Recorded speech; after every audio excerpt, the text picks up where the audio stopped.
They heard the conversation between the two inside the room clearly. Dao Shi and He Xiongya glanced at each other, and a strange look flashed in their eyes. Although martial artists had been instilled with the idea that everyone was equal since they were young, in reality, they had been subjected to so much admiration and compliments during their martial arts cultivation that their state of mind had long since changed. The martial artists didn't say it with their mouths, but internally, most of them felt that they had long since left the realm of ordinary people and possessed a sense of superiority as a result. The martial artists of Huaxia still only possessed a psychological superiority without actual privileges. I have heard that there are some martial arts sects in foreign countries that even practice self-deification and enslave ordinary people in a dignified manner. Like Dao Shi and He Xiongya, one of them came from the Yuguo clan and the other from a non-martial family. And even so, there was inevitably some martial pride in them. They are still more or less awkward when it comes to calling ordinary people uncle and grandpa. Dong Qiu, however, was able to mingle with everyone. Just like what the security guard old Ding said, teacher Dong Chao was indeed different from other martial artists.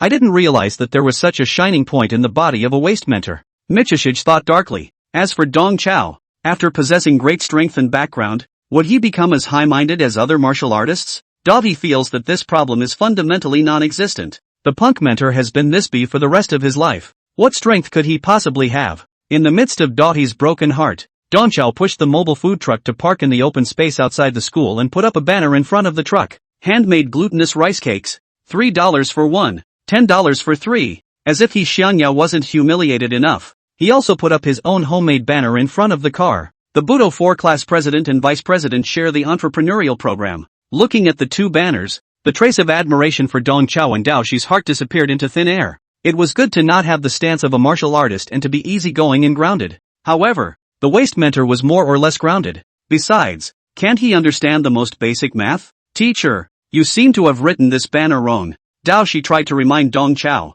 Dong Chao, however, waved his hand. You don't understand. This is the teacher's way of buying and selling. Take your time to learn. Dao Shi rolled his eyes and stopped speaking as he waited to see Dong Chao make a fool of himself. On the side, He Xiongya, however, showed immense excitement. After hanging the banner, He Xiongya smugly dialed the video phone. Mom, look what I'm doing. I'm setting up a booth outside. Hey, hey, hey. A voice even more exuberant than He Yuenya's came from the other end of the line. Son, you've really made a name for yourself. Mom said that you didn't go to this martial arts university for nothing. You learned something real. Son, you do a good job. Mom will buy the Wanda Plaza in our city and set up a stall for you. Don't worry, Mom. I won't let you down. Listening to the mother and son's video call, Dao Shi and Dong Chao were dumbfounded. Though when he met He Yuenya, Dong Chao knew that He Yuenya's mom was mostly different. But the call was still an eye-opener for him. Dong Chao really couldn't figure out how such a family had become a party of business giants.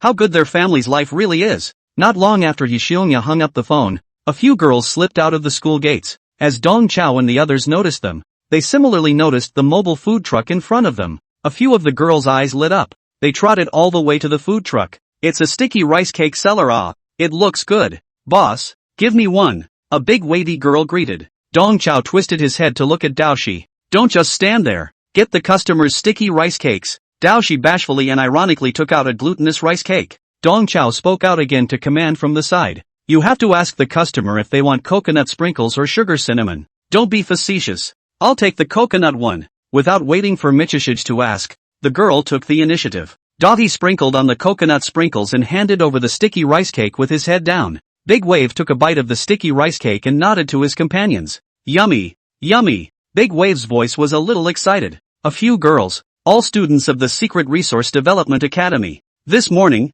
they happened to have no classes and came out to sneak around, not expecting to encounter a stall. A few of the girls were foodies, and they had chanted to each other earlier that there was something a little strange about Murmur University. It's amazing that a university of this size doesn't have a snack bar in front of it. The school also doesn't allow takeaways in the door, and there isn't even a restaurant for miles around. All food and drink issues are either taken care of in the cafeteria or at the on-campus supermarket. Although the quality of the food in the school cafeteria was pretty good, it was more or less lacking when it came to snacks and refreshments, which made a few of the girls crave for more. After hearing that the sticky rice cake was pretty good, the other girls jumped at the chance to try it, and finally someone thought to ask about the price. By the way, boss, how do you sell your sticky rice cakes? Dongchao pointed to the banner in front of the car. $3 for one, $10 for three? Ha ha ha, how can someone price it like that? The bobble-headed girl who asked for the price bent over in laughter. But soon, She gathered her smile. Wait, the president and vice president of martial arts class 4 are working together on a business project? You guys are Budo class 4? That famous Budo class 4? Chapter 44. A humble birth is not a disgrace. And a husband is only a husband if he can bend and stretch. If it was a day ago, the only person who was famous in martial arts class 4 would still be their asshole mentor Dong Chao. But now, Michi and Ho Yuya have also become traffic figures on campus forums. The photo of the two of them posing in the ruins of the practice room had gone viral in the forums. If it hadn't been revealed that Dao Shi and He Xiongya were the bottom 1 and bottom 2 in the martial arts academy, anyone would have assumed, just by looking at that picture, that it was the two of them who had collapsed the practice room. These two guys, who are not very strong, have a pretty good sense of camera. It was already abstract for two hungover poor students to pose in the ruins of the practice room pretending to be masters. What was even more abstract was that right now, they were actually setting up a stall in front of the school to sell glutinous rice cakes. After recognizing the three people in front of them as the teachers and students of the famous martial arts class 4, several girls giggled into a ball. The bobble-headed girl smiled and changed her name. Boss? No. Teacher. I want $10 for 3 sticky rice cakes. When you meet an abstract person, the bobblehead wants to do something abstract, and the extra dollar you spend is considered an abstract fee. Dong Chao took out a paper bowl and picked up 3 glutinous rice cakes, then filled the paper bowl with a spoonful of coconut sprinkles in his forehand and a spoonful of sugar cinnamon in his backhand. After receiving the paper bowl, Bobblehead reacted to the fact that her dollar abstraction fee was not spent in vain. The Bobblehead took a bite of the sticky rice cake and huffed hot air as he settled in with his companions. Yummy! Soft and sticky and really tasty. She dipped each bite of sticky rice cake into the sprinkles at the bottom of the bowl, watching her companions for a moment. So it seems like 3 for $10 is actually a better deal. Old. Teacher. I also want $10 for 3. Teacher. Me too. And me. Even Big Wave, who had been there before, grabbed 3 more. A few girls not only eat, but also send messages to the group to greet their classmates to come and see the western landscape. In front of the entrance of Murmur University, there are actually vendors who set up stalls and the guys who set up the booth were some of the school's own, or the talk of the forums. Good letter of the girls a past 10 past 100, gathered more and more people over. Not a moment's work, the mobile food truck surrounded a watertight. In less than an hour, the 300 glutinous rice cakes prepared by Dong Chao were sold out. Some of the girls who didn't get the sticky rice cake were not willing to make the trip for nothing and even offered to take a picture with the 2 abstract boys, Do He and Ho Hung Yai. Dao Shi faces black, hate to dig a tunnel on the spot to escape. He Xiongya is not to be denied, enthusiastically take pictures with the girls, and even took the initiative to pose with the same style as last night's sword-wielding styling. With only an hour's work, Dong Chao had reaped $1,000 in gross profit. He didn't keep a penny and transferred $500 each to Dao Shi and He Xiongya. Looking at the transfer of $500, Dao He felt a little better. After so many days of enrollment, he hadn't spent a single penny at school, and instead, he was seeing back money. He was going to transfer the $500 to his mom to subsidize the household. Joining the 4th class of Budo was humiliating, but there was also a benefit. That is, it would help reduce the financial pressure on mom, and she wouldn't have to work so hard in the future. Thinking like this, Dao Shi's tightly locked brow eased a little. Just then, Dong Chao walked over and said, Heiko, you're not doing well today. Why are you squirming? There's a saying in the stall industry that if you want to sell, face out, you still need to practice. Look at Jocko. How spontaneous he is when he can take it. Dao Shi said in his heart that He Xiongya is not spontaneous. He is purely shameless. Dong Chao reached out and patted Dao Shi on the shoulder and whispered, Your teacher has investigated your family background. I know that you came from a single-parent family and depended on your mom. Maybe it's because of this reason that causes you to be a bit formal inside, and you can't let go of what you do. Dao Shi grimaced and didn't say anything. Dong Chao continued, Actually, teacher's life is even worse than yours. In case you can't tell, teacher is an orphan and grew up in an orphanage. I can actually see that you have an orphan air about you. Dao Shi thought darkly in his mind. Looking at Dao Shi's eyes, Dong Chao knew that this kid wasn't holding his farts, but he still continued in a tone of fellowship. Since I was a child, I have never felt squirming because of my birth. Being from a humble background is not a disgrace. Being able to bend and stretch is what makes a husband. Life is to be happy, to be a man with a clear conscience and to do things with a clear mind. That's good. Don't think about those things. Just like the teacher. Every day happy. How happy. A few years ago, the teacher even went back to the orphanage and led the orphans to sing Only a Mother is Good in the World. Dao Shi was filled with shock. It's time to say no. The teacher's heart is really good, but leading the orphans to sing Only a Mother is Good in the World is more or less hell. On top of being shocked, Dong Chao's passage also caused quite a ripple in Dao Shi's heart. In fact, since childhood, Dao Shi had always had a sense of inferiority at the bottom of his heart. This inferiority complex is not due to his single family, let alone his poor family situation. He had an inferiority complex because his father, Regulus Prime, was a scum of the family and a traitor to humanity. As an SSS-ranked genius of the Regulus family, Dao Shi would love to protect the country and defend the people like the family's forefathers did. But, as the son of a traitor, he wonders if the family will accept him, if the world will accept him. It was this affliction that was the source of his inner constriction. Dong Chao's paragraph was not enough to move away the mountain that was weighing on his heart. But these words were like a breeze that blew ripples in the bottom of Dao Shi's heart. Being from a humble background is not a disgrace, but being able to bend and stretch is what makes a husband. Doing things with a clear conscience. Repeatedly recalling these words, an unprecedented relief welled up in Dao Shi's heart. He let out a deep breath and looked at Dong Chao with a touch more gratitude in his eyes. Although the waste mentor doesn't understand the nature of things, however, his words are still quite penetrating. This guy isn't that much of a waste. Michihiro's approval rating plus 10. The heartfelt Dao Shi offered 10 points of recognition to Dong Chao at once. With this huge sum of money, Dong Chao's cultivation once again soared a small level to the 5th level of the 3rd order, and his chi and blood instantly solidified by a few points. The fact that his cultivation level had been raised once again was certainly welcome, but Dong Chao was even more pleased at the moment that Dao Shi had listened to his words. In fact, compared to his peers, Dao Shi's mind was already tough. But toughness is not enough compared to that which he carries. Dong Qiu couldn't tell Dao Shi that his father, Xian Yuan Prime, was probably not a traitor. He was even less able to tell Daohe that everything Daohe had experienced as a child was probably a deeply done setup. The only thing Dong Chao could do was to enlighten Dao Shi and make him as open-minded as possible. Patting Dao Shi's shoulder once again, Dong Chao turned his head and shouted towards Hishionya, who was off to the side. Come on, Jocko, don't be a stinker. Let's close up and eat. Watching Dong Chao yell at the top of his voice for Hishionya to close the stall for dinner. For a moment, Dao Shi actually felt a little warm. Oh yeah, there's something else I almost forgot to tell you guys. Dong Chao slapped his head as if he had just remembered something. The afternoon's practical mapping test is quite important to the institution, so don't forget to go through the motions. Chapter 45, Strange Examination Rules. 2 p.m.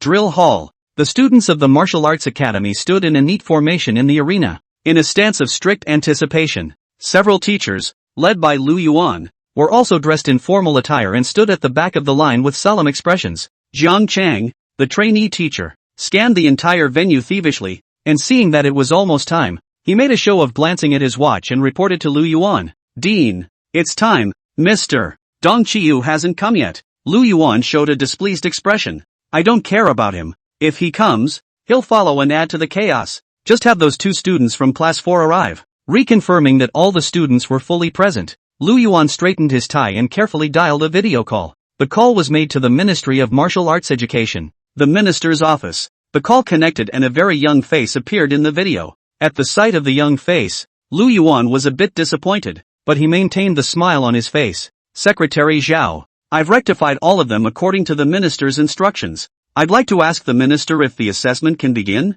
Early this morning, Lu Yuan received a call from Sun Miao, the Minister of Martial Arts Education. Sun Miao claimed that he already knew about his son Sun Jingfeng's damage to the practice room and would repair the practice room for MOMO University as soon as possible. On top of that, Sun Miao had also heard that the Martial Arts Academy was about to launch a practical combat mapping assessment. For this examination, Sun Miao made a small request, a small suggestion. After receiving the minister's instructions, Lu Yuan immediately began to work on the preparations. And right now, he waited for the minister's scrutiny with all the earnestness in the world. The minister, he's out early in the morning on a temporary errand, so he can't talk to you. Just report the results to the minister when the time comes. Secretary Zhao said with an expressionless face. Okay, I'll report back to the minister later. Then, Lu Yuan made a few compensatory smiles before hanging up. In terms of age, Lu Yuan could be Secretary Zhao's dad. However, during the call, the two were in the opposite state. Lu Yuan's attentive and polite demeanor was as respectful as going to the grave.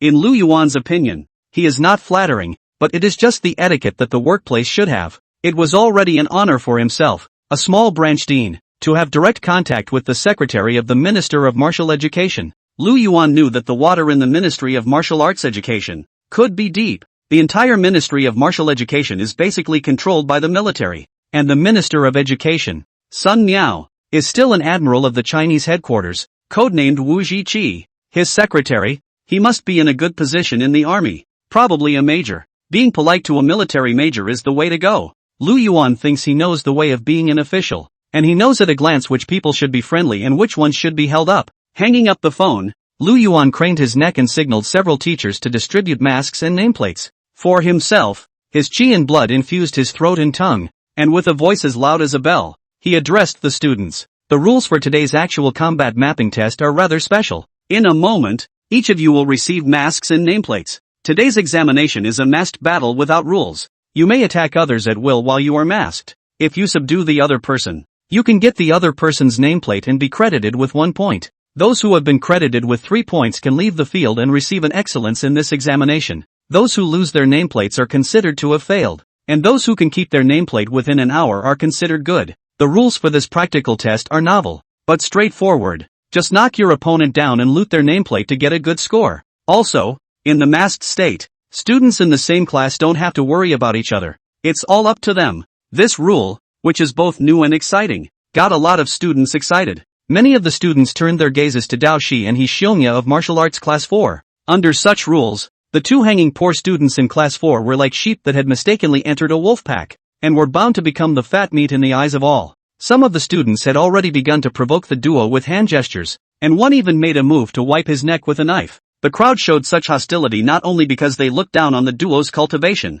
but more importantly because of these two guys, who had made a name for themselves in the past 2 days. Because of the matter of the practice room, Dao Shi and He Xiongya were on fire on the campus forum yesterday, and today, the two of them disguised themselves as abstract boys again and went to set up a stall at the entrance of the school. Those pictures of the two of them with the girls from the Secret Realm Development Department and the Secret Realm Medicine Department had already spread in the campus forums and the major WeChat groups. These boys from the Martial Arts Department were envious. Many people had a male competitive mentality in their hearts, and they would give these two guys a little bit of color in a while. In the face of all this inexplicable hostility, both Michishige and Ho Yuya were helpless. These dumbass classmates are so confident when they are so weak. These fools, whose average cultivation level was less than the 3rd rank, couldn't carry a casual move from the two. There is a saying that even a man of clay has a bit of fire in him. Not to mention they're two high-minded geniuses. If it wasn't for the fear of exposing their secrets, the two would have had to educate these fools. In the corner, Sun Jingfeng clenched his fists with a complicated expression. In theory, he should be happy now that he had destructive power that was comparable to that of a 7th-ranked martial artist. However, his ability, it seemed to work sometimes and sometimes not. Earlier, he had found another practice room and tested his destructive power. As a result, he had exerted all his strength, but he had not been able to damage the protective boundary even by a single bit. What's going on here? Is it that I'm not yet skilled in that powerful destructive force? Sun Jingfeng was puzzled. Just as the students had gotten their nameplates and masks and were eager to try, Lu Yuan added, "The teachers of the academy will not interfere with this examination. We will wait outside the arena. There are also no surveillance facilities in the arena. Only emergency spell formations to protect everyone's lives. All of your pressure-boxed martial arts can be used out with confidence and boldness." Because of that Iwei rebellion 10 years ago, Huaxia purposely issued a decree that all martial arts halls and practicing rooms were not allowed to install surveillance, to avoid the high-level martial artists' bottom-of-the-barrel martial arts skills from being known by the demon race. For this examination, Dao Shi and He Xiongya originally only wanted to go through the motions, but after getting their masks, both of their minds became active. Masks plus irregular chaos. This practical test with strange rules was as if it was customized for the two. He Yuanya smiled and looked at Dao Shi. "Kiko, let's play a race?" Dao Shi pulled up the corner of his mouth and returned lightly. "Well, let's see which one of us can mow the lawn faster." In the eyes of the two geniuses, these whimpering scum classmates around them were nothing more than small monsters in a lawn mowing game. Chapter 46, Practical Test? It's just a lawn mowing race. With everything arranged, Lu Yuan led a few teachers to begin their exit. Before leaving, Wang Su also kept reminding the students around him, "Be careful, don't get hurt, everything is about safety, don't show off." Zhang Chang also seized this last chance to secretly remind his class, "Be smart, take the points you got for free. Then, watch your communication and try to work as a team." In the 3rd class of martial arts taught by Zhang Chang, the students' qualifications were relatively average, so if they wanted to achieve good results in the practical test, they had to be strategic, and Zhang Chang's strategy for his classmates was to pick up the soft targets first. The points for nothing he was referring to were, of course, the two losers from the 4th class of martial arts. The nameplates on them were two of the easiest to loot in the entire arena. These two nameplates must be clutched first. On top of that, Jiang Chang thought he had caught a rule loophole. Even with the masks on, the students could still recognize each other through verbal communication. As long as the students of the third class of martial arts Dao cooperated sincerely, whether it was to join forces against the students of the first and second classes, or to internally cultivate excellence and bail out a few students to accumulate 3 points and leave the field, regardless of how they chose to do it, the test scores of the third class of martial arts Dao would not be bad. Jiang Chang was giving out hints and winks to his classmates, afraid that the students would not understand what he meant. Only when Lu Yuan impatiently and repeatedly urged, Jiang Chang resentfully left the scene. 10, 9, 8, 7. After a few teachers left, an electronic countdown sounded in the arena. The students put on their masks and held their respective weapons in their hands, looking as if they were on the verge of an attack. Dao Shi and He Yuanya were stretching their arms as if nothing had happened, and their relaxed and easygoing appearance was a sharp contrast to their classmates, who were like a formidable enemy. In the meantime, outside Inqua University School, the popular baths, Dong Chao carried the bath basket and walked into the men's bath area. There was only one middle-aged man in the large bathroom. The man sat in the hot tub, soaking and slapping the water. This kind of childish behavior, which is totally inconsistent with his age and status, perfectly illustrates what it means for a man to be a teenager until he dies. Dong Chao came to the pool and did a hard bridge stand-up. Colonel Tide of WACI headquarters, greetings to the general. The man turned back and threw a handful of hot water on Dong Chao. There are no outsiders here. Don't give me that. Come in and take a bath. Dong Chao was a bit helpless. Brother Sun, the occasion of our meeting, can we be a little more formal? The man glared. How come the bathhouse isn't official anymore? I've been on the road for a day, spanning thousands of kilometers from Jingzhou to Mazhou. What's wrong with taking a bath to relieve my fatigue? Hearing this, Dong Chao couldn't say anything else. After all, it was his call last night that invited this great god over. This is Sun Miao, the Minister of Martial Arts Education, and also an admiral of the Chinese headquarters, codenamed Wu Zhiqi. He was also the son of military god Marshal Six Ears, the father of Sun Jingfeng. Sun Miao was a water monkey bloodline adept, and he loved to soak in water. His first choice for private conversations was the bathhouse. Dong Chao was truly helpless to this little fetish of General Sun Miao's. Back then, General Sun Miao gave Dong Chao a 6-hour lecture on battle plans in the bathhouse. All to Dong Chao are soaked in floats. Under Sun Miao's eager gaze, Dong Chao could only harden his heart and walk into the hot tub. He had just grimaced and sat down when Sun Miao came over with a bear hug. Brother, you finally called me. You have to help me with our family's mess. It is said that every family has a difficult scripture, but I never thought that our family's scripture is a painful one. Dong Chao said to himself that he hadn't seen him for a long time, but Sun was still so good at talking flirty. The Sun family's menstruation is dysmenorrhea. How was that researched? It was for the sake of his son that Sun Miao had crossed thousands of kilometers to find Dong Chao, the king of ideas in the army, although he was honored as a minister and admiral. These days, Sun Miao's days were truly hard. On the left-hand side is the son who stole the foreign nucleus and got into big trouble, and on the right-hand side is the old man who lost face and stormed. Sun Miao is caught in the middle, which is really difficult to deal with. Sun Miao arranged for his son to be placed in MOMO University, which was actually aimed at Dong Chao. Now that Dong Chao has taken the initiative to contact himself, this has allowed Sun Miao to see a bit of light. Brother, Xiao Feng's matter is actually good to solve. The key point to solving the problem lies in those two students of mine. Dong Chao made a show of glancing at his watch. Brother, the academy's examination should have begun. After watching this examination, you'll understand. Dong Qiu sold out. Although he didn't understand what drug Dong Chao was selling, Sun Miao still followed Dong Chao's instructions and formed seals with both hands. Only the steaming water instantly transformed into a projection screen, showing the scene in the Performance Martial Arts Hall in real time. What Sun Miao displayed was a basic supernatural ability of the water monkey bloodline, Mirror Flower Water Moon. He was able to use water as a medium to view everything big and small for 2 kilometers around him. It was also with this supernatural ability that Sun Miao was able to easily obtain enemy intelligence on the battlefield and always take the initiative. Dong Chao leaned against the edge of the pool, watching the projection in the water with an old sense of humor, knowing that his 2 precious students were about to give a wonderful performance to Sun Miao. Inside the Performing Arts Hall. 3, 2, 1, 0. The moment the countdown cleared 0, the arena erupted with countless waves of air. Almost 90% of the students, in the first instance, ran to where Dao Shi and He Xiongya were. Apparently, everyone treated the 2 of them as soft targets to be taken at will. However, in the eyes of Dao Shi and He Xiongya, These fools who were screaming and killing towards them were the real fat sheep. And they were the kind of fat sheep that had a cerebral thrombosis and couldn't fight back. He Xiangya let out a soft laugh and unclipped his sword pouch from his back. Against these little caramels, he didn't even bother to sheath his sword. He Xiangya was like a butterfly wearing flowers, rushing into the crowd. His right hand made several consecutive stabs. The long sword with the scabbard transformed into a short stick, accurately hitting the jaws of several students. The trigeminal nerve was hit hard, and these unlucky people immediately fell into a baby-like stupor. He Xiangya's strength was mastered just right, knocking these guys out without causing substantial damage to them and not triggering the emergency spells in the arena. While knocking out these little caramels, He Yuanya's left hand wasn't idle. With a single hook of the long sword in his left hand, he picked away the nameplates of his opponents. At the same time that each unlucky person fainted and fell to the ground,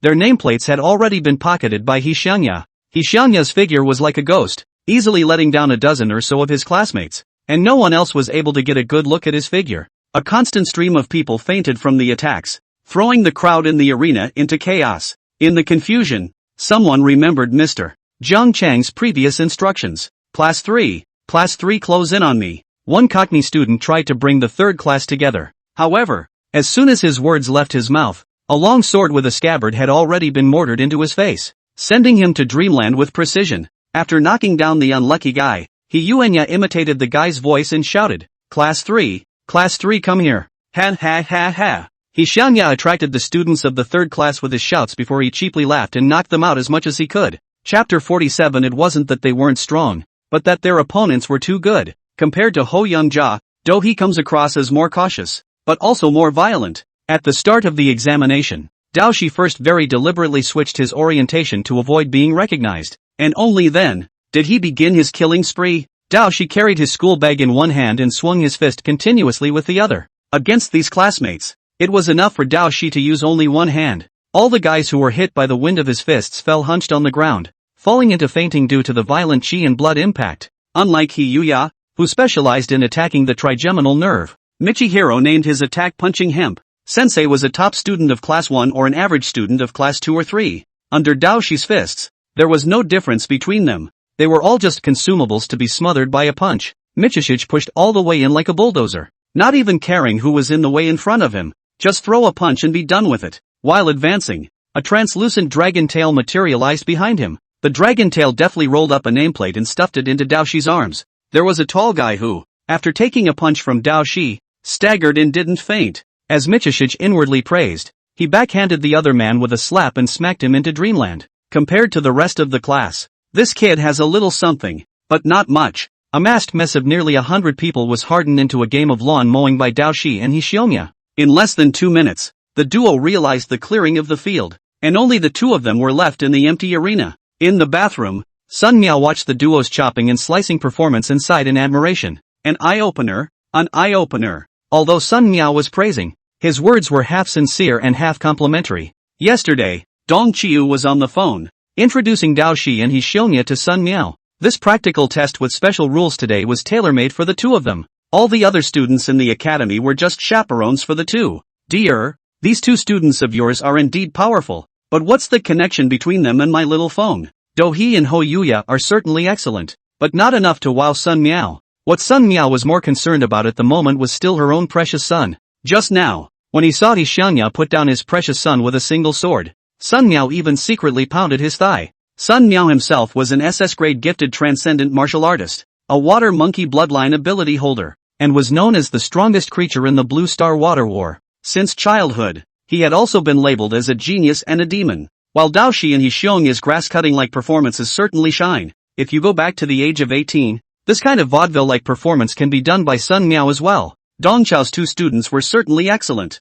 but they were still far from the level he had touted on the phone. On the phone, Dong Chao was bragging that both of his students were considered SSS-level talents. Sun Miao's expectations were stretched very high, but now it seems that Dong Chao has blown it a bit too far. When he thought of all the great things Dong Chao had blown over the phone, Sun Miao kind of wanted to laugh. SSS level yes means yes, no means no. What do you mean it's sort of? Moreover, looking at the entire China, there were no more than 10 martial artists with SSS grade talent, not to mention ordinary martial artists. Even the 4 great martials known to the world as Candle Dragon, 6 Ears, Sick Tiger, and Lone Wolf, there were only 2 of them, Candle Dragon and 6 Ears. Who were SSS-ranked talents? The lone wolf marshal, who was claimed to be the strongest single combatant on the surface, was only SS rank. Dong Chao's martial arts class only has 2 students, and both of them are still SSS ranked? The gold storm rate is even higher than the 4 marshals? Want a fart to eat? Sun Miao was afraid that Dong Chao would lose face,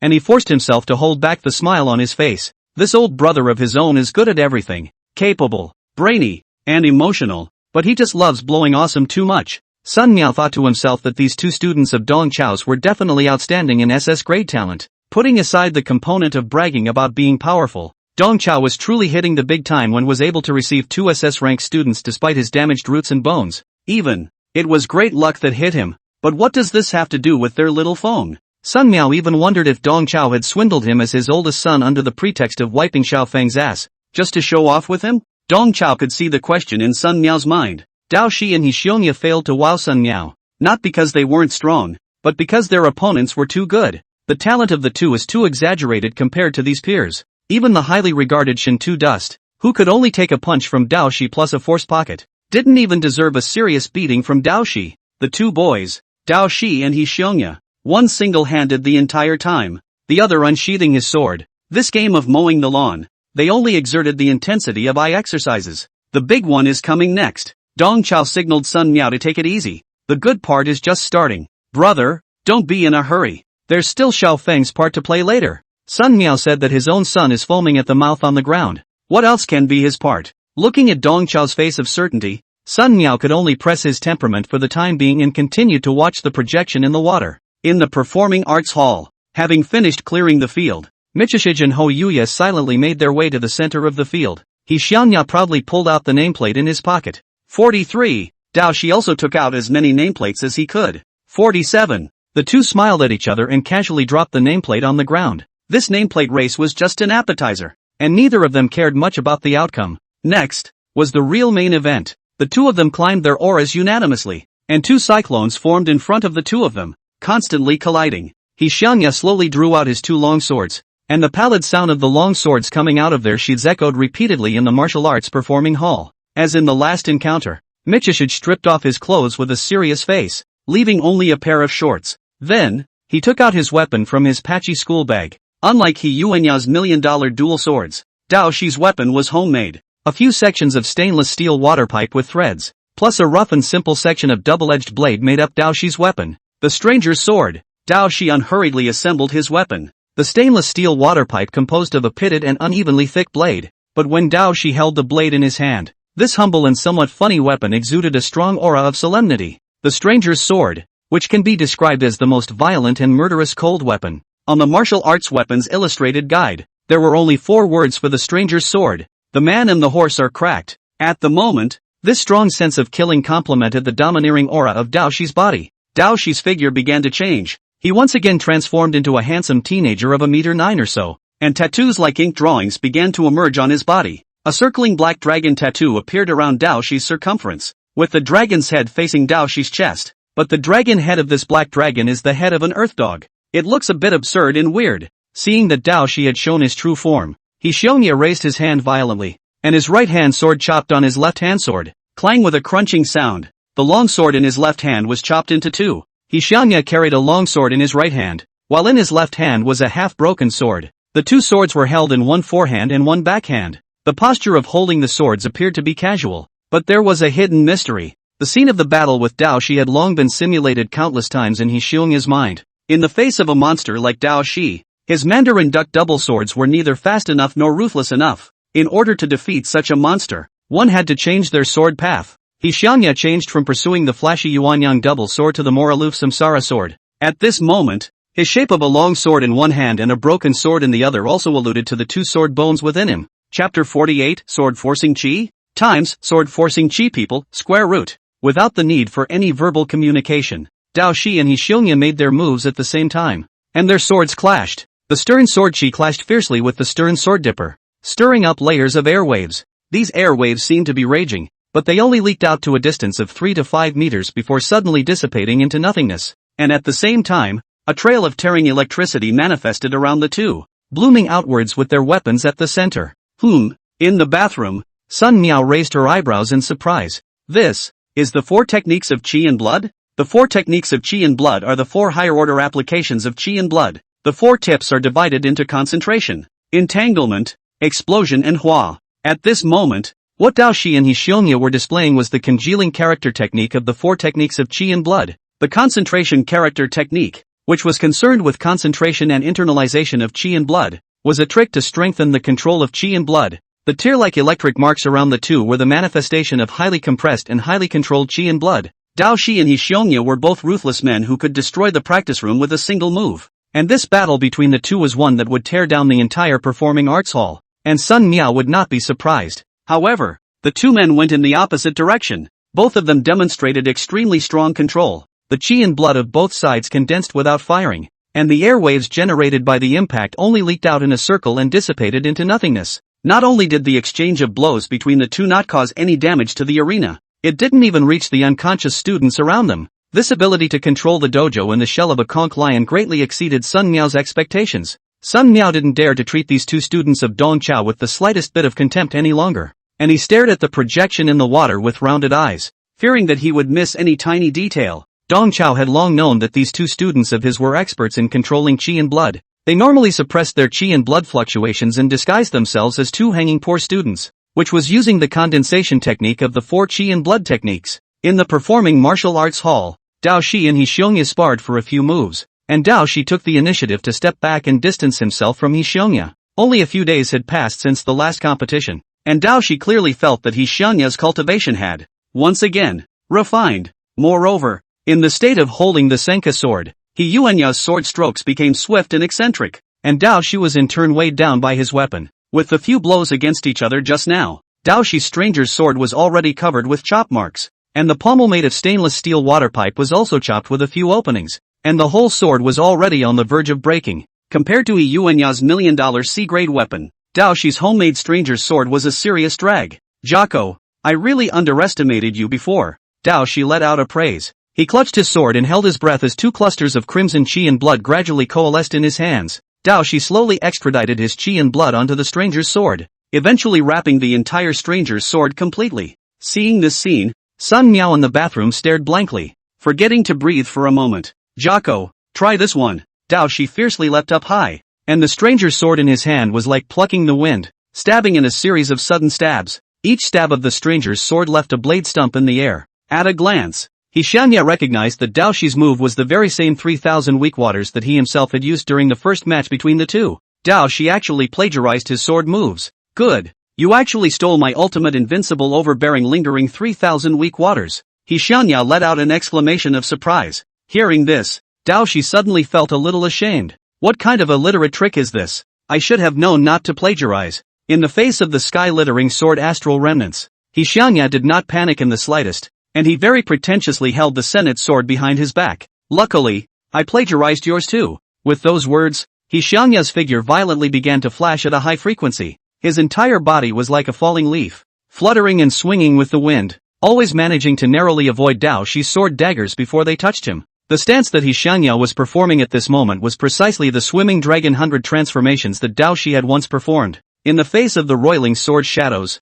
Hixionya's stance was still slightly rusty, and after dodging a dozen or so moves from Dao Shi, his body gave a lurch and he was violently stabbed by Dao Shi. Ah! Hixionya let out a mournful scream, startling Dao Shi. Michishige subconsciously tried to retract his sword, but realized that Hixionya had a cheap grin on his face. Fooled you. He. Only to see Hixionya use his armpit to clamp down on Dao Shi's sword. At the same time, a sword aura-like substance blossomed around him, and his entire body seemed to be wearing an armor compiled from sword auras. Just now, Hixionya had used this armor to resist Dao Shi's sword diameters and clamp down on his stranger's sword. Hixionya secretly urged his Qi and blood, and the sword awnings around his body violently became 3 inches longer, and the countless sword awnings intertwined with each other, twisting Dao Shi's stranger's sword into pieces. Seeing this scene, in the bathroom, Sun Miao subconsciously held his head with both hands. It was as if an invisible bowling ball had been stuffed into his mouth that was open to the extreme. Those two boys in the projection were so evil. In the arena,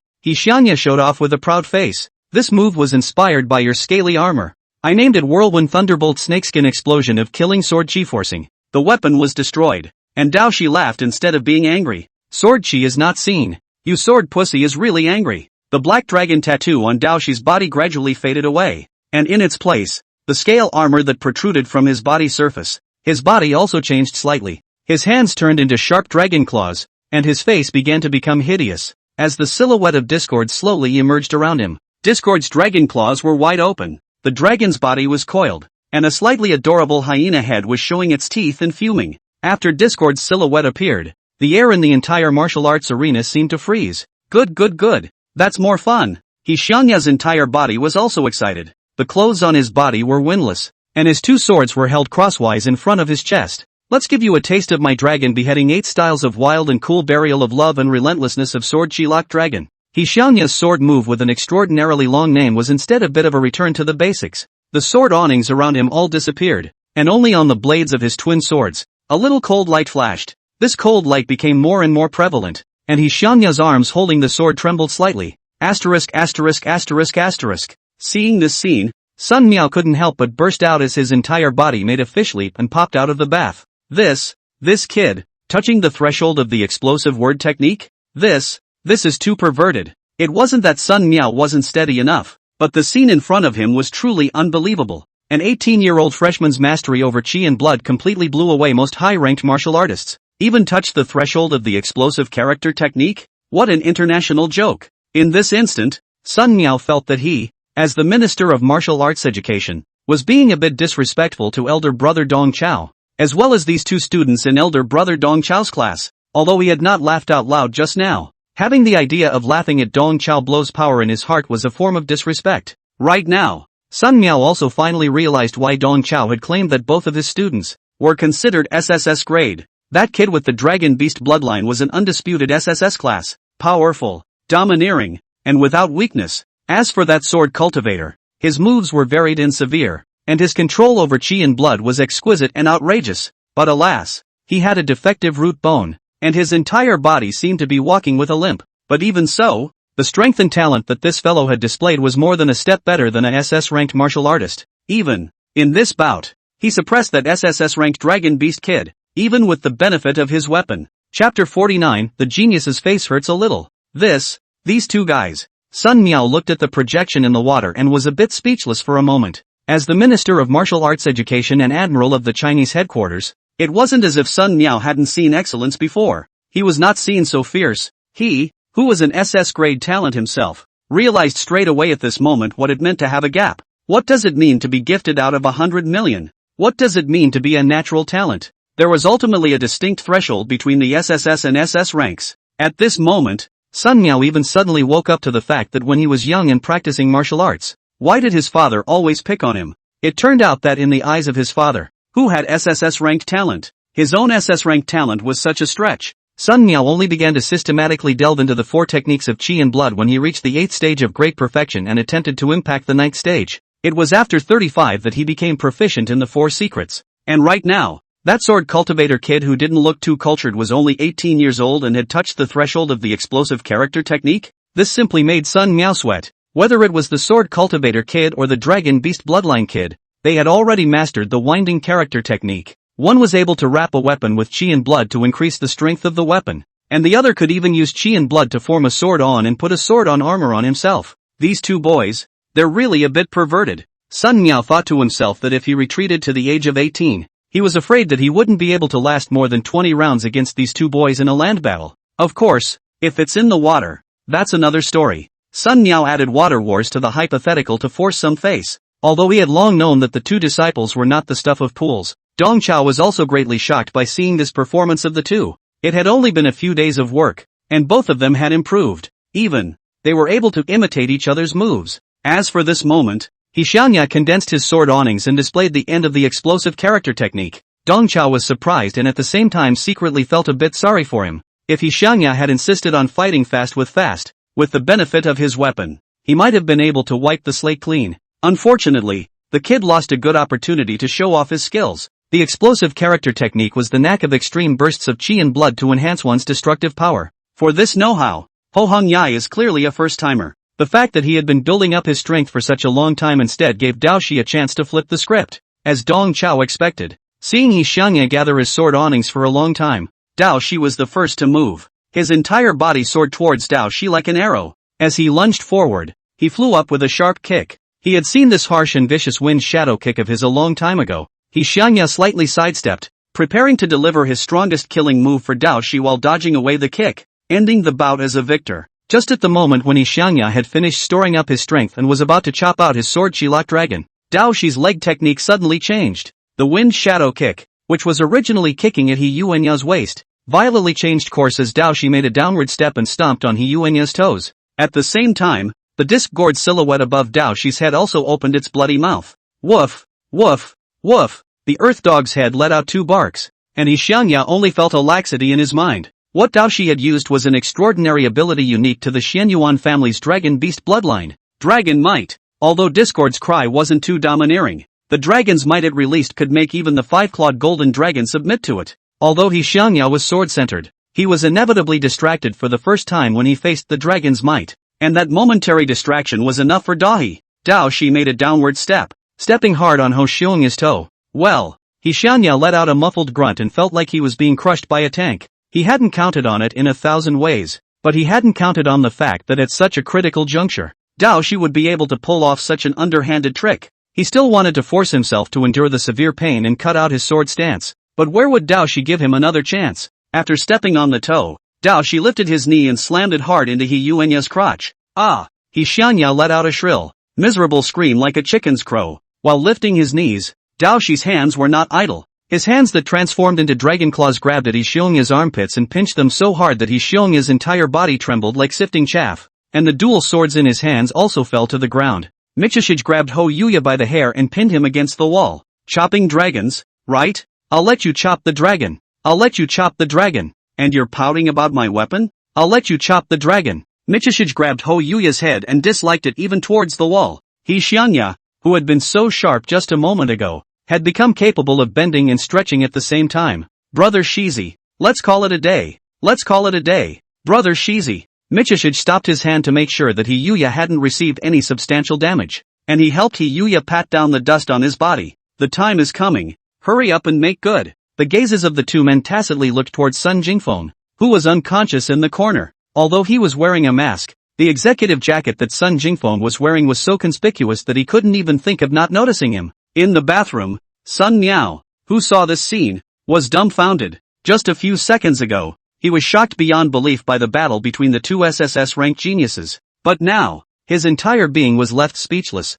A battle between 2 geniuses that ends in a surprisingly O. Henry-esque conclusion. The Dragon Beast Kid's use of such underhanded tricks as stomping his toes, kicking his crotch, pinching his armpits, and gripping his hair were obviously handed down by Dong Chao himself. In an SSS rank versus SSS rank battle, it was actually these underhanded tricks that made the difference. Sun Miao felt as if a smelly sock had been stuffed in his throat, and was unable to speak for a moment. What made Sun Miao shudder even more was that the gazes of the 2 genius boys looking at their good oldest child were not quite right. In this instant, Sun Miao realized in a trance that his good oldest son, Sun Dingfeng, had played what kind of role in this practical test. In the martial arts arena, Dao Shi and Xiongya dragged the unconscious Sun Jingfeng to the center of the field, and the 2 of them forcibly helped Sun Jingfeng up. Xiangya picked up the nameplates on the ground and stuffed them all into Sun Jingfeng's arms, while Dao Shi swung his arm round and slapped Sun Jingfeng squarely and backhandedly with 2 slaps. During the nameplate race, Michishige and Ho Yuya had already figured out the aftermath.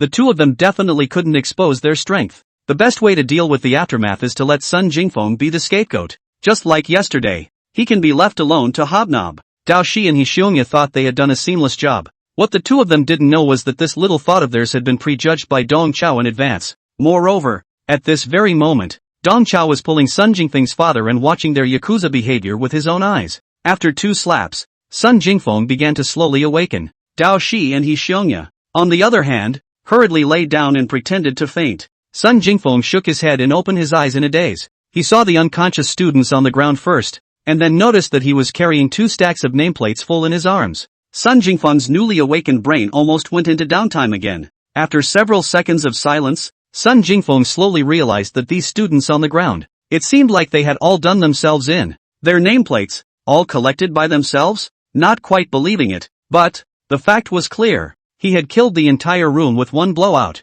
So I'm a genius. I really am. Sun Jingfeng held up the nameplate and laughed wildly to the sky. But after only 2 laughs, he couldn't laugh anymore. I don't know why, but Genius's face hurts a little. Chapter 50. I'm terribly strong in my unconscious state. Outside the performing martial arts hall, Lu Yuan and several teachers anxiously waited for the results of the examination. Time passed by, and several people's state of mind changed in different ways. Dean Lu Yuan kept pacing. The whole person seems to be like an ant on the hot pot. A moment of peace. In Lu Yuan's perception, those top students in Class 1, as well as the super genius Sun Jingfeng, who was only discovered yesterday, should have quickly taken all 3 points and left the field in style. However, half an hour after the examination began, the doors of the martial arts performance hall remained closed, and no one had completed the examination. The more Lu Yuan thought about it, the stranger he felt. Backbone teacher Wang Su frowned tightly, looking at the door of the Performing Martial Arts Museum. Looking at the door. Actually,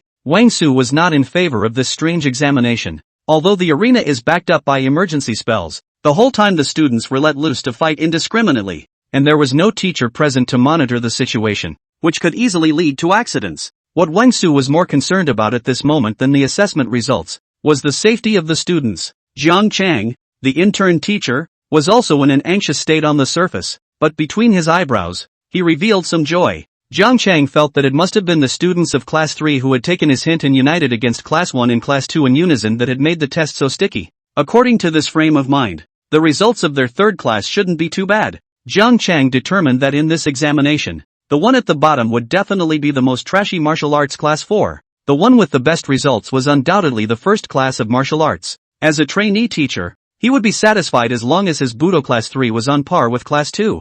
Jiang Chang knew in his heart that those students in his class were too mediocre in talent. No matter how hard he tried to teach, he couldn't get any results. To make something happen, he still had to get that crippled sword cultivator from Class 4. Jiang Chang was usually unassuming, but in reality, he came from a family of martial arts educators. His uncle, Jiang Guangming, was a well-known contemporary martial arts educator, and was even a member of Huaxia's stock. 10 years ago, thanks to his uncle's invention of the skill of ascending heaven, a number of ninth-order martial artists in Huaxia were able to forcibly advance to transcendent at the cost of sacrificing their upper limits, helping Huaxia to survive that Yiwei rebellion. Because of this capstone, the Jiang family was not only renowned in the education sector, but also had extensive connections in the military sector. Jiang Chang's cousin even broke ranks and joined the Great Wall of Flesh and Blood unit. The Great Wall of Flesh and Blood, the most elite and mysterious special operations unit in China. As the youngest of the Jiang family's generation, Jiang Chang does not have the luxury of building a career like his cousin.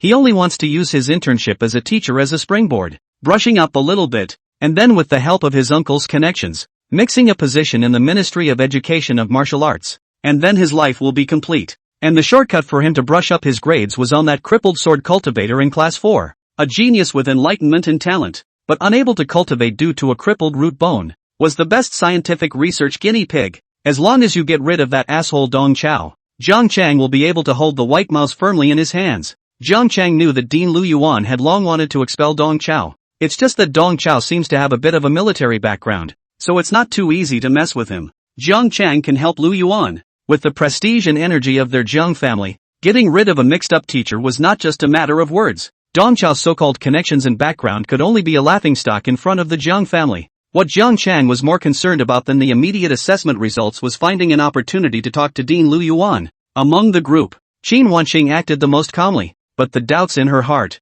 were also the most numerous. Qin Wanqing clearly knew that yesterday, the ones who had destroyed the practice room were those two students of Dong Chao. Those two guys, they weren't even bad students. They were two geniuses. Earlier today, when the strange rules of this examination were known, Qin Wanqing had a vague feeling that this examination wasn't quite right. When Qin Wanqing learned from Dean Lu Yuan that this strange set of assessment rules was personally formulated by the Minister of Martial Arts Education, Sun Miao, that feeling of something not being right in Qin Wanqing's heart became thicker and thicker. Just as several people were having their own thoughts, the door of the martial arts performance hall was violently pushed open. Sun Jingfeng appeared in front of several people in a high-profile manner. He held up the nameplate with both hands and walked towards the few people with a six-parent pace. "I'm sorry, Dean. I have to admit my mistake to you. I ruined the test in a moment of negligence." Sun Jingfeng loaded up. His fingers loosened and the two stacks of nameplates clattered and spilled onto the ground. Looking at the nameplates on this floor, Lu Yuan stared with a long mouth as if he was cosplaying a frog.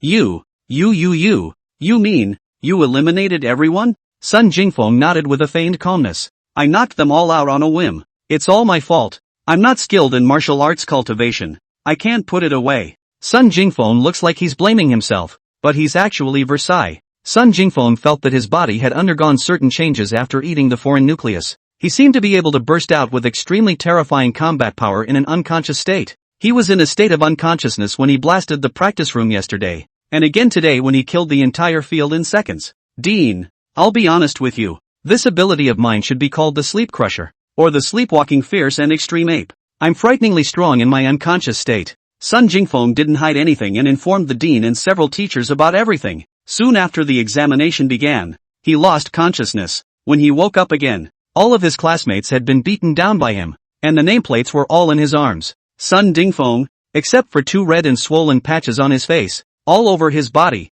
not a single scratch, positively hanging all over the place. After hearing Sun Jingfeng's account, Lu Yuan and Wang Su were shocked and ecstatic. Sun Jingfeng could truly be a genius beyond common perception. It's worthy of being the bloodline of the Sun family. The martial arts academy really picked up a treasure this time. Jiang Chang, on the other hand, was surprised and jealous. How did a genius like Sun Jingfeng join Wang Su's martial arts class? Such a genius with background and strength. If he joined his martial arts class, wouldn't he soar? Among the group, Qin Wanqing was outwardly unmoved, but inside, she was both shocked and speechless. As an SS-grade gifted martial artist, Qin Wanqing was icy smart. She instantly figured out all the twists and turns in this. Obviously, it wasn't Sun Jingfeng who had instantly seconded the entire academy in the test, but those 2 students from Dong Chao's class. The situation at hand was the same as when the practice room was destroyed yesterday. Those 2 brats disguised as errant students had made Sun Jingfeng a scapegoat again. Not only that, Qin Wanqing also thought of a deeper layer.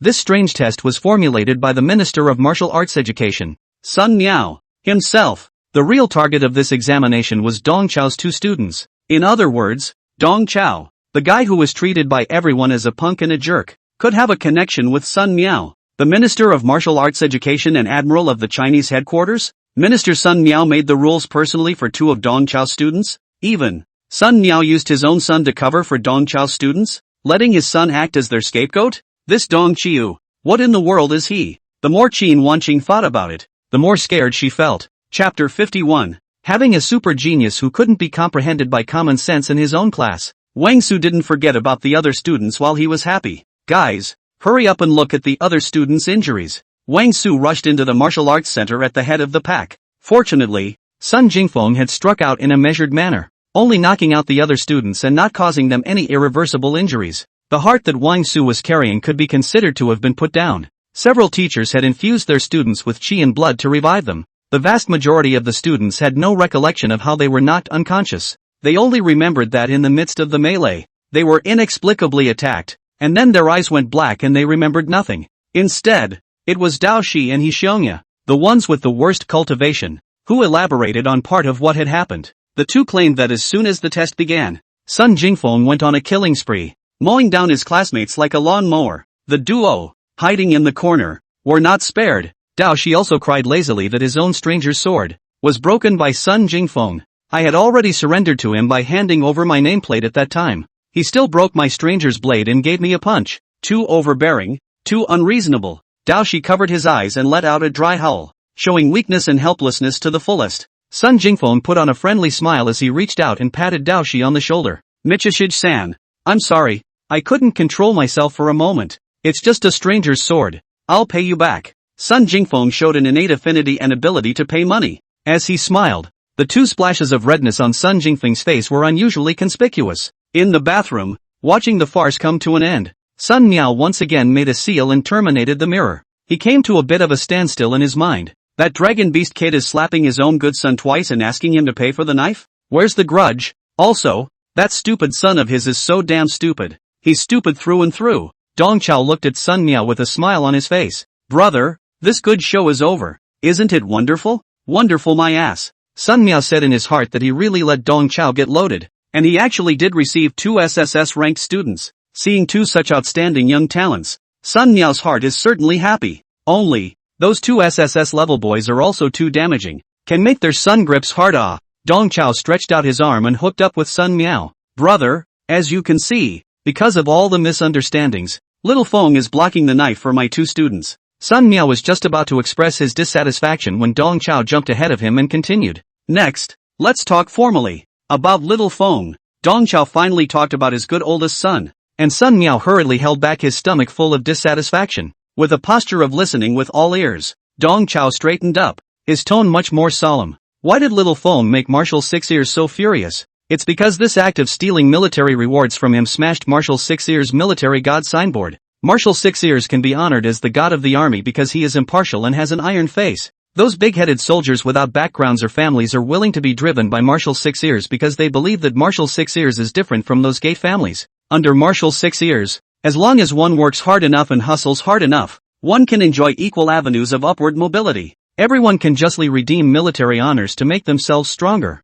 These words of Dong Chao are from his heart. Back then, he was from a big-headed soldier. Step by step, climbed to a high position. Among the four marshals, Marshal Six Ears was no match for Candle Dragon in power, no match for Sick Tiger in wealth, and he was no match for Lone Wolf in terms of single combat. But he, alone, is honored as the god of war, just because he is clear about reward and punishment, fair and impartial, and never engage in that kind of backroom operation. Unfortunately, Marshal Six Ears' reputation was ruined by his grandson. It takes decades to build up a reputation as a military god, and only an instant to destroy it. Now the word had spread in the army that the grandson of Marshal Six Ears had stolen and eaten a military item worth 200,000 military merits, the Blood Domain Tyrant's exotic core. The Blood Domain Tyrant was a super-ranked foreign beast. Its strength was only stronger than that of a normal transcendent martial artist. Huaxia had gathered 5 transcendent martial artists in the beginning before killing the Blood Domain Tyrant in the Blood Domain Cell secret realm and obtaining this precious exotic core.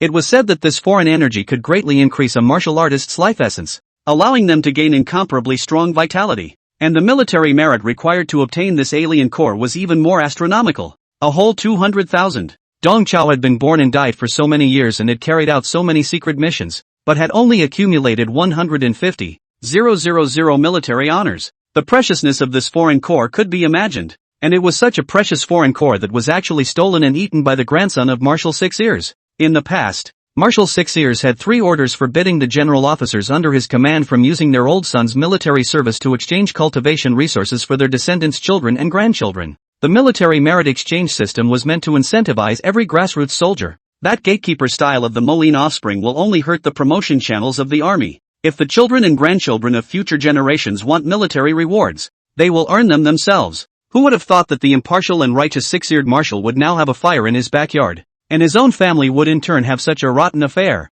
After the accident, Marshal Six Ears issued a sinful edict in the first place. He self-criticized and self-reflected in the general meeting of the whole army, and also deducted 200,000 military merits backward on Sun Jingfeng's body. Unfortunately, these remedies will not be able to plug the long list of people. Right now, there was even a saying that the Sun family was just supervising the theft. Marshal Six Ears' so-called impartiality was just a pretense. Dong Chao had heard some of these gossips, not to mention the Sun family, which was at the center of public opinion. Brother, no matter how you say it, little Feng has done wrong in this matter. If you want to remedy it, I'm afraid you'll have to pay a price. Hearing this, Sun Miao's eyes lit up instead. You mean, there's still a remedy? Dong Chao nodded. It can be partially remedied. The marshal's grandson, the general's son, stealing the ISO core is, no matter how you look at it, favoritism and falsehood. But what if, for example, he stole the alien core because he received a secret mission? He's going to act as a meat shield, blocking the knives for the 2 SSS-ranked geniuses of Huaxia. He's going to act as a stand-in for the geniuses, cover for them, defend them from open fire and dark arrows, and even defend them from assassination after assassination by the demon race. In this way, it might be able to help your Sun family slightly redeem its face and reputation. If it's done properly, it might even be able to coat little Feng with a layer of sadness of carrying a heavy load. Of course, little Feng himself has to fight for it. Dong Chao patted Sun Miao's shoulder. This secret mission is called Li Dai Peach. The initiator of the mission is me, squadron leader of the Great Wall of Flesh and Blood Unit, Black Sword Dong Chao, the executor of the mission. New recruit Sun Jingfeng. Chapter 52. What does it mean to be a workplace professional? Listening to Dong Chao's words, Sun Miao was somewhat moved. The point at which Sun Miao was moved was not how ingenious Dong Chao's idea was, but the fact that he knew he couldn't do it. Those gate families in the military, one more shrewd than the other, are all old foxes whose eyelashes can be taken off and used as whistles to blow. How can they not see that this so-called secret mission is the Emperor's new clothes, purely to deceive the ghosts? Dong Qiu knew that his ploy was a cover-up, but he still risked his own reputation to endorse Xiao Feng in order to wipe his ass. You called me all the way over here to come up with this Thai idea? Sun Miao scoffed on the surface, but on the inside she was as warm as the water in the pool. Brother little Feng has stirred up too much trouble this time, and this is the only way that isn't a solution. Dong Qiu struck a pose of utter helplessness. As a veteran of the workplace, he had rehearsed the classic question at hand many times. In the workplace, the leader made a mistake. Subordinates should do? A. Stand in line first. Sun Jingfeng stabbed such a big basket. Not Dong Chao with a few ghost ideas can solve the matter. But Tung Chiu has to show his attitude. Dong Chao expressed his attitude by endorsing Sun Jingfeng as the captain of the Great Wall of Flesh and Blood and helping the Sun family to lust after him together. First of all, the Sun family had known Dong Chao well, and at a time like this, he had to repay the favor. Secondly, he's looking toward the moral. Marshal Six Ears has been upholding justice all his life, and in Dong Chao's mind, he is the deserved military god. This momentary storm, and the fly-by-night family clans hiding behind it, could not possibly obscure the light of the god of war. In the end, Dong Chao also had a little bit of his own mind. Dong Chao needed the Sun family to appreciate his favor. As his cultivation recovered, he would continue to unlock the system's permissions and enroll more and more students. On the one hand, he needed Sun Miao, the Minister of Martial Education, to facilitate him and help him recruit students. On the other hand, his students needed a commodity like Sun Jingfeng to be their understudy and help them cover their sharp edges before they were fully grown. Brother this secret mission that little Feng is carrying out belongs to a high level of secrecy. To fellow soldiers in the military, only the mission code name can be revealed, not the mission content. The truth will only come out to the public the day my students grow up. Until then, you and Marshal Six Ears will have to suffer a bit. Dong Chao was clearly letting Sun Miao use the name of secret mission to block the mouths of his colleagues.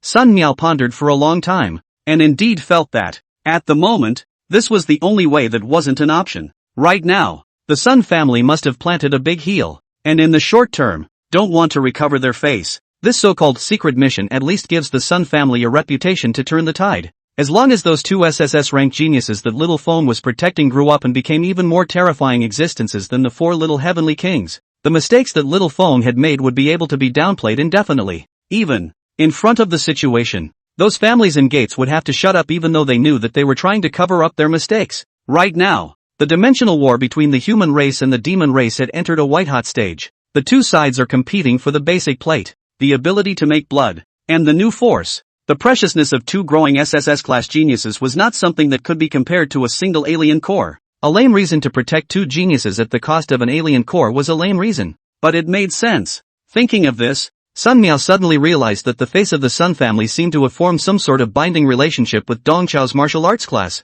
and this is exactly the caution Dong Qiu hid in the deepest part of his heart. After thinking about it, Sun Miao agreed with Dong Chao's idea. Sun Miao hugged Dong Chao's shoulders and excitedly pushed him down into the pool. Brother, it's you who's in trouble. You're a righteous man who can take care of things. You must get well soon. What? Speaking of Dong Chao's injuries, Sun Miao suddenly realized that Dong Chao's qi and blood seemed to have filled up a bit more than before. Oh disciple, has your cultivation recovered a bit? Could it be that those medicines developed by the technical division worked? Dong Chao said in his heart that Sun Miao was worthy of being a transcendent martial artist. He had only recovered one rank and he was able to detect it. It was impossible for Dong Chao to reveal what happened to the system, so he could only avoid the issue. Dong Chao grumbled bitterly to Sun Miao. Brother, that batch of medicine is too harmful. Not only is it ineffective, it also has a lot of side effects. Didn't I tell you? After taking that medicine, my urine splits. Sun Miao had an expression of wanting to laugh but being embarrassed to do so.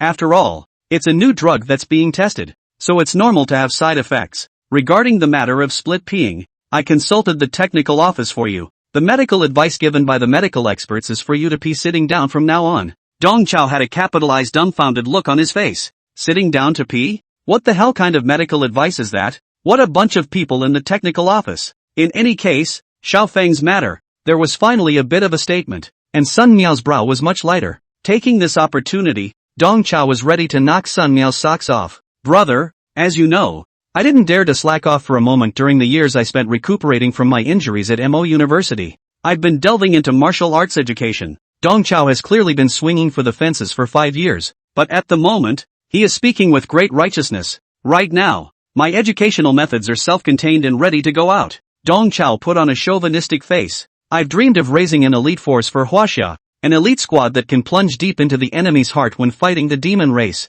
But alas, my abilities are limited. and I was able to recruit 2 outstanding scholars. I've been working day and night with my pillow and armor, and I've only been able to find 2 good saplings, Dao Shi and He Xiongya. I have nowhere to pour my passion for education. Sun Miao looked at Dong Chao with a look of looking at a pretender. Although he knew that Dong Chao was pretending, this guy was really a good instructor as well. It's just that this good instructor is only good for teaching the gifted and talented. Dong Qiu was not good at those rigid mind techniques or martial arts. What he was good at was a calm and cautious mind, the ability to improvise in battle, the instantaneous judgment of the situation, the ability to resist pressure psychologically, and even plotting and scheming and devious ideas that were not on the stage. He is 100 times less useful in imparting these things to the average student, but to impart it to a genius is like a tiger with wings. Sun Miao was obviously moved by Dong Chao's words, but he was in a bit of a bind. The matter of forming an elite martial arts class, I definitely support you. But right, you also know that those exceptional martial arts geniuses are the hearts and minds of the various martial arts universities,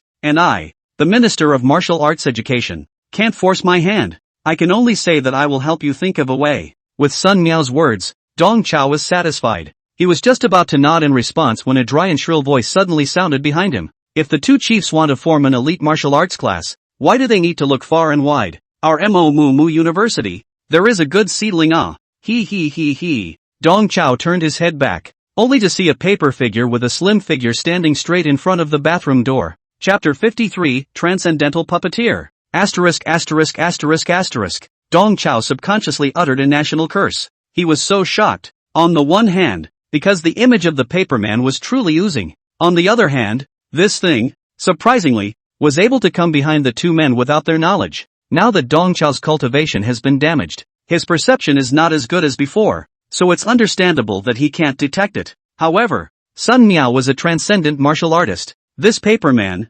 surprisingly, was able to conceal himself from Sun Miao's perception. Seeing this paperman, Sun Miao, however, acted calmly. Long time no see, old comrade. The paperman's form shook and cackled. Don't call me a comrade in arms, call me a big sister. River so many years have not seen, still so white. Hearing that the paper figure was an older sister, Dong Chao awkwardly shrank toward the pool. He didn't know when the paperman came, and I don't think she was listening to the peeing split, was she? You too, come to my office and meet up. With those words, the paperman's body was quickly dampened by the steam from the bathroom and turned into a dried-up piece of paper that floated down to the floor. Sun Miao stood up and craned his neck at Dong Chao. Your kid's life is really good. Someone sends you a pillow when you're sleepy. Wanting to form an elite martial arts class, a good sapling is immediately delivered to your door. Dong Chao was a bit helpless. Is this a gift? The paperman had obviously been listening and watching for quite some time. Sun Miao pulled Dong Chao. Don't squirm.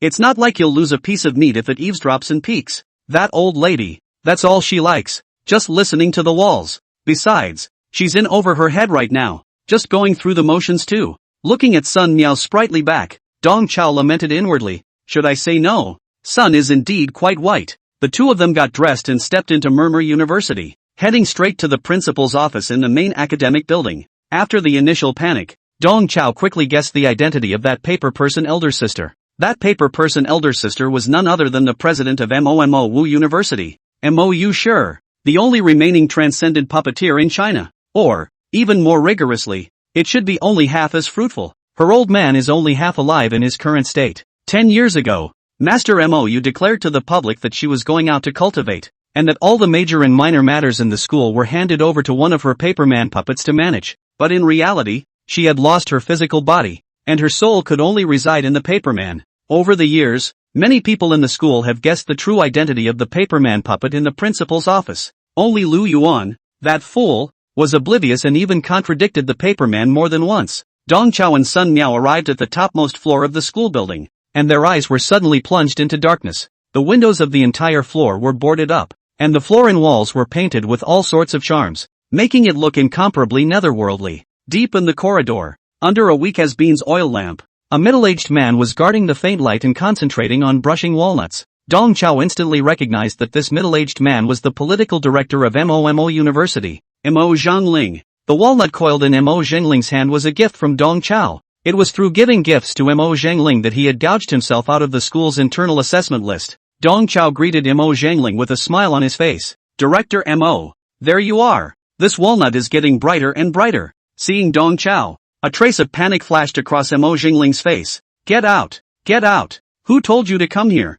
Get out! This entire floor is the most confidential part of Mo Mumu University. Dong Chiu. This asshole. Why did he come here? And, leading an outsider? Mo Zhengling waved his hand vigorously to drive the two away. While repelling, he felt that the guy behind Dong Chao looked a bit familiar, but where he had seen him before, he couldn't recall for a moment. Dong Chao was just about to explain his intentions when he heard a hard voice coming from the room behind Mo Zhengling. Yang invite them in. Mo Zhengling, who had been in a hurry just a moment ago, instantly became submissive. Yes, senior sister, the hard voice continued. Also, your attitude is too bad. Apologize to Director Sun and Teacher Dong. Director Sun. Mo Zhengling's eyes were wide open. His face unbelievable. Only then did he recognize that the one following Dong Chao was the Minister of Martial Arts Education. Mr. Sun Miao. Dong Chiu, the asshole who often gives himself gifts and often slips up to him, knows Minister Sun Miao? Moreover, the senior sister's attitude towards Dong Chao was quite strange, and she even honored him as Teacher Dong? In this instant, Mo Zhengling felt that his brain circuits were flattened by a brush like the walnuts in his hands. Mo Zhengling didn't dare to go against his senior sister's wishes, and he was reluctantly ready to apologize, but Dong Chao stopped him. Director Mo, it's not that big of a deal. No need to be so formal. The principal wants to talk to us. We'll go in first. Returning a polite fake smile to Mo Zhengling, Dong Chao pushed open the door to the principal's office and invited Sun Miao to enter first, while he followed behind. The style in the corridor was already very gloomy, and the whole principal's room, moreover, was as gloomy as a crypt. The principal's office was lit with long lamps, the walls were painted with burial murals, and in the corner, there was even a coffin erected. Throughout the room, an uncomfortable chill emanated. A fairly delicate-looking female paper figure, sitting on a chair that looked oddly like an altar, nodded at the two men. I've heard that Teacher Dong is the sharpest blade under Martial Six Ears.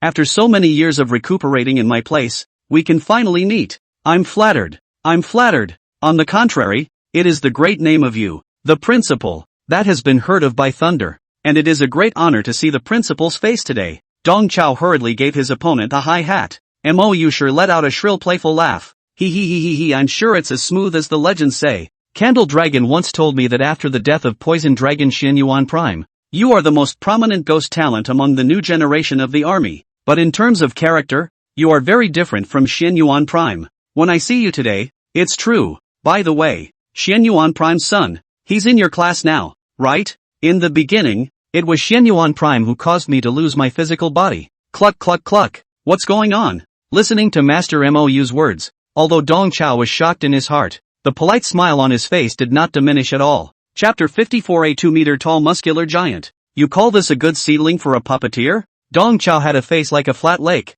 but Sun Miao on the side was a tiger.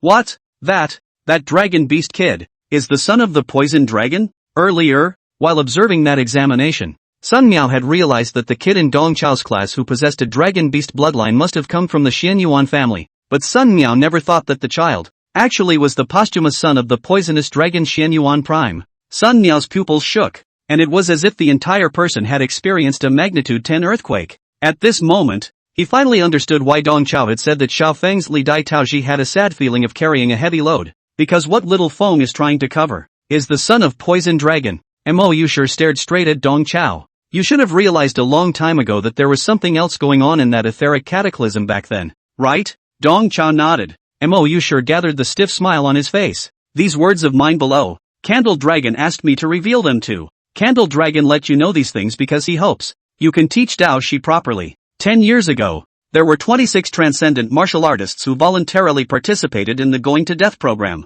Xiao Miao and I were among them. The organizer of the plan to die was Dao Shi's father, Xian Yuan Prime. Dong Chao was not at all surprised by Master Mou's words. He was just simply puzzled. Why? Playing such a big game just to plant a spy into the demon race? This price, it's too big. Master Mou's lips made of red paper opened and closed as if he was sighing. The situation at that time was complicated. On the one hand, we were too passive, always being led by the demon race. Whether it's the opening of a new secret realm or the opening of a dimensional rift, they always have foresight. The demon race seems to have mastered some sort of detection method. In the two aspects of secret realm exploration and dimensional shuttling, they are far ahead of us. We desperately need information. Secondly, at that time, Blue Star was stormy. Back then, with the help of a dimensional rift, the demon race teleported more than 40 hunting squads to the Blue Star. You fought with the demon race. You know how difficult the demon race's hunting squads are. The hunting targets of those 40-odd hunting squads are the transcendent martial artists of various countries, as well as the executives of the World Round Table. The successive assassinations have stirred up the Round Table. Some of the 2/5 are even having second thoughts. In order to stabilize the military's heart and allow the Round Table resistance to survive, as well as to drive a nail into the demon race, we have initiated the plan to die. Dong Chao came to a sudden realization. So, you transcendent martial artists, you deliberately leaked information about yourselves to the demon race, luring the demon race's hunting squads and blowing each other up with you. Mo Yushir stood up, his paperman body, his entire body radiating a strong sense of pride. Under the circumstance of intentionally leaking our undercards, our 20 Chinese martial artists fought off 27 demon hunting squads. 15 of them were ghost-level squads, 11 nightmare-level squads, and 1 exterminator-level squad. Ghost, nightmare, and extinction, were the 3 major ranks of the demon hunting squad. It was said that the highest-ranked extermination squad was composed entirely of 6-star demon masters. Translated into the human race's martial arts rank, that would be a full complement of transcendence. The Chinese transcendent martial artists who participated in the plan to die were not sacrificed for nothing, as they similarly dealt a heavy blow to the elite forces of the demon race by way of mutual explosions. Dong Chao looked at Master Mou and stood in awe. Sun Miao was the strongest in surface water warfare, and it was no surprise to Dong Chao that he had survived the plan to go to his death. However, the Mou sure is the puppet master. What the puppeteer feared the most was assassination in close quarters entanglement. The fact that Master Mou had survived the plan to go to his death, or part of it, showed how terrifying this old woman was in her heyday. Right now, Dong Chao finally realized how vicious this move of Huaxia's Gongzi offering his head was, and the demon race was forced to be hit. Huaxia and the demon race, it was as if they were 2 poker players who had killed their eyes, and both sides had pressed down too many chips and paid too much of the cost of silence. Both sides are eager to get their money back. From the other side, under such a premise, the Regulus twins, who provided accurate information for the demon race, wanted to surrender to the demon race, and the demon race could not refuse. What's more, the mastermind of all this, the poisonous dragon Xian Yuan Prime, the play was too real. He died as a traitor, at the end of his flight, or were they killed by the family themselves? If not for leaving behind Regulus Daoshi, the only crack, the entire plan is perfect. Looking at Dong Chao with a slightly stunned expression, Mou sure knew that he had figured out all the hurdles in this. She said in a pretentiously frivolous tone. Candle Dragon didn't listen to Xian Yuan Prime's will and wasted Daoshi's root bones, leading to the whole plan of going to death and leaving a hole. How to remedy that is your military's business. However, this has nothing to do with me. I shed blood and lost my flesh for your military. You should compensate me. Mou sure lightly pointed at Dong Chao. You, whether as a school official of the military or as a teacher of my MO University, are obligated to help me carry on the Mo family's puppet inheritance, the good seedling of my puppet lineage. The SS grade genius puppeteer must have to join your elite martial arts class. Hearing this, Dong Chao's heart burst with pleasure. There are still people rushing to give themselves golden thighs. What's the difference between that and picking up money on the road? Although he was delighted inwardly, Dong Chao put on a difficult look on his face. Headmaster, although this student's SS rank talent is slightly mediocre, but as a teacher of Mo University, I am willing to cultivate scholars for our Mo University. It's just that I don't know anything about puppetry. Master Mou waved his hand. Our lineage of puppet masters is more interested in personal perception and practical experience. Everyone's puppet path is different. Just like my paperman puppetry, it follows the evil path. And that kid's puppetry art is the king's path. Dong Chao pursed his lips, the corners of his mouth harder to press than AK. For Master Mou, whose strength was outstanding, to have such a high opinion of that child, he had definitely picked up a treasure. Mou sure continued to fan the flames of Dong Chao. I know, those 2 students in your class, they're both SSS rank. I've peeked at their battle. This good seedling of our Mo family may be slightly inferior to them in terms of talent, but in terms of tactical value and cherishing, it's by no means weaker than them. Dong Chao was happy in his heart, but on the surface he put on a noble appearance of being a teacher. Principal, what are you talking about? In my mind, every student is the best, and I treat them equally. You can rest assured that he will be handed over to me. Well, it's a deal then. Master Mou handed a piece of information to Dong Chao. Here's the kid's profile. Take a look. Dong Chao flipped through the information, and after just one glance, his entire body was confused. Name, Mo Xiang. Age, 18. Height, 205 centimeters. Weight, 140 kilograms. Occupation, puppeteer. Specialty, close-quarter combat. The information form was accompanied by a free photo of a muscle-bound man. A 2-meter-tall muscular giant. And good at close combat? You call that a good seed for a puppeteer? Dong Chao looked up incredulously. I'm sorry, Principal. I didn't hear you just now. Are you saying that this kid's puppet route is going down the king's path or the blind alley? This is clearly a blind route, isn't it? Chapter 55. The puppeteer's muscles are the best weapon. 10 minutes later. Master Mo eagerly bid farewell to Dong Chao and son now. You must promise me that you will raise that boy to be a man of honor. Mo Shure's hard voice echoed repeatedly in the dark corridor. When the two of them went downstairs,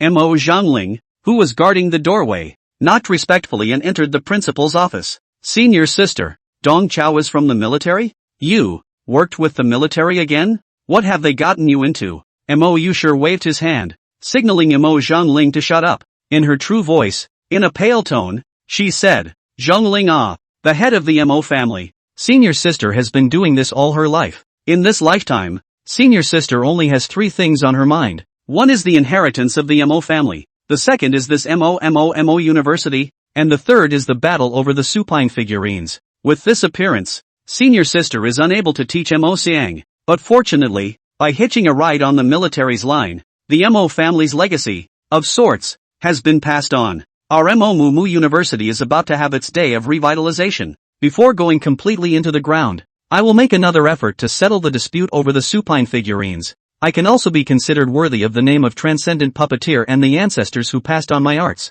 Compared to all this injury that senior sister suffered is nothing. It's just some frost and wind. Sister. Mo Zhangling was in tears in his old age. Master Mo comforted his senior brother. Okay. Sister is watching a romance TV show and learning from it. Why are you still crying? You go to the Puppet Academy. Look for Mo Xiang. First say this, and then this. Remember? Mo Zhangling nodded his head repeatedly. Senior sister. I'll do it right now. In the meantime, Machine Puppet Academy. In the puppet martial arts arena, a 2-meter-tall robust teenager was naked, posing with the running thunder vorpal fist, looking down on the entire arena in a domineering manner. Although the teenager was tall and robust, he was not rugged in looks, and his instrumental face, together with his casual and flowing pill hairstyle, gave him a sense of ancient-style beauty. Looking at his face alone, he's even a bit of a show-off. At this moment, the knife-carved muscles on his body bulged high, and in the state where the wind of his fists was storing up power,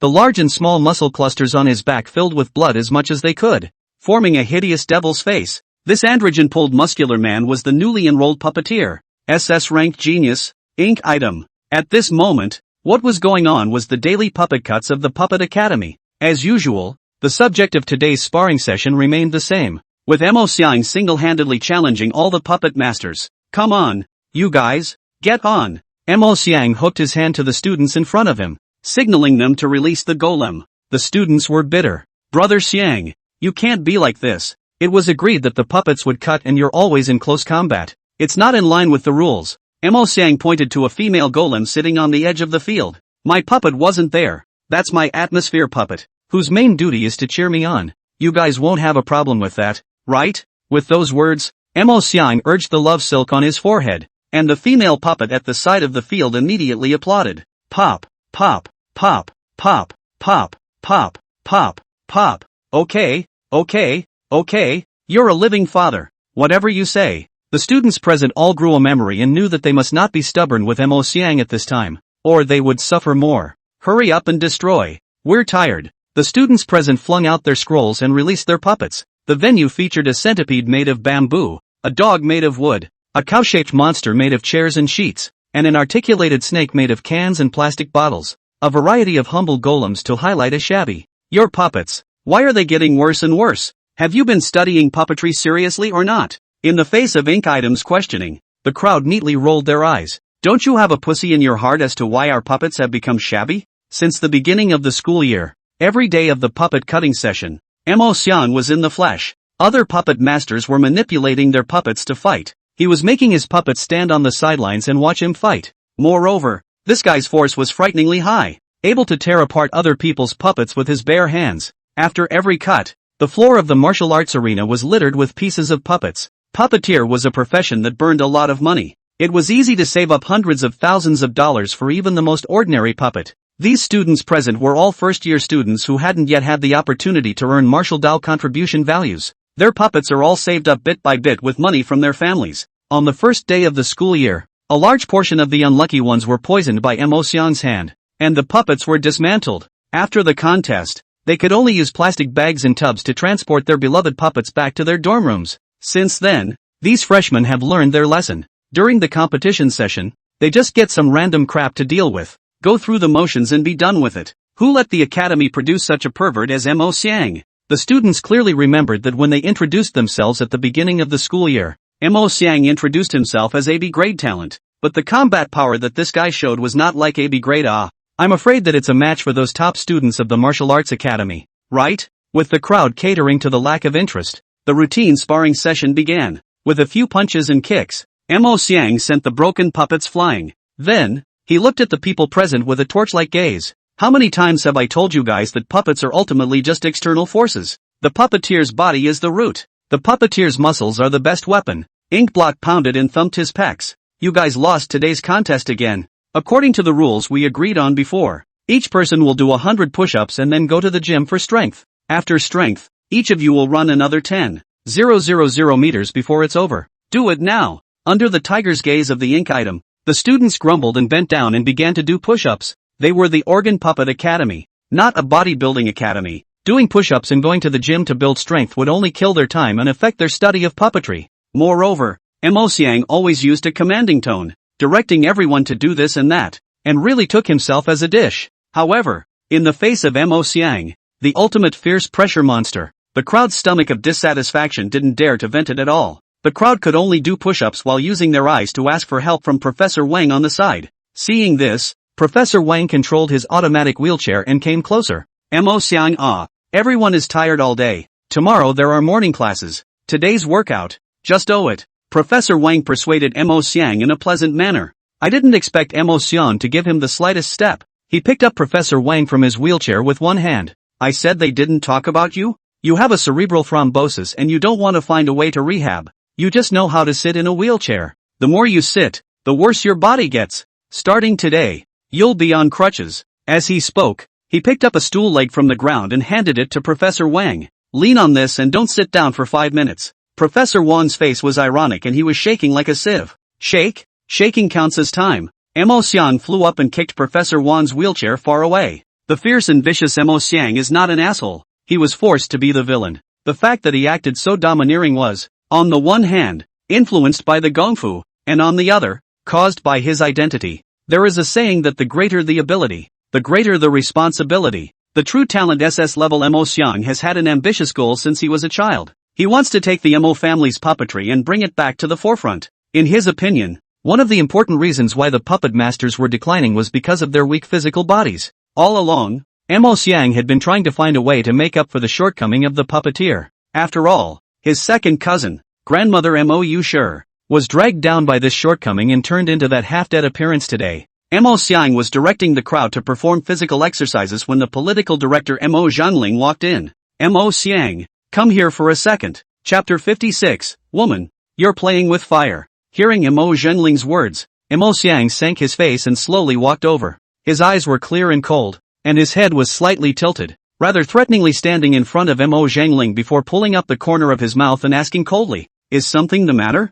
cousin grandpa?" Seeing this stance, Mo Zhangling knew that the boy was still sick, or rather, he's still practicing. Mo Xiang was the purest of puppet masters, practicing the highest level of the Mo clan's mind techniques, the divine sex swapping technique. In the past, King's puppet masters like him were known as supine masters. The so-called divine transference kung fu was to have a puppeteer play a disposition, a character, and then give that disposition over to the puppet. In this way, each puppet, like a human, could possess a unique aura. This kind of kung fu highlights the supreme philosophy of the supine group, to make a man out of an even. Right now, Mo Xiang is playing the character of the bully, being looked at coldly by a junior in a condescending manner. Mo Zhangling was very uncomfortable in his heart, but he still followed his senior sister's instructions and said to Mo Xiang in a serious tone, "Mo Xiang, in order for you to experience more and more, to perfect your divinity switching gong, and for the future of our Mo University, The principal has decided that you will be transferred to the Academy of Martial Arts.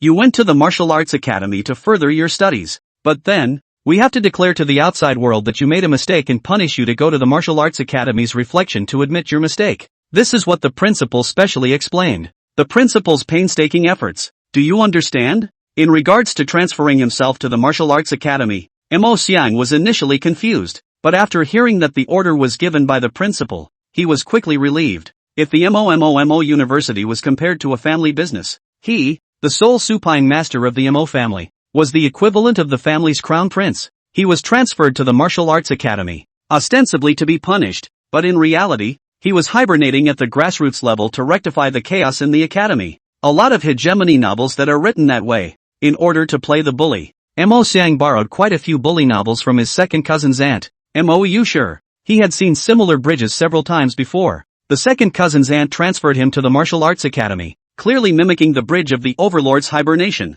Sure enough, the future of the family business still rested on his shoulders. At the thought, Mo Xiang nodded slightly, a low bubbly tone squeezing out of his throat. Tell the principal to be a good girl and keep her heart in her stomach. I won't let her down. Then prepare yourself and report to the Martial Arts Academy tonight. Mo Zhangling said to himself that it is still the senior sister who is powerful. Easily framed this kid. Mo Zhangling raised his volume and made a briefing to everyone present. Mo Xiang bullied his classmates, contradicted his teacher, and disregarded the law of etiquette. The school has decided to punish him by sending him to the worst martial arts class in the Martial Arts Academy for self-reflection and self-repentance. During this period, his puppeteer allowance is compensated to all the students and teachers who have been harmed. Hearing that the bully Mo Xiang had been transferred to the Martial Arts Academy, the students present all exuded a look of joy like that of the new year. Even Prof. Wang, who had a cerebral thrombosis, felt his blood flow at once and couldn't help but come to a big jump. Their hard times are finally over. Evening. Budo Academy Teaching Building. Mo Xiang sat on a bench in the hall of the school building, holding 2 books and reading them carefully. There were still 20 minutes before the time for him to report for duty, and Mo Xiang practiced his divinity switching kung fu as he saw fit. These 2 books in his hands, one is The Self-Cultivation of a Thespian, and the other is Fake $1,000 Gold's Capital Circle Boss Fell in Love with Me. Pretty standard hegemony fiction. Just as he was fine-tuning the general bastard's demeanor, there was the sound of light footsteps in the stairwell. A few of the girls went downstairs talking and laughing. As they walked, they giggled and gossiped. Have you heard? The Secret Resource Development Academy. There's been a big abstract event. Their academy has 77 girls and 3 boys this year. Unexpectedly, a week into the school year, those 3 boys got together. A love triangle. Every day, they gave candy to 77 girls. Several of the girls had a complicated look on their faces that was hard to strain. It was a bit abstract, but they believed in this gossip. After all, Lin Weian, who had broken this fierce news, was not only one of the Academy's 4S ranks, but was also a little gossip monger known far and wide. There was no material that she, Vivian Lin, couldn't dig up. You don't know, those 3 boys, they can play and delay. Lin Weian was about to plant the details of the male ketone love triangle on her classmates when out of the corner of her eye, she jerked her head to the ink item. At this moment, Mo Xiang was sitting on a bench, concentrating on his book. In front of him rested a huge metalware chest that blocked his form, leaving only his head exposed. Mo Xiang's handsome appearance, lazy and casual pill head, and the intellectual temperament of concentrating on reading a book, instantly attracted Lin Weian. Lin Bian's gossipy soul was on fire. Brother, what class are you in? How come I haven't seen you before? Hearing the inquiry, Mo Xiang slightly raised his head, coldly trailed a glance at Lin Weian, and said in a low bubbly tone, Woman, you're playing with fire. Ha ha ha ha ha. Hearing Inkbrand's response,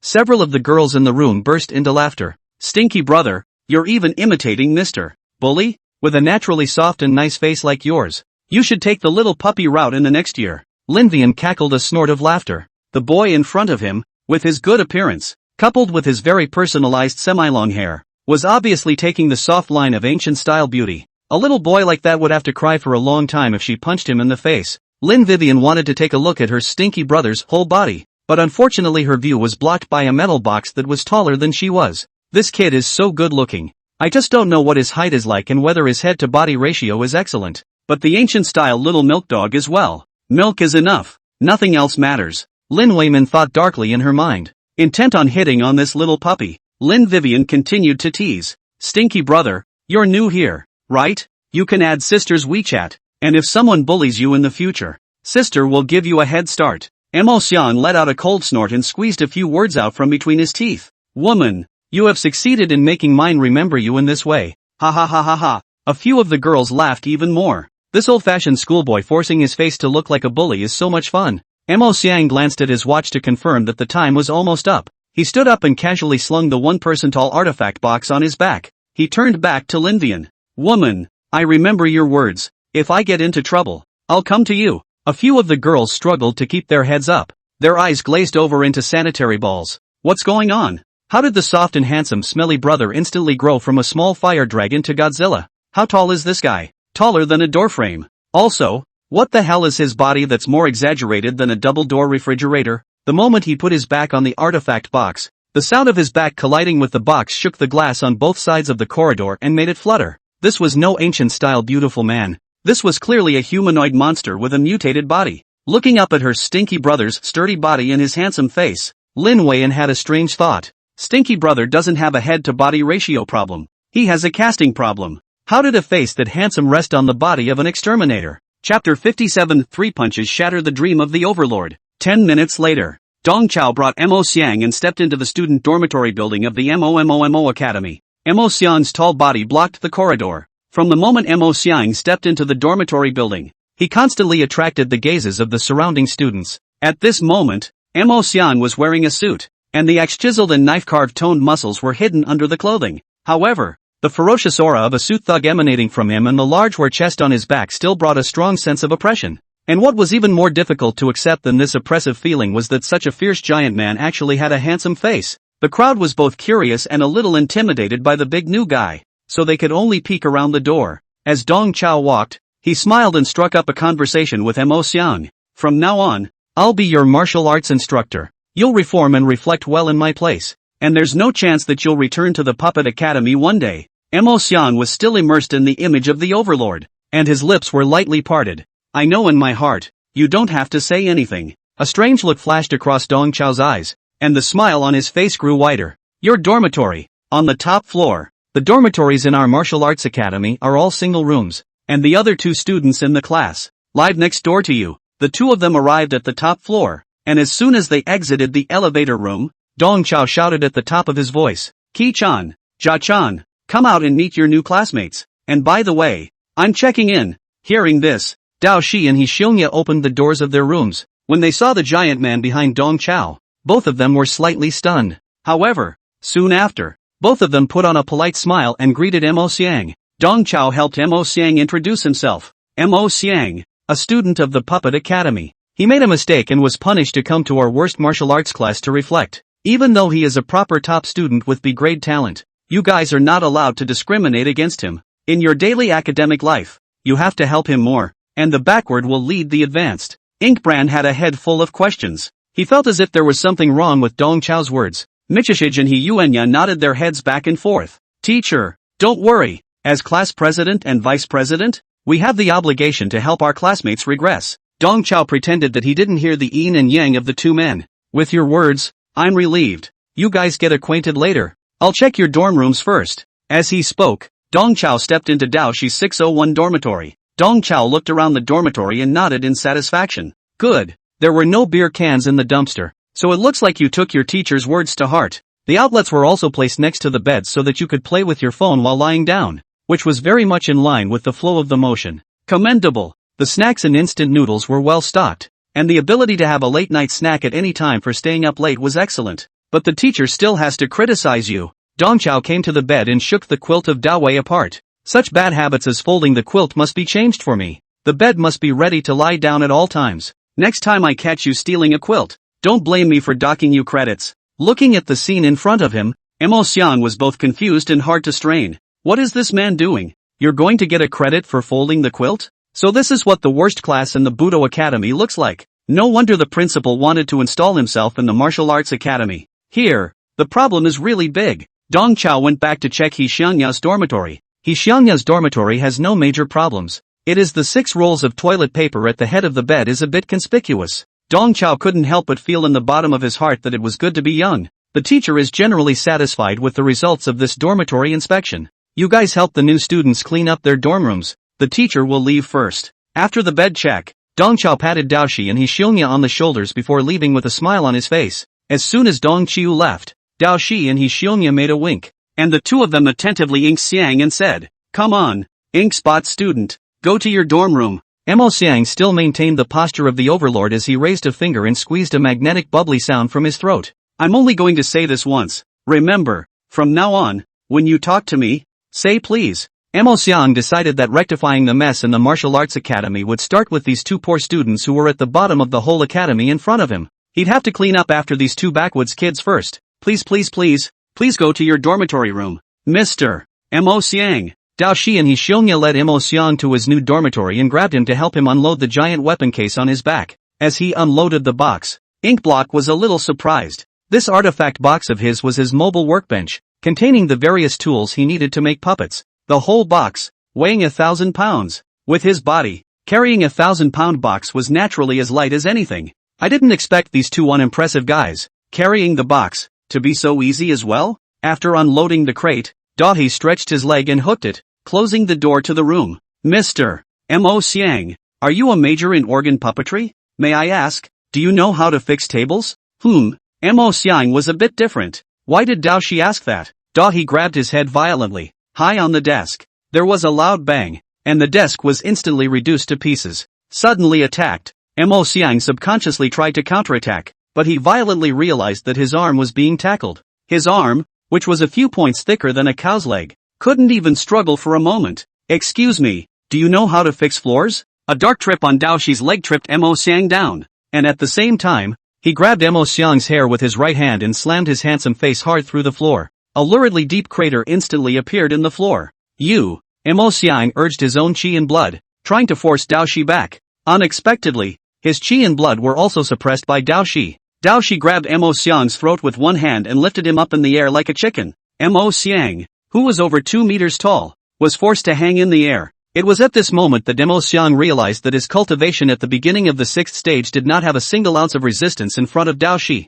"This guy in front of me is frighteningly strong. Don't look down on us, big guy," Dao Shi said lightly. "I don't care what your purpose is in coming to Budo class for. Here, keep your tail between your legs and don't influence me and Yako. Do you hear me?" Dao Shi's tone was flat. His expression was lazy, and his whole being was careless. Dao Shi could tell at a glance that the big man in front of him wasn't some B-grade talent. He was an SS-grade talent. His chi and blood fluctuations were strong. This kind of guy who says he's strong but not strong, who says he's not rubbish, must be hammered and hammered. He can't be allowed to jeopardize his own greatness. Hanging in the air, Mo Xiang's pupils even shook. More than this fat beating, what shocked Mo Xiang even more was the overbearing aura emanating from Dao Shi at this moment that was impossible to defy. Mo Xiang, who was practicing the divine nature switching technique, then realized that the original true hegemony was like this. Same time, Dong Chao hid in the elevator room, listening to the muffled sounds coming from upstairs. He shrank back and snickered for a while. What does a genius hate most? A genius hates it when someone plays hard to get with him. Mo Xiang, that kid dragged like 2.5 million. He does not get beaten up. Who get beaten up? Chapter 58, The Secret Skill of Pressing the Bottom of the Box. Night. Mo Xiang sat in his bedchamber, looking at his puppet opposite him. As a puppeteer, Mo Xiang was dexterous, and it only took him an hour to put the shattered table back together, and the leaking holes in the floor were filled as before. The whole dormitory, cleaned up with a new look. Only the redness and bruises remaining on Mo Xiang's face proved what kind of beating he had just received. At this moment, Mo Xiang endured the pain and scrambled to extradite the domineering aura he had just felt to his puppet. A crystalline silk thread poked out from Mo Xiang's brow and pierced into the puppet's forehead from a distance. As the silk thread continued to go deeper and deeper, the puppet's body twisted strangely, as if it had been given life. When he was being beaten up, the domineering aura that Mo Xiang felt from Dao Shi was countless times more than the domineering aura that he had gained from playing the role of a domineering general or a villain these days. Inkbrand couldn't help but have a heart palpitation.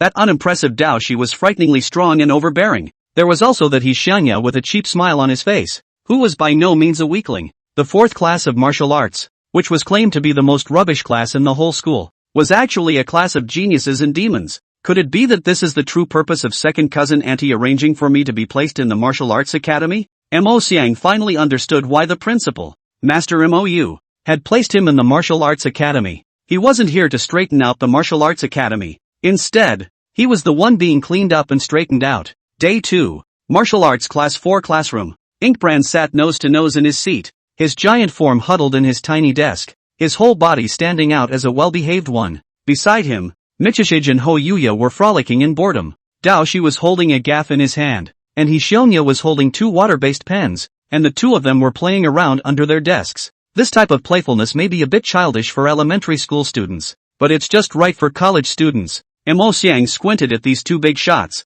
not daring to breathe. Mo Xiang felt that these 2 guys, it seemed like they were dismantling each other's moves in a playful manner. Both men's seemingly random blocking and picking jabs seemed to have a great deal of meaning. With Mo Xiang's cultivation at the first level of the 6th rank, he could only discern some of the subtleties of the duo's moves. Mo Xiang's file was changed by Master Mou when he enrolled in school. His cultivation level of 6 Step 1 was changed to 3 Step 1. His SS grade talent was changed to B grade. Master Mou did this because he wanted him to bide his time and avoid being targeted by the Demon Clan prematurely. Obviously, these 2 bigwigs beside him were in the same situation as him. They had both concealed their cultivation and talent. When he thought of this, Mo Xiang peeked at Dong Chao beside the podium again, and his heart rippled even more. The 4th class of Budo, which was despised and underestimated by everyone, was actually a monster room. Would Dong Chao, the instructor of that martial arts class 4, not be a pool animal as well? With regard to Dong Chao, Mo Xiang had heard about it long ago. Before last night, Mo Xiang also thought that Dong Chao was just a loafing asshole. But last night, after seeing Dao Shi's terrifying strength, Mo Xiang had some doubts about Dong Chao's identity. To be able to teach 2 monsters like Dao Shi and Hishionya, Dong Chao shouldn't be a real asshole, right? However, when Mo Xiang looked left and right, he felt that Dong Chao was really plain, with nothing special in his body. Dong Chao noticed Mo Xiang's gaze and he came to Mo Xiang's body with a smile. Xiang Zi, teacher left in a hurry yesterday and forgot to give you this. Dong Chao pulled out a stack of vouchers and recharge cards from his pocket and handed them to Mo Xiang. As a student of my Dong Chiu, if you mention my name in any place of consumption in the school, it's absolutely fine. Of course, outside of school, you can try it too. You can mention your teacher's name on the bus and subway. If it doesn't work, you buy another ticket. Inkbrand said in his heart that he had really been overthinking things just now. Dong Chao, whether it was the fluctuation of qi and blood in his body or his greasy socialite demeanor, was not related to a big brother. Dong Chiu was just like what is rumored in the campus forums. Not only mixed, but also abstract. Suzu. As the bell rang, Dong Chao straightened up his clothes and walked to the podium with an accent. From today onwards, Mr. Mo Xiang is considered a member of our martial arts class 4. In order to welcome Mo Xiang's arrival, Sensei will show a little bit of the real thing today and teach you guys a little bit of the secret techniques from the bottom of the box. Hearing this, Mo Xiang's eyes widened. Sure enough, as the martial arts instructor of 2 monsters, Dong Chao definitely has something. The way he raised his hands and feet on the podium was very stylish. Very different from just a moment ago. Mr. Dong Chiu was really deep. Mo Xiang hurriedly stretched his ears and concentrated, afraid of missing a word. Meanwhile, outside the corridor, Qin Wanqing, who was rushing to her first class of martial arts, leisurely stopped in her tracks. Just as I imagined, Dong Chao's martial arts class 4 is a big mystery. Qin Wanqing secretly lamented in her heart. Qin Wanqing had long since seen that Dao Shi and Hishionya were the true geniuses in the academy. Yesterday, there was another puppeteer that transferred from the Puppet Academy to the 4th class of martial arts. Although that puppeteer had nominally come to be punished and repent, a discerning eye could see at a glance that that guy, too, had come at Dong Chao. Qin Wanqing infinitely suspected that Dong Chao was probably trying to net talents to create a super elite martial arts class. Moreover, Dong Chao, whose identity was of great importance, was really devoted to these students. The secret techniques from the bottom of the box were moved to the classroom in such a grand manner, without hiding anything. Qin Wanqing couldn't help but feel a trace of admiration for Dong Chao. In the classroom, Dong Chao took on the appearance of a mentor and said with a straight face, "Teacher has reigned supreme for so many years, and what he's best at is winning with the few, and winning with the weak. There is no one weak in the world who is softer than water, and there is no one who is strong enough to attack the strong. Weakness over strength, and softness over strength, is the teacher's way to win." Mo Xiang nodded his head repeatedly as he listened, and he memorized every word,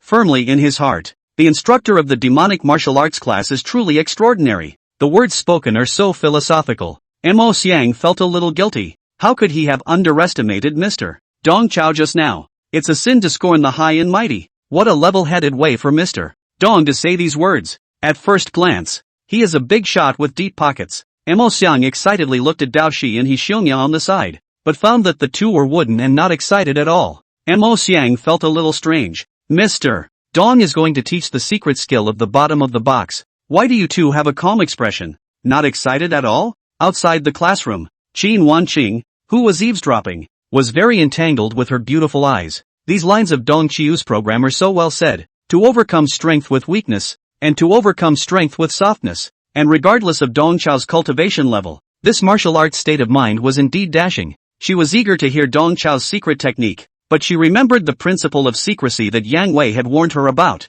Don't listen to what you shouldn't listen to. Right now, Dong Chao's secret technique that he was about to reveal in its entirety, clearly fell into the category of something that shouldn't be heard. Qin Wanqing forcefully suppressed her curiosity and took a step towards the first class of martial arts. And at this moment, in the classroom, Dong Chao picked up the chalk and dashed down a few big words on the blackboard under the keen attention of Mo Xiang. The less is more, the landlord farmer must win. Ha! Looking at this inexplicable line of slate, Mo Xiang felt that his brain was even more confused than when he was held down by Dao Shi. Isn't it a secret technique? How did it turn into a landlord? Chapter 59, Piano, Chess, Calligraphy and Painting. My cards are the strongest. Teacher had a bandit number back in the day. It was called Airplane with 2 kings. The old man is the most rampant. I'm the strongest card in the piano, chess, calligraphy and painting. If it weren't for the fact that being a teacher gives you 5 insurance policies, I would have quit my job and become a professional poker player. Dong Qiu spoke eloquently from the podium. In this instant, Mo Xiang felt as if a powerful and unnamed being had lifted his skull and was sucking his brains with a straw. With the weak over the strong, with the soft to conquer the strong. The farce, talking about the landlord? You can't think of a big job like this without 20 years of brain clots. Why are you teaching landlord? I really thought you were a master of the world. Now, Mo Xiang finally believed those rumors on the campus forum. Dong Chao, a well-known jerk in the education sector, is mixed and abstract. It's really numb from him pulling it. After only 5 minutes of listening to the lesson, Mo Xiang felt that his cognitive ability was greatly impacted. How could anyone teach fighting the landlord in a martial arts class? In all seriousness? What's worse, the 2 super geniuses on stage just accepted it blandly? Mo Xian looked at Dao Shi and He Xiongya, who were still bland, and felt that this scene was particularly magical. Aren't you 2 super demons? You're learning this in martial arts class? Mo Xiang, don't look left and right, listen carefully to the lesson. Dong Chao spoke out in reprimand. I'm listening to your grandma's grandson. Mo Xiang cursed in his heart. If it had been a day ago, Ink Item would have rushed to the podium and cracked the blackboard at this moment. But at this moment, feeling Dao Shi's cold gaze, he didn't dare to act rashly. Dong Chao took out a brand new deck of playing cards and skillfully shuffled and cut them on the podium. Don't underestimate the game of landlord. This game has a high degree of universality, and is played by all classes, from business owners to peddlers. An entertainment program with such a high degree of universality, we must master it. As we all know, in landlord fighting, the farmer has 1 less round of card power than the landlord and 3 less cards. For a peasant to win, one needs calm calculation and the other needs tacit cooperation. Farmers are divided into smooth running positions and doorstep positions, and it is important to recognize your position the first time you get a card. After 3 rounds of cards are dealt, it's time to figure out the basic deck. In addition to that, teacher has an exclusive set of mnemonics that you must memorize. Out of the more not less. Out of the less is the sand sculpture. The doorplate is responsible for resisting and running quickly. If you have a bomb, come out as soon as possible. If you are late, it is not good to get it. Airplanes plus king bomb, refreshing and awake. Mo Xiang really wanted to use Dong Chao as a puppet and dismantle him bonkers. What's all this? What kind of abstraction is he pulling with this serious look of teaching landlords? What made it even more difficult for Mo Xian was that he was uncomfortable in the face of such an outrageous martial arts class. But he didn't dare to have a fit. Michishij and Ho Yuya are still sitting on the sidelines. Dao Shi was still in such a bland state, as if he wasn't too surprised that Dong Chao had such an evil martial arts course. He Xiangyao went even further. That guy actually took out a notebook and took notes in a serious manner. Mo Xiang's entire body was helpless. And at the moment, internally, he was more stifled and confused than when he was beaten up yesterday. Come on, let's move on to the practical part. Mo Xian, you'll be the landlord. Shizi and Jiazi will be the peasants. Let's rehearse. Remember, landlord is not just a game of luck. It's also a game of strategy. Proper strategy, cool heads, and clinical calculations. That's the key to winning. Dong Qiu signaled the 3 to play fight the landlord in class. Seeing that Dao Shi and He Xiongya both looked like they were eager to try, Mo Xiang simply broke the mold as well. Fine. You 2 super geniuses. Just killing time, right? Then I'll accompany you. The The three sat down and shuffled and grabbed the cards. When Mok Sang Boop was the local landlord, Du Hei and Ho Hung Yai cooperated as farmers. After playing 3 games in a row, Mo Xiang sensed something was wrong. In the first hand, Mo Xiang won easily, but in the last 2 hands, Dao Shi and Hishionya really played matchmaking. One of the two was responsible for running and the other for causing problems for Inkblade, who lost the last 2 rounds by millimeters. As the card game progressed, Dao Shi and Hishionya did not need to communicate with each other in any way, and had already formed a tacit understanding. Although a few people were playing cards, the scene of Dao Shi and Hishionya seeing each other with a grid ruler and a water-based pen before the class always came to Mo Xiang's mind. In the current hand, Hishionya, who was in the door position, was like a swordsman with 2 swords in his hand, and he was constantly causing difficulties for Mo Xiang, tangling with him and making him tired of dealing with it. Dao Shi, who was the down runner, was like a swordsman with a knife poised, waiting for the most suitable moment to seal his throat with a slash. Mo Xiang didn't expect that a few small playing cards could remind him of something profound. He finally realized that Landlord was really a strategy game. And this kind of instant strategy is a little bit similar to the battlefield strategy, battlefield analysis, that the puppet masters use in battle. Even with skillful martial arts and strong muscles, Mo Xiang had to admit that puppeteer was not a hard-hitting profession. What the puppeteer specializes in is guile and calculation. It is to create the most favorable battlefield environment, use the most appropriate puppet, and give the enemy the most deadly attack. This strategy is actually a little bit like playing cards. Just like at this moment, Mo Xiang tries to use the most suitable cards to press his opponents and grab the cards. Having figured out this level of pass, Mo Xiang's card skills gradually became skillful. At each round of play, he calmly analyzes and anticipates his opponent's hand, and then tries to find a suitable strategy.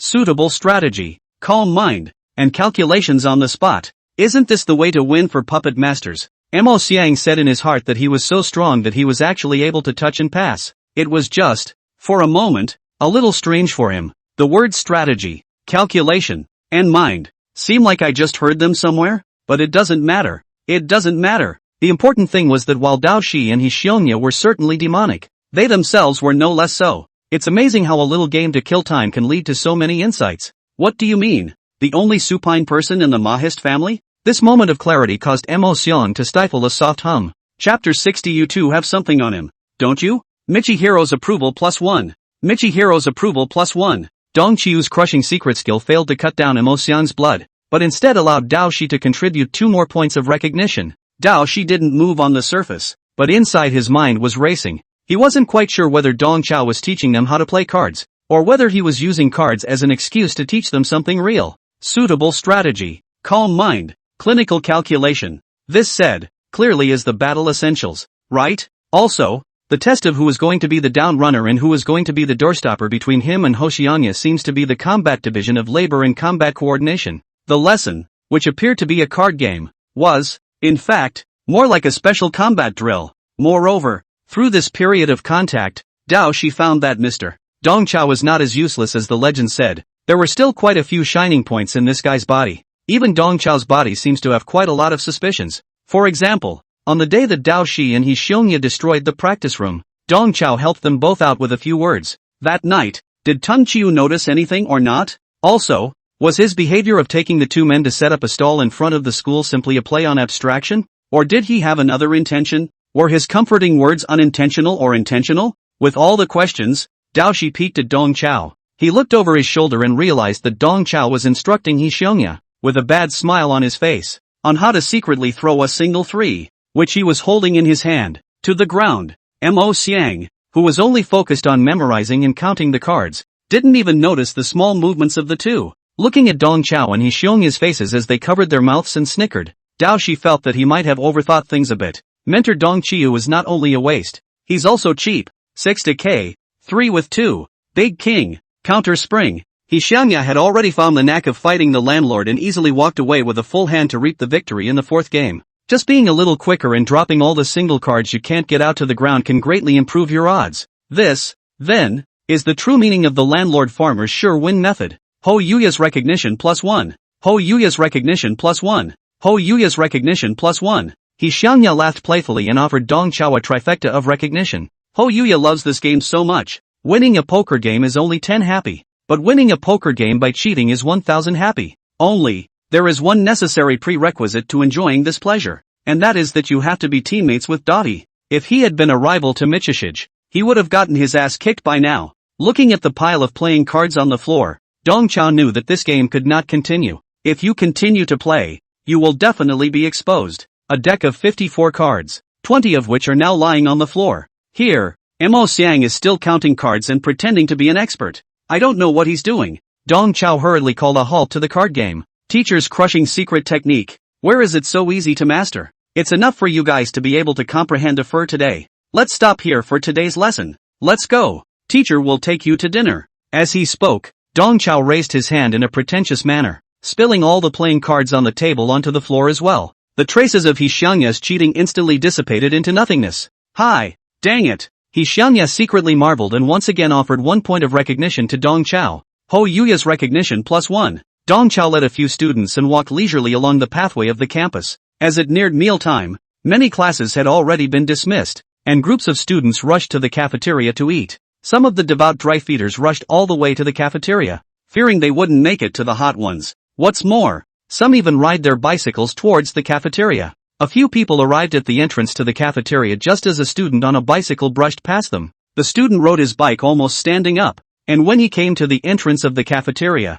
he got off in a dashing manner, then threw his bike casually into the corner and stepped into the cafeteria in a hurry. Almost being grazed by this student, Dong Chao was not angry at all. Not only did he let this classmate go first, he turned back and helped his classmate pick up his fallen bike. Dong Chao took the opportunity to educate a few students while patting the dust on his bike. As my Dong Chao students, you can't follow this student's bad habits. A few people had thought that Dong Chao was trying to educate them to uphold public morality and observe public order. But to their surprise, Dong Chao's words changed. How can you ride a bicycle like him? Taking this opportunity, let me emphasize that the 4th class rule of our martial arts class 4 is 3 don't ride. We definitely don't ride a bike that has been stood on and pedaled. Because it has been stood and pedaled, the performance must be greatly reduced. It will affect the riding experience. We do not touch. Secondly, we don't ride bike sharing, because it is good. Shared bicycle low price for everyone to serve a lifetime. The end of the day you still pedal it to run 2 laps, in the heart of what cannot bear.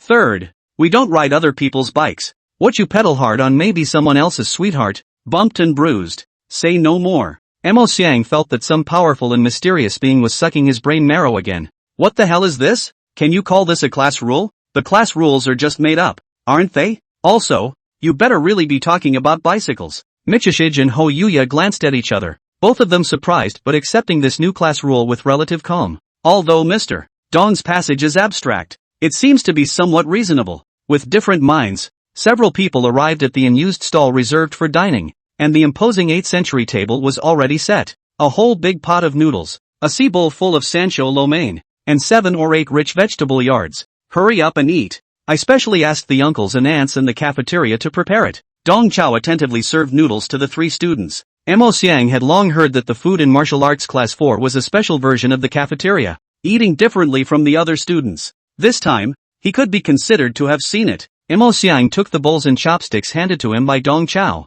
and accompanied by the prancing hot air, huffed and puffed and dazzled fiercely. The noodles are hand-rolled, strong and springy with a great noodle flavor. The 3-food lo mein is rich in ingredients, including mountain treasures like shiitake mushrooms, fungus, and yellow cauliflower, as well as seafood like scallops and squid, and the oily flavor provided by the pork and pork bone broth makes for a hearty and addictive meal. Vigorously dazzling a mouthful of noodles with several vegetable yards, Mo Xiang felt that his battered heart seemed to be healed quite a bit. Just as he was emptying his mind and body to make a dry meal, Dong Chao spoke again. This noodle, I also have 3 that I don't eat. I won't eat if I don't have enough food. The world of flowers is fascinating to the eyes, and if you don't have a high grade, you lose face. In the case of brine noodles, the number of dishes has a direct impact on the grade. Secondly, the marinade is too thick for me to eat, because it's salty. I've been teaching all morning and at the end of the day I'm given such salty food. It's not good for my throat. Third, I don't eat hanging noodles.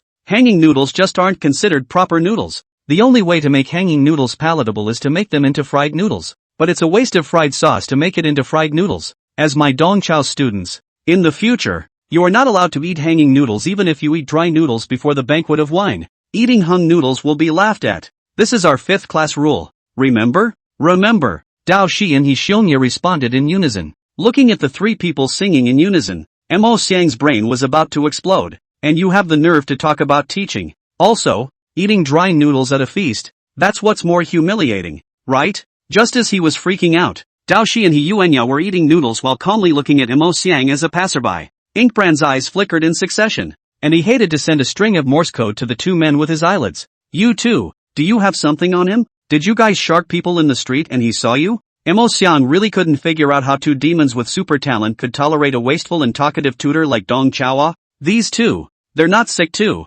are they? Inkbrand thought darkly. Chapter 61, you call this being nice to people? This is the social theory of the god of murder. Bai Qi. After enacting two new class rules, Dong Chao could be considered to have subsided. A few students were finally able to dry their meals without worry. While eating noodles, Dong Chao was not allowed to have any free time. Cafeteria employees, security guards, housekeepers, and hostel masters coming and going in the cafeteria aisle all greeted Dong Chao warmly when they saw him. Dong Chao also responded enthusiastically. Sister Wang, are you wearing a new bracelet? Did your daughter-in-law buy it for you? What a blessing. Brother Zhang, did you buy the soccer lottery for this issue? Old Li, good business at the stall today? Dong Qiu sat in front of the stall and chatted with anyone. Although he had seen Dong Chao's easygoing nature for a long time, Dao Shi was still a bit emotional. Teacher, you really don't have any attitude at all. You're so close to everyone. Dong Chao heatedly smiled. Teacher has his own set of socialization theories called the theory of being good to people.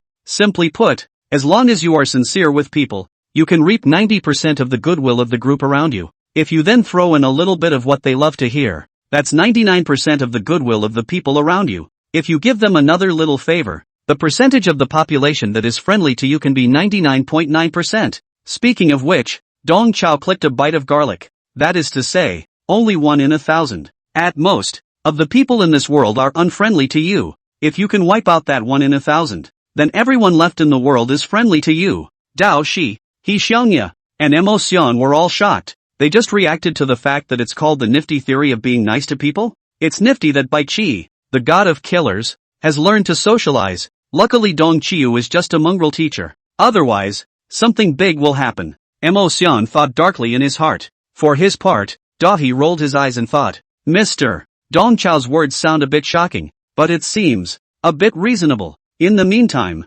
Martial Arts Academy, Dean's office. Dean Lu Yuan stood pensively in front of his desk, respectfully listening to the call from the Ministry of Martial Arts Education. The one who spoke to him was still Minister Sun Miao's secretary Xiao Zhao. Lu Yuan knew in his heart that he, a dean of a university branch, was not qualified to report directly to Sun Miao under normal circumstances. Being able to contact Minister Sun's secretary is already considered a special favor. Minister Sun is busy and asked me to convey a few things to you. So listen up. Secretary Zhao's tone was flat, but Lu Yuan, on the other end of the line, hated to come to a standstill. First, it's about Sun Jingfeng. As you all can see, Sun Jingfeng is indeed a genius. His true talent is, in fact, SS grade. The previous file was his disguise. I will send you Sun Jingfeng's real file later. The Li Dai Tao Z plan started to kick in, and Sun Miao personally changed his son's file, mentioning Sun Jingfeng from the A grade to the SS grade, just to cover up for the few demons in Dong Chao's class. Listening to Secretary Zhao's words, Lu Yuan proudly bristled. He said to himself that he was really discerning. He had long since seen that Sun Jingfeng was not ordinary. What an eye for an old-school educator. How could such a thing be hidden from him? Secondly, the minister is pleased with the current education at your Budo Academy and hopes that you will continue to maintain it. In particular, keep the current team of teachers stable and don't change the team personnel at will. Secretary Zhao emphasized the words team stability. He was afraid that Lu Yuan didn't understand and added another sentence. Do you understand what the minister is saying? There are to be no changes in personnel appointments. I'll emphasize again, don't have any change. Do you hear me? Got it.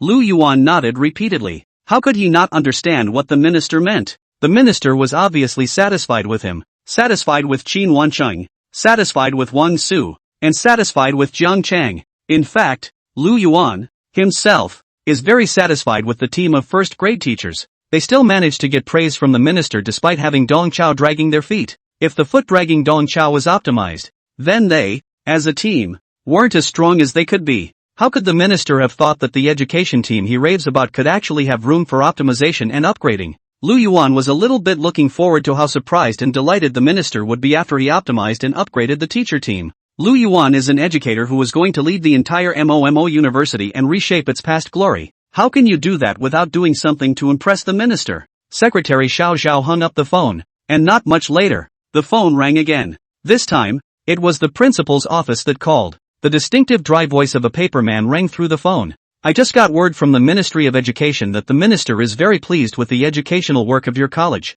He specifically emphasized the stability of the teacher team. Keep the current team. Mo sure gave Lu Yuan this phone call to tell him not to mess around and stir things up. Mo University has finally hitched a ride on the military line. As long as Lu Yuan stays in the office and does nothing, Mo University revival is the nail in the coffin. However, Mo Sure's words were only half spoken, only to hear Lu Yuan's petulant asterisk, followed by hanging up the phone. In order to prevent the stupid Times paperman from calling again, Lu Yuan simply unplugged all the telephone lines. As soon as he heard that dry voice of the paperman, he got angry. He, Lu Yuan, is to fulfill the long-cherished dream of the president, is to lead Mo University to renaissance of the excellent school leader and great educator. The paperman in the principal's office was just a foxy, uninformed, ungrateful artifact, and it's worthy of giving itself instructions for work? If it wasn't for it, could the school be in such a mess right now? Hasn't it been up to you to set things right and carry the weight to keep the school barely afloat all these years? Thinking of this, Lu Yuan felt doubly sad. He pulled an old photograph from the bottom of the drawer. Master teacher principal, where have you been all these years? I've finally lived up to your high expectations. Our Mo University, it's going to get better. Looking at the young girl in the photo, Lu Yuan wept bold tears. Chapter 62, what a painful realization. For so many years, Lu Yuan has worked hard to repay the kindness of master teacher's knowledge. When he first joined the workforce, his seniors always criticized him for being foolish, obstinate and self-righteous. Only the equally young principal of the division, who often gave him encouragement. Ms. Lu, you have the most complete conference materials. Mr. Lu, you made the hottest tea. The rice you buy tastes the best. You have the fastest legs. You scrub the shiniest floors. It was under the constant encouragement of the division's president that Lu Yuan made it to the dean's position one step at a time. Lu Yuan originally thought that with how much the principal relied on him, he would leave the school in his hands during the years he was away practicing.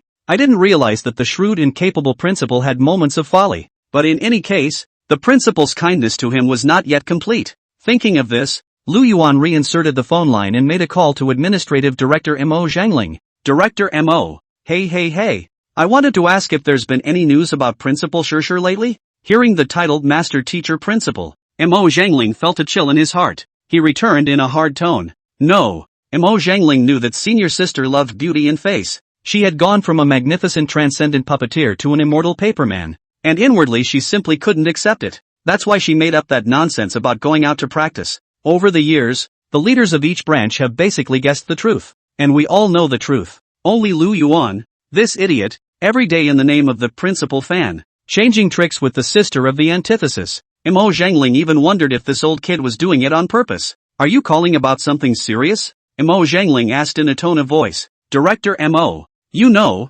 I've always wanted to get rid of Dong Chao from our academy. Recently, I guess, I came up with a total ploy. Let's not fire him yet, but move him to a logistics position. He is not quite good at doing things. In the logistics position, he can shine. In this way, we will not offend anyone. Listening to Lu Yuan's words, Mo Zhangling had a headache. He really wanted to go down the phone line and punch Lu Yuan twice. You call that a foolproof plan? The fact that you don't fool around is the greatest foolproof plan of all. How hard did sister go to get the Mo family's only supine master into Dong Qiu's class? As a result, you want to transfer Dong Qiu? You are afraid that the Murphys are getting a little bit better. Mo Zhangling kind of understands what it means that one powder tops 10 blacks. Mo Zhangling gritted his teeth and asked in a deep voice. You want to transfer Mr. Dong Chao to a new job, right? Lao Lu Ah. Let me ask you how your eyesight is. I have perfect vision. 5 in both eyes. Lu Yuan was a bit strange as to why Director Mo was suddenly concerned about his eyesight.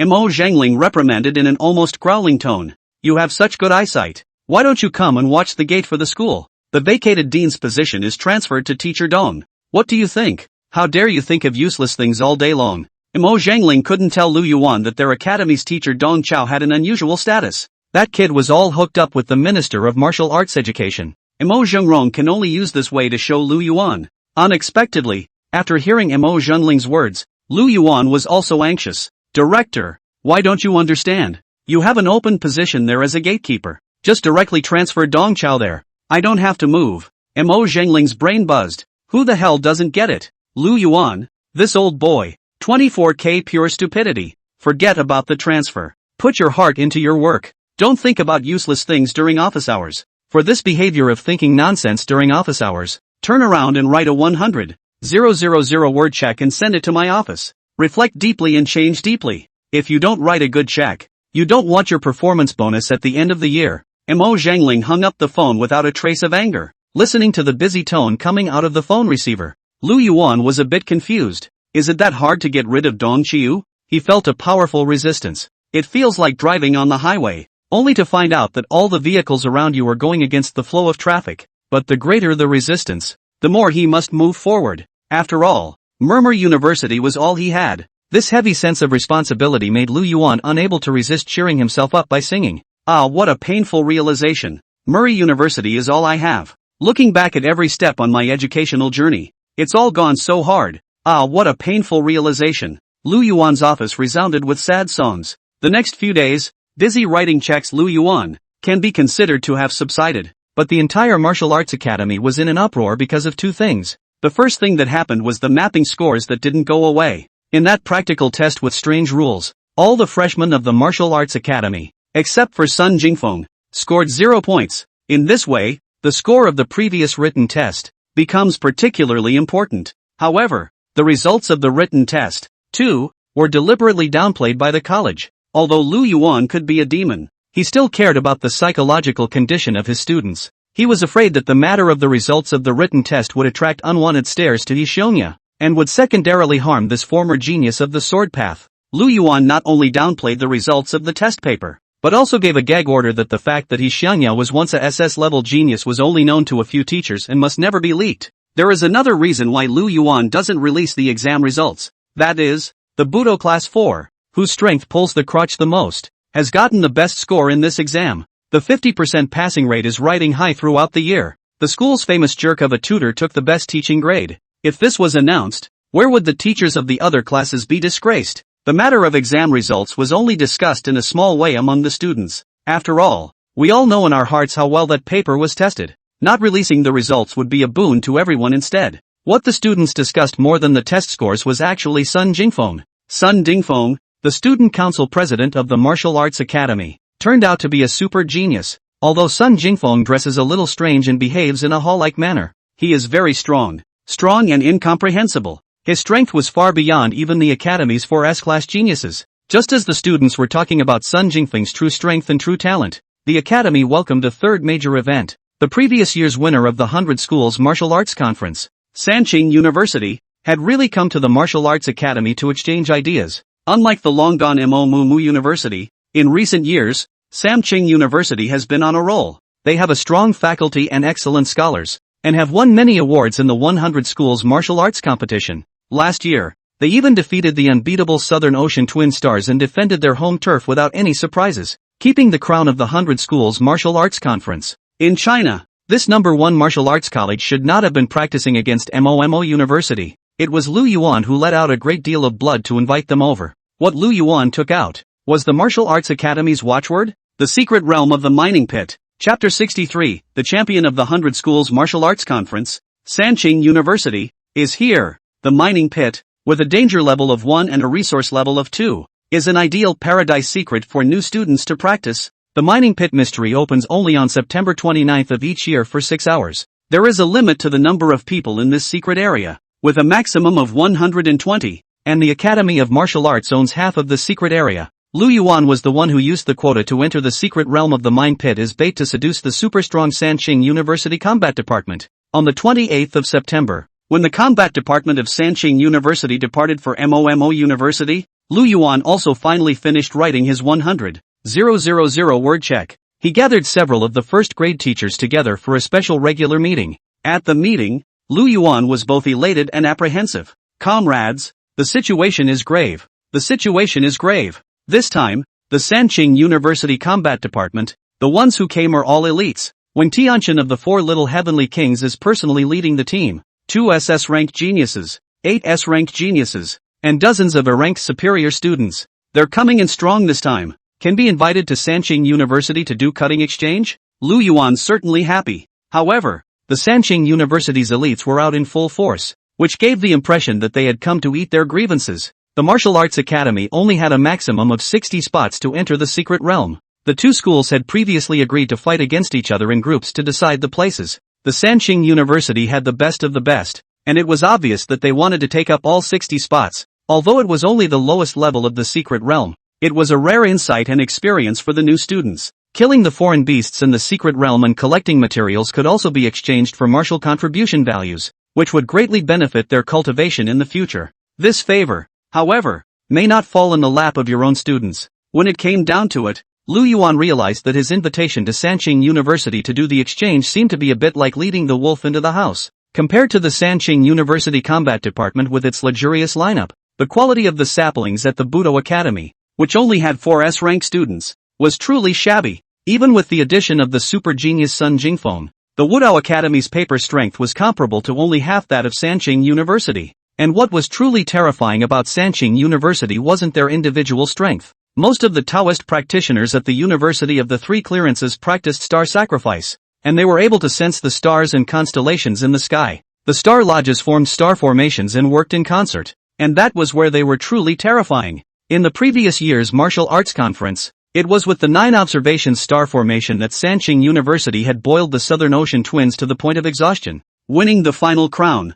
And this year, Sanqing University is even more exaggerated. The 7 students in their Combat 2 class were able to pray for the 7 stars of the Big Dipper. What made Lu Yuan feel even more horrified was that these 7 students were not even the aces of Sanqing University. The ace of Sanqing University this year was Wang Zuojun, Wang Ruijun, a pair of SS-grade talented twins. In order to cater to the 4 classes of our martial arts academy, Sanqing University is going to have 4 matches with us. Each match will determine 15 spots to enter the secret realm. The way things are going, we're likely to lose all 4 games. Comrades, you have to think of something. We can't give someone else a graft for the once-a-year mining pit mystic realm. Qin Wanqing, Wang Su and Jiang Chang all chilled their faces and did not speak. Invite the 3 Qing University to do the matters related to the cut. Is Lu Yuan set? The rules are also Lu Yuan talked to others, and now realize that the situation is not good. What did you do earlier? Besides, in the face of an absolute power gap, what else could one think of? Several people did not want to take over this insoluble puzzle.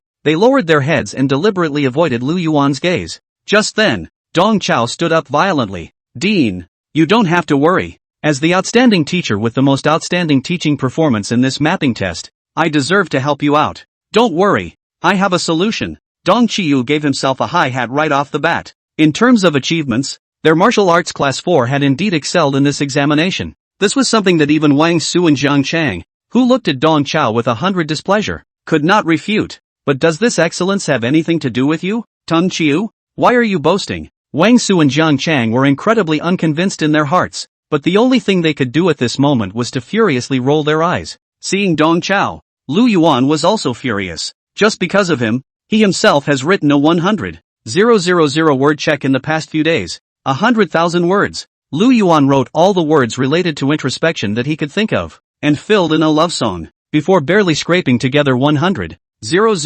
yuan. The moment he saw Dong Chao, there was an evil fire in his heart. But having heard that Dong Chao had a solution, he had to be patient for now. What's your solution? Tell me. My solution, Dean, is a field day. I do know Wen Tianqian better. That kid likes to get better gradually and will definitely save the best for last. Then let's do the opposite. Lu Yuan frowned, thinking, what do you mean by knowing Wen Tianqian better? Who didn't know about the 4 little heavenly kings Wen Tianqian? Even ordinary people had their ears filled with it. Who could not understand him? Spoken so intimately, like you two know each other. Lu Yuan sidestepped with a snort. Dong Chao ignored Lu Yuan as he turned his head to look at Qin Wanqing. Mr. Qin, your class will be the first to fight tomorrow. You guys are the top horses, steadily arresting the opposing team's lower horses to keep the 15 spots first. He then looked at Wang Su. Teacher Wang, in terms of overall strength, your class is a medium horse, and you need to fight with the medium horses of Sanqing University to get a place.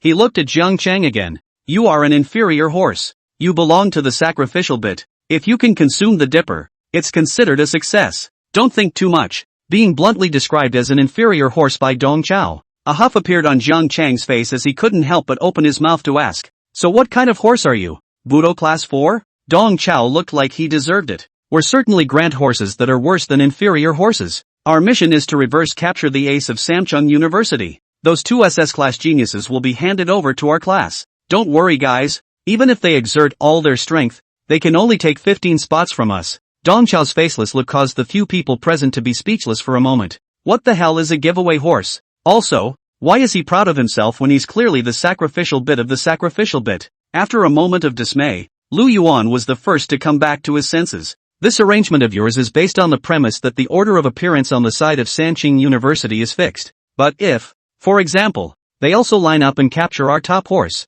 what should we do? Yeah, can't take his word for it. Jiang Chang hurriedly followed and catered. Dong Chao's inferior horse analogy was like a thorn in Jiang Chang's heart. Jiang Chang felt that Dong Chao was not talking about the class at all. He was clearly talking about him. Chapter 64 A Lifelong Friendship. Dong Chao didn't waste any more words. He just looked faintly at Qin Wanqing on the side. Facing Dong Chao's gaze, Qin Wanqing rolled her eyes in dissatisfaction and showed her sharp tiger teeth. Seeing that none of it was working, she had no choice but to put away her fangs and speak reluctantly. Dean, I do think that we can try Mr. Dong's ploy. As soon as Qin Wanqing opened her mouth, Lu Yuan, who was clearly against it just now, immediately changed his face. Lu Yuan turned to Qin Wanqing with a smile on his face. Mr. Qin thinks it's feasible? Then let's give it a try. He twisted his head to look at Dong Chao again, the smile on his face instantly retracting. For the sake of Mr. Qin's face, I'll give you a chance to perform. Just do what you said. If your ploy doesn't work, we'll settle the score slowly. But, Dean. Jiang Chang was about to say something, when the sound of "oh" suddenly rang out from the sky. The crowd rushed to the window, only to see a huge leaf that covered the clouds and slowly descended from the sky, hovering over the playground of Budo University. This iconic huge blade was none other than Wen Tianqian's transcendent prop, a flat boat. On the giant blades, not much smaller than a playground, stood a number of young boys and girls dressed in kokeshi durags. It was none other than the elite trainees of the combat division of the three pristine universities, the combat department of the three pristine universities, at the invitation of Dean Liu, have come to pay their respects. There was a long, clear sound in the air, and a purple-clad type with a Mohican haircut and studs fell from the sky and landed firmly on the playground. After him, a handsome man and woman also jumped down from the leaves. The way the crowd made their appearance was obviously rehearsed, and after everyone landed, they all lowered their heads and pinched their hands together as if they were an idol troupe posing in a cool concave manner. The way these Taoist martial artists came out,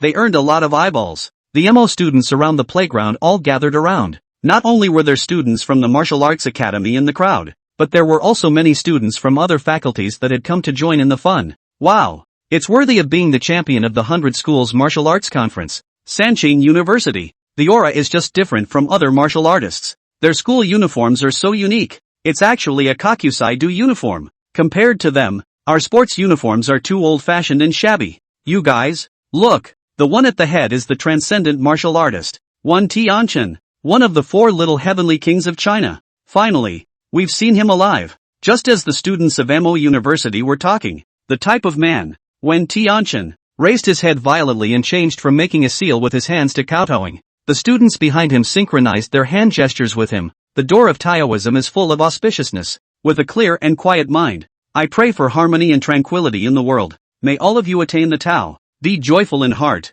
and be blessed with longevity. In a neatly harmonized tone, the doshos blessed the students present. Afterwards, when Tianqian violently released his bloodline supernatural ability, a nine-headed lion's silhouette appeared out of thin air on the playground of MOMO University. Nine-Spirit Sage. It's the Nine-Spirit Sage. There was a gasp from the onlookers. Since when Tianqian, the other Daoist cultivators also revealed their supernormal abilities, and a statue of the star god appeared beside the nine-headed lion, illuminating the evening night sky as if it were day. Astrology. This is a unique Taoist star sacrifice technique. The crowd of onlookers once again boiled over. Dong Chao leaned against the window, watching the stagey performance and smiling in his heart. Tetsuko is getting more and more capable of making a whole scene. This set of debut moves is forced to be full. They must have rehearsed a lot in private. Lu Yuan, Wang Su, and the others were dumbfounded by the big row that the Dao cultivators had made. For a long time, they did not come back to their senses. Dong Chao had to remind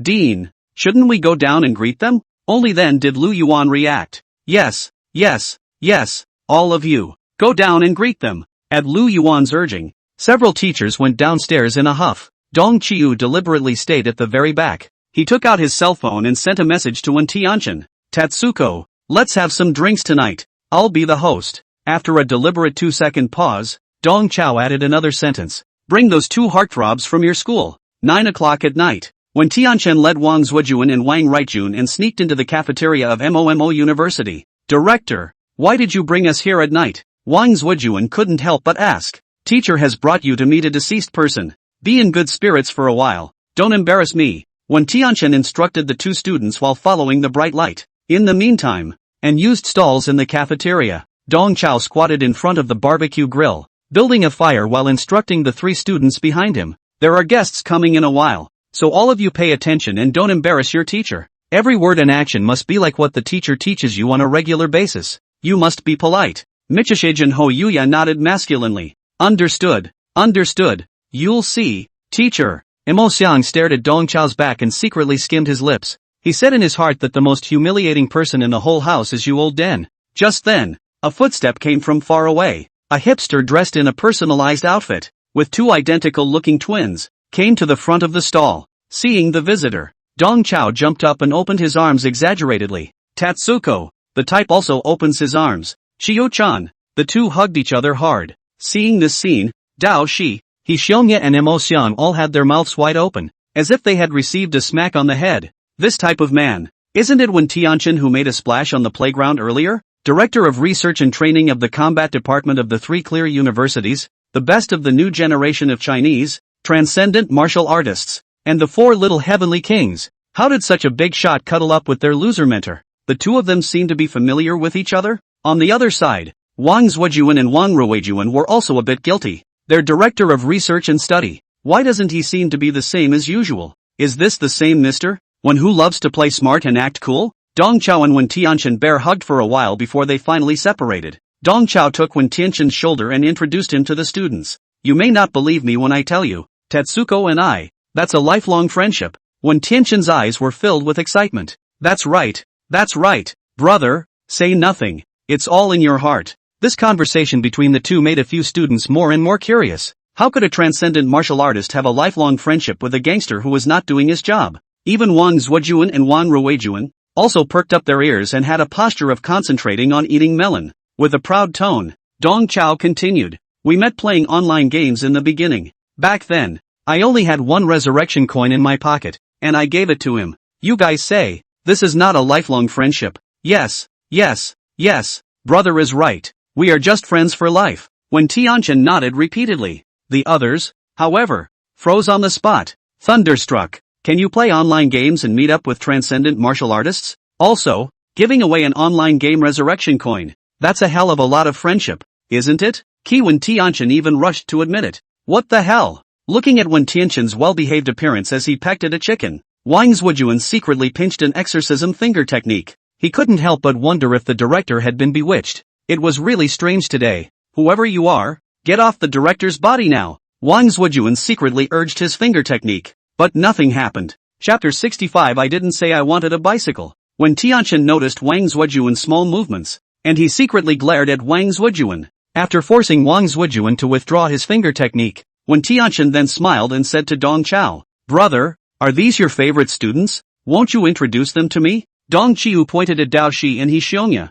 These two, my class president and vice class president, are also the bottom 1 and bottom 2 of our Budo Academy. He pointed to the inked item again. This one, it's a transfer from the Puppet Academy to my class to be punished. Well, actually I'm not familiar with. Dong Chao's sentence, which I actually don't know well, made Imo Xiang feel doubly hurt. When Tianchen almost didn't strain himself either. When Tianchen coughed lightly twice before introducing his student to Dong Chao, Wang Zuojun and Wang Ruijun, the two super geniuses recruited by our Sanqing University this year. When Tianchen wasn't introduced, Dao Shi and He Xiongya kept stealing glances at the twins. At this moment, the two of them were even more undisguised, their straightforward gazes roaming back and forth over the pair of twins' bodies, full of provocative meaning. Mo Xiang, after all, came from the Mo family, and he still knew the basic social etiquette. He was politely polite. The two students are worthy of being the geniuses of the three clear universities. They look extraordinary. His unintentional compliment allowed Dong Chao to find a grip on the subject.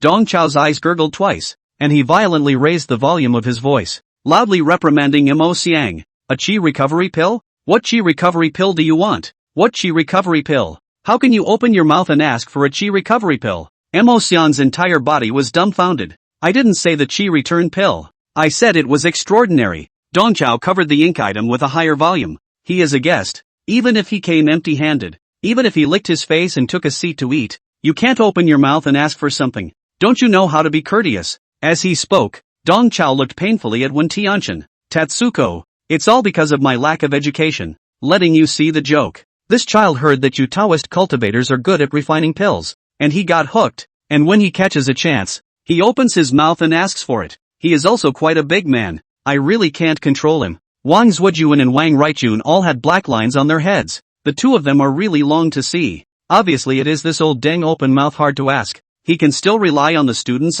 really don't want Biren. At this moment, the two of them also finally realized that this old deng in front of them, who was called Brother Chaozi by the director, should be the big joke of MOMOMO University. Dong Chao. How did their director get mixed up with this kind of guy? When Tianchen was also in tears, he knew that Dong Chao just loved wit. He reached into his pocket and pulled out a small jade bottle. Brother, it's me who lost my manners and forgot to prepare a meet and greet gift. I have 6 chi recovery pills here. 3 for you and 3 for the children. When Tianchen's face moved a bit. Back then, if he would have refined the chi recovery pill, Brother Chao Zi wouldn't have had to sacrifice his root bones to forcefully activate his supernatural abilities. Dong Chao gently patted Wen Tianchen, signaling him not to show too much, and then generously clutched the jade bottle in his hand. As expected of Tatsuko, the strike is open. Dong Chao smiled as he poured out 3 chi recovery pills and walked towards his students. Mo Xiang is still screaming at this moment. I chimed in to say I want the chi return pill. I'm talking about extraordinary.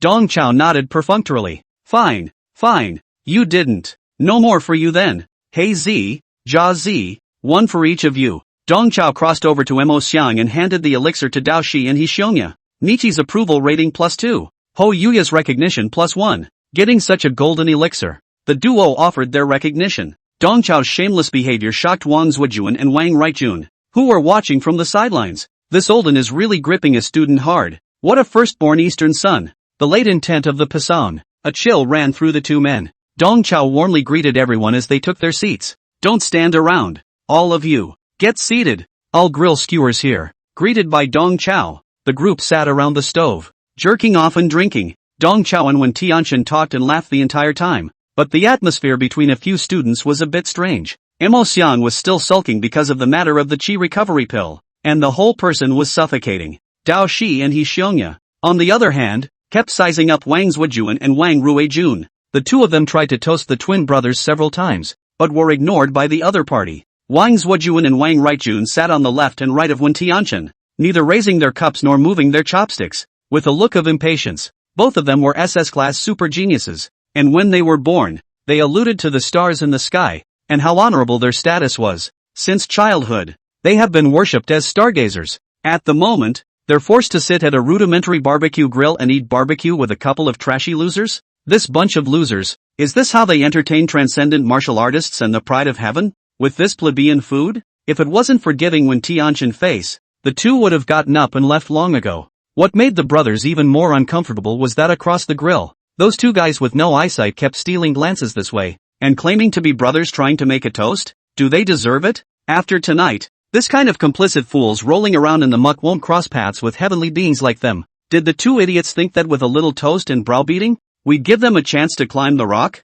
They're obviously trying to be like their asshole mentor, who relied on Director 1 on the basis of a resurrection coin. By giving us a toast, they're trying to build a relationship with us. The two who shared the same mind communicated secretly in their hearts. Both of them couldn't figure out what was wrong with Director 1 today. A transcendent martial artist. Why would he want to waste time with these guys? If you have this kind of work, you might as well practice the method of star sacrifice. The two have long heard that the student population of MOMO University is not as good as it was a year ago, and has long been inconsistent with the reality of the 5 famous schools. Today it seems that what was said was true. The two losers who wanted to balk at them had weak chi and blood. The cultivation level should only be at the first to second stage. How does a guy like that get into a top 5 school? It's a disgrace to be called a student at a top 5 school with guys like this. Looking at Dao Shi and Hixionia who greeted them with smiling faces, the Wang brothers coldly expressed the disdain in their hearts in no uncertain terms. Chapter 66, The Left Auxiliary and the Right Auxiliary. Seeing this scene,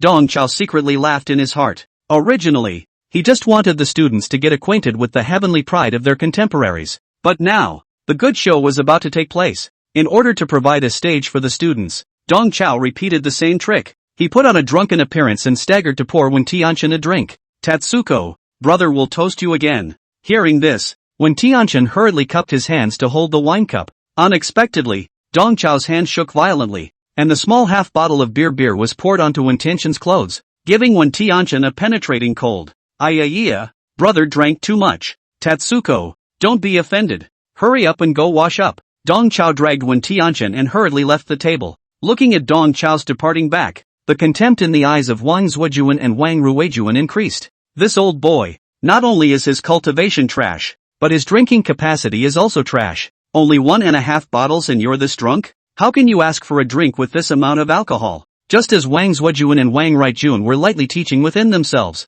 He Xiangya stood up with a bottle of wine in his hand. Two brothers, you don't drink to your honor, making us so embarrassed. You guys should more or less give us some face. Hearing this, Wang Zuojuan let out a light laugh. A weakling like a mole, and still has the nerve to ask for face in front of their star sovereign? Besides, who calls you a brother? And who do you think you are? Wang Zuojuan didn't even bother to talk to Yixianya and directly twisted his face. Ignoring him, the self-righteous puritanism in the Wang brothers was a fire to watch. Yixianya had an evil fire within him, but the smile on his face grew wider and wider. These two idiots have a high-eyed stance and look like they've never been beaten up before. Ho Xiongya decided to tease these two idiots. He said to the Wang brothers in a pleasant manner, "Tell you what, let's play a little game to liven things up." He took out the chi recovery pill from his bosom. "Let's compete. If we lose, we'll give you guys the chi recovery pills. If you guys lose, be a handful of atmosphere groups and give me stomp boxes to drink. How about it?" Xiangya casually tossed and played with the elixir in his hand, and the Wang brothers' gazes were dead set on the chi recovery elixir, their necks following the rhythmic up and down. The two of them were afraid that Xiangya would be careless and drop the elixir on the ground. This was a chi recovery pill that could instantly restore 50,000 chi blood values. For high-level martial artists, a chi recovery pill was equivalent to a backup power source. Such a top-notch elixir was truly marketable without a price. "I'll count this as a bet." Dao Shi also pulled out his chi recovery pill and threw it across the room. The Wang brothers' eyes grew hotter and hotter, and an uncontrollable greed surfaced on their faces. The two men looked at each other and both thought pie in the sky. It's still their favorite stuffed beef. Two wastrels with a cultivation level of 1 or 2 steps, wanting to use the chi return pill as a bet to compete with them? Is there such a thing as a good thing? The only concern of the two brothers was whether or not they would punch the two scrappers to death with their own cultivation at the beginning of the 6th stage. Seeing that the two warbler have taken the bait, Ho Xiongya continues to mentally pull them in. "You are the geniuses of the 3 clear universities. We are the poor students of the MOMO University. We will suffer in a one-on-one match. It's okay for the 3 of us to beat the 2 of you, right?" Wang Zuojuan and Wang Ruijuan were about to die of laughter, and the two of them nodded their heads in succession. Can. Of the 3 opposite, only the big man, whose chi and blood fluctuations were quite sloppy, probably had a 4th-order cultivation. The 2 scraps who had used the chi recovery pill as a bet were both weak in chi and blood fluctuations, not much stronger than an ordinary person. The 2 brothers could beat up 10,000 such scraps. "Okay, then let's have a match." The 2 brothers responded in unison, fearing that Xiangya would back out. With that said, the 2 pulled back. Ho Xiongya stopped them. "Wait a minute, let's go out and fight. Don't damage our cooking classroom." Hearing the words cooking classroom, the Wang brothers' CPUs lagged for a moment. They wondered for a while, martial arts university, how come they still have a whole cooking classroom? But it didn't matter. The most important thing right now was to hurry up and get the chi recovery pill. One by one, the group tumbled out the back window. While going through the window, Xiangya did not forget to hold 2 cases of beer. This behavior of his without a beacon drew a snort of laughter from the Wang brothers. The group arrived at the back of the school and automatically formed a standoff. Dao Shi and Xiongya glared at Mo Xiang, signaling him to go first. Obediently, Ink Item unfurled the scroll and released his golem. "Fina, ha, you're actually a puppeteer?" The Wang brothers were a bit surprised as they pinched their fingers and a dazzling starlight shot down from the sky, enveloping them. Under the starlight's empowerment, a gigantic idol arm emerged around each of the duo. "Introduce yourself, we're left aid and right aid." Under the illumination of the starlight, the faces of Wang Zuojuan and Wang Ruijuan had an extra touch of holiness. The 2 men attacked toward Mo Xiang left and right, and the giant arms behind them also blasted toward Mo Xiang. Wang Zhuju and Wang Ruijun not only has top talent, but also has top fighting skills. The two knew that the quickest way to win a battle against a puppeteer was to start a close and chaotic battle. In the face of the two brothers' grabbing attack, Mo Xiang stared and held his breath, and a golden light flashed across his and the puppet Fina's bodies at the same time. Dang! A huge divine fist arm smashed into ink item. Mo Xiang stumbled backward in a sorry state, and at the same time threw a defensive flying kick to block Wang Zhujuan's pursuit. At the same moment, he also maneuvered the puppet and struck a voodoo fist, forcing back Wang Yujun on the right flank and managing to defend the round. At this moment, Mo Xiang finally understood why these two twins were so condescending. They do have the capital to be condescending. With 1 against 2, Mo Xiang couldn't last more than a few moves. Underestimated you. Ha! It turns out that you also have a 6th order cultivation. No wonder you dare to use the chi recovery pill as a bet. So there's an expert hidden amongst you. Wang Zhuju and Wang Ruijun was also a bit surprised. It turned out that this big man had suppressed his chi and blood fluctuations, and his true cultivation level was actually at the beginning of the 6th rank, about the same as the two brothers. If it was a one-on-one situation, it might not be too easy for the two brothers to take him down, but in the case of cooperative combat, the combat power that their two brothers can burst out is not as simple as 1 + 1 2. I thought I could you up in one move, but now I see that it might take 3 or 5. Both brothers had the same confident smile on their faces. Meanwhile, the cafeteria idles its stalls. Dong Chao and Wen Tianqian peeled themselves against the window and leisurely watched the students' combative behavior. Brother, this student of yours, he's a bit interesting. Obviously a puppeteer, yet he's proficient in martial arts. With a glance, Wen Tianqian could tell that the golden light on Mo Xiang's body was the golden armor body protection technique. It wasn't exactly a profound body protection martial art, but it was somewhat of a novelty to be unleashed by a puppeteer and enchanted to his puppet. This kid has a 6th rank cultivation, right? His talent is not bad, and his fighting style is quite novel. He can actually command puppets and perform martial arts. It's just that the puppets are too broken and shabby, failing to utilize the advantages of a puppeteer. When Tianqian commented on Mo Xiang while wringing his Dao robe,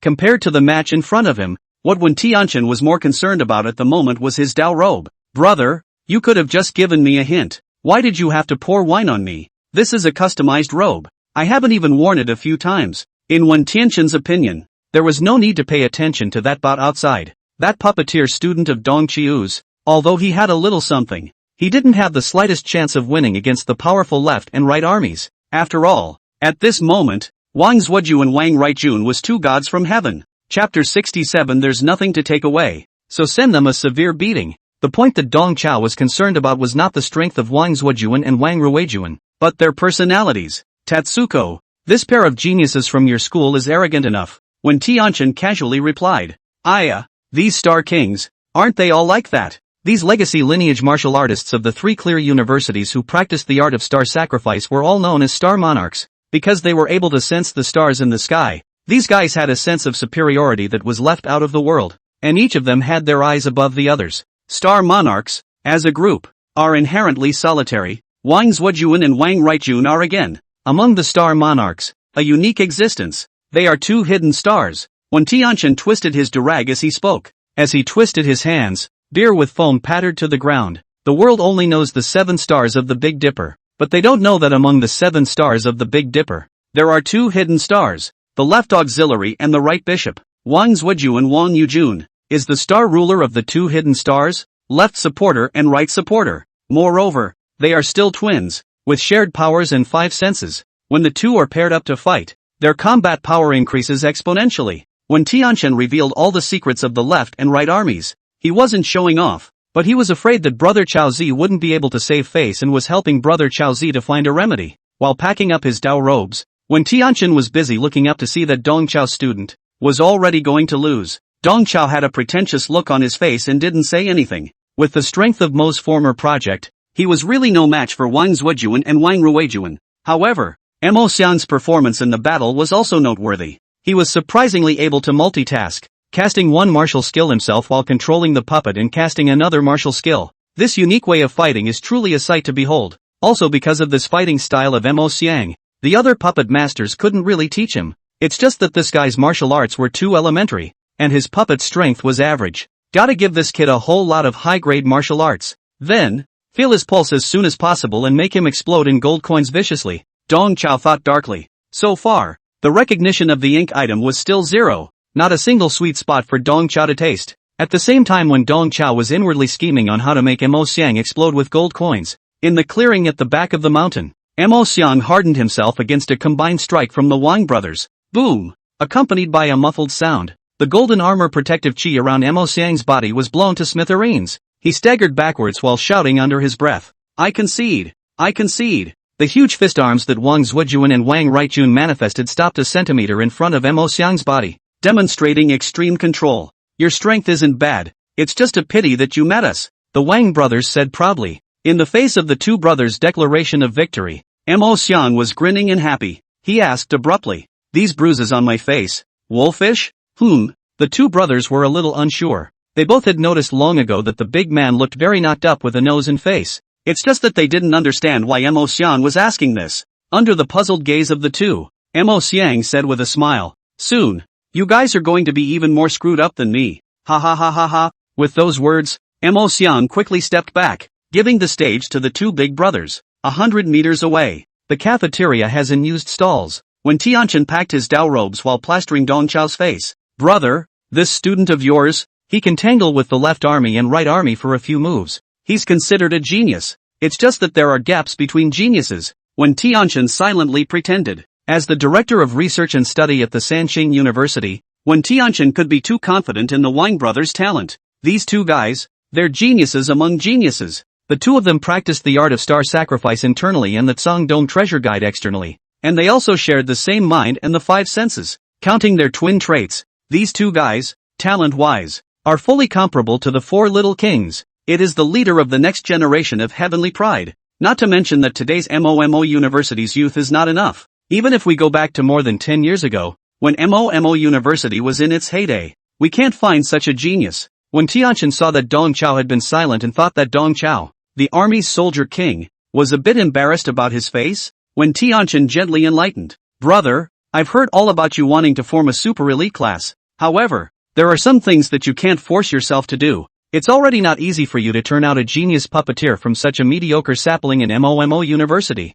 Speaking here, when Tianchen's words changed, "Brother, MOMO University is getting worse every year, and your talent is being buried here. Otherwise, why don't you come to our Sanqing University? You'll be the director and I'll give you a hand. We, Sanqing University, have recruited 3 SS grade scholars and 8 S grade scholars this year. How hard the quality is. You can start a super elite class at our 3 clear universities." When Tianchen handed out an olive branch to Dong Chao, Instructor Dong's ability was something that when Tianchen, who was a trainee, had personally experienced. That is, the leaders of the martial arts academy are too stupid times to recognize this great god. If we could invite this great god to Sanqing University, wouldn't those heavenly seedlings in the school take off where they were? In the face of Wen Tianchen's invitation, Dong Chao didn't pick up on it as he lightly sidetracked the topic. "Tatsuko, you brought 2 students to meet me, and there's nothing I can take away from them. I'll just send these 2 heavenly students of yours a severe beating." "Ha!" When Tianchen almost flashed his back at Dong Chao's words,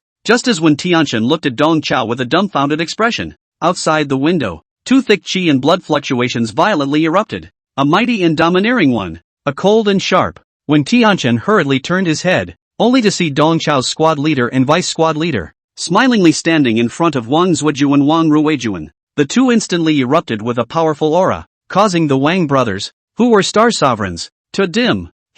Them both. When Tianchen's jaw almost dropped to the ground, it was only at this moment that he realized that the 2 poor students that Dong Chao was talking about actually had mid-6th stage cultivation. They, actually, concealed their cultivation in front of themselves. A transcendent martial artist? This ability to control chi and blood was too terrifying. Dong Chao appreciated Wen Tianchen's dumbfounded expression at the moment as he hugged Wen Tianchen's shoulders and said with a smile, "Tatsuko, there's a saying you're right about. There are also gaps between geniuses. There are some things that can't be forced. To formally introduce you to these 2 untalented students of mine, Michishij, Ho Yuya, 2 SSS-ranked sinful beasts." Dong Chiu naturally mellowed and pretended. Chapter 68, The Great Bared Flower of the 3 Pristine Ones. Back mountain clearing. Looking at Dao Shi and Hishionia whose auras were constantly soaring, 2 cold sweats slid down the faces of Wang Zuojuan and Wang Ruijun. "You are also 6th-ranked martial artists?" The Wang brothers' faces were devoid of the arrogance they had just displayed, and instead, they were shocked and restrained. The cultivation displayed by the opposite duo had the 5th stage of the 6th rank, which was even higher than them. The two brothers said to themselves, what the hell did they hit today? How is it that the sixth order celestial pride is like a cabbage that doesn't need money? One after another. The two scraps that they had previously belittled were actually at the 6th rank cultivation level as well. The two brothers didn't dare to slack off and hurriedly took out their crushing martial skill, the Tsang Dome Treasure Guide, at the center of the two's brows. One lit up with a sun-shaped halo and the other with a moon-shaped halo. The Tsang Dome Treasure Guide, a top-level Taoist technique. Practitioners can borrow the natural power of the sun, moon, and stars to replenish themselves, allowing their various stats to grow substantially while also having a super long endurance. Facing the Wang brothers who were going all out, Dao Shi remained empty-handed, while Li Xiongya picked up 2 branches and held them in his hands with a big grin. A light blue qi and blood slowly wrapped around the tree branch. Be careful, this is an expert who has mastered the winding character technique. The Wang brothers mentally reminded each other. Don't forget our bet. The loser has to step on the box and drink until he pukes. Li Xiongya casually pulled a sword flower and rushed towards Wang Zuojuan. On the other side, Wang Yujun nimbly maneuvered and brought Dao Shi to the far side. While the Wang brothers were surprised, they still made the most correct battlefield choice. They split the battlefield and then utilized the psychic interoperability between the twins to take advantage of the battlefield information. It was a pity that in the face of absolute strength, their small minds were of no use. Li Xiongya's speed is surprisingly fast. The branch in his hand cuts through a cold light, stabbing straight to Wang Zuojuan's forehead. Wang Zuojuan used the giant arm that was illuminated to block it slightly, and sidestepped to narrowly avoid this move. And Li Xiongya's short branch in his left hand killed again. This short branch was both fast and treacherous, and at the same time, it even transformed into 3 sword qi, stabbing at Wang Zuojuan's neck, face and heart respectively. For a moment, Wang Zuojuan could not avoid it. He could only open his mouth and shout, "Come!" accompanied by a coming word. Another giant right arm unexpectedly appeared behind Wang Zuojuan. With a sweep, the giant right arm barely swept away Li Xiongya's 3 swords. The danger was lifted, and Wang Zuojuan thankfully let out a breath of air. He really didn't expect that after only 1 round of fighting with this sword cultivator in front of him, he would have his bottom card out. At this moment, what Wang Zuojuan displayed was the ultimate secret of the two brothers, the sharing of their feats. The two of them, the brothers, could borrow the qi, blood, and feats of both sides and add them to their body. At this moment, Wang Zuojuan borrowed his brother's star sacrifice method, and 2 giant deity arms appeared behind him. That's his strongest form. Wang Zuojuan drove his 2 giant arms and slammed at Li Xiongya in a chain. The giant arms that kept fluttering shone with a sun-like dazzling light. Jiaoyu Sunstar. Wang Zuojuan made his strongest killing move. He had to strike down this sword cultivator in front of him with a thunderbolt,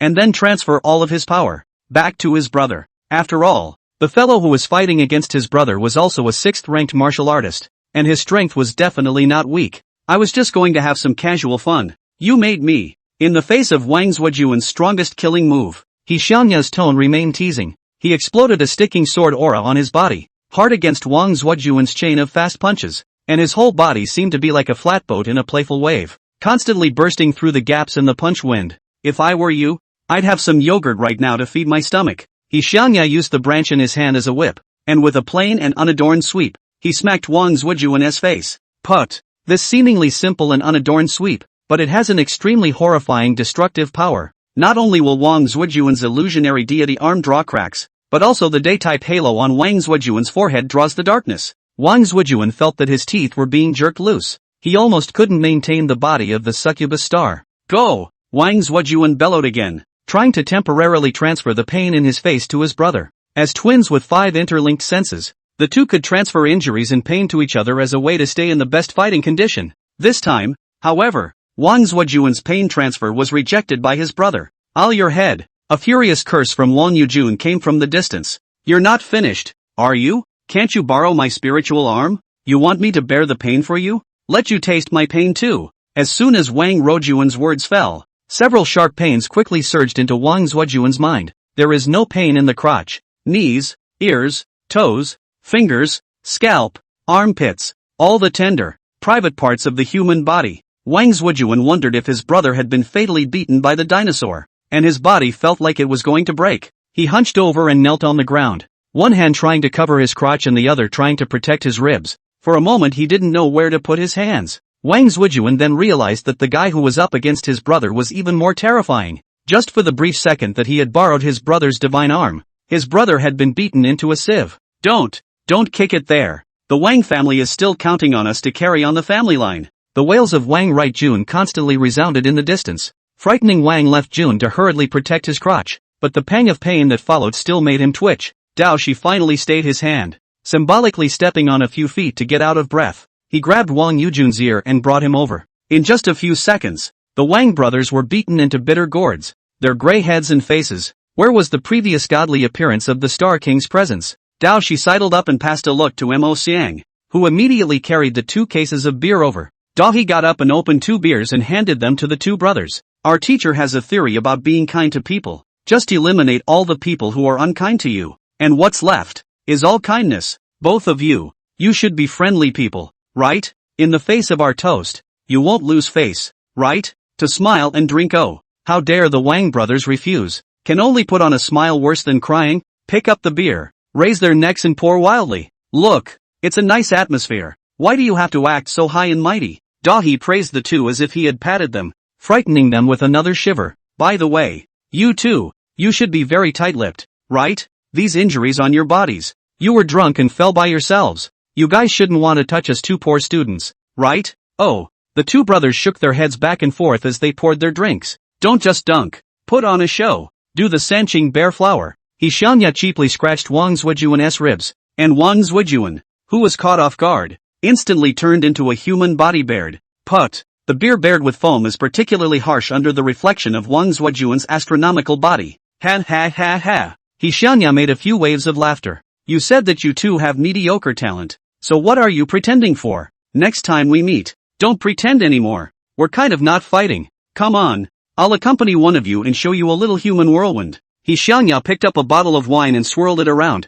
shaking his head. The Wang brothers who were forced to pour wine looked at each other. Compared to these 2 monsters in front of them, the 2 brothers, it seemed like they really had mediocre talent. Moreover, the way these 2 monsters in front of them acted was not quite the same as those heavenly prides they had seen before. Chapter 69, Assassination, Codename Picking Star, and used stalls in the cafeteria. When Tianqin's entire body was petrified, he stared out the window at the dramatic scene for a long time. His wringing and tugging of the robe set in, and the powerful force of his hand caused his high-fashion robe to completely disintegrate its threads, turning it into a crumpled and tattered mass of rags. In fact, when Dao Shi and He Xiongnia revealed their true cultivation, when Tianchen knew that the Wang brothers were bound to lose, it's just that he didn't expect that the Wang brothers would lose so quickly that they were powerless. This kind of 2v2 matchup is supposed to be the brothers' strength. At this moment, when Tianchen finally deeply understood the words he had just said, there are gaps between geniuses. When Tianchen even associated himself with it,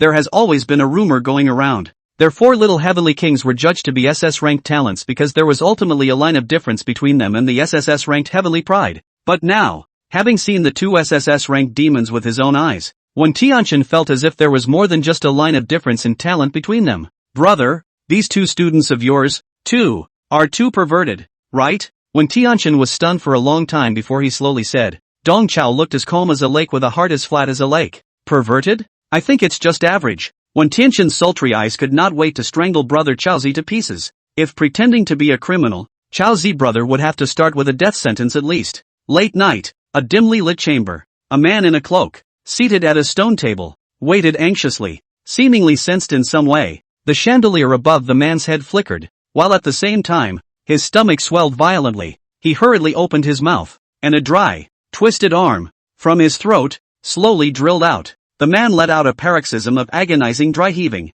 his mouth open to the extreme holding out cracks, and while it was obvious that the pain was excruciating, the man forced himself to put on a look of reverence and respect. This dry arm sticking out of his mouth had only one relatively intact finger. This finger, stained with pus and blood, wrote crookedly on the stone table. Assassination code name, Picking Star. Assassination target, Wang Zhujuan, Wang Right Jun. Location, Mining Mysteries. After leaving those few words, the arm slithered back like a snake and slowly retracted into the man's body. As the arm disappeared, the man's swollen abdomen and chipped mouth all returned to their original state. The man still maintained his pious demeanor. Only underneath the piety, there was a touch of resentment hidden. He erased the writing on the stone table before picking up the walkie-talkie in his hand and speaking in a raspy voice. Prepare for action. All according to plan. Wang left army. Wang right army. Must die. Day 2. Mobu University. At 9 o'clock in the morning, a simple ring was set up on the playground of MOMO University. The ring was packed.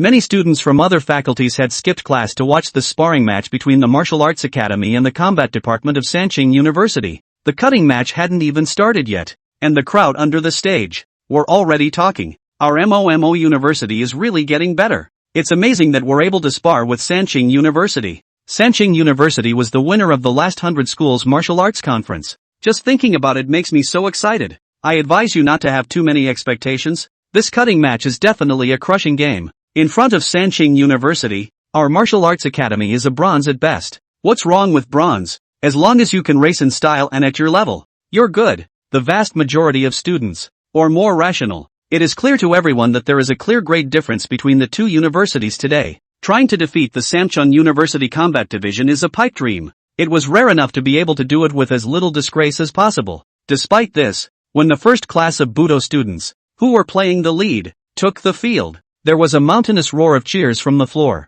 As Dong Chao had predicted before, the first to be dispatched by the Combat Division of Sanqing University was their ordinary class. Although it was called an ordinary class, the student representatives who went out to battle were also basically all A-rank talents. Put in MOMO University. These were all proper honors students. On the other hand, on the side of the first class of martial arts, although there were 4 S-ranked geniuses, namely Shen Tu Dust, Lin Weian, Chao Xian, and Lu Tianyang, it took a lot of effort to wade through. In the battle, Shen Tu Dust performed extremely brightly and almost rode through the battle. As a collateral descendant of the Shinta family, Shen Tu Dust possessed the family's signature tiger beast bloodline talent. His bloodline divine beast is Piao, a flying tiger with wings on its ribs. In the ring, Shen Tu Dust directly manifested his wings and flew into midair. The way he wielded his square halberd and swooped downward from the air in battle was both ferocious and earned him a lot of eyeballs. The cheers that erupted from the audience when Shen Tu Dust and the others came off the stage victorious were deafening.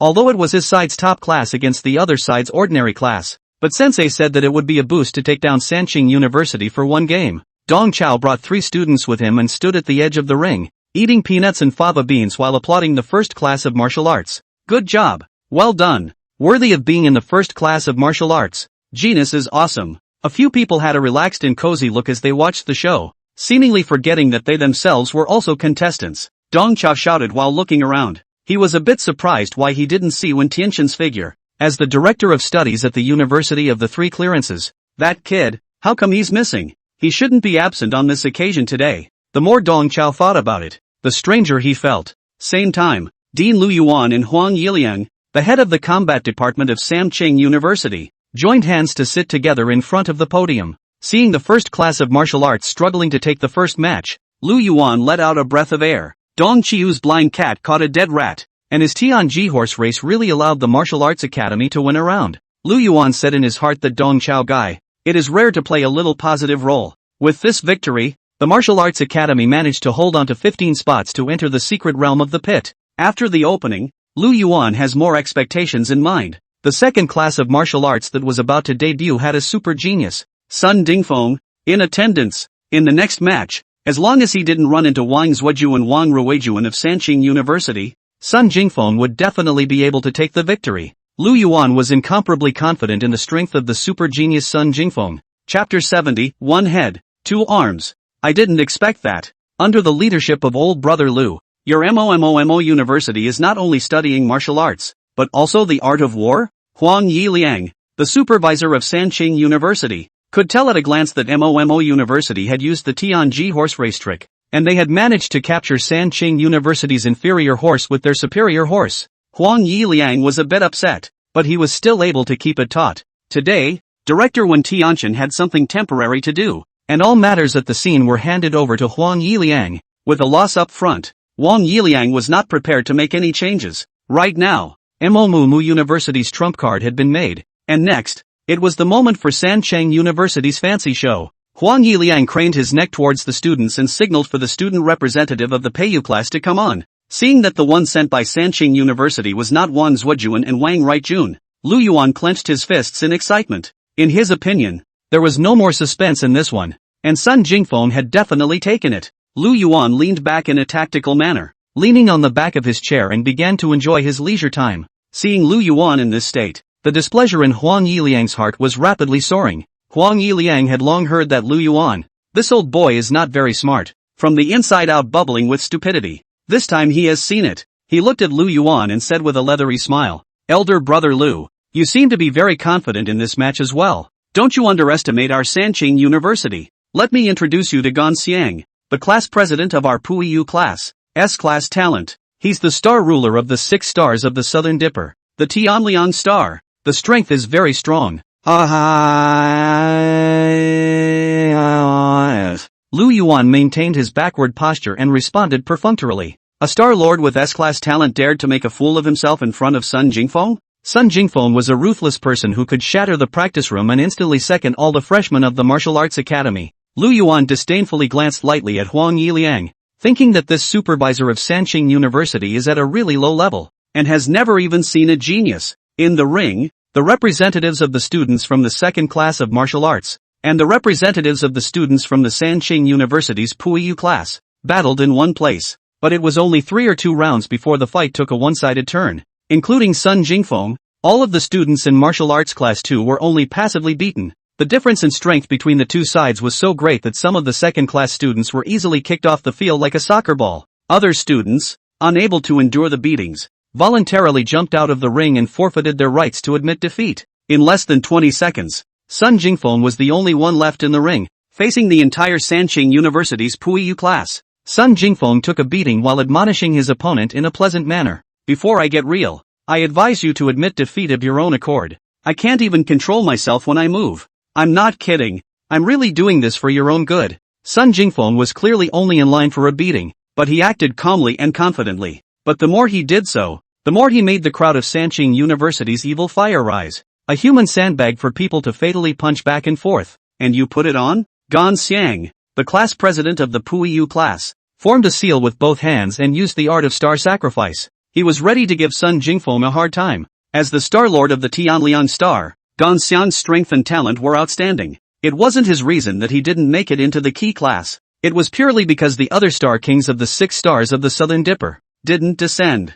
Gan Xiang could only fight alone and could not form a star formation like the Big Dipper in the focus class. It is also because of this reason that Gan Xiang is extraordinarily competitive. He always wanted to prove to his classmates and teachers that he was no worse than the Big Dipper, even in a single fight. At this moment, he activated his succubus body, and his attacks became more and more severe. Sun Jingfeng was knocked back by Gan Xiang, but he still had that calm and confident demeanor. "Don't blame me for not warning you. Knock me unconscious and you'll be guilty in a moment." "One moment you but don't beg for mercy." After consuming the foreign core, Sun Jingfeng's qi, blood, and flesh, both had a powerful recovery ability. At this moment, although he was passive, he was not in any great trouble. Instead, he was still able to be at peace and warn these ungrateful little yakuza. Gan Xiang's teeth clenched in anger. "This guy in front of me, he's obviously so ordinary. Why is he so confident?" Gan Xiang's fists became more and more vicious. Below the ring, the students of Momo University, looking at the lopsided situation and listening to the muffled sounds of fists to flesh, all had incredibly complicated expressions. These days, the name of super genius Sun Jingfeng had long been spread throughout the school. Many of the students were looking forward to his performance. As a result, this big-name super genius will only take a beating? But to say that Sun Jingfeng is nothing, then when he was beaten, what was that look of calmness and confidence on his face? The confident aura on Sun Jingfeng was just too powerful. So powerful that the students on stage couldn't help but wonder if he was holding back. This state of Sun Jingfeng's eyes really resembled that of a vain master who was unwilling to strife with the yakuza. Lu Yuan watched Sun Jingfeng take a beating with an old sense of humor and blandly said to Huang Yiliang, "Ah, little yellow, it's almost time. Let your students admit defeat." "Ha?" Huang Yiliang's mouth was wide open as if he had swallowed a frog. "Sun Jingfeng has been giving way to you guys. Can't you see? We're just exchanging and sparring. It wouldn't be appropriate to break our arms and legs." Lu Yuan said in his heart that Huang Yiliang is still too young to see the fire. "To tell you the truth, our super genius, Sun Jingfeng, is the grandson of Marshal 6 Ears, the son of Minister Sun. His bloodline ability is the 8-armed demon ape, grandson of a marshal, son of a minister." Huang Yiliang's heart tightened. Lu Yuan continued, "This kid also has a special ability. In his conscious state, he doesn't show his face, but once he loses consciousness, he immediately transforms into a god of killing. When he was unconscious, he was able to perfectly utilize his bloodline supernatural ability and manifest 4 heads and 8 arms. But while conscious, he can only turn into 1 head and 2 arms. Of course, 1 head and 2 arms is also very powerful." Huang Yiliang said, "You're the one with 2 arms. You're the one with 2 arms. You can make up this kind of crap? Huang Yiliang simply didn't believe in the nonsense that he could become stronger by losing his consciousness. However, he believed that Sun Jingfeng was indeed the grandson of a marshal and the son of a minister. The matter of Marshal 6 years' foppish grandson, who had stolen the military ISO core and hid at the MOMO University, was spread all over the circle. Huang Yiliang stared at the leisurely Lu Yuan, his mind secretly racing. In the last game, the Martial Arts Academy played the Tianji racehorse game, and in this game, they played the power over people game. They purposely brought up Sun Jingfeng, the dude, to get beat up in the ring. This kid's identity is so special. He's holding up his end and not admitting defeat. What can the side of Sanqing University do? Can you really break him? A small exchange match. There was no need to offend the Sun family. When he thought of this, the way Huang Yiliang looked at Lu Yuan changed. Who said Lu Yuan, this old boy stupid? This old boy can be too fine. Playing all off disc. Getting the marshal's grandson in the ring to get beat up. How did you come up with that stunt? Huang Yiliang looked at the ring once again, and he realized that the scene of the group beating in the ring had gotten out of control. Can't let this farce go on much longer. And, even if they let this one go, the next 2, they're up with the Dipper and the left auxiliary, and they'll still be able to take a solid win. Only 30 of the 60 secret realm slots were obtained, and although it didn't reach the set goal, it was still quite acceptable. After all, the Budo Academy had too many out-of-the-box tricks. Thinking of this, Huang Yiliang's breath penetrated his chest and transmitted his voice to Gan Xiang and the others in the ring. Can't you see that this student, Sun Dingfeng, has been giving way to you all? All of you. Stop it. We admit defeat. Huang Yiliang's words didn't just make Gan Xiang freeze on the spot. The students from MOMO University on the stage also had dumbfoundedness written all over their faces. What's the situation? Could it be that Sun Jingfeng from our school is really an expert? He took the match without striking. Based on his aura alone? There was an incredible gush of amazement from the students. They couldn't see what was going on. But Sanqing University's admission of defeat was real. Chapter 71, Giveaway Horse Arrests Upper Class Horse? The students on the stage were still a bit confused, and the Budo Class 4, which was the atmosphere group, had already led the hooting and hollering. President Sun Jingfeng is awesome, worthy of being the super genius of our academy. What a great face for our martial arts academy. Dao Shi and Mo Xiang shouted very vigorously. He Xianya stuck his index and middle fingers in his mouth and blew a shrill whistle. The fact that a few people did this kind of completely puts the outcome of this drama-filled match in perspective. With them in the lead, there were some really gung-ho students who clapped and cheered along. However, there were also some students who, after experiencing initial dismay, gradually reacted to the fact that Sanqing University should have deliberately conceded defeat because they were concerned about Sun Jingfeng's identity. Such a result made these students indescribably uncomfortable, as if they had eaten a fly. The students felt they had been taught a lesson by society too soon. Society is not about fighting and killing, it's about people. Supervisor Huang Yiliang had spoken. And even though Gan Xiang and the others were filled with displeasure, they still resentfully stopped their hands and walked down the ring with their heads smothered. It's quite sensible. If you guys were 5 seconds late in admitting defeat, I'd have made a move. Your supervisor saved you. Sun Jingfeng wiped off the blood at the corner of his mouth and gave a victory speech with an angsty voice. Seeing this smug look on his face, Gan Xiang was so furious that he really wanted to go back to the ring and pound Sun Jingfeng's beaten face into his chest. The students beside Gan Xiang saw the situation and dragged him away by force. After losing another sparring match, the students of Sanqing University became a bit depressed. Supervisor Huang Yiliang's face was also a burst of yin and yang. This was not at all what they should have accomplished at Sanqing University. But what was coming up next was their absolute elite. And this time, there could be no surprises.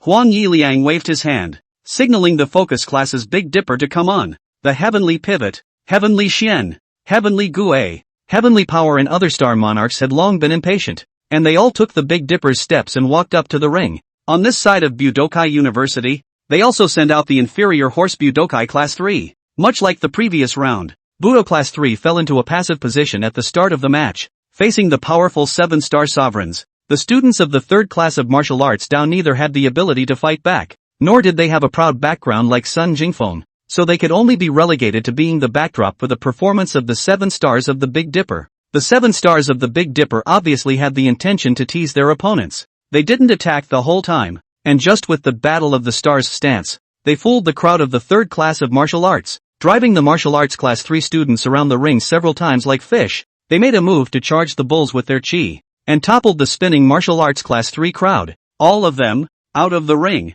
From the beginning to the end, The Big Dipper's 7 stars maintained the state of ceiling with both hands, and in this match, they neither threw punches nor kicks, and simply showed off their stances, and took it down easily. Yes, great job. The wonderful performance of the 7-star lords had greatly energized the students of the 3 clear universities. This was the level that the 3 clear universities should be at. Supervisor Huang Yiliang's face also finally had a bit of a smile on it. Such a crushing situation was what he wanted to see. And the next one, the crush of crushes. What Inqua University is about to send out is their most crotch-pulling class of all. Class 4. The one that Sanqing University was about to send out was their absolute ace. Wang Zhuju and Wang Rightjun. How do you lose when a flying dragon rides your face? Left army and right army. You guys go. Give the students of MOMO University a good show. Huang Yiliang hinted to the 2 celestial pride to show off their skills on stage and help Sanqing University gain back some more face. With a lot of out-of-control moves, it's acceptable that MOMO University and Sanqing University are tied on the scoreboard.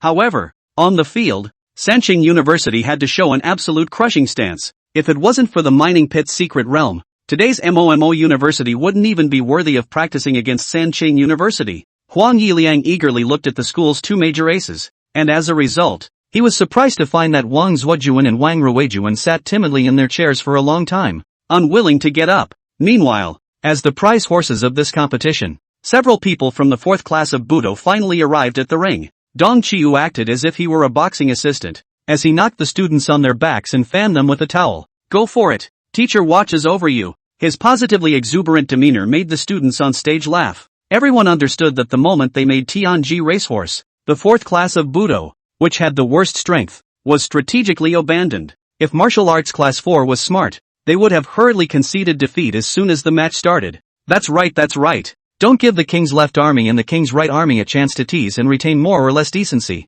There was a lot of talk among the students on stage. The martial arts class 3's loss just now was too ugly, making the audience under the stage feel humiliated. And in this match, the gap between the 2 sides was even greater than just now. Jiang Chang, the instructor of the 3rd class of martial arts, mingled in the crowd and looked at the stage grimly. Just because of Dong Qiu's Tianji race strategy, it made the 3rd class of Budo in the ring lose their adults. Jiang Chang originally had a stomach full of anger, but, seeing the way Dong Qiu and his students were rubbing their fists in the ring, a little bit of anticipation rose in Jiang Chang's heart. As the most popular prize horse, the opponent of the 4th class of Budo is 2 SS class geniuses. Martial arts class 4 had made a bigger scandal than martial arts class 3. Jiang Chang stared at the stage with dead eyes, fearing that he would miss the good show that would allow him to vent his anger. Under the attention of all the people, the 2 heavenly prides of the 3 clear universities, Wang Zhujuan and Wang Ruijuan, finally stood up and dawdled their way to the ring. The 2 were walking in a strange position,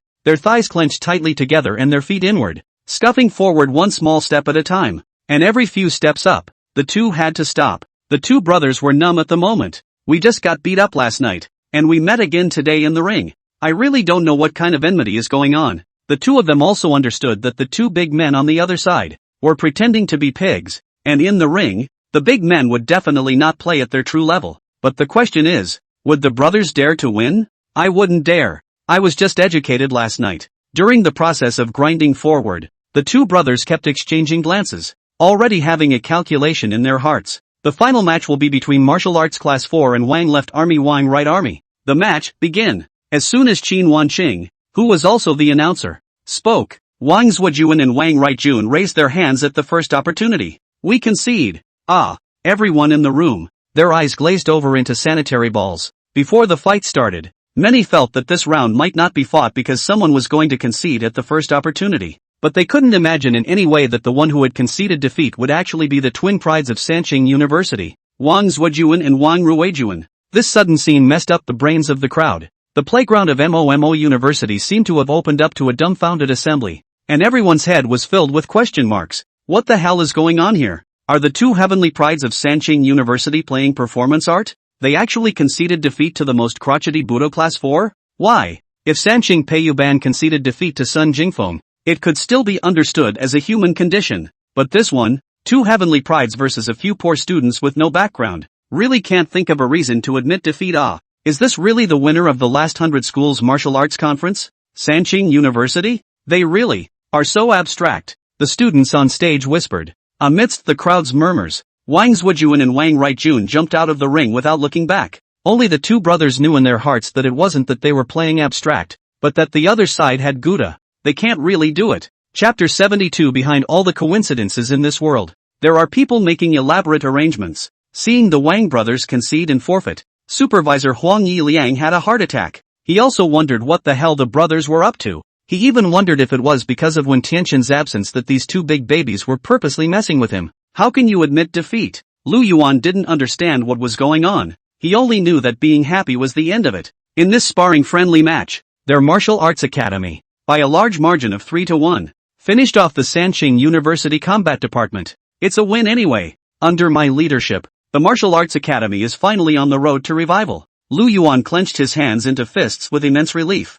In the crowd, Zhang Chang looked at the fourth class of martial arts who were celebrating wildly in the ring and almost spat out blood in jealousy. Budo Class 4 won so dramatically? You don't have to do anything. Just wait for your opponent to jerk around and admit defeat? That's too much luck. If I had known, they would have applied to be the prize horse for the third class of Budo. In the ring, Dong Qiu led a few students, who were busy thanking the audience and posing in a victor's pose. Not much of a hitchhiker though. Classmates did a great job. If I'm not mistaken, those two heavenly prides were bowled over by our steel-like will and were scared out of their minds to fight. Never mind how we won. It was a good win. Dong Chao deliberately played dumb to tease a few students. Michishage and Ho Yuya both nodded conspiratorially. Ah yes, that's how it should be. Mo Xiang, on the other hand, glanced at Dong Chao with contempt. This two-bit teacher doesn't know anything. Yesterday, Heizi and Jiazi had beaten up the Wang brothers, so how could they dare to make a mistake? While Dong Chao was teasing his students,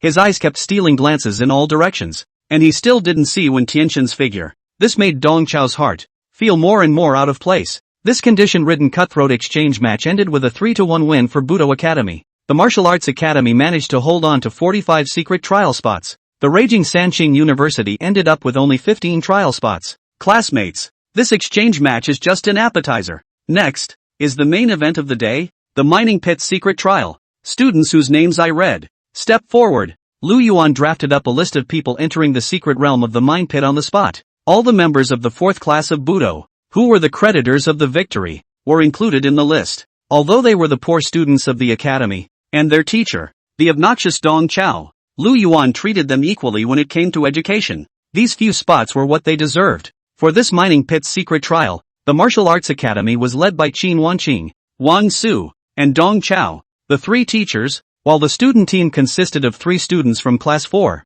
and some of the outstanding students from Class 1 and Class 2. Hearing this news, Zhang Chang's eyes turned red with envy. Class 3 and Class 4 were clearly both sacrificial bits of the Tianji race, so why did those few scraps in Class 4 pick up a victory and a place in the trial? In the end, they're the only ones in the third class of Budo, spinning around in circles in disgrace? The third class of martial arts has just pulled a big one in the ring. Zhang Chang is very upset at the moment, but he can only swallow this breath first, and slowly settle the score later. The list for the secret trial was also quickly finalized on the side of the 3 pristine universities. They were led by Yang Qing, the teacher of the focus class, plus 14 outstanding students. Although because of Wang Zhuju and Wang Youjuan's jerky performance, Sanqing University had lost 15 trial slots for no reason. Huang Yiliang still wanted to place the 2 brothers on the trial list. Instead, the 2 brothers were adamantly against it, and they said that they would not participate in the trial. The 2 brothers were now terrified in their hearts when they saw those guys from the 4th class of martial arts,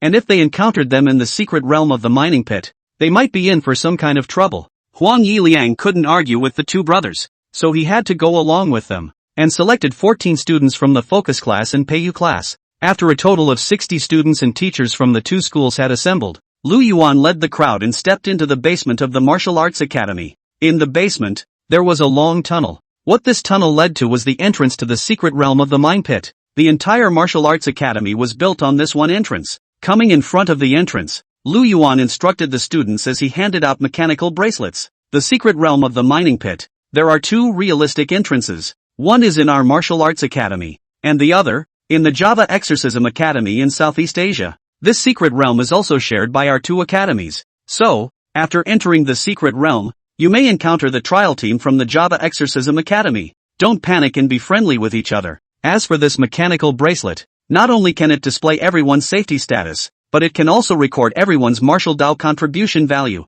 Wearing this bracelet means that you have completely become a Martial Dao college student with the qualifications to explore the secret realm and conquer it. Lu Yuan's words caused the MO University students, who had just enjoyed the taste of victory, to be incomparably exuberant. The crowd scrambled to put on their martial arts bracelets. Taking this opportunity, Dong Chao hid in a corner and dialed Wen Tianxin's number. The lead teacher of Sanqing University had become Yang Qing, which meant that when Tianxin wouldn't show up, on his side, there was definitely a situation. The call was quickly answered and Dong Chao opened the door. Tatsuko, where are you? In the face of Dong Chao's inquiry, Wen Tianxin did not cover up in the slightest and told the truth. Brother, I'm out on an urgent mission. In the early hours of this morning, there was a riot at the Mazhou martial artist prison. Someone tried to break out of the prison. As the transcendent martial artist closest to the Mazhou prison, I have been temporarily drafted and headed to sit in the prison. I won't be able to participate in today's secret trial. Hearing this, Dong Chao frowned.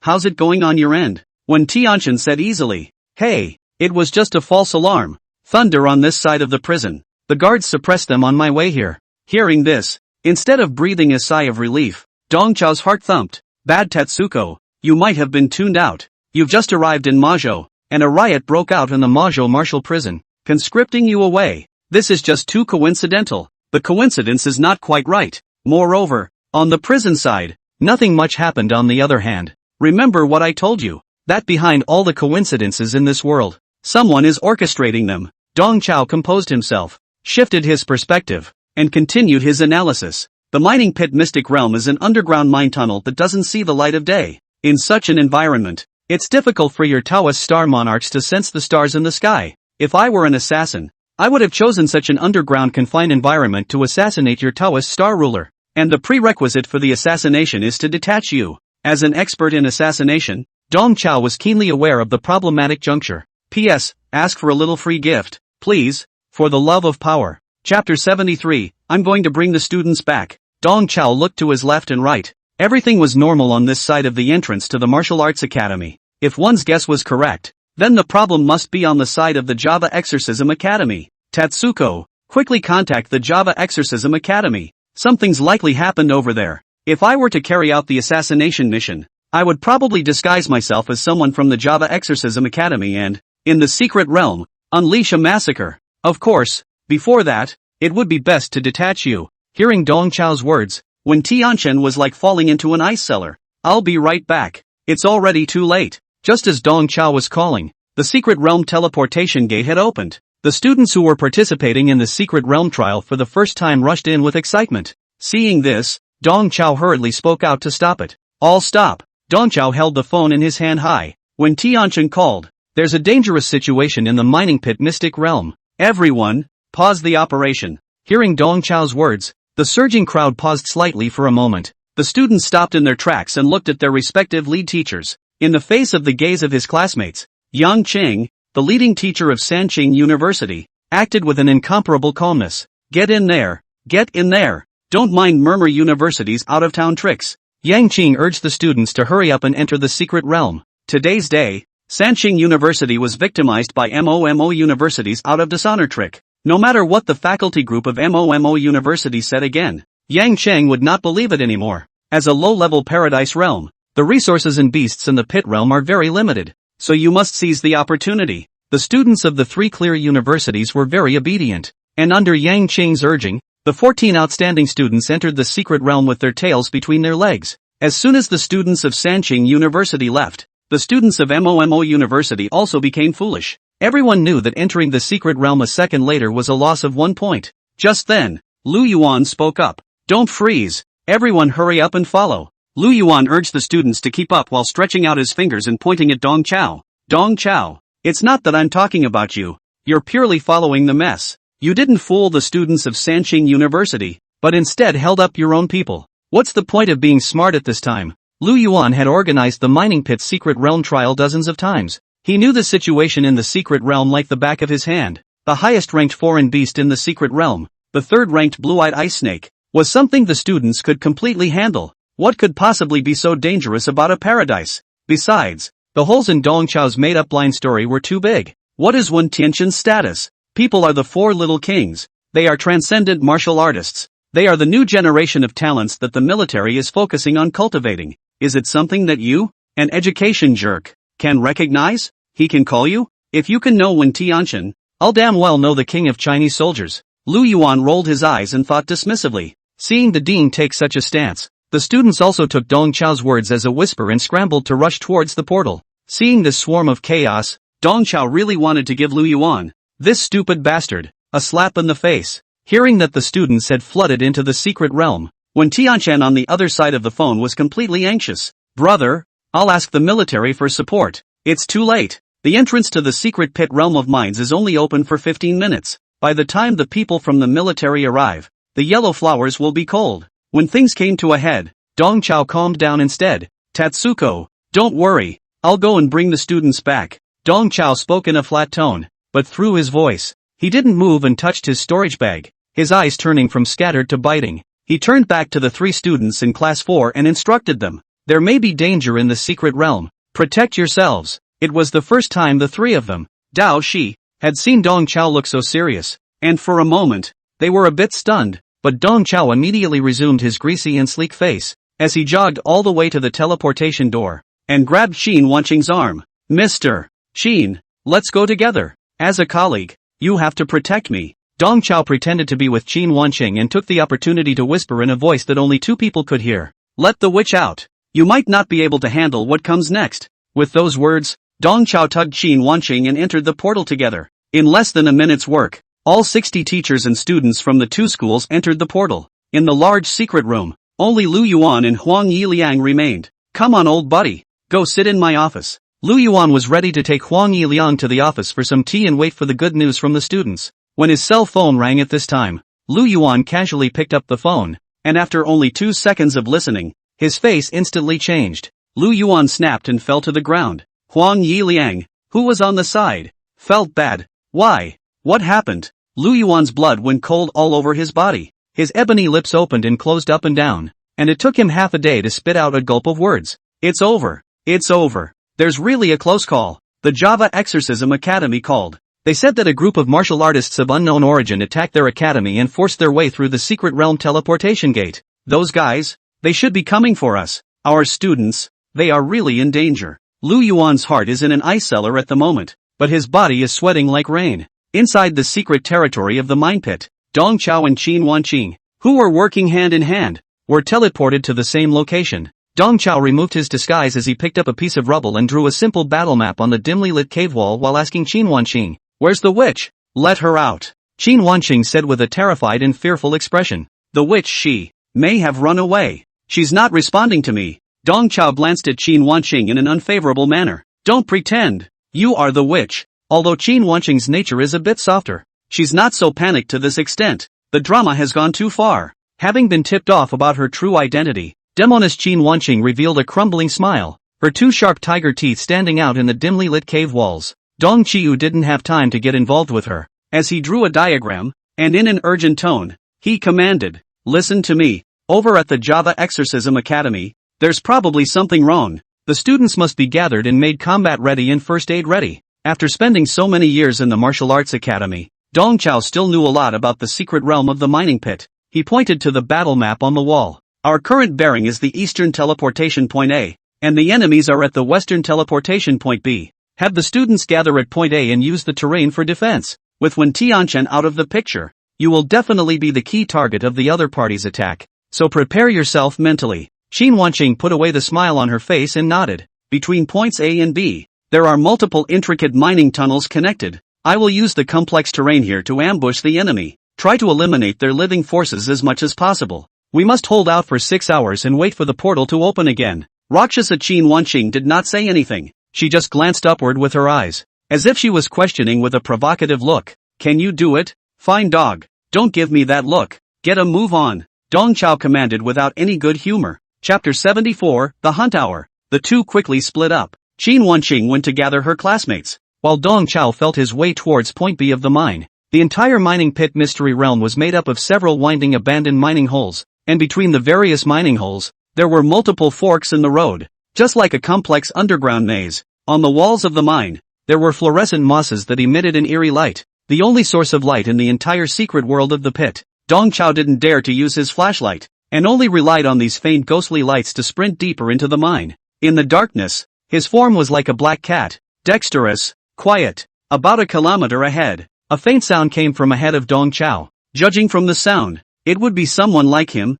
traveling in the dark. Hearing the other party getting closer, Dong Chao hid behind a corner. He took out his flashlight and intentionally knocked on the wall to make a noise. What man? There was a gasp from across the room. Dong Chao poked his head around the corner and clicked his flashlight. A colleague from the Java Exorcism Academy, right? I'm a teacher at Murmur University. I'm helping the kids to explore the road. My flashlight is broken. He. Dong Chao put on a kind smile and shook the other with his flashing flashlight. On the opposite side was a middle-aged man wearing an exorcism black robe. When the middle-aged man saw Dong Chao, the look on his face eased slightly as he came closer with a feigned ease. Dong Chao took the initiative and extended his hand. Brother looks unfamiliar. This is your first time participating in the pit trial, isn't it? My name is Dong Chao. I'm an excellent teacher of MO University. What is brother's name? My name is Binzer. The middle-aged man uttered a common Javanese name for men. Binz could sense that this martial arts teacher in front of him was not strong in cultivation, nor did he have any sense of precaution.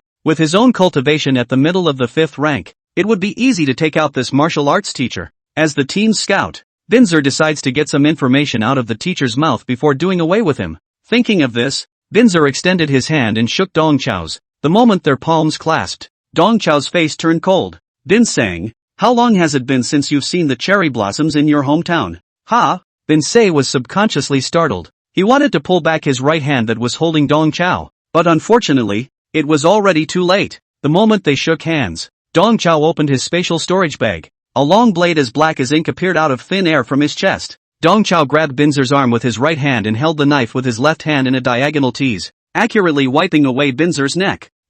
Well, as if he were a cockerel that had been bled, Binz opened his mouth in vain but could not make a sound. Dong Chao made another stab at his heart, completely sending him to his death. This handshake-style stabbing black knife, Dong Chao is deliberately practiced against this kind of small yakuza, invariably unfavorable. The essence of this move was that the knife should be hidden in the storage bag in advance to minimize the opponent's vigilance. Dong Chao was sure that this guy in front of him was not from the right place, and he was by no means a teacher from the Java Exorcism Academy. One's previous guess was correct. Over at the Java Exorcism Academy, something had indeed happened. First of all, this Binzer traveled stealthily in the darkness, clearly acting as a scout. If he were really a teacher at the academy, he would have explored the path with a big flashlight. Secondly, the Javanese scimitar at this guy's waist is hanging upside down. This is not in keeping with the drawing habits of Javanese martial artists. He wouldn't be Javanese. This practice of hanging the sword upside down was more like the Fusan martial artist's return fan drawing technique. Dong Chao was studying the dead man's costume when another slight sound came from the distance. A slim figure, like a flea, popped into the mine. The figure of the visitor was weird, yet surprisingly fast. In just the blink of an eye, he came to a distance of 10 meters in front of Dong Chao. The other party obviously sensed that something was wrong and slowed down in the distance. Tung Chiu held on to his breath and lifted the body of Binzer up, making him stand against the corner of the cave wall. Dong Chao himself hid on the other side of the corner. "Get over here, I've got a situation here." Dong Chao imitated Binzer's voice and said softly, "Okay, I'm coming." The flea man drew the dog-legged knife at his belt and slowly approached the corner of the cave wall. "Let's see. What have you got?" As he spoke, the flea man once again utilized a bizarre stance as he made a forward jump to the corner of the cave wall, while the dog-legged knife swept across and chopped at the corner where Dong Chao was hiding. The flea man was also a 5th-rank martial artist, and he had long since noticed the smell of blood permeating the air. Moreover, as a martial artist, all 5 of his senses were exceptionally sharp. He heard, at once, the voice of his companion, coming from behind the corner. It wasn't the companion talking at all. The flea man pretended to be trapped, and he stabilized his opponent with words before storming off. He thought he was shrewd. However, this sudden cold arrow cut empty. Dong Chiu prejudged him. Dong Chiu was deliberately revealing his flaws to seduce him. Just by looking at the flea man's bizarre stance, Dong Chao knew that this guy's cultivation was not weak. With his cultivation, it was impossible for him not to hear the true source of the sound. The moment the flea man swung his sword across the room, Dong Chao exerted his spatial ability and instantly moved to the top of the mine. At the moment, he stood tall and descended from the top of the cave, his black knife plunging into the back of the flea man's neck. The flea man was not only swift, but he even had a martial arts skill such as body protection astral chi to defend himself. A dull sensation was evident as the black knife stabbed the back of the flea man's neck. Although Dong Chao's cultivation was not what it used to be, The sharpness of the S-class black blade was not something that could be resisted by an ordinary body protection astral chi. Although it was a bit blunt, Dong Chao still stabbed through the flea man's neck. He nailed the flea man to the ground in death. The flea man showed resilience and suffered a puncture wound to the neck, which surprisingly did not kill him immediately. He raised his head and looked at Dong Chao incredulously. The flea man clearly felt that his opponent's chi and blood fluctuations were much worse than his own. Even in the sneak attack state, he had a hard time stabbing through his own protective astral aura. This opponent's cultivation level was only at the 3rd rank. However, the one who fell on the ground at the moment was himself. What made it even more difficult for the flea man to understand was that his own partner, who had notable strength, seemed to have been silently killed off by this guy whose cultivation level was only at the 3rd rank. Even though life had come to an end, what had happened to itself was still far beyond the flea man's knowledge. This incomprehension and suffocation sustained him and kept him from swallowing his breath for a long time. Dong Chao's face was full of modesty as he stepped on the flea man's back and said softly while straightening his back and drawing his sword as if nothing had happened, "There's no need to stare at me like that, is there? I admit that your cultivation is higher than mine, but when people are killed, they die." With those words, Dong Chao drew his black sword. With the second friction of the blade against the shattered bones of his spine, the flea man's head drooped and he completely lost his life. At the end of his life, his thin, fleshless face still wore incomprehension and doubt. Chapter 75 Attack. Requesting backup. Confirming that the flea man had swallowed his breath, Dong Chao hooked a hook on his foot and flipped the flea man's corpse over. The Binsai just now was probably a Fusan martial artist. The flea man in front of us is a Chinese martial artist. The strange stance that this fellow was performing should be a shining divine walk, a stance that was very popular among the Secret Realm Pathfinder group. A Fusan martial artist, plus a Chinese Secret Realm pioneer? Dong Chao couldn't tell for a moment what these assassins were really about. Gotta find a tongue and ask a good question. Dong Chao peeled off the flea man's black robe, and on the flea man's body, he wiped off the blood from the black knife. Silently, he advanced into the depths of the mine.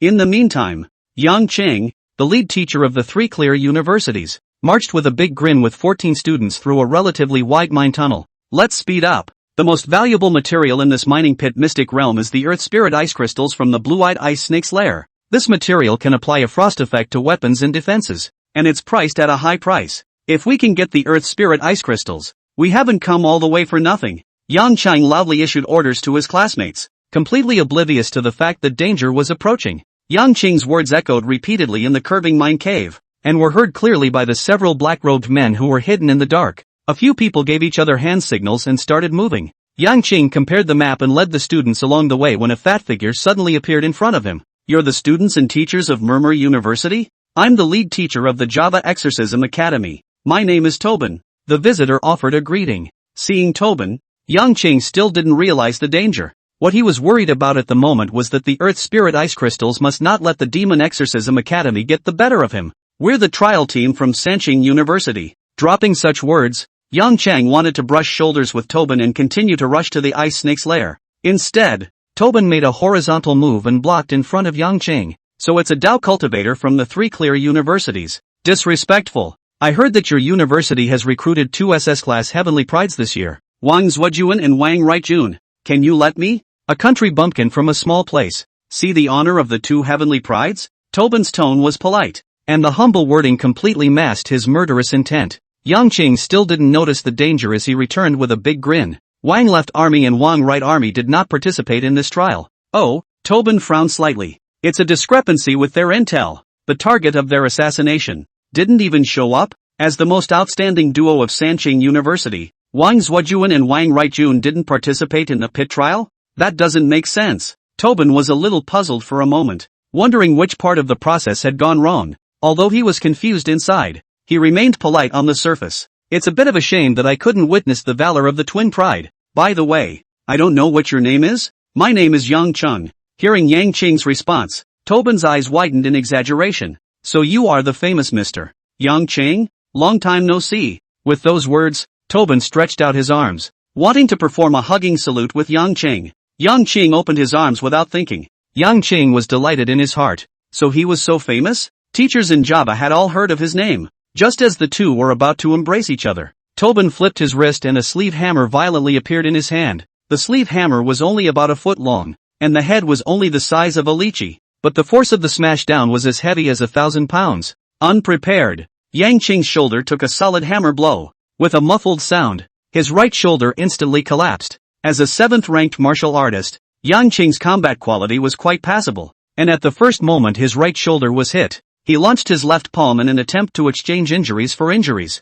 However, Yang Qing's left palm struck Tobin's black robe, but it hit empty. Yang Qing then realized that Tobin looked plump, but in reality, he was surprisingly thin under his wide black robe. This palm hit empty, and Yang Qing's center door was completely open. Tobin's sleeve hammer rotated several times in his hand like a spinning pen and smashed into Yang Qing's face again. At the critical moment, Yang Qing stepped on the astral footsteps and narrowly sidestepped his head, and the seemingly pocket-sized hammer had scraped the side of his face as if it was heavy as thunder. Half of Yang Qing's face was bloody and his cheekbones were visibly sunken, but he had always recovered his life. While darting back, Yang Qing used his legs to power up the earth evasion rock avalanche from the 5 elements Taoist technique, and a stone wall rose violently in front of him, blocking Tobin's pursuit. Retreat! Yang Qing slurred his words and let out a violent cry. Then he could no longer support himself and lost consciousness as his body slumped. From Tobin flashing his sleeve hammer to Yang Qing summoning the rock wall after the attack, everything was in a flash of lightning. It was not until this moment that the students behind Yang Qing finally reacted, and several of them panicked and carried the unconscious teacher, casting the healing mixed mantra while retreating backward in a chaotic manner. These elites and prides who were honored as Star Lords in the past had all become headless at this moment. They didn't even realize that Tobin, who had a kind face 1 second, had stormed out the next. That guy's cultivation level was clearly inferior to Mr. Yang Qing's, but he almost took Mr. Yang's life in a flash of lightning. Many of the students were scared numb and clawed. Their disorganized brains seemed as if they had been bombarded by a bomb, and even the simplest mixed mantra was recited with a stutter. It was only now that they finally realized that before they set off, Dong Chao's warning was true. In the secret world, there are really close calls. Boom, boom, a hypnotic wall-smashing sound rang out behind them. The 3 clear Taoist cultivators, who were already without a backbone, became more and more flustered. In the crowd, Don Xiang was still calm, and he said to the crowd as he shakily helped Yang Qing wrap up the gauze, "The mine tunnel is too narrow. We'll have to run separately. Go to Mo Mu University for help." He pointed to the left fork in the road, signaling the dipper. "You guys, come this way." He then picked up the unconscious Yang Qing on his back and turned into the right fork in the road. "The others, follow me." The 14 students split up and turned into different forks in the road. While running for their lives, they were constantly sending out distress signals through the mechanical bracelets on their wrists. "Attacked! Attacked! Requesting backup! We're students from Sanqing University. Our teacher is injured. Requesting backup! We're being chased. Requesting backup!" The pleading words of the crowd even took on a thick sobbing tone. Chapter 76. The writing is too ugly. Practice your handwriting in your next life. Deep in the mine, the moment Dong Chao's mechanical bracelet sent out a distress voice, he hurriedly turned it off. These assassins had really come on strong, and had actually taken down Yang Qing, who was at the 7th level of cultivation. These guys, whose strength itself was not weak, and disguised as people from the Java Exorcism Academy, were indeed defensible. Those 2 scouts just now died such a clean death because they met Dong Chao. If anyone else had encountered them, I'm afraid it would have been another tragedy. Hearing that there was a dangerous situation on the side of Sanqing University, Dong Chao's heart secretly lifted, but he had no thoughts of turning back to rescue him. With his current strength, this kind of frontal rescue would only expose the shortcomings of his low cultivation level. Stabbing the enemy in the back is what brings out his strengths. Rescue work? Something else. It must be admitted that the killers were well prepared. From supporting Wen Tianqian to breaking into the secret realm through the entrance of the Java Exorcism Academy, it showed that they had done sufficient homework in advance. But, as meticulous as their preparations were, there were ultimately variables that they could not have anticipated. These variables are, first, Dong Chao himself, and second, those 3 students in his class. Dong Chao was sure that those 3 babies, after hearing the call for help, would definitely rush to the rescue, although they were just 3 young boys who were not yet deeply involved in the world. Right now, Dong Chao regarded the 3 of them as his greatest help. Dao Shi comes from the Yugua clan and Mo Xiang comes from the Mo family. Both of them are loyal and righteous. It is impossible for them to see death and save. As for He Xiangya, Dong Chao was even more relieved. That kid has to stir up trouble when he's not doing anything, and now that there's an unexpected situation, can he stand it? With Dong Chao's current cultivation level, he would definitely not be able to save the day by himself. But with the addition of these 3 students, he had a few more points. Judging from the current situation, this group of killers must have made responsive preparations for the 3 lead teachers, Qin Wanqing, Wang Su, and Yang Qing. Even for some students with higher cultivation levels, they would focus on them. However, the killers couldn't have possibly thought, no matter what, that the Momumu University's Martial Dao Class 4 was the one with the strongest cultivation among this group of students. There were two demons whose true battle power was even stronger than Wang Su and Yang Qing's stream. If the trial team was in the light and the killers were in the dark, Dong Chao and his three students were the darkness within the darkness. They, the winners and losers of this hunt and counterhunt. Rustling, rustling, a slight sound in the distance, apparently the rattle of a mechanical bracelet, caught the slayer's attention. Dong Chao hurriedly held his breath, put on the black robe of the flea man, and prepared for the next kill with a smile on his face. In the meantime, somewhere on the edge of a mine, Dao Shi, He Xiangya, and Mo Xiang sat on the ground, looking differently as they listened to the distress signal coming out of the mechanical bracelet. Dao Shi's face was bland, Mo Xiang's face was anxious, and He Xiangya had a face of untimely joy. Not long after entering the secret realm, they received a solemn warning from teacher Qin Wanqing. Teacher Qin solemnly warned that if a dangerous situation did occur in the secret realm, everyone from Momo University, stay put and do not move around. Qin Wanqing and her classmates from the first class will go to meet everyone and gather them together. As poor students, all three waited honestly for the first class to pick them up. But at this time, the ghostly voice of the three clear universities crying for help resounded throughout the entire mine.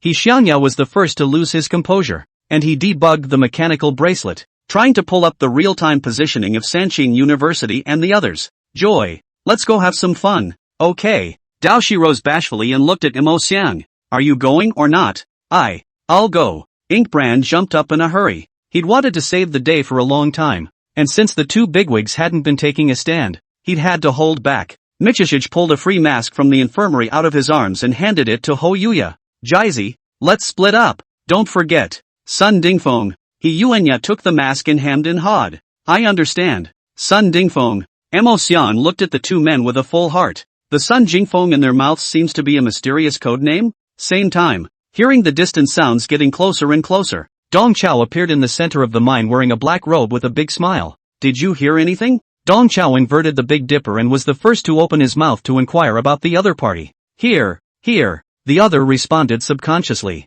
Dong Chao rose violently in pitch. Nope. You look strange to me. What are you? I'm Justin from Ops 2A. Dong Chao, in a tone of leadership, ordered. I recognize Justin from Unit 2. You come closer. Step into the light so I can see your face. Okay.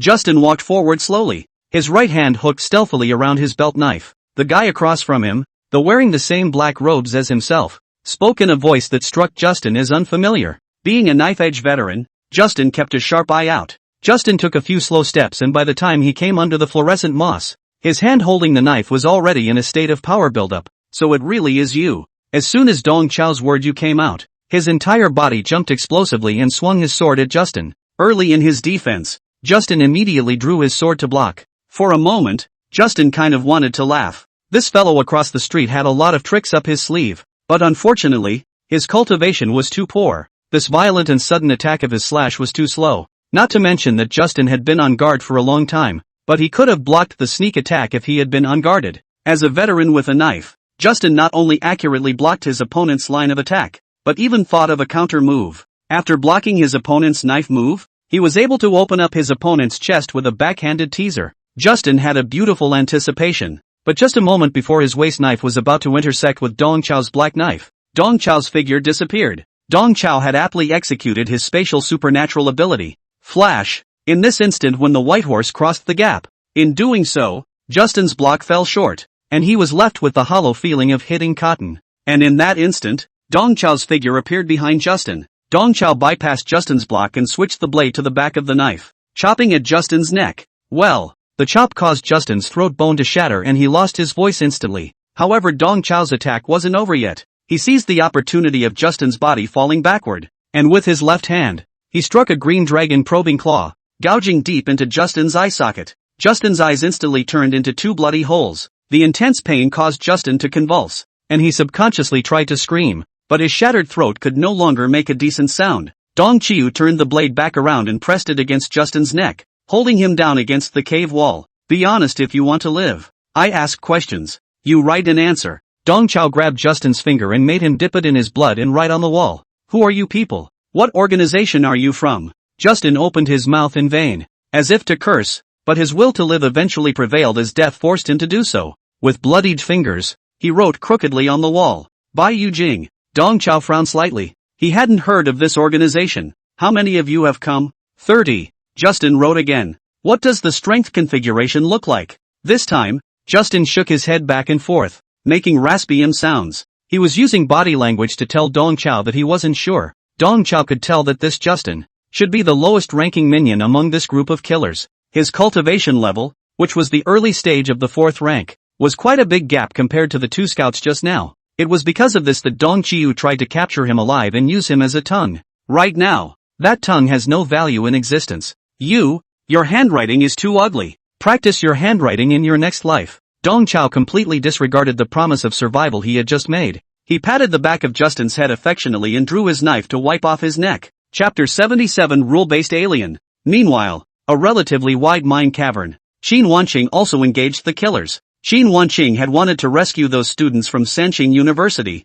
but halfway there, she was ambushed by 3 black-robed assassins. At the moment, the 3 assassins stood in a zigzag formation, trapping her firmly. Qin Wanqing unhooked the scythe blade on her back and completely transformed into a Rakshasa state. Her face turned sickly pale, her sharp tiger teeth turned into 4 protruding fangs, and cracked battle lines appeared on her forehead and cheeks, and her whole body radiated a strong murderous intent. If I were you guys, I'd be on the ground right now digging myself a hole, lest I die without a burial place later. Rakshasa Qin Wanqing said teasingly. Judging from the chi and blood fluctuations, 2 of the 3 guys in front of them had cultivation in the middle of the 8th rank, and 1 had cultivation in the 7th rank. Although their strength was not bad, they were not yet Qin Wanqing's opponents. Don't be so hostile, Major Qin. It's too rude to fight and kill. Our bonus for this mission is only 100,000 secret coins. It's not worth playing with our lives. The one who spoke was the bearded man with the lowest cultivation of the 3. This guy clearly had the lowest cultivation level, but the other 2 martial artists both looked up to him. Qin Wanqing stared at the bearded man, the killing intent on her body intensifying. The other party was able to accurately call out her official title, clearly having detailed pre-war intelligence. Go! The bearded man waved his hand and instructed his 2 companions to attack Qin Wanqing. He himself, with a leisurely face, pulled out an ear scoop from his pocket. This perverse action made Qin Wanqing incomparably puzzled, but at the moment, she had no time to think about it, and could only battle with the 2 8th-ranked martial artists first. 2 8th-ranked martial artists, both of which were reinforced aberrations. One of them could transform his body into a shield, and the other could transform his limbs into chains. One of the 2 used his shield to block Qin Wanqing's chopping attacks. The other released a chain to hinder Qin Wanqing's figure. Although Qin Wanqing occupied an absolute field advantage, the sickle blade in his hand fluttering like the wind, but for a time he couldn't take these 2 guys. Qin Wanqing felt something was not quite right in her heart. These 2 martial artists, whether it was their own psychic abilities or the techniques they practiced, took the defensive route. So how could such a guy be a killer? And the bearded man in the distance is currently holding up an ear scooper in some sort of prayer ritual. It was obvious that the bearded man was storing up power for one of his mysterious moves, and these 2 8th-rank martial artists beside him were buying time for the bearded man. Qin Wanqing knew that she had to fight quickly. With a tightening of the scythe blade in her hand, she made use of her self-created martial art, the dance of the shriek. The scythe blade that broke through the air and waved in the air let out a baby-like whistling cry, and the apocalyptic aura that was so thick that it was as thick as substance burst from the tip of the scythe, while Qin Wanqing's chopping attack was as heavy as a mountain. Her figure became swifter and swifter. It flashed out a trail of residual shadows in the air. Boom boom boom boom boom boom. In the short span of a snap of her fingers, she performed 7 powerful chopping strikes on the shield man. The shield that the shield man had conjured up was chopped and cracked. The shield martial artist wildly spilled a mouthful of blood, and while sacrificing his life to summon a new shield, he shouted out to the bearded man for help. Hurry up. We can't hold out much longer. The bearded man responded impatiently. Got it got it got it. It's so annoying, can't you give me a little ceremony? Just as Qin Wanqing was about to make up 2 slashes and completely send the shield martial artist to his death, the bearded man finally ended his strange prayer ritual. He stuck the dowsing spoon in his ear and mouthed. Set. With the bearded man as the center of the circle, a field quickly spread out. Qin Wanqing, who had been affected by the field's waves, had her figure condensed, and her entire body was instantly incapacitated. The shield man and the chain man were similarly affected by the domain, turning them into motionless wooden men. However, the faces of the 2 were filled with celebration. If the bearded man's field was opened a few seconds late, they were going to be chopped into meat paste by Qin Wanqing. You're a rule-based psychic. Qin Wanqing was horrified. she finally understood why the two 8th-ranked martial artists were looking up to the bearded man. The bearded man squinted his eyes and pulled his ears out leisurely. Cool ability, right? The rules of the jungle. When pulling out ears, everyone is not allowed to move. Oh, the bearded man, obviously a chatterbox, maintained his ear-pulling motion and rambled on. I've heard that you're lone wolf marshal from China. His supernatural ability is to force a deathmatch. My ability, which is to pull out my ears to forcefully formulate my body, is much more harmonious than him. Marx said that the pursuit of the beauty of harmony is the instinct of human beings. Ah, he. The bearded man gave a strangled laugh of triumph. In the state of the domain, he, and everyone in the domain, were absolutely safe, only incapacitated. As the action group of this star removal plan, from the very beginning, their plan was to use the field to trap Qin Wanqing for an hour. As long as this 9th-ranked expert was rendered unable to move, an hour later, there would naturally be rivers of blood inside the secret realm of the mining pit. Of course, Qin Wanqing knew exactly what the other party was playing at. She jealoused. When the field lifts, I'll shark you all. Let's hope you do. Cluck cluck cluck cluck cluck cluck cluck cluck cluck cluck. The bearded man's conspiratorial laughter made Qin Wanqing incomparably angry, but she couldn't do anything. At the moment, the mechanical bracelet on her wrist was still rattling. Help! Help us! We're being chased! Requesting backup. With the added power of the electronic megaphone, the cries for help from the 3 Qing Taoist cultivators were exceptionally miserable. Deep in the mine, wearing a mask and staring at the marked red dot on his bracelet, He Xiangya sped along. Before he went to rescue those Sanqing Taoist cultivators, he still had a bit of preparation to do. Following the guidance of the bracelet, he made his way forward and soon heard voices speaking. Chairman, we've been waiting for so long. Why hasn't anyone come to meet us? Our school's trial team. It's not possible that they were attacked as well, right? The one who spoke was Sun Jingfeng's little follower, Ma Tao. Listening to the call for help coming from the mechanical bracelet, Ma Tao was scared out of his wits. At the moment, he and Sun Jingfeng were cowering in a dead-end path of the mine,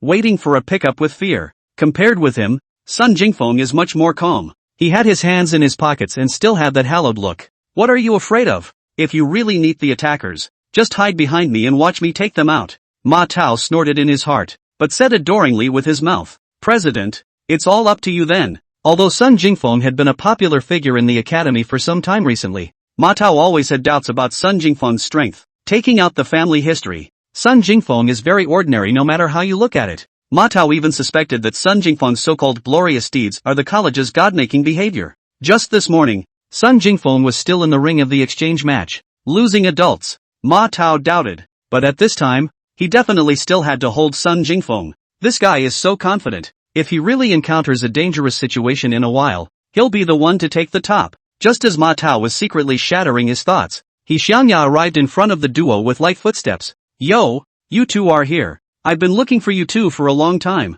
Chapter 78. What follows is inappropriate for children. Faced with the sudden appearance of He Xiangya, Sun Jingfeng and Ma Tao were slightly stunned. The visitor was indeed wearing their school uniform, but with a mask covering his face and the gloomy environment in the mine. Both of them didn't recognize who the person was for a while. Class, are you here to meet us? Sun Jingfeng asked hesitantly. That's right. He Xiangya smiled and nodded. Just as Sun Jingfeng and Ma Tao stood up and were about to follow him, He Xiangya jerked his finger backward in surprise. Asterisk. Look. UFO. Sun Jingfeng and Ma Tao were incomparably surprised. In the secret realm of the mining pit, how can they still make a whole UFO? This is too much of a stretch. But, for a single teenage boy of 18 or 19, UFOs are more attractive than a single teenage girl. The two clearly thought it was bull.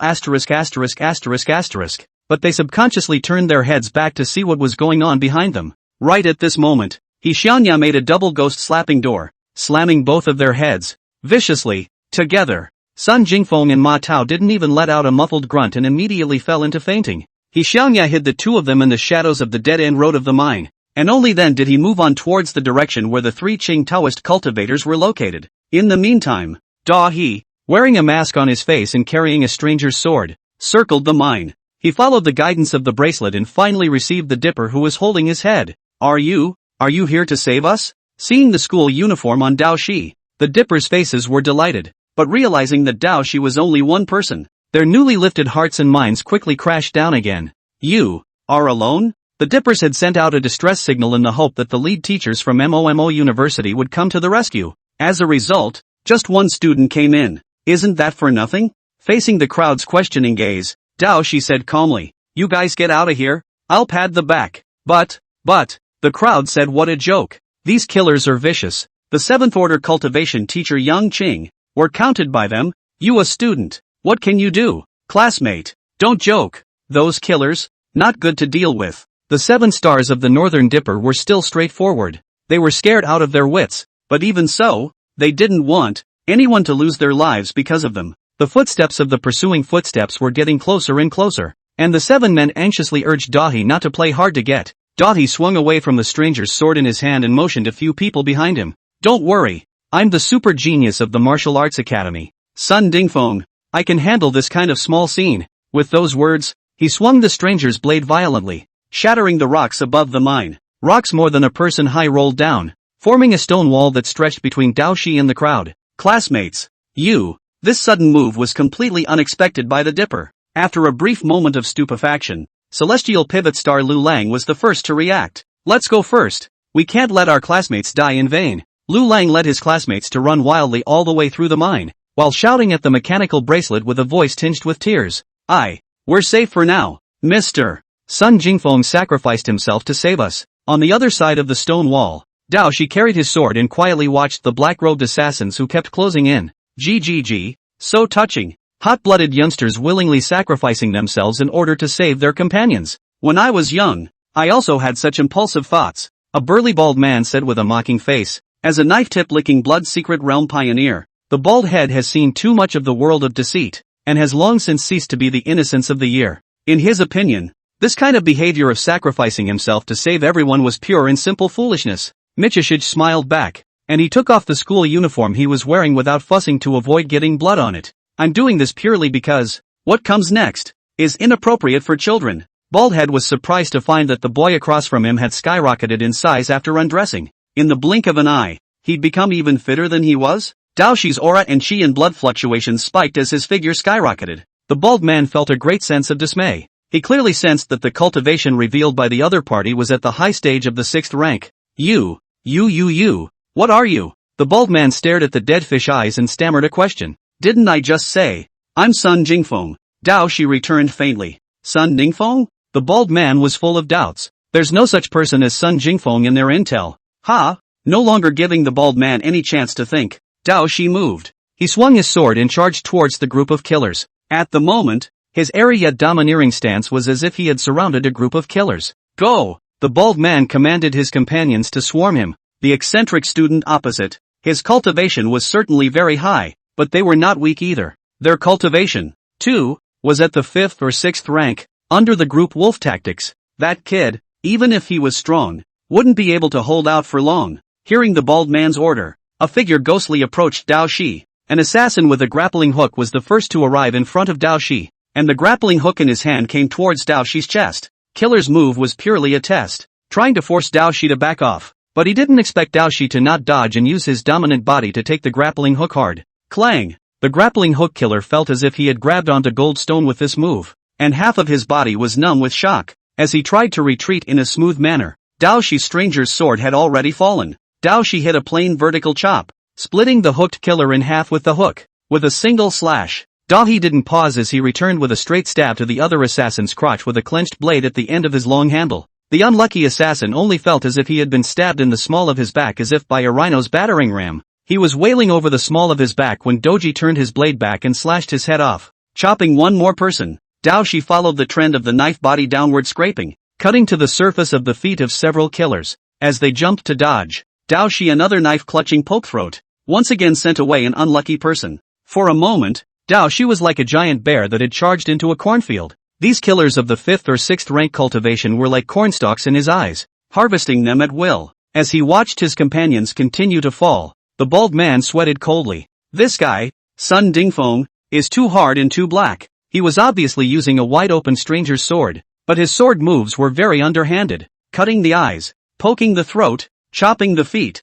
invertedly lifting the lower een. All kinds of detrimental moves are endless. This guy's heart is even dirtier than their assassins who have been traveling in the dark for years. Moreover, in the face of group attacks, this Sun Jingfeng was not panicked at all. His fighting style was very simple, using his body to resist most of the attacks, and then using faster speed and swifter cuts to send a random opponent to the sky. Baldhead felt as if they were fighting a Gundam, and a black-hearted Gundam with a lot of dirty tricks. While in shock, the bald man's heart grew more and more puzzled. Why is such a ruthless man not in their intelligence? According to the intelligence, among this group of students entering the secret realm, the one that needed to be focused on was also the twin stars of Sanqing University, Wang Zuojuan and Wang Ruijuan. However, the team leader had just sent a message that their assassination target, Wang Zuojuan and Wang Ruijuan, had not entered the secret realm. The assassination target was lost, and they had made a huge mistake with this assassination. A slip-up of this magnitude had been too much for the bald man to comprehend. And right now,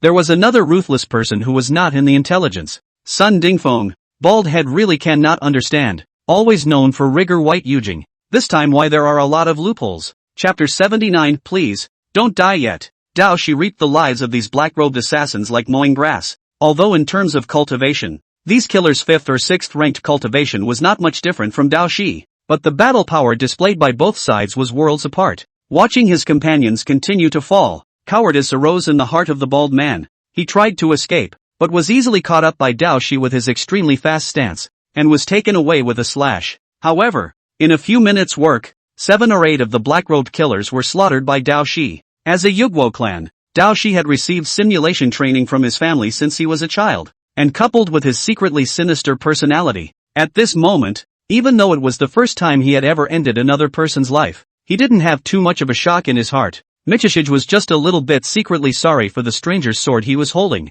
This knife is the one that the great genius Sun Jingfeng compensated him with. An E-grade standardized stranger's knife from the Teo arsenal. After only one battle, the blade of the stranger's sword had produced many gaping holes. Compared to Dao Shi's previous DIY weapon, this blade was certainly sharp, but it was still far from being worthy of his strength. Michishige painfully put away his sword and bent down to start collecting his trophies. In Dao Shi's opinion, the weapons, defenses, money, and even the watches, rings, and earrings that these killers had left behind on their bodies, that was all good stuff. In the fine tradition of whoring makes you happy, Dahi has to take all these goodies. He was in the middle of his work when Mo Xiang came running over in a hurry. Are you all done on your end? Inkbrand was rushing over to help. On the way here, Mo Xiang had repelled 2 black-robed assassins, and he knew that this group was not weak. Unexpectedly, in just 3 or 2 minutes of work, Dao Shi had solved all 7 or 8 killers by himself. Moreover, the solution was shattered. The ground in front of him was full of broken limbs and flesh, and there was hardly a complete body to be seen. Seeing this scene, Mo Xiang held onto the wall for a while and dry-heaved. In. Why are you puking on me? Get over here and help. Michishige greeted calmly as he gathered supplies. Mo Xiang dry-heaved and waved his hands back and forth, really loving it. Although Mo Xiang couldn't get past his heart and couldn't get his hands on the help, as a craftsman who fiddled with puppets all day long, he was also very interested in these weapons and defenses on the ground. Most of these weapons and defenses used secret metals and were not of low grade. Some of them even reached grade D or C. If they were returned to the furnace for refining, they would be good materials for making puppets. Vomit. Vomit. Ink item said to Dao Shi while dry heaving. Brother Shi Zi, I'll forge you a good sword. These materials, can you share some of them with me? Michishige raised an eyebrow. Oh, I didn't see it coming. You still have the skill of forging knives? Inkbrand dry heaved without speaking. As a hand-rubbing puppet ruthless, ink item car clamp riveting welding. All will do. Forging weapons for him, just a basic skill. Hearing that Mo Xiang could forge knives for himself, Dao Shi searched harder and harder, trying to squeeze the last drop of oil out of these killers. Like collecting discarded cans, Dao Shi took some of the broken gauntlets and weapons, and just broke and bent and stomped on them, bundling them together. This skillful and numb look of his made Mo Xiang stand in awe. In addition to the corpses of these unlucky killers, the canopies of the mines also occasionally picked up some abandoned weapons. Dao Shi did not know where to rummage out a woven bag, all the way to pick up the whole way. The whole time the eyes are not raised, Dao Shi picked up a long sword and was about to break it when Mo Xiang hurriedly spoke out to stop it. Wait! Mo Xiang noticed that the sword's blade had a conspicuous astrological pattern, clearly in the style of the 3 clear Taoist cultivators. This sword, I recognize it. It should be the sword of the leading teacher of Sanqing University, Yang Qing. While lining up to enter the secret realm, Mo Xiang noticed the sword on Yang Qing's waist, and he was impressed with the gorgeous long sword. Inkspell meant that he wanted Dahi to return things to their rightful owners. Michishige let out a calm "Oh, Yang Qing's sword? Not anymore." As he said that, he made a strong effort in his hand and broke the long sword into 2. In Dao Shi's opinion, this sword, whether it was the killer's or San Qingdao Shou's, as long as it was picked up from the ground, it was his. Since childhood, Dao Shi has always practiced a rule of life credo: do not pick up even if lost. Under Mo Xiang's dumbfounded gaze, Dao Shi threw the longsword broken in two into his woven bag and continued to head deeper into the mine. Same time, another fork in the mine. He Xiangya held the sentinel sword in his hand and posed in an incomparably tawdry victory pose. Ho Xiangjia also managed to find the Sanxing University's Puiyu class to pad them out. He's done a thorough job of padding. In front of him, the corpses of a dozen or so killers lay strewn about. Just a short time ago, Ho Xiangjia marched off these little caramels. And even a little bit more than that. Obviously, it is a real fight for life, but He Xiangya treats it as a game. Every time he stabbed an assassin to death, he didn't forget to whisper in his opponent's ear, victory and defeat are commonplace. Warrior, please start over. To give the other side of the netherworld encouragement. Right now, among the fallen killers, there was only a scar-eyed strong man holding a double axe, who had not yet broken. This guy's strength is not bad, and He Xiangya fight more than 10 strokes. At the moment, his waist, nest, chest and other vitals, where He Xiangya stabbed a pair of piercing, C is not live. It was only the strong will to survive that supported the scar-eyed strong man, keeping him from breaking for a long time. Realizing that there was still a breather on the ground, He Xiangya was overjoyed. He hurriedly dropped the twin swords in his hands and bent down, clumsily performing CPR on the burly man. Please, can you not die yet? I have something to ask you. The scar-eyed strong man coughed out a few mouthfuls of bloody foam and cursed in his heart. These wounds on his body are all penetrating injuries from sharp instruments. CPR's first aid method of compressions would only be counterproductive for him. Every pressure that He Xiangya put on his chest caused more blood to come out of the various wounds on the strong man's body. The scar-eyed strong man couldn't help but wonder if the other party was giving first aid or juicing. The burly man hung on to his breath by sheer force of will, wanting to live, even though he knew that all the wounds he had received were fatal. Just let me live. Whatever you want to ask, I will know everything. The scar-eyed strong man responded weakly. The scar-eyed man knew in his heart that the other party must want to ask about the White Yujing organization. Scar-eye would say anything to stay alive. He Xiangya sat down cross-legged beside the burly man as he frowned and said to the scar-eyed burly man in a tone of academic exchange, "Dude, there's something you need to help me out with. Regarding the move I just stabbed through you, do you think it's better to call it wild and cool burial love emotionless sword chi locking dragon? Or do you think it's better to call it overbearing and aloof burial love emotionless? You help me consider it." He Xiangya's tone was very earnest. "No, buddy." The scar-eyed strong man felt that he had also been hit by a sword in the brain, and his brain matter flowed all over the place. This sword cultivator is sick, right? Asking this at such a critical time? Besides, no matter which name it is called, it's all the same. With a misplaced and devastated mood, the scar-eyed strong man completely lost his belief in survival, and with 2 black eyes, he passed away. Chapter 82, Ace to Ace. On the other side of the battlefield, the relatively wide mine caverns, the confrontation between Qin Wanqing and the bearded man and the others continued. As long as the bearded man maintained the action of pulling out his ears, this absolutely safe static field would continue to be in effect. The moods of the two opposing sides were very different when the bearded man had just unleashed his rule powers. The bearded man and the others were relaxed and elated. As the action group of the star-picking program, they successfully completed the set task, trapping Qin Wanqing, and Qin Wanqing's heart was incomparably anxious. As the highest combatant of the entire trial team, she was just frozen in place, unable to do anything. This is absolutely doom and gloom for the entire team. Qin Wanqing was even mentally prepared to accept that there would be mass casualties among the students. However, as time went on, the communication devices of both sides kept sending out messages, and the situation, on both sides,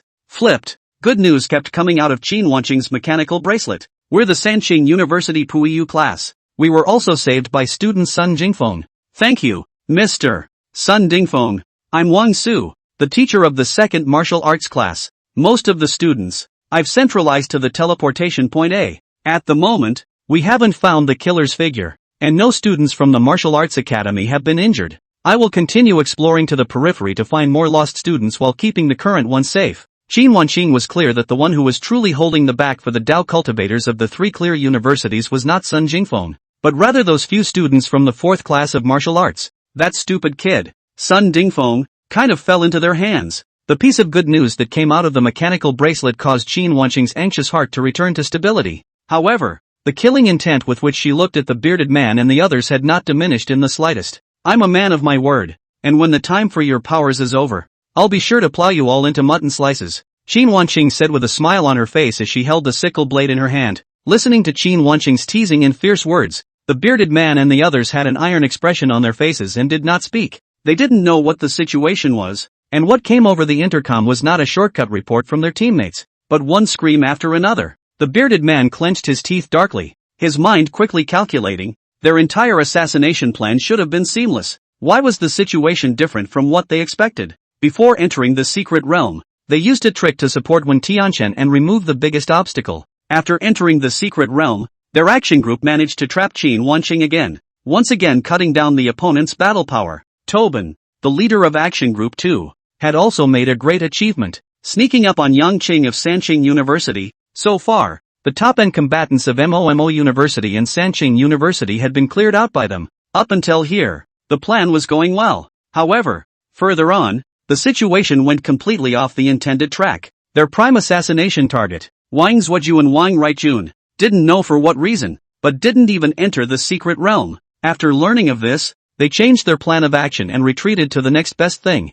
assassinating the other students in the secret realm. Killing those few S-rank saplings from Sanqing University was barely a great achievement. The killers concentrated their forces, preparing to take care of those star rulers from Sanqing University before slaughtering the students of MOMO University in the process. And their new plan, again, failed. In theory, a group of secret realm pioneers who had gone to the head of a sword to lick blood against a group of college undergraduates who hadn't really dabbled in blood. It should have been a massacre. But why? Instead, was it his own side that was slaughtered? It was as if an uncalculated force had interfered with their entire plan. The screams over the intercom gradually stopped, and the bearded man knew that this didn't mean that his companions had managed to get out, but rather that they were pretty much dead or wounded. The bearded man just couldn't figure out what was wrong. In just this short period of time that he had turned on his powers, the situation had reversed in 2 levels. The rout of his associates has caused the bearded man to retreat. The situation is not right. Prepare to retreat. The bearded man sent a hint to his 2 companions. Secret mine. Teleport to point A. 30 to 40 students from MOMO University, under the watchful eye of their teacher Wang Su, gathered at the entrance of the teleportation portal. The crowd all stretched their necks and looked deeper into the mine, with nervousness and disbelief in their eyes. When they first entered the secret realm, they received a solemn warning from teacher Qin. The students were nervous when they learned that there was indeed an enemy attack. Later, when they learned, through the mechanical bracelet, that the trial team from Sanqing University was being hunted by thugs, the group was even more terrified that their legs and stomachs were turning. Fortunately, Mr. Qin and Mr. Wang acted in time and gathered them all together, and with the passage of time, the legendary thugs never appeared, and the sight of Sanqing University, and all the good news of getting out of danger, which left the students a little bit at ease at the same time, the heart and some curiosity. The so-called enemy attack doesn't seem so scary. They just stayed here and did nothing, and the crisis seems to have lifted. Wang Su,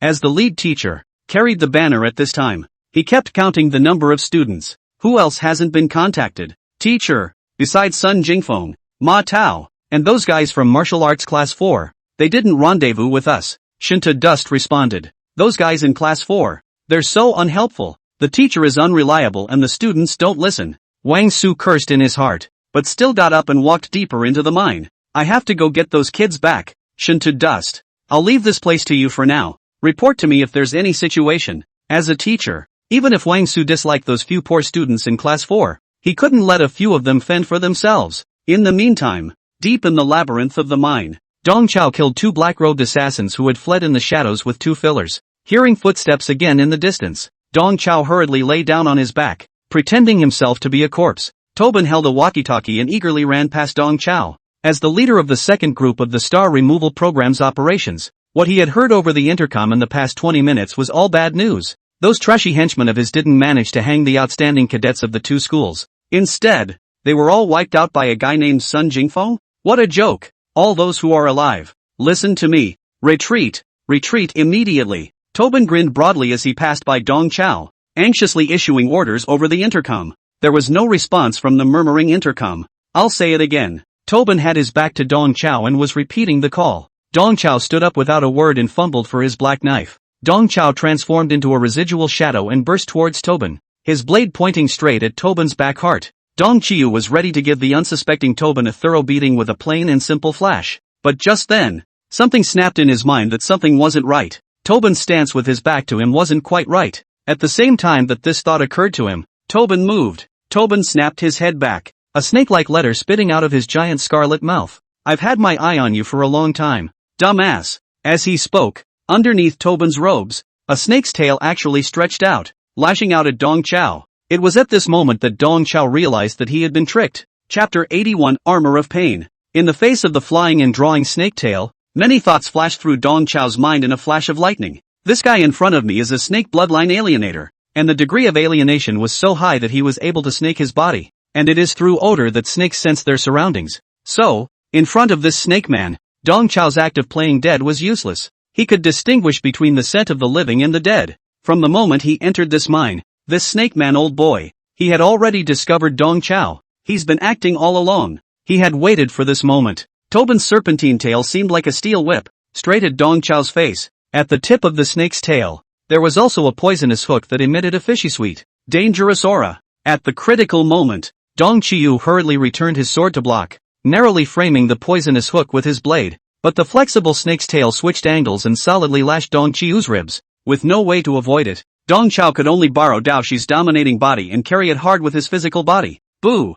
With a muffled sound, Dong Chao's left rib cage visibly caved in. This snake tail sweep broke at least 3 of his ribs. At the critical moment, Dong Chao endured the pain and activated his spatial powers. He left the black blade where it was, enduring the inertia of the snake's tail whip, and his entire body suddenly disappeared. Pop! The black blade was jerked away by the snake's tail and slammed into the cave wall. Instead, Dong Chao flashed his form and appeared at the other end of the mine. At this moment, he was half kneeling on the ground. His left rib cage collapsed, and blood frothed from the corner of his mouth. Obviously not badly injured, Dong Chao coldly looked at the snake man in front of him. He knew that he had met someone of the same path. This old snakeman kid, like him, took the same mean route. Goo, not bad. After resisting one of my moves, you're still alive. Tobin stared at Dong Chao and said with a strange smile. A snake face of this guy was smiling, but his eyes revealed a sinister look. Tobin had long since noticed the corpses of many of his companions lying in the corners of the mine. It was obvious that they had all been poisoned by the man in front of them.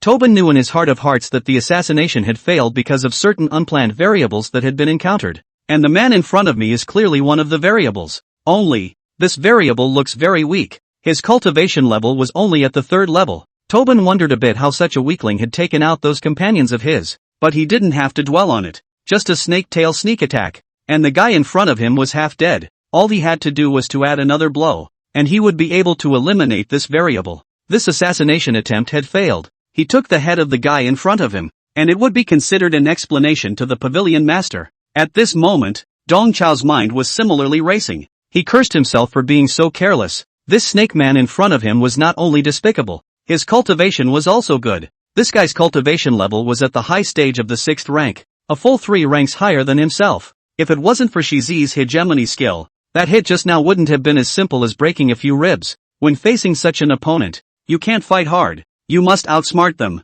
Dong Chao opened his spatial storage bag and a black mask fell out of it. This black mask touched Dong Chao's body surface and immediately extended and transformed into a battlesuit armor. This was Dong Qiu's S-rank defense, the Armor of Pain. Besides providing Dong Chao with the most basic defensive abilities, the Armor of Pain also had a very powerful ability, Pain Paralysis. For the first 10 minutes of wearing the Armor of Pain, you can numb the pain and maintain a high combat stance, but 10 minutes later, the hurt will return double. It was also because of this neural knife attribute that Dong Chao would not wear this battlesuit until it was crunch time. After putting on the Armor of Pain, the injury on Dong Chao's left rib instantly disappeared, and he stood up as if nothing had happened.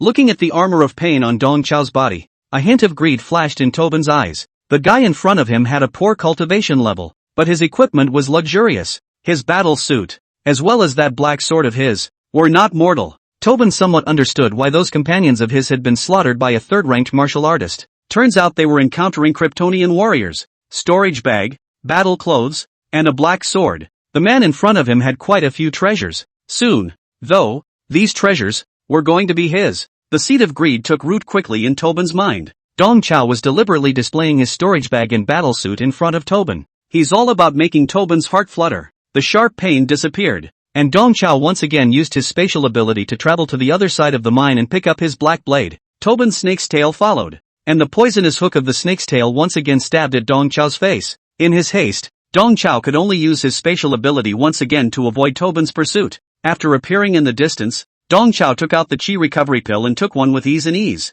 A huge shock went through Tobin's pupils. This guy with a cultivation level of only the 3rd rank actually had a chi recovery pill. Tobin shifted his body sideways, blocking the hole without a word. In Tobin's eyes, Dong Chao had just become a piece of fat meat delivered to his mouth. He must not let this fat meat full of treasures run away. Tobin fully entered his serpentine form, and his entire lower body transformed into a 6-meter-long snake with a venomous hooked tail, swaying back and forth in the narrow mine cave. Tobin thought to himself that his serpentine form, in this confined and narrow environment, had the advantage. At this moment, the range of his snake tail's attack could completely cover the entire section of the cave. Moreover, there was a heavenly gap between the cultivation levels of the two. If it wasn't for the other party's ability to flash around with their spatial powers, Tobin would have already taken down those few attacks just now. Despite dominating the field, Tobin was not the least bit careless in his mind. As a well-known assassin in Southeast Asia, Tobin knew that a lion fighting a rabbit also needed to do his best. Not to mention that the fat rabbit in front of him had a full set of superb equipment.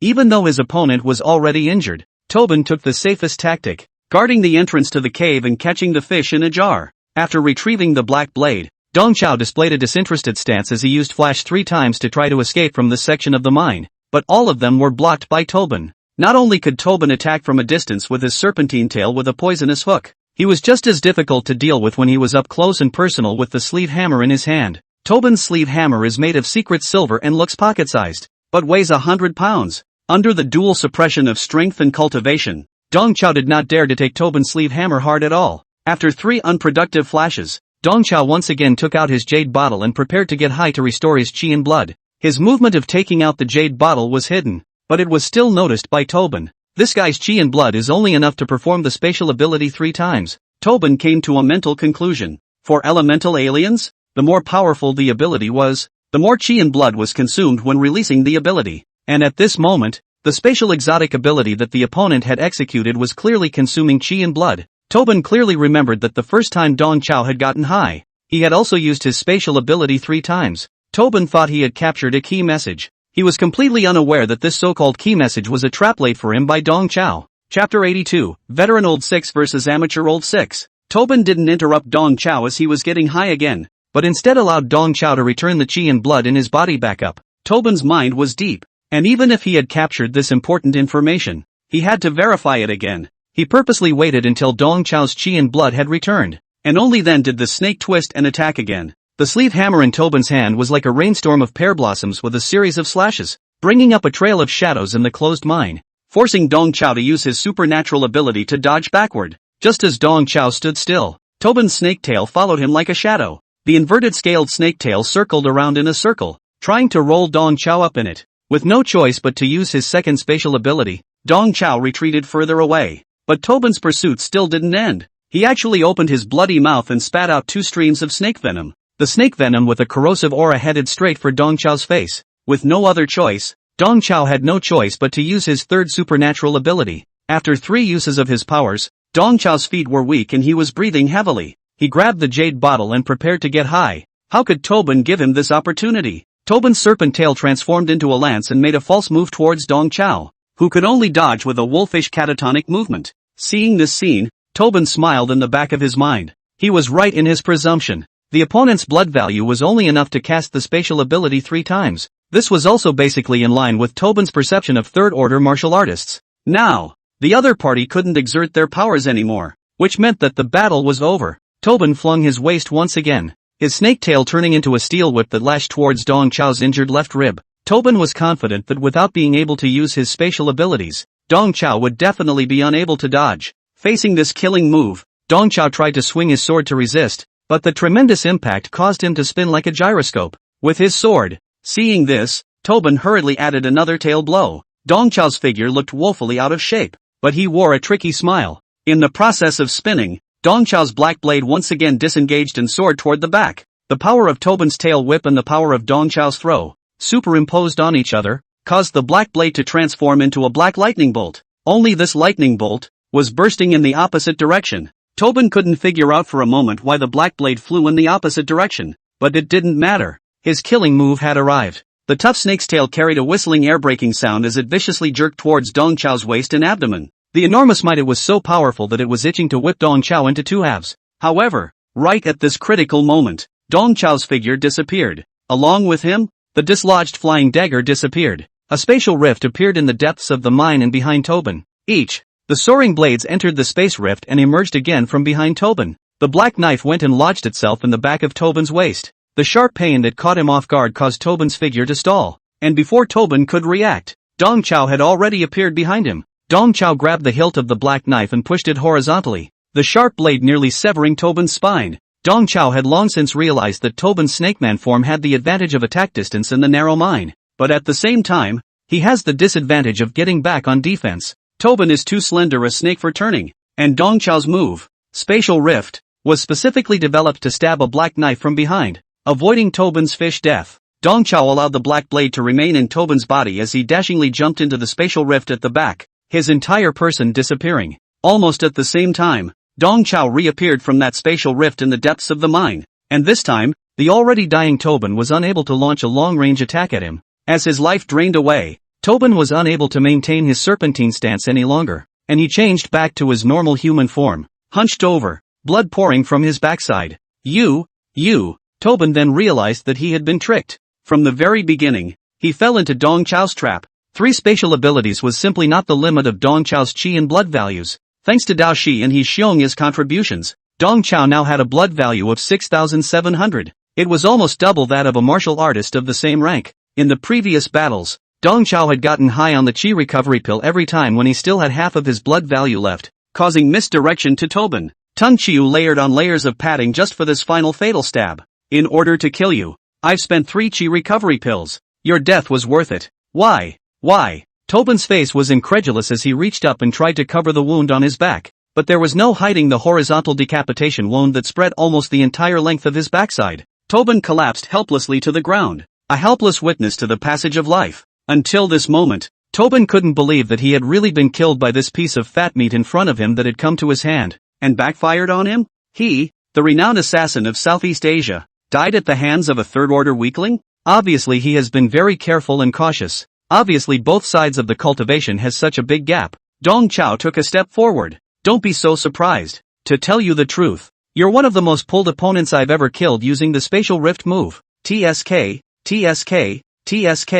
You're only at the high stage of the 6th rank. Have you been practicing hard at all? Tobin's heart was overwhelmed. A weakling with a cultivation level of 3 and mocking him? Unfortunately, at the moment, Tobin had neither the ability to fight back nor the ability to talk back. Dong Chiu stepped forward and cleanly stepped on Tobin's neck. As a veteran assassin, the last scene Tobin saw in his mortal life was Dong Chao, with a cheap smile on his face, taking away his sleeve hammer. You have a little heart, but not much. In your next life, remember to eat more lotus roots and grow your heart's eye out. After Tobin gulps down his breath, Dong Chao sends him good wishes while scavenging Tobin's supplies. To be fair, this snake man old boy was despicable, but compared to a veteran old 6 like Dong Chao, he was still a bit of a neophyte. In addition to the secret silver-crafted sleeve hammer, Dong Chao also fished out a stack of matte black coins from Tobin's body. This was the Secret Realm coin that was jointly endorsed by several major Secret Realm development organizations, the absolute hard currency among the martial artist community. I didn't expect that this old snakeman kid is quite wealthy,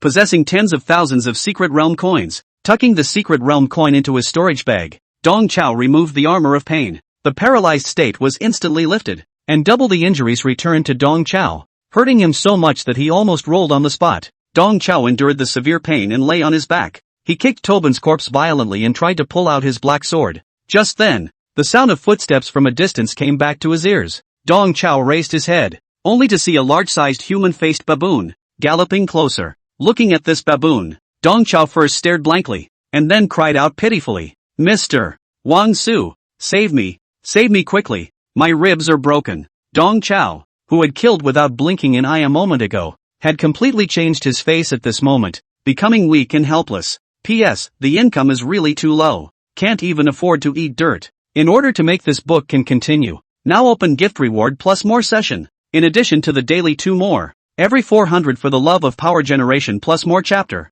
The backstage shows that I have over 2,000 chasing degrees, so 400 power generation should be easy to reach, right? I've collected a total of 221 power-ups now, so that counts too. In the future, I will announce the number of small gifts for love power in author's words. And if there are enough 400, I will add one more shift, which will be effective for a long time. Please support the support of your families. Chapter 83 All survived. When Wang Su saw Dong Chao, he was also stunned. Dong Chiu? Why are you here? Wang Su came closer, and only then did he notice Tobin's corpse, and he was shocked. This man, you killed him?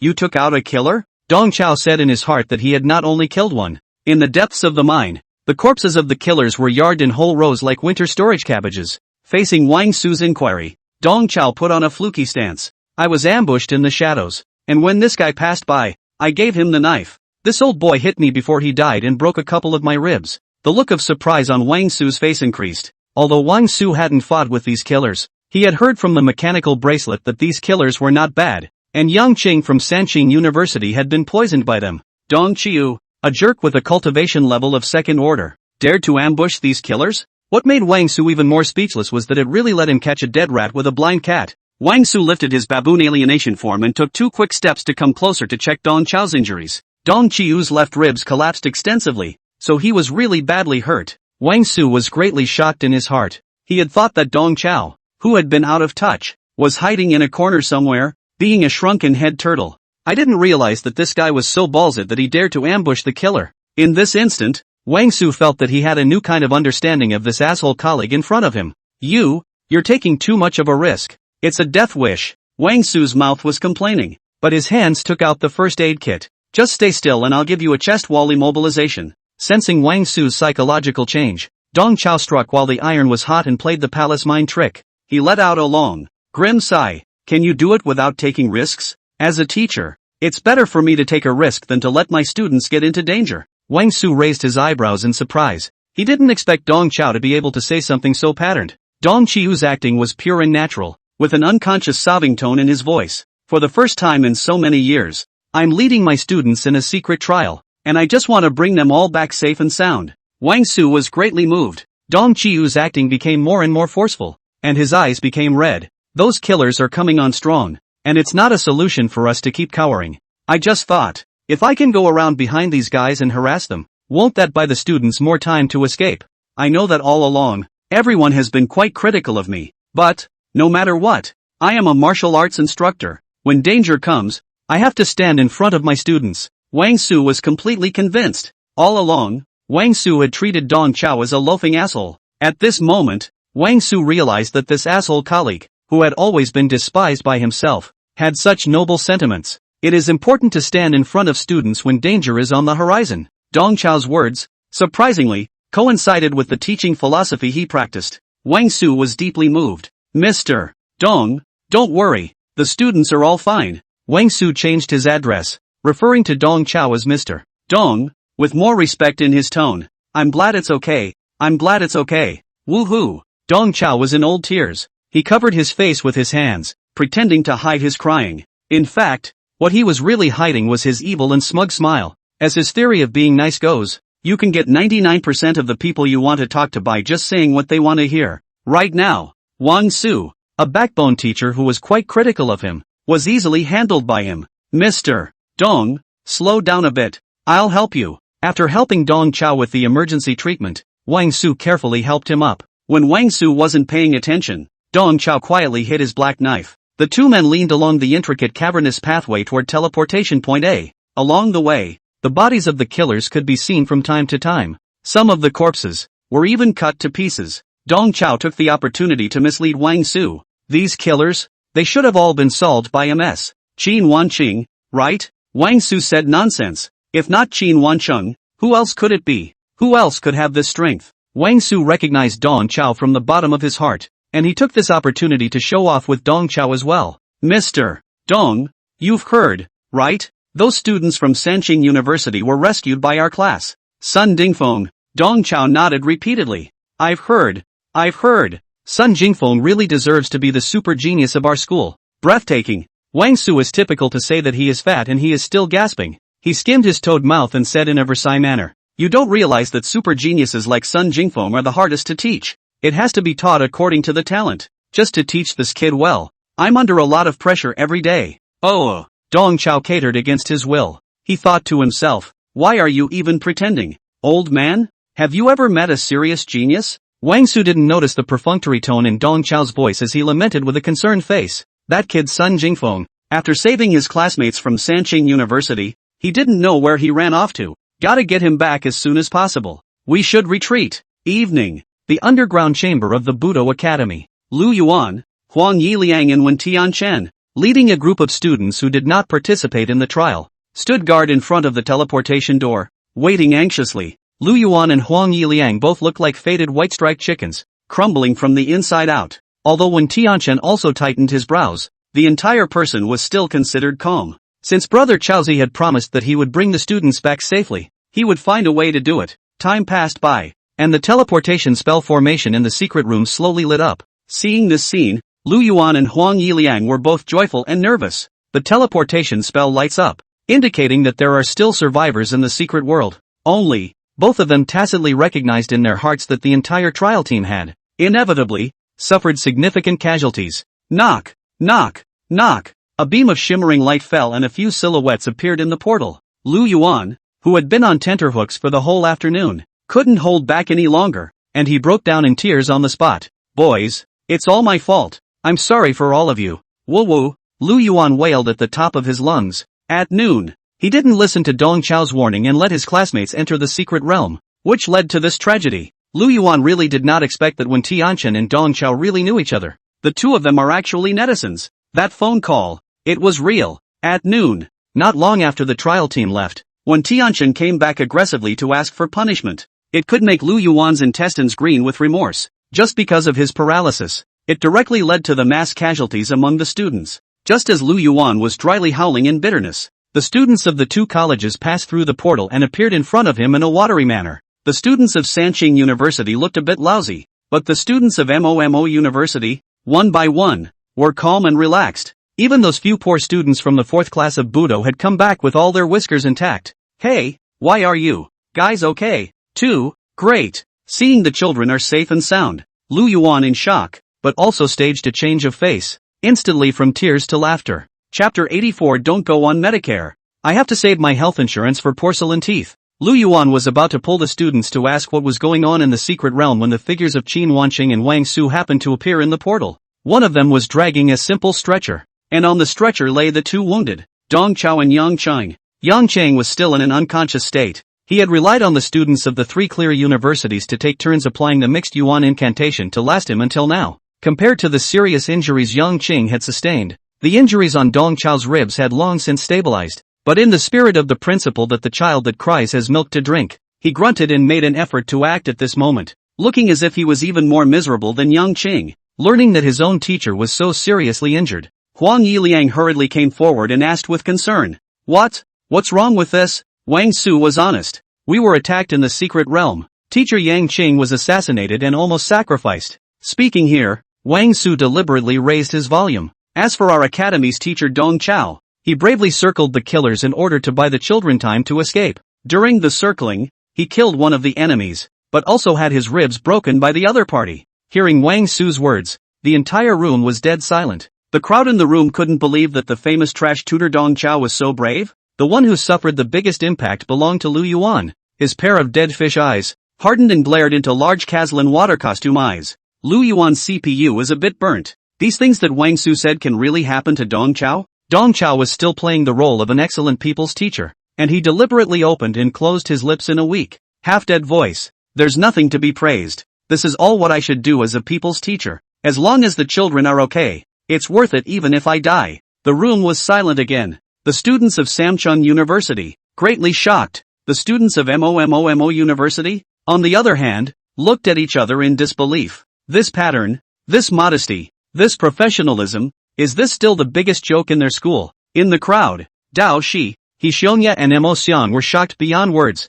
while in the secret realm, the trio realized that their waste mentor was injured. But it was not until this moment, through Wang Su's narration, that the three realized that the waste mentor was actually injured from fighting with the killers. Right now, this smelly state of the waste mentor was definitely an act, but those injuries on his body were real. I didn't realize that their punk mentor was pretty hot. Obviously, he was a jerk who didn't do anything. Obviously, his cultivation was so low, but when danger came, Mr. Dong was quite responsible. It's the same with them. For a while, the three people who were deeply touched all contributed huge amounts of recognition to Dong Chao. Dewey's approval rating +9. Ho Yui's approval rating +8. Ink Item's approval rating +12. Dong Chiu's bitter scene of human highs has garnered 29 points of recognition in one go. Before that, he had already gleaned 73 points of recognition from Dao Shi and Hishilnya. And with this freshly minted 29 points, his total value of recognition had broken 100. With this huge amount of recognition credited to his account, Dong Chao's cultivation level rose once again. He instantly soared 4 small steps, his cultivation reaching the third order grand circle. At the same time, a system beep sounded in his ears. Congratulations to the host, accumulating 100 points of recognition. The Teaching Treasure Trove module, now open. The Teaching Treasure Trove module that Dong Chao had been longing for was finally unlocked. He couldn't check out his Teaching Treasure Trove due to the situation in front of him, so he had to press this desire to explore for the time being. Quick, get the 2 teachers to the school hospital. Lu Yuan signaled the students beside him to give a hand. The 2 teachers to the school hospital first aid. Taking advantage of this opportunity, Dong Chao fiercely reached out and grabbed Lu Yuan's arm. Dong Chao whimpered and nodded as if he had something to say. Lu Yuan hurriedly bent down and listened with his side ear. Right now, Dong Chao was a big contributor to the academy. Even if Lu Yuan didn't have a favorable impression of him, he didn't dare to neglect him. Mr. Dong, what do you want to say? I'm listening. Dong Chao continued to disguise a weak voice that came up for air. Dean, those attackers, they were basically all taken out by MS. Qin Wanqing. I didn't actually put in much effort. As he spoke, Dong Chao gave Qin Wanqing a veiled glance. Aha! Lu Yuan nodded on the surface, but inwardly he was secretly spitting. Little cutie. They all knew that the biggest contributor to bringing the students safely out of the secret realm was definitely Qin Wanqing. For Dong Chao to be able to take out an assailant, Lu Yuan found it a bit unbelievable. Also, one more thing. Dong Chao's words snapped. Dean, don't go through health insurance for everything I spend on recuperating from my injuries. Can I use the school's health fund? The money in my health insurance card still needs to be saved for porcelain teeth. Dong Chao's words caused the students in the room to suffer another violent attack. The admiration that had just risen in many of the students hardened and dissipated. Lu Yuan still nodded his head. Good. You just get well, and I'll arrange the expenses. Lu Yuan signaled his classmates to hurry up and carry Dong Chao away. If they delayed any longer, he might not want to make any more demands.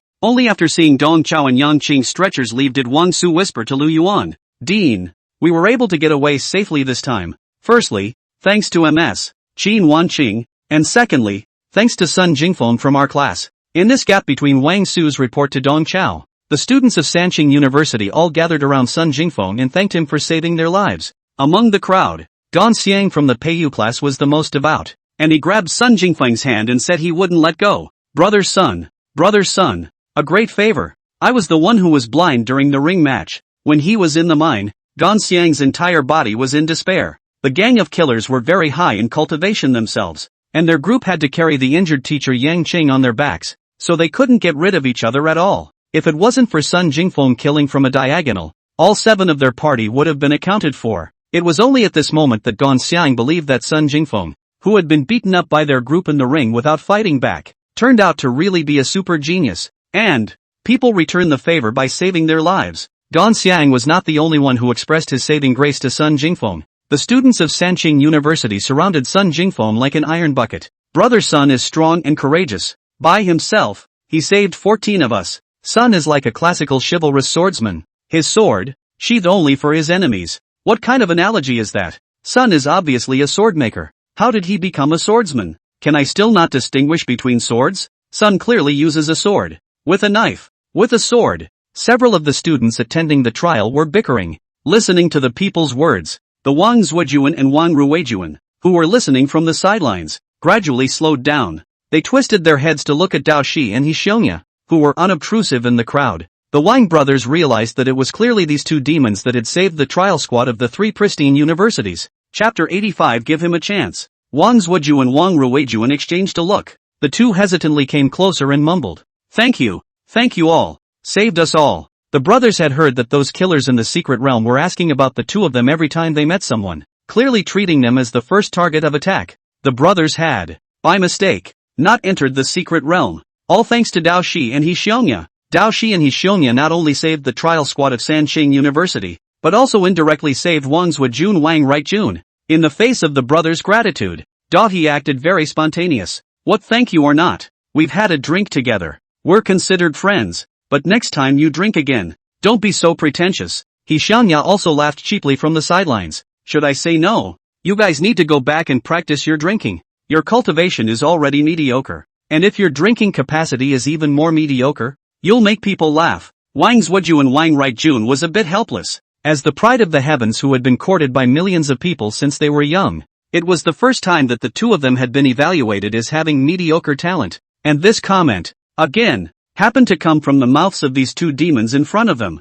No matter how upset Wang Zhuju and Wang Rightjun was, he could only pinch his nose and accept it. On the other side, Sun Dingfeng, who really thought of himself as a savior, responded calmly and graciously to the gratitude of his classmates. Everyone's thanks and praise is a heavy honor for me, and even more motivation to move forward. As the grandson of Marshal Six Ears and the son of General Wu Shiqi, I will continue to be steadfast, guarding everyone's lives. This is all what I should do. Sun Jingfeng's these words said in full vigor. Only on his head, there is a large bruise. A little bit slightly killed the scene. Snapped. In the face of thunderous applause, Sun Jingfeng on the surface to maintain a steady and reserved, frequently nodding to indicate, but in the inner heart, he has long been thinking about it. I really am strong. Without even realizing it, I took out a group of killers? This time, Grandpa should be proud of me, right? But then again, should I use a knife or a sword from now on? Unlike the Sanqing Dao cultivators who had faced the attack head-on, the students of MOMO University did not actually feel the threat posed by the killers.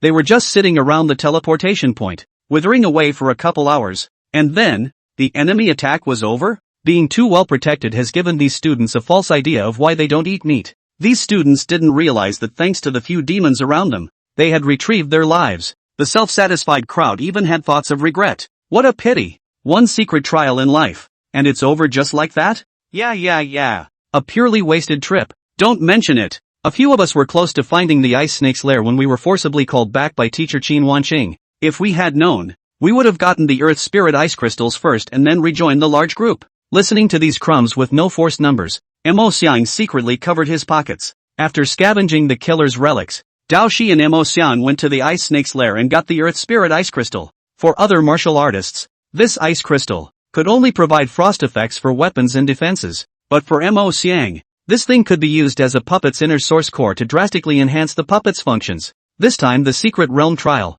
Dao Shi and Mo Xiang not only picked up a large number of metal materials, but also got this ice crystal, can be said to be full of harvest. With these precious materials, Mo Xiang's puppet, finally, could see an upgrade. Night, Budo Academy, faculty office. Lu Yuan and Wang Su were holding a rice bowl each, and they were having their regular meeting while burying their heads in a frenzy. The rice bowl was filled with hot rice that Lu Yuan had boiled with his own hands. The so-called hot rice is made by mixing hung noodles and rice porridge together, adding some squash and cooking it into a sticky pot of paste. This is Lu Yuan's favorite food. Lu Yuan was worried for a day, did not eat at noon, this time to see the students are safe and sound. He had a big appetite, and built 3 pots in a row. Looking at Lu Yuan's hungry eating face, Rakshasa Qin Wanqing secretly lamented that the average old sow could not eat him. Wang Su obviously didn't like this pig food crafted by Lu Yuan too much. He was eating out of his pain mask. However, he could not give Lu Yuan face, and could only pinch his nose and hard irrigation. Seeing Lu Yuan purring and eating hot rice in a good mood, Wang Su took the opportunity to say, Dean, there's something I'd like to ask you for. Can you not fire Dong Chao yet? Wang Su knew that all along. Dean Lu Yuan had planned to expel Dong Chao. Even before this semester, Wang Su himself had written a petition letter to Lu Yuan to expel Dong Chao. But now, Wang Su's thoughts had completely changed. Oh, Lu Yuan didn't expect that the backbone teachers of the institution would intercede for a jerk. Finally talking about business, Wang Su hurriedly pushed the pig food in his hand far away, which could be considered as the end of the torture. Although Dong Chao's ability is a bit poor, at the very least, he has a heart of a sincere teacher. I think that you can give him a chance by not rushing to fire him first. Wang Su was completely brainwashed by Dong Chao's superb acting skills, and he still hasn't come back to his senses. Dean, I think that there are still redeeming qualities in Mr. Dong Chao. You still remember, don't you? Before, we misunderstood his classmates cheating on the exams, and he argued with us in order to maintain the dignity of the students. Also, when the practice room collapsed, he cared about the safety of the students and froze to run ahead of us with his second stage cultivation. Today, his valor and dedication was even more eye-opening. Dean, You still remember what you've always emphasized before, right? Pattern is more important than ability. Mr. Dong Chao is obviously the type of person who has poor ability, but has a pattern and feelings, Wang Su said to Lu Yuan in an earnest tone. I know that with Mr. Dong Chao's ability, he can't do anything decent. However, let's drive him and promote him properly. Give him a chance, and maybe we can build him into a qualified piece of the puzzle. Rakshasa Qin Wanqing bit the tip of her tongue and used all her strength to not let herself laugh out loud. You two really eat pig food, eat drift. Put here to study the promotion of Dong Chao come? If it weren't for Dong Qiu, you two wouldn't even be able to find your tunes if you weren't crying right now. Lu Yuan said in his heart that it is really strange. In the matter of firing Dong Chao, resistance is really big. The key teachers in the college have all helped Dong Chao plead for mercy. Lu Yuan fell into a long contemplation. On the one hand, Wang Su's words had somewhat moved him. On the other hand, he had just finished writing the 100,000 word check arranged by Director Mo, and he really couldn't fold at the moment. Thinking of this, Lu Yuan decided to send Wang Su a favor. Since Mr. Wang pleaded with me, I'll give Dong Chao a chance to examine him again. However, regarding his teaching job, without waiting for Lu Yuan to finish his sentence, Wang Su grabbed his words. Don't worry, when it comes to work, I will play the role of a model backbone teacher and help him well. Qin Wanqing was a little speechless. At this moment, she finally understood why Sun Jingfeng had chosen Wang Su to be his mentor. This pair of teachers and students are so force-free. Chapter 86, The Golden Bell of the Five Mountains. In the meantime, Mobu University, on-campus hospital. Dong Chao was lying on his back on the hospital bed, crossing his legs and being incredibly cozy. As an agent who always danced on the tip of the knife, Dong Chao had suffered all kinds of injuries. A few broken ribs could only be considered minor injuries to him. Just now, the head professor of the battlefield first aid department had personally performed the blessed healing technique on him, and Dong Chao's broken bones were rapidly healing, so it was estimated that in 2 more days, he would be back to his old self. Right now, after confirming that no one was disturbing him, Dong Chao then checked his system. As soon as he opened the system panel, Dong Chao immediately received a prompt from the system. Congratulations to the host. The student Inc. items recognition has reached 12 points. Now extracting one of Inc. items traits for the host. The host extracted the trait, mindfulness. Dong Chao felt a majestic surge of knowledge pouring into his mind. In just a moment's work, he had gained a lot of insight into the organ puppetry and weapon forging studies that he originally knew nothing about. At his current level, if he was asked to create a weapon or a puppet with his bare hands, he definitely wouldn't be able to. But letting him create some simple trap mechanisms, or pretending to give directions to Jiang Shan, he still had no problem. This trait extracted from Mo Xian's body was not like Dao Shi's dominating body, or He Xiong's sword Qi, which could directly increase battle power. However, it was also a very practical skill, relying on the knowledge of these puppet organs that had arisen out of thin air in his mind. Dong Chao suddenly had a bold idea. Perhaps he could pioneer a special training that would increase his students' ability to fight in real life, martial arts, real life chicken eating. It allows students to increase their real-world and on-the-fly skills in a chicken game like Smash Brothers. Dong Chao wrote this idea down in a small notebook, ready to experiment with it at the right time. Putting away his personalized little book, Dong Chao finally checked out his newly unlocked Teaching Treasures module. The functions of the Teaching Treasures module are brief and concise. For every 100 points of recognition gleaned from a student, Dong Qiu can open a 3-choice treasury reward. Treasure trove rewards include martial arts, mind techniques, potions, treasured materials, extraordinary props, etc. At the moment, what was in front of Dong Chao was a 1 out of 3 choice question. Reward 1, Star Steel 50 kilograms. Reward 2, Martial Art, Wu Yu a Golden Bell. Reward 3, Potions, Eagle Eye. Dong Chao didn't hesitate for a second and immediately chose Reward 2. Reward 1 for Star Steel, a precious secret metal. Although this thing was precious, there were still some purchase channels. It was unwise to spend 1 treasury reward to choose 50 kilograms of Star Steel. And the Reward 3 potion, Eagle Eyes, as you can tell from the name, is a visual enhancement potion. Such reinforcing potions tended to have strong utility, but it was still the same problem. Spending a treasury reward to choose a potion that reinforced vision was a bit too extravagant. According to Dong Chao's idea, since it was called the Teaching Treasure Trove, then he should choose items related to teaching. Choose the feats or martial arts and then gift them to the students to gather their favor. Then, through the system's sharing function, share the martial arts and feats back, thus forming a set. That's the right way to open a mentor. Therefore, Dong Chao didn't hesitate to choose Reward 2. Martial Skill, Wu Yu a Golden Bell. An antique-colored pamphlet appeared out of thin air in Dong Chao's hand. Dong Chao flipped open the pamphlet and briefly savored it. Woyue Golden Bell. A new type of martial art modeled after the Buddhist Golden Bell shield. Unlike the traditional passive Golden Bell, the Woyue Golden Bell sacrifices a certain amount of defensive attributes, but implies the power of the 5 elements, both offensive and defensive. The 5 Mountains Golden Bell streamlined the complicated 13 passes of the Golden Bell to 5 passes, which were Hangshan Water Pass, Hangshan Fire Pass, Huashan Golden Pass, Taishan Wood Pass, and Songsan Earth Pass. Each level contains one of the 5 elements of power. Just by briefly flipping through the platform of the Woyue Golden Bell, Dong Chao realized that this martial art fit well with Mo Xiang. Not only was Mo Xiang tall and big, naturally suited for this type of horizontal martial arts, but also, he was an alternative puppeteer, able to utilize puppets to perform martial arts.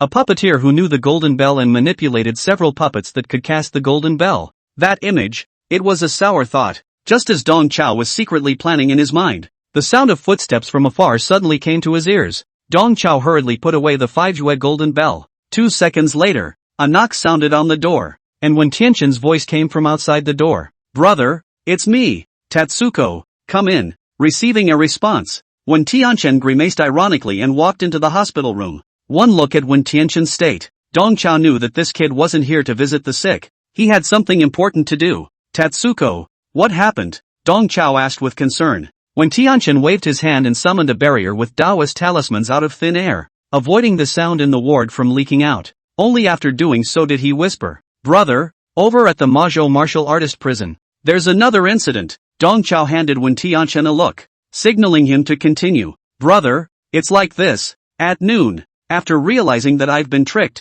I had the prison's administrators put the instigators of this riot under surveillance. I'm going to start with this riot in the prison, and uncover those scumbags along the way. But just now, the prison called me, and the mastermind of this riot, in the lockup, suddenly died violently. How's that for a violent death?" Dong Chao asked without moving. The prison side said quite evil, said that the criminal, in the confinement room instantly plummeted dozens of pounds, but also rapid aging. That guy from a bladder and waist-thick middle-aged, turned into a stooped little old man. The forensic pathologist gave the test results. Is the body of a number of organs rapidly failing and died. This is obviously someone killing people to silence them. Once that old boy is dead, the clues are completely broken. Dong Chao let out a soft laugh. Who told you the trail was broken? The death of that criminal is a clue in itself. Tatsuko, this isn't killing people to get rid of them. It's the golden cicada. Chapter 87, The Demon Race's Handiwork, Gift Plus. In Dong Chao's opinion, instead of being bad news, what Wen Tianqin said was good news. At least, Dong Chao was now certain of exactly who, had launched this attack. It's the demons. Tatsuko, the so-called White Yujing is just a minor player outside of the country. They aren't capable of obtaining such detailed pre-war intelligence. It's even less capable of causing a riotous fiasco at the Mazhou martial artist prison. Dong Qiu had previously investigated using the military's internal website, and found that the White Yujing was a small organization that had recently risen to prominence in Southeast Asia. The purpose of the organization is to take money from people and help them. The fact that such a small organization that was killing people to get rid of them was able to gather 30 martial artists with 5th or 6th rank cultivation, and even recruited rule system adepts, was a strange matter in and of itself. Those assassins under Bai Yujing's banner had information that didn't match their strength either. Those guys, they were able to know the exact opening time of the Mine Secret Realm, and they also knew the 2 entrances to the Mine Secret Realm. This powerful intelligence-gathering ability made Dong Chao unconsciously think of the demon race. Moreover, assassinating the human race's heavenly pride was itself a long-term plan of the demon race. Originally, Dong Chao was only 40% sure about the speculation that the mastermind behind this attack was a demon race, but after listening to Wen Tianqin's words, Dong Chao's certainty about this guess came to 80%. The demon race was not a unified race, and within the demon race, there were all sorts of strange and weird little races. The so-called demon race is just a general term. Listening to Wen Tianqin's description, Dong Chao realized that the one who had triggered the riot at the Mazhou martial prison was a very rare race amongst the demon races, the Tenin race. The Tung clan was a very strange kind of parasitic lifeform that relied on merging with other people in order to acquire each other's flesh and cultivation, and the unlucky ones who are possessed by them are called skins by them. Listening to Wen Tianqin's description made Dong Chao basically convinced that the one who had started the riot in the Mazhou martial prison was a Tung and Tenin clan infiltrator. The Tung lurker, in prison, changed his skin. For this demon lurker, one must pull a long line to catch a big fish. I still have some things to do tonight, so tomorrow morning, I'll accompany you to the Mazhou martial artist prison.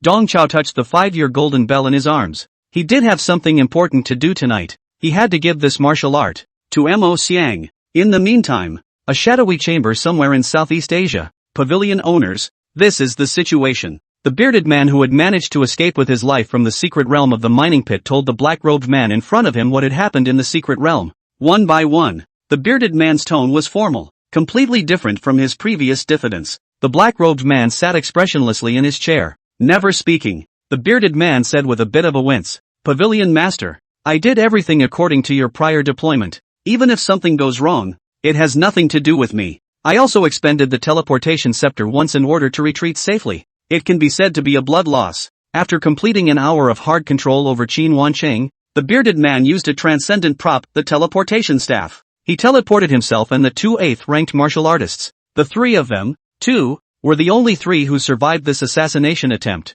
I didn't expect it. Even Tobin died in the secret realm. The long silent black-robed man said regretfully. Both he and the one in his stomach thought Tobin was a moldable talent. And to his surprise, that moldable talent was taken out. At this moment, the bearded man was acting submissive and well-behaved. He wasn't afraid of the black-robed man. What he was really afraid of was what was in the black-robed man's stomach. He was afraid of irritating the black-robed man. And when he spoke, he moderated his tone as much as possible. Pavilion Master, I don't know why, but our intelligence this time has not a small error. The assassination target, Wang Zuoju and Wang Ruijun, didn't enter the secret realm at all. Moreover, in the secret realm, there is an existence that is even trickier than the Wang brothers. As he spoke, the bearded man took out his walkie-talkie. Pavilion Master, listen to this. This is a distress signal from my companions when I confronted Qin Wancheng. The bearded man pressed play, and the chamber immediately resounded with ghostly cries. Help!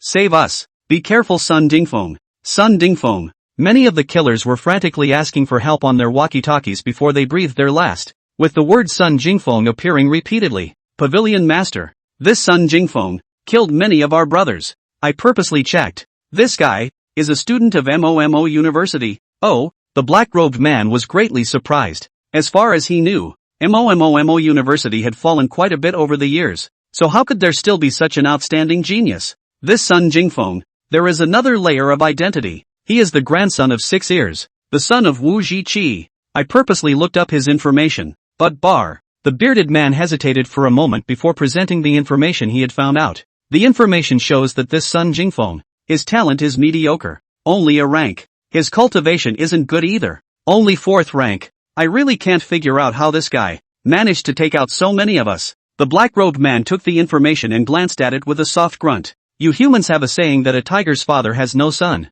Our demon race has a similar expression. How could 6 Ears' grandson, Wu Zhiqi's son, be a useless straw man? This information, it's obviously fake. Deliberately suppressing the cultivation and talent of a heavenly pride to avoid being targeted by us is an old tradition in Huaxia. The black-robed man thought he saw through things. Take this Sun Jingfeng's assassination rank and adjust it to 4 stars as well. In the same class as Wang Zuojuan and Wang Ruijun. Find an opportunity to finish him off as soon as possible. Yes, the bearded man responded obediently. Chapter 88, Brothers' teachings are in my heart. Night, MOMO University, Organs and Puppets Academy. Mo Xiang stepped outside the gate of the martial arts arena, stretched his head, and kept looking around. Inside the martial arts arena, there were bright lights and laughter. Looking at the students who were talking and laughing in the arena, Mo Xiang's mood was a little complicated. Inside the arena, there is a 7th-day celebration of the departure of Inkspace. Obviously, ever since Mo Xiang was transferred to the martial arts academy,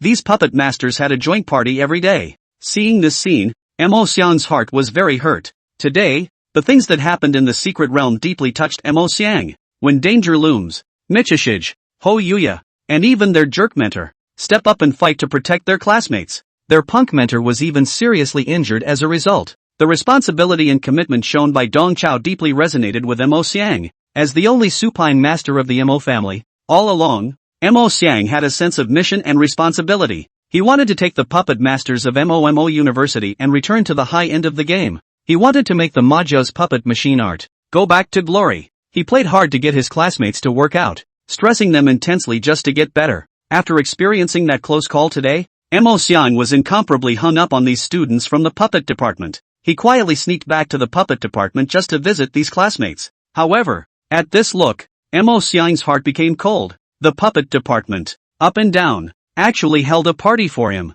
and it was also held for 7 days. It was obvious that he was considered a bogeyman. At this moment, Mo Xiang remembered a song lyric that he should be under the car, not in the car. What was even more difficult for Mo Xiang to accept was that even Prof. Wang, who was suffering from cerebral thrombosis, appeared at the gala at this moment. Professor Wang was maneuvering his remote-controlled wheelchair from table to table, sparring with his classmates. Whine to the sound. This old boy even blew up to the bottle, where there is a little cerebral thrombosis patient's consciousness. Seeing this scene, Mo Xiang really wanted to rush through the door and slam this old kid's wheelchair to pieces. Mo Xiang eventually also suppressed the impulse in his heart. He turned around resentfully and left in silence. He hadn't taken more than a few steps outside when someone beside him suddenly called out to him. "Brother Xiang? What are you? What are you doing here?" Mo Xiang turned his head sideways and realized that the person who called him was Zhang Fan. Zhang Fan was the little wit who had perfunctorily used plastic bottles and cans in the puppet competition earlier.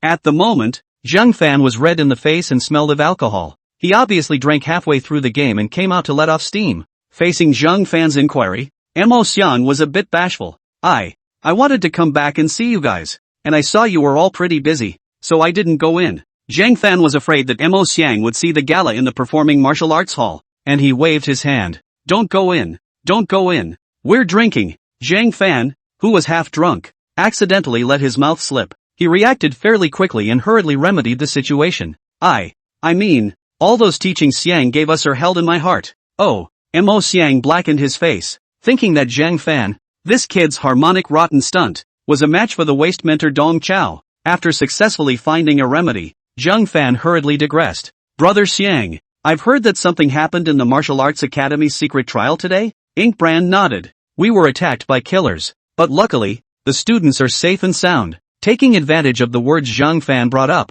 Mo Xiang reminded, "You guys should also be more careful during the secret realm trials in the future." Zhang Fan snorted. "Brother Mo, our puppet academy, we haven't participated in the secret realm trials for many years. There's no need to worry about that." Inkbrand was momentarily speechless. In recent years, for safety reasons, the Puppet Academy did not force students to participate in the secret trials. Puppet masters and unusual martial artists were on completely different growth curves. A third-ranked martial artist could easily defeat a third-ranked Fey Beast, but a third-order puppeteer, once he lost his puppet, was no different from an ordinary person. The battle power displayed by a low-ranked puppeteer was far lower than that of an alien beast of the same rank, but once they stepped into the higher ranks, the advantage of the puppet master's multi-stranded operation manifested itself. With sufficient puppets, a high-level puppeteer could even take on a dozen or so martial artists of the same level. In game terms, puppeteer is a superb late-game profession. The longer you live, the more resources you accumulate,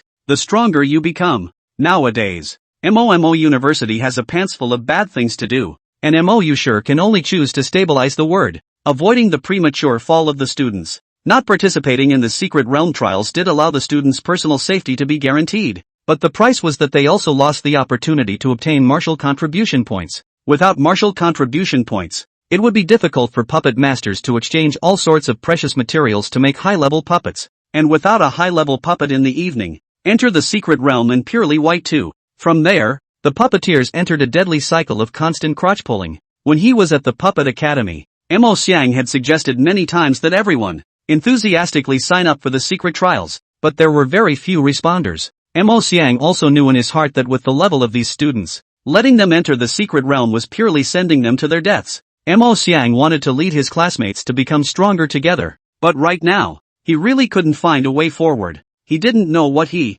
the only Mozi Supine, could do for his students. Mo Xiang not mindfully looked at Zhang Fan and then at the door of the martial arts performance hall behind him, and managed to squeeze out a sentence. "Mr.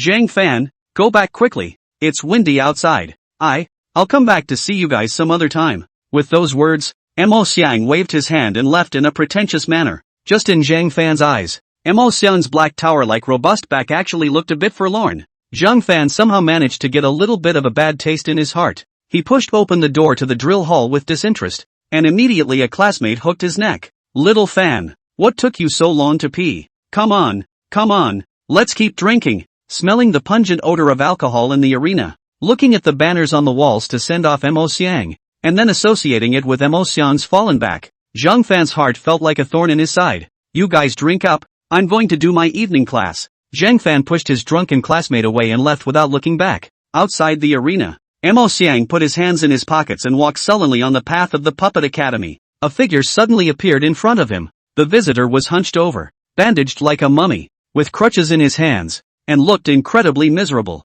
Seeing the visitor, Mo Xiang slightly froze. Old teacher, what are you doing here? This mummy on crutches in front of him was none other than Mo Xiang's martial arts instructor, Dong Chao. Dong Qiyu has secretly followed Mo Xiang all the way, and Dong Qiyu has seen all the disappointment and blows that Mo Xiang has suffered tonight. Dong Qiyu put on a weak face. Teacher has come to find you on purpose. Tomorrow, teacher will be going to the provincial city to convalesce, and before I leave, I have something to give you. Chapter 89, Sigma Man? It's just a piggy bank. Dong Chao reached into his pocket and took out the only remaining chi recovery pill. This chi recovery pill. Take it. Teacher was just teasing you at first. This thing, in a critical moment, can save your life. As my students, I can't favor one over the other. All three of you. All of you. Mo Xiang, who had just suffered a disappointment, was warmed in his heart as he sullenly received the chi recovery pill. Although he himself had only recently transferred to martial arts class 4, Teacher Dong did not treat him any differently.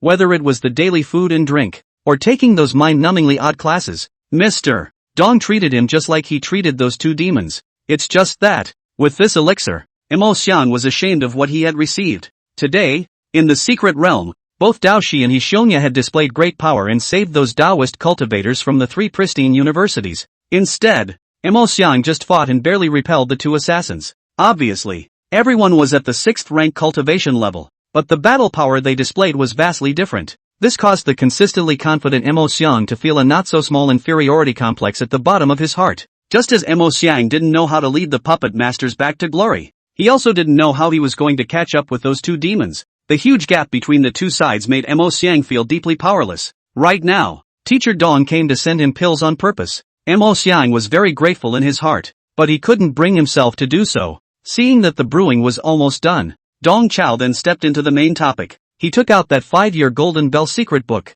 In addition to the chi recovery pill, Teacher here also has an ancestral martial art that is also for you. Teacher knows that although you are a puppeteer, you are passionate about martial arts. This martial art will benefit you greatly. Mo Xiang took the secret book and flipped through it, saying that Lao Deng is really a fart and 3 lies. This secret book is printed. Proper song font 5 characters. The smell of printing ink has not dissipated yet. How can it be ancestral? And the ink item remembered one more thing. Teacher, I've heard that you're an orphan and grew up in an orphanage. Where did you get the ancestral secrets? Ahem. Dong Chao was poked in the lung tube and burst into a dry cough. He said to himself that the ink item was really a damn Sigma man, and he spoke so straight. How did you know about Sensei growing up in an orphanage? Dong Chao asked curiously. Inkbrand's eyes glazed over. He just said so. He just publicizes that you're an orphan. Dong Chao cursed in his heart. Dao Shi can really be his own student. Can really torture He just had to change his words. Although this book is not an ancestral heirloom of the teacher,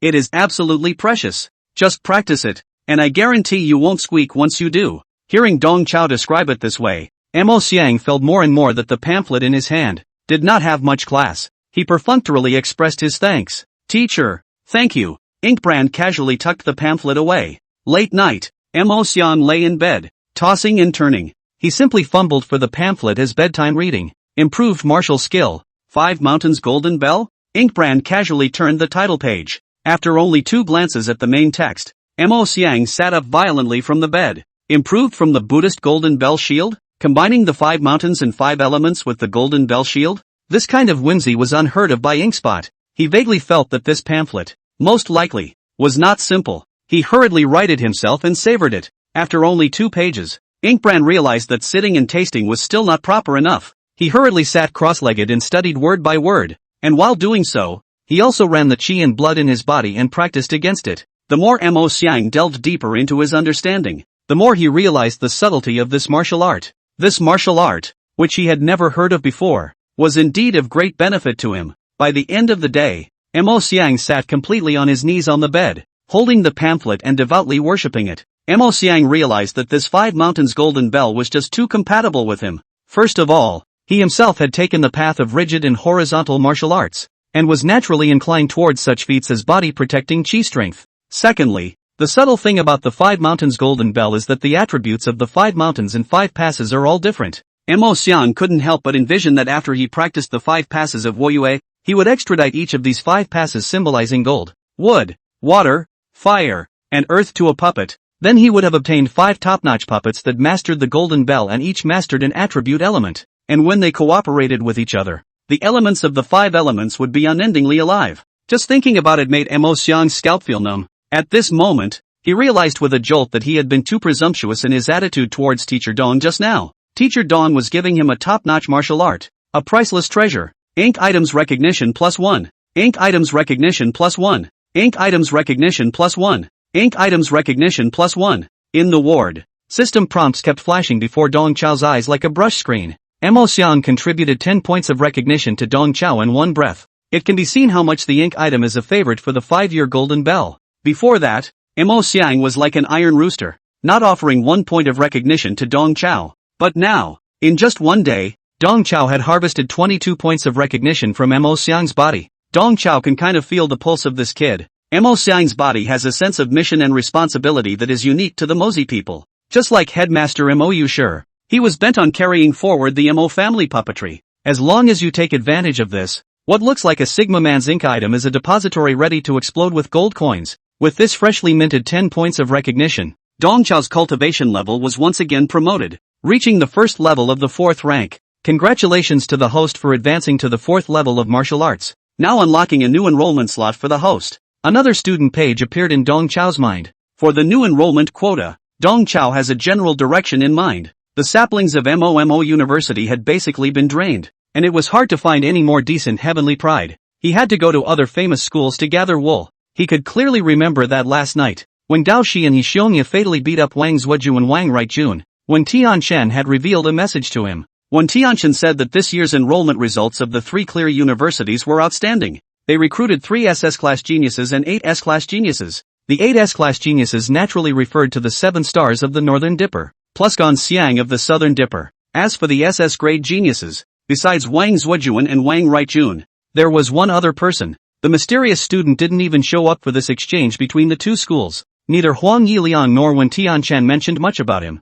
Dong Chao felt that there was, perhaps, an article to be written here. It was just as well. Tomorrow morning he would be departing with Wen Tianshan to the Majo Martial Prison. On the way, he could find an opportunity to make a good side trip, although Tatsunoko was his little old brother. But, good learning seedlings should be dug. After all, he is a gold medal instructor with unique teaching skills. A heavenly pride with outstanding qualifications would be wasted if he wasn't allowed to temper them. Chapter 90. When is an agent most likely to make a mistake? On his second move, the next day, at dawn, Dong Chao and Wen Tianshan boarded the extraordinary prop flatboat and headed for the provincial capital. The duo was nominally going to the provincial city to convalesce, but in reality, they were heading straight to the Majo Martial Artist Prison. The Majo Martial Artist Prison was a felonious prison that held the worst of the worst among the martial artists. The entire prison, not only was it heavily guarded, there were multiple boundaries and prohibitions around the prison. Even though he had just come to the prison yesterday for support, Wen Tianshan still had to go through multiple registrations and checks when he came back to visit this time.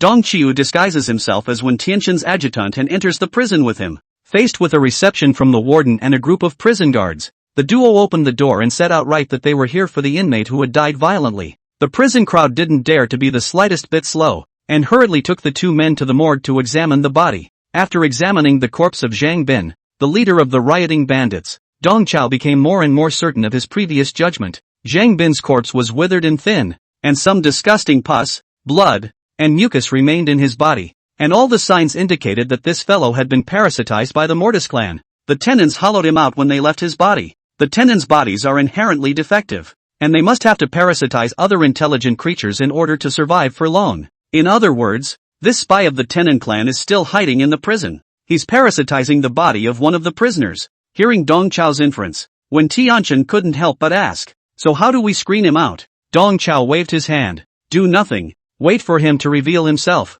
Dong Chao straightened up and looked at Wen Tianshan. "Tatsuko, do you know when an agent is most likely to reveal himself?" During his second operation. The success of the first operation will make the agents, more or less, arrogant. They will feel that they were born to do this line of work, or even feel that they have luck on their side. Under the influence of this arrogance, their second action often becomes adventurous and full of holes. We humans would have such a mentality, and they, the demon race, are not exempt from it. Dong Chao flipped through the deceased Zhang Bin's file and continued. Zhang Bin has already served 5 years in prison. And that spy from the Tung and Tenon clan has followed him for 5 years. After lying dormant for 5 whole years, this demon race spy will surely experience fluctuations within his heart after being awakened. All we have to do is to make him feel that his first mission after being awakened was executed very successfully. He will definitely do something else next. As early as a few decades ago, Huaxia had implemented the Iron Wall program, which strictly blocked the national borders, just to prevent the infiltration of the demon race. In the face of the Iron Wall program, the demon race must have gone through a lot of trouble to send this tongue and groove race spy to the territory of Huaxia. For this reason, they went out of their way to let the spy hibernate in prison for 5 years. Dong Chao vaguely realized that this tongue and tenon spy was not of a low level. Put a long line on this guy and you're bound to catch a big fish. Tatsuko, go to the warden and tell him to do this and then this. Dong Chiu secretly taught the machine, listening to Dong Chao's instructions. When Tianchen nodded repeatedly. Got it. Night. Mazhou martial artist prison. 4th prison cell. To 4 sat up from the bed silently. He shook his head and stretched his arms, rustily maneuvering the bulky body. To 4 cursed in his heart. This skin named Wan Long was far worse than Zhang Bin. Zhang Bin's body was strong. His chest space was wide. His abdominal cavity was warm and soft. And hosting in his body was like living in a big villa. Very comfortable. But now this Wan Long, at best, is affordable skin. And there is no comparison with the villa. While spouting affordable bag, To 4 stood towards the wall and silently sent out a thought wave to contact his brain. To 4 was awakened by the brain only a few days ago. Before that, he had been in this prison cell for 5 whole years. To 4 successfully completed the mission issued by the brain, and he managed to spark a riot in the prison for the clan's assassination attempt. Unfortunately, during the suppression of the riots, his villa bag was noticed by the prison guards. To 4 could only give up that skin and come up with a golden escape. Luckily, his get-out-of-jail ploy worked, and he played the prison guards for all they were worth. With the death of the leather bag Zhang Bin, the prison guards completely lost the direction of the investigation. Yesterday's riot can only be unsettled. It is said that because of that riot yesterday, the felons in prison have had their sentences increased, and prison guards who were not doing their jobs well were docked a portion of their paychecks. To 4 could clearly feel that today. The atmosphere in the prison cell was extraordinarily dull. To 4's mood, however, was at odds with this dreariness. After all, it was all his handiwork. At the moment, To 4 tried to contact the brain. Just want to hear the good news. He's put in so much effort for his mates out there. The companion assassination attempt. It should have been a success, right? To 4 knew that the Oracle battlefield was about to open. In order to make sure that nothing is wrong, at this juncture, the demon race must eliminate as many of those heavenly pride of the human race as possible, nipping accidents in the bud. In this war concerning the continuation of the community and civilization, the demon race was originally the party with superior strength, coupled with endless plots and tricks. It was only a matter of time before the human race was eaten up. To 4 had thought that, with himself helping from the sidelines, those 2 heavenly prides of Huaxia were dead. What he didn't realize was that the brain had sent back a message that the mission had failed. Waste. Bunch of losers. To 4 couldn't help but curse. He was behind bars and still managed to trick the human race. That bunch of losers out there can't handle 2 students? While To 4 was cursing in his heart, the brain sent instructions again. The brain wants him to find a way to get out of the prison while keeping himself safe. The Oracle battlefield was about to open, which also meant that the Divine Providence Treasury was about to open as well. Regarding the Divine Providence Treasury within China, the demon race's measurement team already had a vague coordinate. The brain wants To 4 to follow the coordinates and physically walk around to determine the exact location of the cache. To 4 is the only pure-blooded demon race that has penetrated into Chinese territory. Such important matters as the Divine Providence Treasury had to be handed over to the demon race's own people. The brain repeatedly emphasized that the Divine Providence Treasury was a matter of great importance, and that To 4 must be careful and not take any chances. To 4 laughed at the warning from the brain. Those losers out there, they even educated him? The brain and those punk fingers are so full of. In the beginning, To 4 was treated as a dispensable pawn, like a chopped-off toe, and was left in prison for 5 years. But now, on the contrary, he's the most important. He's the most competitive. He lurks best. Such a major task as finding the Huaxia Divine Providence Treasury would still have to fall on him. That was a Divine Providence Treasury with a secret resource level as high as 15. To find the Divine Providence Treasury before Huaxia did was to break one of Huaxia's legs. What a credit this is. And right now, these stupid blue stars don't even know that the Divine Providence Treasury exists. In the darkness, To 4 took control of his new skin and made a slightly raw, Smug smile. Chapter 91, The Oracle Battlefield. After secretly making all kinds of deployments to the Majo Martial prison, early the next morning, when Tianqian was about to leave and rush back to MOMOMO University, this exchange and sparring session, which was in a lot of conditions, finally came to an end. When Tianqian had to go back and lead the students back to school, Mr. Yang Qing, who was seriously injured, also had to be transferred back to Sanqing University to convalesce. Dong Chao wasn't prepared to go back with Wen Yanqian. He had to wait for someone in the provincial capital to take a bath with him. Before parting ways, Dong Chao asked Wen Tianqian in a casual manner, "Tatsuko, you told me the other day that your 3 clear universities this year recruited 3 SS grade geniuses. Why is it that the only ones who came to the cutting trial were Wang Zuojuan and Wang Rightjun?"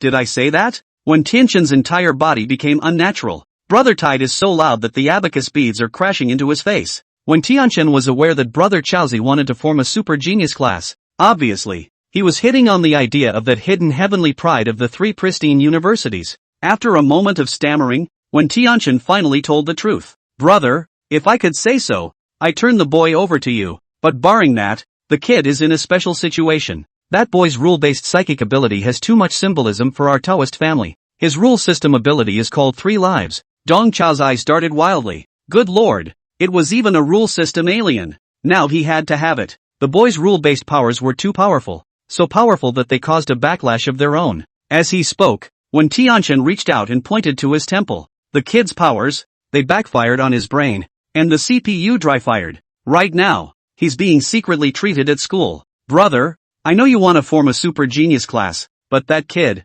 he really isn't for you. That kid would have to drool even if he was cured. Moreover, transferring such a dashu with symbolic significance to you, the school leaders won't agree. So what? It's getting late. I have to hurry back. Brother, let's get together again some other time. Fearing that Dong Chao would dawdle with him again, when Tianqian jumped onto his flatboat, and he rode away in the air like a skateboard. Behind him were Dong Chao's still undying words. "Tatsuko, if you guys can't cure it, let me try. I have a nickname. Director Dong of the Mental Retardation Rehabilitation Center. I'm sure I can cure him." When Tianqian turned his head back with a helpless face, "Brother, it's really not my call. You need to talk to our principal." Seeing Wen Tianqian in this state, Dong Chao could not afford to make things difficult for him. "Alright, wait for me to find your principal for a single chat someday. Take care on your way." After sending off Wen Tianqian, Dong Chao looked at his watch and prepared for the next invitation. Sun Miao, the Minister of Martial Arts Education, had sent him a message first thing in the morning,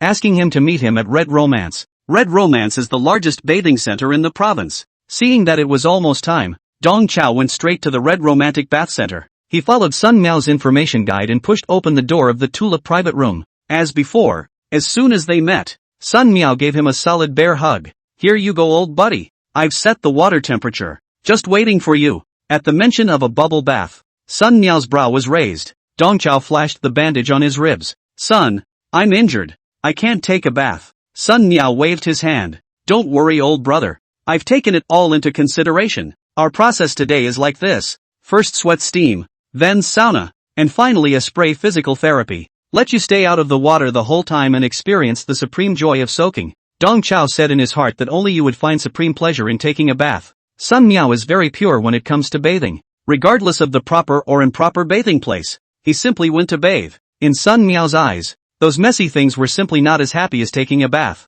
Sun Miao couldn't help but press Dong Chao into the sweat room. Come on, let's talk business while we steam," Sun Miao said to Dong Chao in a solemn tone while enjoying the sweat steam. North America, Europe, and also the African Union Parliament all sent word that in the past few days, their martial arts colleges, too, have all suffered assassinations. These groups of killers have the same composition. They are all unheard of small organizations that suddenly recruited a large number of secret realm pioneers wandering in the gray area to launch attacks on the students. Colleges and universities all over the world have suffered varying degrees of casualties. The University of Hacienda Africa was the worst off, having a third of its students killed by killers who stormed right through the campus. Although these attackers are all humans, it's certain that the organizer behind them is the demon race. Dong Chao grimaced and nodded. The demon race loves to play this kind of game of guiding humans to kill each other. But the humans themselves are not competitive. On the blue planet, the demon race has established 3 major demon cities, but the human race is still not united,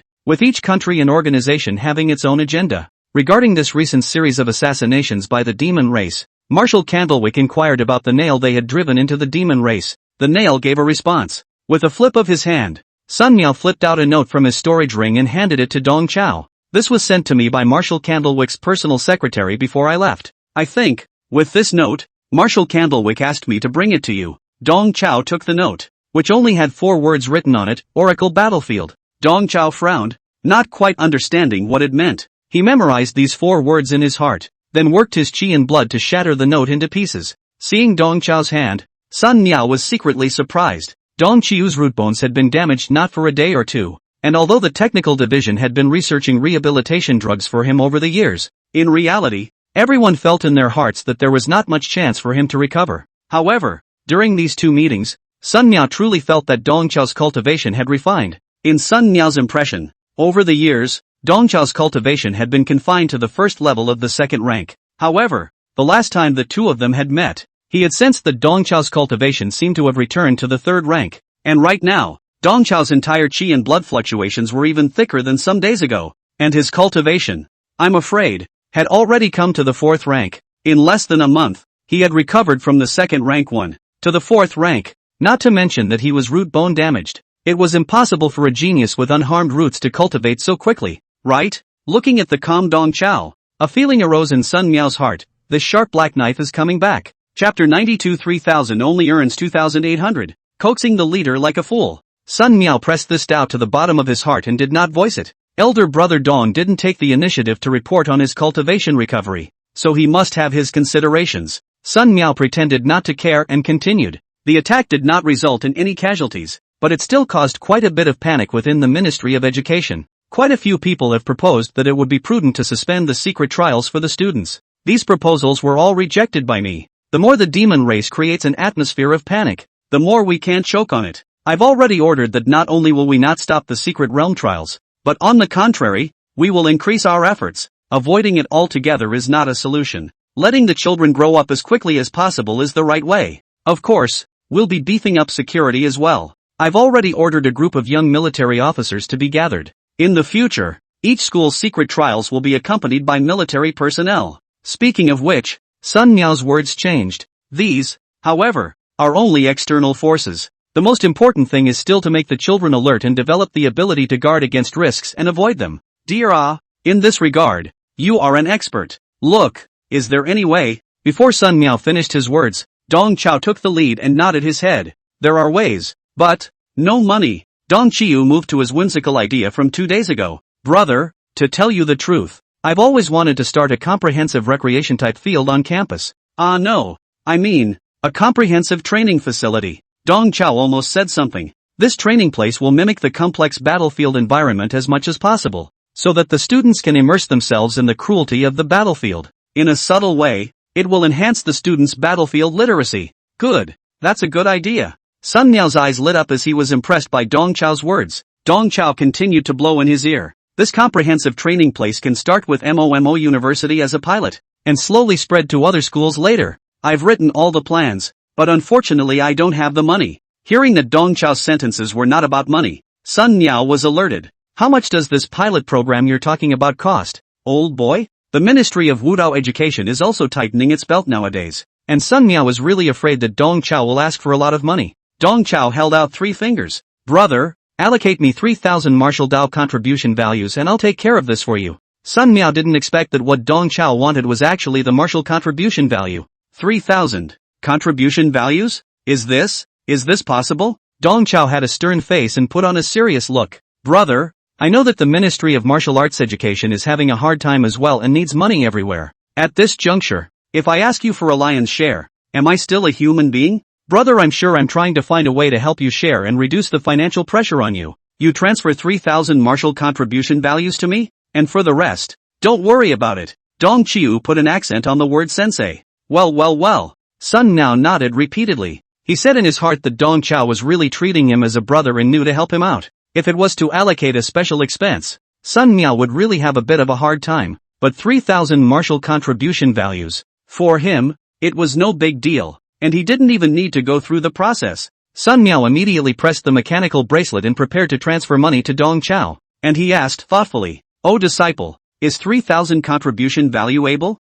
Dong Chao put on a deep look of repeated weighing. Every bit of contribution value. I break it into 2 petals and spend it. It's almost enough. It's all for the sake of the children. Save what you can. Dong Chao laughed in the back of his mind. How much could he spend on just getting a playground? Sun Miao thought that the large integrated training site may be a spacious and bright building, clearly divided into areas of the building, highly sophisticated instruments as well as professional training equipment. But the large training ground, in the words of Dong Chiu, is to dig a few ravines on the hill behind the school as a shelter to play real-life chicken. Dong Chao planned to hire those guys from the Puppet Academy as child laborers and couldn't even use 200 points of contribution value. This is really 3,000 only make 2,800. Coaxing the leader like a fool. The trick is successful and Dong Chiu is ready to bolt. He was mainly afraid that Sun Miao would cross-examine him too much and reveal himself. Brother, it's been 2 days since I came out, and the students are still waiting for me to go back to class. There's also the matter of the training ground that needs to be prepared as soon as possible.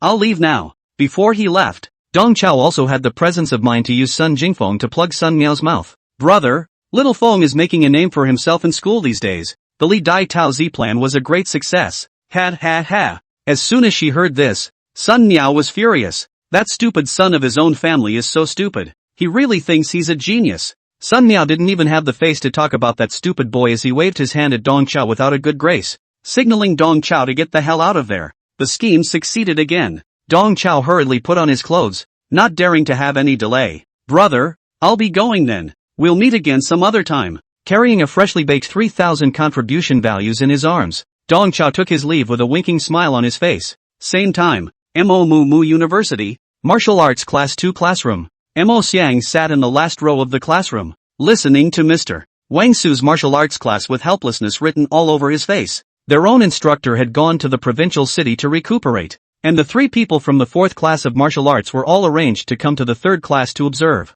Wang Su was interested in lifting up these 3 poor students in Dong Chao's class, and he deliberately slowed down his speed during the lesson just to take care of these 3 students. But in the eyes of the 3, Wang Su's kind act was simply a torture. All of this martial arts knowledge taught by Wang Su was at kindergarten level difficulty, and the 3 of them could figure it out with the dead skin of their heels. However, in order not to reveal their true cultivation, the 3 of them still had to play dumb in class, and in the face of such a simple basic topic, they had to stammer and pretend that they couldn't answer it. But the more they played dumb, the more Wang Su didn't let them go. Wang Su took great pains to ask the 3 of them questions, and once the 3 played dumb, Wang Su would show more patience and keep guiding the 3 to come up with the right answers. Once the 3 said the correct answer, Wang Su would also call on the whole class and give them a round of applause. Come on, you're awesome. The 2nd class's neat encouragement made Inkbrand's brain raw. Mo Xiang kind of missed their mentor Dong Chao, although Dong Chiu was uneducated, idle, good for nothing, unprofessional,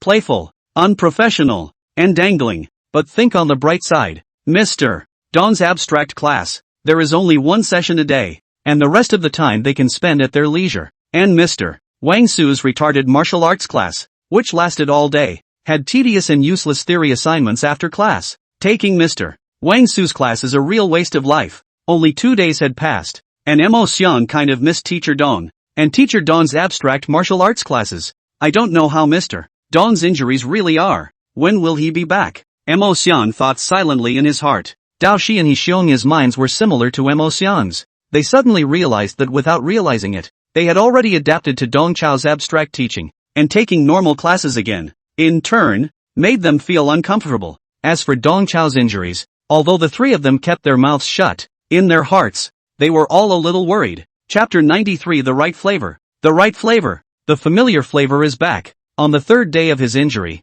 Dong Chao finally returned to Mo University. Seeing the unharmed Teacher Dong on the podium once again, the 3 celestials pretended to be bored on the surface, but inside, they were all a little excited. Dong Chao's body was still wrapped in bandages, but his mental state was alive and well, which made the heartstrings that the 3 celestial pride had been holding on to could be considered relaxed. On the podium, Dong Chao, with his left hand in his pocket and chalk in his right hand, once again assumed the mannerisms of a man who takes his voice. Students, this trip to the province by the teacher has been a worthwhile one. While recuperating from his injuries, teacher also visited the snack streets of the provincial city and visited all of our colleagues in the stall industry. The teacher and these practitioners had a cordial and friendly consultation. How to deepen professional quality, focus on channel empowerment, and how to take advantage of product power, preserve the price floor, and broaden their own exclusive track in the midst of a major economic downturn. These stall tips will be slowly shared with you when your teacher does. At first, Dong Chao had really bluffed the three of them with these argumentative remarks,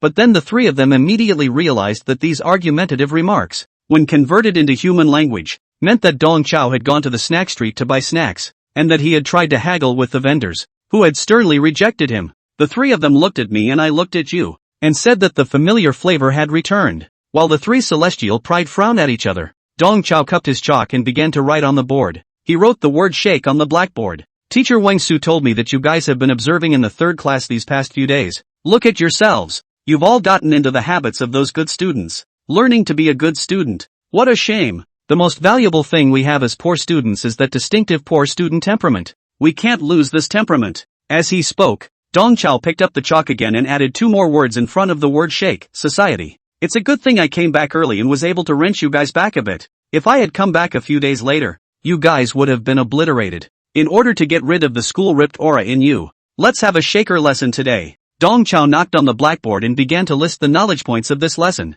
As we all know, shakers are divided into Northeast slow shakers, Shanghai shakers, and Southwest shakers. Among them, Southwest shake is also called subject 3. Of these three types of shako, the one that sensei is best at is the Northeastern slow shako, and especially the Northeastern slow shako's flower hand technique, which sensei has perfected. Helicopter flower hand, snap back flower hand, outside elbow flower. The teacher said it all. Despite being covered in bandages, Dong Chao showed his flower hand stunt on the podium. Watching the three students in awe, the school gave the teacher 3 good seedlings, and the teacher gave the school 3 good shakers back. After you learn teacher's flowery hands, you guys can earn $200 a day when you go to a nightclub as an atmosphere crew. Listening to Dong Chao's words, all three of them developed a dichotomous mentality that was both difficult and soothing at the same time. On the one hand, this was the atmosphere of the 4th class of Budo that they were familiar with. On the other hand, Mr. Dong is really nifty abstract. Don't just stand there.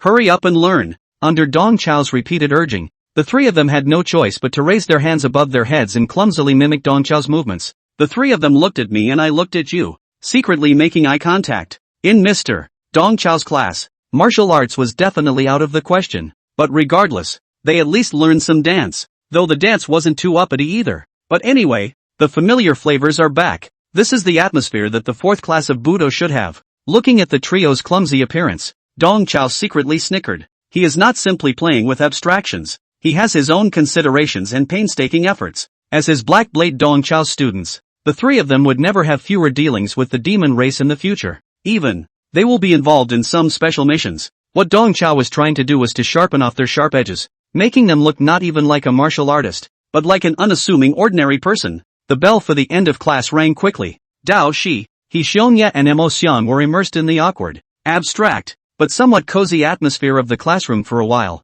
Tung Chiu, however, ended the course abruptly. That's all for today's martial arts class. Mo Xiang, come with me for a moment. Mo Xiang obediently followed Dong Chao and came into the corridor. Teacher, what do you want to see me about? In the past few days, Mo Xiang had been practicing the book that Dong Chao had given him, The 5 Mountains Golden Bell. The deeper he practiced, the more he gained some favorable impressions of the asshole tutor Dong Chao. Regardless of where Dong Chao had gotten this martial skill from, for him to give it to himself, this favor, it really wasn't small. Ink items recognition +1. Mo Xiang offered a little recognition for Dong Chao just by thinking of this favor. Checking in on this bit of recognition, Dong Chao said to Mo Xiang without moving, Teacher wants the students of the puppet department to do a small favor. Can you help me get them here? Don't worry, teacher won't let them work for nothing. Without waiting for Dong Chao to finish his sentence, Mo Xiang gave a fierce nod. Teacher, I'll take care of this. I'll go now. Mo Xiang windedly took a few steps outside,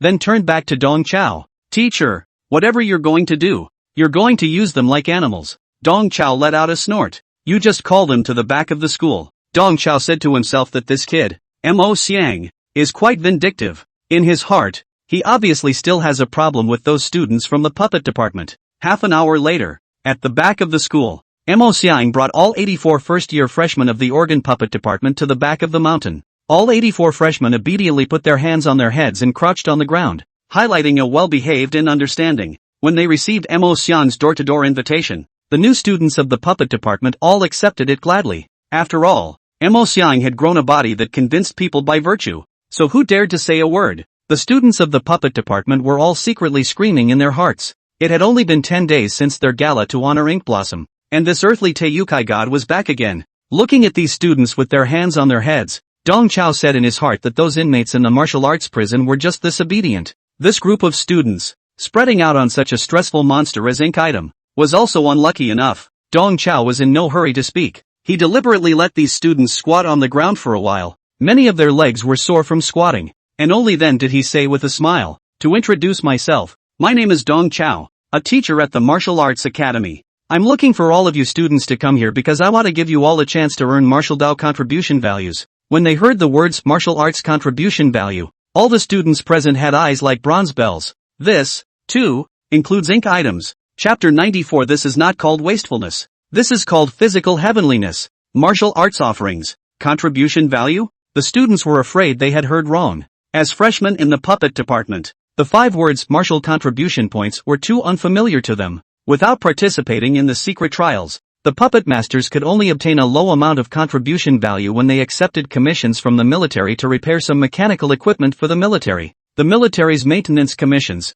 however, have been hogged by the seniors. These lower-grade freshmen had never seen what a martial contribution value looked like. Seeing that the students were hooked, Dong Chao continued, "I'd like to ask you all to do me a small favor and build an integrated place. The reward, well, is 2 points of martial contribution value per person." The eyes of the students in the puppet department were red. 2 contribution points each. This has been the reward for helping the military repair large machinery. Many of the students nodded their heads playfully. They didn't care what kind of premises Dong Chao was actually going to let them build. As long as the martial contribution value is handed out, they can be made to call their father. With these 2 points of martial contribution value, their puppets would be able to receive a major upgrade. This could help them so much in their puppet cultivation. The students were all red with excitement. Yet Dong Chao's grand gesture was still not over. He dropped another bombshell. In addition to the martial contribution value, I'm also giving each of you 100 secret realm coins. The subsequent management and maintenance of the place are all remunerated as well. Knock, knock, knock. Hearing Dong Chao's words, the students of the puppet department all looked as if they were petrified, and half of them fell to the ground. The other half, while holding the ground in a sorry state, pinched their own midriffs with all their might, fearing that their chi and blood would attack their hearts due to ecstasy. The value of 100 secret realm coins was higher than 2 points of martial contribution value. After all, martial contribution values could only be used in the exchange system of the Ministry of Martial Education. 100 secret realm coins, on the other hand, could be exchanged for all sorts of legal or illegal things on the black market. The payoff was just too high. The crowd felt as if they were dreaming. Even if it's killing people to get rid of them, that's the price, isn't it? Mo Xiang was similarly dumbfounded, his face unbelievable. When did his punk mentor become so dirt cheap? Dong Chao reached into his pocket and took out the pile of secret realm coins he had gotten from Tobin. "Hey, you guys don't seem too excited." Looking at the stack of matte-colored coins, the students' eyes turned into light bulbs. How could they not be excited? Excited enough to get a cerebral thrombosis. Dong Chao pushed the secret coins in his hand and began his performance. "Originally, I didn't want to give you guys this job. You guys are too young and not reliable. It was Mo Xiang who begged me hard, hoping that I would give you guys a chance." 84 gazes looked at Mo Xiang in unison. Originally, the students of the puppet department treated Mo Xiang as a discordant factor, or even as a bully. When he was transferred to the Budo Academy, everyone bounced off the walls. But right now, there was a noticeable change in the way his classmates looked at him. Originally, everyone thought that Mo Xiang had gathered them together because he was trying to bully them again. I didn't realize that it was to set them up with a beautiful job. Mo Xiang is really mean. There are good things are really thinking about them. Feeling the adoring and friendly gazes of the crowd, Mo Xiang was a bit confused inside. "Did I beg you? I am begging you to make them like animals, right?" Inkbrand thought darkly. "For the sake of Mo Xiang, I'll give you guys a chance." Dong Chao handed the pile of secret realm coins to Mo Xiang. "Go, divide the money among the students. These secret realm coins are considered a deposit. When it's done, the contribution points will be distributed to you." Mo Xiang took the secret realm coins and dizzily distributed them to his classmates. Every student who received the money from him thanked him profusely. "Thank you, Brother Xiang. Thank you, Brother Xiang." The students all smiled with their eyebrows, and there was no longer any barrier between them and Mo Xiang. Dong Chao hired these puppeteer freshmen not only to save money, but more importantly, he wanted to help Mo Xiang buy people's hearts. Dong Chao knew that Mo Xiang had always had a sense of responsibility in his heart. He wanted to carry the weight of his fellow puppeteer students. He wanted to revitalize the puppeteer profession, which had already fallen into decline. Except that his pedantic pressure monster routine only backfired. Dong Qiu's basic strategy of rating Mo Xiang was to take care of Mo Xiang's puppet master classmates, and thus take care of Mo Xiang. Inc. items approval rating +2. Inc. items approval rating +2. Inc. items approval rating +2. Inc. Brand gradually lost himself in the gratitude of his classmates. Naturally, he offered Dong Qiu a trifecta of recognition. Mo Xiang knew in his heart that his teacher was purposely trying to help him by people's hearts. Mo Xiang once again saw how correct Mr. Dong's theory of being good to others was. After giving small favors to these students from the puppet department, they all became amiable. Inc. items do not know is that Dong Qiao of these small favors not only did not spend a penny, but also ate 2,800 rebates. Dong Qiu plays with an empty glove. After giving the crowd a taste, Dong Qiao then took out a stack of drawings and distributed them to the crowd. You will be divided into two groups from now on, a construction group and a props group. The students who got the construction plans asked hesitantly,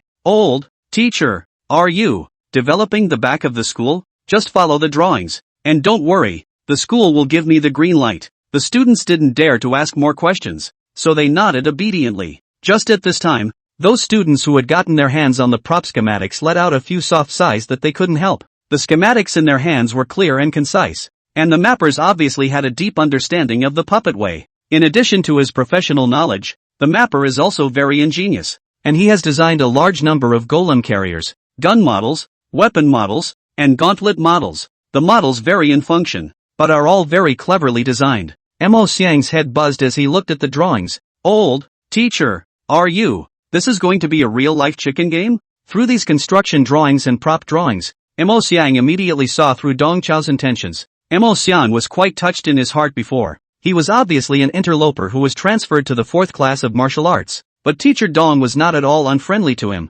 sending him secret books of martial arts and helping him to buy people's hearts, which made Mo Xiang's heart warm. But at this moment, looking at these drawings, Mo Xiang's touches were all fed to the dogs. The waste mentor spent so much contribution value in secret realm coins just to get a martial arts version of a chicken-eating field base? This is simply burning, squandering, wasteful and profligate. Mo Xiang felt as if Mr. Dong had a special ability. Every time he felt gratitude and admiration for him, Dong Qiao was able to dissipate his gratitude into nothingness with his abstract doings of not doing his job. "Teacher, this is too much nonsense. It's a waste." Mo Xiang noticed that these props designed by Dong Qiao needed to use a large number of energy crystals as the driving core, and these energy crystals alone were a considerable expense. He tried to stop Dong Qiu from spending the wasted money. Dong Qiao, however, waved his hand and interrupted Mo Xiang. "It's not a waste. It's a body of heaven and earth. It's a teacher's unique path to education. Don't let worldly thinking imprison your eyes. The teacher has everything in mind for what he wants to do.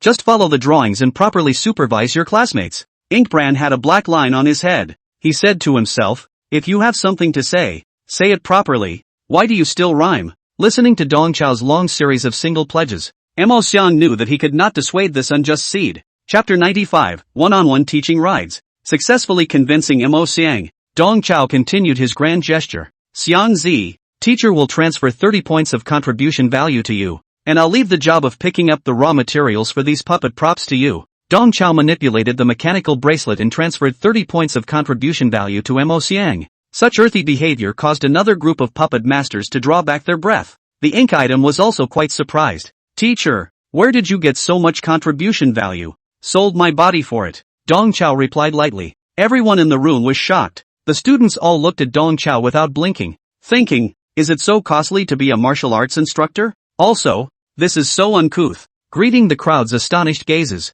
Dong Qiao rolled his eyes and added, "I may not have been clear. I mean, selling ginseng for it. I sold one of my family's ancestral 9-leaf ginseng king and exchanged it for a little bit of martial contribution value." Oh, hearing this, the crowd took a long breath. Mo Xiang skimmed his lips and said, "I'll believe the hell out of you." Others might not know, but Mo Xiang knew it clearly. As an orphan, Mr. Dong had some kind of ancestral ginseng king. Mr. Dong said this on purpose, obviously gagging with words. Dong Qiao patted Mo Xiang's shoulder. "From now on, you'll be the life committee member of our martial arts class 4. You'll be in charge of all the purchasing for our class. I'll leave it all to you here. Sensei has to go back and recuperate." Dong Qiu came straight to an injury. Seeing Dong Qiao walk away, the students of the puppet department began to whisper, "This one just now. Is he really Dong Chao, the wasteful tutor known throughout the school? I don't think he's a waste at all. Instead he looks like a sage tutor. More than virtuous, it's virtuous and trenchant. Whenever he makes a move, the contribution value in Secret Realm coins are like flowing water. Not only is Mr. Dong a tycoon, he's also really good at what he does. You guys take a look at this drawing, how professional it is. I didn't expect that. A tutor from the Martial Arts Academy is actually proficient in the way of puppets. While the crowd was talking, they also frequently cast envious glances at Mo Xiang. Previously, when Mo Xiang was transferred to the worst class in the Martial Arts Academy, the crowd had a mouthful of bad breath in their hearts. The puppet department's departmental bully, Mo Xiang, had finally received the punishment he deserved. But at this moment, the crowd realized that he was not going to be punished. He was clearly enjoying his blessings. It seems that those rumors on the campus forums can't be trusted. If only Mr. Dong were my mentor. I also want to transfer to the Martial Arts Academy. I want to be the bad student in the worst class too, the students exclaimed with affection.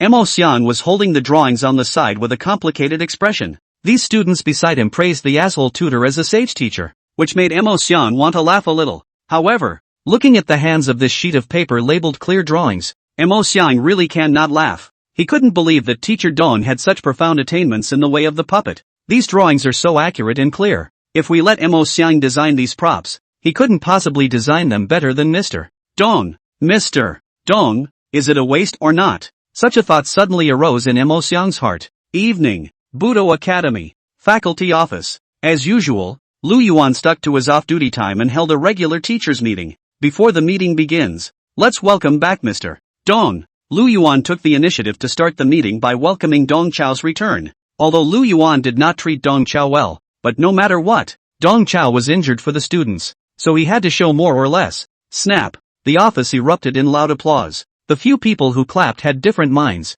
Xin Wanqing's eyes were twinkling, but she should have been spitting inwardly. Wang Su's face was enthusiastic, obviously still compelled by Dong Chao, and Zhang Chang in the corner, looking perfunctory and darting his eyes around. Dong Chao was injured in the secret realm and got praised by the leader, which made Zhang Chang's heart a million times worse. At this moment, he applauded Dong Chao as the dean had instructed him to do, while secretly observing the expressions of several of his colleagues. He found that Xin Wanqing and Wang Su, both of them had a pretty good attitude towards Dong Chao. This caused Zhang Chang to mutter in his heart. He thought to himself that it was really strange. Hasn't Wang Su always been at odds with Dong Chao? What the hell is that look of enthusiasm on his face? Lu Yuan continued. This trial has deviated from the intended plan, but to bring the children back in one piece is a rare achievement. But we've got to sound the alarm. 2. Gotta let the kids grow up as quickly as possible. I propose that we start a one help one teacher activity at the academy. The 4 classes will be combined in pairs to form teaching hitches. We all urge each other to get up,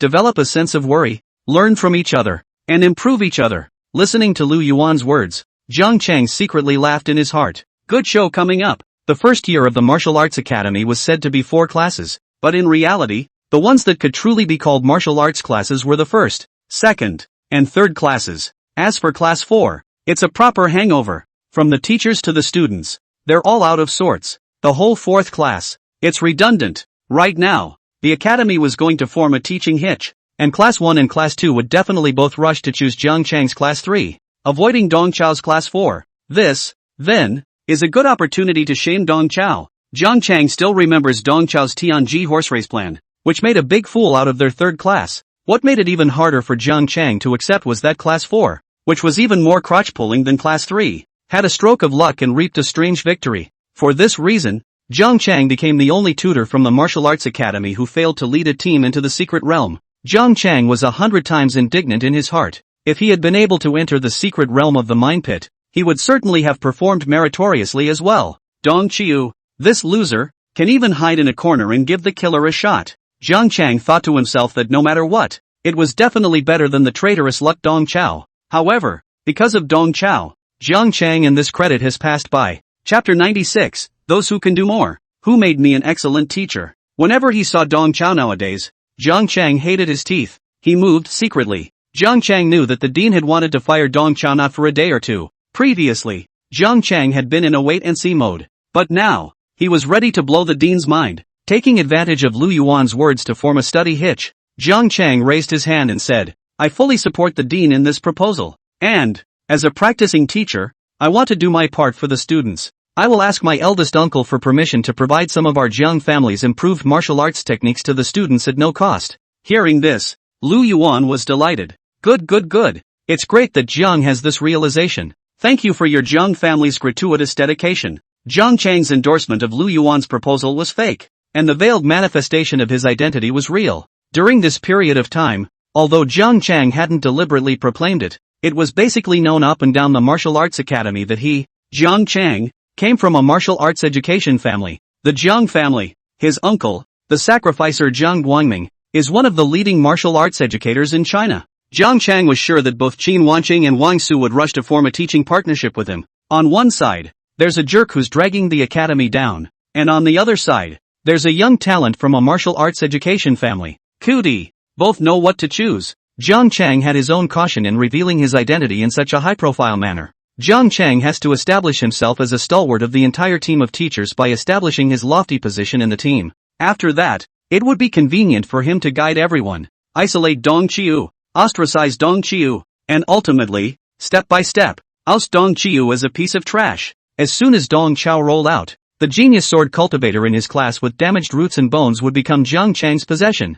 Jiang Chang joyfully fought as if he were a man, and cast a sidelong glance at Dong Chao out of the corner of his eye. This asshole. How can he fight with himself? Both of them are not from the same level. Not a level. Lu Yuan was simple-minded. How could he know these little thoughts of Jiang Chang's? He thought that Jiang Chang simply wanted to contribute to the school. After giving Jiang Chang a compliment, Lu Yuan turned his head to look at Wang Su. Mr. Wang, you have the most seniority and the most teaching experience here. You choose the teaching hitch first. Jiang Chang looked towards Wang Su, his body slightly leaning back. Everything was under control. Wang Su first glanced sideways at Jiang Chang, then returned with a decisive voice. Dean, I'll choose Mr. Dong Chao. Jiang Chang almost flashed his back, and his tactical backward leap came to an abrupt end. Unbelievability was written all over his face, and he thought to himself that Wang Su hadn't taken the wrong medicine today. Why was he behaving strangely? Wang Su glanced at Jiang Chang once again, his face both torn and resolute.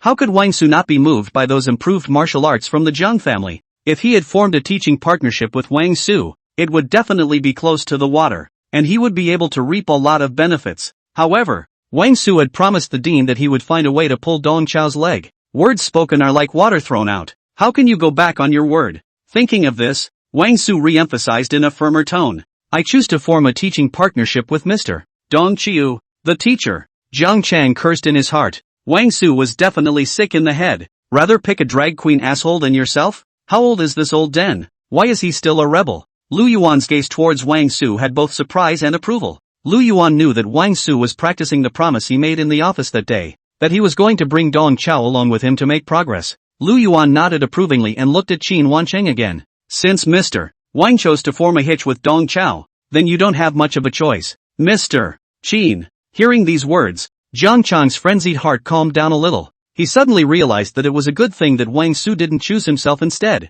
He could form a teaching partnership with Qin Wancheng. Whether it was cultivation, status, background, or future, Wang Su, that stinky old nine, couldn't compare to Qin Wancheng. What's more, Qin Wancheng is young and beautiful and still single. Jiang Chang looked at Qin Wancheng, and some charming thoughts arose within him. Qin Wancheng completely ignored Jiang Chang as she revealed her two sharp teeth like a cat and smiled at Lu Yuan. Dean, I really don't have much of a choice. Since Mr. Wang chose Mr. Dong, then I'll choose Mr. Dong as well. Ha! Lu Yuan let out a cry of surprise. Big question marks were written all over his tiny head. Jiang Chang, who was dreaming beautifully on the side, even more nearly fell on his horse. He said in his heart how Qin Wanqing is sicker than Wang Su. What do you mean? One-on-one teaching hitch. Can't you understand? Lu Yuan tried to remind Qin Wanqing. Teacher Qin, what I said just now was one-on-one pairing. Mr. Wang and Mr. Dong have been paired up. So you.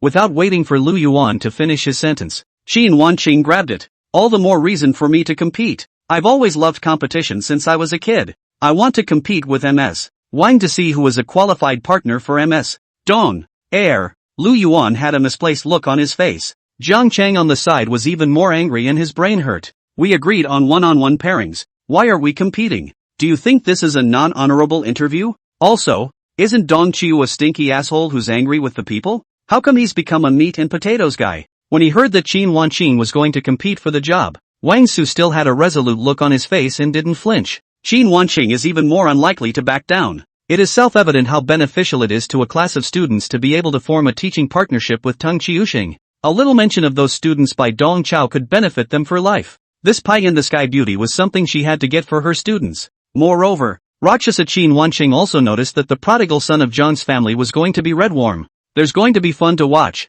Becoming the center of attention of the meeting for a while, Dong Chao dejectedly crossed his legs. Even the tips of his hair stood on end. Both teachers want to partner with me, so I am deeply responsible. There is a saying that those who can do more will do more. So, I'm choosing both of you at the same time. As the advanced teacher with the best class average in the last mapping test, I will definitely play an exemplary role in leading the way to catch up the results of Class 1 and Class 2. In the future, let's three do a good job. Cheer up. Dong Chao leaned his body forward and touched fists with Wang Su and Qin Wanqing respectively. Zhang Chang's entire body was going crazy. Zhang Chang suddenly realized that in this small group, he seemed to be the isolated one. Wang Su and Qin Wanqing would rather compete with each other than pair up with him. He comes from a family of educators. You can't beat a stinking asshole? Zhang Chang couldn't figure out what went wrong even after thinking about it. Chapter 97, With me but without him, with him but without me. Seeing that both Wang Su and Qin Wanqing insisted on choosing Dong Chao as their partner, Lu Yuan did not know what to do for a while.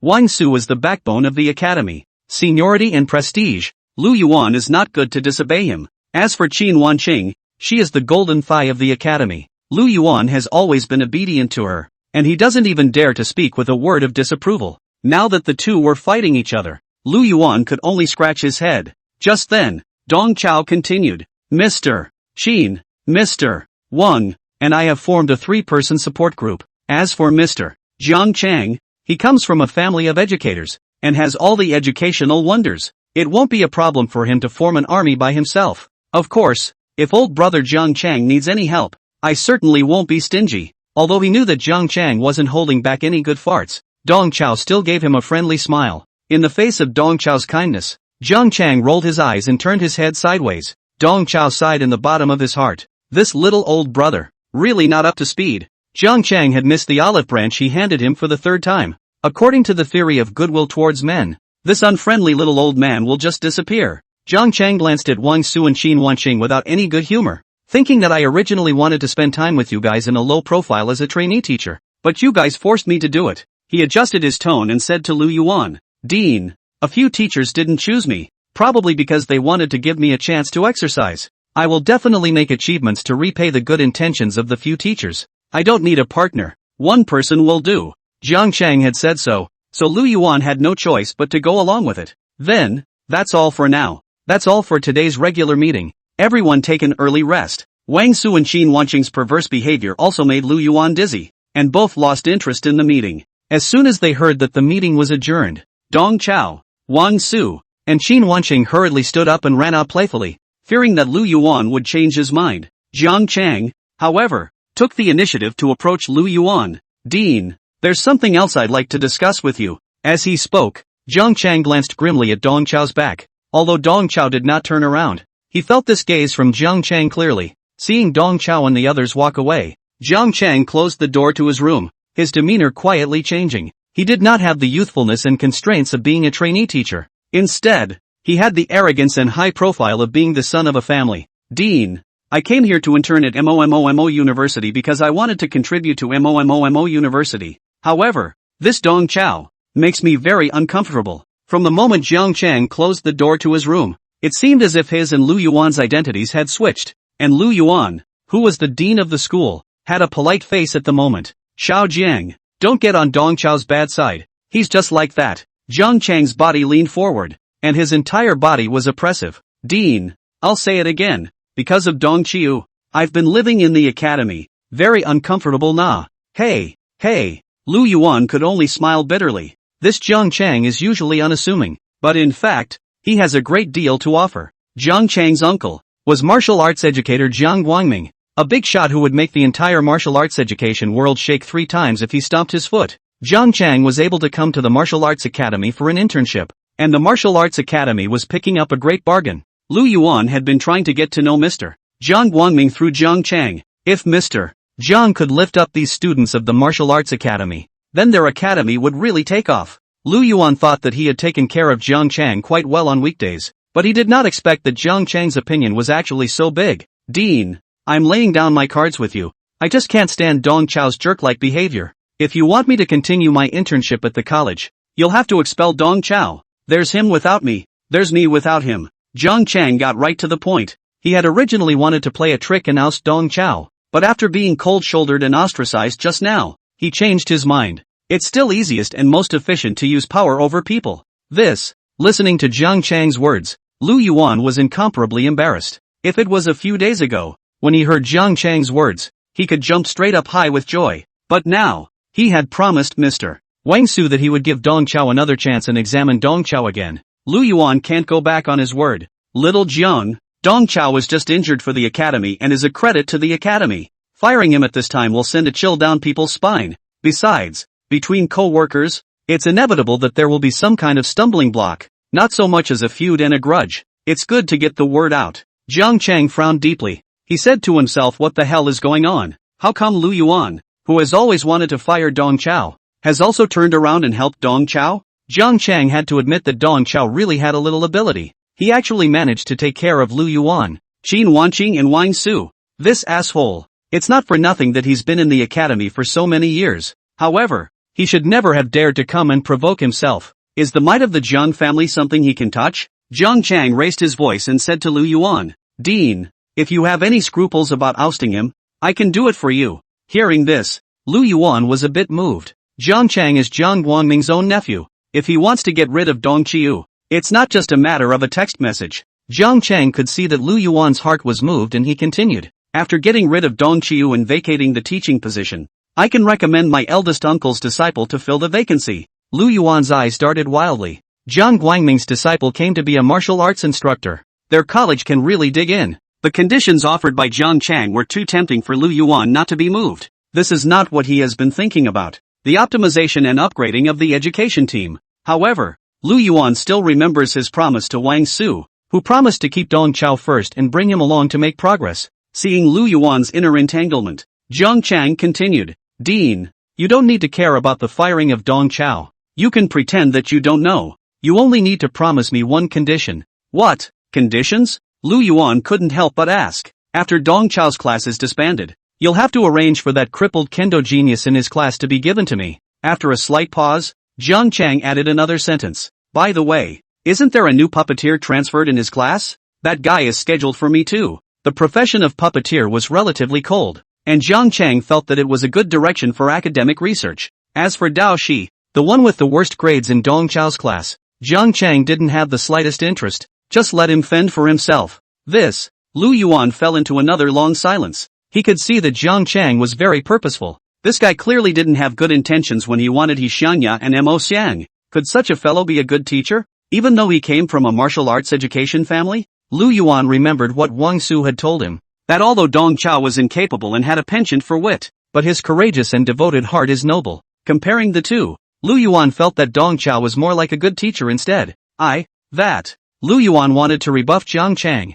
but he was afraid of getting on Jiang Chang's bad side because of it. Jiang Chang, however, thought that Lu Yuan had agreed to his conditions, and he dashingly patted Lu Yuan's arm. Dean, it's a deal. Wait for my good news. Leaving Lu Yuan with an open smile, Jiang Chang pulled open the door and took off in a flurry of wind. Chapter 98. Quickly recognizing the enemy is the core skill of werewolf killing. 10 days passed in a flash. After that regular meeting with a strange atmosphere, the team of teachers at the Martial Arts Academy returned to calm. It's like nothing happened. When Dong Chao and Jiang Chang occasionally met, the two of them even smiled and greeted each other. Only, Dong Chao's smile was full of politeness, while Jiang Chang's smile carried an unhidden viciousness. These days, Jiang Chang was not idle. In his capacity as Jiang Guangming's nephew, he submitted a report letter to the Ministry of Martial Arts Education. He reported Dong Qiu's workplace bullying and oppression of newcomers with his real name. What Dong Chao had done had caused great psychological damage to him, an intern who had just stepped into the workplace.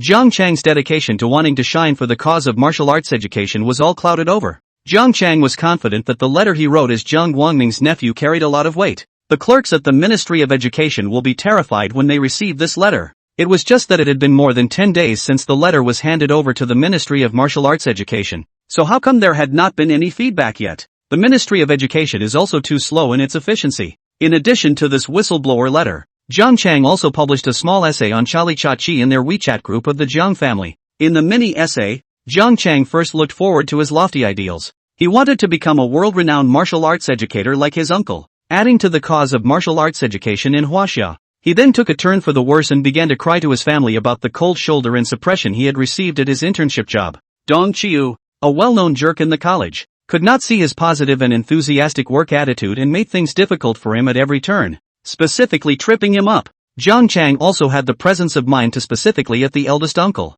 pathetically asking him how he dealt with these kinds of relationships when the old man was young. Although the eldest uncle did not reply to Jiang Chang, the 7 aunts in the group gave Jiang Chang encouragement and fought for him. Right now, Jiang Chang had set the mood in place, just waiting for the leaders of the Ministry of Martial Arts Education to see his whistleblowing letter. All the dark mines he had planted would detonate. Right now, it's the last calm before the storm. It was just that the serenity had lasted a lot longer than he had expected. It's been 10 days, why hasn't the leader seen his whistleblowing letter? These days, Dong Chao was doing the same as usual, giving the students an abstract martial arts class every day, and the rest of the time, he was waving cats and teasing dogs in the academy, and occasionally going to the game base in the back of the mountain to take a look again. It was said that money makes the devil work, and under the dual stimulation of martial contribution value and secret realm coins, those freshmen in the puppet department were all like chicken blood, and the work was all completed in only half a month's work. Dong Chao was satisfied with the efficiency of these guys and immediately settled the final payment for them and continued to employ them for the subsequent maintenance and operation of the base.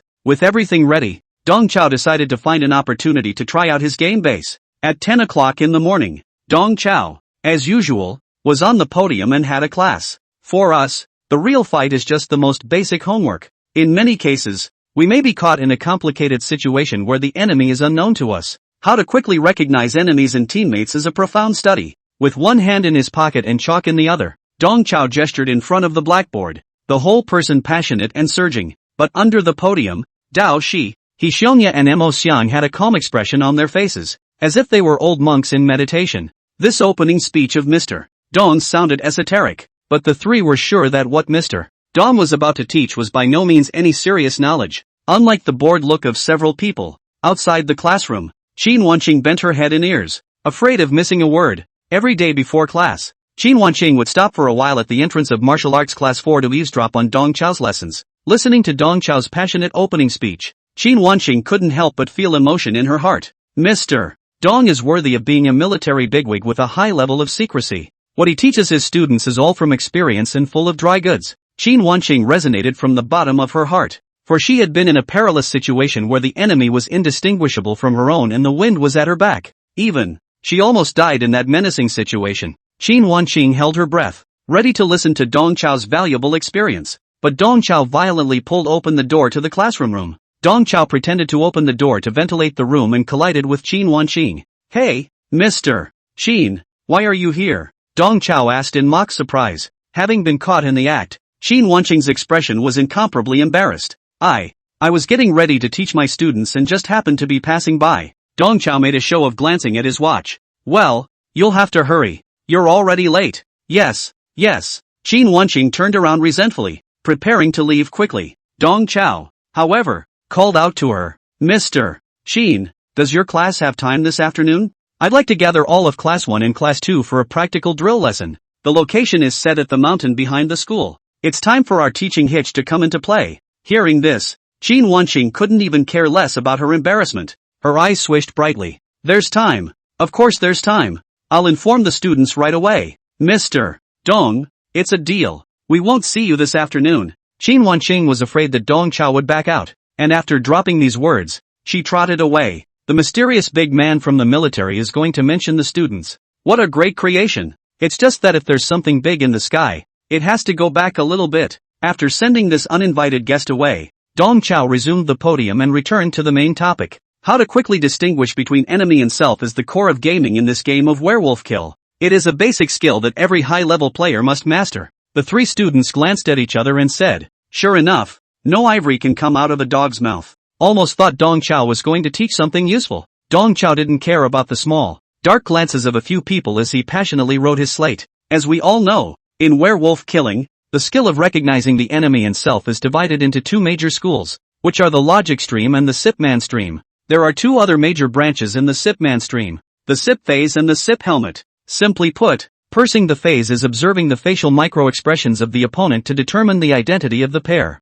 SIP helmets, on the other hand, draw on some off-court elements. Observe, for example, the helmet of the other man, or observe how he sits, or even the mist of water on his glasses, and by these details determine whether he has kept his eyes open at night. Dao Shi and Mo Xian looked at each other. Should I say no? Dong Chao said these terms professionally, and at first glance, he was a high-level player. However, for martial arts cultivation, these strange terms could not be said to be of little use, but only useless. Unlike the duo who were deeply tormented, He Xianya was excitedly taking notes, afraid of missing any of the knowledge points. However, given his literacy level, the characters for Sip and Helmet were both a bit out of the ordinary, so he could only use Pinyin instead. Chapter 99, You say you two have mediocre talent. What are you pretending for? What Dong Chao wanted to pass on to his students was not just a little bit of professional terminology of werewolf killing. What he really wanted to teach was outside the game. Dong Chao raised his volume and lengthened his tail. On top of the logic and Sip man streams,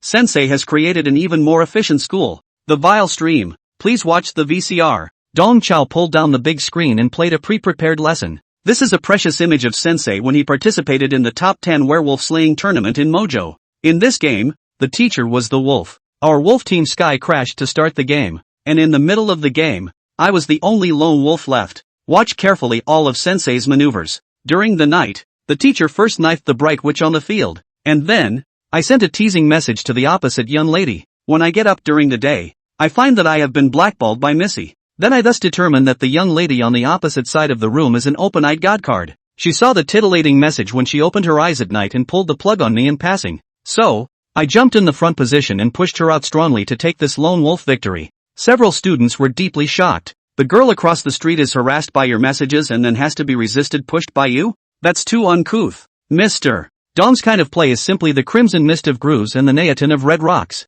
Dong Chiu, however, was very proud of his battle. To keep to the rules is just mediocrity. To learn to navigate the edges of the rules is to be wise. You will look at this case again. In this game, the teacher is a civilian. During the werewolf action phase, I sneak under the table and stomp on everyone's feet. Some people subconsciously raised their feet to avoid my stomp. From this, I was able to determine that they were in the eyes open state. When I get up during the day, I angrily order 4 wolves. Several students were dumbfounded. This is more than just mean stream play. This is just underplayed stream. Dong Chao could see what a few students were thinking, and he said shamelessly, of course, all these techniques of the teacher are only useful to ordinary people, because no matter how anxious they are, they wouldn't dare to make a move against me. With the martial arts community, Sensei doesn't play like that. Several people were powerless to spit. Everyone else was afraid of students degrading their teachers, but their martial arts class 4 was the opposite. Their waste of a mentor was truly inappropriate. Still, learn to be adaptable,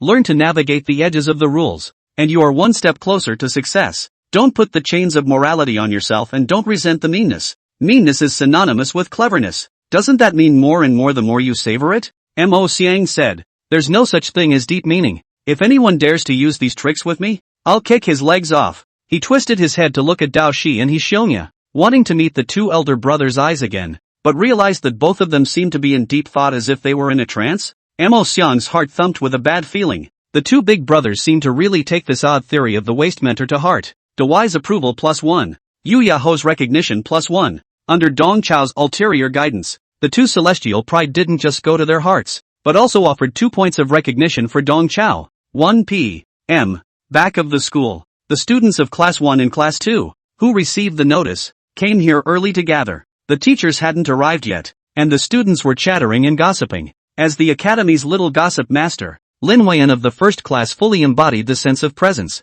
and beside her, a group of classmates gathered. You've all heard about it, right? Just today, Sanqing University and North America's Gunfire Holy Throne Academy started a friendly ring match. Unlike the catch and kill we had back then, the rules of this ring match are the break-in and keep the bottom rules. Both sides will put out a few teams each. The winners will continue on, and the losers will be eliminated. Sanqing University's Wang Zuoju and Wang Raijun, directly from the beginning to the end, has pierced through Gunfire Sanctuary Throne College. Wow! Lin Weian's words drew a soft cry from her classmates. Gunfire Holy Throne Academy, an old and famous school in North America, has gained a lot of momentum in recent years. The martial artists trained by the Gunfire Holy Throne Academy were known as gunfire priests, a very special kind of combat profession. Gunfire priests have some special techniques to add their own chakra to bullets and firearms. In combat, they wielded modern firearms in one hand and swords in the other, and were adept at both long-range sniping and close-range stalking. The North American Federation was able to separate itself from China in the World Roundtable Council of Resistance,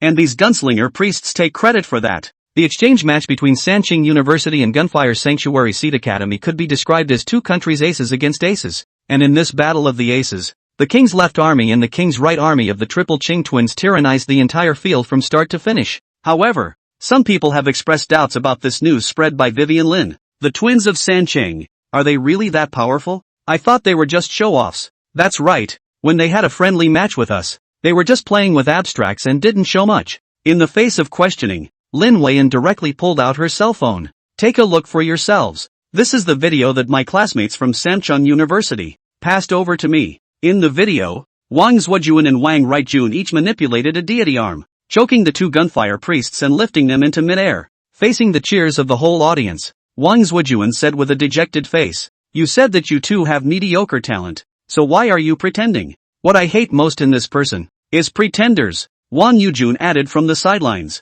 "Next time we meet, don't act like a pussy owl." Wow, awesome. Seeing the video, the students of Class 1 and Class 2 erupted in cheers once again. The scene where the two brothers are madly punching the gunfire priests in the face is so empowering. It's just soothing to watch. In the crowd, Dao Shi and Hishionga slightly side-eyed each other. The two boys, Wang Zhuojun and Wang Rightjun, are still very pretentious. Moreover, they actually reversed the Big Dipper and plagiarized Hishionga's original admonition. These two brothers, using the same pussy that Dao Shi and Hishionga had faked it all over again? Eliminating the sporadic skepticism, Lin Weiyan continued. Do you know why 3 clear universities and Gunfire Holy Throne Academy started a ring match? For a spot in the Rust Capital Secret Realm. The Rust Capital Secret Realm. It's about to open. Behind the ring match between the two universities, what's at stake is the number of trial slots for China and North America to enter the Rust Capital Secret Realm. In this battle, the 3 clear universities took 200 places, while the defeated Gunfire Holy Seed Academy only got 100 places in the Secret Realm. A student couldn't help but exclaim, 200 slots. How can the Sanqing University Combat Department have that many new students? They should be distributing the spots to other schools, right? The points will also be distributed to a few other prestigious schools, and there will definitely be no share for us. In the crowd, I don't know who poured cold water. The crowd's interest instantly chilled as soon as these words were uttered. We all know that this student is right. Today's Mumu University has an absolute gap with several other prestigious schools. Even if the 3 clear universities were willing to share the quota, it definitely wouldn't be their turn at Mumu University. Chapter 100, you call this special training? This is obviously a real-life chicken game, right? The students who had been chattering just a moment ago were like frosted eggplants, all silent. The Rusty City Secret Land is a new secret land jointly developed by China and North America in recent years. It is also known as the most perfect paradise secret. Compared to the Rust Capital Secret Realm, the Mining Pit Secret Realm occupied by Mumu University was as shabby as a house.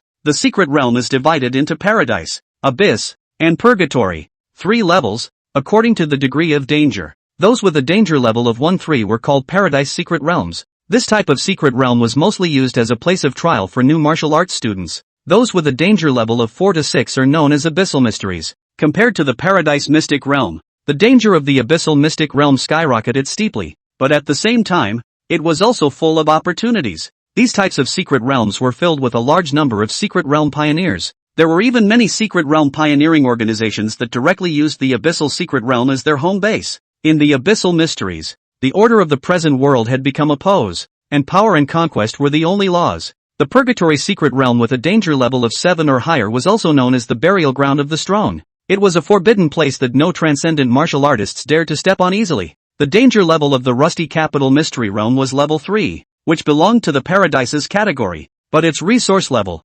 however, was level 4. It was enough to rival many Abyssal Mysteries. When they thought of the students from several other prestigious schools, who were about to enter the Rust Capital Secret Realm and reap massive resources, the crowd from the Martial Arts Academy was filled with envy, but at the same time, it was hard to hide the loss on their faces. Even though it is a prestigious school, there are gaps. This is how the gap between Murmur University and the other 4 prestigious schools was widened little by little. From the student population to the faculty, to the school's resources and connections, MOMO University lagged behind the other four on all fronts. Just as the students were resentfully silent, Lin Weian held her cell phone and let out a gasp. Hey, you guys, look at the video. Sanqing University, actually, invited us, only to see the screen. When Tianchen, the director of teaching and learning at Sanqing University, facing countless flashes and cameras, solemnly said, for the Rust Capital secret trial in half a month's time, we would like to invite all the freshmen of the MOMO University's Martial Dao Academy to go with us.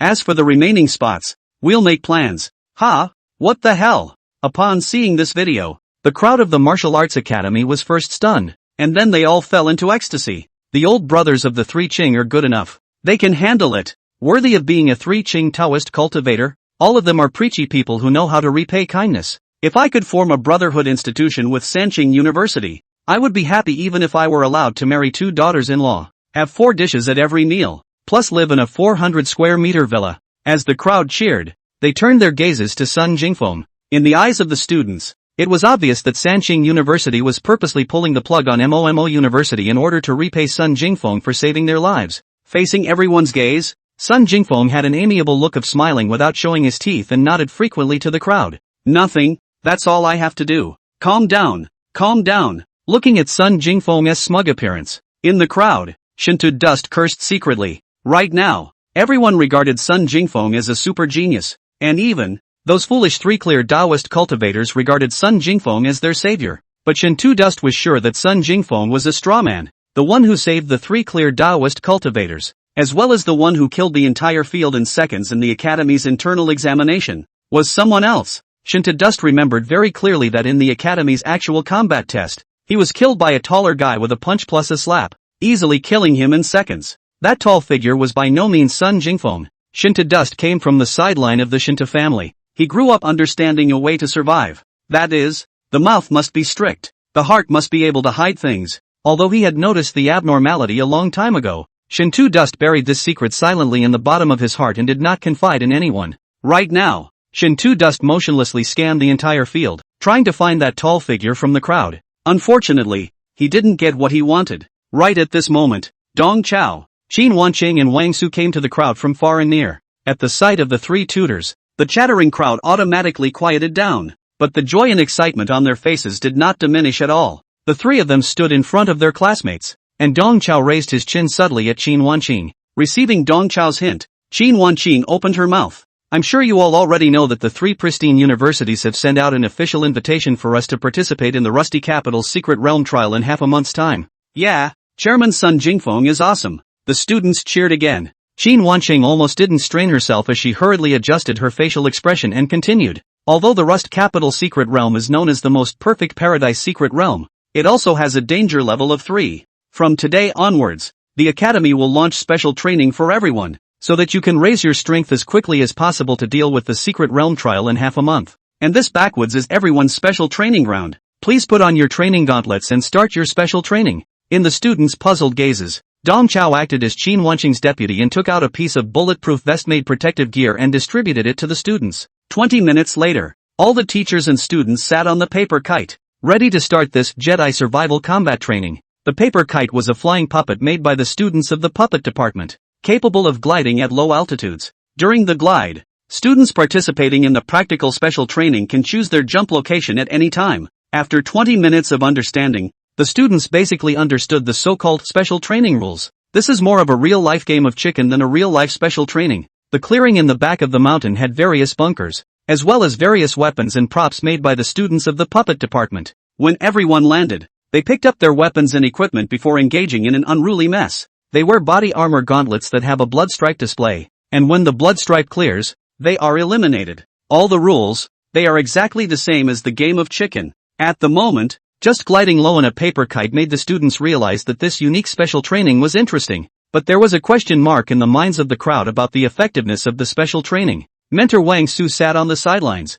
his nose not his nose, his eyes not his eyes. In his opinion, this so-called special training was nonsense. Although Qin Wanqing had always claimed that she had designed this special training and Dong Chao and the students of the puppet department were only practicing it on her behalf. However, Wang Su felt that Dong Chao must have misinterpreted Qin Wanqing's meaning and turned the special training into a child's play. After all, Qin Wanqing was the golden thigh of the academy, and Wang Su didn't dare to disobey her. so he could only grudgingly obey her. But inwardly, Wang Su felt that this so-called special training was purely a waste of time. With this work, he led his students to practice a few sets of theoretical problems, and then led them to meditate to cultivate the sense of qi. Chapter 101, I'm a high roller. Of course I can do it. What Wang Su didn't know was that Qin Wanqing, who he treated as the golden thigh of the academy, was also just a puppet on a string in the hands of others. Qin Wanqing followed Dong Chao's instructions step by step and finished introducing the students to the rules of the special training. But really, she's just parroting the same thing.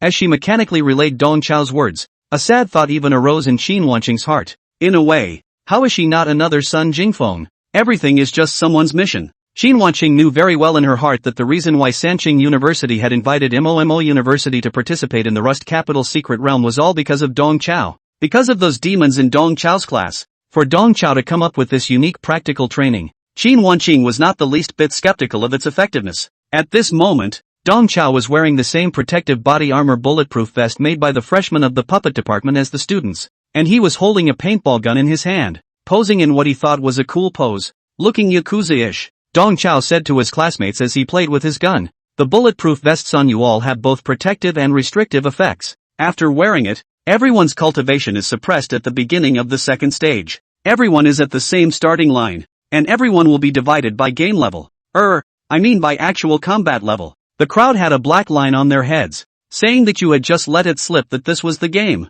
Pop! Dong Chao pulled the bolt of his paintball gun and fired a few paintballs into the air. When you land, you will not only pick up melee weapons, but also paintball guns like these. These paintball guns are specially made to shoot like real firearms. Teacher Qin specifically instructed me to place these paintball guns in the venue. On the one hand, it's to give everyone a simple knowledge and understanding of firearms. On the other hand, it's also because I want to exercise everyone the ability to dodge bullets. Dodging bullets? The students were in a bit of disbelief. Dong Chao's tone was rarely serious. All long-range attacks can be dodged, even if it's a cold shot from behind, a poisoned dart, a hidden arrow, or even a long-range sneak attack from certain foreign beasts. We can sense the killing intent of the attacker in advance and thus make evasions. For ordinary people, firearms are a kind of deplasmodializer that enforces equality. But for high-ranking martial artists, the role that firearms can play is ultimately limited. Even high-ranked gunfire priests are mainly swords and guns. What makes gunfire priests truly difficult to deal with is the swords in their hands. A jerk who was known all over the academy was lecturing the crowd with his head in his hands. This scene was too novel. In the crowd, Chao Xian from Class 1 deliberately made fun of Dong Chao. "Sensei, with your cultivation level of the first rank of the second order, are you also able to dodge bullets coming from behind you?" Hearing this, the atmosphere on the paper kite instantly became stiff. Obviously, Chao Xian didn't have any good intentions with this question. He was deliberately trying to make Dong Chao feel bad. Although Dong Chao was known to be a jerk, Sensei was also carrying the title of martial arts instructor. Such a provocative question was truly a bit disrespectful to the instructor. In the face of Chao Xian's provocation, Dong Chao was still smiling, but Qin Wanqing's face was ugly. She was just about to criticize Chao Xian when she heard Dong Chao chuckle. "Teacher me. Of course I can dodge bullets from behind. I eat chicken hand game ranking perennial 4,200 points. Absolute high player. Dodging bullets is a basic operation for me. Hey, it's still a game after all that. Ha ha ha ha ha." Chao Xian burst out laughing. Dong Chao also hemmed and hawed, and the other students followed with compensatory smiles. Dao Shi, Hixionia and Mo Xian laughed extraordinarily happily. Only that there was an extra hint of teasing and sinister in their eyes when they looked at Chao Xian. Their punk mentors are the only ones they can laugh at. No one else. Qin Wanqing sighed darkly as she looked at Chao Xian, who was holding a smile on his face. As one of the 4 S-rank students in Class 1, Chao Xian had always had a self-conscious condescension. It's typical of the kind of person who sits on the sidelines. This stupid kid didn't even realize how valuable Dong Chao's words of experience just now were. With his talent, it was truly a stroke of luck to get a mention from the mysterious big man in the military. Unfortunately, in the face of this great fortune delivered to his arms, Chao Xian's choice was to lie on the ground and let the great fortune run over him. Looking at Chao Xian, who was still smiling, Qin Wanqing secretly felt sorry inside. 20 minutes later, the battlefield. Chao Xian was perched in a trench as he slowly extended the paintball gun in his hand and hooked the trigger, eliminating an unlucky man in the distance. This is the 5th unlucky person he's sent away. Chao Xian was lucky. After landing, he picked up a paintball gun. While the other students were still fighting in close quarters with daggers and short knives, he had already realized a descending blow. While using his scope to find his next prey, Chao Xian laughed in the back of his mind at the waste mentor Dong Chao's talk of dodging bullets, which was pure nonsense, not to mention dodging the cold shots from behind. Chao Xian was shooting face to face, and those few students in class 1 with good cultivation were simply unable to dodge them. Chao Xian felt that just with this paintball gun in his hand, his performance in this special training would definitely not be bad. The guns in his hands fired paintballs, but they were highly accurate, hitting where they were pointed, and the gun was equipped with a sighting apparatus that would allow him to snipe from a long distance. Just now, 2 of his classmates were sent away by his super long-range sniping before they could figure out the situation. Chao Xian sighed a bit in his heart. It's a pity that there is no martial arts university in China that specializes in firearms like the North American Gunfire Holy Throne Academy. Otherwise, he could definitely make a splash himself. He definitely has a talent for playing with guns. Just as he was lamenting, Chao Xian looked through the scope and found another unlucky person. The unlucky man was turning his back on him, picking up supplies from the ground with a big grin. Seeing this, Chao Xian's finger touched the trigger once more. Just like before, Chao Xian pulled the trigger without a word, ready to take the other party away easily. In the distance, Dao Shi was stifling his head, picking up supplies on the ground. He wasn't too interested in this so-called special training. What he was really interested in were these chic props on the floor. According to Ink Item, the props were all made by the freshmen in the puppet department. Things like bulletproof vests that show blood levels and paintball guns that shoot like real firearms have energy crystals inside to power them and cost a fortune. If he hadn't heard that it was all funded by their wasteful mentor, Dao Shi would have wanted to gouge out the energy crystals from these props and keep them for himself. Chapter 102, Can someone really dodge bullets on his back? Just as Dao Shi was fiddling with the delicate props, his heart clenched violently. Immediately afterward, he heard a cracking sound from behind his head. Without any hesitation, Dao Shi subconsciously made a sideways lunge and dodged to the side in an awkward position of a lazy donkey rolling. Pop! A paintball hit him in the shoulder, exploding a cloud of colored smoke over his shoulder. The bulletproof vest on Michihiro's body flashed a red light, which was a sign that he was at the end of his blood level. Dao Shi mentally let out a dark curse as someone behind him shot a black gun. What's worse, at this moment, he was in a wide area with not even a single cover around him, and there was no way to avoid it. Although I don't care much about this so-called practical training, it would be too bad if I were really eliminated from the competition by someone shooting me in the dark. Michihiro couldn't accept it. Just right now, the next shot from the other side is coming. In this instant, Dao Shi's mind inexplicably recalled Dong Chao's words. All long-range attacks are dodgeable. We can sense the attacker's slash of killing intent in advance and thus make evasions. In the distance, Chao Xian raised his eyebrows in slight surprise when he saw that his shot actually failed to finish off his opponent. That guy in the distance, after hearing the cracking sound of the bullet, surprisingly reacted in response at the limit. It's really a body of work. Chao Xian is a bit puzzled. The figure of the guy on the other side looks a bit strange. They don't have such a character in their class. This very athletic guy. Is he from the second class? Unfortunately, he's no match for his athleticism.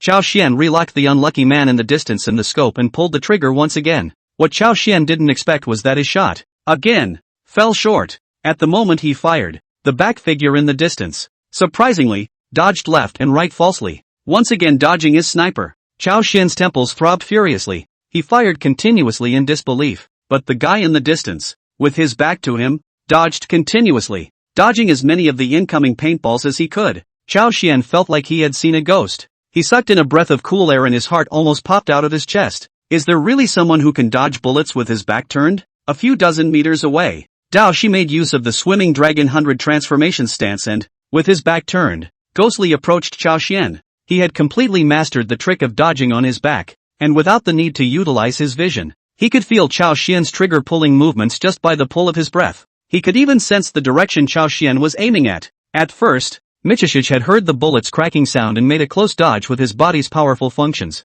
But now, he was capturing Chao Xian's aura as he aimed and responding in advance. The moment Chao Xian pulled the trigger, before the bullet was even discharged, Dao Shi calmly made a dodge. Dao Shi dodged continuously and arrived in front of Chao Xian at great speed. He flew up on his back and kicked Chao Xian. From Chao Xian's continuous trigger pulls to Dao Shi's close flying kicks, it was all in the snap of a finger, until Dao Shi got close enough to launch his attack. Chao Xian's entire body was still in a state of confusion. The scene in front of him was completely beyond his cognizance. Facing the sudden flying kick, Chao Xian, completely subconsciously, utilized his supernatural ability. 2 bat wings grew behind Chao Xian, and his entire body floated backwards in a way that violated aerodynamics. Chao Xian was a 7-star bat bloodline psychic. A bat, which should be a symbol of agility and swiftness, But unfortunately, in front of Dao Shi, Chao Xian's movements were too slow. Slow as a sloth. Pop! A clear shoe print was imprinted on Chao Xian's face. The powerful impact caused Chao Xian's helmet and protective clothing to instantly crumble. Chao Xian's backward gliding stance came to an abrupt end, and his entire body fell heavily to the ground like a kite with broken strings. If Dao Shi hadn't had his cultivation suppressed by the protective clothing on his body, his casual kick would have provided the school's field first aid program with a perfect study case for vegetative patients. Chao Xian, who had plowed a furrow in the ground, instantly fell into unconsciousness. At the same time, a voice resounded in midair. Chao Xian, out! Coldly glancing at the foaming at the mouth Chao Xian, Dao Shi secretly sighed in his heart that this game theory of the waste mentor was actually useful. Dao Shi didn't know if the waste mentor had heard this profound theory by mistake or from where, but he did benefit from it. Michihiro's approval +1. In the dispatch room, Dong Chao watched Dao Shi's perfect performance and was secretly staggered. The skill of dodging long-distance attacks through chi traction. This skill, Dong Chao had put in some hard work back then. It took him a great deal of time to finally master this skill, and this guy, Da He, was able to learn it now, and he only tried it a few times before he became proficient at it. Dong Chao couldn't help but lament in the bottom of his heart that the difference between people is really greater than that between people and dogs. This Dougie kid, he's really outrageous. After learning to duck on his back, Da He looked for an opportunity to eliminate himself. Both Mo Xiang and He Xiongya also went through the motions and were out early. As people continue to be eliminated, this real-life game of chicken is winding down. In the final round, Class 1 Shin 2 Dust made a big kill and eventually managed to eat the chicken. Lin Weiyan and Lu Tianyang, as the two major S-Class Celestial Pride, both ranked in the top as well. What was quite surprising was that there were also a few students from the second class of Budo in the final round. Because of the existence of the protective clothing, it wiped out the gap between everyone's cultivation levels, allowing the students of the second class to also have a chance to have a few moves with the top students of the first class. It gives them great confidence. Moreover, compared with Mr. Wang Su's old-fashioned teaching mode, this kind of fun and educational approach is obviously more popular with the students. At the end of the exercise, the students of Class 1 and Class 2 even started a review exchange on their own. Wang Su was slightly surprised as he watched the students confidently and sunnily going through their repertoire. This special training method, which seemed a bit hokey, actually motivated the students to practice. Right now, there was no need for Wang Su to urge the students to practice more on their own. Seeing this scene, Wang Su had a slight change of opinion about this unique special training method. It was just that he was more or less guilty of muttering in his heart about the results of this special training. The absolute ace of their class, super genius Sun Jingfeng, was eliminated early in this special training, didn't even make it into the final round. It seems that this game-like training method is still too childish for Sun Jingfeng. He obviously can't raise his spirits. Wang Su secretly decided that after returning to his class, he would arrange a few sets of martial arts theory papers for Sun Jingfeng. For a genius like Sun Jingfeng, it would still have to be a high-intensity role pull to work well. Happy education doesn't work for geniuses. Chapter 103 for weaklings like us. It's all about hard work and learning. Evening. Budo Academy student dormitory. Chao Xian took an ice pack and put it on the swollen right side of his face while sighing divinely to the squad leader. Shin 2 Dust. Brother Shin 2, I really saw a ghost today. It's amazing that someone can really dodge bullets on his back. That guy came to me on his back like a ghost shadow and knocked me out. What Mr. Dong said turned out to be true. Surprisingly, there really is someone who can do it. It was only after seeing the incredible scene with his own eyes that Chao Xian realized that what the waste mentor Dong Chao had said was not nonsense. But, when did we have such an expert in our academy? That guy, too perverted. Hearing Chao Xian's lamentation, Shin 2 Dust was horrified. It was obvious that Chao Xian had encountered a mysterious expert from the academy. In fact, regarding the mysterious expert in the academy, Shin 2 Dust vaguely had a guess. The mysterious experts, he felt, were those poor students from martial arts class 4. These days, Shin 2 Dust had sparred with the students of classes 1, 2, and 3. The only ones who hadn't fought each other were the people from the 4th class of Budo. Eliminate all the wrong answers, and no matter how ridiculous that remaining one sounds, it must be correct. What's more, the theory of dodging bullets with one's back turned was also revealed by Mr. Dong Chao of the 4th class of Budo. Right now, Shin 2 Dust didn't dare to take Dong Chao's set of theories as a joke anymore. Instead, he took Dong Chao's words as the truth. Dodging bullets on your back is clearly feasible. Chao Xian, let's both try it too. Shin 2 Dust pulled Chao Xian without a second thought and went to the corridor. He handed Chao Xian a handful of darts. You stick me with a dart and see if I can dodge it. Shin 2 Dust stood with his back at a distance, signaling Chao Xian to throw darts at him. This can't be right. Looking at the dart's sharp spikes, Chao Xian cowered. Shin to dust, however, showed great fortitude. What's not to like? If others can do it, so can we. It's just a matter of putting in more work. For those of us who are weak, we rely on hard learning and practicing.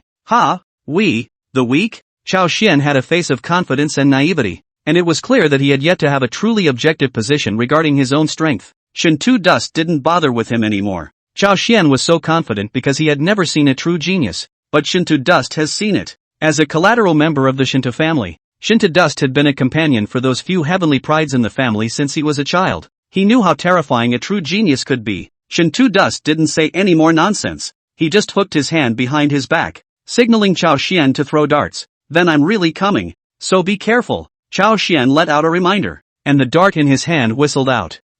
Without any surprise, the dart stuck in Shin to dust's back. Shin to dust let out a muffled grunt of pain, but signaled Chao Xian to continue. Again. Chao Xian threw the dart again and stabbed Shin to dust again. Again. Chao Xian stiffly raised his hand again, and unsurprisingly hit 3 in a row. More.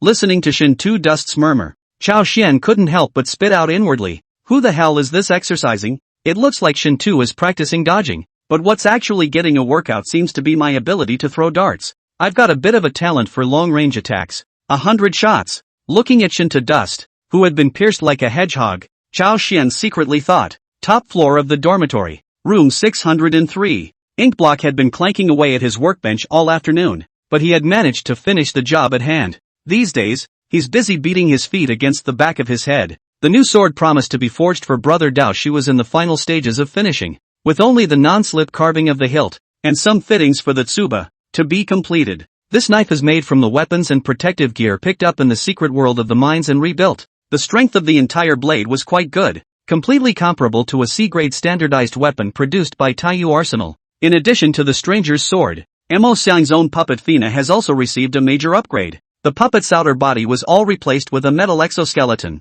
allowing the puppet Fina to display a female enchanting body strip while still having a cyberpunk metallic coldness. The Earth Spirit Ice Crystal obtained from the secret realm of the Mine Pit was also set into Fina's chest by Mo Xiang as her energy core. After this transformation, Fina's strength went up more than a notch from before. In addition to the puppet upgrading, during this period of time, Mo Xiang also had some changes in his inner emotions. He was completely integrated into the 4th class of martial arts, and with the 2 elder brothers, Dao Shi and He Xiongya, he also thoroughly mingled. These days, He Xiongya has also been begging Mo Xiang, wanting him to return his twin swords to be rebuilt as well, making them into a private customized version of the Senate sword. And Mo Xiang hasn't been pouring out the effort. Mo Xiang still had to set aside some time to practice his Wuyue Golden Bell. In terms of the progress of the 5 Mountains Golden Bell's cultivation, Mo Xiang could be described as divine. Now, he had cultivated to the 2nd level of the 5 mountains, the Hangshan fire level. The deeper he delved into the 5 Mountains Golden Bell,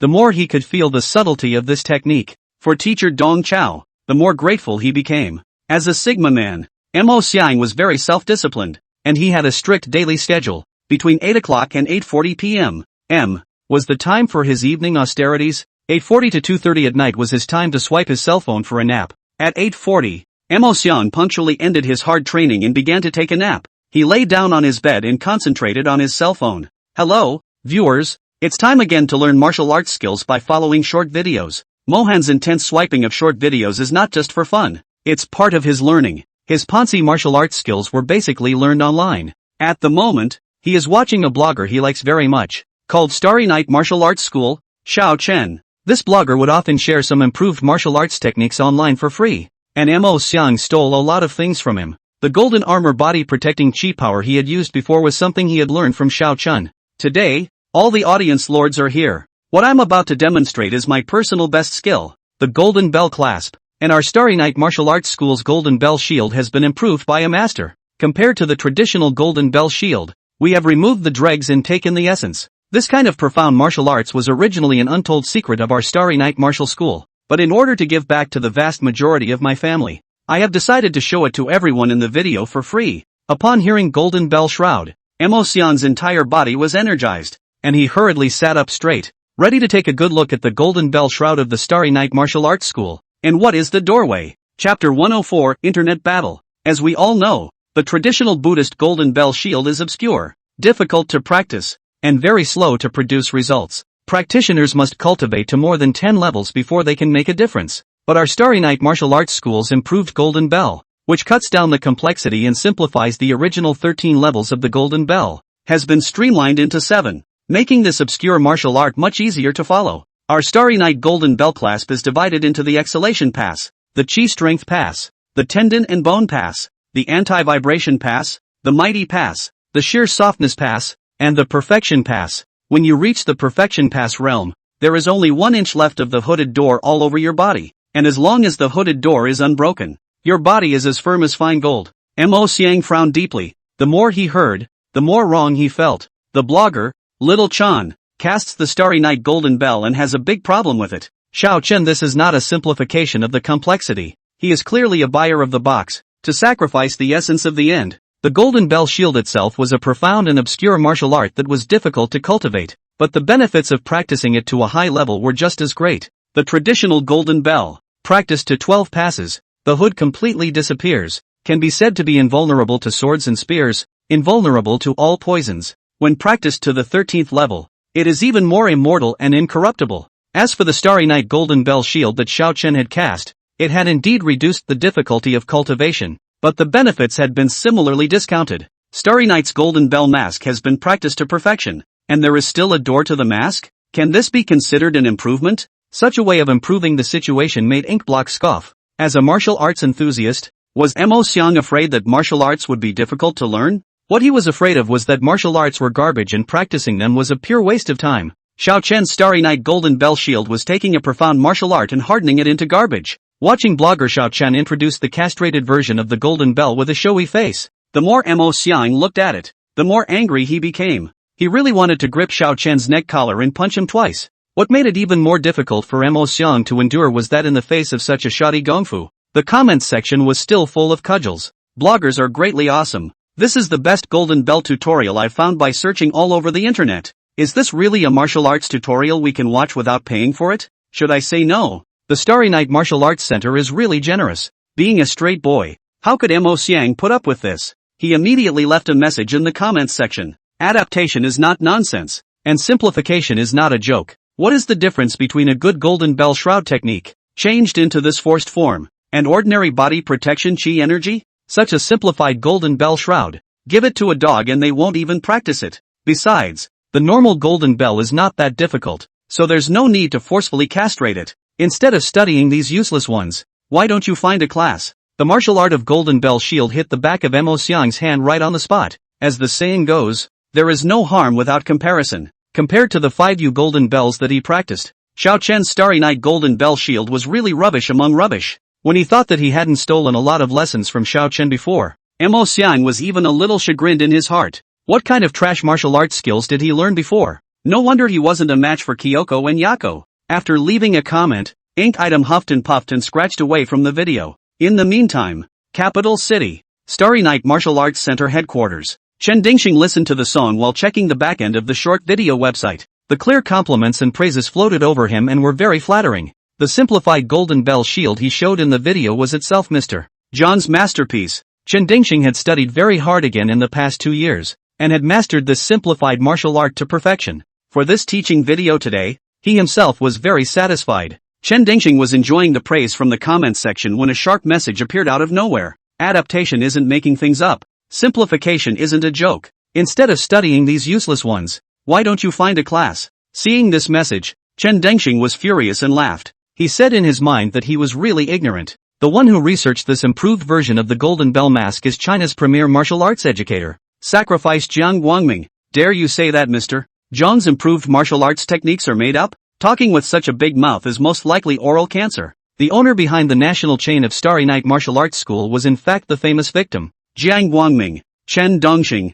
on the other hand, was Mr. Chang's initiated student. Chen Dingxing publishes short videos on the internet, not to make money, but to fulfill his teacher's wish to universalize the young martial artist community. Chen Dingxing originally only took this bad review as a small discordant note. Deleting, pulling the black and reporting the trifecta is also even. However, when he saw that the message writer claimed that ordinary golden bells weren't much harder, he really couldn't hold back. The orthodox Buddhist golden bell is not difficult? As far as Chen Dingxing knew, All the new students of the Urban Buddhist Academy in all successive generations would practice the Golden Bell Shield martial arts technique. However, over the years, the only one who could have practiced the Golden Bell Shield to the 13 levels of great perfection was the principal of the Buddhist Academy, the eight-faced Golden Buddha Jin Rulai. Principal Jin, on the other hand, is a veteran transcendent martial artist. His battle power can be ranked in the top 20 in the country. Even he wouldn't dare to say that the orthodox Golden Bell is not difficult, would he? It was precisely because this martial art was too difficult that Mr.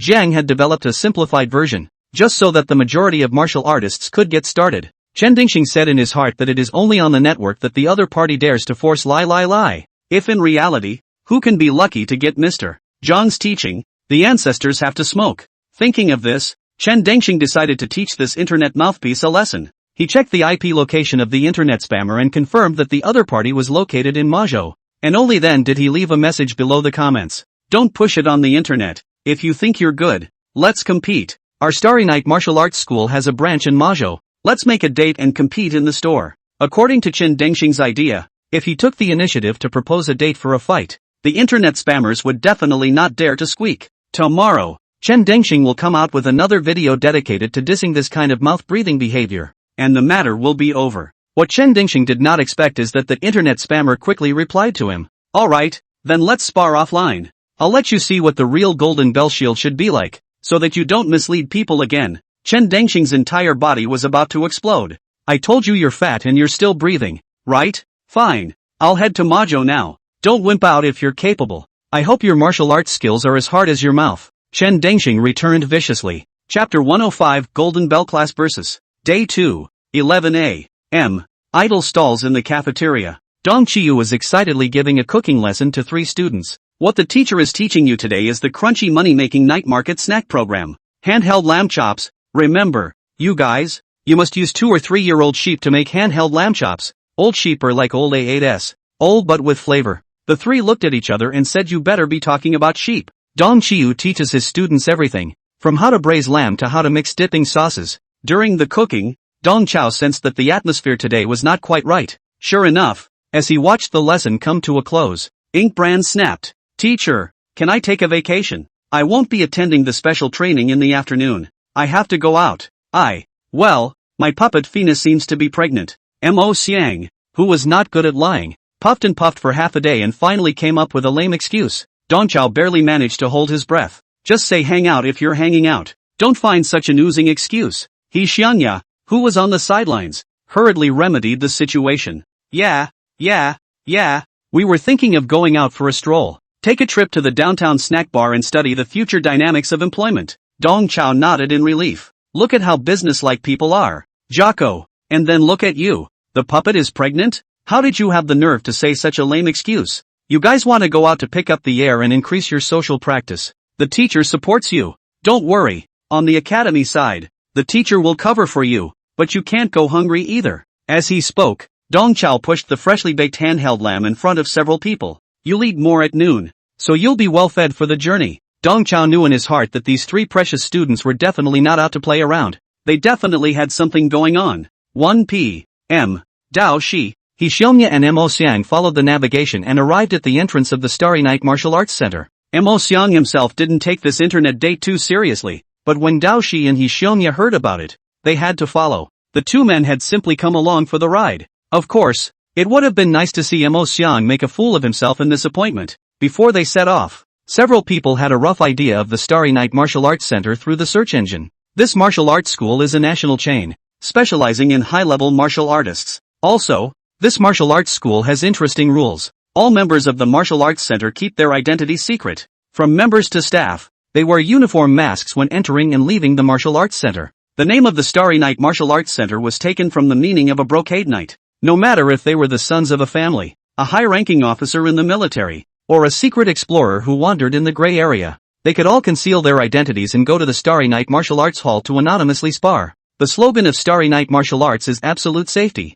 absolute privacy and absolute peace of mind. At the entrance of the guild hall, Dao Shi and He Xiongya cheer Mo Xiang in reverse one after another. Xiang Zi, if you lose later, we'll have to lecture you for the rest of your life. The only supine master of the Mosey family. The internet pretends to be a pussy and gets blasted and hammered. This thing is a lot of fun to think about. Hey, Hey, hey, hey, hey, hey, hey, hey, hey, hey, hey, hey, hey, hey, hey. As a stress monster, Emosian was in turn being wildly pressurized by his two big brothers at the moment. With a dark face, he pushed open the door of the martial arts center, and the masked attendant waiting at the door immediately served the three of them with masks. As a national chain of large martial arts schools, the interior of the Starry Night Martial Arts Center was carved with dragons and painted with phoenixes, and at first glance, it was rich and powerful. Led by the attendant, the three of them arrived at the ring in the center of the martial arts hall. Chen Dengxing was already waiting for them.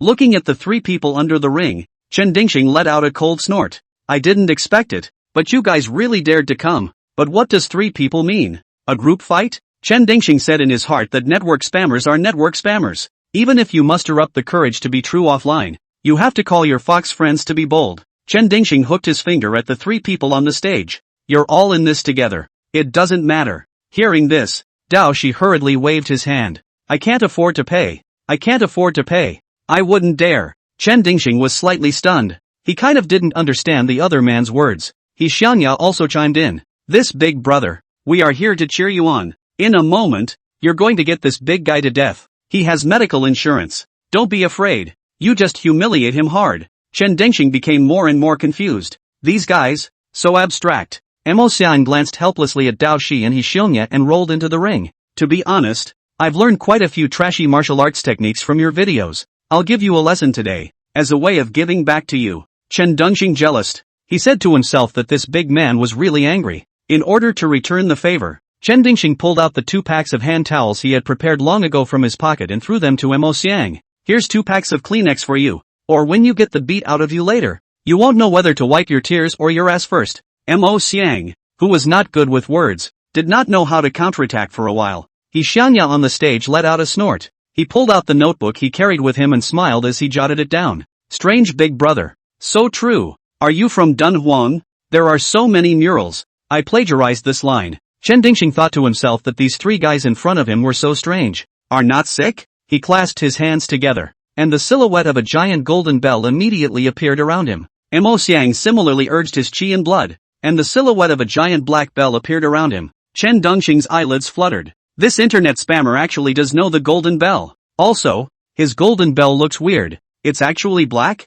Chen Dengxing hit the ground running, judging from the qi and blood fluctuations released by the other party. The big man across from him was not weak in cultivation. Having the early stage of the 6th rank, he had really underestimated him before. Chen Dengxing instantly judged that the big man in front of him should be a student of MOMO University, and it was the school's key cultivation talent. It was just that he didn't quite understand why a martial artist of the MO clan would learn the Buddhist sect's golden bell shield. No wonder you're so arrogant. So you really have 2 skills. I really underestimated you before. Chen Dengxing drummed up his qi and blood, and the golden bell silhouette around his body rapidly rotated, and also emitted a faint sound of bells. Chen Dengxing's cultivation level was as high as the 7th rank. Moreover, his simplified golden bell shield had already been practiced to great perfection. The big guy across the street had 2 tricks up his sleeve, but there was no way he was a match for him. Thinking of this, Chen Dengxing made an explosive flash, and his entire body transformed into a soaring arrow feather, charging towards Emosiang. Emosiang also displayed a sternness and agility that did not match his stature, and hedged towards Chen Dengxing. The 2 used the simplest and purest clash to show off their respective golden bells. Knock! The extremely metallic sound of bells echoed repeatedly in the arena. The impact from the collision caused the entire ring to shake slightly. Emosiang and Chen Dengxing's figures collided together as if they were 2 fighting bulls, continuing to wrestle in the center of the ring, with neither one refusing to take half a step back. Feeling the oncoming mountainous might, Chen Dengxing clenched his teeth and forcibly swallowed back the clump of blood that had spurted up to the back of his throat. In this unpretentious collision, although the 2 seemed evenly matched, Chen Dengxing knew in his heart that he had lost. The other party was clearly 1 major rank lower than him, but in a hard-fought competition, he himself was conversely the one being suppressed. Moreover, this collision caused the golden bell body protecting strength around Chen Dengxing's body to show a slight crack. These cracks were spreading rapidly under the continued pressure from the other side. The entire golden bell shadow was in danger of crumbling. The extreme surprise and shock made Chen Dengxing's head dizzy, as if he had been slapped by a polar bear. His simple golden bell shield great circle just crumbled with a single blow? How is this possible? Chapter 106, Who taught you to improve your martial arts like this? Chen Dengxing's jaw dropped, and the blood on his face lost a few shades of color. It was precisely because he knew this martial art of Golden Bell Shield very well that at this moment, he was shocked beyond words. During the collision, Chen Dingxing played a careful trick. He hid the door of the Golden Bell mask at the wind gate point behind his back. In this way, the frontal impact could not even reach his hood. It was a pity that in the face of absolute strength, such caution was useless. The big man on the opposite side didn't have any fancy or trickery. It was just hard hitting and smashing his golden bell. Click, click, click. The sound of the golden bell's protective chi collapsing was heard one after another. The golden bell shadow that Chen Dingxing had manifested was about to be unable to maintain. Just then, He Xianya from the stage shouted again. Come on, strange big brother. Don't let the big guy act like a bully. A rookie with a cultivation level of the early stage of the 6th rank. Sneering at you on the internet and wildly punching you in the face in reality. Can you stand it? Chen Dingxing had 10,000 grass mud horses galloping in his heart. He said to himself whether this is gas or arching fire. If he hadn't heard those words, Chen Dingxing would have been ready to bow his head and admit defeat. Little cute. All could see that the black golden bell that the big man had cast was much more advanced than his simple golden bell. However, this arching fire drifted from the stage and set Chen Dingxing on his feet. He was at least a 7th-ranked martial artist, and was the senior disciple of the sacrificial Jiang Guangming. He was going to be real offline for a bit of internet spamming, but he didn't expect it. But he was fancy spammed by internet spammers, which he could tolerate. Thinking of this, Chen Dingxing did a Harrier flip and withdrew the force of the collision. While in the air, he touched the storage ring on his hand, and a chime stick with coiled dragon carvings suddenly appeared in his hand. Chen Dingxing displayed a handsome stance, swinging his waist in mid-air. The shadow of the stick in his hand swept swiftly, a sea dragon swinging its tail, sweeping towards Mo Xiang. The coiled dragon baton swept horizontally over Mo Xiang's golden bell, hardening against the force of Mo Xiang's forward charge. Dang! The buzzing sound of a flooding bell rang out again, and Mo Xiang and Chen Dingxing each took 2 steps back. Chen Dingxing pulled a stick flower and said cheekily, There's no stipulation that you and I are only allowed to use the golden bell in our covenant battle. Chen Dingxing, who couldn't afford to lose, became a roller. For the sake of his own face, for the reputation of the Starry Night Martial Arts School, he could not lose this battle. Chen Dingxing admitted that the big man's golden bell did have a bit of a ghostly way of doing things, and finished off his simple golden bell. But so what? What Chen Dingxing was really good at was stick skills. His coiling dragon stick was ever-changing. Under his stick technique, a horizontal training technique like Golden Bell Shield, which focused on defense, could only be reduced to a sandbag to be beaten. Seeing Chen Dingxing blatantly playing bad, He Xianya on stage playfully shouted, Big brother, really, no need to be facetious. No need to talk about martial virtues, just him and be done with it. Meanness is synonymous with cleverness. He Xianya now learns and speaks the famous words of Mr. Dong. Chen Dingxing had a head full of black lines. He thought to himself, you might as well just scold me a few times. You're being so weird. What about me? In the ring, Mo Xiang didn't accuse Chen Dingxing of his trickery either. On the contrary, his entire body was excited. But you didn't talk about martial arts first, so don't say I'm a bully. With those words, he took out the puppet scroll from his bosom and casually shook his hand, and a female puppet of equal proportion to a real person immediately appeared in the ring. This puppet had an alluring figure and a clear face, but her steel-textured skin and metal joints with industrial aesthetics all exuded an aura of danger. Chen Dingxing felt another blow to his dizzy head. This lanky teenager in front of me, who is proficient in the golden bell and has a body like a giant bear, is a puppeteer? What a joke! Chen Dingxing said today out should look at the yellow calendar. How all the evil things, all together? Despite the situation, he kept his basic composure. The coiled dragon baton in his hand transformed into a swimming dragon and launched a grabbing attack at Mo Xiang. Cootie! It was all known that when facing a puppeteer, one must be the first to attack the puppeteer's frail body. No matter how strange the puppeteer looked, Chen Dingxing made a move of Jiaolong swallowing the moon, aiming straight for Mo Xiang's face. Good timing! Mo Xiang let out a bellowing cry and once again activated the 5 Mountains golden bell. A large black bell appeared out of thin air and stopped Chen Dingxing's straight thrust. Chen Dingxing wanted to change his stance, but he suddenly realized something was wrong. An extremely cold aura spread from the giant black bell, instantly freezing Chen Dingxing's coiled dragon stick. The frost that had turned into substance traveled all the way up the body of the stick, nearly freezing Chen Dingxing's hand. Chen Dingxing was horrified and hurriedly did a monstrous python flip, forcibly shaking away the frost from the stick and retreating in a sorry state. However, without waiting for him to pull away, Ink Item's puppet Fina killed again. Looking at the golem that slashed out, Chen Dingxing's heart was shocked again. This puppet's circumference was also flickering with black golden bell body protection chi. What? Chen Dingxing,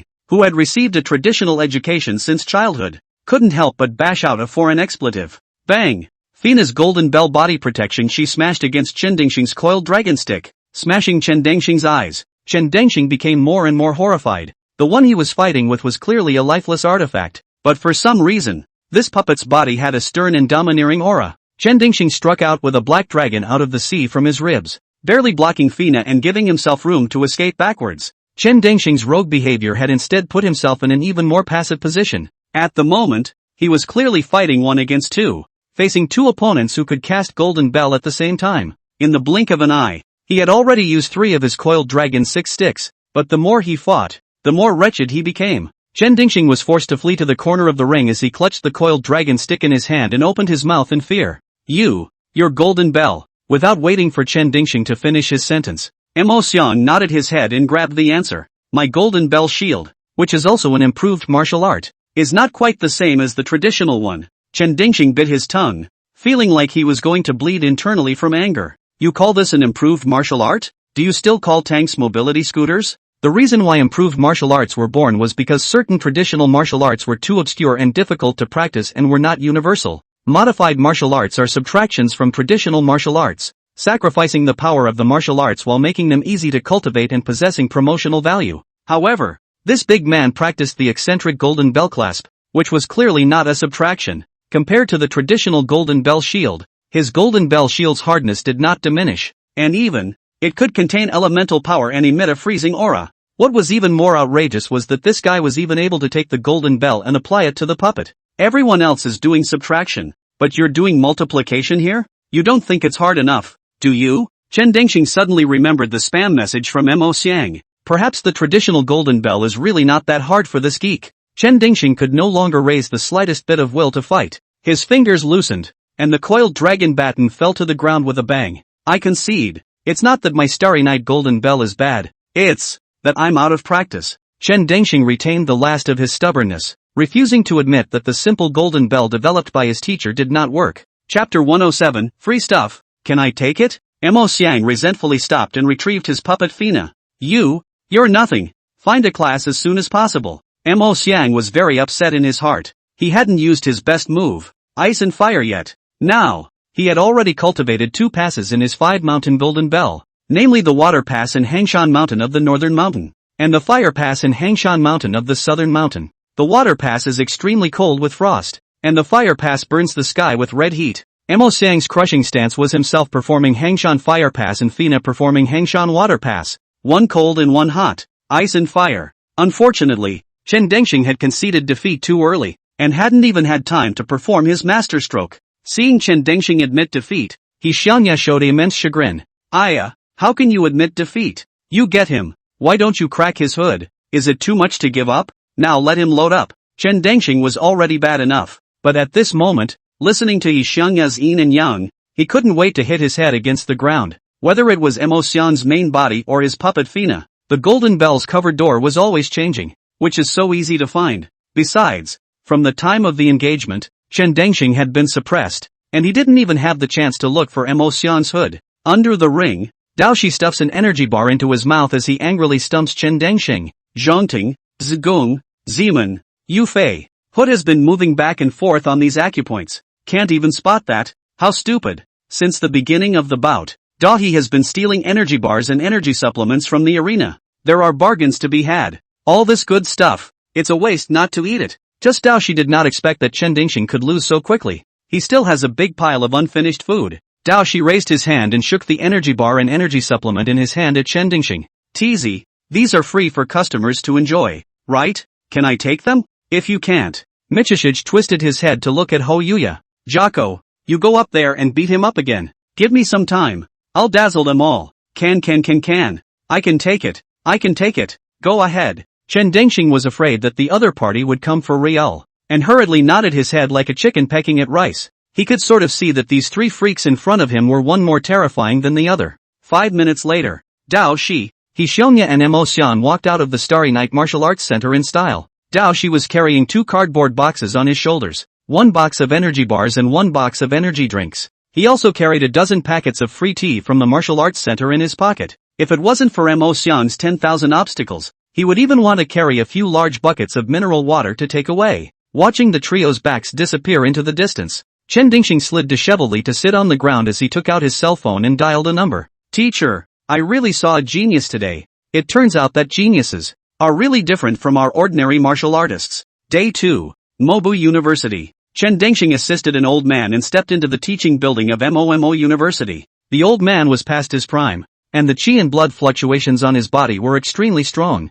This earnest qi and blood fluctuations even reminiscent of a transcendent martial artist. However, what was inconsistent with his abundant qi and blood was that the old man's appearance was withered. His body was dry and thin, and the whole person seemed to be a wax head in the cold wind, which could be extinguished at any time. This old man was Chen Dingxing's teacher, a well-known martial arts educator in China, and also the head of the Zhang family. Sacrificed Zhang Guangming. Zhang Guangming had come to Mazhou from the capital on purpose. Yesterday, he had heard all about it on the phone. An eccentric puppeteer with a cultivation level of the 6th rank had easily defeated his favorite disciple. Through Chen Dingxing's narration, Zhang Guangming immediately realized that the one who had defeated Chen Dingxing was the supine master of the Mo clan. Only a supine master can give a golem a human-like temperament. I didn't expect. Since Master Mou, the Mo clan has produced another genius. Zhang Guangming scuffed up the stairs one step at a time, muttering emotions under his breath. Zhang Guangming brought Chen Dingxing to Momo University, not to raise an offense.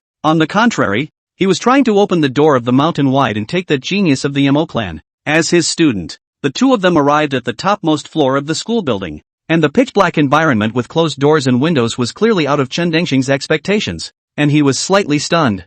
Zhang Guangming instructed him, "Xiao Chen, just wait here, don't go in." With those words, Zhang Guangming leaned on his crutches and slowly stepped into the principal's office deep in the corridor. As soon as Zhang Guangming stepped into the airy principal's room in the netherworld, the voice of Master Mou rang in his ears. "You, Starry Night Martial Arts Center, don't follow the rules. Didn't you agree to keep your customers' information strictly confidential? Why did you beat up the little one and the old one came to the door?" A flash of embarrassment appeared on Zhang Guangming's face. "Xiao Chen went against his principles and called me to disclose information about the guests, which is really wrong of him. I'll fine him a year's salary. However, what we said on the phone yesterday, the matter of taking on an apprentice." Zhang Guangming was polite in his tone, but inwardly he was determined to win. The Zhang family and the Mo family have been friends since ancient times, and he and Mo Yushir are considered comrades in arms. Both of them have participated in the death plan to varying degrees, and both of them have shed blood for the country. Right now, he himself,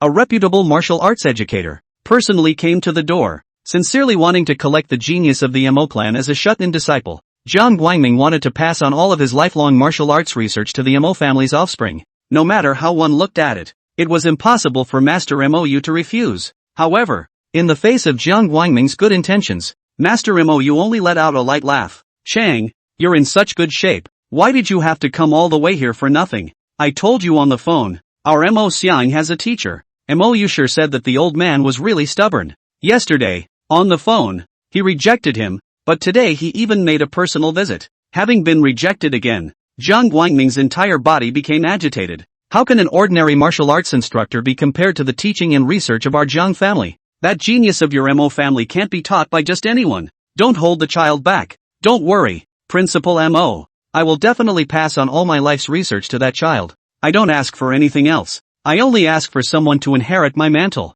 I, Zhang Guangming, assure you that I will definitely raise the child of your Mo family to be talented. Master Mou's paper figure sat upright in a chair, a perfunctory expression on her rigid face. Ha! Mo Yushir let out two exasperated dry laughs. Chapter 108, You don't know anything. What the hell am I supposed to learn from you? Zhang Guangming's face became very ugly. He had long heard that after losing his flesh, Master Mou had become very eccentric and extremely difficult to get along with. I saw it today, and it was true, but no matter how eccentric, you can't be good or bad, right? He, a martial arts educator, personally came to his door to take in a disciple, and he could still be rejected? Zhang Guangming felt that Master Mou must be senile. He aggravated his tone and reminded, Headmaster Mo, your Mo family is in an eventful time nowadays. You can't be confused. With you, the transcendent puppeteer, the Mo family's supine terracotta warrior fight can still be suppressed for the time being. But one day, what if you're gone? Who else can suppress those figurine masters? So well, give that supine boy of your Mo family to me. In my hands, he will soon be able to grow up. Zhang Guangming thought to himself that he was being clear and reasonable, but in Mo Yusher's opinion, this old man's straightforward mention of the supine terracotta warrior dispute was simply picking at the Mo family's scars. Mo Yusher's tone became unpleasant. It's not for you to worry about our Mo family's affairs. And, old Jiang, you're the one who's really confused. Mo Yusher intentionally took revenge on Jiang Guangming. Old Jiang, I'm not targeting you. I'm just discussing the matter as it is. Trying to teach our family Mo Xiang. You are not worthy.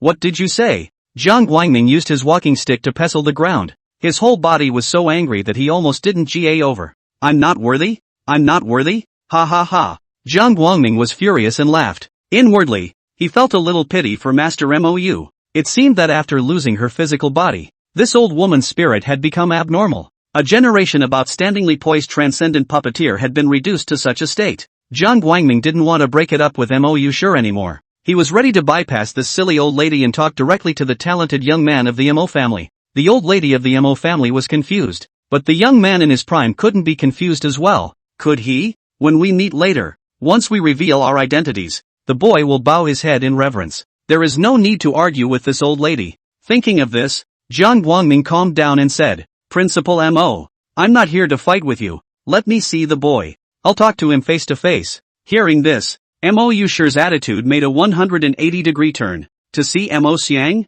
Fine. I'll call someone for you. She said in her heart that you asked for it. Our Mo Xiang is known as a straight boy who can't dislike you. Master Mo dialed the number of his senior. Zhongling call Mo Xiang to my office. Immediately, right away. 5 minutes later, Inkspot came to the top floor of the school building in great displeasure. This afternoon, as usual, the martial arts academy conducted a practical special training in the back of the mountain. He, Brother Heizi and Brother Jiazi, found a place where no one was around and were having a good fight when Director Mo Zhangling suddenly messed in and called him to the principal's office. As soon as Inkbrand stepped out of the stairway, he saw Chen Dingxing in the hallway. Hey, what are you doing here? Didn't I tell you to find a class? In the face of Mo Xiang's inquiry, Chen Dingxing bashfully inclined his head and did not squeak. Mo Xiang stared suspiciously at Chen Dingxing for a while before stepping into the principal's office. In the principal's office, Jiang Guangming had been waiting for a long time. As soon as Mo Xiang entered the door, Jiang Guangming put on a kind smile, and his wrinkled old face seemed like an old daisy in full bloom. You are Mo Xiang? It's really worthy of being the young talent of the Mo family. Looking at the meter hall, seeing Mo Xiang's clear and handsome face, Jiang Guangming immediately turned on compliment mode. But when Mo Xiang straightened up, Jiang Guangming realized that this kid was surprisingly sturdy like a tower. Jiang Guangming said to himself that this guy was really a wizard in practicing martial arts. No wonder he was able to perform the Golden Bell Shield martial art as a puppet master. Jiang Guangming opened the door and solemnly gave his name. Child, how are you? Introduce yourself. I am an old gardener in the education sector. My name is Jiang Guangming. Mo Xiang just gave a light O and did not show the excitement and reverence that Jiang Guangming expected. Although there was some coldness, Jiang Guangming still maintained his amiable smile. Child, I see that you have good talent. How about learning martial arts from me? Hearing this, Mo Xiang rolled his eyes and squared his shoulders. Elder Jiang, what do you call these words? Talk about techniques or not? Civilize you and me. As a teacher, you have to watch your words. Ha! Jiang Guangming was momentarily speechless. It's true that he kind of missed the civilized language. But that doesn't seem to be the point, does it? My son, I have come here today just for you. You become my student. What Jiang Guangming, teach is different from ordinary martial arts instructors. I will definitely be able to train you to be a genius. Mo Xiang said in his heart that his current martial arts teacher was not ordinary. Looking at the whole country, Mr. Dong's teaching content, that are scorpion poop, unique. Son, as soon as I saw you, I knew that you were the kind of genius I've been searching for. Jiang Guangming took Mo Xiang's hand and was still raving when Mo Xiang interrupted him with a flip of his arm. Elder Jiang, you're so confident in what you're teaching? Then I'll ask you a few questions, and if you can answer them, I'll go with you. Jiang Guangming's eyes twinkled. He felt that the matter of accepting an apprentice was a done deal. You ask, child, and I will never hide anything. Good. Then let me ask you, what's the deal with the landlord's triangular deck? Ha! Jiang Guangming felt like he had been stabbed in the brain, and for a moment he was a bit lost in thought. Mo Xiang continued to ask, what's the difference between the ketchup school and the white vinegar school of grilled cold noodles? Ha!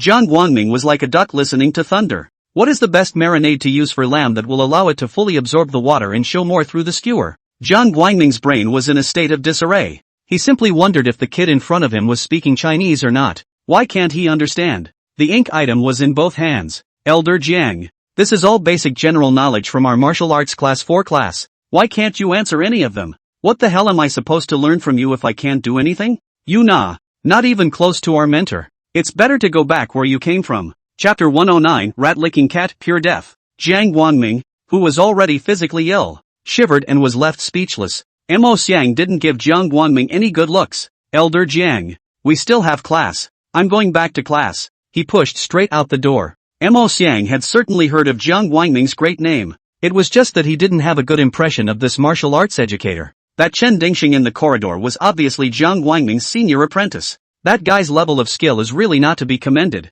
It's no match for He Ziyi. In addition, not to mention cultivation and status, just those improved martial arts techniques that Jiang Guangming had come up with were not on the same level as the 5-Yue golden bell that teacher Dawn had passed on to him. Is he sick in the head? Letting the golden palace do not sit. Have to go to drill Jiang Guangming's doghouse? What's more, Mo Xiang knew that Mr. Jiang Chang, the teacher of martial arts class 3, was Jiang Guangming's nephew. Mo Xiang did not have a good impression of Jiang Chang, and along with that, he did not have much good feelings towards Jiang Guangming, either. Getting rid of the old boy's pestering, Mo Xiang hurriedly went downstairs, ready to rush back to the training ground as soon as possible, and proceeded to practice with He Zi and Ye Zi. Now that he had the Wu Yue golden bell by his side, his battle power skyrocketed, and he was able to compete with brother Shi Zi and brother Zhe Zi for more than a dozen rounds. This also made Mo Xiang feel more of a sense of belonging towards the 4th class of martial arts. In the principal's office, until the sound of Mo Xiang's footsteps completely disappeared,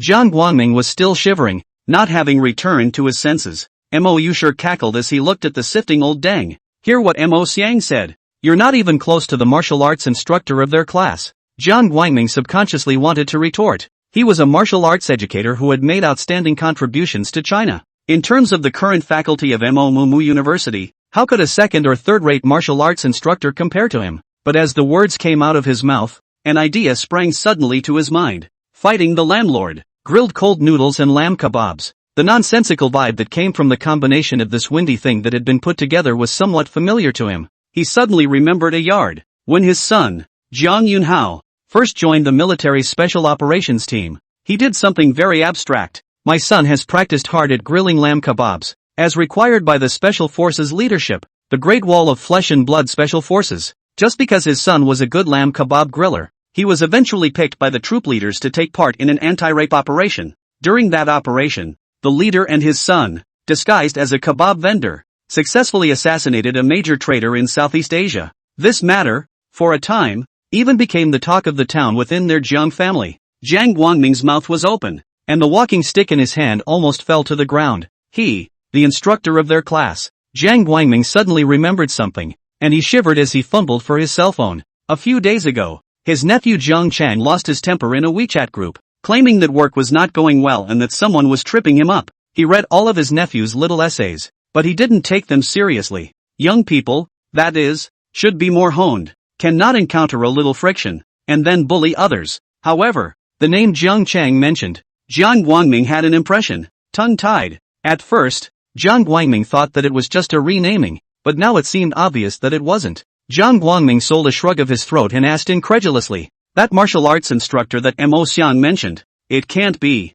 Black Dagger Dong Chao, right? Master Mou was greatly surprised. Ha, you recognize it? Jiang Guangming's cane trembled so much that it didn't fall to the ground. He said in his heart that more than knowing, they're Jiang family's precious horse and good horse, Jiang Yunhao, is working under Dong Chao's hand. Jiang Guangming himself had been deployed to develop improved martial arts techniques for the Great Wall of Flesh and Blood Squadron. How could he not recognize Black Dagger Dong Chao? Old Chang, since you know about Colonel Dong, I'll have something to say straight away. Stealing students from him, you don't deserve it. You really don't. When Mo Yusher said this, it was both a deliberate retaliation against Jiang Guangming and a heartfelt endorsement of Dong Chao. Less than a month after the school year began, Dong Chao made a slight push to coalesce both the Martial Arts Academy and the Puppet Academy. Nowadays, not only were the students of the Martial Arts Academy enthusiastic about the daily practical exercises, but those students of the Puppet Academy were also enthusiastic about prop repair and puppet design. As well, the entire Puppet Academy was a positive atmosphere, very different from the previous atmosphere of getting by. These silent changes were all seen by Master Mou. Jiang Guangming didn't squeak as he sat down dismally in his chair. He no longer cared about being worthy or not. Mo Xiang has the black dagger Dong Chao to tutor him, which is his turn to get his hands dirty. At the moment, Jiang Guangming was more concerned that his nephew, Jiang Chang, was looking for Dong Chao's chicanery. This is a rat licking a cat's batch, pure death. In the meantime, backcountry special training base, the new students of Budo Academy are enthusiastically engaged in special training for eating chicken. This special training method, which seemed to be like playing a game, was actually a systematic exercise for the students' insight, alertness, perception, and even their stance and escapability. Dong Chao had specially taken care of Qin Wanqing, and from now on, for the training, bring the third class of martial arts as well. Although that kid Zhang Chang wasn't quite on board, it had nothing to do with the students in their class. Compared with Class 1 and Class 2, who have already been exposed to the chicken training,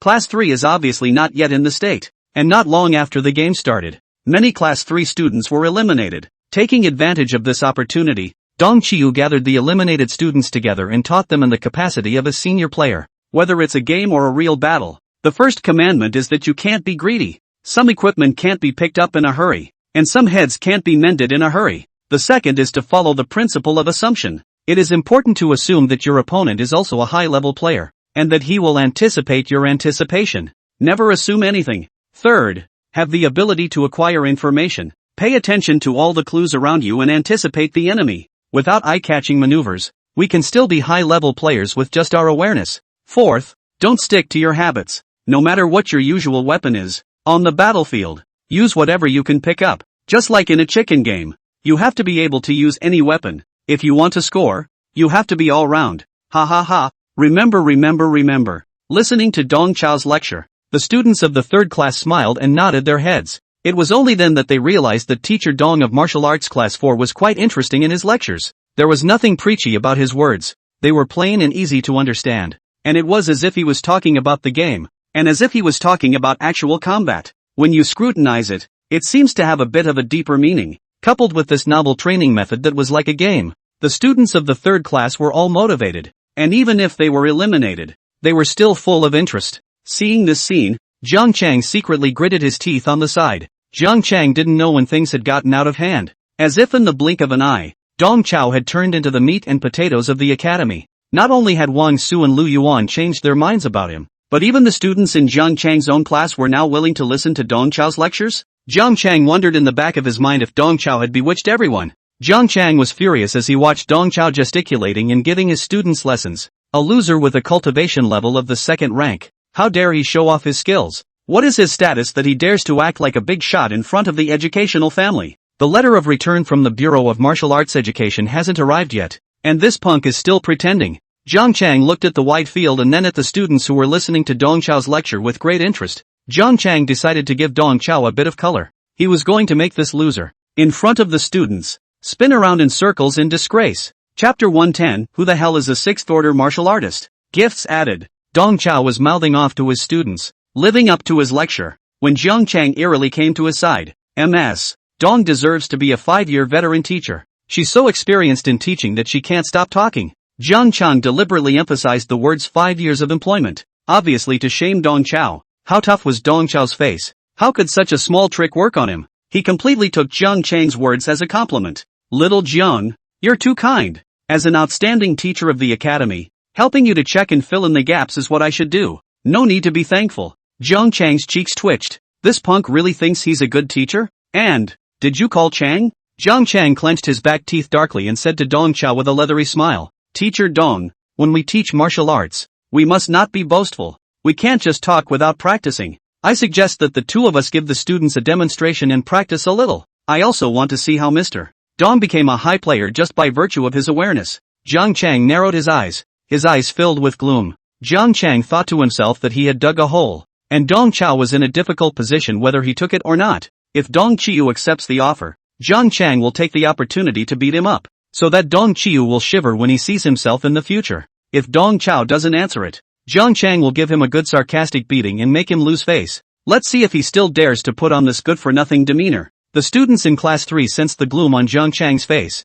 and some of them began to act as peacemakers. Two teachers, there's no need for a drill. It's fine for us to understand the theory. That's right. We're just listening to Mr. Dong gossiping about the sky. the peaceful behavior of his classmates, on the contrary, made Jiang Chang more and more irritated. How can he elbow his way out of his own class? Jiang Chang stared Dong Chao dead in the face and said word for word, "Mr. Dong, you're not talking on paper." Dong Chao skimmed his lips and returned with a fervor. "Xiao Jiang, how can you say I have paper? I don't have any paper at all." Giving Jiang Chang a bit of a distraction, Dong Chao turned the conversation around again and said, "But well, it's also necessary to give the students a practical demonstration. But let's make a deal beforehand, just to the point. We're about to take part in the Rust Capital secret trial, and at this juncture, if you get injured, you won't be able to lead the team again." Dong Chao reminded bitterly, as if he was really thinking about Jiang Chang. Jiang Chang couldn't wait to gnaw his mouth full of silver teeth. This waste of a cultivation level 2 is purely sick. Good. Then I'll take a lesson from Mr. Dong's mastery. Jiang Chang was in a rage. He decided that he would break at least one of Dong Chao's arms in a while. Let's see if he still dares to say these critical words. Jiang Chang's figure dived downward, and his entire body was like a spirit cat probing, rapidly approaching Dong Chao. On his way forward, Jiang Chang utilized the running thunder soul-devouring claws, both claws coming out in unison and grabbing at Dong Chao's shoulders. In Jiang Chang's opinion, Dong Chao would not be able to defend himself against the full force of his 6th rank cultivation. All he had to do was pull at will and he would be able to rip off Dong Chao's arms. However, in the face of Jiang Chang's inevitable killing move, Dong Chao just dodged with a fluttering figure, letting Jiang Chang's claws fall through. Jiang Chang's fingertips all touched the corner of Dong Chao's coat, but it was just an inch shorter, and the claw strike fell short. Dong Chao smiled in the bottom of his heart. As a spatial elemental alien, his control over the sense of distance was far superior to ordinary people even if he didn't use his spatial alien ability. What's more, Jiang Chang's soul-devouring running thunder claw seemed to be appalling in its power, but it was actually a rigid craftsman's style with no variation. Dodging such an attack was a piece of cake for Dong Chao nowadays. While Dong Chao was dodging, he didn't forget to lecture the students. "See, this is the wonderful use of body techniques. True dodging is all in the millimeters, all dancing on the tip of a sword. Of course, your Mr. John's attacks are deadpan and smithy. They're better to dodge." The third class present was stunned. They had thought that Mr. Dong Chao was going to be hit hard this time. Mr. John was clearly intending to make things difficult for him. Mr. John was a 6th ranked martial artist, and he came from a martial arts education family, and teacher Dong Chao's cultivation level is only 2nd rank. At this level, he didn't even deserve to be sandbagged for a 6th rank martial artist. It hadn't occurred to me that after the exchange of blows, Dong Chao had performed with ease. Is this really the wandering asshole tutor from their academy? The surefire strike unexpectedly fell short, and Jiang Chang's heart was on fire with evil. He didn't give Dong Chao time to regain his breath and immediately struck a series of claw strikes, grabbing and attacking at every step. Dong Chao idly dodged the chain of claw strikes while not forgetting to impart his experience to the students of the 3rd class. In battle, be aware of the staggering principle. That student asked what is meant by the staggering principle. Simply put, when the enemy attacks your upper 3 paths, you have to seek a counterattack in the lower 3 paths, to stagger away from your opponent's attacks and strike the areas he is sparing. The jaws of the crowd in the 3rd class of martial arts were about to drop to the ground.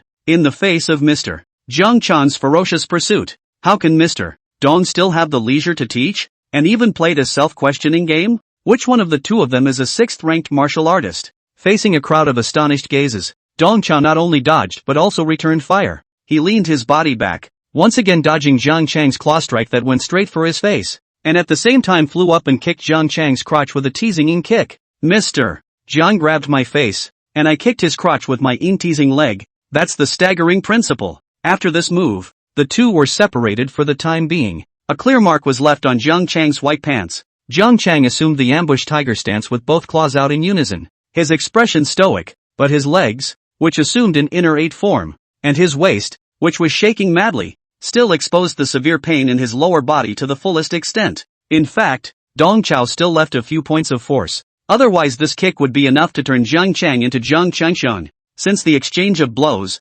Jiang Chang had not been able to bring the slightest sense of oppression to Dong Chao. At the moment, Dong Chao was even demonstrating his teasing kick to his classmates with a relaxed look on his face. There is also a power trick to the teasing leg. You have to visualize your whole leg as a whip, and you have to swing the whip round and whip the opponent's weak parts. To put it bluntly, this kick is a bit like a powerful pump in soccer. Listening to Dong Chao's impartation, a few students subconsciously covered their crotches. Just by hearing Dong Chao describe it like that, they all felt an eerie tingle. They didn't even dare to imagine what kind of sourness Mr. Jiang Chang was experiencing at this moment. Chapter 111, Giving Face. Jiang Chang struggled to clamp his legs together, his face a blaze of green and white. After this short encounter, Jiang Chang clearly felt that Dong Chao's cultivation level was by no means at the first level of the second rank. He had to be at least fourth order. I really underestimated you before. Jiang Chang's eyes were red as he viciously squeezed a few words out from between his teeth. At this moment, Jiang Chang finally understood why Dong Chao was able to dawdle in the academy for so long. This asshole is quite sophisticated. He's actually hiding his cultivation. However, in Jiang Chang's eyes, it was of little significance as to whether Dong Chao was a second-order cultivator or a fourth-order cultivator. After all, he's going to be severely handicapped by himself soon enough. Ow! Jiang Chang erupted into a beastly hiss as his figure began to change. Pale gray fur grew on his body, a wolf's muzzle protruded from his face, and his whole person became vicious and ugly. Jiang Chang, who was a bloodthirsty giant wolf bloodline exalt, unleashed his crushing altered form and once again attacked Dong Chao. He wanted to crush Dong Chao's hands and feet. He had to make this trash who had repeatedly offended him become crippled for life before he could resolve his heart's hatred. Anyway, with their Jiang family's energy, as long as they didn't mess up anyone's life, it wouldn't be a big problem. In the face of Jiang Chang's grabbing attack again, Dong Chao was disinterested and even a bit bored. Jiang Chang didn't understand at all that cultivation was precisely the aspect that Dong Chao was most disdainful of hiding. If it was on top of the battlefield, Dong Chao would have killed Jiang Chang. This fool, dozens of times. He had stayed his hand several times to give the Jiang family some face. However, this fool of the Jiang family is really giving face to the face. Dong Chao raised his knee and unpredictably blocked Jiang Chang's wolf claws that were attacking his lower body. Dong Chao knew exactly what Jiang Chang's attack intentions were. This idiot had just received a teasing kick, and now he definitely wanted to return the favor and get his face back in front of the students. Dong Chao had figured out this little thought of his. Dong Chao blocked Jiang Chang's wolf claw with his left leg and swept Jiang Chang to the ground with a low sweep of his right leg. Dong Qiu similarly creeps into the ground session. He grabbed Jiang Chang's wolf claw, did an aerial flip, and sat on Jiang Chang's arm with his legs. With a cross-hold lock technique similar to mixed martial arts, he pinned Jiang Chang to the ground and bound one of his arms. This set of ground lock techniques by Dong Qiu traveled smoothly, until his cheek was in close contact with the ground. Jiang Chang did not even react to what had happened, how he was dizzy and bound to the ground. Dong Qiu maintained his cross-fixed posture and continued to impart valuable experience to the students of Class 3.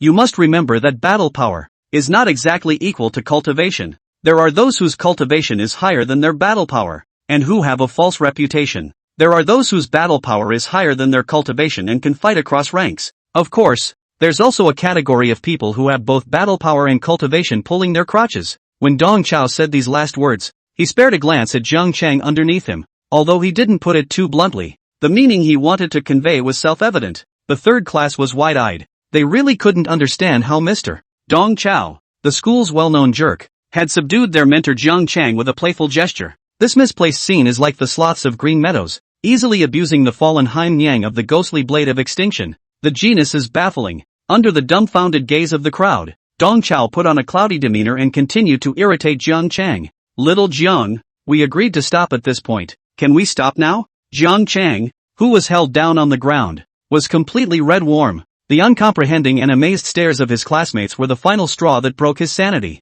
To be subdued to the ground by Dong Chao, who was the scum of the academy, in front of the students was a strange shame. Die for me! Jiang Chang let out a furious roar, exuding all the qi and blood in his body. He admitted that Dong Chao did have a bit of a ghostly way about him. However, the gap in cultivation could not be bridged, at least in terms of qi and blood. Jiang Chang held an absolute advantage. At this moment, thick qi and blood gushed out from Jiang Chang's body, and Jiang Chang wanted to use his qi and blood outwardly to shock away Dong Chao. Unfortunately, this intention of his was still within Dong Chao's calculations. Dong Chao deliberately provoked him just for this moment. Facing the gushing waves of air, Dong Chao turned on his dominant body. At the same time, his figure quietly changed, from a cross-fixed stance to a luohan sitting on a bell. Dong Chao borrowed the thrust of the airwave and pulled backward with a twisting lock of his legs, and Jiang Chang's arms immediately made two toothsome crunching sounds. Click, click. Jiang Chang's arm turned into a weird S shape. Instead, Dong Chao pretended to be in a state of distress as he stepped backward,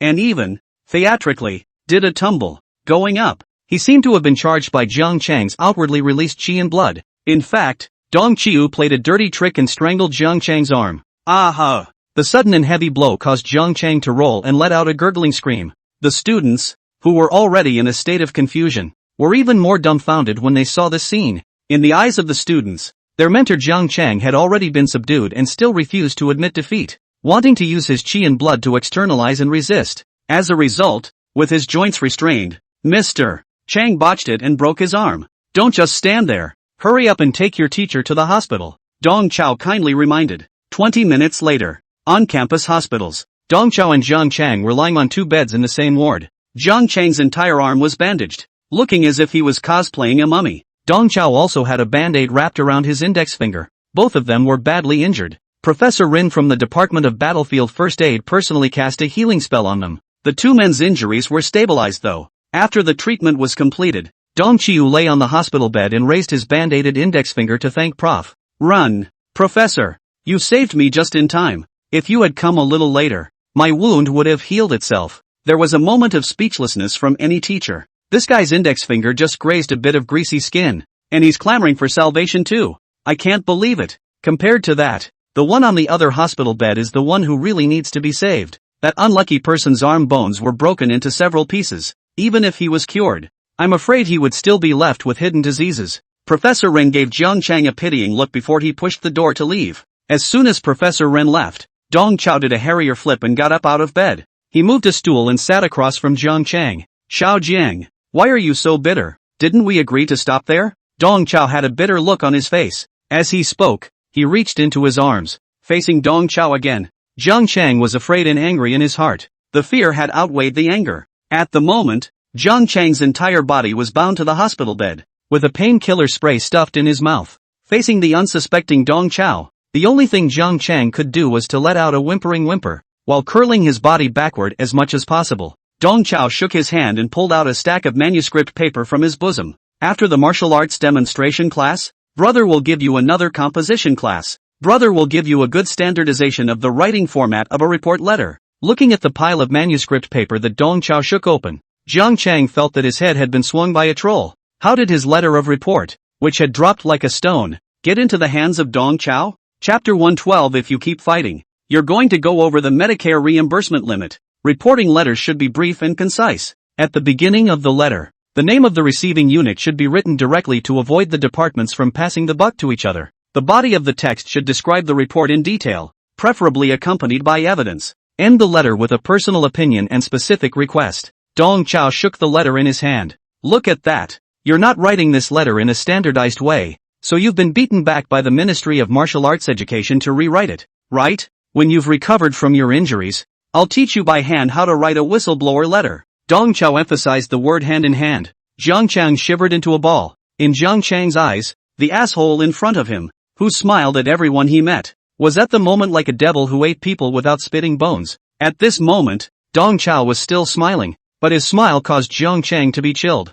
Jiang Chang secretly bit his tongue and forced himself to calm down. Just hold off a little longer and his reinforcements will arrive. After his arm was broken, Jiang Chang didn't just give in. He immediately sent a message to his cousin. The small essay Jiang Chang had previously posted on the family WeChat group had not gotten a response from his uncle, but it had gotten his cousin's attention. Their Jiang family's precious horse, Jiang Yunhao, has come to Mazhou. Although Jiang Yunhao and Jiang Chang were cousins, they had been as close as brothers since childhood. In Jiang Chang's opinion, the fact that his cousin had rushed to Mazhou was in itself to back him up. Now that he had suffered a serious injury, how could his cousin sit back and do nothing? When he thought of his cousin and uncle, Jiang Chang regained his old demeanor. Dong Qiu does have some background and actually managed to get that whistleblowing letter from the Ministry of Education. But so what? In terms of background, their Jiang family hadn't really been afraid of anyone. His uncle, Jiang Guangming, was a renowned martial arts educator in China. His cousin, Jiang Yunhao, served in China's most mysterious special forces unit,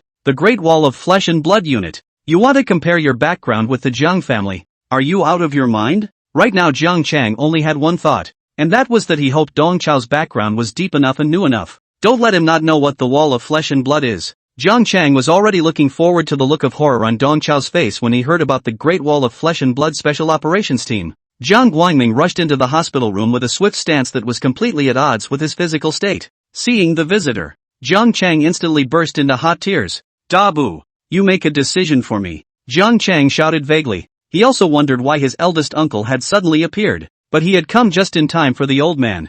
Big Uncle was the most protective and loved him the most. And in a way, Big Uncle Old Man was also considered a transcendent martial artist. With Dai here, he would surely pay back this bad breath of his with double the amount of money. Thinking of this, Zhang Chang stretched out his left arm and pointed at Dong Chao. Uncle! Zhang Guangming didn't even listen to what Zhang Chang said. He sprinted to the front of the ward, swung his cane round, and fiercely smacked Zhang Chang in the mouth. Put! Zhang Chang's eyes nuzzled up, and the pain spray in his mouth flew to the ceiling. The eldest jerked half his face askew with this one. Uncle! What are you doing hitting me? Hit him! Zhang Chang cried out in aggravation. However, Zhang Guangming turned a deaf ear as he turned back his cane and gave Zhang Chang another blow. Ka-ching! With a crunching sound, Zhang Chang's jaw was completely askew to one side, his jawbone dislocated by his eldest uncle. You denizen! Letting you come to MOMO University for an internship, and you go so far as to engage in some crooked behavior. It's a disgrace to our Jiang family.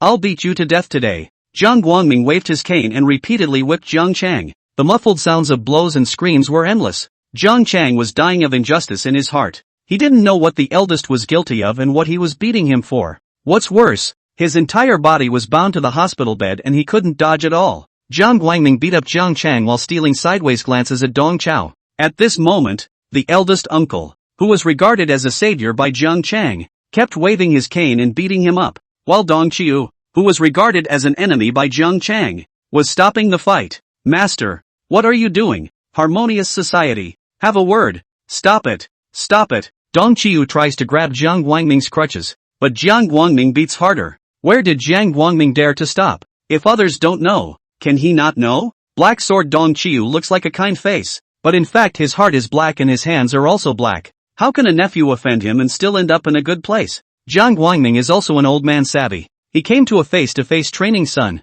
in the face of Dong Chao, beat Zhang Chang. In this way, Dong Chao was not in a good position to have a seizure instead. Taking a beating from his uncle, Zhang Chang screamed in his heart. He said to himself, how come all the evil things have come together? He was inexplicably defeated by a well-known jerk from the academy, and that was alright, but how come the ever-savvy eldest uncle, too, had lost his mind? Just when Zhang Chang secretly grumbled, the sound of footsteps in the corridor rang out again. The door to the wardroom was, once again, pushed open. A majestic figure appeared at the door of the room. Seeing the visitor, Zhang Chang let out a breath of air. His savior, at last, had arrived. Cousin, you're finally here. Zhang Chang howled with excitement. The moment he saw his cousin, all the grievances, all the pain, dissipated. Zhang Chang will finally raise his eyebrows. Cousin, if you come a little later, you might not see me. Will Strong removed all his toughness and wiped tears from his eyes as he cried to his cousin. In front of outsiders, he was the young master of the Zhang family,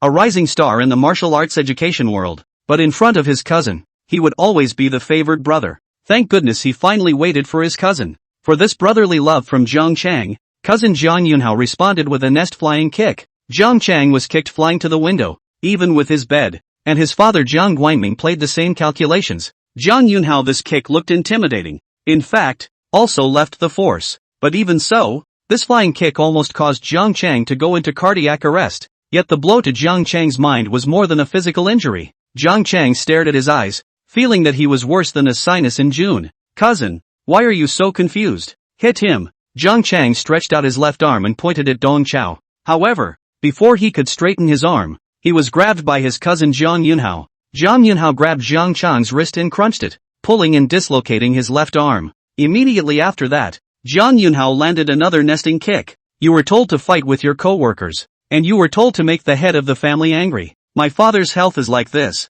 and you're still making him angry. Look at how tired he is. He's panting. Zhang Chang was simply wronged. The old man can't be tired if he doesn't beat him with a cane.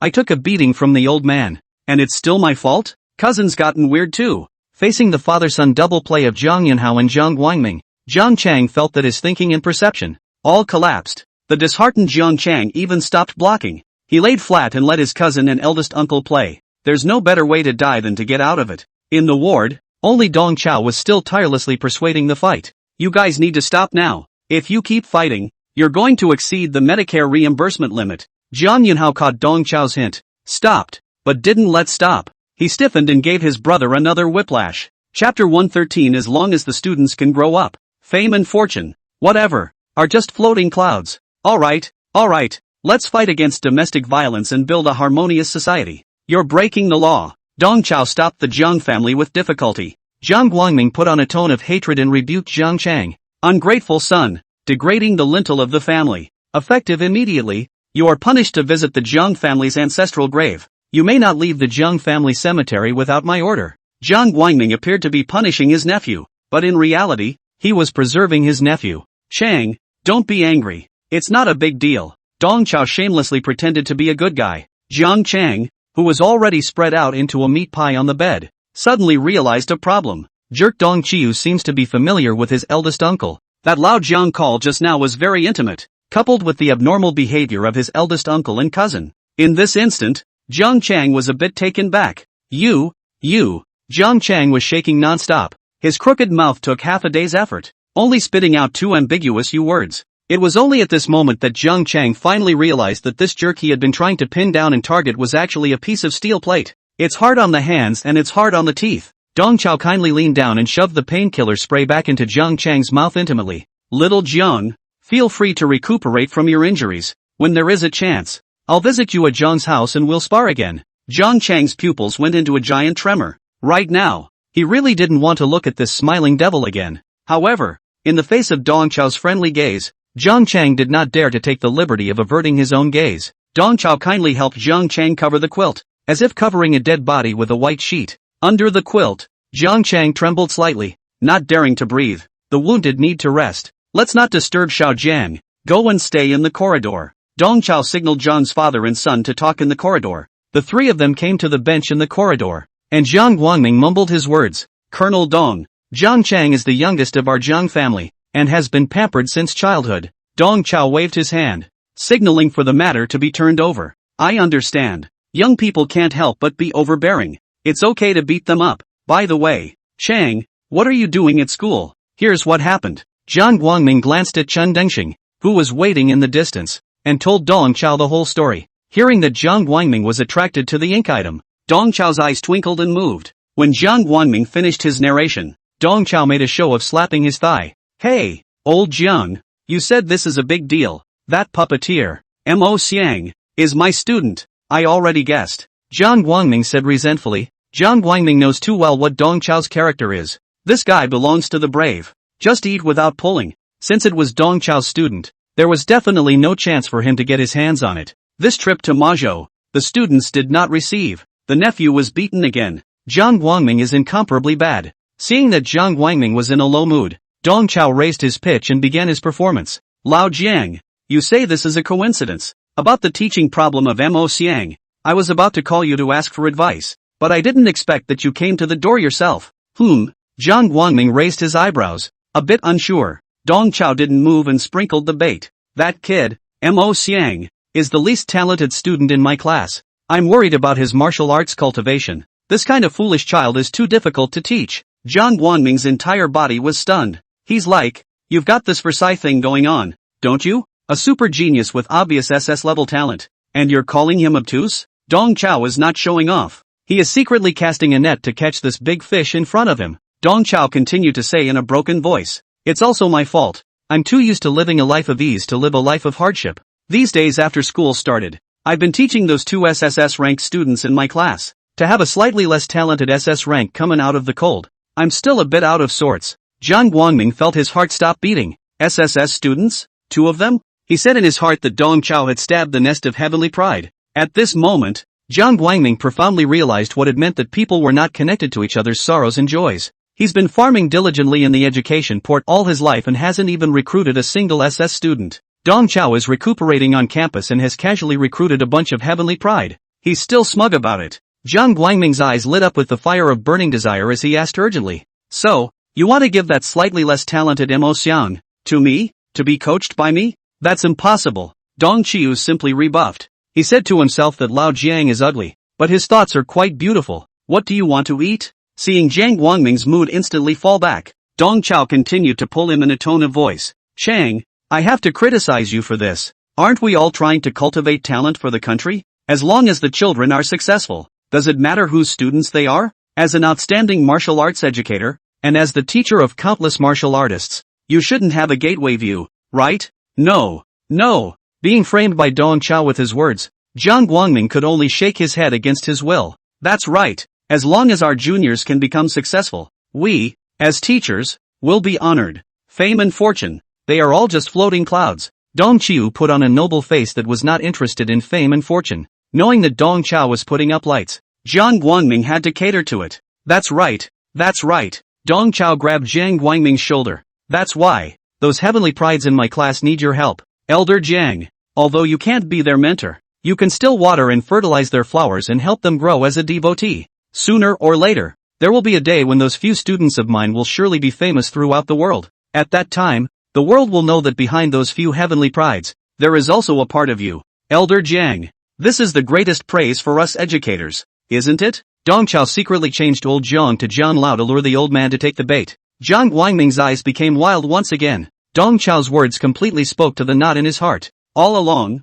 Jiang Guangming had a knot in his heart. Although he was held up as the most outstanding martial arts educator, in reality, Jiang Guangming had not taught a single heavenly pride, much less cultivated a transcendent martial artist. Those improved martial arts of his, even the ascension skill that he relied on for his fame, all had no small drawbacks. His improved martial arts techniques were only applicable to mediocre martial artists. Those hidden martial arts clans, those powerful high-ranking martial artists, all disdained his improved martial arts techniques. There was even a nickname for him, calling him a martial arts instant noodle. He's got that thing that can be a quick fix, but there's nothing nutritious about it. Even though he was already over 60 years old, Jiang Guangming still held his breath. He wanted to prove to the world that he, Jiang Guangming, was not some martial arts instant noodle. He could also cultivate heavenly pride. Jiang Guangming dreamed of getting rid of the infamy of martial arts instant noodles. Because of this, he was so excited when he learned that the Mo family had produced a genius puppeteer. Right now, what is lost is gained.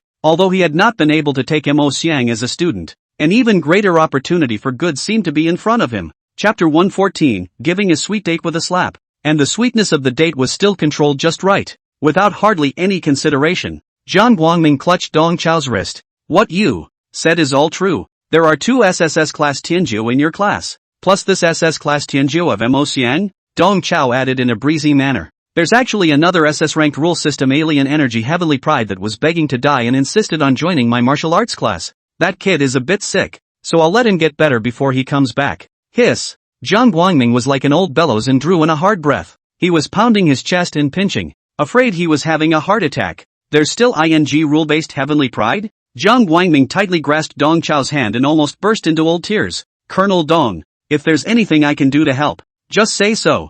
I'm obliged. Elder Jiang, I was waiting for your words. As a world-renowned martial arts educator, you have to help us juniors more and more. A flash of treacherous cunning crossed the bottom of Dong Chao's eyes. Dong Chao had multiple considerations in fishing for Jiang Guangming, an old denizen. First, he needed the connections and resources of the Starry Night Martial Arts School, Dao Shihe Xiongye and the others. They can't just spar in class. They also have to go to a martial arts school to get in touch with mysterious masters of all shapes and sizes. Secondly, Dong Chao needed those improved martial arts techniques from Jiang Guangming. To those demons in the 4th class of martial arts, old Jiang's improved martial arts skills were useless and even a liability. But for ordinary martial artists, the Jiang family's improved martial arts were indeed quick-fix methods. Take the improved version of the Golden Bell Mask for example. High-ranking martial artists naturally couldn't look at this kind of simple technique. But what if, for example, the practitioner was a puppet master? For the puppet masters with weak flesh, this simple golden bell that could be made quickly was simply a divine skill to save one's life. In addition to these 2 points, Dong Chao also had the most important point to consider. That is, he must have a good relationship with the Jiang family. Jiang Guangming is not only a reputable martial arts educator, he's also shed blood for his country. Dong Chao couldn't afford to offend him. Back then, because of the aftermath of the Biwei cataclysm, 15 ninth-ranked martial artists led by Jiang Guangming took the initiative to cultivate the skill of heavenly ascension, and at the cost of consuming all of their natural talents, they forcibly advanced to become half-step transcendent. At that particular time, these 15 martial artists supplemented the high-end combat power of Huaxia. They are all honored as victims. On Jiang Chang, Dong Chao had already folded the Jiang family's face, and at this moment, he had to appease. It's a slap in the face to give a sweet date, and the date has to be just the right amount of sweetness. The piece of dealing with people. Dong Chao took it to death. Elder Jiang, I need you to give the students memberships to the Starry Night Martial School. I need your improved martial arts, and I need your sponsorship in every aspect. Nutrient fluid. cherished materials, even money. I want everything. From now on, your Starry Night Martial School will be the exclusive sponsor of our martial arts class 4. Jiang Guangming accepted Dong Chao's lion's share of the bill. Smug Jiang Guangming also put on the educator faction. What praise or sponsorship? It's all about dedication to education. Dong Chao also hurriedly changed his words. Yes, yes, yes, dedication, dedication. Dong Chao's words changed. But Elder Jiang, you father and son have broken our instructor of the 3rd class of martial arts, and now there is a vacancy in the teaching position. Dong Chao pointed at Chen Dingxing in the distance. That kid is your senior disciple, right? Let him take over from Jiang Chang and be the instructor of the 3rd class of martial arts. I'm only relieved when your student teaches personally. Dong Chao cannot let Jiang Guangming pay for nothing, but also have to let him properly see a little back money. Keeping Chen Dingxing behind and allowing the Jiang family to be more or less involved in teaching was clearly something Jiang Guangming would like to see. As expected of Dong Chao, Jiang Guangming was full of promise. Fine fine. That's it. Zhang Yunhao on the side secretly bristled. His own old man, obviously, had been empty-handed by the captain. Captain, this is like going down to a restaurant to eat, not spending the pennies, letting the shopkeeper serve 4 dishes and 1 soup, and abducting the cook on his way out. Key Slaughter's old man was pretty happy. He was grinning like a pig. Zhang Yunhao was in the middle of shattering his thoughts when Dong Chao said to him, Yunhao, you'll accompany me tomorrow. If we have anything to say, let's talk tomorrow. Zhang Yunhao hurriedly collected his thoughts and nodded. Zhang Yunhao came here for Dong Chao. When he saw in the WeChat group, his cousin and a Dong Chao mongrel teacher got into trouble, he was dumbfounded. That so-called asshole teacher is obviously their captain. Zhang Yunhao had rushed back to Huaxia because there was something he wanted to report to Dong Chao. But right now, it was obviously not the right time to talk. Dong Chao had just finished giving orders to Zhang Yunhao when noisy footsteps sounded in the distance. Lu Yuan led Qin Wanqing and Wang Su, as well as a bunch of students, and hurriedly ran this way. On the way here, Lu Yuan heard all about it. Zhang Chan used the demonstration drill as an excuse to with Dong Chao. Both are said to be injured. As eyewitnesses to the incident, the students of Class 3 had a variety of opinions, some saying that Dong Chao had the upper hand in the maneuver, while others said that Zhang Chang's qi and blood had been released and that they had engaged in a lose-lose situation. Lu Yuan was confused. He really didn't quite understand how Dong Chao, who had a low cultivation level, got into a lose-lose situation with the second son of the education family. At the moment, feeling Dong Chao sitting on the bench like nothing, he became more and more surprised. You're not hurt, are you? I was worried for nothing. Dong Chao held up his band-aid wrapped index finger. How come you didn't get hurt? Luckily, Mr. Zhang Chang left his hand open so that he didn't cause any major problems. Hearing this, Jiang Guangming's cheeks twitched. Dong Qiu did give Zhang Chang a hand. Facing Lu Yuan's surprised gaze, Jiang Guangming stood up and said to Lu Yuan, Dean Lu, I'm Zhang Chang's uncle, Jiang Guangming. Lu Yuan hurriedly catapulted himself and attentively shook hands with Jiang Guangming. Mr. Jiang, I've heard a lot about you. I heard from the students that your nephew was injured. Quickly take me to have a look. As he spoke, Lu Yuan was about to enter the ward when Jiang Guangming stopped him. A small injury. No harm done. Zhang Chang is brave and provokes his peers, which is against the teacher's morals. I'll have him resign immediately and go back to Zhang's family to visit his ancestral grave. As he spoke, Zhang Guangming waved to Chen Dingxing in the distance. The job vacancy left by Zhang Chang will be succeeded by my student, Chen Dingxing. I'll take care of the formalities. Hearing this, Lu Yuan was stunned, then nodded repeatedly. Yes, yes, all at the behest of Elder Jiang. Lu Yuan said in his heart that he really wants to do what he wants to do. Jiang Guangming's senior disciple really came to the school as a teacher. Jiang Guangming's student was definitely countless times stronger than that second-rate ancestor Jiang Chang.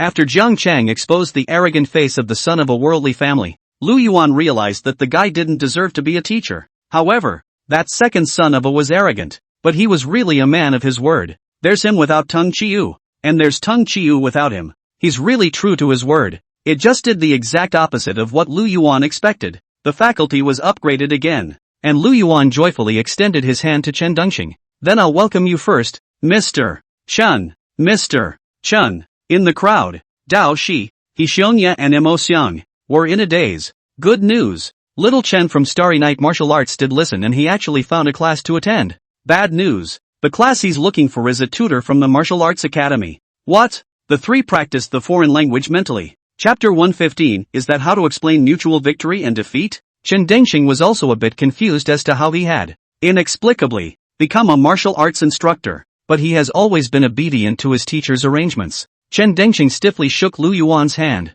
This leader, please take care of me in the future. Lu Yuan smiled all over his face. Good talk. In a moment, I'll give you a small meeting to explain the job requirements of a martial arts teacher. You take the minutes of the meeting. Lu Yuan was quite happy in his heart. A conflict and confrontation between teachers just dissipated into nothingness. Even their martial arts academy was blessed by the disaster? Lu Yuan felt that in recent times, it seemed as if the martial arts academy was having a good time and always had good luck. What does that mean? It shows that God blesses those who work hard. For so many years, one has been diligently and deeply engaged in education, and those efforts of one's own have finally touched the heavens. Seeing the dean and Chen Dengxing shaking hands, the students of the third class who were present were all dumbfounded. They had already suffered too many mind-blowing blows in this short afternoon. First, their martial arts instructor, Jiang Chang, was easily cleaned up by Dong Chao, the asshole teacher in the academy. Immediately after that, Mr.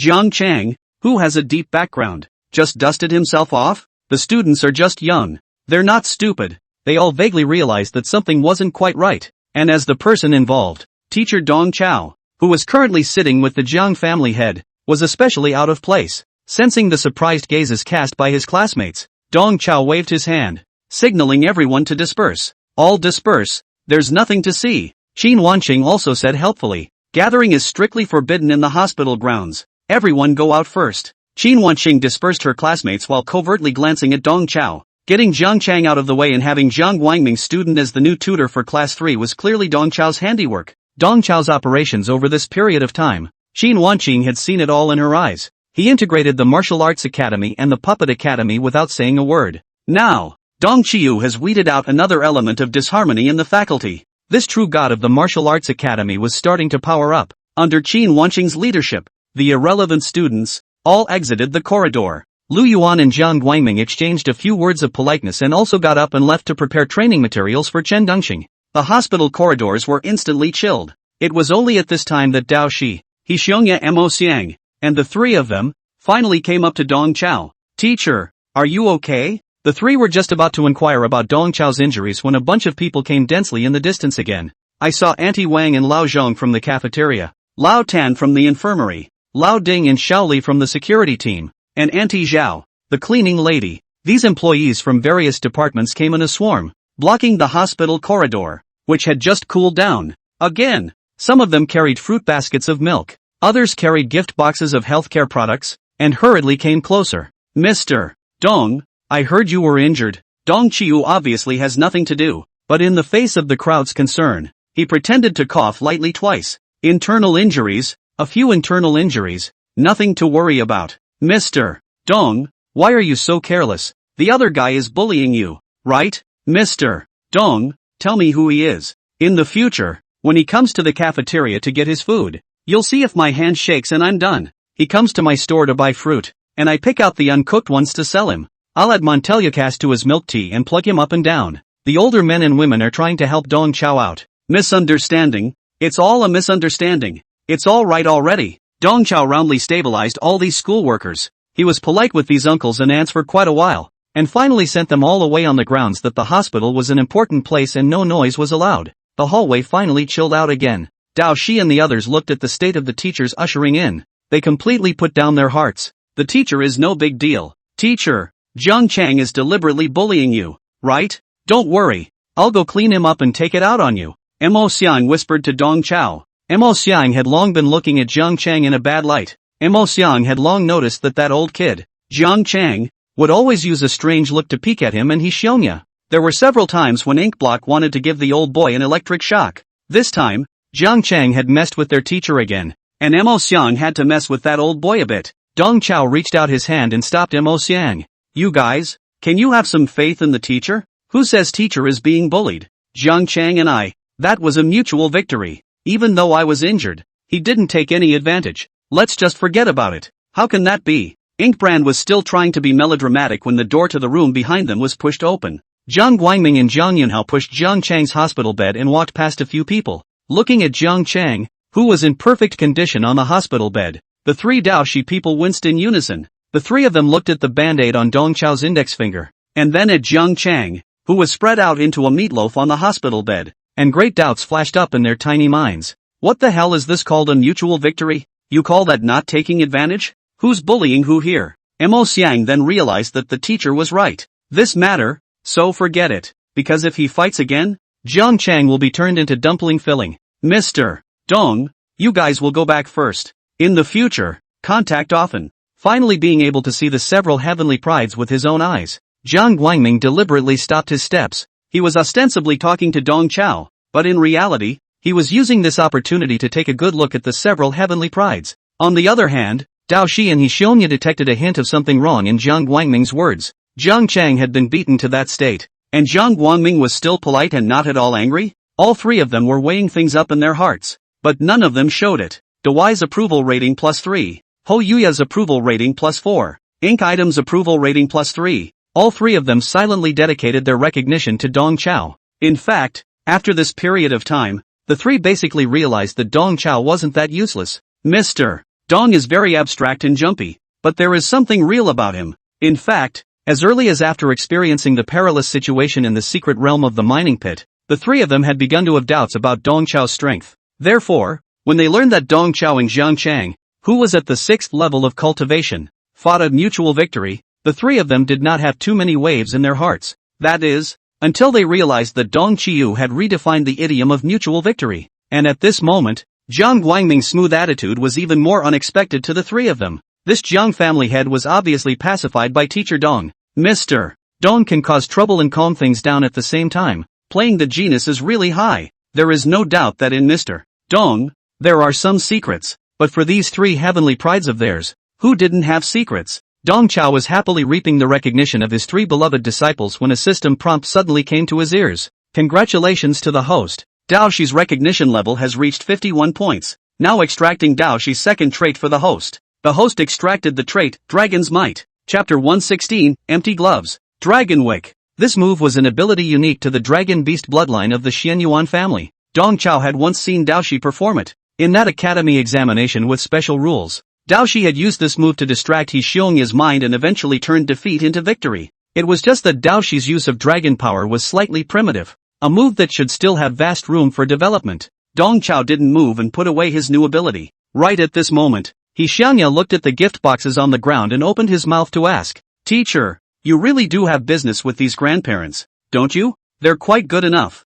Dong Chao crossed his legs proudly. "Of course I do business with. Take this opportunity, teacher, to introduce you to my side business so you can learn something real." The teacher's side business is called quilting. This profession is about not eating other people's suffering and enjoying other people's blessings. Seeing that several people were confused, Dong Chao gave detailed examples. Take the cafeteria and the security team for example. Why are the cafeteria employees so polite to me? It's because I'm the one who shouted out the slogan "Takeout doesn't enter the door." Martial arts is more refined. Because of this slogan, our MOMO University does not allow any takeout to enter the campus. The snack street at the entrance was also banned. The various stalls in the cafeteria have increased their income as a result, and when the security team blocked the takeout riders, they naturally got a share of the cafeteria in return. And of course they are grateful to the teachers. And then there's the school's bathhouse. On the campus forum, there was a post steam saunas can assist in chi and blood cultivation, which was also made up by a teacher. This post became the top fine post, and every class of students scrambled to imitate it.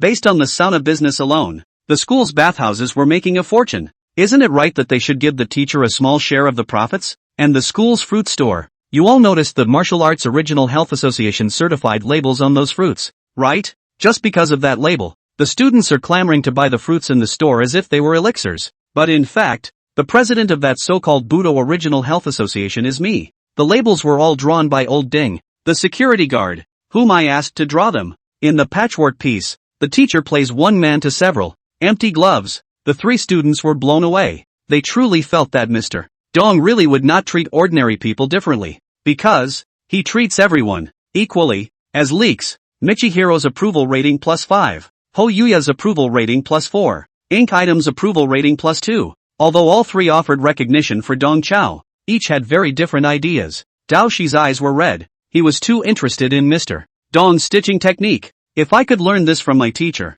I wouldn't be able to whore myself out for nothing every day. Xianya, on the other hand, is sighing to himself. Compared to his entrepreneurial parents, Mr. Dong's business acumen is nowhere near as high. It is fortunate that Mr. Dong did not join the business world, or else his name would certainly have to be on the country's penal cases. This guy is a threat to the entire country if he doesn't go to jail. Unlike the two elder brothers, Mo Xian was cursing in his heart at this moment. So the sauna didn't work? I'll never go again. No more overpriced fruit on campus either. Grass. The three students contributed 19 points of recognition in 2 waves, and Dong Chao's cultivation followed suit, growing by 2 small segments once again, come to the 4th order of the triple. Dong Chao didn't show anything on the surface as he picked up all the fruit baskets piled on the ground and stuffed them into the students' arms. You guys take these fruits back to eat, keep the health supplements for me. I'm going out tomorrow to run a business. Dong Chiu said in his heart that the biggest white wolf he was going to live with empty hands was tomorrow. It was time to let that rule-based heavenly pride of the Dao family join his martial arts class. Day 2. Jiang Yunhao drove the car, carrying Dong Chao, and sped on the highway. Both of them wore uniforms with the logo of the Starry Night Martial Arts Center, stepping on leather shoes and wearing ties like marketers promoting a business. The destination of the two was Sanqing University. On the way, Dong Chao had been watching the video of the exchange match between Sanqing University and Gunfire Holy Throne Academy. The more he looked, the deeper his frown became. Beside him, Jiang Yunhao looked like he wanted to say something. The bastard opened his mouth several times but eventually held his tongue. Dong Chao had long since noticed this state of Jiang Yunhao, and he opened his mouth to ask, "Who told you to go AWOL?" Dong Chao's tone of voice was not harsh, but Jiang Yunhao detected the aura of nonchalance. He shrugged his throat. "Team, Captain, it's my own fault. There's something I need to report to you." Dong Chao had long known Jiang Yunhao's intention and did not wait for Jiang Yunhao to finish his sentence. He grabbed it. "In recent times, the brothers have not been living comfortably, right? The people from the Secret Realm branch have begun to act against you, and even engage in friction with you, haven't they?" Jiang Yunhao was slightly stunned. "No, that's right." The captain said everything he wanted to say. Although Dong Chao was recuperating, he had been keeping up with the situation within the military in real time. He knows that within the military today, there are dark currents. Starting from the time those lineage clans used Sun Jingfeng as a grip and attacked Martial Six Ears, many of the conflicts within the military were rapidly intensifying. One of the most intense conflicts was between the Chinese headquarters and the secret branch of the 4 Chinese marshals. Marshal Candle Dragon and Marshal Six Ears were in charge of the Chinese headquarters. Marshal Sick Tiger and Marshal Lone Wolf, in charge of the Secret Realm branch. At the administrative level, the HWA headquarters is higher, but the Secret Realm branch possessed vast amounts of wealth and resources, and the headquarters military relied on the Secret Realm branch for a long time for its resource supplies. This very screwed up subordination is the root of all conflicts, coupled with the fact that over the years, the headquarters military had been adhering to academy reforms, using a large number of outstanding talents from various martial arts colleges and universities. The Secret Realm branch, on the other hand, was a reservation for the gateway families, with all the important positions being controlled by the various families. Thanks to the pressure of the 4 marshals, the conflict between the headquarters and the branch has been able to remain hidden. But now, with the signboard of the Six Ears martial god of war shattered, this delicate balance has been broken, and some people are beginning to move. In fact, Dong Chao had long been mentally prepared for the situation at hand. He led the Great Wall of Flesh and Blood Special Operations Team, which was the most elite unit in the Chinese headquarters. Because of its strategically specific positioning, this unit is stationed in the secret world all year round. Dong Chao, on the other hand, is the absolute direct descendant of Marshal Six Ears. Tung Chiu himself, injured again, is away from the team recuperating. All of this makes the Great Wall of Flesh and Blood unit a test case in the eyes of some. As expected of Dong Chao, in recent times, the attitude of the Secret Realm branch had changed significantly, and they had begun to treat the Great Wall of Flesh and Blood in a masculine manner, even secretly making trips. It was because Jiang Yunhao realized the importance of the matter behind this that he took it upon himself to return to Huaxia and come to report to Dong Chao. However, Dong Chao had guessed these things long ago. Chapter 117 Going Out? Identity is self-given. Yunhao, tell the brothers to maintain restraint and hold back for a while. The ones who are really fighting are the bigwigs on the stage. Let's not act rashly. Yes. Jiang Yunhao responded sullenly. Jiang Yunhao also guessed that for this matter, the captain's instructions to them could only be to hold back. Dong Chao knew that none of the members of the Great Wall of Flesh and Blood were high-minded and proud. If we keep them in a stoic manner, we are afraid that they will wear their hearts down. If you want to appease these guys, you have to focus on ways and means. He continued. We're holding back, but we have to draw a red line for the other side. If people from the Secret Realm military come to your door to provoke you, you must remain stoic. But if it's those secret realm explorers who are cooperating with the military who dare to come and touch the mold, you guys will make an example of them and kill them on sight. As he said that, Dong Chao externalized all of his own qi and blood. I'm already in the process of rehabbing. It won't be long before I can fully recover. Until then, let's hold our horses. Zhang Yunhao's eyes first widened, followed by a face of ecstasy. He could clearly feel that the captain's qi and blood fluctuations were several times thicker than before. Captain, have you really recovered? Zhang Yunhao's elation was overwhelming. Their captain had fallen for 5 whole years. And now, finally, things were looking up. This good news is a shot in the arm for all the players of the Great Wall of Flesh and Blood. Zhang Yunhao knew Dong Chao's intentions. Captain, don't worry, we're holding back. Recuperate at ease, don't be too hasty. With your words, I'm relieved. Dong Chao changed the topic without moving. By the way, let me ask you something. You've crossed paths with the Gunsmoke priests, haven't you? Zhang Yunhao nodded. Crossed swords, and I've captured their Great Sword of Judgment and Lance of Exorcism. What are your impressions of those gunfire priests? Zhang Yunhao narrowed his eyes and contemplated for a moment before returning. There is nothing clerical about those guys. Vicious, murderous, domineering, and unruly. Sending people to God is their first commandment. Well, Dong Chao murmured. Zhang Yunhao's set of words was the same as his perception of the gunfire priests. In that case, I'm afraid that this friendly match between Gunfire Holy Throne Academy and Sanqing University is something else. Dong Chao looked at the actual battle video on his cell phone and thought darkly. Afternoon. Samchung University parlor. With Wen Tianchen pulling the strings, Dong Chao finally met the president of the Three Qing University, Zhang Xuanqian, who was known as the immovable Heavenly Father. As soon as he came up, Dong Chao opened the door. Principal Zhang, it's an honor to meet you face to face. I'm sure you know that I'm here for that rule system Heaven's Pride. Zhang Shendom's attitude was raw. Mr. Dong, this matter is exempt. Zhang Xuanqian's willingness to meet with Dong Chao was entirely due to the face of Wen Tianchen and the military. Previously, Wen Tianchen had implicitly revealed to Zhang Xuanqian that this Chaozi brother of his was from the military, and that his status was not low. However, that child, Ji Tianfu, had too much symbolic significance to Sanqing University for the military to take him away. Sensing Zhang Xuanqian's raw attitude, the smile on Dong Chao's face did not diminish at all. Principal Zhang, allow me to introduce myself. I am a martial arts instructor of MOMO University and the new CEO of the Starry Night Martial Arts Center. My name is Dong Chao. Dong Chao reached out and pointed at Zhang Yunhao beside him. This is Mr. Zhang Yunhao Zhang, the young proprietor of the Starry Night Martial Arts School. Principal Zhang looked surprised. He thought to himself, aren't they from the military? How did they get involved with the Starry Night Martial Arts School? Dong Chao pulled out a hot gold business card from his pocket and handed it to Principal Zhang. Here's my card. The foiled business card emphasizes Dong Chao's COO, Chief Operating Officer, position in bold letters. This business card was drawn by security guard Laoding this morning. Looking at the business card, Zhang Shendong was a bit confused, equally clueless. There was also Wen Tianchen behind Zhang Xuanqian. Wen Tianchen was filled with wonder. When did Brother Chaozi get involved with the Starry Night Martial Arts School again? Dong Chao revealed the eight-toothed smile of a professional manager and said to Zhang Xuanqian, as we all know, guarding the growth of young martial artists and protecting young people is the original intention and purpose of our Starry Night Martial Arts Center's founding. Beside him, Zhang Yunhao struggled to bite his tongue, almost unable to strain himself. He said to himself that the captain really opened his mouth. How had he, as the young proprietor of the Starry Night Martial Arts Center, never heard of this set of initial intentions and purposes?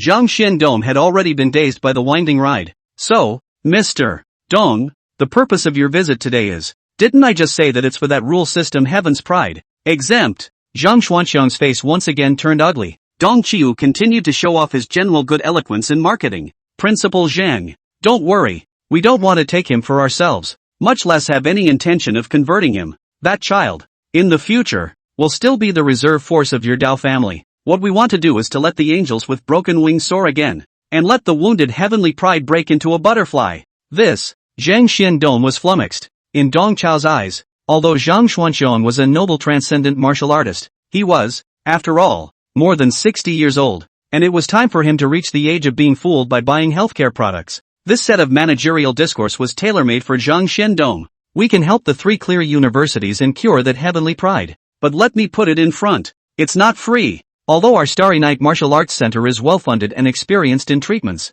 our money doesn't come from the wind. Treatments also require costs. Wen Tianchen, who was listening from the sidelines, was shocked. You come to our university and ask us to give you money? Is there any law left? Dong Chao continued. If Principal Zhang has concerns, our first phase of treatment can be free of charge, so we can show you the efficacy first. We'll charge for the subsequent few treatments. Zhang Xuanxian looked at Dong Chao and then at Zhang Yunhao. Are you really here to treat that kid? Earlier, Tianchen told me that you wanted to transfer that kid to your MOMO university. Misunderstanding. Absolute misunderstanding. Dong Chao shook his head into a rattle. Principal Zhang, I have to criticize you for this. What an error. How can you still have a gateway view? Getting that kid into my class is not an end in itself, but a means of healing. He will always be an heir to your Sanqing University. For me, as long as that child gets well and becomes successful in the future, I will be immensely pleased. My only selfishness is that I want that child to get better as soon as possible in my hands.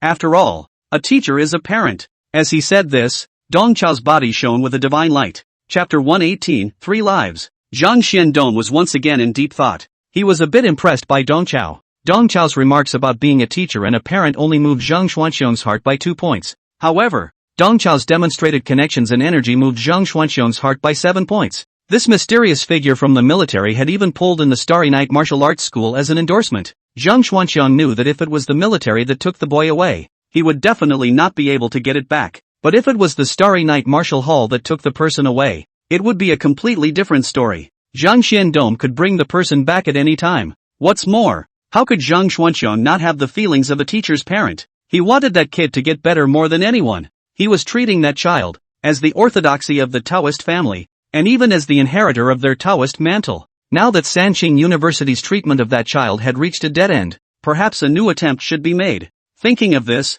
Zhang Xuanxiang stood up and said to Dong Chao, Officer Dong, come with me. Instead of addressing Dong Chao as a teacher, Zhang Xuanxiang called him an officer, pointing out that he knew Dong Chao's identity. With regards to Dong Chao, Zhang Xiandong's impression was quite good. This guy, as an elite in the military, didn't use his power to oppress others, but instead pulled in the Starry Night Martial Arts School as an endorsement again. This sincerity, Zhang Xiandong was able to see it in his eyes. Zhang Xuanxiang led a few people and walked into a practice room as he took out a teapot from his arms. This is a transcendent prop that I obtained from the secret realm in my early years, called the sun and moon in the pot. That child, nowadays, is in the jug. With those words, Zhang Xiandong merged the teapot, and the mouth of the pot emitted an exquisite light that took in several people. Inside the teapot, there was something else, actually a round miniature courtyard. The courtyard is filled with birds and flowers, warblers and swallows, like a paradise on earth. A young figure was hovering in the courtyard. The teenager's eyes were closed and his limbs were slack, clearly in a coma. This is our 3 Clear University's new recruit this year's SS-ranked rule system alien, Ji Tianfu. His rule ability, it's called Triple Life. Seeing Dong Chao reveal a hint of doubt, Zhang Xiandong patiently explained, our Taoism's Tao Te Ching has a saying that 1 life is 2, 2 lives 3, and 3 lives all things. Simply put, the great Tao is divided into yin and yang, and yin and yang is 2. Yin and yang collide and harmonize with each other, and eventually return to a state of balance, producing the higher dimensional 3. And this higher dimensional 3 is the basis for generating all matter. Ji Tianfu's triple life is the ability to harmonize all intense contradictions. When this ability is applied to combat, it is the ability to weaken all of the opponent's abnormal abilities, making all abnormal abilities fall flat. What this child is practicing is the higher dimension of 3, the way of balance. Dong Chao was stirred within. He said to himself that it's worthy of being a rule system alien. This ability is really powerful. Being able to weaken other people's psychic abilities. No wonder Sanqing University was unwilling to let go. Jiang Yunhao, who was behind Dong Chao, also revealed a shocked expression. He thought to himself, no wonder the captain is pulling a big banner and pulling a tiger skin, so he is looking at such a demon. Under the astonished gazes of the duo, Zhang Xuanxiang sighed slightly and continued. Unfortunately, Ji Tianfu's cultivation has gone awry and his yin and yang are out of balance. At the moment, there's a yin doppelganger, a yang doppelganger, plus his main body and his body, all 3 fighting with each other, all grabbing the dominance of his body. So, this child, is 1 body and 3 souls? Dong Chao asked in a deep voice. Zhang Xiandong shook his head bitterly. It's much more complicated than that. Ji Tianfu's yin and yang doppelganger, and his main body, were overlapping in a superimposed state. The 3 can either be separated or overlapped. You could understand it as 3 different dimensional Ji Tianfus being forcibly pinched together, and all 3 of them thought that they were the true body. This misalignment of identities makes the Ji Tianfu dangerous. If this misalignment continues, Ji Tianfu's main body may be devoured by the yin-yang bilocation, and with the loss of his main body, the 3 lifetimes of everything abnormal ability disappears, and the yin-yang split ceases to exist. This child will eventually be reduced to a walking corpse without a soul. We don't have anything too good to heal him at the moment, so we can only keep him in the pot of sun and moon for the time being. This extraordinary prop of mine, the flow of time was originally 0, but after this child came in, under the influence of his extraordinary ability, the flow of time here began to converge towards the real world. The strife and devouring within this child's body continues. Zhang Xuanxiang kept stealing glances at Dong Chao with his eyes as he narrated. Dong Chao did not show the slightest bit of difficulty on his face. Instead, he still had a relaxed expression of "this is it?" Instead, he still had a relaxed expression of "that's it?" Zhang Xiandong couldn't help but ask, "Mr. Dong, can you cure this child's illness?" Dong Chao slapped his thigh. "Too able, Principal Zhang. This hits me right on the back of my hand. I don't understand your Taoist theory of 3 births. In my eyes, a situation like Ji Tianfu's is called being born with 2 stars. To put it bluntly, it's the opening 3 of the same stacked on top of each other to move up to 2 stars. I know this situation very well. The creation of this situation has to do with luck, with mechanisms, and with maneuvers. It involves a lot of secrets. You won't understand if I say too much." Oh, Zhang Xuanxiang was astonished. He said to himself that it was worthy of being a mysterious elite in the military, knowing something about such an out-of-the-way case. However, Zhang Xuanxiang was also a bit puzzled. He really didn't know. The born 2 stars? Which star constellation in the sky was it? As the president of Sanqing University, the old man had studied the stars in the sky for his entire life, and he had never heard of any star that was called the born 2 star. On the side, when Tianchen and Jiang Yunhao had to turn their backs, they really couldn't strain themselves. Dong Chao was purely bullying the old man for not playing the game of self-propelled chess. This theory of self-movement was indeed made up by Dong Chao in order to frame the old man. But for Ji Tianfu's treatment plan, Dong Chao was a little thoughtful. It's too good a disease to be true. Isn't it just a matter of finding that essence and establishing the dominance of the subject from the 3 superimposed altars?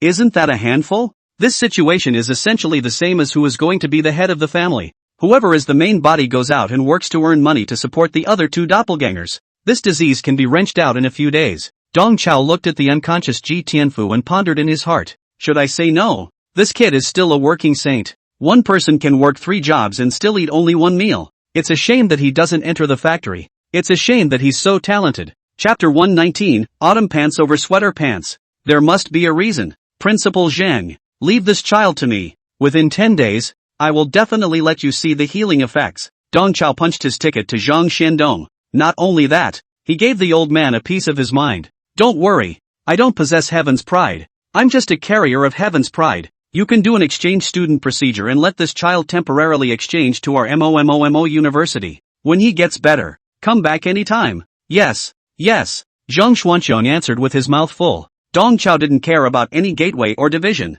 Whether Ji Tianfu belonged to Sanqing University or MOMO University didn't matter to him at all. This kid just needs a steady stream of gold coins to pop for him. Teacher Dong, the treatment of this child has to be done in a methodical manner. Because of his rule abnormal ability, the effects of drugs and spells on him will tend to be nullified. Zhang Xuanxiang uneasily reminded Dong Chao. Don't worry, I've got it covered. Dong Chao said to himself that I would consider it a medical waste to give this kid a single vitamin. Word therapy is good for what ails this kid. Several people left the pot of sun and moon, and Dong Chao temporarily handed over the still unconscious Ji Tianfu to Jiang Yunhao's care. He turned his head and said to Wen Tianchen, Tatsuko, come with me for a moment. I have something to tell you. Dong Chao called Wen Tianchen aside and whispered, Tatsuko, that friendly match you guys had with the Gunfire Throne Academy. Something's not right. Ha? Wen Tianchen froze slightly, then treacherously controlled his facial expression. He put on a thoughtful look and muttered, sure enough, I also have a vague feeling that something is not right. Dong Chao said in his heart that you feel. Your kid's whole body floated in the post-match conference. You can sense something is wrong? In order to take care of Wen Tianchen's face, he saw through it and didn't say anything. Wen Tianchen stroked his chin and put on a shrewd appearance, but inwardly he secretly grumbled. When he was in the mining pit secret trial, he had already been caught in the tiger tunneling scheme. Right now, it would look like he was being a nerd if that exchange match with Gunfire God's Work Academy had any more problems. The first time he was fooled, he was defenseless. The second time he fell for it, he was too foolish. And now, listening to Brother Chao Zi's words, Wen Tianchen was heartbroken. He was at least a transcendent martial artist, the best of the new generation in China, and he also wanted to save face. In order to take care of Wen Tianqian's face, Dong Chao didn't poke him, but went straight to the point. I watched all of those matchups. From the looks of the field, the gunfire priests were completely overwhelmed, and you guys won deservedly. But that's where the problem lies. Those martial artists of the North American Federation have always been unruly. When they are in an advantageous position, they disregard the rules and run roughshod over them. When they are in a disadvantageous position, they mess around and force their way through. Those gunfire priests are the quintessential of the quintessential. They've never been the type to lose and let go. Wang Left Army and Wang Right Army defeated all of them in an almost insulting manner. And they, on the other hand, actually honestly obeyed the rules of the ring and didn't use their firearms. In order to avoid casualties, that ring match was point blank for both sides. The gunfire priests only used the great sword of judgment, not their lance of exorcism. In Dong Qiu's eyes, the fact that the gunfire priests had honestly followed the rules was in itself a violation. The fighting style of the priests of gunfire is inherently unsuitable for ring maneuvers. What they really specialize in is a deathmatch that both divides the high and the low, and also decides life and death. Putting them in the ring is tantamount to cutting off their own arm. That's right. When Tianqian was a little taken back, the atmosphere seemed a little too friendly at that exchange the other day. Gunfire priests lose and let go,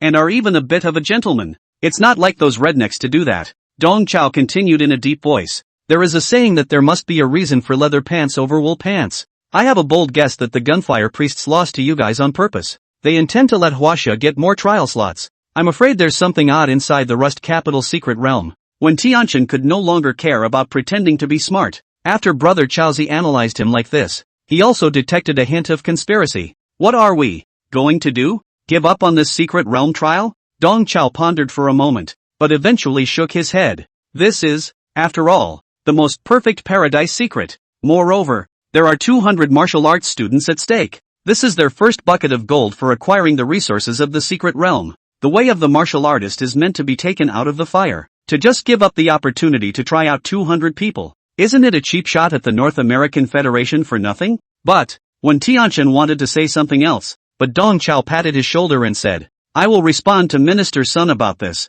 The ministry will do a good job of keeping the students safe. But Tatsuko, you have to give the students of Sanqing University a wake-up call, so that they are prepared to deal with all sorts of emergencies. I know. When Tianqian nodded solemnly. When Tianqian was a bit thankful in his heart. Fortunately, Brother Chaozi was there. Otherwise, he would have gotten caught up again in a daze. As the strongest university in Huaxia, it was really hard to be the dean of instruction of Sanqing University. Dong Chao glanced around and said in a lower voice, that demon race spy in the martial prison has been relatively peaceful lately, hasn't he? When Tianqian similarly whispered back, on the prison side, everything is fine. Dong Chao commanded, have the prison arrange for a light offender to be released after 3 months. That demon race spy has been in jail for so long, he can't help it. Okay, I'll set it up. When Tianqian agreed repeatedly, Tatsuko, I'm leaving. Make sure to keep the students on their toes. There are still 10 or so days before the Rusty Capital Mystic Realm opens,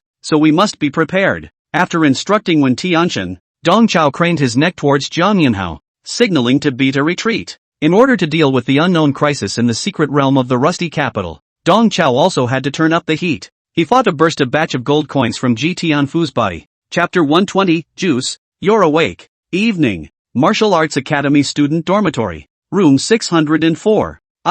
Where am I? Ji Tianfu, who had been sleeping for a whole day, finally turned awake. He opened his eyes in a daze and was startled by the unfamiliar surroundings. Dong Qiu stood beside him with a stethoscope, wearing a white coat and a smile. Boy Juice, you're awake. Hearing this, Ji Tianfu's heart went cold. He hurriedly sat up and touched his waist to make sure that all the parts on his body were intact, and the strange man in front of him didn't say anything weird like the operation was successful. You're a girl now. So he let go of his heart. Dong Chao maintained the amiable smile on his face and continued, to introduce myself, I am both your attending physician and your future instructor in martial arts cultivation. My name is Dong Chao. You can call me Dr. Dong, or you can call me Teacher Dong. Now, you have become a member of the 4th class of Mo Mu University's Martial Dao. Murmur University. Ji Tianfu was incomparably puzzled. Wasn't he in Principal Zhang's pot of sun and moon, receiving treatment? How did he wake up and run to Mo University? And, this guy in front of me. So strange. Although this guy was wearing a white coat and a stethoscope, Ji Tianfu felt that this person did not look like a doctor. Just as Ji Tianfu was wondering, Two heads emerged from his left and right shoulders like soap bubbles. All three heads were tilted 40 or 50 degrees in a nerdy fashion. Looking at this strange scene, Dong Chao's eyes jumped slightly, but the smile on his face became even happier. In order to cure you, Principal Zhang exchanged you to MOMOMO University. You get well, and when you're well, you can return to Sanqing University anytime. Hearing this, Ji Tianfu's three heads became raucous. I'm not sick. I need to go back now. That's right, we're not sick. If there is a disease, it is also the two of them who are sick. You can just treat them. I belong to the patient's family. Accompanying the consultation. Through the first contact, Dong Chao already had a basic knowledge of Ji Tianfu. Good news. Ji Tianfu and his two doppelgangers got along well. They acted as one and shared one brain. Bad news. Shared this brain is not too smart. Let's see how fit you are first. Dong Chao, disguised as a doctor, again pinched Ji Tianfu's pulse, took his temperature, and finally took out a few tongue depressors to check the tonsils of the three heads. Dong Chao signaled Ji Tianfu and his two doppelgangers to open their mouths and shoved the wooden tongue depressor into their mouths. The body is healthy and the throat is not inflamed, which means that he didn't stir the bed at night. Listening to Dong Chao's diagnosis, Ji Tianfu's doubts intensified in his heart. This guy called Dong Chao, no matter how you look at him, he doesn't look like a diagnostic doctor.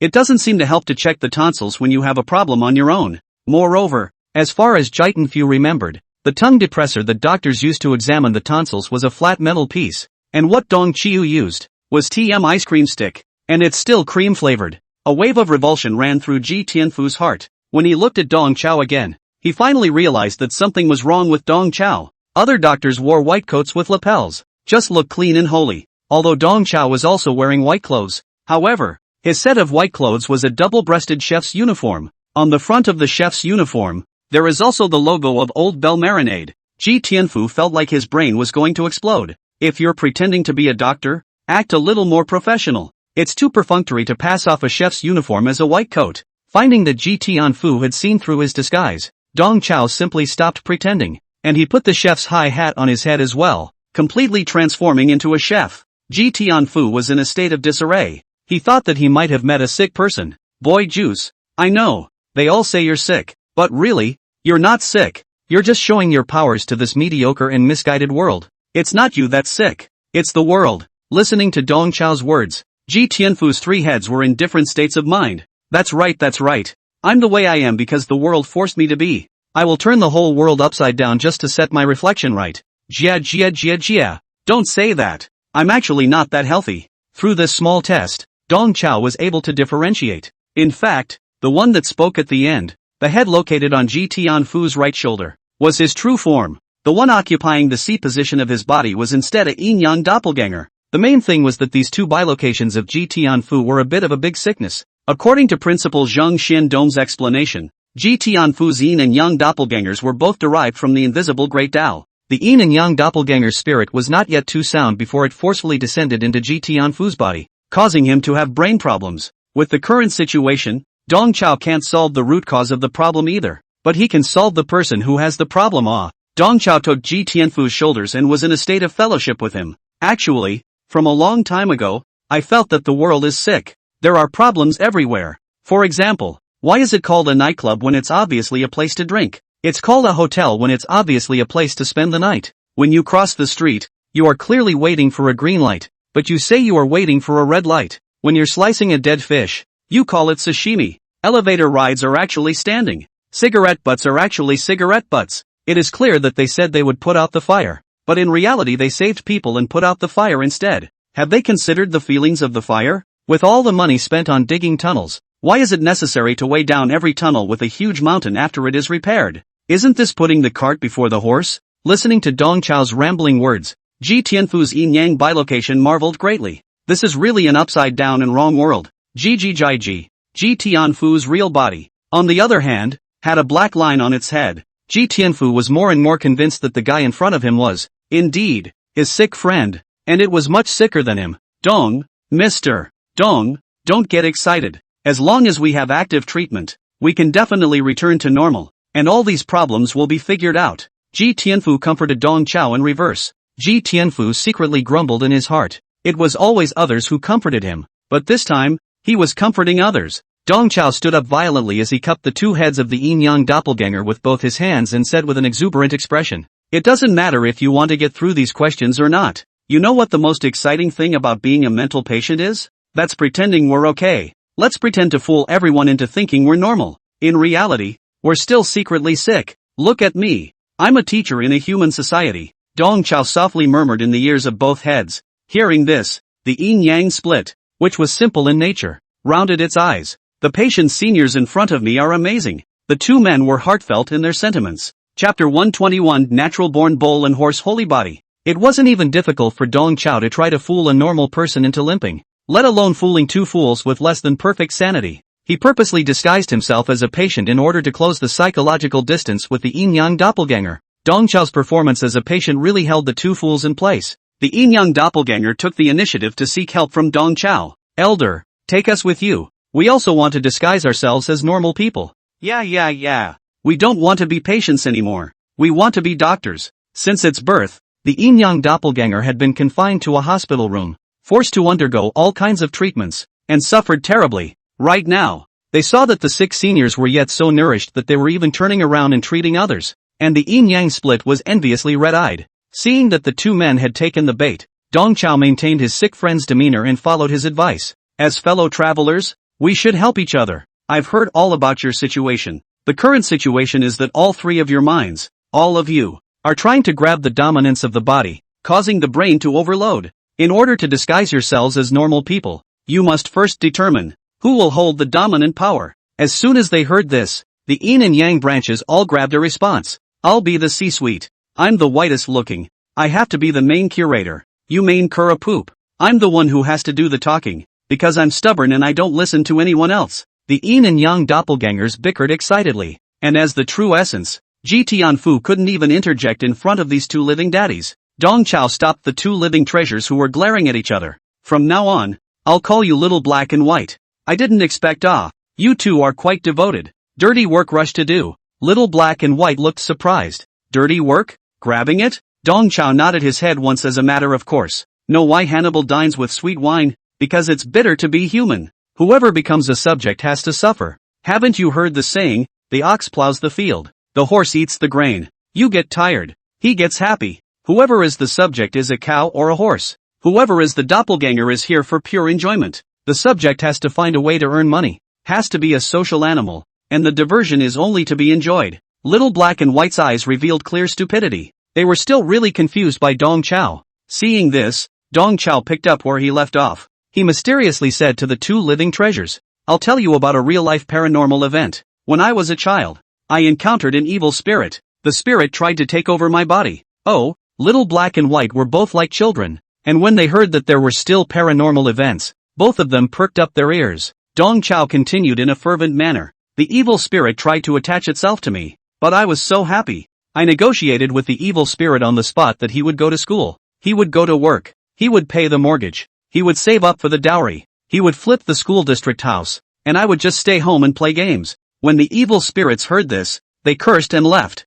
"For so many years, I've been trying to get that cow and horse evil spirit back. It's a pity that I haven't been able to find it." Not only was Little Black and White speechless for a while, Ji Tianfu's main body was also greatly shocked. This was the first time he'd heard that there was such a thing as coping with paranormal events. Can we please give horror stories some proper respect? Dong Chao redirected the conversation back to Little Yin and Little Yang. "So the two of you fighting for the dominance of your bodies aren't just grabbing to be bulls and horses?" Dong Chao pointed to Ji Tianfu's main body. "How treacherous this kid is. He told you two to rob it, and he didn't even squeak, just waiting to enjoy it." Ji Tianfu was shocked. He thought to himself, "Am I not squealing? I can't rob two living daddies." Dong Chao threw Ji Tianfu an envious and jealous expression before looking at Little Black and White. "You two, determine who is going to be the cow horse C-suite so we can move on to the next session." Hearing this, Little White shook his head and completely detached himself from Ji Tianfu's body like squeezing a soap bubble. "I don't want this C-seat. From now on, I'm going to enjoy myself."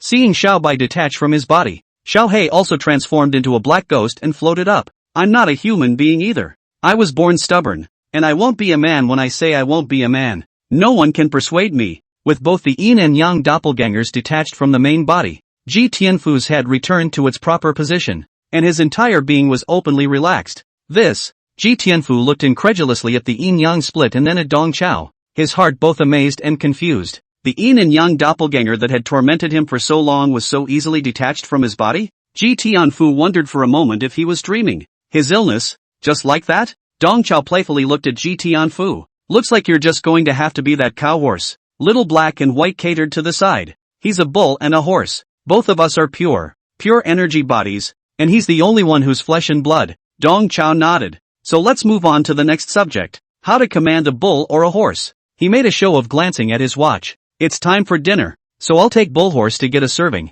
and you guys wait here and enjoy. Alright, seniors, you guys go and come back quickly. The little black and white lay down on the bed with a big grin and were already enjoying themselves. Dong Chao led Ji Tianfu out of the dormitory door, and he changed from his previous insanity and devilry, his entire aura instantly becoming proper. To reintroduce myself, my name is Dong Chao, an outstanding teacher of MOMOMO University. Principal Zhang Xuanxiong begged me bitterly to cure you. Now, you should see the results. Listening to Dong Chao's words, Ji Tianfu had a feeling of breaking through his addiction and becoming enlightened. So, you were just pretending to those two guys with your bewitchment and insanity? Or what? You think I'm really a maniac? Dong Chao let out a cold snort, and the entire person raised his hands and threw his feet, revealing a touch of unsmiling upper-class temperament. Receiving the influence of this high and cold temperament, Ji Tianfu didn't dare to speak. Only then was he convinced that this Mr. Dong, just now, was treating him. Before that,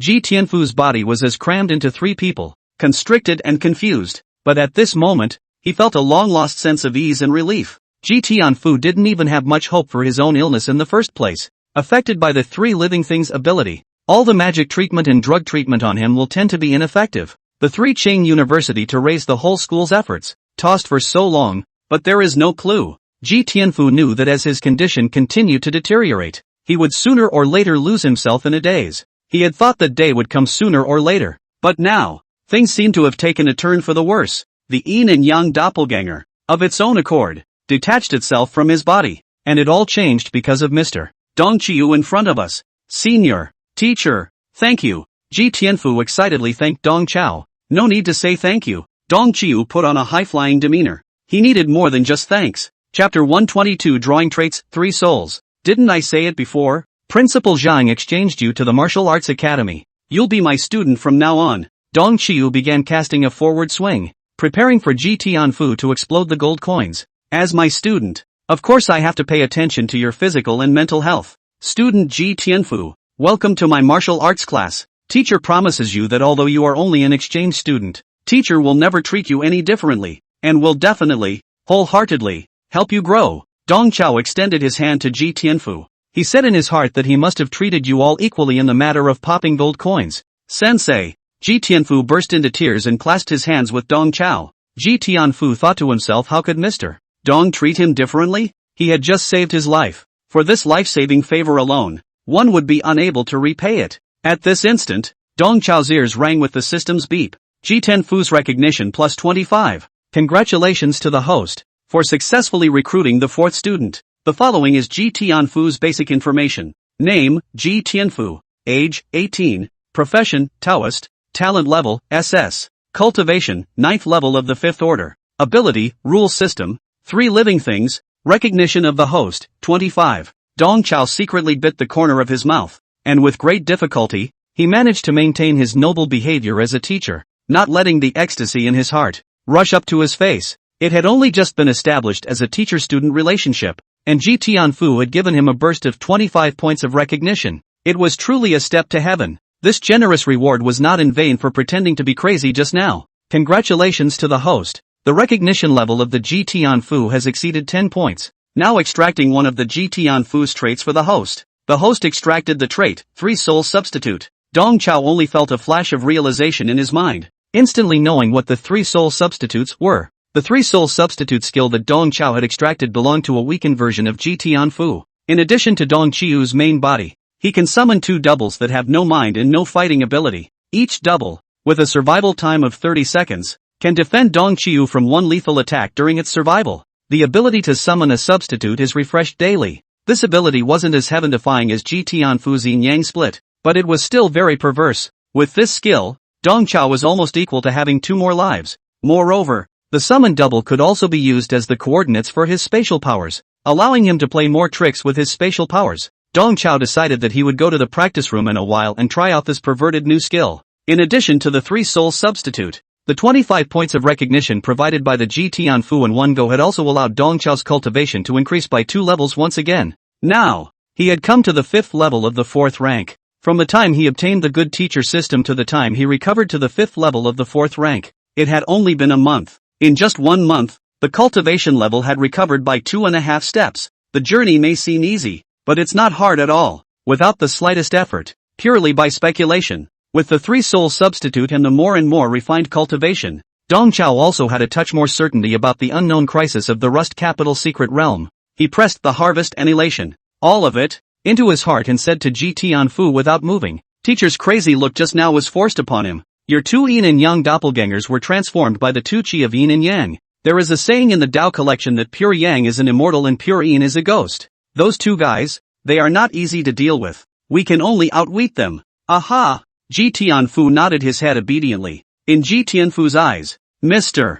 Dong was his savior. He had to listen to his benefactor. 10 minutes later, dormitory 604. Ji Tianfu sat down at the table and sadly enjoyed his luxurious dinner. Dong Chao gave him 10 pieces of rice, and the lunchbox was full of 10 dishes, the absolute top of the cafeteria. In the face of such a sumptuous dinner, Ji Tianfu had a bitter look on his face. Because of his yin and yang doppelganger, he possessed his left and right shoulders again. As Ji Tianfu buried his head to eat, little black and white barred their mouths in synchronization, feeling the taste impact together. The Murmur University cafeteria food is so delicious. It's much better than those pills from before. Blackie looked mesmerized. Xiao Bai, on the other hand, was like a slave master, urging Ji Tianfu in a loud voice. Dead mouth. Eat faster. Eat faster. You have to eat the rice with the meat. Don't just eat. Have a drink. Under Xiao Bai's urging, Ji Tianfu could only pick up the coke and take another gulp. Hiccup. White hiccuped in satisfaction.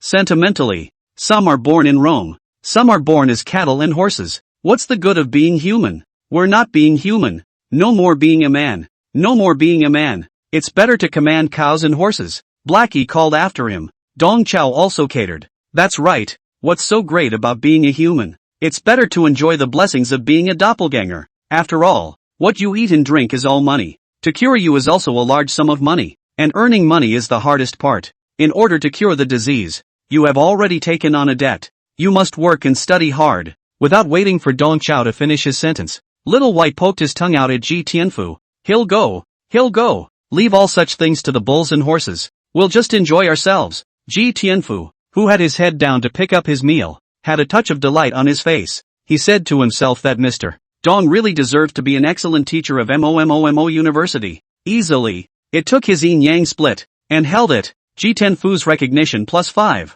Night, teacher's dormitory. Dong Chao dialed Sun Miao's number. Brother Sun, there's a situation that I have to report to you. Dong Chao repeated all the inferences he had said to Wen Tianchen earlier today to Sun Miao. This is something that I will discuss in secret at the Ministry of Martial Education. As the Minister of Martial Arts Education, Sun Miao knew that this matter was of great importance. All along, China and the North American Federation have been tit for tat. These 2 countries, too, are 2 of the most important forces in the World Roundtable Resistance Conference. In terms of strength, there wasn't much of a gap between the 2 countries, but in terms of geography, the North American Federation was too much better than Huaxia. Because of this, the North American Federation has been acting in a more and more arrogant style in recent years, with an air of carelessness. 50 years ago, with the help of a spatial rift, a large group of demon race invaded Blue Star and established 3 major demon cities in Blue Star. They were the Misty Demon City in Southeast Asia, the Extremely Cold Demon City in the Far East, and the Tsunami Demon City in the South Pacific. In the face of the incoming demon race, humanity formed the Roundtable Resistance Conference, mobilizing the power of the entire globe to block the expansion of the demon race's advance force. But all humans can do is block it. Now 50 years had passed, and the Roundtable Resistance Conference hadn't been able to completely erase these 3 demonic cities from the blue planet. These 3 demon cities were like 3 nails that were nailed on top of the Blue Star. Unlike the North American Federation, which was resting on its laurels, Huaxia, at the same time, had to face the threat of the Misty Demon City and the Extreme Cold Demon City. This puts Huaxia in a passive position of often throwing in the towel in the open and shut battle with the North American Federation. Chapter 123, You all have bright futures ahead of you. Brother son. Those guys in North America obviously don't have good intentions. You can't do harm to others, but you can't do nothing to prevent them from doing so. I suggest that we do this, and then this. Dong Chao knew that those clerks in the Ministry of Martial Arts Education could not discuss anything at all. He simply gave Sun Miao specific advice directly. Then, do as you say. I'll make preparations. Sun Miao obeyed Dong Chao. In the days that followed, Ji Tianfu's exchange student procedures were finally in place, and he officially became an exchange student in Dong Chao's class. At the same time, Chen Dingxing also stepped into the position of instructor for the third class of martial arts. He was originally a teaching blogger on the internet, and was quite knowledgeable in teaching martial arts, but now he was just shifting his teaching content from online to offline. Chen Dingxing's energetic and internet hotstreak teaching style was loved by his students, coupled with the fact that he was very young, not yet 20 years old. Privately, students called him Brother Star. Star is still happy to be teaching at Murmur University. It would be even better if he could avoid that demon from the fourth class of martial arts. Those few demons from martial arts class 4 were the only ones who didn't call Chen Dingxing brother. They all called teacher Chen in a disciplined manner. A few of the demons had a little respect for this new job of Chen Dingxing's, but not too much. As a defeated general, you're not qualified to ask us to call you brother. From now on, in the open, we'll call you teacher. And in private, you'll call us brother, and we'll talk about each other. The counterintuitive remarks of several people made Chen Dingxing feel deeply outrageous and helpless at the same time. On the one hand, he really wasn't a match for these few demons. On the other hand, Chen Dingxing knew in his heart that he was able to become this martial arts instructor all because of Dong Chao. In the martial arts academy, who was the true king of size? Chen Dingxing had a number in his heart. The full days passed by. Unconsciously, it was time for the rusty capital secret realm to open. Before he left, Dong Chao purposely asked Ji Tianfu to make a video call to President Zhang of Sanqing University. Facing the camera, Dong Qiu asked Ji Tianfu to demonstrate big jumps and small jumps, brain teasers, and poetry recitation with music. From several angles, it proved to Principal Zhang Xiandong that this heavenly pride of their Dao family had returned to normal. Although these subjects displayed by Ji Tianfu were a bit abstract, Zhang Xuanqiong couldn't help but be delighted. In Zhang Xuanqiong's eyes, Ji Tianfu had really gotten better and could almost communicate with people normally. Across the screen, Dong Chao intentionally took credit from Zhang Xiandong. Xiao Ji's illness is indeed not very good at healing. I also made many attempts, and it took a lot of effort before I finally found a way. Dong Chao said so as if he had really made much effort. In fact, on the first day he brought Ji Tianfu back. He had basically taken the yin-yang split, although Qi's condition has improved. But barring that, I suggest that he still recuperate here with me for a while to avoid a recurrence of his condition. Listening to Dong Chao's words, Zhang Xuanqiong promised repeatedly. Yes, yes, yes, yes, Ji Tianfu will be recuperating on your side. We're in no hurry. Zhang Xuanqiong said that although Ji Tianfu looked much more sober than before, he was jumping and dancing and reciting poetry in the video, which was quite oozy to watch. Teacher Dong, you're still great. So many days of work, and you really cured Ji Tianfu. Zhang Xiandong lamented from the bottom of his heart. Zhang Xiandong was completely convinced. No wonder Dong Chao was able to come up with that not-so-understandable set of profound theories in the first place. People really do have the real thing. Principal Zhang, you're overstating your case. My personal efforts are only a very small aspect. The assistance from the Starry Night Martial Arts Center is also very important. The various medical devices that Xiao Ji used and the various golden herbs he took were all donated by the Starry Night Martial Arts Center. And this is all real money spent. Dong Chao subtly hinted at Zhang Xiandong to play money. Zhang Xiandong behaved very cheerfully. Teacher Dong, don't worry. We, Sanqing University, won't let you and the Starry Night Martial Arts School pay for nothing. As long as that child gets better, money doesn't matter to us. Zhang Xuanqiong fully demonstrated the nature of the old-school Taoist practitioners who regarded money as dirt. Dong Qiu even set up a house of cards for himself when he got a bargain. Principal Zhang, it's vulgar for you to mention money. When I heal Xiao Ji, I'm cultivating talents for the country, and I'm giving freely to the cause of education. Besides, can my dedication be measured by money? But if you're going to insist on paying me, then I'll just have to go along with it. You take down my card number. When Tianchen stood beside Zhang Xuanqiong's body, secretly biting his tongue, he thought to himself that Brother Chaozi was really even taking the food. Both abducted their Taoist family's pride, swindled the principal of a sum of money for treatment, and then, still had to make the principal appreciate his favor? Qiuzi brother is playing a pretty good hand with this one. With a wave of his hand, Zhang Xuanqiong transferred 5,000 secret realm coins to Dong Chao. Teacher Dong, although Xiao Ji has gotten better, let's not let him participate in the Rust Capital secret realm this time. He is, right now, still focusing on recuperating. Dong Chao nodded. That's what I thought too. Besides, Qi is busy working part-time right now and he can't get away. Zhang Xuanxiong froze at his words. Hello? Principal Zhang. The signal is bad on my side. Hang up first. Without giving Zhang Xiandong a chance to ask, Dong Chao hastily hung up the phone. Looking at the screen that turned from bright to black, Zhang Xiandong had a head full of question marks. He looked at Wen Tianchen with uncertainty.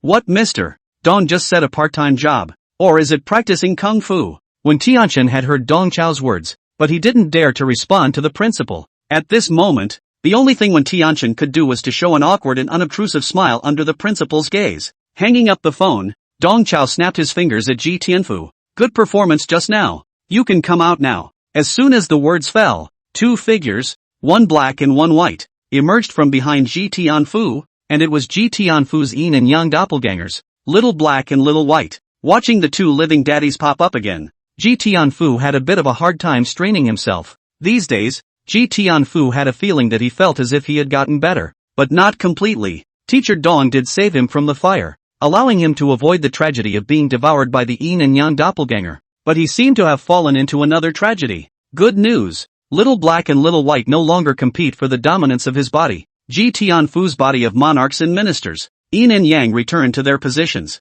Bad news. The two living daddies, Little Black and Little White, acted as slave masters, treating Ji Tianfu, the being, as cattle and horse livestock. At the moment, Little Black and Little White each held a manual in their hands. Blackie's manual is Secret Techniques for Maintaining Cattle and Horses, on the Exhaustion of Sustainability. White's manual is Overview of Farm Machinery Maintenance, Cattle, Horses, Calamari, and a Tractor. After the call, go on back to your part-time job. Go to the cafeteria and help Auntie Lou wash the dishes. Then go to the supermarket to take care of the groceries. And finally go to the bathhouse to clean up. Remember to bring back a midnight snack at night. Little Black and White barked orders at Ji Tianfu. But I'm a student of martial arts. My main occupation is cultivation. Ji Tianfu pretended to be difficult and said the lines that Mr. Dong had taught him. Hearing this, Little Black and Little White glanced at each other. They said to themselves that it was true. Everything was as expected of Elder Dong Chao. Cows and horses are really inert and will surely find all sorts of reasons to refuse to go to work.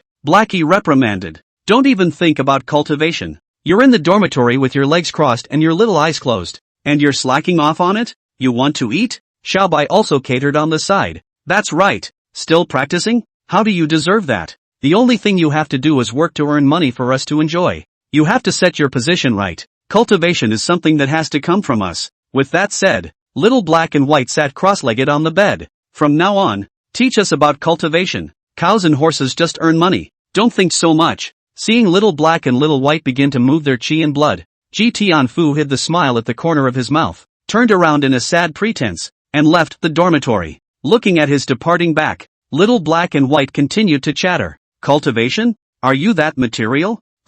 Let's pile up our cultivation high so that this cowhorse can no longer find an excuse to be lazy. Wit. Let's see what else he has to say. Little Black and White clapped each other excitedly and entered the meditative state with great motivation. Two dumbasses. Outside the door, Ji Tianfu whistled and cursed lightly. At this moment, Ji Tianfu's arms also contained the secret skill that Dong Chao had given him, on-pua and anti-pua. Ji Tianfu thought to himself that Mr. Dong was a really high recruiter. Working and studying hard in school was certainly a little bit of hard work, but it was still countless times easier than practicing hard in the martial arts. Under Dong Chao's design, both Ji Tianfu's main body, and the doppelganger Little Black and Little White, felt that they had taken a great advantage. Ji Tianfu's recognition +5. All three of you. You have a bright future ahead of you. Looking at the three people in their respective roles, Dong Chao, as the chief architect behind this, was immensely pleased. While Little Black and Little White were treating Ji Tianfu as oxen and horses, how could they not be Ji Tianfu's cultivation oxen and horses? Chapter 124. Leaving the umbrella you held. We realized that it wasn't raining outside at all. One day later, Inquo University playground. The first-year students of the Martial Arts Academy, carrying their respective bags, were ready to go. Other than the exchange student Ji Tianfu, all 92 members of the Martial Arts Academy, plus Mo Xiang, who was on loan from the Puppet Academy, were all participating in this Rust Capital secret trial. The students have been waiting for days for the perfect paradise. At this moment, everyone was chattering non-stop, not knowing in the slightest that behind the Rusty Capital's secret realm, There might be hidden dangers. Dong Chao also put on a relaxed demeanor, grinning broadly as he inspected Dao Shi and the others' bags. You should bring everything, right? Self-heating hot pots, puffed snacks, beer and drinks, portable barbecue grills, cell phone rechargeables. These are essential. The most important thing in a secret trial is to eat and drink. Once we enter the secret realm, let's have a barbecue and a self-heating hot pot. It'll be great. What we're playing for is the atmosphere of a picnic. I've heard that the scenery in the Rusty Capital's secret realm is quite strange. Dao Shi and the others were a bit helpless. You're really treating this like a fall tour. Dong Chao rummaged through Dao Shi and Mo Xiang's traveling bags and found several huge woven bags. These woven bags were compiled by Mo Xiang himself using the silk of the exotic beast bull silkworm. The strength was dozens of times stronger than ordinary woven bags. Seeing these woven bags, Dong Chao was first stunned, and then immediately realized their function. These precious students of his own were preparing to go to the secret realm to scrape the ground. When you have the chance, you have to get them some space storage equipment. Relying on just a few woven bags is still affecting their play, Dong Chao thought darkly. In the front row of the line, Lu Yuan was holding a thermos cup, sipping tea with a sense of humor. Lu Yuan has been in quite a good mood lately. Zhang Xuanqian, the president of Sanqing University, had recently begged for his head. Zhang Xiandong begged his grandpa and grandma, saying that he would do anything to place a Dao cultivation student in their martial arts academy as an exchange student. In order to do so, it was to feel the learning atmosphere of the Budo Academy and learn from the advanced experience. Zhang Xuanqian even humbly proposed that the student just go to the worst class 4 of the martial arts academy. Lu Yuan was a bit surprised and a bit complacent about this request from Zhang Xiandong. One's efforts are really still being seen by one's peers in education. The best martial arts colleges in the country are trying to come here to get lessons. What could Lu Yuan do? He could only follow Zhang Xuanqian's request and place that student in the 4th class of martial arts, the president of the strongest martial arts college in the country, begging himself to arrange an exchange student. Lu Yuan felt that he could be too much of a card. Thinking of this, Lu Yuan couldn't help but laugh twice softly. At the moment, the cup he was drinking from was a gift he had received 2 days ago. This was given to Lu Yuan by the recently graduated class of 2233 when they returned to school to visit their teachers. On the cups, there are also engraved messages from classmates. To the loving dean, leaving your umbrella.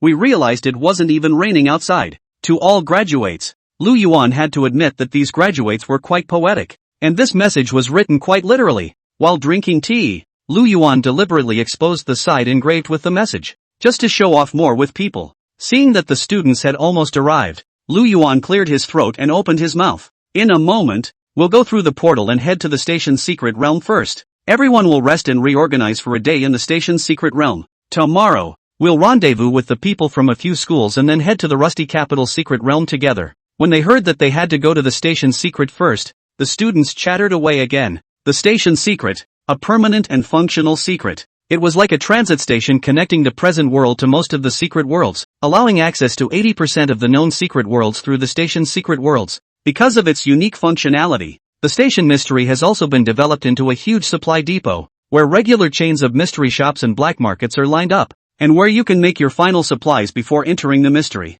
Looking at the incomparably excited classmates, a flash of not-so-obvious embarrassment flashed across Lu Yuan's face. Because of our school's poor performance in recent years, our secret exploration level is only level 3, and we are not qualified to go straight to the station's secret realm. So wait a while, we'll rub the Alligator State Martial Arts University's teleportation portal, and together with the Alligator State University's trial squad, we'll enter the station's secret realm. You guys probably don't know that Alligator Martial Arts University will also be joining us, participating in the Rusty Capital's secret realm trial. What? Is there any mistake? How come those guys with the crocodile heads are here too? Hearing this, the students on the stage instantly exploded. Chapter 125, from the Dragon Clan. Hearing that Alligator Wushu University was also going to participate in the trial, many students fell into a state of broken defense. In Huaxia, everyone knows that Mo University and Alligator Mo University are rivals. The two schools have been engaged in a civil war for several years.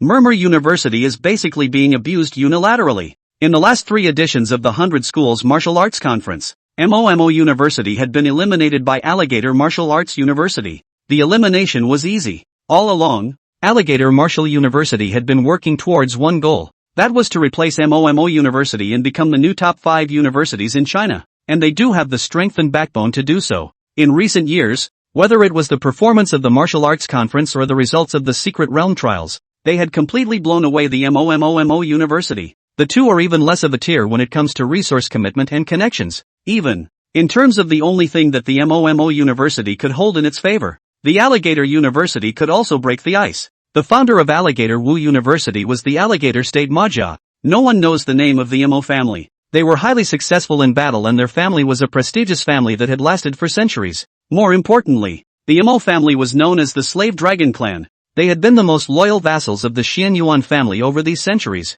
If the Xianyuan family is compared to the invincible Guan Ershi, the Mo family is the red rabbit under Guan Ershi's crotch. The prestige of the Mo family in Alligator State is evident. In response to the reform of the academy system of the military in the headquarters of China, the Mo family founded the Alligator Martial Arts University more than 10 years ago. With the landlord style of money investment, Alligator Muscle University jumped to become the top school in China. And that's not enough for the Mojave family. What they wanted was to replace Momumu University and take the title of the top 5 schools. For the tightening of the Alligator Wushu University, the teachers and students of the MOMO University were all upset, but there was nothing they could do about it. Right now, the students of the Martial Arts Academy were in a state of broken defense when a sharp air-breaking sound suddenly came from the sky. The crowd raised their heads, only to see a giant skeleton big bird that was hovering. On the spine of the large bird, several human figures were faintly visible. The big skeleton bird came close in a flash and landed steadily on the playground of MOMO University. A grim-looking middle-aged female teacher,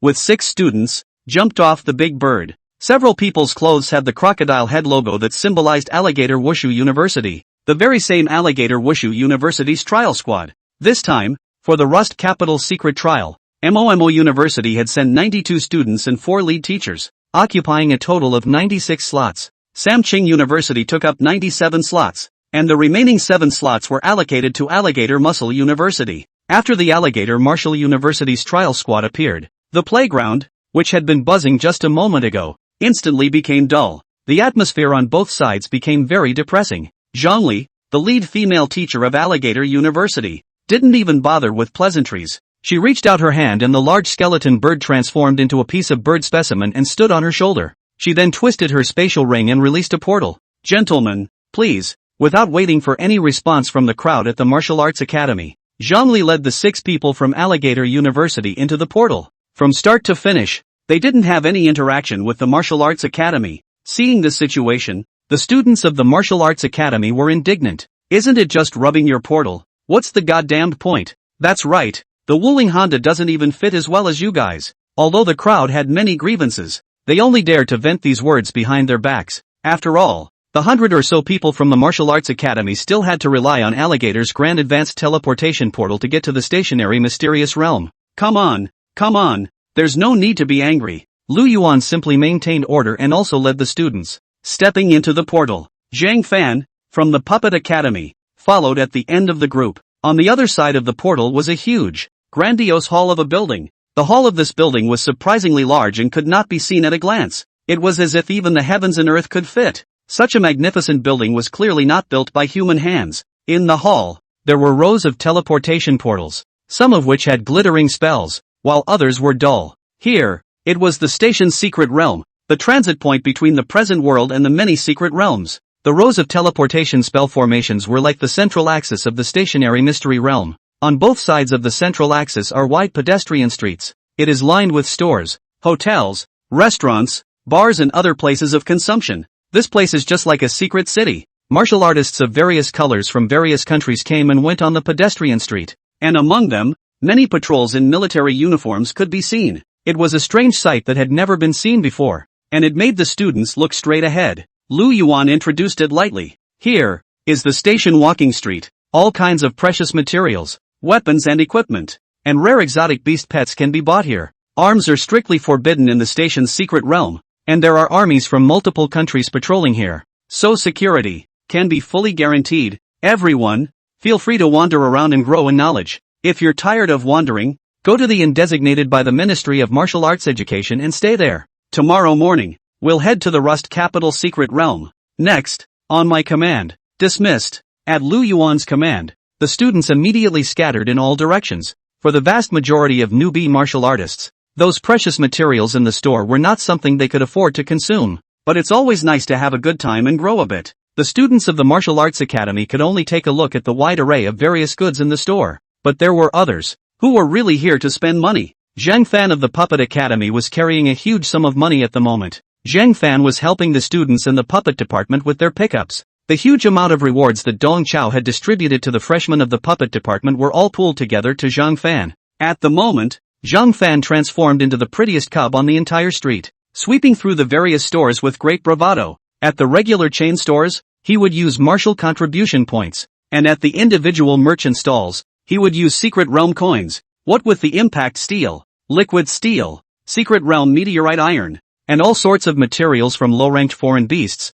he had come and gone. Beside Zhang Fan, a group of students from the Martial Arts Academy had gathered. During the recent period of chicken special training, the freshmen of the Martial Arts Academy and the Puppet Academy were in regular contact, and both sides had become familiar with each other. At the moment, the students of the Martial Arts Academy were giving Zhang Fan a free follow, just so they could have a good time and then a good time. Every time Zhang Fan bought something, someone carried it for Zhang Fan and bragged about it in the meantime. Brother Fan is awesome. Brother Fan is atmospheric. While bragging, the students of the Martial Arts Academy were still a bit puzzled in their hearts. Hasn't the Puppet Academy always been poor? How did it suddenly become so generous? Thousands of secret realm coins, hundreds of martial contribution points, spending them without even blinking? If only their academy could be that generous. Monkey boy. Noisy. Zhang Fan was completely caught up in the joy of being a chopper, and the entire person was complacent. Thanks to the fat job offered to them by Brother Xiang and Teacher Dong, the freshmen of the Puppet Academy all branched out, one by one much broader than the seniors. Once this batch of materials that had been procured was in place, their puppets were about to receive a major upgrade. For them, freshmen, using impact steel, liquid steel, and foreign beast materials to make puppets was something they wouldn't even dare to think about half a month ago. How many puppet academies had lecturers that were of this configuration? Regarding Zhang Fan's crazy sweeping behavior, the students of the Martial Arts Academy were envious and boastful. But there are others, too, who are eye-rolling and jealous.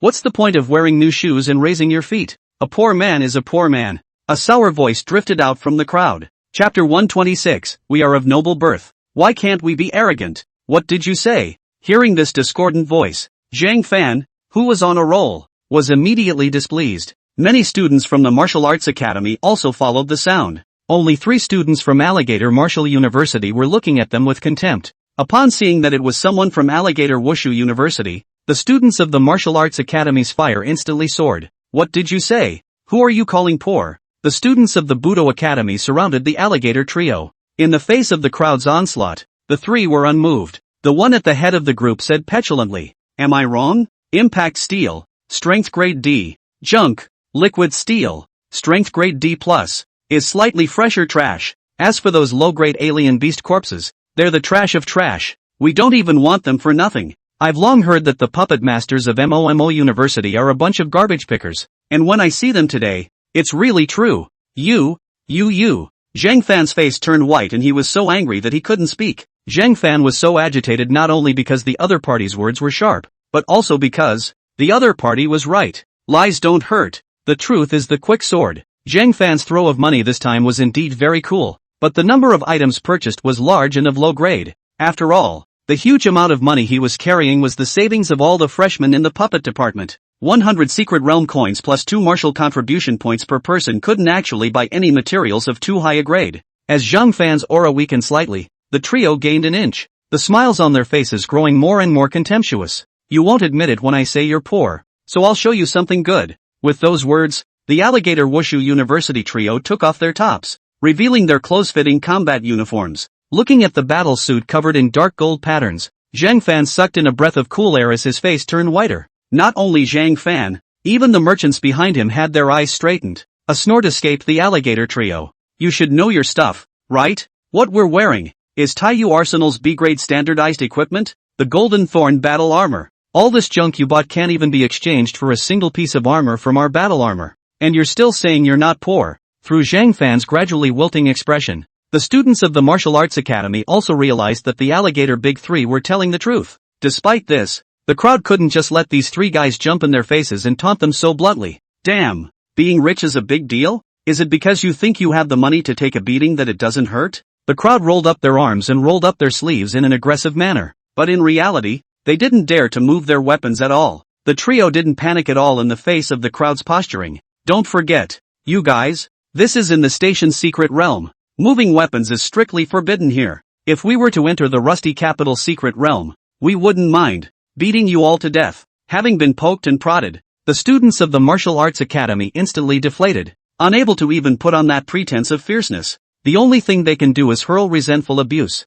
What's there to be arrogant about? Not just a few stinking dollars. The alligator trio was like a victorious general, their bladders shaking. Know who we are? Mo Fong, Mo Pak, Mo Lu, the three youngest members of the Mo family. We come from a distinguished and large family, and are from the Dragon Clan, so why can't we be arrogant? Hearing that these three were the Mo family's original family, the crowd, which was already a bit discouraged, now wilted like frosted eggplants. There was no way around it. The Mo family's people, they really couldn't afford to mess with them. The Mo family, that's a vassal of the Xian Yuan family. It was said that, as a Chinese blessed family, the Xian Yuan family had a lot of things that were inconvenient for them to come forward, and they were left to the Mo family to deal with. The Majia, who are proper up to the heavenly order, have a status that is so honored. At the sight of the Golden Thorn battle armor, Zhang Fan realized that these guys in front of him had an unusual identity. At this moment, when he heard that they were the sons and daughters of the Mo family,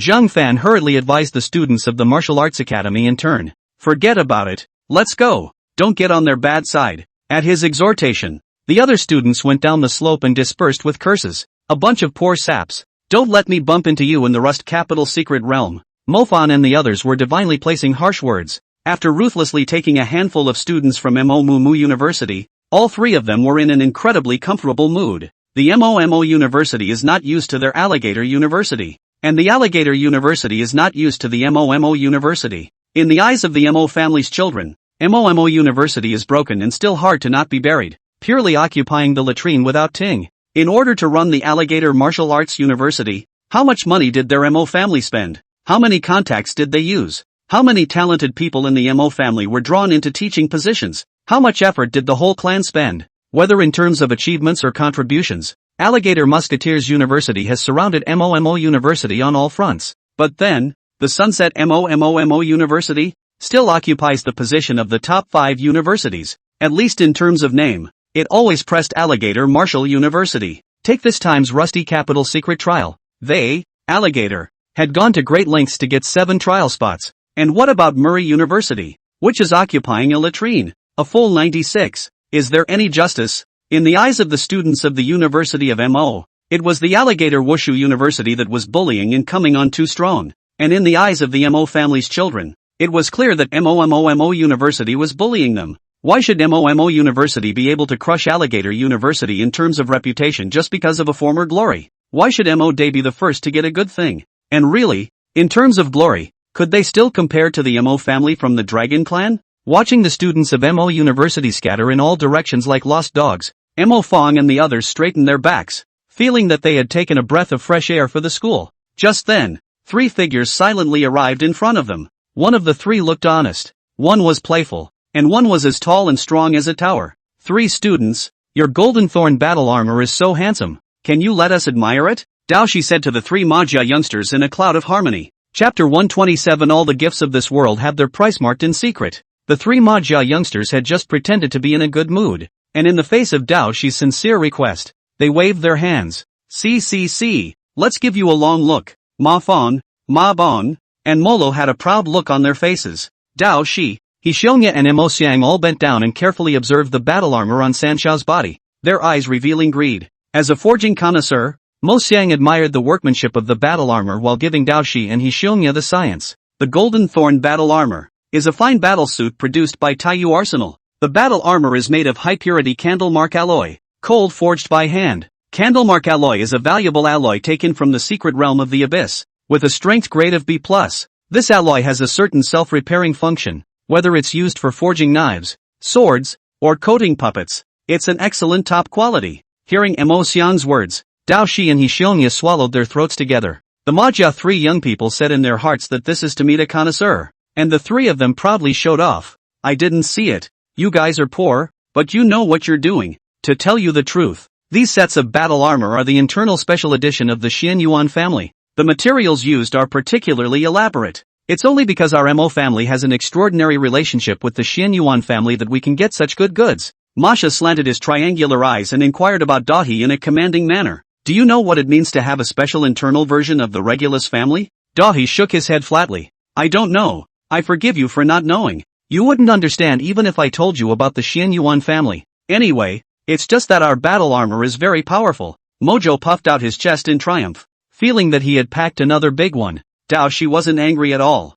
He looked at Sanshao's golden thorn battle armor with affection. His eyes were drawn. The station pedestrian street is crowded. Can't do it. Can only wait until they enter the Rusty City secret world. Such a good treasure. You must take good care of it. If it gets bumped, it's a real pain in the ass. Doshi warned kindly. What's that got to do with it? We're golden. The Mojo's third youngest responded arrogantly. The three hearts said that the guys in front of them, although they were acting a bit strange, were not bad people. They are not anxious or annoyed in the face of ridicule, and are actually eager to remind themselves to be mindful of their personal finances. This kind of quality and culture is much better than those guys just now. Also a student of Mo University, how can there be such a big difference in being a human being? The Majia San Shao couldn't help but lament in his heart. In the meantime, Station Walk, an unassuming tavern. A middle-aged man in a clergyman's shirt pushed open the saloon door of the tavern and stepped hastily into it. As he traveled, the man touched the cast iron cross with the bullet marks on his chest, and a soundproof barrier quietly unfolded, completely enveloping the entire tavern. In the corner of the tavern, two men, one fat and one thin, were waiting for him. Minister Anthony, Senator Kemp, those students from Wasia, are here. Hearing the middle-aged priest's report, Fatty Anthony gave a faint "oh." Anthony had a pipe in his mouth, and every now and then he exhaled a puff of purple smoke, making the already dilapidated tavern more and more smoky. Beside him, the skinny Kemp played with the tarot cards in his hand. Kemp's skeleton-like thin face, along with the tarot cards, either sad or happy, looked funny and grotesque. The three people in the tavern were all renowned high-ranking martial artists of the North American Federation. Roy the Holy Light Priest, Anthony the Smoking Man, and Kemp the Soothsayer. Of the three, Roy was clearly the lowest, and he said with some restraint, just like the information we received earlier. The trial team sent out by China this time is dominated by Sanqing University and Wu University, plus a few elites from Alligator Wushu University. The overall quality of the team is average.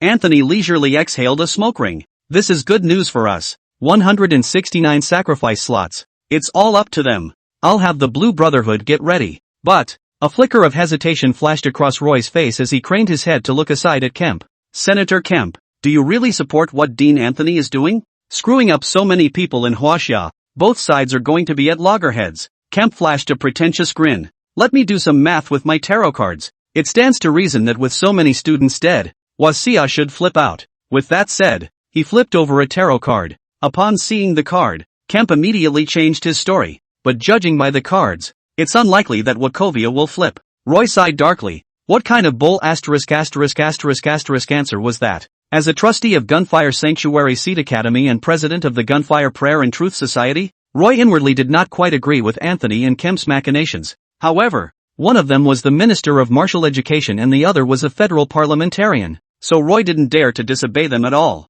The pipe in Anthony's hand went out at some point, but he continued to exhale smoke rings from his mouth. Mr. Roy, you should have heard the saying that all the gifts in this world have long been marked with a price in secret. As the most perfect paradise secret realm, Rusty Capital Secret Realm certainly has its price, and it's a high price. Before, it was always us who were advancing the entrance tickets. Now, it's Waxia's turn. As the Minister of Martial Arts Education of the North American Federation, Anthony had learned a secret through a special channel. The Rusty Capital Secret Realm is actually a growable secret realm. It has a resource level that can grow, and the price, a sacrifice of a martial artist. For the previous 2 years, the North American Federation had secretly made sacrifices. The first year, they sacrificed one person. The next year they sacrificed 13 men. This year, the number of people to be sacrificed was multiplied by 13, for a total of 169. Upon completing this year's offering, the resource level of the Rusty City secret will be raised by 2 levels to level 6.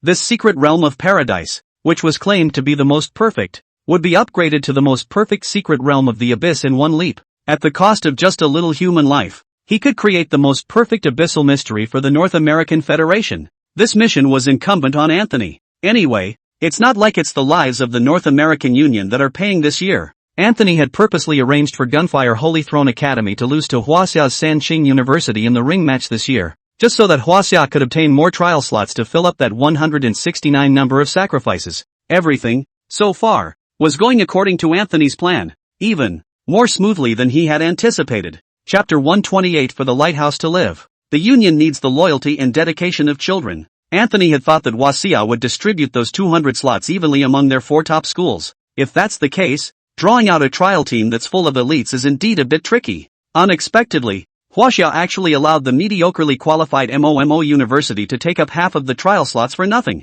This is simply going along with Anthony's plan of sacrifice. In Anthony's eyes, those nearly 100 students from MOMO University were 100 lambs to the slaughter. In order to ensure that the sacrifice plan was foolproof, Anthony had even secretly informed the Brotherhood in Blue that, at the critical moment, he could fill in the numbers with the students of the Gunfire Sanctuary Academy. For the lighthouse to endure, the Commonwealth needs the loyalty and dedication of its children. Mr. Roy, drink this and go get the boys an early night, for the next few days are destined to be hard to sleep. Anthony owed it to himself to pour Roy a shot of tequila. Roy, however, did not reach for it. Mr. Anthony, did you really do this without thinking about the consequences? Roy had been an army entourage chaplain. He'd dealt with the Chinese military guys, and he knew that those guys were not to be messed with. Anthony affectionately passed the glass to Roy's mouth. Don't worry, my merciful priest. The military of Huaxia is in the midst of infighting. I can even reveal a little secret to you. It won't be long before the headquarters and branch of China. I'm afraid that they're going to meet in arms. Ha ha ha ha ha. Roy knew that Minister Anthony had special access to information, and his information, as always, was very good. Seeing how chesty he was, Roy couldn't say anything else, so he tilted his head back and drank the spirits at the edge of his mouth, also swallowing his doubts and worries back into his stomach for the time being. Minister, I'm going to get the boys ready. Roy took a few steps outside and turned back. By the way, there are quite a few high-ranking martial artists coming from the Chinese side to lead the team. Transcendent martial artist Wen Tianchen, Xin from MOMO University, and Bone Collector, Zhang Li. Anthony laughed softly a few times, smoke rising from his nostrils and the corners of his mouth. Don't worry, I've already arranged it. The key to enter the Rusty Capital secret realm is in our hands. If they want to enter, they have to obediently listen to us. Roy said no more and sulked out of the tavern. Behind him, the saloon doors swayed back and forth, just as he was feeling at the moment. Unhappy, but at the mercy of others. Early the next morning, the students of the Martial Arts Academy regrouped on the pedestrian street, and they also finally met the long-lost Sanqing University. Sun Jingfeng once again became the most beautiful boy in the crowd. The Taoist cultivators of the Three Qing dynasty all warmly greeted this life-saving benefactor and surrounded this super genius to the fullest extent. The two brothers, Wang Zuojuan and Wang Ruijun, ignored Sun Strawbun as they flashed their biceps and hammered their pectoral muscles at the few people in the 4th class of martial arts, a smug gesture of showing off in a friendly manner. After all, it was they who had won the places in this trial. After being educated by Dao Shi and Xiaomya, the two brothers made a good effort to become stronger, and both of their cultivation levels came to the 2nd level of the 6th order. Same as the ink items today. What they didn't know was that during this period of time, Dao Shi and Xiaomya had similarly improved. Dao Shi's cultivation had come to the 7th level of the 6th order, and Xiaomya was also hitting the threshold of the 6th level of the 6th order now. In terms of cultivation progress, the gap between the Wang brothers and the two demons had not shrunk in the slightest.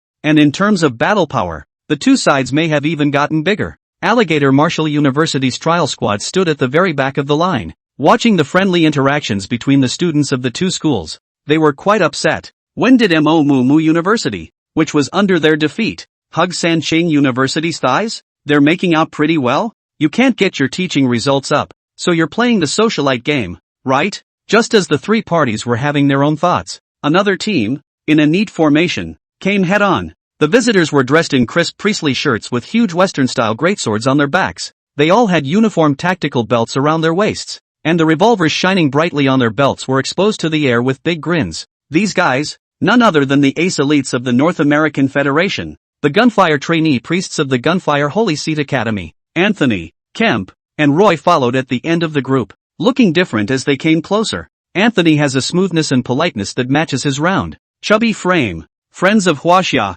everyone is here, right? Let's start this Rusty Capital secret trial. With those words, he pulled out the secret key from his pocket and prepared to open the corresponding portal. Just then, a voice came from the side. Minister Anthony will. Wait. Anthony turned his head sideways, only to see the speaker, a guy not much thinner than him, suddenly killing from a diagonal, was the minister of the Chinese Martial Arts Education Department, the admiral of the Chinese headquarters, Wu Shiqi, Sun Miao. Behind Sun Miao, there stood the director of the Straight and High Office, Yang Wei, a Ninth Order Great Circle martial artist, and a group of Chinese soldiers in combat uniforms. Sun Miao exchanged a glance with Dong Chao and the crowd and came to Anthony's face with a smile. Minister Anthony, don't be in a hurry yet. As you know, some time ago, our students were attacked by assassins during the secret trial, almost causing casualties. This time, in order to make sure nothing goes wrong, I've decided that I'll personally lead the team and enter the Rust Capital secret realm with the students. Sun Miao reached back, drawing attention to the military squad behind him. On top of that, I've pulled in the third squad of the Great Wall of Flesh and Blood to take care of the safety of the students. The Great Wall of Flesh and Blood? Upon hearing this name, both the students of Sanchang and Mo University, as well as Anthony and the gunfire priests, were all dumbfounded. The students said to themselves, what kind of airplane is this trial in the end? The minister himself leading the team, plus the Great Wall of Flesh and Blood escorting them, just to make sure the students are safe? Many students have a question mark in their mind. Do I deserve it? How many? This is the Great Wall of Flesh and Blood, China's most mysterious special forces. These 200 people who came to participate in the Rust Capital secret trial were already considered the best among their peers. But after they graduated, there might not be a single one of them who would be able to enter this mysterious troop. It was said that the selection requirements for this troop were not only limited to cultivation, but also examined many cold skills. The students of Sancheng University were in awe that they had one day stood with this most mysterious special operations unit. The students of the Martial Arts Academy, on the other hand, were shocked and had doubts in their hearts. The captain of the third squad of the Great Wall of Flesh and Blood looks a bit familiar. Have we met somewhere? Many of the students looked at Zhang Yunhao, the squad leader who was leading the group, and developed a sense of déjà vu. What honored and amazed the students even more was that these mysterious soldiers seemed to be stealing glances at them out of the corner of their eyes as well. The members of the third squad of the Great Wall of Flesh and Blood were not stealing glances at these students, but rather at Dong Chao, who was mingling in the pile of students. Their long-lost captain, the backbone of the Great Wall of Flesh and Blood troop, the Black Dagger Dong Chao. Chapter 129, Don't be afraid to be embarrassed. We've been humiliated enough over the years. Facing the attention of his teammates, Dong Chao showed his excellent acting skills as he pretended to be as surprised as the students around him. The Great Wall of Flesh and Blood troops? What are they doing here? I heard that their captain is old with pie, handsome and ruthless. He's the type of man in the military. Dong Chao disguised himself as the king's wife who sells melons and boasted vigorously.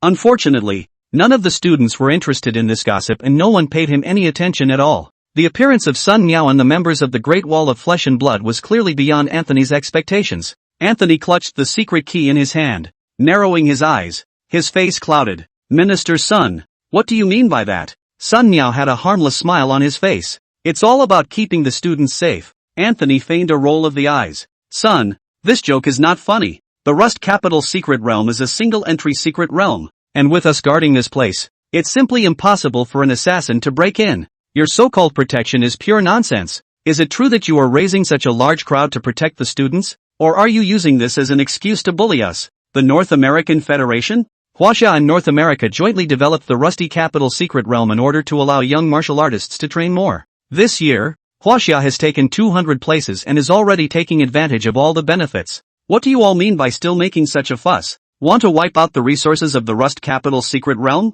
You have an old Chinese saying that people do what they do, and the heavens see what they do. You can't be so shameless as to be a human being. Anthony displays excellent Broadway-level acting skills, jumping to his feet and playing backwards. What's the most important thing about a joint trial? Fairness, or fairness. The test is the student's ability to solve crises on their own. You guys are bullying people too much by sending so many high-ranked martial artists along. I won't do it. This session of the Rusty Capital secret realm trial is hereby cancelled. Anthony cursed and slipped the secret key back into his arms. He pretended to be furious, but out of the corner of his eye, he kept roaming over Sun Miao. In the face of Anthony's fury, Sun Miao acted a bit at a loss for words. Mr. Anthony, everything is negotiable. Such an important secret realm trial, how can it be cancelled just like that? Hey. Sun Miao was all smiles. From the scene, Sun Miao was completely taken down by Anthony's sudden attack. But in reality, Sun Miao's words and expressions at this moment were all rehearsed with Dong Chao. Anthony's every move was expected of them. The fact that Anthony was so cross and pushy just showed that there was something wrong with this Rusty Capital secret trial. The problem is huge. Anthony, who thought he was taking the initiative, was still acting, scanning back and forth at the members of the Great Wall of Flesh and Blood with an unfriendly expression. And after a while, he waved his hand at Sun Miao. Retreat, all of you. Anthony gave an inch and made further demands. We need to focus on cultivating the students' ability to be independent. I propose that for this secret realm trial, high-ranked martial artists from both sides will not participate. No martial artists with a cultivation higher than the 7th rank will be allowed to enter. Let the students from both countries be fair and autonomous, and explore the secret realm. With those words, Anthony opened his mouth wide and spat out a smoke ring, which condensed and grew larger in the air,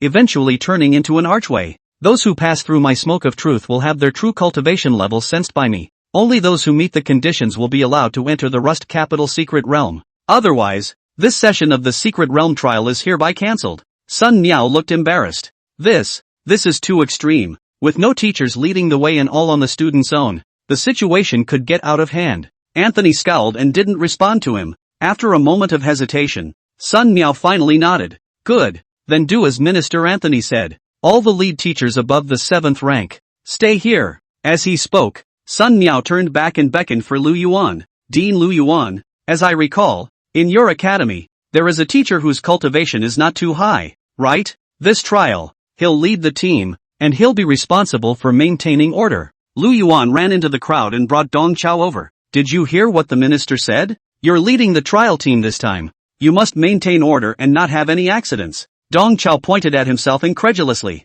Ha, me? His not-so-smart demeanor was truly seen by Anthony. Anthony's heart burst with triumph. He said in his heart that the Chinese people were indeed not easy to deal with. A simple paradise trial had brought so many high-level martial artists. They may have been alerted. But so what? You're still being led by the nose? Anthony first made a pretense of flipping out and stopped these professional soldiers brought by Sun Miao, and then took advantage of the situation to block those lead teachers from China, also outside the secret boundaries. His play on this pass was perfect. Anthony felt that what he had just done with his acting and mouth was completely comparable to Lord Jefferson over 200 years ago. That's how Lord Jefferson acted when he was in Congress forcing the congressmen's lords to sign the Declaration of Independence. Anthony stole a glance at the small group of Chinese soldiers and thought to himself that the Chinese were acting really cautiously. Surprisingly, they even called in the Great Wall of Flesh and Blood troops. The Great Wall of Flesh and Blood, a Chinese mobile unit that specializes in dealing with all kinds of dangerous situations. If they entered the Rust Capital Mystic Realm, how could they carry out their own sacrifice plan?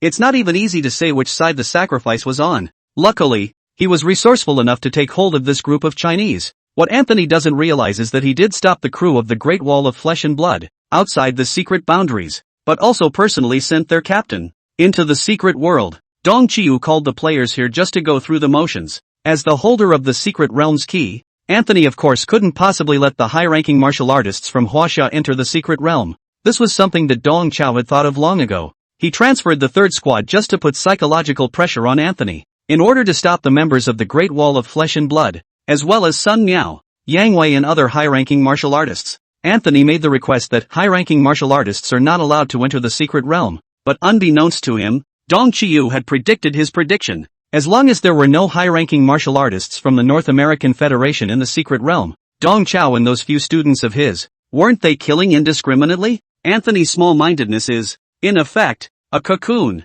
At Anthony's gesture, the Chinese students walked through the smoke archway one by one and entered the portal. Taking this opportunity, Lu Yuan softly instructed beside Dong Chao, when you enter the secret realm, don't be afraid of being humiliated. Anyway, we've already been humiliated enough for so many years at MOMO University. It doesn't matter if the trial mission is completed or not. Bringing the students out safely is the most important thing. Lu Yuan's gaze was simple and sincere. Chapter 130, The First to Strike. Meeting Lu Yuan's gaze, Dong Chao nodded and passed through Anthony's arch of smoke. Cultivation at the 5th level of the 4th rank? This guy really isn't very good. Sensing Dong Chao's cultivation, a hint of disdain arose in Anthony's heart. The three of them, Dao Shi, also followed Dong Chao and stepped through the smoke into the portal. Anthony's eyebrows rose involuntarily. Didn't the MOMO University fall a long time ago? They've recruited good scholars this year. These few brats, they all have 6th rank cultivation. It seems that this class at the end of the line is the elite class of MOMO University. Gotta tell Bob and the guys to take care of these guys before something happens, Anthony thought to himself. Seeing the Chinese students, all disappearing into the portal, Anthony let out a long breath of relief. There was a small mishap, but all that was still within his grasp. The secret realm of the Rust capital was about to become the grave of these Chinese students. Anthony had painstakingly sent these Chinese students into God's embrace, both to fulfill the sacrifice and to deliver a pitch to the mixed breeds of Demon City. Anthony's source for all that classified information was Demon City. The North American Federation, which held an important seat at the World Roundtable, had actually been having secret dealings with the three major demon cities. Even those hybrids in Demon City who were trying to break away from the demon race were betting all their chips on the North American Federation. Right now, it's time for the North American Federation to show its good faith. Eyeing the students of the Gunfire Throne Academy as they stepped through the portal, Anthony turned his head sideways and addressed Diviner Kemp. In my name, go send word for the Knights of the Axe and Loyalty to come stand and sit.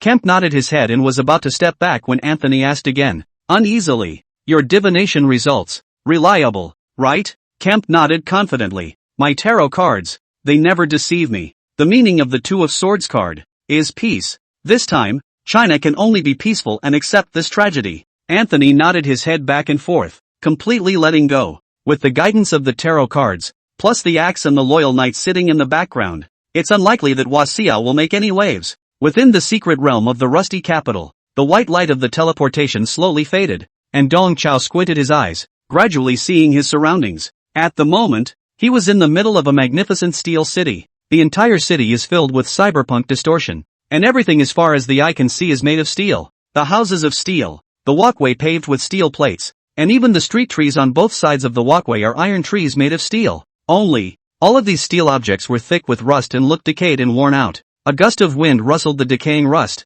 and a strong smell of iron ran straight through his nose. Dong Chao opened the hand-drawn map of the Rusty Capital secret realm. The entire Rust Capital secret realm was a lost steel city. A unique disease called rust pus infects everything and everyone here, turning everything into steel before it slowly rusts and rots. In the entire city, there are no living people, but only steel walkers infected by the rust pus. The student's mission is to kill as many of these mindless steel walkers as possible and obtain the essence of rust from them. The essence of rust was a special substance that fit extremely well with elemental power, with the foreign cores of foreign beasts, and with some secret materials with elemental power. It is essential for both crafting weapons and defenses, as well as making some sophisticated elemental instruments. The students from Huaxia's trial task this time was to collect 5 copies of the essence of rust. Those who collect 5 copies will be rewarded with 5 points of contribution value from the Ministry of Martial Arts Education. The extra essence could also be sold to the Ministry of Martial Education at a price of 1 contribution point per 2 copies. More or less, the Rust Capital Mystic Realm was divided into the lower and upper towns,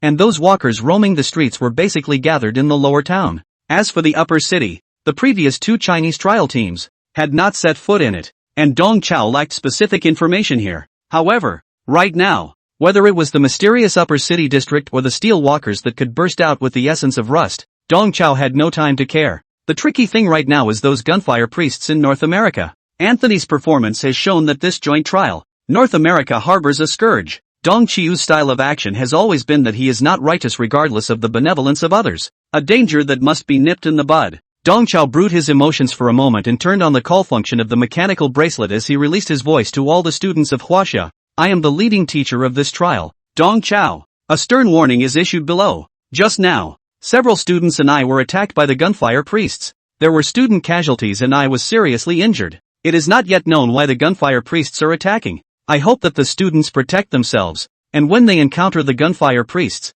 they will strike first. If they dare to resist, gree. Dong Chao pretended to be seriously injured and gasped at the mechanical bracelet. I emphasize again, this is not child's play, but a war to the death. After a slight pause, Dong Chao said again, all students of Murmur University, execute plays number 2 and number 4. Over. Nearly 200 Chinese students were all teleported to various corners of the Rusty Capital secret realm. They were still studying the strange steel city they were in when a voice released on the full frequency of Dong Chao came to their ears. Dong Chao's kind of weak tone of voice, which was severely injured and holding on to barely speak, already indicated the seriousness of the matter. The students of Sancheng and Mo University, who had encountered the murderer's attack before, were immediately on alert, and when they heard that there were casualties on their side, the students were outraged. After many days of special chicken training, the students of Mo University, even more so, understood Dong Chao's tactical arrangements. Tactic number 2 is to stay on the move and gather with your teammates.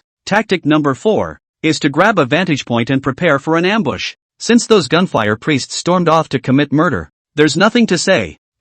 The only ones who were dumbfounded when they heard the warning coming from the mechanical bracelet were the Alligator State University's trial squad, and the gunfire priests. Dong Chao's voice was given out on full frequency, and the mechanical bracelets of the gunfire priests, too, could pick it up. At this moment, they were all wide-eyed and confused. They had only just entered the secret realm, and they hadn't even gotten a clear picture of the situation. So how did they inexplicably become murderers, and shoot to kill? In dismay, some of the gunfire priests turned to the guys in their group, the ones in blue. The gunfire fathers instinctively thought that it would be the Brotherhood of the Blue. Chapter 131, Change of Attack and Defense. Listening to the broadcast in the mechanical bracelet, the members of the Brotherhood in blue, too, were a bit confused. Bob, the leader of the Brotherhood, let out an angry curse. Sour carrots. Which dumbass disobeyed orders and went private? Bob had no doubt that there was a fraud, and he subconsciously assumed that some ruffian who had fallen off the wagon had rashly attacked. Not me, neither am I.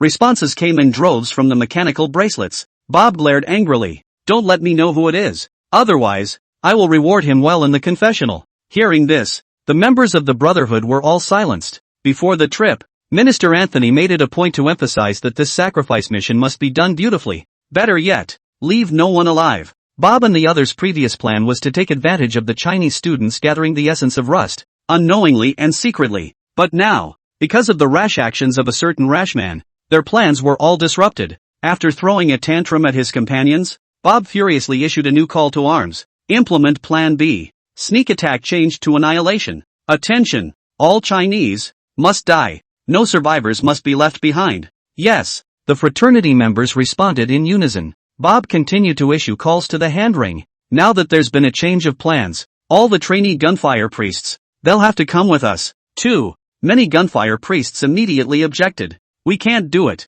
Wasn't that the deal? Just bring you guys in and our job is done. We weren't told to kill anyone before. Bob let out a sneer. Now, you only have two choices. Either, help us kill the Huaxia people together, or, be buried here with the Huaxia people. Become one of that pitiful 169th percentile. You have only one chance to choose, so be careful. Upon hearing Bob's threat, the objections instantly subsided and no one dared to speak out again. The gunfire fathers knew that the deranged Brotherhood of the Blue would do anything. The Brotherhood in Blue, a secret organization formed by the North American Ministry of Education. This organization is embedded in various martial arts colleges in North America, recruiting senior students year-round for many unspeakable covert operations. In this secret trial, there were 50 members of the Blueclothes Brotherhood, disguised as trainee gunfire priests, who had blended into the secret realm. The gunfire priests actually knew all about what the Brotherhood in Blue was up to, but knowing was one thing, following along as butchers was another. The thought of being about to kill a living being,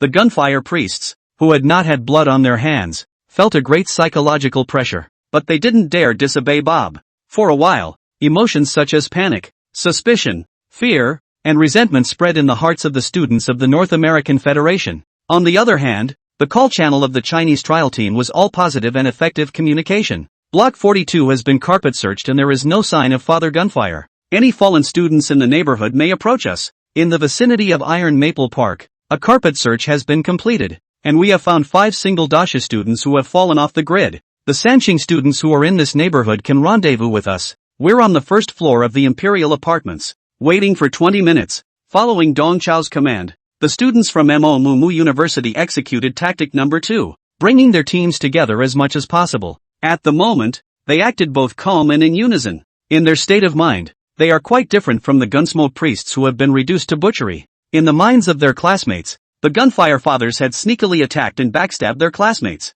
killing them and seriously injuring their teachers, and it was only right for them to take out those cubs. There was not the slightest moral pressure in the minds of the Murray students about the upcoming firefight. There is just the fury of revenge, and that was exactly what Dong Chao wanted to pretend to be injured. That all-channel call of his was designed to influence the emotions of both the enemy and the enemy. Both sides were boyish young men who hadn't really been in battle. They are, quite literally, susceptible to emotions. Dong Chao's maneuver was adding a layer of buffs to each side of the enemy. Only one side was positive and the other negative. Under the influence of the double layer of buffs, the state of both sides, quietly the offense and defense changed shape. The professional and efficient performance of the Musu students greatly shocked the Sanqing Taoists. The 3 Cheng Taoist cultivators could finally know what it meant to be impressed when a scholar was separated for 3 days. Putting aside how strong the Mo de martial artists were, in front of the crisis, The calmness and efficiency shown was truly admirable. Murray students are now giving the impression of being reliable and professional. This was a very different scene from more than a month ago, when the two sides were sparring in the ring. Many of the three clear Taoist cultivators wanted to get closer to their fellow students at Mo University, but were a bit reserved. They were the number 1 ranked Sanqing University in China. They should have been the main protagonists of this secret trial. Right now, it would seem disgraceful to just slink away and listen to the arrangements of the students of Mo University and go to join them. The three clear Taoist cultivators were in the middle of their reserve when a familiar voice came over the call channel. I am Sun Jingfeng. All the three clear Taoist cultivators, close in on us. Don't delay. I'll emphasize again. I'm Sun Dingfeng. All follow my orders. Hearing the voice of their savior, many of the three clear Taoist cultivators immediately dropped their reserve. Big brother Sun Jingfeng. I am Gan Xiang. I'll immediately bring people to meet up with you. We've also gathered a group of students on the Dipper's side. We're rushing to the Imperial Apartments. Big brother Sun Jingfeng, wait for us. In the eyes of the Tao cultivators, the dignified, cultivated,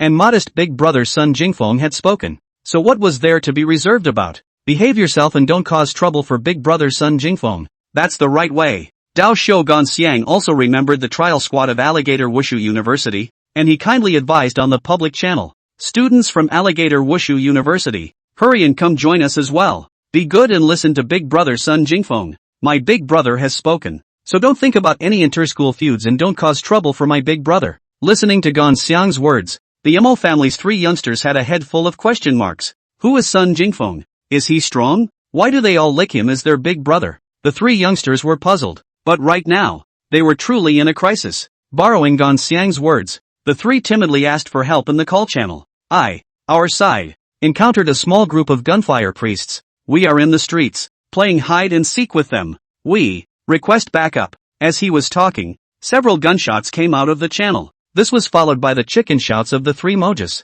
It's over. It's over. We may have been discovered. I'm hit. Help me. Help me. The third young man cried out in a ghostly manner. Long gone was the smugness and godliness he had felt yesterday when he was pretending to be a bully. As the direct descendants of the Mo family, the three of them had been raised in high esteem since they were young. This time, Alligator Martial University had sent another famous bone collector, Zhongli, to lead the team, and the group had treated this secret trial as if they were traveling. Unexpectedly, Ms. Zhongli, who was the backbone of the squad, failed to accompany them, and in the secret realm, there was a sudden change. The three of them were dumbfounded. At this moment, when the gunshot rang out, the three were even more stunned. They have guns. They've got guns. Help us. Help us. With a sobbing voice, the three of them pleaded for help from their fellow students at Murmur University. Chapter 132, Don't move. Whoever moves will be stabbed. Hearing that the Majia Sanjiu side had suffered a hostile situation, the students of Mo University did not push back in the slightest. I'll go. I'm in the neighborhood. I'll go. Although the students were all very upset with the bossy Majia San Shao, but one size does not fit all. At a time like this, it is impossible to see death. Dong Chao was a bit relieved as he silently made his way through the steel jungle while listening to the self-referential responses on the channel call. This group of children, their strength may be inferior, but they all have that bone of the Majia martial artists in their bodies. It's this backbone that's so rare. All of you, stop arguing. This is the kind of thing that has to come from me. You guys continue with tactic number 2. I'm going to get the people out. The one who spoke was the confident Sun Jingfeng. During this more than half a month of practical special training, Sun Jingfeng hadn't been able to show anything outstanding. For this reason, he was depressed. There were even, for a few moments when he doubted himself. For a moment, right now, he finally found a chance to perform. It's in crunch time like this that he has to show his strength. When Mr. Sun's president spoke, the other students all caved in and didn't dare to show off anymore. Send me the coordinates. I'm on my way. Sun Jingfeng was complacent and ready to move when two figures stopped him. Wait, Sun, we'll go with you. The one who stopped him was Shintu Dust, Chao Xian, from the first class of martial arts. The two of them knew in their hearts that this assembly president's son in front of them was a straw man. The true demons in the academy were hidden in the fourth class of martial arts. Sun Jingfeng going to the rescue single-handedly was pure death. The two exchanged a look and said over the public channel, We are Shintu Dust, Chao Xian. We're going with Sun Jingfeng to rescue people. Chao Xian added one sentence in particular. We, learned to dodge bullets. Please don't worry. Chao Xian's words were specifically addressed to Mr. Dong. After some hard practice, Both Shintadust and Xiao Xian had learned to capture the killing intent and were able to dodge bullets on their backs. Mr. Dong Qiu's words in the beginning were not nonsense, but valuable and true. Seeing that the two of them were so active and wanting to follow him, Sun Jingfeng didn't push back, and the three of them immediately rushed towards the Albatross neighborhood. The Arbot neighborhood, an old neighborhood, is a collection of short metal buildings, rusted beyond recognition. As far as the eye can see, intense gunfire is echoing repeatedly through the neighborhood. The three men followed the sound of gunfire and soon found the engagement. It's a dead-end alley. Deep in the alley, the three Mojas were using a dumpster as cover against four gunfire priests, making a stubborn stand. They resisted, mostly by cursing. UXX, IXX UXX. If you have the ability, put down your guns and fight us in close combat. What kind of martial artists are you if you only shoot from a distance? Know who we are? The three youngest members of the Mo family. How dare you attack us? Now put down your guns and give us first aid, and we can pretend nothing happened. In response to the trio, there was an increasingly intense fire suppression. Stupid. Times have changed. Who's going to fight you in close quarters? The four gunfire priests pulled their triggers in quick succession. Applying chakra to bullets to increase their rate of fire and power was originally Father Gunfire's specialty. On the other hand, killing an opponent at long range with a gun would make these rookie priests, who had never killed anyone, feel slightly better. They didn't want to kill innocent Chinese students either, but if they didn't become executioners, they would have to become the dead souls under the executioners. It's just that the three guys in front of us are a bit hard to kill. The three youngest members of the Magia family all performed bloodline transformations, turning into three half-human, half-beast crocodile men, greatly increasing the strength of their physical bodies, coupled with the B-grade defensive equipment Golden Thorn battle armor on their bodies. Each one of them seemed like a human-sized fortress with incredibly high defense. The trio wouldn't have been in such a mess if they hadn't lacked experience in facing hot weapons. Hey, you guys, stop it, put down your weapons and surrender obediently. Otherwise, there will be consequences. Sun Jingfeng clasped his hands to his chest in an angst-ridden stance and called a halt to the four gunfire priests who were firing back-to-back shots. Asterisk asterisk asterisk asterisk. There's another one here to die. The gunfire priests let out a low curse and immediately assumed a back-to-back stance,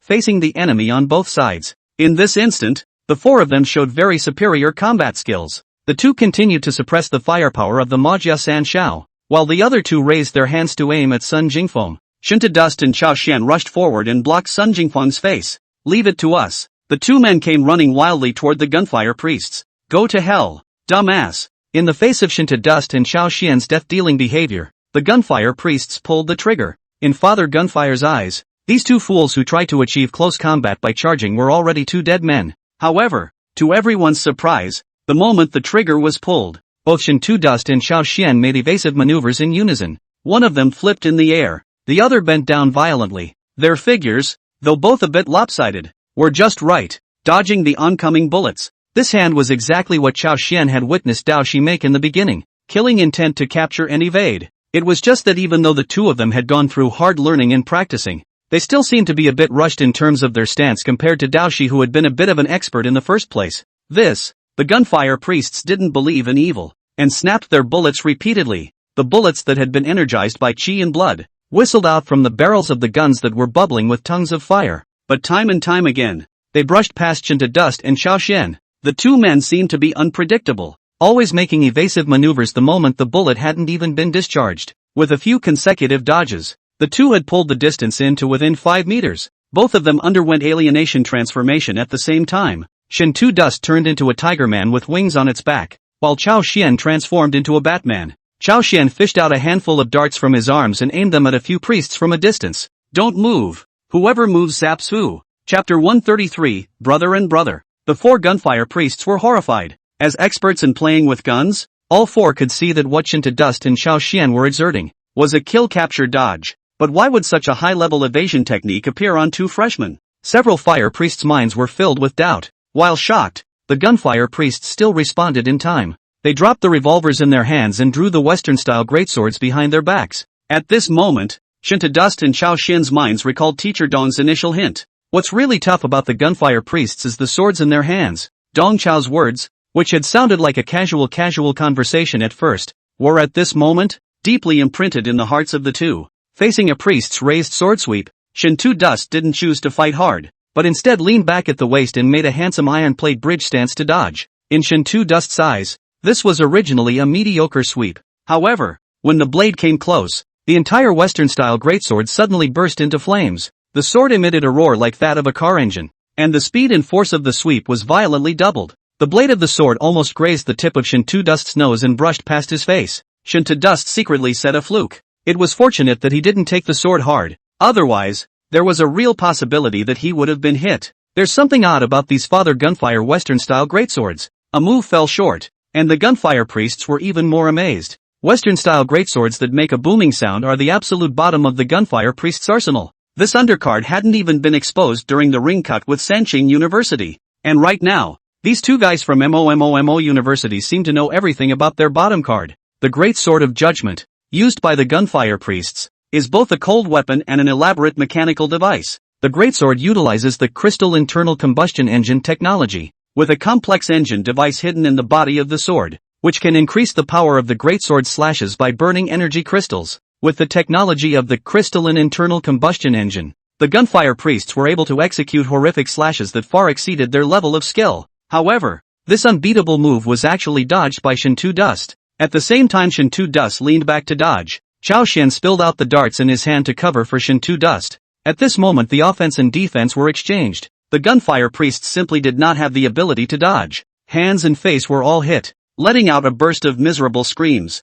Shinto Dust drew out the square sky painting halberd behind his back, and the blade of the halberd was placed on the neck of an unlucky person close by. If you don't want to die, surrender honestly. Tell us all about your evil intentions. After a brief hesitation, the four gunfire priests lowered their weapons and raised their hands. We surrender. We surrender. They would have been forced to be accomplices. Now that the knife is on their necks, they immediately returned to the wrong way. The priests thought to themselves that these two students from MOMO University in front of them not only knew how to dodge bullets, but also had insight into their undercurrents, and they didn't have a single chance of winning. Not to mention, in the distance, there's a guy with his arms folded over his chest, posing calmly. The priests could sense that Sun Jingfeng, who was in the distance, appeared to have ordinary cultivation, and his chi and blood fluctuations weren't as strong as those of Shinto Dust and Chao Xian. However, his calm and confident demeanor, as if he were an ancient well with no ripples, made the priests unable to see the depths. The priests have felt that Sun Jingfeng,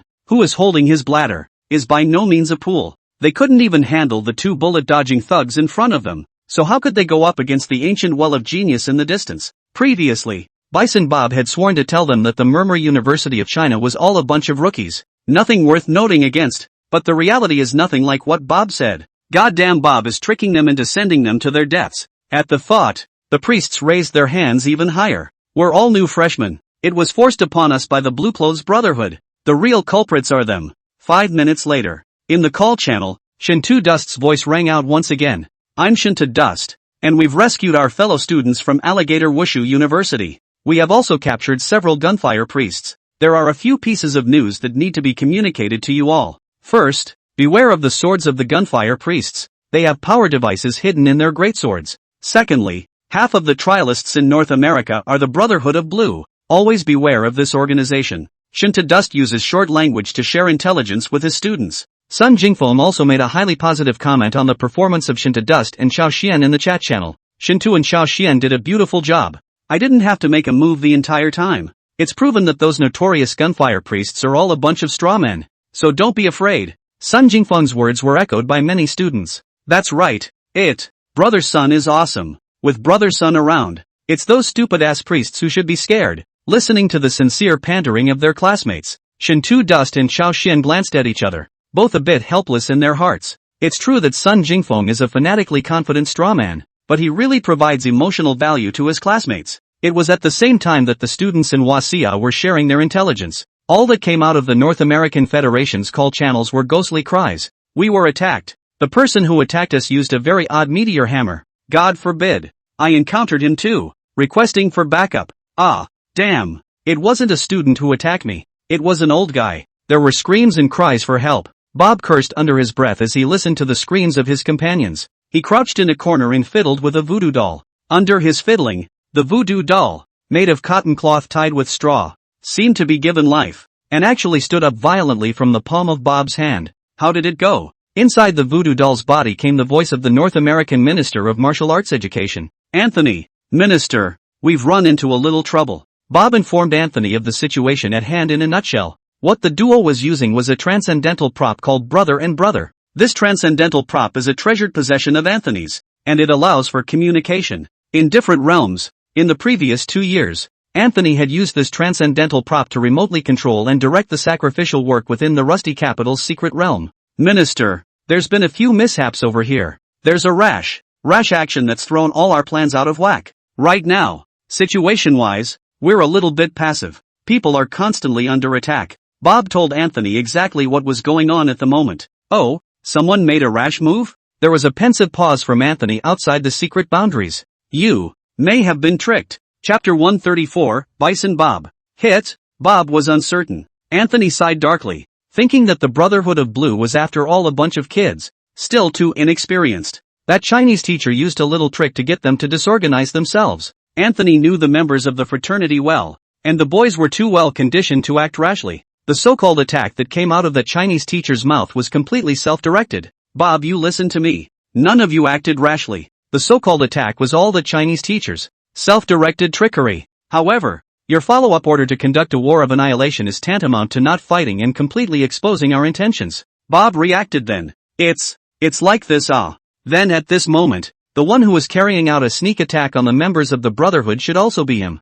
Anthony concurred with Bob's inference. I really underestimated that Chinese teacher. That guy's cultivation level is only at the 5th level of the 4th rank, but his brain is quite good. Right now, I'm afraid he's the one commanding the Huaxia students to fight. Quickly find him out and get rid of him. Anthony gave orders to Bob. Anthony knew with certainty that the Chinese teacher's cultivation level was only at the 5th level of the 4th order, 2 whole orders lower than Bob. With such a large gap, there is normally no room for resistance. What's more, from Bob's report, what that Chinese teacher used was a meteor hammer type of concealed weapon. This kind of striking concealed weapon might work well against others, but against Bob, who had thick skin and a golden bison bloodline, it was a ridiculous toy. Kill that Chinese teacher first, then kill all the Chinese students. Those new student priests can also kill a few to deter them if they follow and make trouble. Remember, on the Chinese side, don't leave any survivors. This way, when we come out, we can insist that there was a change in the Rusty Capital's secret realm without any evidence. The Chinese trial team had an accident, and all of them were wiped out. Understood. Bob nodded in response. Go ahead and make your move. Remember to keep in touch with me at all times. Anthony ended the call. At the same time, in the Blue Clothes Brotherhood's communication channel, miserable screams were once again heard. Help! Help!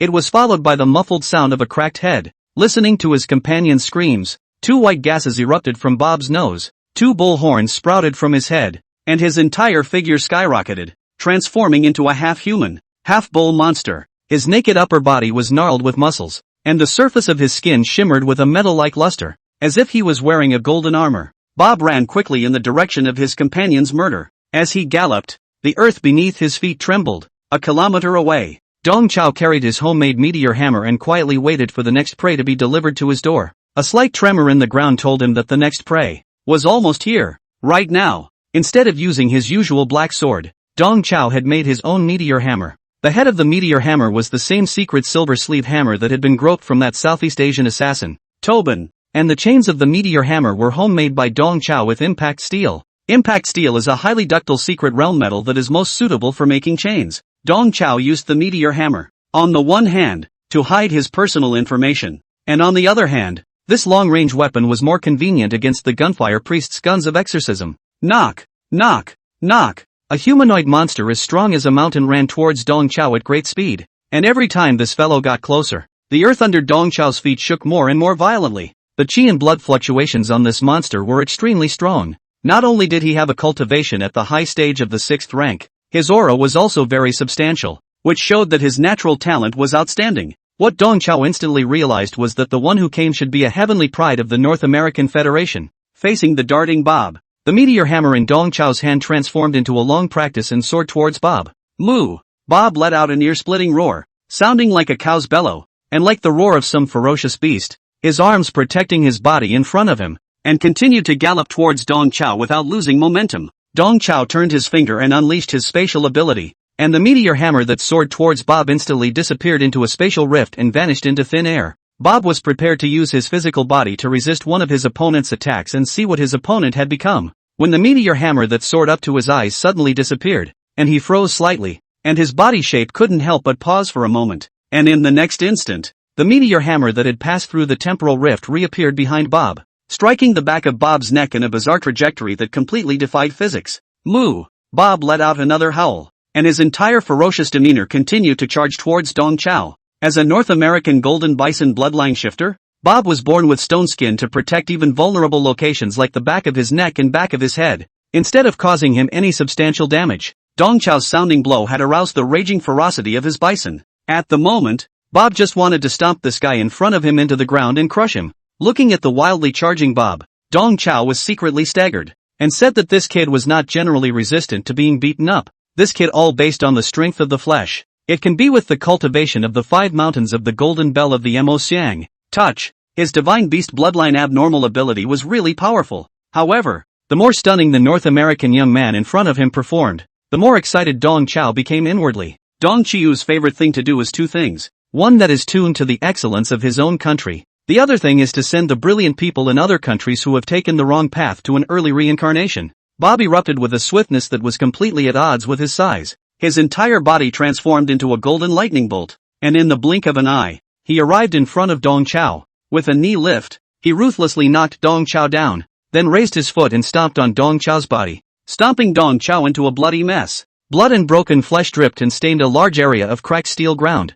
Bob was also greatly surprised when he settled his opponent with only the plainest of savage charges. He looked at the crumbled mass in front of him, a little smug and a little empty. Just then, Dong Chao's figure slowly converged in front of him. Instead of using his spatial ability to teleport himself away just now, Dong Chao used his new skill, 3-soul substitute. By doing so, he was intentionally misleading Bob so that the other side would receive the wrong information. You are, indeed, not that easy to deal with, but it's better this way. I can crush you. One more time. Bob showed a mouthful of grimy white teeth. As the North American Federation's key focus of pride, Bob had long been tempered by Anthony and others to be bloodthirsty and ferocious. What's more, this Chinese teacher in front of him was still clutching several of their brotherhood's lives in his hands. Chapter 135. In your next life, worship a good teacher. Go to hell. Bob was like a giant running bull, charging at Dong Chao once again. As he charged forward, he raised his right knee high and aimed it at Dong Chao's head. This is Bob's best finishing move,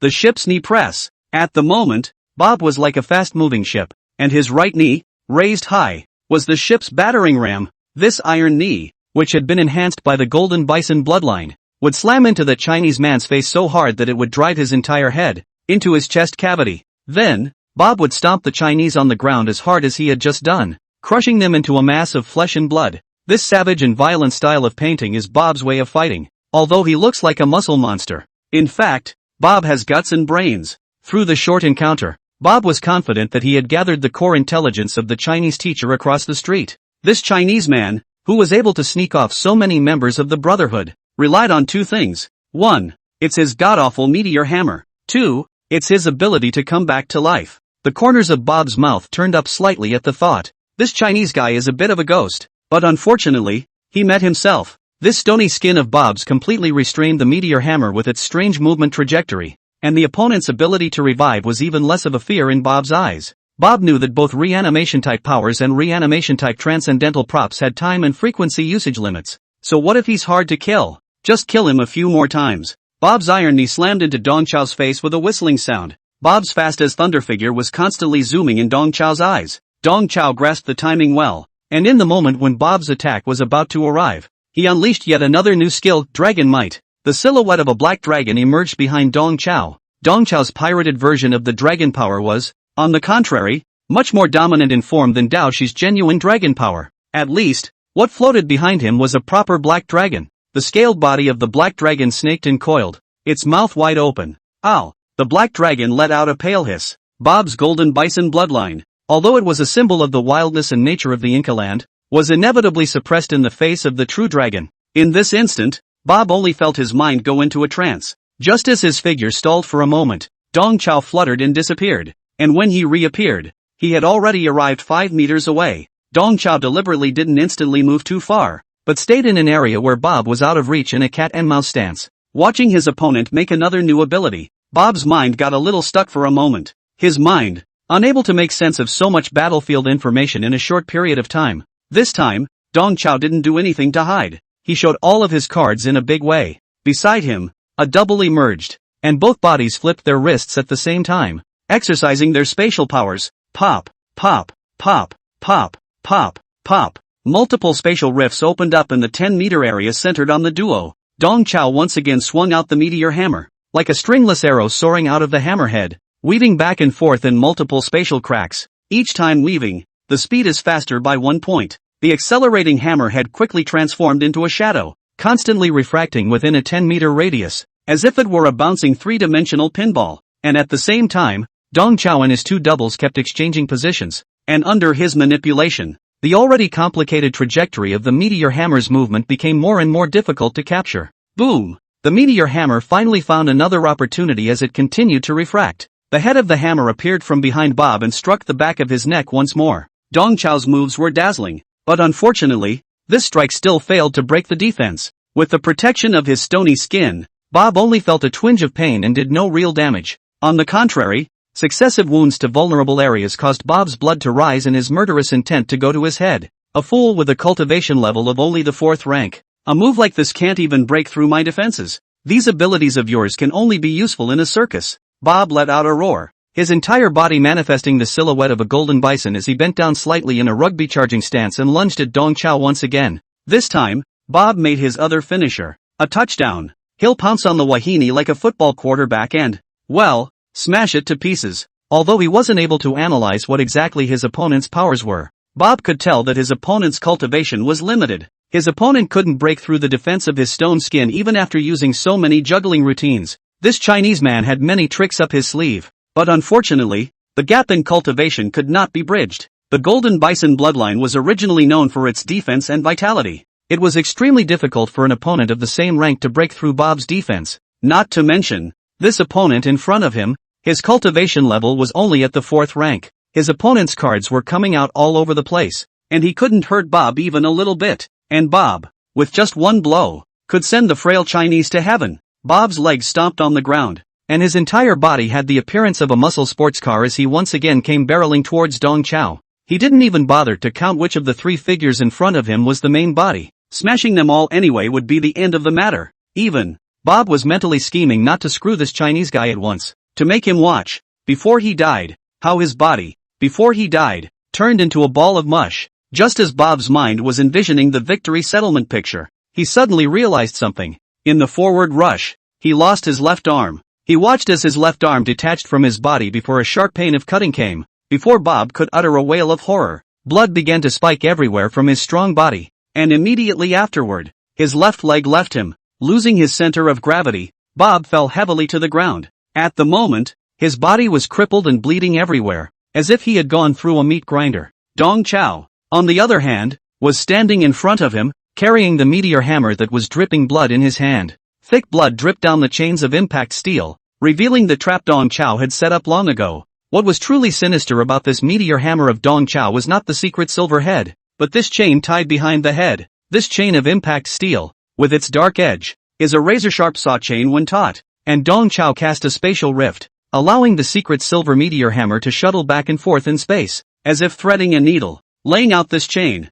layer by layer, in a 10-meter radius of space. Bob's Golden Bison bloodline was indeed powerful, and with Dong Chao's current cultivation, it would indeed take a bit of effort to break through Bob's stony skin. However, Dong Chao adopted a tricky approach. That would be for Bob to kill himself. Bob slammed into the cascading chains of saws, cutting himself to pieces, entirely with the force of his forward thrust. TSK, TSK, what a good seedling. Why is he so hairy? In your next life, remember to worship a good teacher and give you a good wrench. Dong Chao finally took out the black knife from his storage bag and aimed it at Bob's throat. Chapter 136, Education Practitioners. It's all about rising to the occasion. Bob showed great vitality, and even though his body shattered as if it were a piece of rag, he still didn't gulp his breath. Why?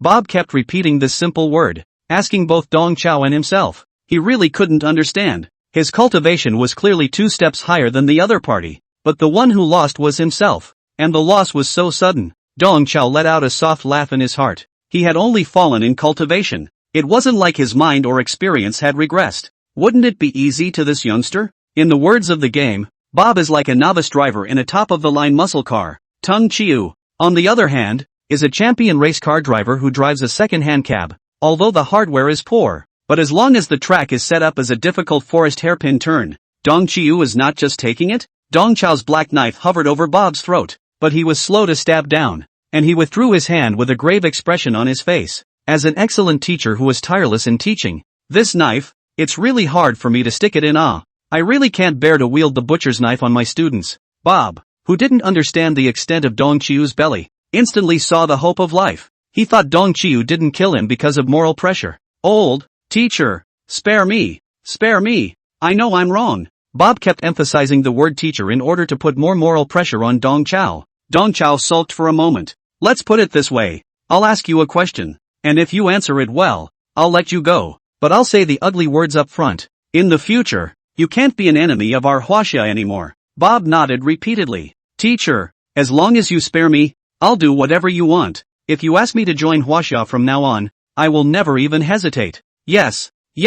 Dong Chao assumed the posture of a compassionate teacher as he leisurely asked. You and Minister Anthony, you have some unique connection, don't you? Bob's eyes widened. He didn't expect that this Chinese teacher would be able to know the most central secret of their North American trial team. The matter of Bob being able to communicate with Minister Anthony across dimensions is absolutely confidential. Not many people even in the Blue Clothes Brotherhood knew about this. How did you know that? Bob asked incredulously. I guessed. Dong Chao responded lightly. Teacher may remind you that if you want to live, answer the questions obediently and don't make things difficult for me. Dong Qiu did guess that Bob had made contact with Anthony through his cursing. All along, Dong Chao had been like his few students, intentionally suppressing his own qi and blood fluctuations. Even though he had already embarked on the path of rehabilitation, his qi and blood fluctuations were still maintained at the weak level of the first level of the second rank. Only a transcendent martial artist of Sun Miao's level would be able to see something. However, just now, in the midst of the engagement, Bob had accurately stated that Dong Chao's cultivation level was at the 4th rank. This made Dong Chao instantly alert. He purposely didn't kill Bob, just to ask for clarification on the matter. According to Dong Chao's thoughts, of all the North American martial artists that he had come into contact with, there was only one person that knew his true cultivation level. That would be Anthony, who released the smoke of truth at the portal entrance. Bob was able to tell his cultivation, so he must have communicated with Anthony. Bob didn't realize that at the moment, he wasn't dealing with a morally stressed out martial arts teacher. Instead, he was dealing with a yakuza with a bad stomach and a knack for scheming. To stay alive, Bob pulled out the voodoo doll. This is our Minister Anthony's transcendental prop called Brother and Brother. 2 voodoo dolls can achieve communication even across dimensions. As long as you pinch the voodoo doll's head and wake it up, you can make contact. Dong Chao pretended to be surprised. A very marvelous prop. What an eye-opener. With those words, Dong Chao snatched the voodoo doll from Bob's hands. Bob felt bad. Yet in the next second, Dong Chao's black knife was once again against Bob's throat. The teacher's doubts have been lifted. You may go to hell and rest. Dong Chao instantly changed his face. Where was that nerdy look of a teacher just now? You didn't say. Bob struggled for a moment, but unfortunately he was so badly hurt that his shattered body couldn't even get up. Dong Chao raised an index finger and put it to his mouth. Teacher must apologize to you. Teacher lied to you. In fact, I am not an excellent teacher. I'm a backward teacher. Secondly, we educators, we just have to rise to the occasion. The harder it is, the more you have to do. With those words, Dong Chao's arm exerted force, and as if slicing through butter, the sharp black knife broke through Bob's long-sustained stony skin and stabbed through his throat. Look, it's not that hard to stab an unlucky kid, Dong Chao said to Bob with a kind face. Bob let out a hoarse, dry cough, his vocal cords cut in half, unable to make the slightest sound. You know, a common problem all teachers have is that they like quiet students. Look at you now, how quiet you are. Listening to Dong Chao's words, Bob, who had entered the countdown of his life, stared at a pair of bull's eyes, shocked beyond words, because, to his surprise, he realized that Dong Chao was speaking in his voice. Dong Qiu used a falsetto technique and deliberately mimicked Bob's voice in front of the dying Bob. Looking at the voodoo doll in Dong Chao's hand, Bob instantly realized what was going on. But unfortunately, the life force was rapidly draining away, and the only thing Bob could do was to cough up blood silently while waiting for death to come. In front of Bob, Dong Qiu twisted the voodoo doll. Although he had long realized that the people in North America were up to no good, Dong Chao didn't quite understand what exactly they were playing behind the scenes. But it didn't matter. He could let Anthony speak for himself. Anthony's voice soon came from inside the voodoo doll's body. Bob, how did it go? That Chinese teacher. Dong Qiu followed Anthony's words. Minister, That Chinese teacher. I took him out. At the moment, the voice that emerged from Dong Chao's mouth sounded 90% similar to Bob. Dong Qiu is a grooving that can even imitate a lowly voice with ease. And it's even easier to imitate Bob's 5 big voices. Anthony didn't hear anything unusual at all. Good job. Remember, kill all the Chinese and don't leave any survivors. Then, when you reach the sacrifice stage, contact me again. 10-4. Dong Qiu responded with a piece of American slang. This slang term, originating from North American 10-yard rate radios, is a unique cryptic response from a subordinate officer to a superior. It is equivalent to understand and receive. Dong Qiu uses out this pure American slang and completely takes over Bob's identity. The Real Bob, on the other hand, was completely lost in a silent coughing up of blood, unable to rest in peace until he died. Chapter 137 is the pride of China. We not only have pride, but we also have commitment. The secret realm of the station, the nameless tavern. Anthony put down the voodoo doll in his hands in triumph. With a happy heart, he mixed himself a martini cocktail and drank it freely. Everything, so far, had gone just as he had planned. The members of the Blue Clothes Brotherhood who entered the Rust Capital's secret realm, although there were only 50 of them, each of them were elites, with the intention of having a good time, against those freshmen from Wasia. It would be a no-holds-barred massacre. Soothsayer Camp also has good news for Anthony, who has contacted the Knights of the Axe in loyalty. The Knights would arrive at Station Walk 3 days later, at the end of the Rusty City trials, to help press the case for the students of North America. By then, the dust will have settled. As long as the members of the Brotherhood bit the bullet and said that something had gone wrong in the secret realm and the Chinese students had suffered an accident en masse, coupled with the Axe and loyal Knights who were armed to the teeth and sitting on the sidelines, the Chinese could only eat this dumb loss. The Flesh and Blood Great Wall Special Forces of China were certainly brave, but the North American Knights of the Axe and loyalty were no slouches either. The Axe and the loyal Knights even had the advantage under head-to-head conflict. After all, what the members of the Order were equipped with were all S-rank astronomical copper holy light armor. As an important part of the World Round Table, the North American Federation's path to fortune stemmed from their discovery of an entire mountain of ordnance copper mines in the secret abyss of the 51st. Fine gold, secret silver, and Aliha copper are the 3 hardest metals known to the world. These 3 metals are rarer than one another. It was a stroke of luck for the North American Federation to have discovered an aubergine copper mine. With this Aliha mine, North America formed 2 regiments of heavy-duty knights, the Knights of the Axe and Loyalty, and the Knights of the Iron Mail, respectively. The Knights of the Axe and Loyalty are equipped with classical armor. The Knights of the Iron Mail body are equipped with, on the other hand, power hybrid mechs. With these 2 heavy-duty knights, the North American Federation occupied an important voice in the World Roundtable and formed a division with China. Such a path of fortune-making has made the North American Federation emphasize the exploration and development of the secret world more than any other country. Right now, as long as they completed the sacrifice of the Rusty Capital Mystic Realm, they would reap a resource-filled Abyssal Mystic Realm. It was hard to hide the excitement inside Anthony when he thought about it. Anthony thought to himself that with this credit, he would no longer have to stoop to the tiny Ministry of Martial Arts Education. He would surely make it to the top of the council. There was even a good chance that he would, in fact, enter the Shadow Cabinet. All his ambitions, in 3 days, would be realized. At the same time that Dong Chao packed up Bob, battles were taking place in multiple corners of the Rusty Capital secret realm. The twins of Sanqing University, the Left Army and the Right Army of the King, once again faced the pride of the Gunfire Sanctuary Academy, the dean known as Fire and Sand. Sam. Dean Sam was also an SS-ranked Heavenly Pride. One of them was a Flame Salamander Bloodline Adept and the other was a Sandstone Iguana Bloodline Adept. At this moment, both of them underwent bloodline alienation transformations, one turning into a salamander man with a fiery body, and the other into a lizard man wearing sandstone armor. The 2 sides had fought in the ring before, and at that time, Wang Zhuju and Wang Rightjun easily defeated Dean and Sam, and put on a hard act in front of countless cameras. But right now, the twins are in a bitter fight. Dean and Sam showed more than one level of combat power than they did in the ring. During the ring match, Dean Sam used neither their gun of exorcism nor the great sword of judgment, which has internal combustion engine technology. At the moment, Fire and Sand is on fire. The Wang brothers' bodies were covered in blood, and the arms of the deities behind them were also covered in wounds, looking a bit lousy. Dean and Sam, however, are getting stronger and stronger. Didn't expect that, did you? In the last sparring match, we lost to you guys on purpose. Today, we want you to return it. With interest, Dean and Sam have been holding their breath ever since the ring was let go. Now, they finally got what they wanted. What's the point of being godly? We were able to beat you in the ring, and today, we'll be able to do it a second time. Wang Zhuju and Wang Rightjun gritted his teeth strongly, and his words were tit for tat, both sides of the strength of this in the middle. But the Wang brothers, in the arrogance of the plan, did not expect Dean Sam also hides the bottom card, which fell into the situation of the wind. At this moment, facing an unfavorable situation, the only thing the two brothers could do was to grit their teeth and carry on.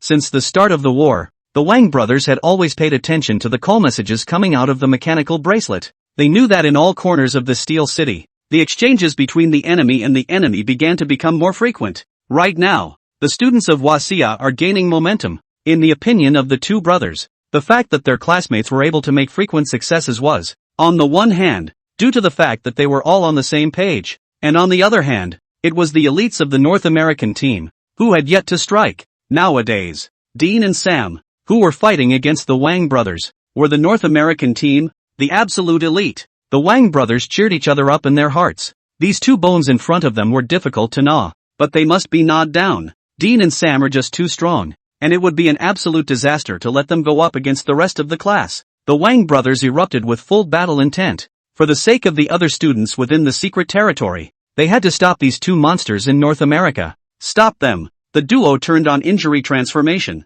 with various injuries switching back and forth between the two as a way to maintain their fighting form. But even then, they couldn't get back the disadvantage of the battle. The gunfire priests are able to fight at a distance and close to each other, and at a distance they can use the lance of the exorcist to hold them back. And when they get close, they use the great sword of judgment with its internal combustion engine augmentation to wield a swift chopping blow. Faced with such a unique fighting style, the Wang brothers were unable to restore their decline even though their battle spirit was bursting, and could only support themselves bitterly. Unlike most trainee gunfire priests, Dean and Sam were not coerced. The two had long wanted to join the Blue Clothes Brotherhood, and taking out the strongest of the Chinese students, Wang Zhuju and Wang Rightjun, was the pitch they submitted for their big brothers in the fraternity. Right now, this pitch, it's almost there. Dean Sam was a little puzzled in the back of his mind even as he was happy. It was reasonable that the big brothers of the Brotherhood, who had also joined in the killing, should have been shortcuts in the call channel. But after all this time, how come all that came out of the call channel were screams? The two decided to end the battle in front of them as soon as possible, first to make a good luck, and then go to see those big brothers of the Brotherhood. What are they up to? Dean Sam turned up the internal combustion engine of the Judgment Greatsword to the maximum, and along with the roar of the internal combustion engine, the sword erupted into a blinding fire, and the classical revolver with engravings in their hands also sprouted a faint blue light under the power of chi and blood. The greatsword and the revolver both exuded an aura of danger. Dean said with a triumphant air of triumph, "Your strength is not bad. It's a pity. A real battle is very different from a game of passing in the ring. It would be the honor of your lives to beat us in a house game." Seeing that the other party was about to use their final killing move, the Wang brothers exchanged a glance with each other. They once again made use of their empathic abilities, the younger brother inheriting all of the older brother's injuries, and the older brother borrowing the younger brother's chakra and psychic abilities. Another deity arm grew behind Wang Zhujuan's back, and the silhouettes of the two deities, the left auxiliary and the right pilot, merged into one behind him. The two brothers decided to use this extreme method to fight each other for their lives. At this moment, the two had changed from a desire to fight to a desire to die. Wang Zhujuan said with a resolute face, "Don't get cocky too early. We'll risk our lives to fight you today. This next move is not to defeat you guys. Rather, it's to prove to everyone that as the pride of China, we don't just have pride, we also have commitment." Wang Yujun, who had borrowed all of his cultivation and supernormal abilities, was almost reduced to an ordinary person, but he also hardened his heart and let out harsh words. "If you want to hurt the others, step over our dead bodies first." Looking at the muzzles of the guns raised by Dean and Sam at the same time, Wang Yujun knew that he could not defend himself in his current state. He's saying goodbye to his brother. Doesn't matter though, as long as the brother can take out Dean Sam. The moment Sam and Dean were about to pull the trigger, a dark shadow shot up. Dao Shi's sudden appearance. He held down Wang Yujun's head and dunked him to the ground. Wang Yujun dodged a few fatal bullets while falling on his face. "You too, if you don't hurry up and solve your opponents, what are you doing practicing tongue twisters?" Dao Shi chided the Wang brothers with a lazy face. Chapter 138 In the future, don't always say that you are a heavenly pride. Have some be numbers. Looking at Dao Shi who suddenly messed in, Wang Zhujuan and Wang Rightjun were both glad and mad. Thankfully, they were saved. What's crazy is that this live dad talks so hurtfully. Is this a tongue twister? We're both here to talk about our deaths. How sad and touching. One word from you and you've ruined the whole atmosphere? It's so embarrassing for both of us. The two of them only dared to think about it in their minds. After all, embarrassment was better than losing their lives. After blaming the Wang brothers, Dao Shi performed his swimming dragon stance and quickly approached Dean Tom. Not daring to slow down, Dean Sam rushed to raise his gun for a quick shot. The bullets fired by the two were all easily dodged by Dao Shi. Seeing Dao Shi closing in, Dean Sam simultaneously swung his greatsword and unleashed a chopping attack on Dao Shi, who also drew the stranger's sword on his back and met Dean Sam's judgment greatsword with a lifting blade chopping heaven. A sword and two swords clashed fiercely in the air, emitting the roaring sound of jingoism. Under the intense collision, 3 waves of air exploded from the air, and a circle of vacuum was formed around the 3 of them. Even the steel ground under his feet spread cracks under the impact of the airwaves. The 3 of them held each other in mid-air for a split second, and then Dean and Sam disengaged their large swords and their figures retreated sharply backward. The two of them really didn't expect to meet a ruthless person who could carry the internal combustion engine chopping attack hard. The strength of the opponent's flesh was frighteningly high. But luckily, with this strike, both sides were considered equal. Although their tigers' mouths were chipped and their long swords left their hands, they also chopped and destroyed their opponent's weapons. The Judgment Greatsword, which was augmented with internal combustion engine technology, was not only capable of wielding a powerful chopping blow, but also released a high-frequency vibration that could damage an opponent's weapon. Though Dahi had the advantage in a hard-fought 1-against-2 fight,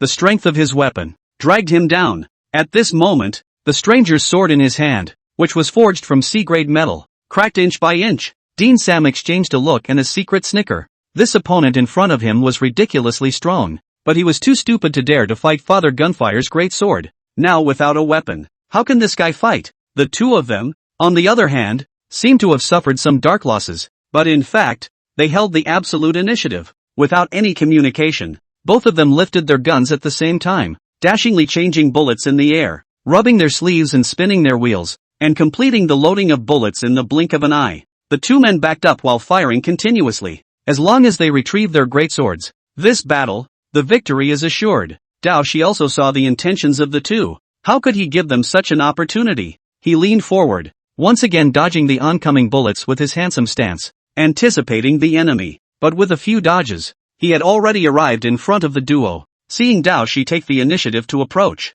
Dean and Sam revealed a bad smile as they simultaneously stabbed the revolvers in their hands. On their pistols, they have hidden retractable concealed blades that can be used as daggers in a pinch. This was the duo's real killing move. Prior to this, the duo had seen Dao Shi's kill-capture dodge, and they knew that gunfire wouldn't work against this opponent. The duo discharged their guns consecutively. That is, they intentionally seduced Dao Shi to get close, and then sneak attacked with their gun blades. 2 gun blades viciously stabbed Dao Shi's waist and abdomen, making 2 crunching sounds of ding, ding. Dean Sam was surprised to find that their gun blades, as if they had touched a piece of iron, couldn't poke through. Under the protection of the Dao Shi hegemony body plus the dragon scales, the 2 gun blades that were only the length of the palm of the hand were like 2 ridiculous toys. So how could they possibly work? While Dean and Sam were shocked, Dao Shi broke the cracked stranger's blade of his own accord with a force from both arms. He grabbed the broken blade of the stranger's knife with his left hand and slashed hard at Dean's neck, while his right hand grabbed the broken pommel and stabbed Sam in the heart.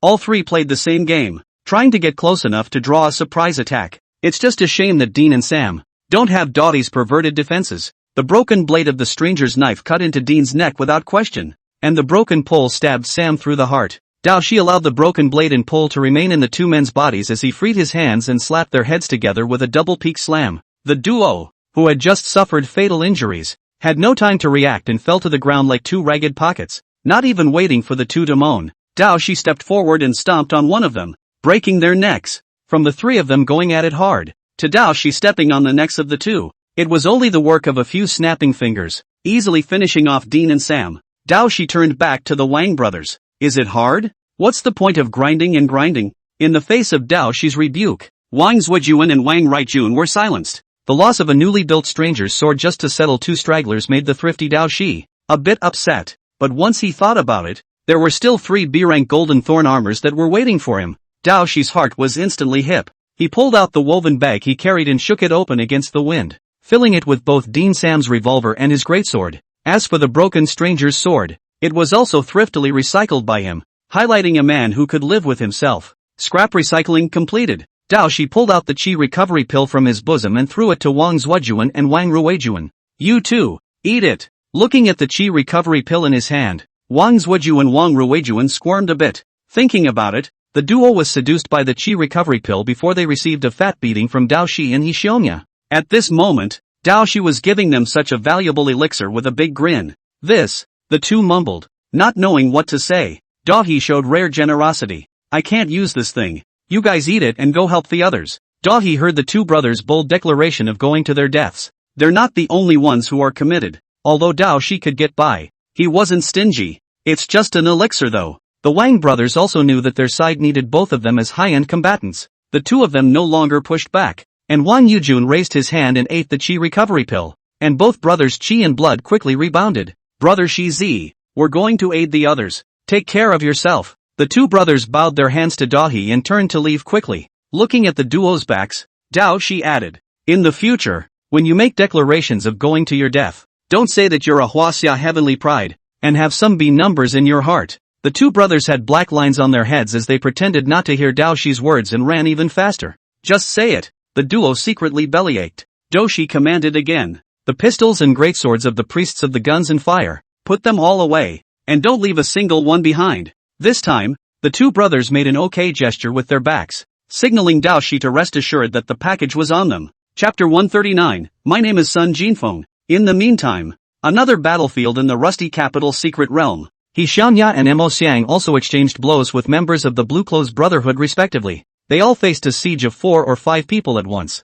Although the Blue Clothes Brotherhood, in terms of numbers, had an absolute advantage. In terms of the situation, they had instead fallen into a passive position. Mo Xiang finally showed his ice and fire. He himself cast Hengshan Fire Pass Golden Bell. The puppet Fina cast Hengshan Water Pass. The one person and one puppet with the golden bell cover transformed into 2 war machines. The unrivaled fighting style of the gunfire priests suffered a big loss when it came to Ink Blazer. Their guns of exorcism were unable to penetrate Mo Xiang's golden bell, and instead caused a chain of ricochets, and once they got close, Mo Xiang and his puppets, with a random punch or kick, could inflict fatal blows with ice and fire elements on the priests. Although Mo Xiang's golden bell shield had not yet been practiced to perfection, it was easy to expose the door of the shield when facing top experts. But these blue-clad Brotherhood members in front of them were clearly not among the top experts. With their strong defense and hard bridge attacks, Mo Xiang and his puppet Fina killed the crowd in a flurry, and He Xiangya, even more so,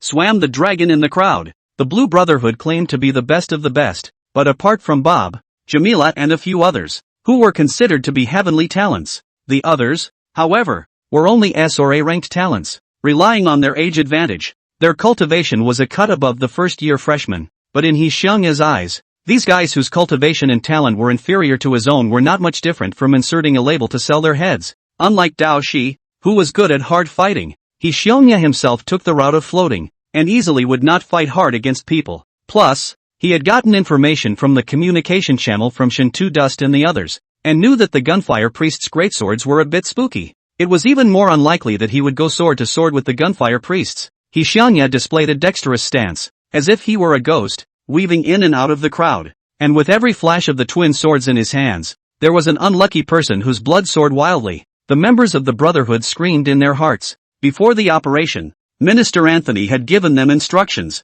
According to the original plan, the most important thing to pay attention to in this operation was the 2 SS-ranked Celestial Pride and 8 S-ranked Celestial Pride of the 3 clear universities. Although the number of Alligator Wushu University's trial team was small, all of them were elites and needed to be focused on as well. As for the 90 or so students from MOMO University, there were no students that stood out too much, and they were cleaned up in passing. However, at this moment, in front of them, these 2 guys wearing the uniforms of MOMO University were ridiculously strong. Off the big spectrum, the oppressive force that emanated from the duo's body that was as substantial as a substance was something that the crowd had only felt when they practiced against Big Brother Bison Bob. Right now, the outnumbered Brotherhood members were instead in a bitter battle. As the battle continued and people continued to fall, the Brotherhood's numerical advantage was wearing down, and all the while, bad news kept coming from their mechanical bracelets. Hello, can you hear me? This is Bison Bob's mechanical bracelet. He's been taken out by me. Everyone on the North American trial team, listen up. If you want to live, put down your weapons. Stop resisting. A persuasive voice came out of the Brotherhood's communication channel, and the IP port from which this persuasive voice was sent was from Bison Bob's mechanical bracelet. The president of the Blue Clothes Fraternity of Gunfire Holy Throne Academy, Big Brother Bob. who possessed the bloodline of the golden bison divine beast, was actually done for. The voice, in the minds of the members of the fraternity, triggered a cascade of earthquakes. The crowd instinctively didn't want to believe it, but soon the same voice, again, rang out from Jamila's bracelet. Hello, hello, can you hear me? This guy with the big head and neck, his name is Jamila, right? He was also ed by me. Brain knocked to pieces. I fixed his head to body ratio and he looks much smoother now. The fraternity members' hearts and livers fluttered. Their number 2 big brother, Jamila, is gone too? Also, the guy talking is so hellish. Crack your head open and call it a correction to the head to body ratio? The crowd only felt a vicious chill that went straight from the soles of their feet to the sky. The Blue Clothes Brotherhood was originally barely able to withstand Mo Xiang and He Xiongya's attacks by virtue of their numerical superiority. And right now, with the commotion sparked within them, they quickly collapsed. Mo Xiang and He Xiongya were like 2 lions charging into a herd of horned horses, easily reaping the lives of the Brotherhood members. In a matter of moments, on the Brotherhood side, there was only one unlucky man left, standing trembling amidst the corpses of his companions. He Yuenya had intentionally not finished this guy off. This guy's ability was special and He Yuenya wanted to play with it for a little while longer. Looking at the gruesome corpses of his companions, Bartley's entire body went numb. He was maintaining the fight entirely with the inertia of his mind. Da, da, da, da, da, da. Bartlett mimicked the sound of a machine gun strafing, spewing a steady stream of sonic bullets from his mouth. His power is called simulated shooting. He can simulate the sound of a gun firing and spew lethal sonic bullets from his mouth. He Xiongya was seeing this in him, and that's why he kept him on purpose. Swish, swish, swish. He Xiongya mimicked Bartlett's likeness, mouthing onomatopoeia and releasing a sword aura that chopped down Bartlett's sonic bullets. Unlike Bartlett, He Xiongya's sword aura was generated purely by the release of chi and blood, and the swish, swish, swish, swish, swish, swish, swish, swish, swish, swish, swish, swish, swish, swish, swish, swish from his mouth was just purely a soundtrack. Bartlett could also see that the ridiculously strong guy in front of him was intentionally teasing him. He stopped his futile ventriloquism. I surrender. I surrender. Don't kill me. Ho Xiongya obviously didn't have enough fun. That's stopping? My beatbox can still change the tempo. Whoa whoa whoa. Dun dun dun dun. Ho Xiongya sputtered and displayed poor oral skills. Inkbrand rolled his eyes on the sidelines. He thought to himself that Brother Jaizi's 2 strokes were only B. Where is the box? Ah? Pure disgrace. As a true connoisseur of ventriloquism, Bartlett didn't dare to criticize He Xiongya's poor technique. He timidly asked, "Who the hell are you?" Bartlett realizes that something has gone terribly wrong with their intelligence. Neither the 2 guys in front of them, nor the old deng who had persuaded them to surrender in the mechanical bracelet, were in their intelligence. Mo Xiang had long been waiting for Bartlett to ask this. He hurriedly snatched up the answer. My name is Sun Jingfeng. Mo Xiang can be considered to enjoy the treatment of the 2 big brothers. Applying Sun Jingfeng's vest, He Xiongya looked at Mo Xiang with a resentful face. His vest, surprisingly, was snatched away by Mo Xiang. After a long moment of contemplation, He Xiongya crossed his orchid fingers. His name is Sun Jingfeng, and I'm Sun Jinfeng. He Xiongya's outburst silenced both Mo Xiang and Bartlett. Chapter 140, Kids, I'm home. He Xiongya himself was a bit tense. He asked Mo Xiang with a smile, isn't the name Sun Jinfeng a bit too fake? Inkbrand nodded. He Yuya craned his head to Bartlett again. Bartlett nodded unknowingly as well. He Xiongya instantly stabbed out the long sword in his hand. I can't believe you can tell it's a fake. So you'll just have to die. Looking at the bloody hole that suddenly appeared in his chest, Bartlett was dumbfounded. He thought to himself that this guy in front of him, how come he flipped his face faster than he took off his pants? Besides, I didn't say anything? Aren't you the one who thinks it's fake? Bartlett had a million words to spit out in his mind, but unfortunately the life force was draining out of him so fast that he couldn't say anything else. Bartlett's corpse boomed to the bottom, and He Yuenya calmly sheathed his sword. Bartlett had seen the true strength of the 2. So how could he possibly keep him alive? Ho Xiongya was just teasing him. After settling these stray fish, Mo Xiang took out the same type of woven bag as Dao Shi, and put away the big sword and revolver on the ground. All of them. As the key cultivation target of the North American Federation, the quality of the weapons of the members of the Brotherhood in blue was quite good. Basically all of them were of C-class caliber. This is all good material for forging. With these materials, Mo Xiang could proceed and make his second puppet. As for the crystal internal combustion engine device inside the Judgment Greatsword, Mo Xiang was even more interested. If this thing could be installed on the puppet's combat power could be increased by a large margin. while collecting the weapons that the gunfire priests didn't want anymore. Mo Xian lamented in his heart. This is not a secret trial. This is clearly coming to get goods. It's so nice of the gunfire priests to provide the materials and the technology again. With the continued deaths of top-level fighters, the Brotherhood organization was left without a leader. Dong Chao's offensive technique in the communication channel had even messed up the mentality of the survivors. The original blue-clad fraternity that had been sharpening their swords had completely turned into a mass of scattered sand. As for the gunfire novice priests, who were already rushed to the door, they were plunged into a quagmire of confusion and lethargy without the Brotherhood's coercion. The offense and defense completely changed places, and the original hunter, instead, became the prey. The Chinese students, on the other hand, were as powerful as a rainbow, and coupled with their original numerical advantage, the battle became completely one-sided. The students formed themselves into several combat squads and began to make their way through the Steel City, capturing the fleeing North American martial artists. After the initial panic, the three clear Taoist cultivators also gradually entered the battle state, displaying a notable fighting quality. After the return of Wang Zuojuan and Wang Ruojuan, the Taoist monks even had a backbone, like a tiger with wings. Wang brothers can be counted on to have a stage to pretend. They intentionally heavy-handed, where they met the gunfire priest, all die a very dry death. The two brothers made a great show of their powers while preaching to the Big Dipper. Is it hard to finish off these scumbags? What are you guys grinding? Just this bar level. You guys can't say you're the heavenly pride of China again in the future. Have some be in your hearts. In the face of the two big brothers' reprimand, the Big Dipper could only put on a well-behaved demeanor and nodded repeatedly. Big brother's lesson is right. Big brother's lesson is right. Wang Zuoju and Wang Ruojuan's heart burst with relief. The pushiness they lost from Daohi is finally coming back. In the midst of their relief, the two didn't forget the command of Daohi's big brother. Gather all the great swords and revolvers, and don't leave a single one behind. Wang Yujun remembered Daoshi's maniacal gesture of holding a woven bag, and he added a sentence with palpitations in his heart. Your personal belongings, too, must be guarded. Never leave them on the floor. The long-planned massacre by the North American Federation instead devolved into a pig-catching game for the Chinese students. The students of the HWA captured a large number of gunfire novitiate priests, as well as members of the Brotherhood of the Blue. Confirming that there were no leaks, the group regrouped to count the prisoners and treat the wounded. It was not until this moment that everyone realized that their side had not been attenuated. The total number of students from Huaxia who had entered the Rusty Capital secret realm was 192,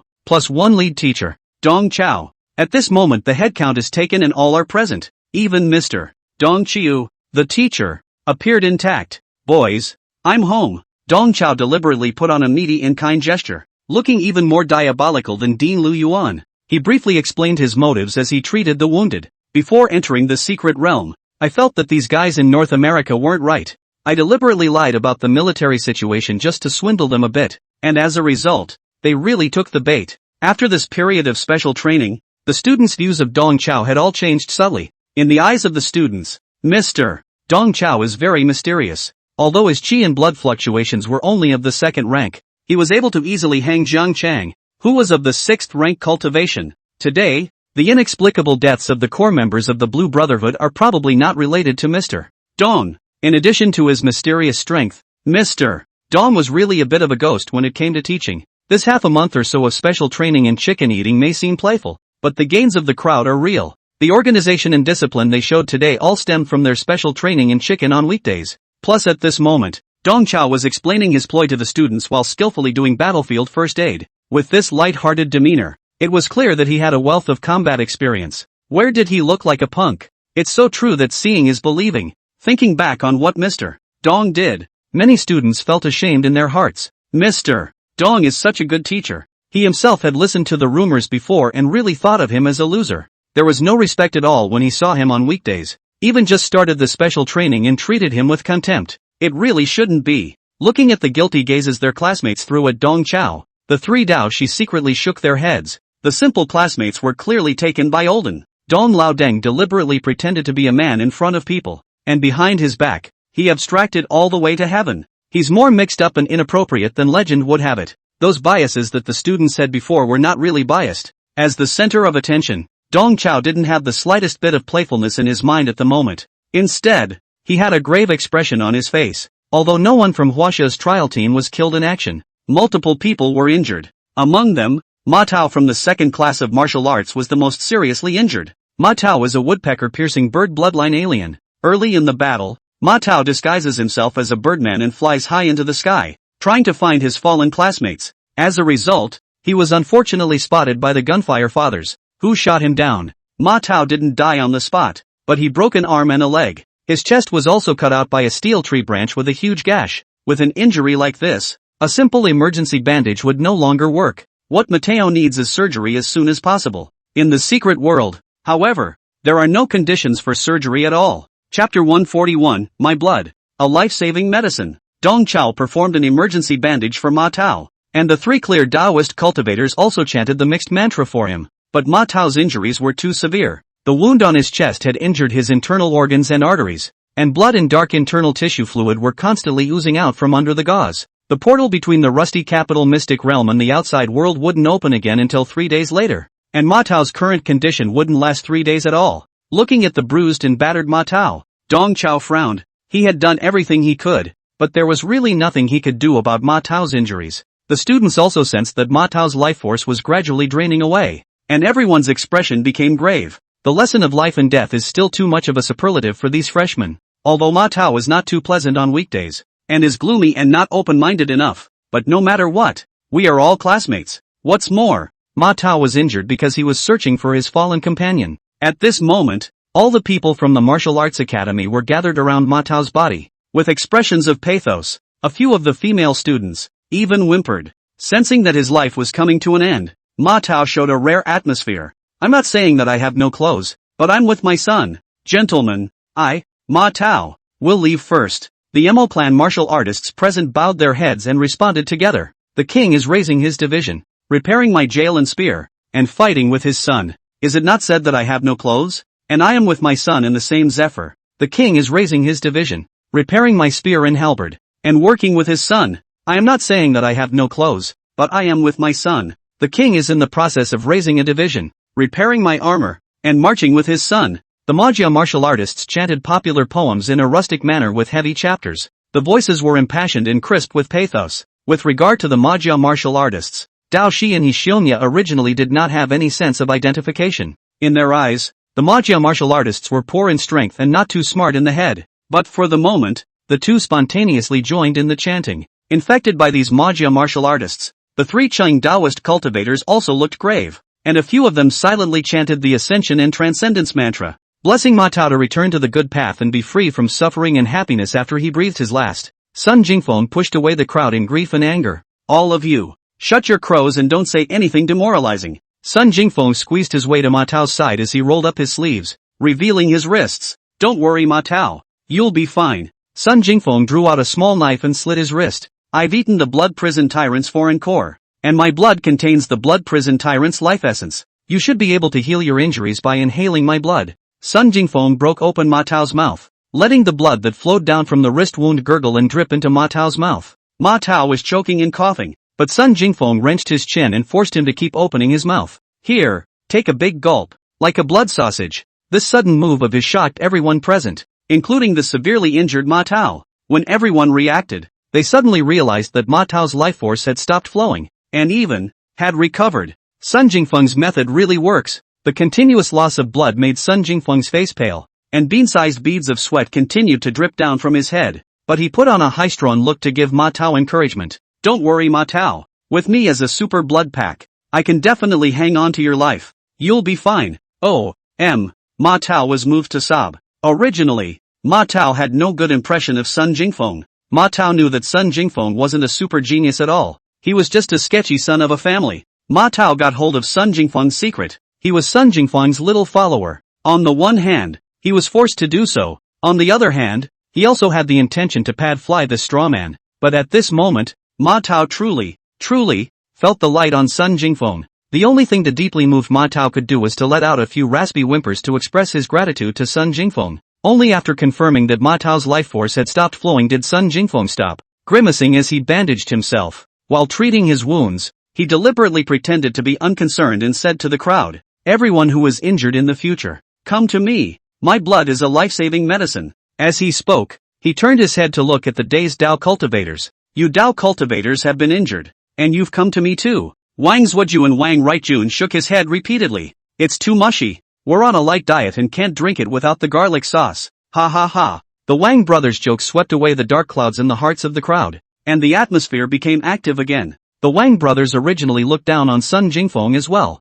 The brothers knew that this fool was just a vestige of Dao Shi and He Xiongya. What was even more ridiculous was that Sun Jingfeng, himself, was still unaware that he really thought of himself as a genius. But at the moment, the brothers realized that there seemed to be some redeeming qualities in this straw man. Big brother Sun Jingfeng is awesome, worthy of being a genius of the Sun family. Big brother has style, spacious, watching Ma Tao out of a life-threatening situation. Sun Jingfeng's group of little fans began to sincerely praise him again. The crowd was truly impressed by Sun Jingfeng, this big brother. Not to mention the strength of the outstanding, there is responsibility and commitment, is born big brother. It seems that all the words of excellence are not too much to apply to him. Regarding the compliments from the crowd, Sun Jingfeng was clearly happy in his heart, but on his surface, he put on a serious face. Hey, what did I teach you guys on weekdays? When fighting, you call me big brother, I won't pick on you, but at times like this, you must call your positions. The fanboys hastened to change their tune.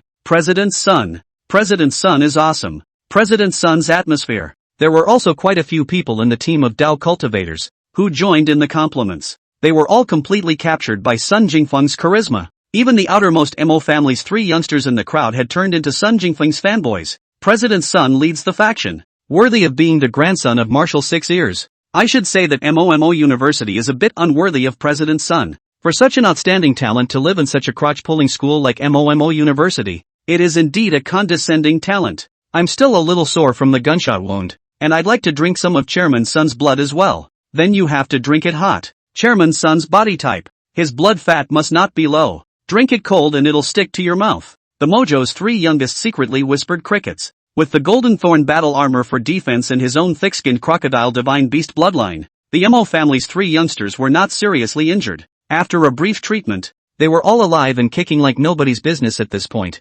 Only, the 3 people who were acting as Sun Jingfeng's fanboys did not notice that in the crowd, there were 3 unsuspecting gazes that locked them firmly. Chapter 142. Teacher doesn't know how to do surgery, but teacher has a way to make you painless. Dong Chao had long since noticed the greed in the eyes of Dao Shi and the others, but he didn't have the slightest intention of interfering. The 3 precious students played the field by their own merit, which was quite like Dong Chao when he was young. It was too late for him to encourage them. Right now, what Dong Chao was more concerned about was also Sun Jingfeng. This kid is not too smart, but after all, he was born in a general's family. There is still a bit of commitment. This commitment was reflected in Sun Jingfeng when he was a small boy. Dong Qiu couldn't help but think of all the pranks he played with Sun Jingfeng when he was still Uncle Knife many years ago. Those pranks were all Dong Chao's ideas, but every time, it was Sun Jingfeng who volunteered to take the responsibility. For example, that time they added jumping jacks to the medicinal wine made by the 6-eared marshal. The old man drank so much that his upper teeth tingled and for a moment he thought he had alcohol poisoning. That night, 6 ears marshal tossed and turned all night. He first went to the hospital to wash his stomach for half the night, and then came back and beat up Sun Jingfeng for half the night. Then, for example, they add mints to the square dance partner of Marshal 6 Ears, Mrs. Lu's Coke. The old lady was foaming at the mouth, and that night the 6-eared marshal stayed up all night again. He spent the first half of the night accompanying Mrs. Lu to the hospital to wash her stomach, and the second half of the night beating up his precious grandson. Although Dong Chao had been playing the good guy during this period and counseling from it, Sun Jingfeng was still beaten to death. From that time, Dong Chao realized that Sun Jingfeng, this child, is not an ordinary gunna. Right now, he's kind of shining in what he's good at. After sucking the blood of Sun Jingtao, Ma Tao temporarily out of life-threatening situations, the other injured. Injuries also tend to stabilize. The students are all relieved. Taking this opportunity, Dong Qiu decided to teach his classmates a lesson. He had those prisoners from the North American trial team brought up. The prisoners had their hands tied and were bound like dumplings all over their bodies. The gunfire trainee priests were all frozen in their tracks, clearly terrified. A few of the fraternity members, however, had their eyes darting around, obviously making small mental calculations. These guys, after seeing the kindly-faced Dong Chao, their hearts were playing even louder. They exchanged glances, then yelled at the top of their lungs, "Don't you claim to favor prisoners? We have surrendered. We should be given preferential treatment. Why are you tying us up like this when our weapons have already been seized? That's right, we've got people hurt too, and we need medical attention." A few idiots naively thought that after such a nasty outbreak of bloodshed, this lead teacher in China must be throwing in the towel and under tremendous pressure. In the eyes of these fools, although they were behind bars, The ones who were really burnt out were actually the lead teachers of Huaxia. The students in Huaxia could care less, but as the lead teacher, there was a lot of aftermath work to consider. This time, so many people died in the North American Federation, it was impossible to get North America to let go. Minister Anthony is not going to let this bloodshed just end. This, I'm sure this lead teacher can imagine how to ease the relationship between Huaxia and North America and avoid further escalation of the situation. I am afraid that this leading teacher, at the moment, has a headache. At this juncture, if they, the captives, make more noise, the Chinese will surely give them some preferential treatment, so that they can have a more comfortable life in the next few days. Looking at these noisy guys, Dong Chao secretly laughed. These fools, obviously used to being superior on weekdays, still can't figure out the situation at this point. Obviously, they were the ones who moved to kill first, but at this point they thought that it would be difficult for Team Huaxia to finish the job. This blind self-righteousness was very much in line with Dong Chao's stereotype of North American martial artists. From the very beginning, Dong Chao never wanted to let them live. Dong Qiu's method of aftermath is to kill them all. Dong Chao had already moved to kill in his heart, but on the surface he put on a concerned tone. Oh, someone's hurt? Let me see. Where is it? A few members of the fraternity thought they had it coming, and they completely failed to realize that the concerned expression Dong Chao was putting on at the moment was actually a gift of deathbed care for them. A freckled kid giggled and straightened up. My ribs are broken. Seeing that Dong Chao looked down and rummaged through the first aid kit, the freckled kid thought that he had Dong Chao in his grasp, and he proudly reported his family name. I'm from the Ross Sofalai family. If anything happens to me, what you Huaxia will have to bear is not just the pressure from the North American Ministry of Martial Arts Education. As he spoke, the other fraternity members straightened their backs and bossed them around. No matter what the cause of this bloodshed is, Huaxia is going to put it to rest after all. This, too, was something that Minister Anthony had always instilled in them. Because of the tangible pressure from Demon City, Huaxia was destined to adopt a strategy of putting things to rest in its friction with North America. Just like right now, in order to calm things down, this Chinese lead teacher will definitely ensure the safety of their captives as much as possible,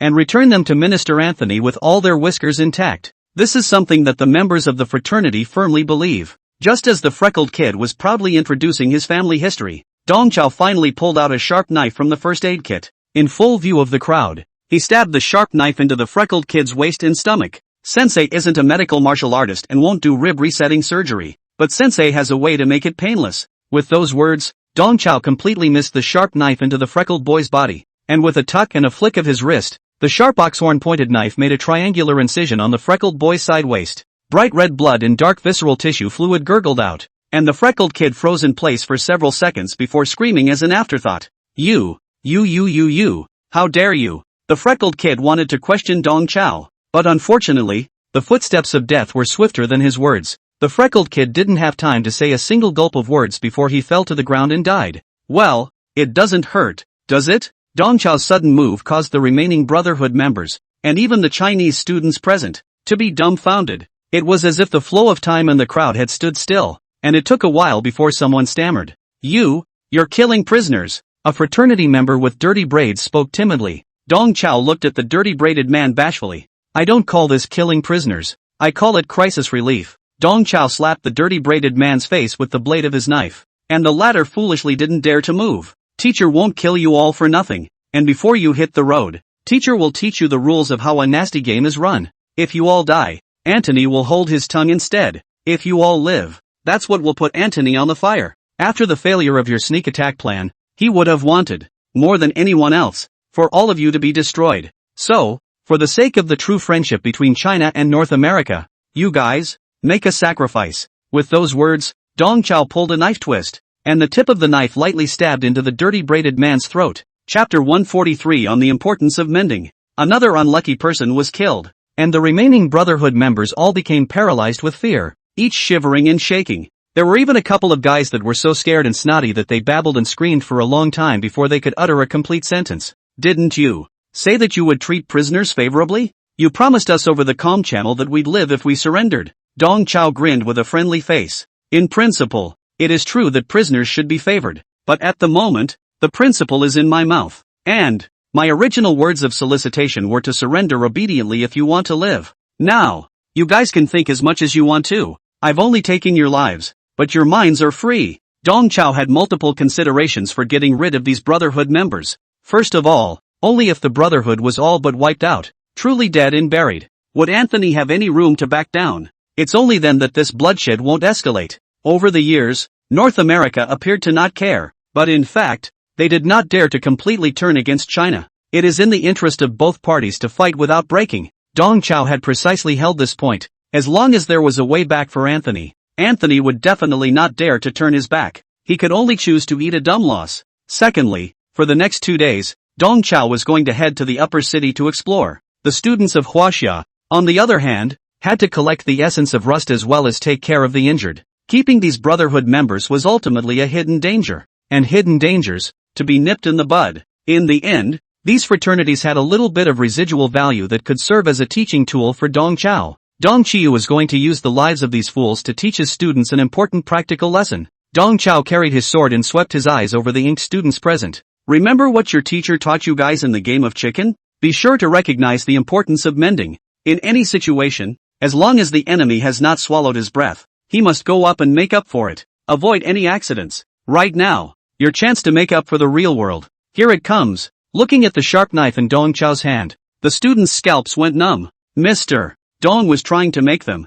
handily kill these defenseless North American students. Earlier in the battle, the students were bloodthirsty and were able to lay down deadly blows without any psychological pressure. But right now, all these guys in North America are tied up, each one as if they were pigs to be slaughtered. Asking them to kill off these defenseless guys created a heavy moral pressure in the hearts of the students. What Dong Chao was trying to do is precisely to remove this moral pressure from the students' minds. The battlefield. The projection of hell on earth. On the battlefield, an ounce of compassion and morality will only hurt you. In school, the upper limit for grades is 100%, but when it comes to the battlefield, the lower limit of the battlefield is 100%. Those knowledge from textbooks alone will not keep students alive on the battlefield. The students have a lot more to learn. Looking at the students' difficult faces, Dong Chao held his knife expressionlessly and swept his sharp gaze across the room. Under his long gaze, Shintu Dust walked out stiffly. I'll go first. Shintu Dust tremblingly received the sharp knife, and after some brewing,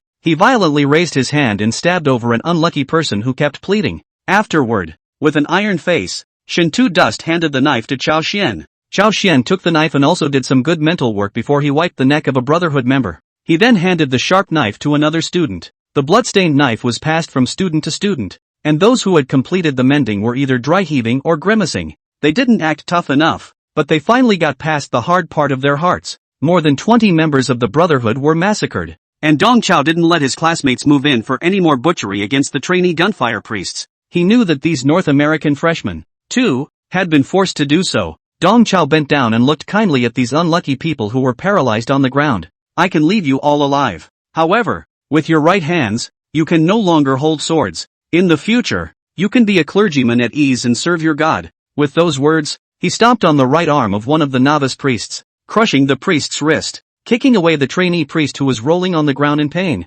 Dong Chao stepped on the arm of another trainee priest. The sound of bones breaking and the wailing of the priests rose and fell, but Dong Chao's expression remained the same. This is already our greatest mercy. If you want to blame yourselves for getting into the boat of thieves. Dong Chao seemed to be treating the hand bones of the trainee priests as if they were falling cannons. The crackling and crunching sounds silenced the Sanqing Taoist monks on the side. The three clear Taoist cultivators looked at each other in dismay. Who said that instructor Dong Chao of MOMO University was a well-known jerk in the education world? This Nima is clearly a ruthless man among ruthless men. At this moment, Sanqing Daoxiu somewhat understood why the temperament of the students of MO University had become different after not seeing them for a month. Obviously, it was all due to the ruthless teacher in front of him. There was envy and sympathy in the eyes of the three clear Taoist cultivators as they looked at their MOD classmates. The discipline and teamwork that the students at Murray University have developed in just 1 month is certainly enviable. But I'm sure, they paid a small price for it, didn't they? They must have suffered a lot under the tutelage of this ruthless teacher,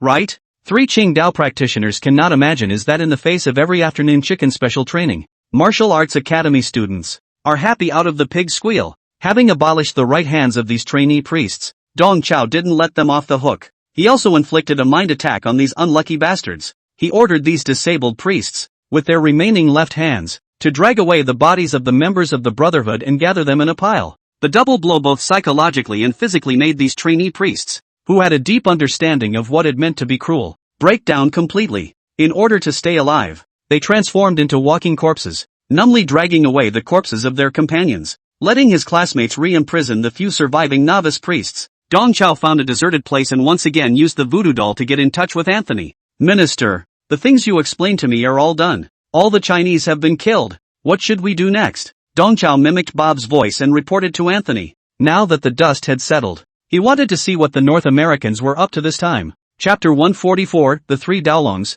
It's time for you to drink your medicine. Anthony was slightly surprised to hear Bob's report. Oh, that fast? That pair of difficult Sanqing twins finished off as well? I did as you commanded and left no one alive. Dong Chao deliberately put on a smug tone. Good job, Anthony raved. Anthony was comfortable with Bob's ability to do his job. Then make the sacrifice as I commanded before. Once again, Anthony mentions the word sacrifice. Dong Chiu basically understood. North Americans have made a whole set of plans with great care, just to take the Chinese students, to complete some kind of sacrifice. Behind this sacrifice, North America must have a huge agenda. Dong Chao didn't move to continue the condescension. Minister, I helped you complete the sacrifice. Isn't that a great honor? You should treat me generously, right? When confronted with Bob's invitation to take credit for his work, Anthony was not fooled, and he began to paint a picture for Bob. Bob, you're not working for me personally. You're working for the North American Federation.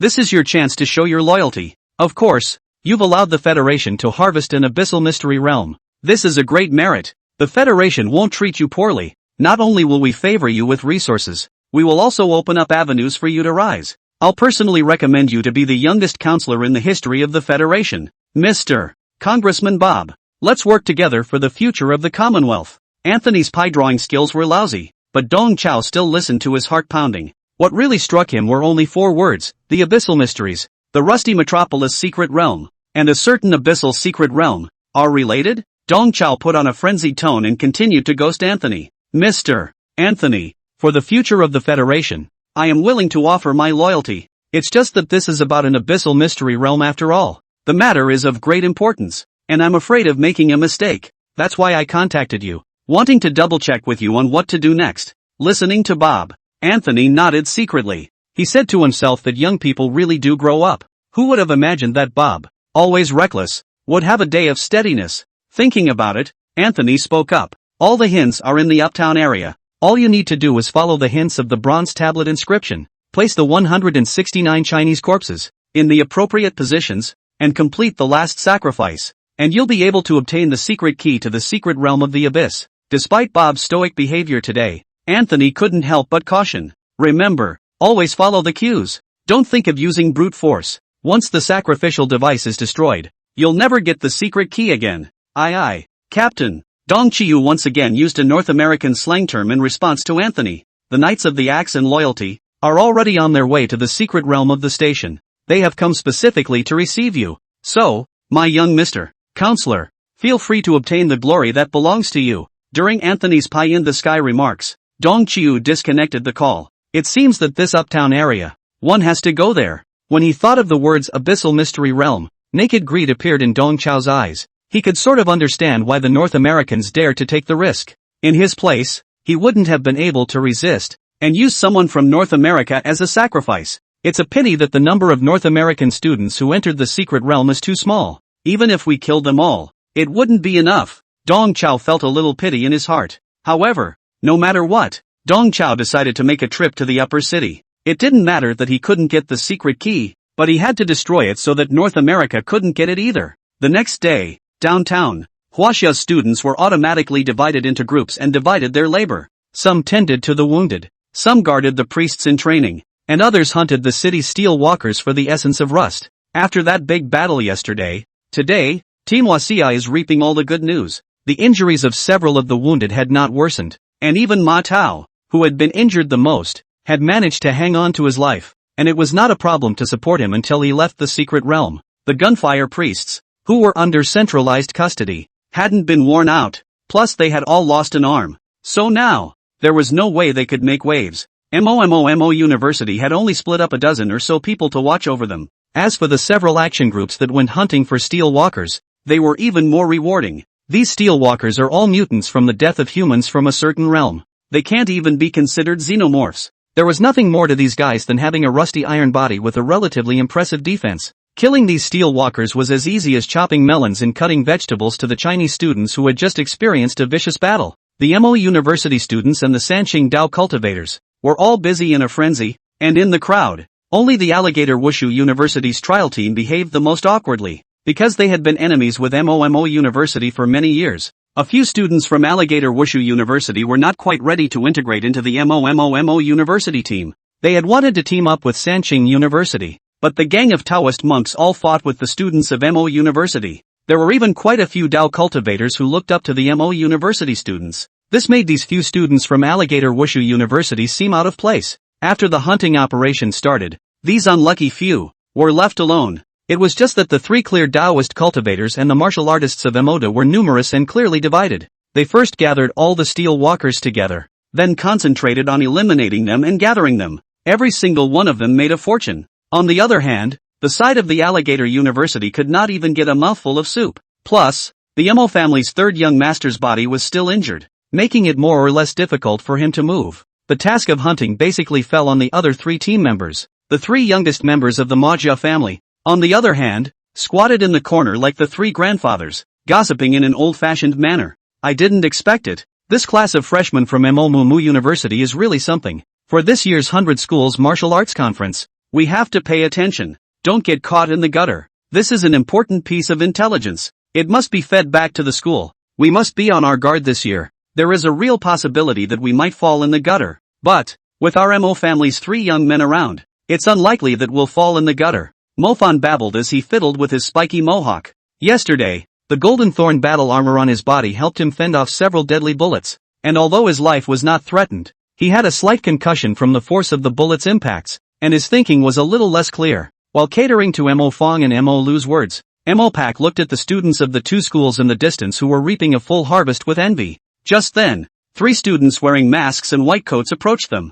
There you are. We've been looking for you guys for ages. It's time for you to drink your medicine. 3 dalongs. Daoshi said kindly to the Majia Sanji as he held a mixture of Banlenjin and Golden Throat. Chapter 145, The Lone Ranger. Daoshi came to heel with a big smile on his face. You three, you need to get well soon. You're the big heroes of this battle. Us? Big heroes? The three Mojas were dumbfounded. With a sincere face, Daoshi gave the three fools high hats. Of course you guys are heroes. You guys were some of the first to engage the gunfire fathers. Not only did you hold back the enemy's advance team, but you also gave everyone a wake-up call and made them tense up. This time, you guys deserve at least a third of the credit for our victory. The three youngest members of the Majia family looked at each other with surprise and joy in their eyes. Originally, all three of them thought that they had behaved very la crotch this time, and had lost a big face to Alligator Wushu University. But listening to this good brother so say, Majia 3 Young suddenly realized that they actually also not so pull crotch. The three were indeed whisked away by a couple of gunfire priests,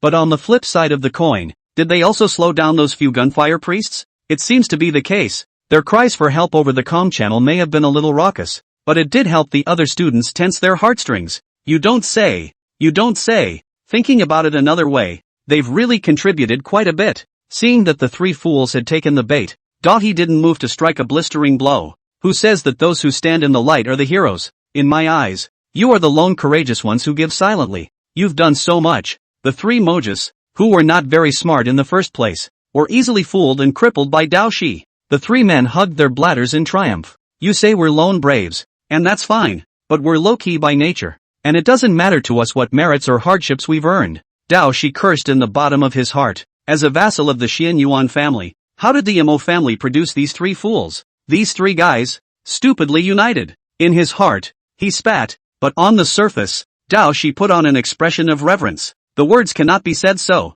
He who gathers wages for the multitude shall not be caned with the wind and snow. Three great heroes, quickly drink the medicine. You must get well soon. With those words, Daoshi divided the medicinal liquid in his hand into 3 equal portions and handed it to the 3 youngest members of the Mo family. The Mojo raised his head and took a drink. The potion was bittersweet and quite tasty. Just as the 3 Majia youngsters were secretly reminiscing, Daoshi took out another small bottle. In addition to internal potions, there are also special medicines for external use. Let me help the 3 heroes with their medicine. With that said, Doxy craned his neck at Ho Yuya and Mo Xiang. Come over here, you two, and remove the armor of the 3 heroes. He Shanya and Mo Xiang, who had been waiting for a long time, hurriedly came closer and, ceremoniously, took off the golden thorn battle armor of the three youngest members of the Amo family. The lulled and crippled Mojave had not a shred of defense. The superb defense of the golden thorn battle armor had withstood multiple bullet penetration wounds for the three Maggia youngsters, but they were still left with multiple bruises on their bodies.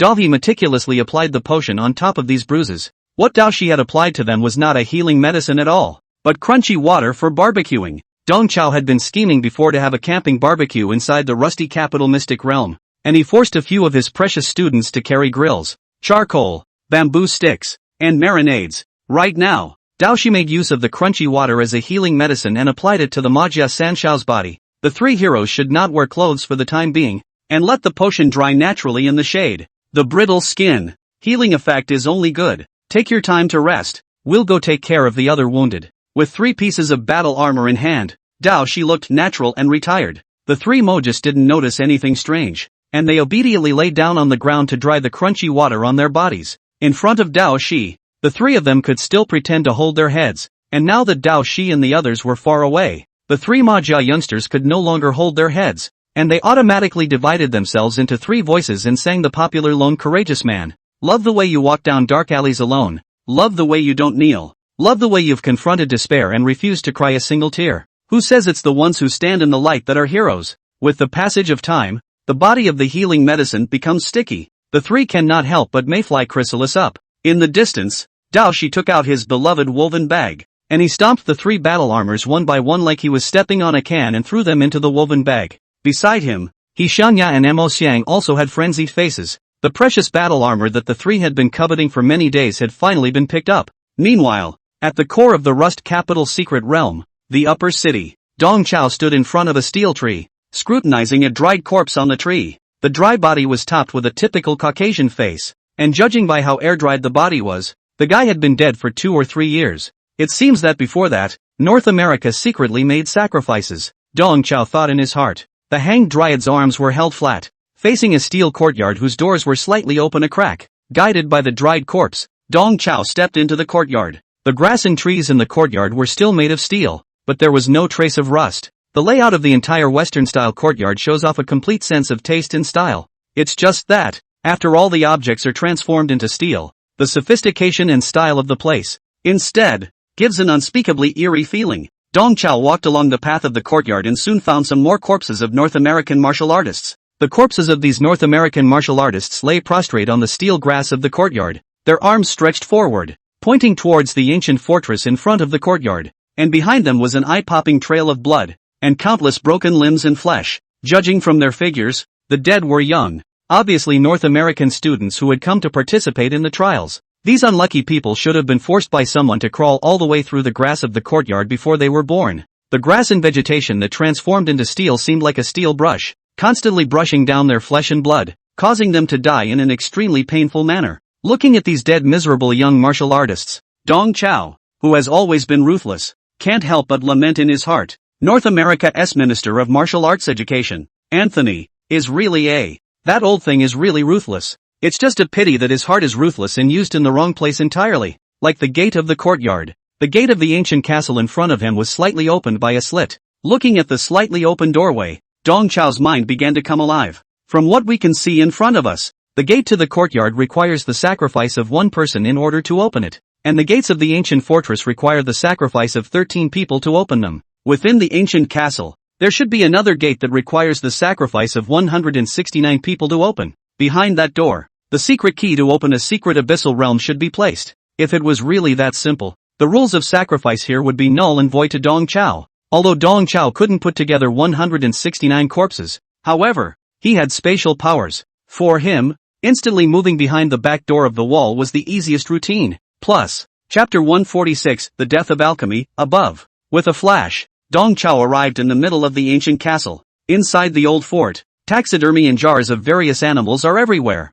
Here, as if it were a Gothic-style laboratory, the air of medieval Frankenstein comes over the place. It was just that after all the objects had changed into metal, it was no longer possible to tell what the owner of the old castle had originally been working on. Dong Chao found some footprints with blood on the ground, obviously left by the previous North American trial team. Dong Chao followed these footprints to the 2nd floor of the ancient castle. In the corridors of the 2nd floor, large metal tanks with all kinds of sophisticated instruments were everywhere. It's just that most of these large tanks and instruments are damaged. The corridor walls and the ground were covered with dense bullet marks. Obviously, this mess was also the handiwork of the North American trial team. Dong Chao walked slowly all the way along the corridor and eventually came to a wide hall. On the main seat of the hall stood an imposing lord's throne, and on the throne sat a broken body. Behind the throne was a shimmering, carved metal door, and in front of it, a dense array of metal coffins. On both sides of the hall, 2 rows of copper monuments stood neatly, and on the copper monuments,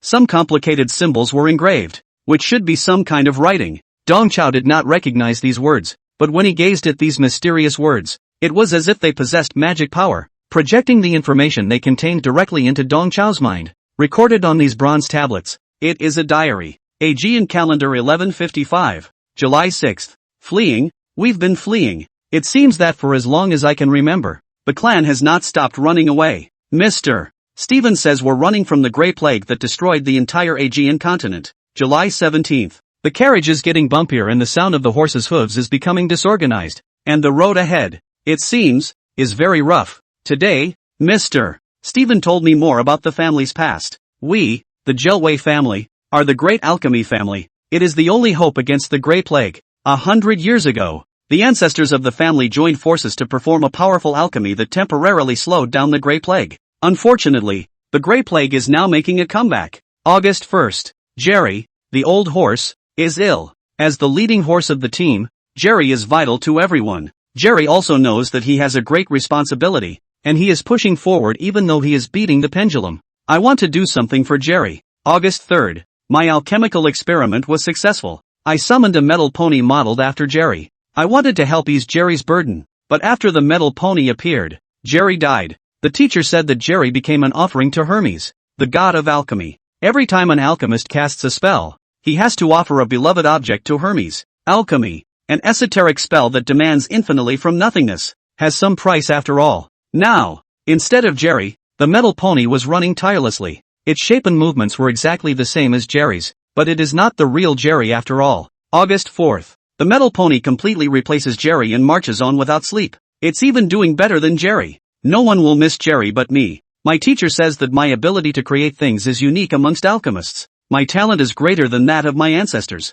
Perhaps I can be like my ancestors and hold back the Grey Plague for everyone. I, Melgard Jelway, will do my best to protect everyone. August 11th. There has been a disagreement in the caravan, and the adults have been quarreling. Eventually, the group split into 2 factions. The teacher led us onward. Auntie Suz, the nature priestess, led the others and headed for the sea, where they hoped to stave off the Grey Plague by virtue of the sea mist. Though I've never seen the ocean and don't know what sea spray is. Aunt Susie took Sis. Before saying goodbye, my sister asked me to take care of my sister. Not only will I take care of my sister, I'll take care of everyone. September 23rd. We are running out of food and fresh water is very scarce, but the Grey Plague is behind us. No one dares to stop. We have to go on hungry. September 24th. Alchemy is truly the greatest invention of this world. Hermes responded to me by raining down food and fresh water from nothingness. Having plenty of supplies, everyone has a smile of joy on their face. Everyone lined up and thanked me. My sister even had her belly rolling with support,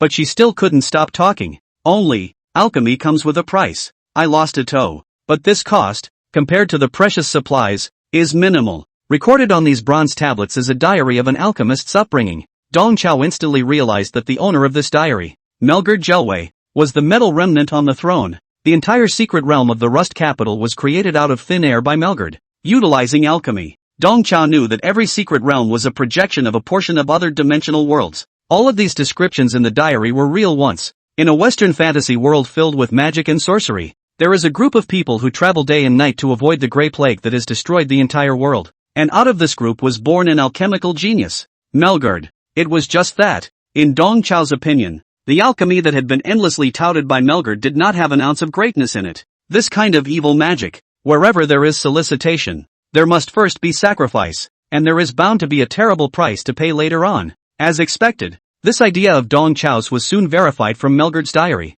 Chapter 147, The Death of Alchemy. Next, Aegean calendar 1159, June 1st. The escape continues. Thanks to alchemy, everyone's life got better and better. Everyone respects me and refers to the 17-year-old me as sir. This feeling of being respected is great. Everything is going in a good direction. It's just that recently, Vivian got sick. I promised my sister to take care of my sister Vivian. I'll use alchemy to make her better as soon as possible. June 3rd. My alchemy. It failed? Hermes dismissed my request to exchange my left hand for my sister's health. He guided me in a dream that alchemical exchange must be reciprocal. To exchange the beloved for the beloved. After the ceremony failed, Vivian became even sicker. I don't have time to hesitate. June 4th. Hermes gave a special medicine and Vivian's condition stabilized. But I lost my teacher forever. Before he breathed his last, Mr. Sensei didn't blame me. He only hoped that I could lead the group and live for a long time. Better yet, to get out of this state of uncertainty. We, the last survivors of the Aegean civilization, we will keep the Aegean flame alive forever. I will fulfill my teacher's last wish, even if it costs me a lot. January 3rd, 1165 Aegean calendar. I've thought of a way to get rid of the Grey Plague once and for all. That is to utilize alchemy to create a half-dimension separate from the Aegean world. There, we can build our own Garden of Eden. There, we can live a peaceful life. I told everyone what I thought, and everyone was so excited about it. Now, everyone addresses me as my lord and bows to me. Only my sister is an exception. She doesn't seem to have enough respect for me. January 11th. Hermes has guided me that my plan is feasible, but the price of trying to create a demiplane is a terrible one. June 28th. A semi-dimensional world detached from reality was created by me. From now on, we don't have to rush around day and night. Tonight, half of us, for the first time in our lives, sleep in a peaceful bed. People can't help but bow down to me and call me Savior and God. I can well afford their gratitude and worship. After all, for them, I lost my right leg, part of my organs, and Vivian. But from now on, there will be no more sacrifices. All will gain precious peace and happiness. November 7th, 1168 Aegean calendar. Recently, the Garden of Eden has become a bit strange. The grass, trees, and houses here are always inexplicably turning into metal. It might be related to the elemental disorder in the half-dimension. I sacrificed my left hand to Hermes, plus the first newborn in the Garden of Eden, and this situation is temporarily better. March 3rd, 1169 Aegean calendar. Today, I reaped the benefits of Diana's confession. She has been in love with me since the time of the wagon escape. So have I. It's just that, I've lost too much to have an heir with her. I can only offer her to Hermes. I am the savior of the world, the savior of Aegean civilization, the demigod who created the Garden of Eden. I shall not fall into personal love. April 30th. Today, I turned over the handwritten notes left behind by my father. It turns out that he was also an alchemy genius who saw through the nature of alchemy a long time ago. The essence of alchemy is not to take, but to keep losing. Unfortunately, it's too late for me to realize this. I can't go back. From my father's handwritten notes, I also learned a secret. Back then, the ancestors of the family made 3 rounds of blood and flesh sacrifices at the cost of 183 lives before the Grey Plague was temporarily slowed down. The essence of alchemy is loss. We, the Gelway family, have been sacrificing since our birth. January 1st, 1171 Aegean calendar. Rust spreads through the Garden of Eden. People's bodies inexplicably turn to steel and then rust and decay. In addition to human bodies, the houses and trees on the streets are rusting. What's worse, I'm sick too. I'm rusting too. I don't know what went wrong, and Hermes no longer gives me guidance and response. A voice in the back of my mind tells me that I have been deceived. Perhaps the Hermes I've been worshipping is not the god of alchemy. The spread of the rust disease has caused a slight change in the way people look at me. They seem to be questioning the merits and abilities of my savior. May 15th. Things are getting worse. Half the people are sick with rust, but there's nothing I can do about it. Hermes, no longer accept my sacrifice. Recently, another strange thing happened in the Garden of Eden. Those who parted company with us when we went to the sea sent us a letter. I received a letter from my sister. In her letter, my sister said that they had also escaped the Grey Plague and had built a whale city in the depths of the sea. They invite us to go to the whale city and live with them. There, food and clothing are free, and there is no rust disease. Sister's letter has a problem. A big problem. How did my sister know that there was an outbreak of rust in the Garden of Eden? How did the snow sculptures they delivered the message to come to this half-dimension that is cut off from reality? And why do these snow eagles have festering fish scales growing under their feathers? I had just lost contact with Hermes when I received the strange letter. This is definitely not right. I told people to burn the letters, but they seem to have no small amount of resistance. May 17th. Crazy. It's all gone mad. All those who read the letters have gone mad. They're clamoring to go to Whale City, even to the point of revolt. They started questioning me, questioning what we, the Jarvie family, had given. There were even some assholes who blamed me for the rust. If it weren't for me, you fools would have been consumed by the Grey Plague. I lost my alchemy and you guys don't see me as a savior? How dare you trivialize the sacrifices and dedication I've made for so many years? Then let you feel for yourselves the sacrifices that our Jarvie family has made for so long. 100 years ago, the Jarvie family slowed the spread of the Grey Plague through 3 rounds of blood and flesh sacrifices, at the cost of 183 lives. If you can complete 3 rounds of blood sacrifices, I will let you go and head to Whale City. Otherwise, you'll all rust and rot here with me. It's definitely a better ending to life than being compelled by strange epistles to go out and die for nothing, accompanying your savior and slowly rusting away in the Garden of Eden. Ha! Ha ha ha ha. This is the end of all journal entries. After briefly looking at Melgard's life, Dong Chao was a bit saddened. This genius alchemist has responsibility and commitment, but driven by an evil force, he slowly became twisted and insane. Melgard eventually realized that the Hermes he was worshipping was not some god of alchemy, but was supposed to be some kind of evil god. The evil god compelled him step by step to eat him up. But even when it comes to the unimaginably bad situation, Melgard has a twisted sense of duty and responsibility for the other survivors. He tried to stop them from stepping from one deep pit to another. It's just a shame that, in that situation, he was wrong no matter what he did. Chapter 148 Rusty Heart. For Melgard, the so-called Whale City is probably another trap of the evil god. But to Dong Chao, it was the secret realm of the fattening abyss. Dong Chao bypassed Melgard's throne and walked towards the metal door that emitted a shimmering light. The imposing gate was filled with strong elemental fluctuations. Dong Chao took out his homemade meteor hammer from his storage pouch and attempted to throw it at the metal gate. The sleeve hammer, which weighed more than 100 pounds, couldn't touch the metal gate in time before it was knocked down by the elemental force attached to the gate. Dong Chao yanked back the meteor hammer, only to see the corroded rusty frost spreading rapidly like a spider's web on the secret silver material of the hammerheads. The elemental forces attached to the door were so strong that they could corrode secret silver. While Dong Chao was heartbroken by the sleeve hammer, he also realized that the elemental power attached to the door was a kind of rule incarnate. Those who are in the midst of the rules cannot break them. I'm sure the North American trial team made multiple attempts, and finally followed the rules of sacrifice honestly, ready to fill the 169 coffins in front of the door with 169 human lives. Dong Chiu can't break the rules, but he can get stuck in a bug. He can flash right behind the door like the game wears a mold. Dong Chao once again experimented with the sleeve hammer. He opened a spatial rift and managed to send the sleeve hammer to the other side of the gate, confirming that the rule force attached to the metal gate did not repel his spatial ability. Dong Chao took a deep breath and his figure quietly disappeared. By the time he reappeared, he was behind the door. Behind the door was a small, dark room. A secret key made of obsidian was hovering on the stone platform in the center of the dark room. Getting this key was the same as getting ownership of an abyssal mystery realm. The secret key that his heart longed for was right in front of him,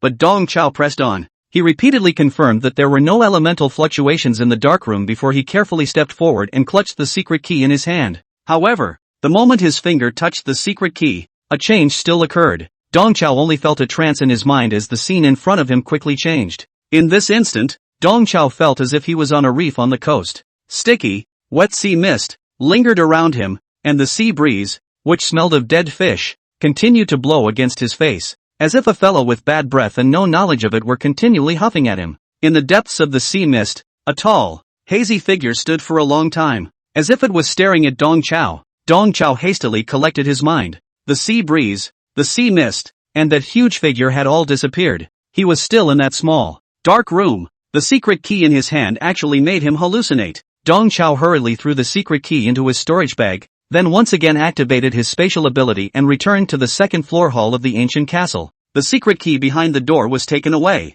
and the metal gate lost its rule power and became dull. The 169 metal coffins in front of the door also crumbled as much as they could and turned into bits of dust and light. Hey! A seeming lament rang out in the hall as Melgard's mangled body suddenly fell from its throne, and a rusty heart tumbled out of Melgard's body. The rusty heart continued to beat on the floor, seemingly urging Dong Chao to pick himself up as soon as possible. As Dong Chao gazed at the rusty heart, detailed information about it was imprinted in his head. This is a transcendental prop, the heart of rust. Just by pinching the heart, you can release the power of rust that causes all metals to rust, and the possessor of the heart of rust is immune to this power. Looking at this continuously beating heart, Dong Chao was a bit egg-conscious. Generally speaking, transcendent props were only produced in abyssal and inferno-level secret realms. Dong Chao was able to harvest a transcendent item from the Rusty City secret realm, which had a danger level of paradise, and he had really paid for it. It's just a shame that Heart of Rust doesn't have much of a battle bonus. This thing has almost zero instant kill.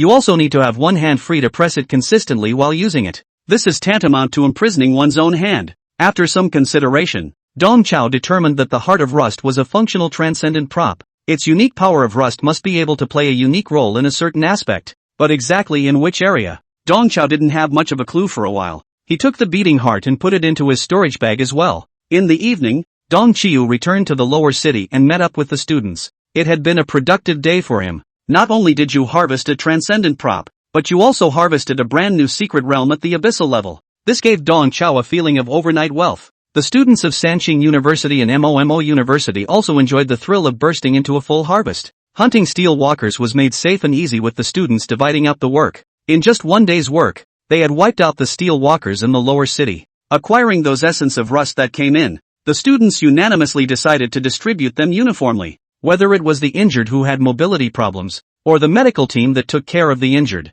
all of them had harvested up to 10 essence, enough to fulfill the collection task assigned by the Ministry of Martial Arts Education. After nightfall, Dong Chao didn't let his classmates fill up with energy bars and compressed cookies anymore. He took out a few barbecue grills from his storage bag and organized a heartfelt barbecue gala. Tung Chiu, in his role as the main griller, is busy in front of the grill, and the three Taoists are forced to give him a hand. Dong Chiu's addiction to being a good teacher was back, and while he was grilling skewers, he was showing off to the students of Sanqing and Mo University the piece of kebabs. The teacher is a professional. In our barbecue industry, those who can grill 100 skewers at a time are absolute barbecue big workers. And teacher, I can grill 400 skewers at a time. It's the greatest of the great workers. I don't care which barbecue restaurant I apply for. I have to be the stove manager. 200 students were silent. They only felt their brains buzzing. A martial arts instructor, comparing himself to a barbecue worker, seemed to be quite proud of himself, but it should be said or not. Mr. Dong's grilled skewers were indeed quite fragrant. The students who had been gnawing on compressed cookies for 2 days in a row were all frantically swallowing their saliva at this moment. Dong Chao deliberately sprinkled a handful of barbecue ingredients into the fire, and the wonderful flavor of the charcoal and cumin collided to tickle the cravings of the 200 students. Dong Chao flipped the meat skewers while putting on his do-gooder face as a teacher and giving the class a lesson. Kebabs, a true art. When to brush the oil, when to sprinkle the ingredients, how much of the lamb flavoring to hook. There are all the rules. In some cities in the northeast, a chef who stir-fries at the stove is about the same as a boiler burner. And a barbecue guru who can grill chicken necks and chicken racks is a true culinary master. It's a shame you guys aren't in my class, or I'd train you high and low to be barbecue workers. The people present looked at each other in disbelief. They finally realized that Dong Chao being called a jerk instructor wasn't pure slander. He really wasn't quite like the other martial arts instructors. Chapter 149 Barbecue Seminar. Dong Chao deliberately played with abstraction,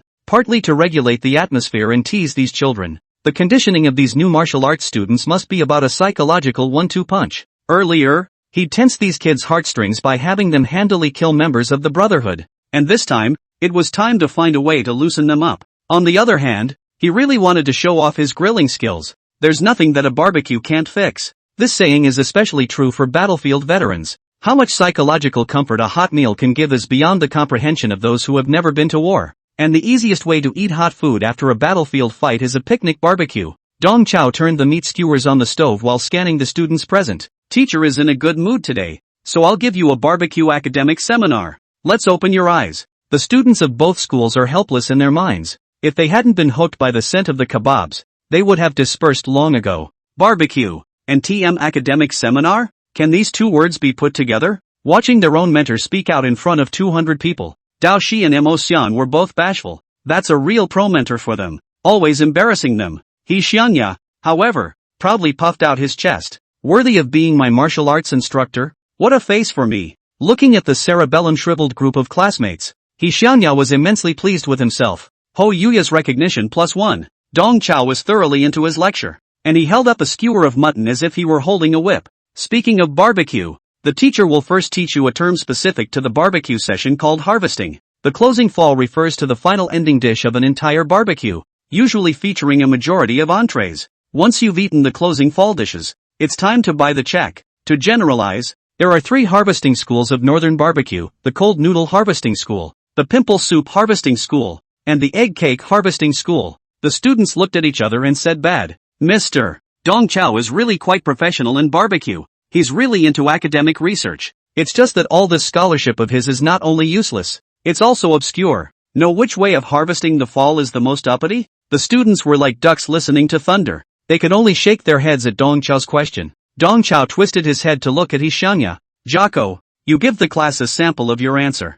Xiangya had been impatient for a long time. Obviously harvesting fall with egg cakes is the most upper class. Using an egg cake to close out the fall means that the whole barbecue is full of meat without ingesting carbohydrates. Dong Chao gave an approving thumbs up. See? It's called kebab talent. This answer from Ho Xiongya is absolutely full of points. Under the gaze of a group of blank stares, Dong Chao distributed the grilled meat skewers to the students and took out the marching pot from his storage bag. Our conditions are limited today, so we can only use lumpy soup to close the fall. It's not that I'm boasting, teacher. In the piece of making lumpy soup, how many transcendent martial artists are not my match? Compare making pimple soup with transcendental martial artist. The students at both schools felt their brains congeal. Hard as it was, they were still nibbling on the skewers while watching with bated breath as Dong Chao lowered the noodle lumps into the pot. Although Mr. Dong's behavior was a little bit unorthodox, the students had to admit that Mr. Dong's skills were really good. He fully deserves the name of Grill Master. The crowd had already begun to envision in their minds how nice and cozy it would be to have a mouthful of flavorful kebabs and a mouthful of steaming hot pimple soup in a while,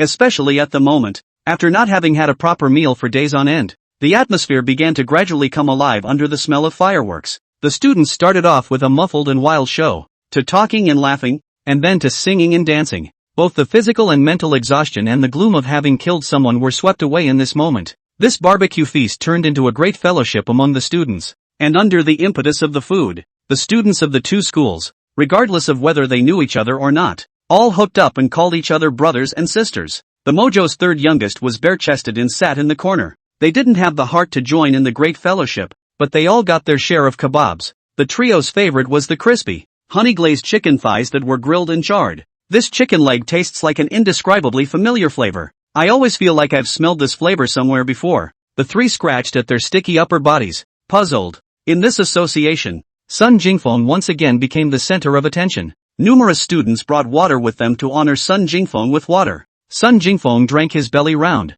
and both of his eyes nuzzled out. But in front of the frenzied crowd, he kept raising his glass and giving his classmates a lift. Seeing him in this foolish state, Shintu Dust was a bit helpless. Shintu Dust quietly pulled Sun Jingfeng to the side. Chairman Sun, you can't charge foolishly regardless in the future. How dangerous. Shintu Dust kindly reminded Sun Jingfeng. In the previous battle, Sun Jingfeng had charged across the room regardless, and if it wasn't for Shintu Dust and Xiao Xian being by his side to protect his well-being, he would have been injured long ago. Shintu Dust knew that Sun Jingfeng really thought of himself as a super genius. Still, Shintu Dust wanted to remind this not-so-smart fellow. After all, Sun Jingfeng's previous behavior was pure death. The bullets of the gunfire priests would not voluntarily turn the corner because of Sun Jingfeng's self-righteousness. This time, Shintu Dust and Xiao Xian put their lives on the line to protect Sun Jingfeng. But what about the next time? Shintu you don't need to care about me. I'm Sun Jingfeng. What danger can I be in? Seeing the disbelief on Sun Jingfeng's face,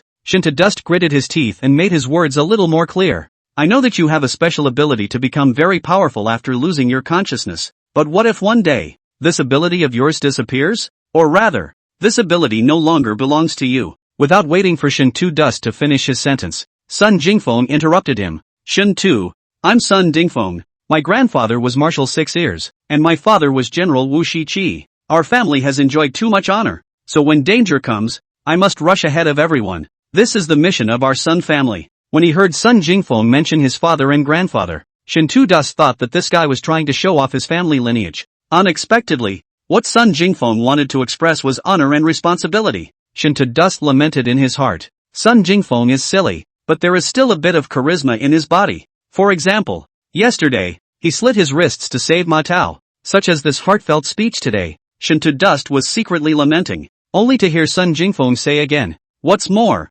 I'm a super genius. I'm scared of myself when it comes to moving. Too bad the gunfire priests were too crotch-pulling to give me a chance to show it this time. Shintu Dust secretly sighed as he decided to retract his earlier sentiments. Sun Jingfeng, this fool, stupid is not a star. Silly all-flow soup. Chapter 150, give us an explanation. The night's revelry went by in a flash. Day 2. Station secrets. The staff from China and North America stood guard in front of the portal early, waiting for it to open. Sun Miao and Anthony stood against each other, and behind them, the Great Wall of Flesh and Blood and the members of the Knights of the Axe and Loyalty stood against each other from afar. The tension was like a gloomy thundercloud, hovering constantly between the two sides. Affected by this heavy atmosphere, the duo of Lu Yuan and Wang Su, too, were frowning. The two of them also had a vague feeling that this secret realm trial was not quite right. A paradise trial had actually caused the ministers of martial education of both countries to arrive in person. Even, it had alarmed the elite forces of both sides.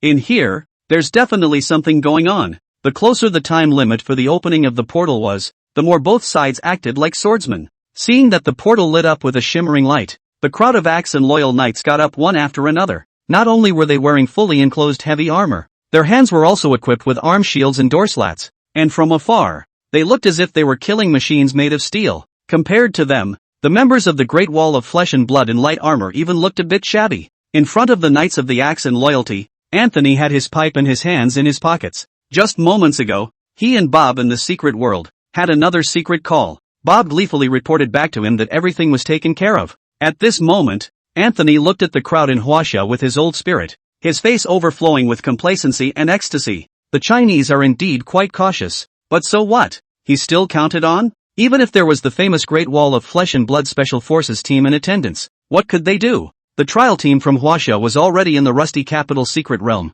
turned into a sacrifice. Soon, North America would harvest an abyssal secret realm full of resources, and China, which had lost 200 young elites, could only silently eat this dumb loss. Looking at Sun Miao, who had a grave face, Anthony couldn't help but think in his mind how colorful the expression on Sun Miao's face would be when he found out that the Chinese trial team was completely wiped out in a while. Anthony was a little impatient for this upcoming scene. Knock, knock, knock, knock. The sound of the teleportation spell running rang out, and a silhouette appeared in the spell. The Great Wall of Flesh and Blood and the Knights of the Axe and Loyalty moved forward in unison, and the tension between the two sides of the confrontation grew. Right at this moment, Dong Chao led the students of Huaxia and came out of the portal in a line. Seeing the leaping students, Zhang Yunhao and the others completely put their hearts down. Their captain succeeded in thwarting the North American plot and brought the students out in one piece. Salute! At Zhang Yunhao's command, the members of the Great Wall of Flesh and Blood neatly saluted. The HWA students were flattered to be faced with a salute from their team members.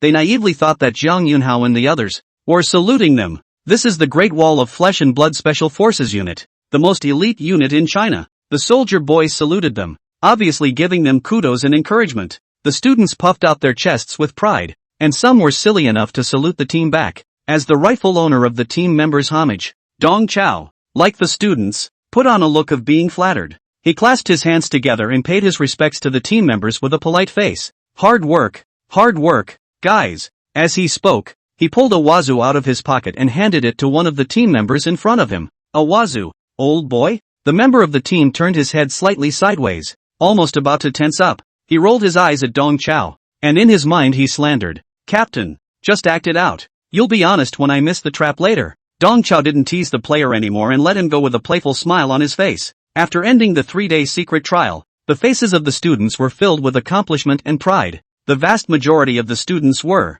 by all accounts, satisfied with their performance in the secret realm this time around. Although it was only 3 short days, the students felt that they had experienced and grown a lot. Handling a close call perfectly allowed these young martial artists to, invariably, build up their confidence. Before entering the Rust Capital's secret realm, they didn't even dare to look directly at the members of the Great Wall of Flesh and Blood Special Operations team. But 3 short days passed, and their mindset quietly changed. The soldier brothers in front of them were certainly their seniors and role models, but these role models, it seemed, were not so far-fetched. At this moment, many students had secretly resolved in their hearts that after graduation, they too would participate in the layers of selection and enter the most elite troops of China. The Great Wall of Flesh and Blood. Watching the Chinese students emerge from the portal one by one, Anthony, who had been complacent just a moment ago, instantly turned blue. It was as if he was high on 2 pounds of North America's signature herb, and his whole body was dull and disoriented. Just a short while ago, Bob had reported to him that everything was taken care of. But now, how did the Chinese students, who should have been used as sacrifices, appear alive and well in front of his eyes? What a living hell! Seeing the end of the procession, where several trainee gunfire priests were escorted out bound and gagged, Anthony's face became harder and harder to look at. He didn't know what exactly happened in the secret realm, but it was obvious that their sacrifice plan had failed. At the moment, all Anthony wanted to do was grab Bob by the collar and question him out loud about what the hell was going on. Unfortunately, there was no Bob in the crowd. Dong Chao arrived in front of Sun Miao and respectfully reported to him. Mr. Minister, the total number of Chinese students in this secret trial is 191, with the exception of one who was seriously injured and 9 who were lightly injured. The rest are all safe and sound. Yes, yes, Sun Miao nodded repeatedly. As it turns out, the smile never goes away. It only transfers to the faces of others. At this moment, Sun Miao turned into the complacent one, and Anthony, who was still in his old mind a moment ago,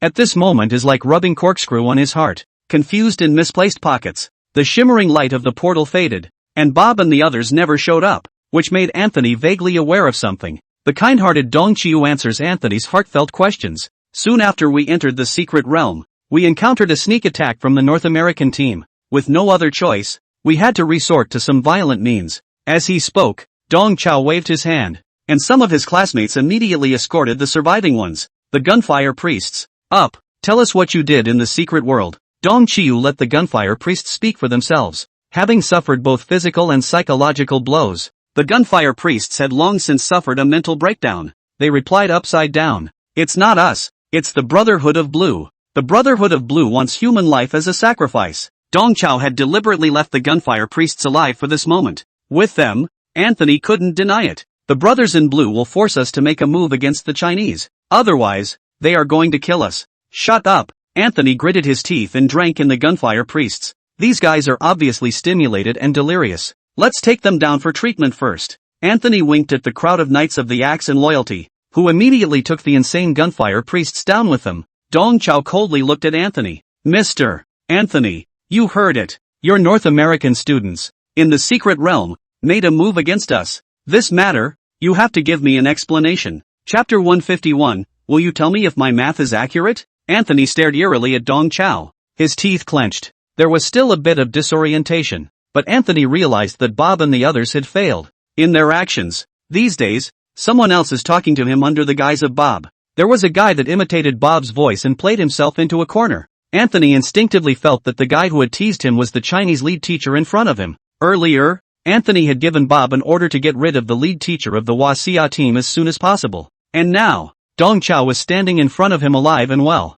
This means that Bob's fight, that battle, was a failure. Since then, the one who talked to himself had been the Chinese man in front of him. This guy, leading the students to slaughter the Blue Brotherhood. And at this moment, he turns around and asks North America to give him an explanation. The more Anthony thought about it, the more irritated he became. But he forced himself to suppress his anger. This time, the sacrifice plan was already a basket case. Being annoyed doesn't solve anything. In a chicken and egg situation, if you still vent your emotions and fall out with Wasia, you will only maximize your losses. Right now, the fact that all the members of the Brotherhood are dead is not really a bad thing for Anthony. He can blame everything on the dead and pick himself clean. It's just that in this way, the one who suffers a dumb loss becomes himself instead. Although the more he thought about it, the more he held back, Anthony made a sensible choice. He grimaced ironically and opened his mouth. In here, there might be some kind of misunderstanding. The specifics, wait for me to go back and investigate. Sacrificing with human lives. This sounds a bit like the tactics of a cult. I suspect that there might be cult members mixed in with our trial team, which led to a bloody conflict. I will immediately investigate this matter and give you an answer. Anthony made the excuse of a cult and pushed himself out of the way. Mr. Anthony, you can give us a reply as soon as possible. If this misunderstanding isn't resolved as soon as possible, it will affect the unity. As he spoke, Dong Chao twisted his head to look at Sun Miao. By the way, Minister, there's something that I have to turn in. Dong Chao took out the voodoo doll from his arms and handed it to Sun Miao. This thing, I picked it up from the Rusty Capital's secret realm. I suspect that it is a transcendent prop. I apply to turn this thing over to the state. Looking at the voodoo doll in Dong Chao's hand, Anthony's eyes almost bled. A few puffs of smoke unconsciously rose from his nose and ears. What Dong Chao was holding in his hand was none other than his transcendent prop. Brother and brother. At this moment, Anthony hated to gnash his silver teeth. Sure enough, just as he had deduced, the one who had mimicked Bob's voice to talk to him was none other than the Chinese lead teacher in front of him. Himself, before, had really underestimated him. Anthony stared at Dong Chao with a deadly stare, his eyes wide with anger. Not only did this guy thwart all his schemes, he also destroyed his transcendental props. This Chinese guy, he's going to hand over voodoo dolls to their country? How dare he? Anthony's heart was bleeding, but in his demeanor, he couldn't show anything. He could only watch as Sun Miao, slipped the voodoo doll into his pocket. Anthony reassured himself with a mental note. Although 50 members of the Blueclothes Brotherhood were lost, and brother were scrapped,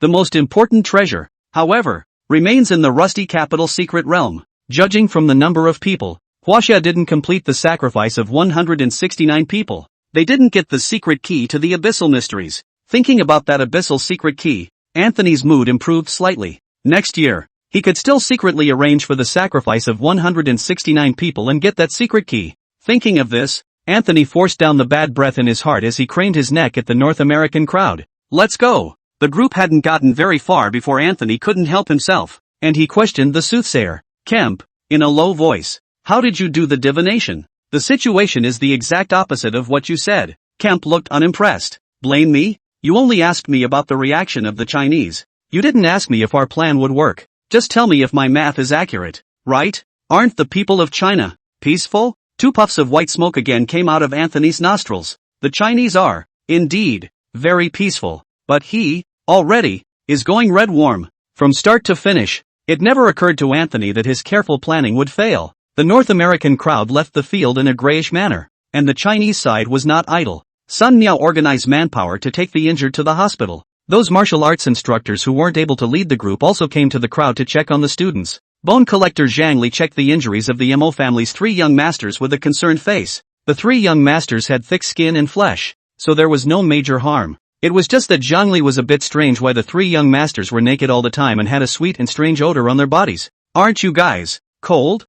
Look, it's too casual, isn't it? Zhang Li subtly reminded the 3 Majia youngsters that their bare-chested appearance was an eyesore. The 3rd youngest member of the Majia family puffed out his chest in triumph. Teacher, you don't understand. A wound is a man's medal. We are revealing our medals. We're the lone brave ones in this secret trial. The saying a wound is a man's medal was taught to the 3 Lone Ranger by Dahi. It was under the compulsion of these words that the 3rd youngest member of the Majia family had been deliberately bare-chested, revealing the scars on his body. Until now, they hadn't realized what was wrong. Meanwhile, Dao Shi, He Xiongya and Mo Xiang in the crowd fully demonstrated what it means to eat pots and pans. After harvesting several woven bags of supplies, the 3 were still not satisfied. They watched the departing backs of the axe and loyal knights and drooled furiously. Mo Xiang, who knows the most about metal materials, took the initiative to act as a narrator. What these guys are wearing is the famous astronomical sacred armor. Fine gold, secret silver, and copper. The 3 strongest hardness metals known to the world.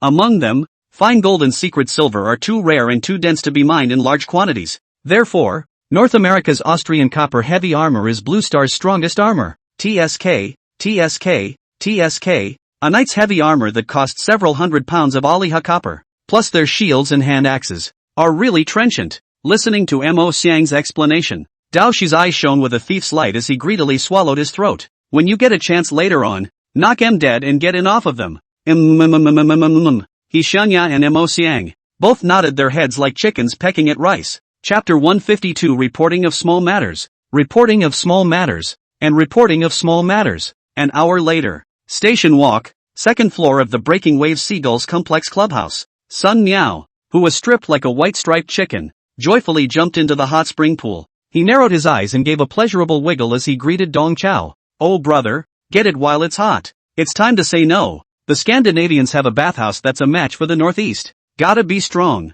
This bathhouse, which is exclusively for the enjoyment of Nordic martial artists, is usually not open to outsiders. I made an exception for me because I'm bath buddies with their owner. Don't just stand there. Enjoy it. Under Sun Miao's continuous urging, Dong Chao, with a stern face, also jumped into the hot spring pool. Sun Miao lazily raised his fingers, and 4 airtight water curtains instantly formed around the 2 of them. Sun Miao liked to talk about things in the bathhouse. On the one hand, it was a matter of interest. On the other hand, only in the water. He was absolutely at ease and did not have to worry about the walls having ears. Oh dear, you said before that North America made so many schemes in order to obtain the secret key of an abyssal secret realm? Where is the secret key? Ruined by me. Dong Qiu doesn't blink when he lies. There's no way I can use human lives as a sacrifice, much less leave the secret key to those grandchildren in North America. I can only destroy the sacrificial device. In the dense mist, Sun Miao's expression became colorful. He knew that Dong Chao wasn't telling the truth.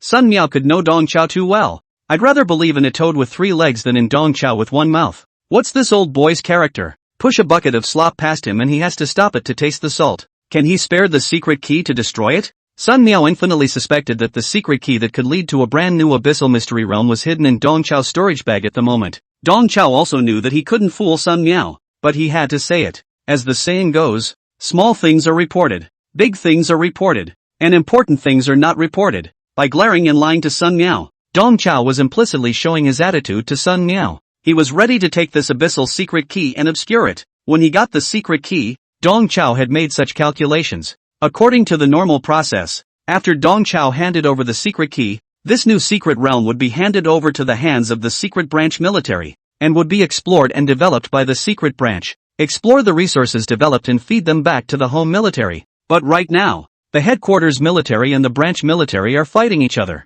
If Dong Chao handed over the secret key, it would definitely be a meat bag with no return. Moreover, the secret realm branch had already begun to provoke and test the Great Wall of Flesh and Blood, and in the next step, they would probably cut off the Great Wall of Flesh and Blood supplies. Dong Qiu must save for a rainy day. Sun Miao, as the Minister of Martial Arts Education, would be in serious breach of discipline if he knew about it and didn't report it. Now that their Sun family had become a target, if they were to be caught with their pigtails again, they could really not afford it. Dong Chao stared blankly at Sun Miao, both making Sun Miao guess the truth and not implicating him too much. Sun Miao understood these little thoughts of Dong Chao. What Dong Chao did, Sun Miao even agreed with 100 times. With this situation at hand, it was always right to keep the secret realm in one's own hands, and Dong Chao in this matter. Both got the benefits, but also do not let Sun Miao as a leader of the difficult. In this piece of human life, Dong Chao is to do the head. Trying to understand Dong Chao's good intentions, Sun Miao accompanied Dong Chao in the play.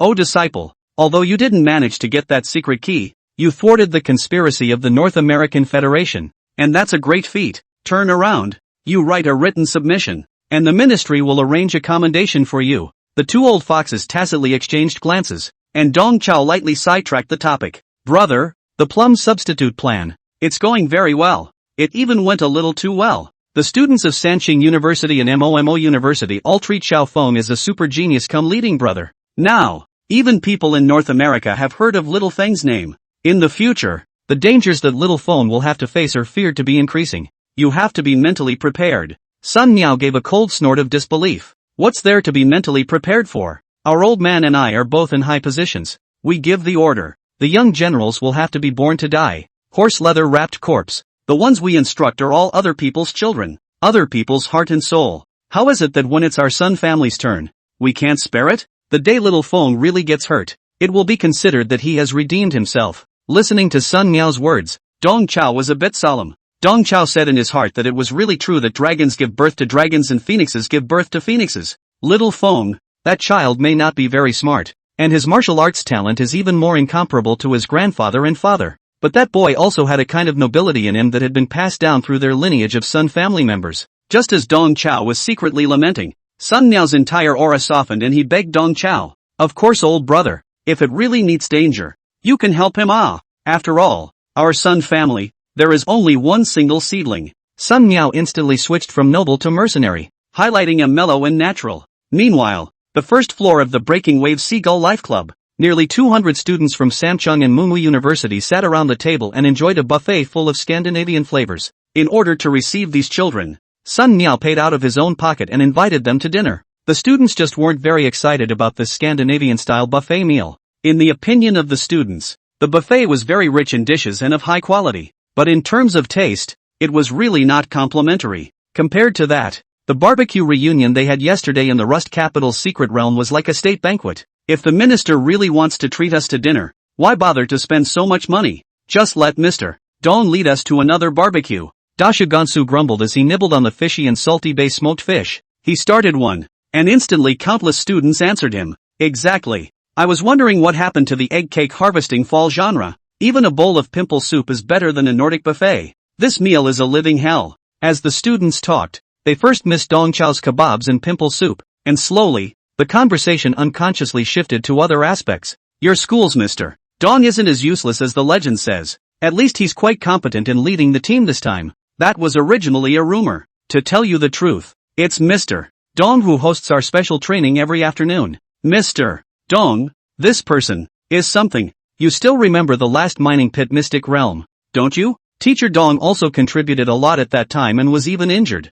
I just can't understand how anyone can spread rumors that he's a jerk tutor. Dao Shi, He Xiongya and Mo Xiang, sitting in the corner of the cafeteria, listened to the conversation between the students of the two schools without moving. The three also didn't expect that their abstract tutor would be recognized by so many students. Chapter 153, Sister's Plea for Help. Michihiro's approval rating +5. Ho Yuya's recognition +5. Ink Item's approval rating +5. Listening to the fancy bragging of their classmates, all three of them recognized their mentor Dong Chao a little more in their hearts. After this period of time, the three of them have also seen it for a long time. Their martial arts instructor is not a wasteful jerk at all. That old den is deep in the dark. If it was said that in the last attack on the secret realm of the mine pit, Lao Deng had deliberately acted in front of the people, highlighting his commitment and responsibility, this time, Lao Deng, on the other hand, did not show his strength in a subtle manner. From the beginning of anticipating the enemy, to turning the tables on them, to utilizing psychological warfare to mess with the mentality of the North American trial team. From start to finish, Olden played those North American guys at a tactical level. Moreover, the three Dahi were infinitely certain that Bob, Jamila, and other core elites of the Brotherhood of Blue were taken out by Olden. Old Den's true strength is not as crotch-pulling as it appears. The longer they came into contact with Dong Chao, the more convinced the trio became that Old Deng, who seemed to be out of his element, was harboring many secrets. Same time, second floor of the clubhouse. Having harvested 15 points of recognition, Dong Chao, who was soaking in the hot spring, had his cultivation soared by a small segment to the 6th level of the 4th order. At the same time, a system beep sounded in his ears. He Xiangya's recognition has exceeded 50 points. Now extracting the second trait of He Xiangya for the host. Congratulations to the host. The trait extracted is Sword Heart Understanding. In this instant, a bright realization surged in Dong Chao's heart. This bright realization was clear and biting. It seemed as if all the hesitations and mists in the martial arts path could be cut through by this realization.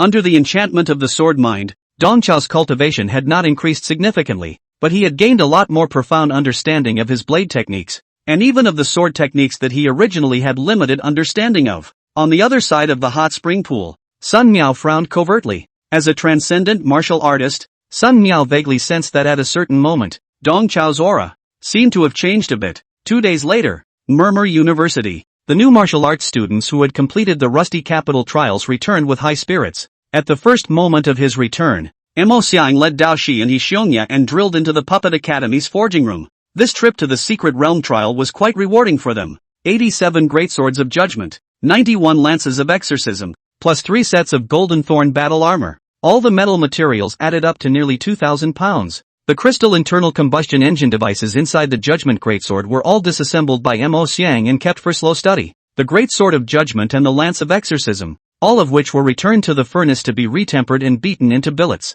As for the 3 pieces of golden thorn battle armor, Mo Xiang was even more finely manipulated, cold forging them into neat ingots. It was almost time for the 11th vacation, and Mo Xiang was going to slowly forge these 3 pieces of candlemark alloy again during the vacation period, making them into the Stranger's Sword, the Senator's twin swords, and the Puppet's coatings. As for the steel billets melted into the Great Sword of Judgment and the Lance of Exorcism, the quality was also good, but after having the B+ strength candlemark alloy, the 3 of them were already somewhat indifferent to those steel billets. How to deal with the billets? Dahi came up with a great idea. Xiang Zi, we can do this. You open a weapon forging training course. Let those puppet masters come and learn weapon forging, and they'll practice with this steel, the weapons they build. We can sell them to the students of the Martial Dao Academy. This time, everyone has received their Martial Dao contribution values, and there's plenty of oil to squeeze from their bodies. Mo Xiang understood Dao Shi's meaning, and he cursed in his heart. Brother Shizi really learned Dong Chao Lao Deng's stitching skills to the fullest.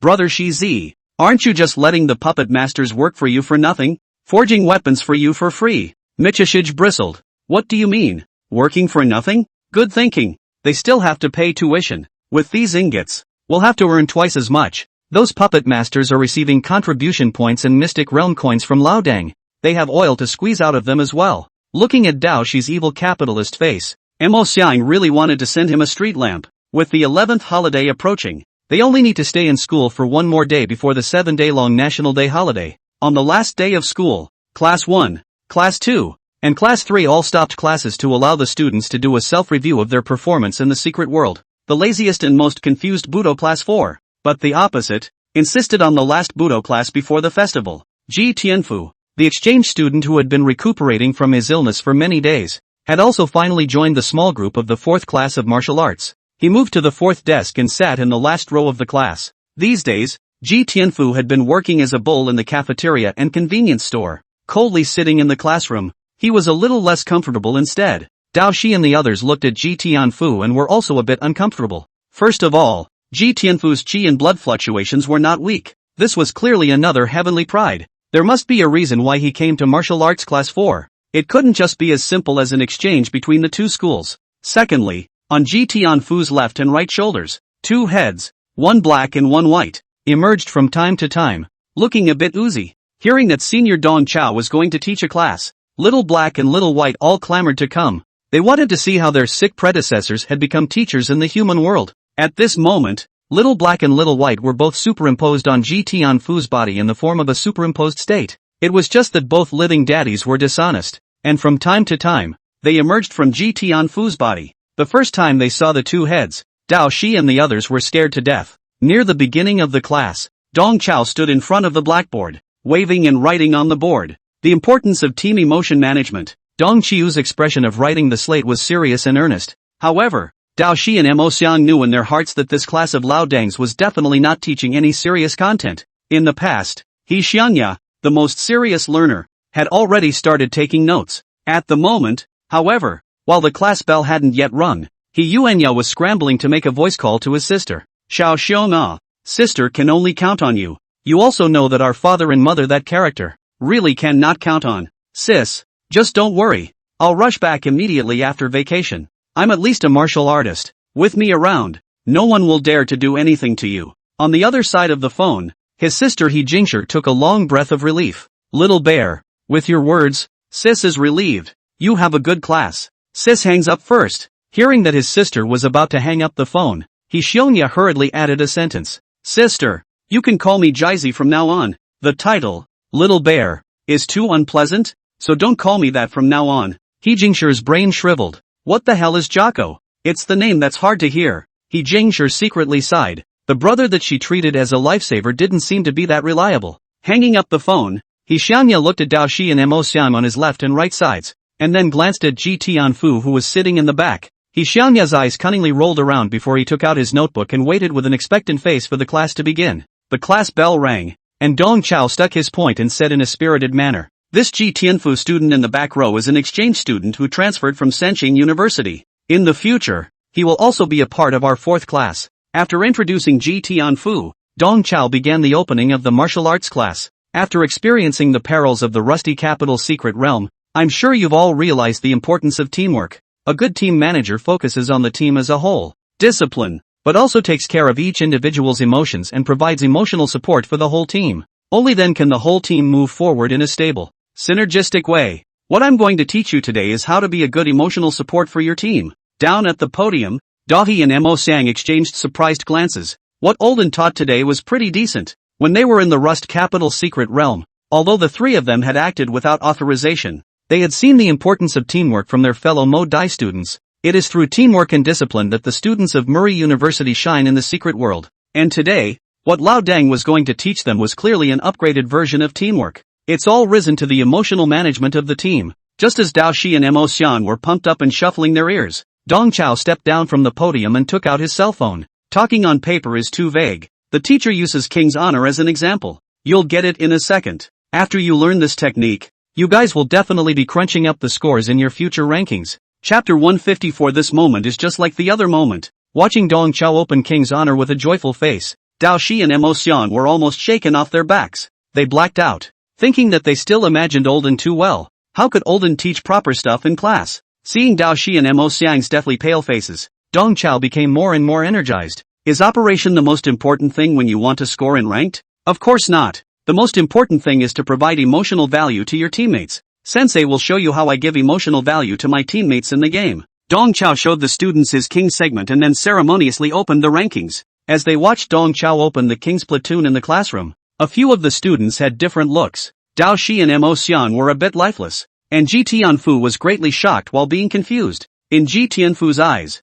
Mr. Dong was a bit of a performance art at the moment. Although Ji Tianfu couldn't understand it, He firmly believed in his heart that teacher Dong was bound to have a profound intention. As for He Xiangya, he came over to Dong Chao with a delighted look on his face, ready to watch and point. Observing the instructor play King's Glory in class. This martial arts class can be too energetic. Entering the selection screen, Dong Chao turned on the microphone. Brothers, this is my advancement match. Let's go. And oh, I only know Kai Wen-ji. Brother on the first floor help grab it. Dong Chao used a falsetto technique to imitate a sweet lowly voice. This Lori even swallows and eats words a little bit when she speaks. Seduced by the lowly sound, the first floor player obediently grabbed Kai Wen-ji. Looking at Dong Chao's old face and listening to the lowly voice in their ears, a few of the students were a bit misplaced. And the one who was most misplaced was He Xiangya beside Dong Chao. He Xiangya's eyes stared like copper bells, and his entire body was like a boiled crab. Instantly red warm, beads of bean-sized sweat continuously emerged from He Yuanya's forehead.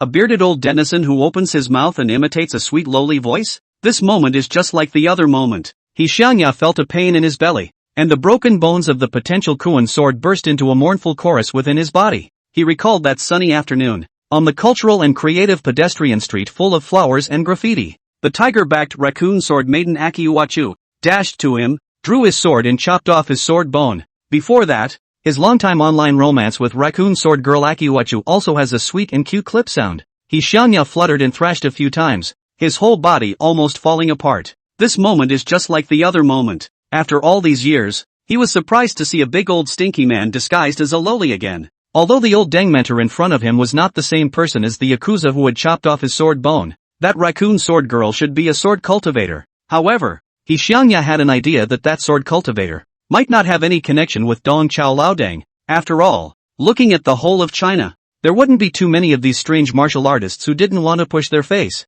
Dong Chao detected He Xiangya's strangeness. He was also a bit strange in his heart. Although he was burning a little bit with this lowly voice he was imitating, he didn't have to react so much. Did he? Ho Xiongya, why is this kid shaking like he's on vibration mode? Although Dong Chao was wondering in his heart, it was not a good idea to ask at this moment. Plus, the game had started. Guys, let's make this quick. We've got a dance class coming up. Dong Chao clenched his voice, maintaining a burnt, clipped tone. Don't worry sis, brother will take you flying. Sister double row no? I'm a professional wild king. Sister you this also cannot play Kai Wen-ji's. How can there be no skin? You good auxiliary. Brother a moment to buy you a skin. With Dong Chao's teasing, the teammates all interacted with Dong Chao like chicken blood. They are completely unaware that this little lowly, who is a bit talkative in the voice channel, is in reality a middle-aged old man who is working towards his pension. It didn't take long for Dong Chiu and his teammates to be at a disadvantage in the opening round. He, and his teammates, suffered back-to-back kills from the opposite side of the big hands. Taking advantage of the situation, Dong Chao covered the microphone and preached to the students. See, that's the kind of headwind game that shows the importance of team emotion management. It's times like these that must provide emotional value to your teammates. With that said, he let go of the microphone and instantly resumed his burn clip tone. Don't be discouraged, everyone. Hold on. We can win. I'm a great fighter. Teammates have given their responses. Someone just called and I got distracted. Just now it was my brother playing. I'm serious now. Don't worry good sister. This promotion match, my brother will definitely take you to win. Listening to the voice call coming out of the cell phone, Dao Shi and Mo Xiang straightened their mouths. The two voices on the phone were slightly childish, and the owners of the voices were clearly both underage. Together, these two silly boys are not as old as their good sister. The good sister they talk about is actually the bad uncle. Listening to the voices of the two silly boys, He Xiongya also quite wanted to laugh, but he couldn't. Back then, he was even dumber than these two stupid boys. Chapter 155, Saving a Teammate from Being Caught in the Fire. How did the teammates get into the fire and water? Don't you ask? Although Dao Shi and Mo Xian weren't exactly high-level players, they could see that Lao Deng himself was mainly responsible for the fact that he was able to get into such a big headwind in this game of qualifying. Olden is really too much of a dish. It stands to reason that the support position is less important and is the easiest position to mix up in the roadies. But Olden isn't a mixer. He's the pit. It's no exaggeration to say that Dong Chiu plays exactly like an outsider. His output is basically by throat. His maneuvering is basically by shaking. His support is basically by looking at it. And his reaction is not as good as a dog's. If he hadn't chucked in a sweet lowly voice, his teammates would have spewed him all over the place. Not long after going out, Dong Chao was once again reduced to an ATM for the big hand across the street. During the death, Dong Chao took a sip of tea in a dignified manner and shamelessly acted as a spring water commander. Go for it brother Zach.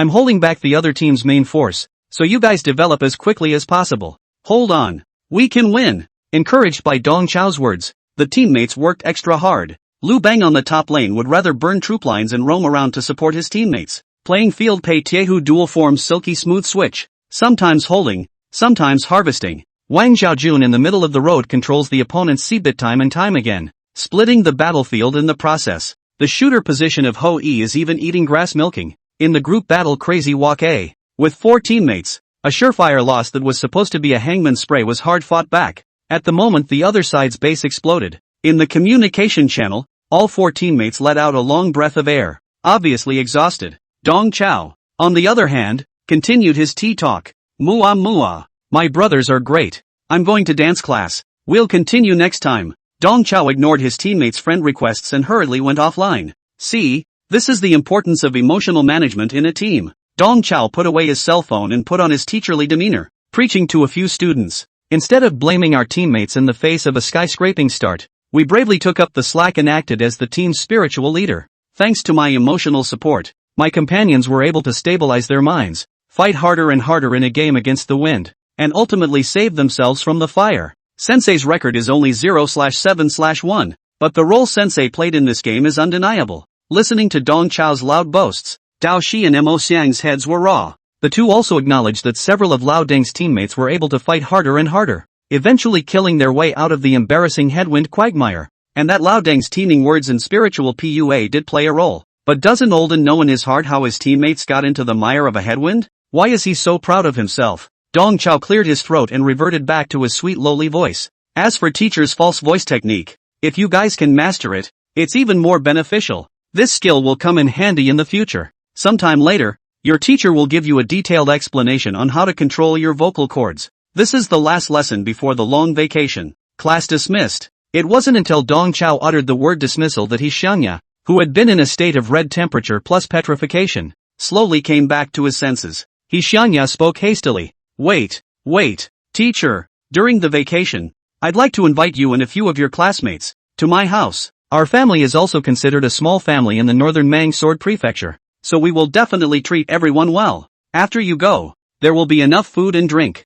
Dao Shi's eyes lit up a bit when he heard the words eat and drink manage. However, before Dao Shi could say anything, Mo Xiang shook his head on the side. I'm not going. I've got a lot of unfinished business. Under the desk, He stomped on Inkbrand so hard that Inkbrand hurriedly stopped talking. Mo Xiang is straight, but he can still distinguish between big and small kings. As a newcomer who had just joined the small group, Ji Tianfu quietly looked at the several big brothers, not daring to make any comments. Dong Chao looked at Xiangya with a smile on his face and said lightly, Jizi, be honest with your teacher. Did you run into something difficult? Inviting us to the northern Mang Sword Prefecture isn't just as simple as being a guest, is it? Until this moment, Xiangya hadn't recovered from Dong Chao's clip sound, and he couldn't even look straight at the old Deng in front of him. Xiangya wiped a handful of sweat from his forehead and spoke truthfully. Our family did encounter a little problem. I'd like to ask everyone to come back with me and help me calm down. Xiangya sat his butt down on the desk and opened up to a few people. As you all know,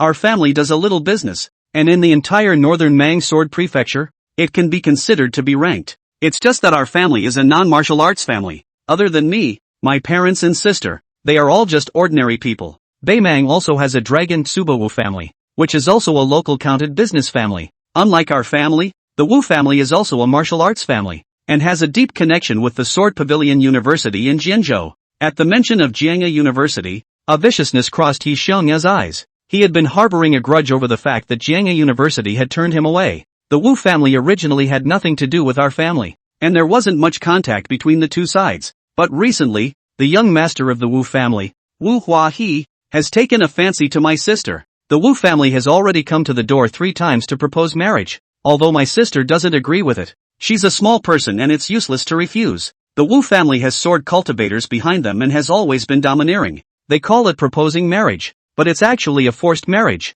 The Wu family obviously has their eyes on our family's family fortune. My dad and my mom are just ordinary people. Plus it's a bit hard to tell on their personalities. Right now, the one who can take charge of our family is me. I want to ask my classmates to go back with me. We are at least considered martial artists, and with everyone's help, the Wu family should be able to restrain themselves a bit. Xiangya said this on his lips, but in his heart he was playing another idea. Which of these few classmates of his is not a heavenly pride? Their mentors, moreover, are deep. If you go back with these helpers, will you not numb the Wu family? He Xiongya went back this time, not just to solve the problem of his sister being forced to marry. He was more than ready to take out an evil breath and pout those sword cultivators behind the Wu family. Better yet, make a scene. Dong Chao didn't move and sized up He Xiongya. Dong Chao knew that He Xiongya had always harbored a grudge against Jianghe University. This time, the Wu family, who coveted on their family's property, had a deep connection with the sword cultivators again. This kid, He Xiongya, purposely called on Dao Shi and the others, obviously wanting to make a big mess. Chapter 156, Martial Way Class 4, Northern Mang Jianzhou Reunion, Go! Seeing through He Xiongya's small mind, Dong Chao pondered for a moment before nodding his head. Your sister is being forced into marriage? Of course we have to take care of such a big matter. Don't care what our cultivation level is. We at least hold the title of martial artist. That Wu family should be afraid of us. Dong Chao said in his heart that it is more than just jealousy. He has several students. 2.5s per capita. If they release the real qi and blood fluctuations, the general martial arts small families, they have to be scared to pee. Pack your bags. Let's join Jizi and go to the Northern Mang Sword Prefecture to shake him up. Thank you, teacher. He Yuanya thanked him a little unnaturally. He should have been happy that Dong Chao had led the class to help him. However, when he thought of Dong Chao's pseudo-pronunciation skill, which was the same as that of the raccoon sword girl, He Xiongya felt as if there was a thorn in his throat, which he couldn't swallow, couldn't spit out, and couldn't speak of the difficulty. Hearing Dong Chao's relief, Dao Shi gave a cheer. Martial Arts Class 4, North Mang Jianzhou Reunion. Let's go. Jocko, don't just stand there. Book your tickets. Let's make a deal. Jizi, you have to entertain us with good food and drink. What kind of souvenirs do you have in North Mang Jianzhou? I'll send a copy to my mom. Mo Xiang said in an aside. I've heard that Beimang's local specialties are Maseratis and big villas. Let brother Jizi prepare one for all of us. Screw you guys. You're eating the wrong people. In the face of Dao Shi and Mo Xiang's gags, He Xiongya finally recovered his mood, and he put the thorn in his heart, temporarily, to the back of his mind. That evening, a group of 5 people boarded a high-speed railroad train to North Mang Jianzhou. The Northern Mang Sword State was located in the bitterly cold north, and was the most remote and dangerous state in the 9 states of China. The northern sword state of Mang is directly bordered by the great icefield of Siberia, and on top of the ice plain, there was the extreme cold Demon City, one of the 3 major demon cities. Every year, there would be large groups of demons traveling southward, trying to invade the northern Mang Sword Prefecture. It was all thanks to the generals of the Cold Martial Pass who guarded the border, and the sword cultivators who independently formed the Sword Blade Guard. The 2 parties cooperated in good faith and killed the enemy year after year in a bloodbath, and it was only then that the people of the entire state were defended. In the northern Mang Sword Prefecture, sword cultivators had a high status. Even a Letso person like He Xiongya was proud of being a sword cultivator since he was a child. It was only after experiencing bumps and setbacks that He Xiongya no longer had the slightest bit of goodwill towards the group of sword cultivators. The one who cut off his sword bone was a sword cultivator. The one who turned him away from the gates of Sword Pavilion University after he was injured was also a sword cultivator. This time, the sword cultivators had messed with his family again. When he thought of the past, He Xiongya's heart was a burst of irritation. Dong Chao sat in the back row of He Xiongya, not moving and sizing up He Xiongya. Dong Qiu realized long ago that He Xiongya, as well as He Xiongya's family, had many secrets. Although Huaxia claimed that everyone was equal, it was undeniable that in a high martial arts society, martial artists just had a unique advantage over ordinary people, and also naturally had more privileges. All corners of society, all walks of life, are filled with martial artists. Martial artists were the skeleton of the entire high martial world. Ordinary people, on the other hand, were the skin and flesh that clung to the skeleton. Even in the business world, ordinary people had to rely on martial artists, or even provide for them, in order to grow big and strong. He Xiongya's parents were both ordinary people. They did not rely on the power of martial artists, all by themselves to fight. They achieved the richest party. This matter, in fact, is not quite normal. What's more, through Dong Chao's side conversations, He Xiongya's parents weren't exactly business wizards either. They were even less sick than He Xiongya. The fact that the Yi family was able to amass 10,000 fortune in the northern Mang Sword Prefecture as ordinary people was in itself very wrong. It makes even less sense that they were rich for decades before they were coveted for the family fortune. As for He Xiongya, there were even more doubts about him. As a heavenly pride of the sword Dao, how did his sword bone shatter when he was in good hands? Moreover, after He Xiongya's sword bone shattered, shouldn't Sword Pavilion University have tried to find a way to save this genius? How come it ruthlessly turned him away? Regarding the matter of Xianya, Dong Chao had once asked his little old brother, Xiaozi, who was known as the god of swords, Yi Zhiqiu. Akiko surprisingly has read the mess back, looking left and right. Judging by Akiko's behavior, he must have known about Ho Yuya. This made Dong Chao more and more puzzled. There's definitely something going on with Xianya. This time, Dong Chao led the students to the northern Mang sword state with a threefold purpose. The first, of course, was to help Xianya resolve their He family's crisis. Secondly, Dong Chao wanted to ask Josie face to face what secrets were hidden in Xiangya's body. Thirdly, Dong Chao was going to take his chances and see if he could get some advanced sword scores from the Sword Pavilion University. He now possessed the Sword Heart Passage, and was considered half a sword cultivator at high and low levels. Dong Chao was making calculations for this trip to Bei Mang when a sharp clamor suddenly came from the carriage. Mommy, I want to watch cartoons. Mommy, I want a Coke. Mommy, I want to play puzzles. A bear of a child got on the bus and has been making a lot of noise. The child's mother showed a blasé attitude towards the bear's noisy behavior and had no intention of watching over him. Many people threw disgruntled glances at the mommy bear, but seeing as she was alone with her child, the passengers couldn't say much. The noise of the bears became more and more intense. Dong Chao knew that he had to make a move. Dong Chao cleared his throat in a guttural manner, and with a booming voice, he said to the few students around him, Students, the way to study is to be persistent, to be refined and to specialize. Even after a vacation, teachers don't want you to slack off in the slightest. As students of the top class of Mo Mumu University, although you have already won at the starting line compared to the others, teacher still hopes that you can win more. Although you are martial artists, compared to ordinary people, you are already very good, but teacher hopes that you guys can do even better. Make excellence a habit. Let's make the most of this time on the bus ride. 2. As your teacher gives you another lesson. Come on, everyone, turn the textbook over. The newcomer, Ji Tianfu, thought the teacher was really going to teach a lesson, and he stretched his neck in embarrassment, ready to rub the textbooks of Dao Shi and the others. Instead, the three Dahi men looked at each other in disbelief. They said, Lao Dang, you don't smoke when you have Huazi, but you are smoking here, right? Budo Class 4,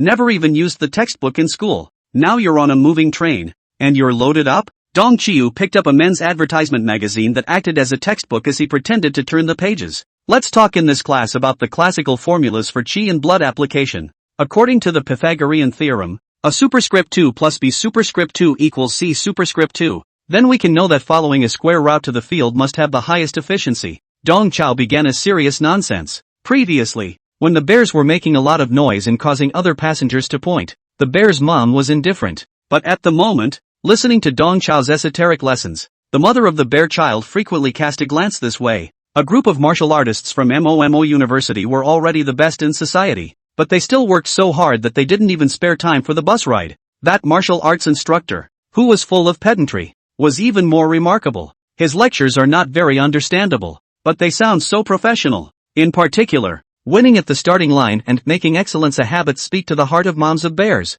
The mother of the bears decided that her own children would make the most of their car rides just like those Budokan college students. Her kids, too, have to win. Just then, the bear boy happened to run by. Mommy, I want some jello. Mama bear grabbed her child as soon as she could. Eat some jello. You look like a jelly to me. You, sit here honestly and do my homework. Mom gave the bear a hard ring on the butt and shoved a stack of exercise books into the bear's arms. Looking at the crying and smothering homework bears, Dong Chiu closed his men's magazine and hid his work deep in his heart. Chapter 157. Did the Yi family save the world in a previous life? The high-speed train traveled all the way north for the night. The next morning, the moving train finally arrived at the capital of North Mang Jianzhou, Jianyi City. As the crowd packed their bags and prepared to get out of the car, the bears were already being gripped by their mom, crying and doing their homework. This night, he cried at the top of his lungs. As he walked past the bear child, Dong Chao affectionately touched the bear child's head. He realized that the tiger-headed little mute was kind of cute.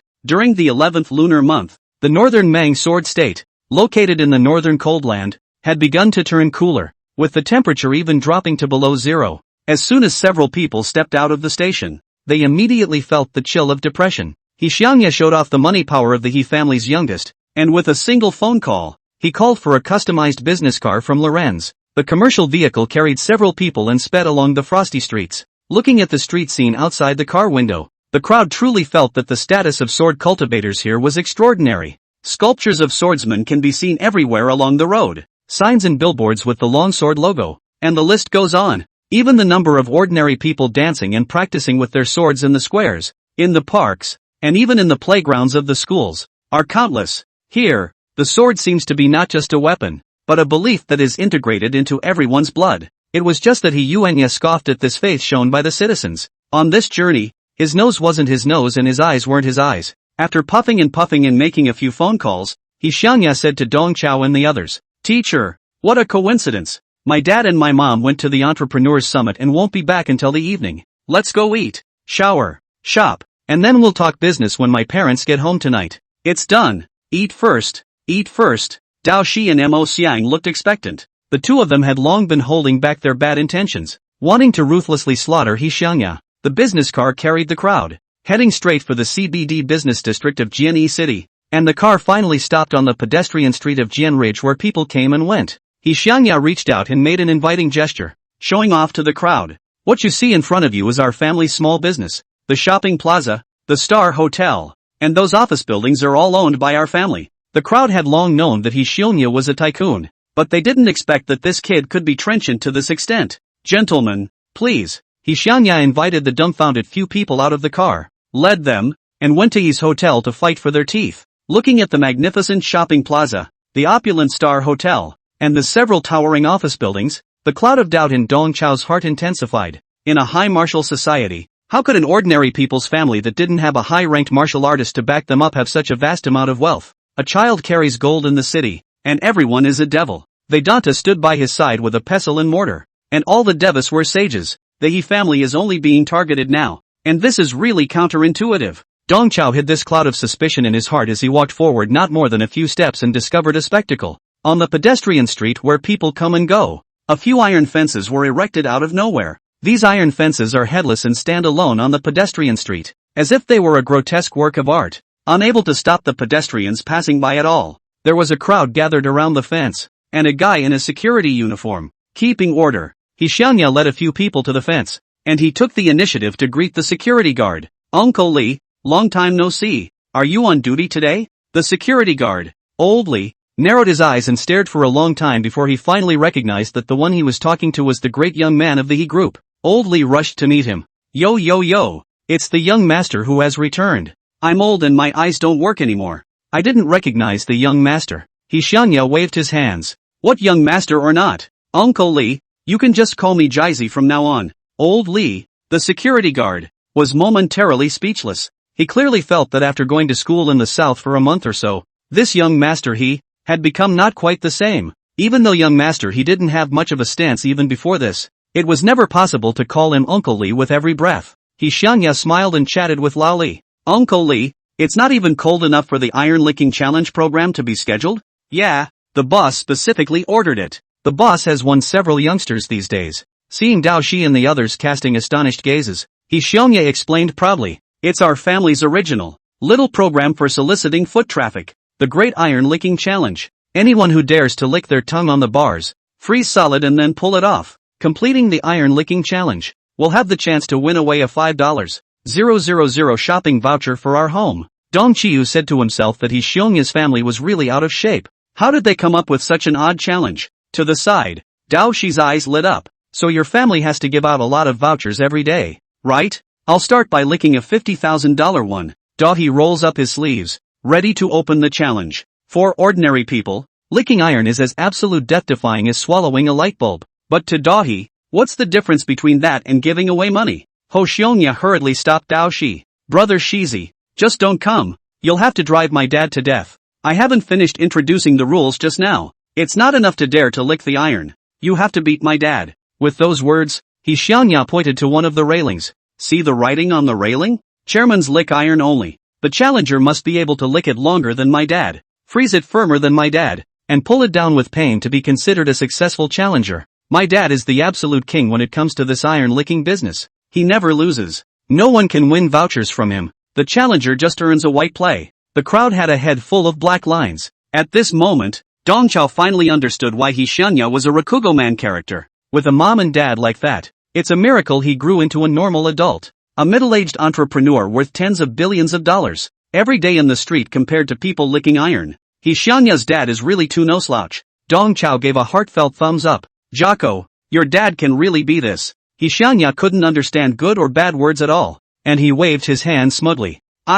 This little ability of my dad's is not worth mentioning. He's just doing his bit to promote the ice and snow program. A few people just felt their brain cells stop jumping. What kind of ice program is it to lick iron on the main road? Dao Shi, Mo Xiang and Ji Tianfu looked sadly at the building in the distance, and then looked at the railing engraved with Chairman Lick Iron Only, their hearts full of envy and jealousy. He Xiangya's father is really a living father. How can he be the richest man in the world? Did Daddy Ho save the world in his last life? A few people fought indignantly. Chapter 158 Boat will return to its rightful place. Let's go! Let's go! Let's go eat first. He Xiangya stepped into his star hotel with a few people in tow. The group headed straight for the rotating view private room on the top floor. Soon after being seated, an exquisite dish was served. What stewed yellow croaker in sauce, simmered white flour gum, raw roasted fish liver, blessed Buddha jumping over the wall. In order to entertain the teachers and students, He Xiangya specially asked the kitchen to prepare these upper-class dishes. These colorful and expensive dishes are not often eaten by He Xiangya himself. It wasn't that he couldn't afford it, but mainly that he couldn't get used to it. As a jet-setting kid, the only thing He Xiangya loved was Wallace. Including He Xiangya, the group had little to eat, and after they stumped the waiter, they all smothered their heads like starving ghosts possessing them, showing off furiously. Doohy tosses rice with a wall of Buddha jumps over the wall while giving advice to Houngya. Jiko, if your Buddha jumping wall could be served with a little pickle, a spoonful of hot sauce, and a complimentary bottle of small soda, it would be almost as good as the cafeteria's barbecue pork bibimbap. He Xiangya ruthlessly skimmed his mouth, thinking that really mountain pigs cannot eat fine chaff. The essence of barbecue bibimbap is obviously the salsa. Okay, Hiko, you really can't eat. How can you have salsa to go down with a wall of Buddha jumping over the wall? Add a little salsa and the little flavor tickles come right up. Just as Michishige and Ho Yuya were arguing for their respective culinary philosophies, Ji Tianfu, who was on the side, was once again reduced to a cow and horse. Little black and white surfaced on his shoulder, urging him one by one. Eat, eat, eat. Have a piece of cod liver and I'll see what's going on. Another mouthful of flour gums, with more soup for dipping. You have a Buddha jumping wall mix too. Being playfully instructed by the two living daddies, Ji Tianfu had a helpless look on his face. If you two want to eat, open your own mouths. Don't both point at me alone. Xiao He manifested an arm and shone a pestle at the side of Ji Tianfu's head. Do you think we're stupid? We still have to brush our teeth after eating. We can just leave you alone to hokey pokey. You're the real thing. Of the few, the one who ate the quietest, and most viciously, was Mo Xiang. The kid was moving his chopsticks left and right, making the puppet Fina feed him while he moved his own chopsticks. His 2-meter body was like a bottomless pit. Sensei dazzled into his stomach with a rush of whatever mountainous delicacies he had. On the one hand, Mo Xiang was holding back his thoughts to ruthlessly slaughter He Xiangya. On the other hand, he was practicing his divine transposition kung fu. Mo Xiang was already preparing for his second golem. Unlike Fina, who followed human bionics, his second golem, a beastly golem in the form of a Tyrannosaurus rex. Latent, prehistoric creatures like Tyrannosaurus rex are characterized by their greed and bloodlust. What Mo Xiang is imitating at the moment is greed and hostility. Compared to the several students who were not able to make it, Dong Chao was as elegant as a master of etiquette at the moment. He took a slow sip of his liqueur and pretended to ask He Yuanya carelessly. Jizi, tell us a little bit about the history of your He family's rise to power. Let us learn from the experience as well. He Xiangya's favorite thing was to show off. As soon as he heard this, he immediately became energized. It's not much really. Our family has prospered by 2 words. Luck. My mom and dad started out as street food vendors. Strangely enough, as long as they were out on the street, all the grilled sausage machines of the surrounding vendors automatically burned out. By grilling sausages, mom and dad made a fortune. With the first pot of money, mom and dad opened a convenience store. When the convenience store opened, all the stores on the surrounding streets automatically closed. Then mom and dad opened another tobacco store. And immediately the owner of a failing tobacco and liquor store came to us and cashed in real cigarettes and real alcohol at a low price. When our family tried to open a mall, other malls blew up with fire safety hazards and were ordered to shut down. When our family wanted to open a restaurant, we had a team of chefs from Start Restaurants jumping in voluntarily. When our family wanted to develop a property, our competitors withdrew their bids and let our family win at a low price. Anyway, for so many years, no matter what our family wanted to do, we were able to have our way. Our He family, we probably just have a special kind of luck. Listening to He Xiangya's words, Dao Shi, Mo Xiang, and the little black and white on Ji Tianfu's shoulders, their facial expressions crumbled. Jealousy has turned their faces away. How in heaven's name can anyone be so lucky? Ji Tianfu was also quite jealous, but he didn't have the time to face off. As a cow and horse, he still had to bury his head in the sand and dry his meal. It's time to say no. Your family is truly awesome. Dong Chao, like the students, wore an envious and jealous expression, but he knew in his heart that the Yi family's ability to grow and develop had nothing to do with luck. It was obvious that there were noblemen helping behind the scenes. Someone deliberately sent the Yi family a shower of riches, and in the northern Mang sword prefecture, I'm afraid that the only ones who could have such a large amount of money were the sword cultivator groups. On the one hand, the sword cultivators gifted the Yi family with a sky-high fortune, but on the other hand, they rejected He Xiangya from the sword pavilion. The secret behind this was something that Dong Chao was becoming more and more interested in, greeting the envious and jealous gazes of his classmates. He Xiangya continued, "My parents have been winning and winning for so many years in the business world. Even when they encountered some difficulties, the difficulties subsided automatically. Even this time, when my sister was forced into marriage by the Wu family, they felt that the ship would be straightened out, and that the matter would definitely be resolved automatically in the end. Regarding my sister's matter, they're not the least bit concerned." He Xiangya unconsciously clenched his fists. However, this time, what happened to my sister is not the same as the predicament they encountered in business. Behind the Wu family, there are sword cultivators backing them up. This can't be solved by luck. Dong Qiu kinda wanted to tell Yi Xiangya that his parents were right, that what's-her-name Wu family may have sword cultivators behind them, but behind their He family, the sword cultivators were feeding them like a father. The two sides are simply not on the same level. The Wu family is like a small yellow hare with a bit of connections, collecting protection money received on the Black Boss. The Black Boss still carries the imperial sword. Dong Chao was certain that this time, even if he and his students didn't come to the northern Mang sword prefecture, the Wu family would still end up in a miserable situation. Woo woo woo woo. The crowd was eating and chatting when there was a sudden piercing buzzing sound in their ears. He Xiangya signaled that there was no need to be concerned. Every season, before the weather becomes completely harsh, the demon race on the ice plains will launch their final year-end offensive against the cold Martial Pass. During this time, throughout the entire northern Mang sword state, 3 sirens will sound in the morning hours as a regular warning. This is just a regular process that happens year after year. Don't worry about it. Ho Xiongya signaled everyone to continue eating and drinking. But soon, he froze. The others froze just like He Xiangya. Everyone noticed the sirens in their ears, which went off 4 times. Chapter 159 Dark Guardian's Inkpot. After 4 sirens, all was quiet. The plaza is still crowded, and the driveway is still filled with cars and horses. It's like nothing happened. He Yuanya scratched his head pretentiously. I don't think so. I remember the alarm usually only goes off 3 times. Am I wrong? Never mind. Let's eat. Ho Hongjia enthusiastically laid out the food for everyone. Several of the people present were martial artists, and everyone understood in their hearts that for every additional sound of the warning alarm, the danger warning level was doubled. Right now, I'm afraid it's not too optimistic on the borders of northern Mang. Seeing the grave expressions on the faces of Dao Shi and the others, He Xiongya skimmed his mouth. He also knew that the vigor with which he had just played the fool was a bit clumsy. He Xiangya put down his chopsticks and said frivolously, "Isn't it just that the warning level has doubled? Don't worry. In the northern Mang sword prefecture, even if the sky collapses, there are those sword cultivators who will take care of it. Those sword cultivators have enjoyed so many flowers and applause. This is the time for them to contribute." He Xiangya had said those sword cultivators in one breath, seemingly forgetting that he was also a member of the sword cultivators. Every year, the sword cultivators would form the sword blade escort guard to defend the enemy alongside the soldiers of the cold Martial Pass. Those sword cultivators are known to donate their lives to serve the sword. With them around, nothing will happen. Let's eat and drink. Don't worry about anything. He Xiangya's mouth was frivolous, but a touch of deepness also appeared on his face. After all, something like an alarm upgrade was something he had only experienced 2 or 3 times since he was a child. Dong Chao took another sip of wine and didn't squeak. It was obvious that Jizi had a deep-rooted hatred for the entire group of sword cultivators. It was a pity that he himself, again, happened to be one of the sword cultivators. This dislocation of identity made He Xiangya become very screwed up whenever he mentioned the topic of sword cultivation. In order for Jocko to pop out more gold coins, Dong Chao secretly decided that he had to put Jocko's screwed-up head in the right place. After the meal, He Xiangya led the group and toured the He family's business empire. Along the way, he fully performed his duties as the young master, inspecting the various properties of his family in a pie-eyed manner.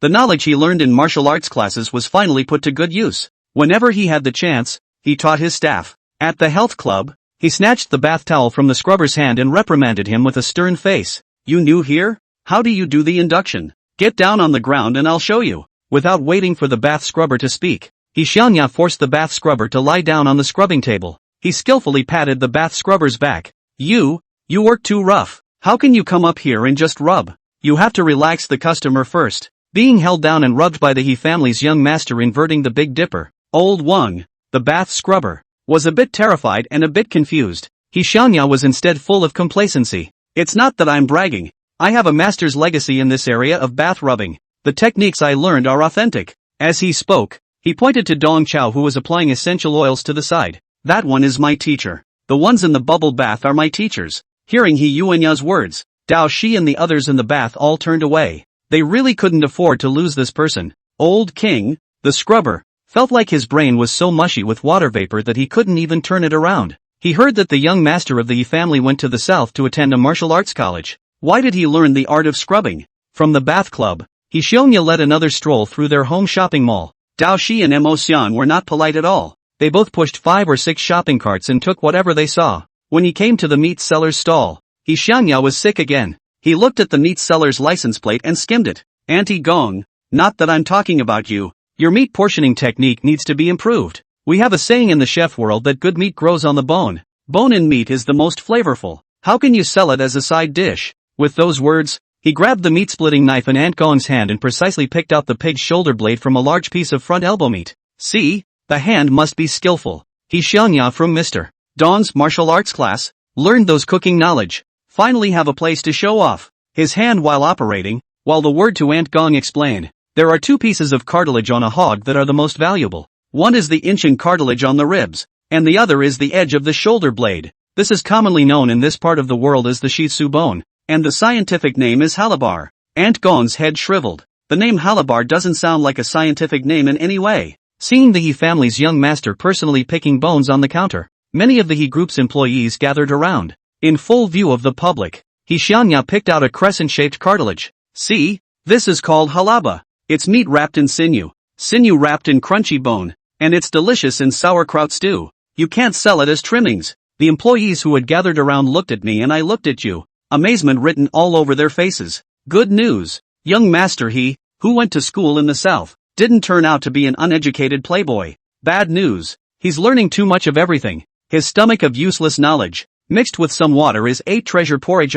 He Xiangya walks around, itching to stop at every booth to show his employees what he has learned in the past month or so. It wasn't until there was nothing left to show off that he led the group back to the Yi family's Chinese courtyard to relax. It wasn't until the evening that the crowd finally met the helmsman of He's group. He's father, He Xiaohu, and He's mother, Niu Li. Also seen was He Xiongya's sister, He Jingshi. Once again, Dong Qiu shows his worldliness and roundness, and as soon as they meet, he gives a meet and greet gift to Mr. Ho's father and Mr. Ho's mother. Boss He, Mrs. He, I've brought my students to your residence as guests, so I'm much disturbed. A small gift. No honor. Dong Chao solemnly presented a piece of ink treasure to the 2 of them. This is the inscription I asked our Mu University's Dark Knight Guardian, realistic realism painter, Master Ding A Tian, to inscribe for your He group. With those words, Dong Chao opened the roll of cloth in his hand. On the cloth scroll, 4 big words were written in a dragon's hand. He is not good.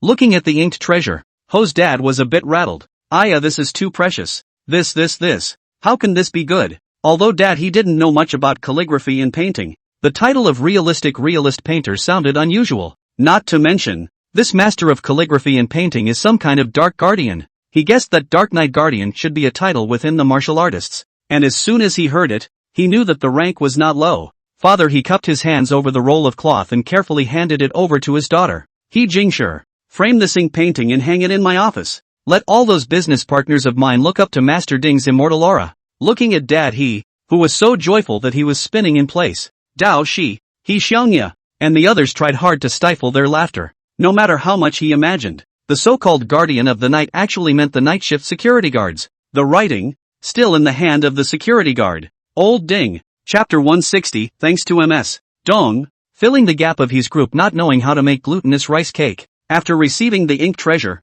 Mr. He immediately asked the people to prepare the family banquet. The crowd, which had just had a ho-hum meal during the day, began a new round of razzle-dazzle. During the banquet, He dad toasted Dong Chao one after another. Teacher Dong, He Xiangya often mentions you on the phone. He said that you are a rare martial arts educator for your flexibility in teaching and your ability to educate people. Yuanya has learned a lot of real things from you.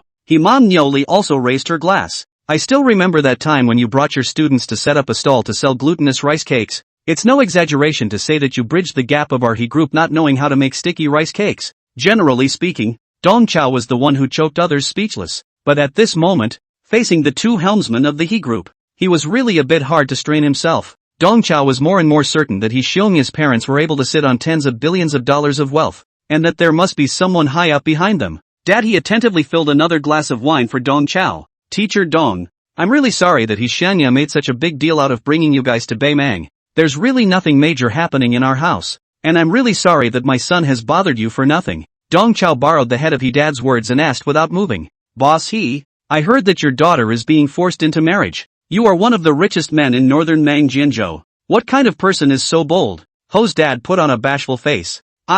Harmonious society. There is no such thing as a forced marriage. To put it bluntly, the young master of the Wu family has a crush on my daughter. His courtship tactics are just a bit inappropriate. His threatening words, I don't even put in mind. We have an appointment with the young master of the Wu family for an interview tomorrow. Once we meet, the misunderstanding will definitely be cleared up. Just watch. Mr. Dong, in our He family, there are no worries. Everything has the best ending. Looking at Dad, he's happy-go-lucky demeanor. Dong Chao secretly said in his heart, this old boy is really spoiled by the big brother behind him.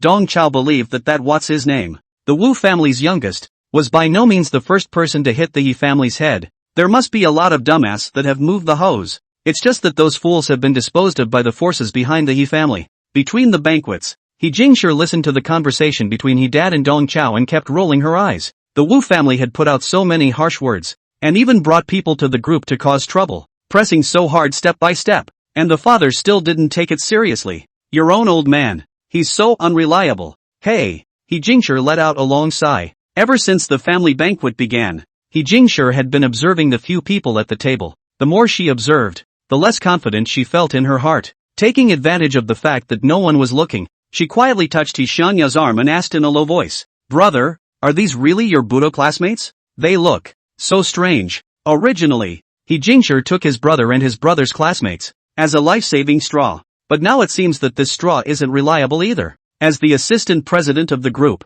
He Jingshi had dealt with quite a few martial artists. In her impression, martial artists were either arrogant and cold, or mysterious and unpredictable. In general, one of them looked like ordinary people with a strong degree of distinction, just like a crane standing out of the crowd is conspicuous. But these people that He Xianya led back were very different from the martial artists she remembered. His brother's martial arts instructor, the 30-something-year-old denizen, entered the room with a gift of ink and business bragging rights, looking like an old social butterfly.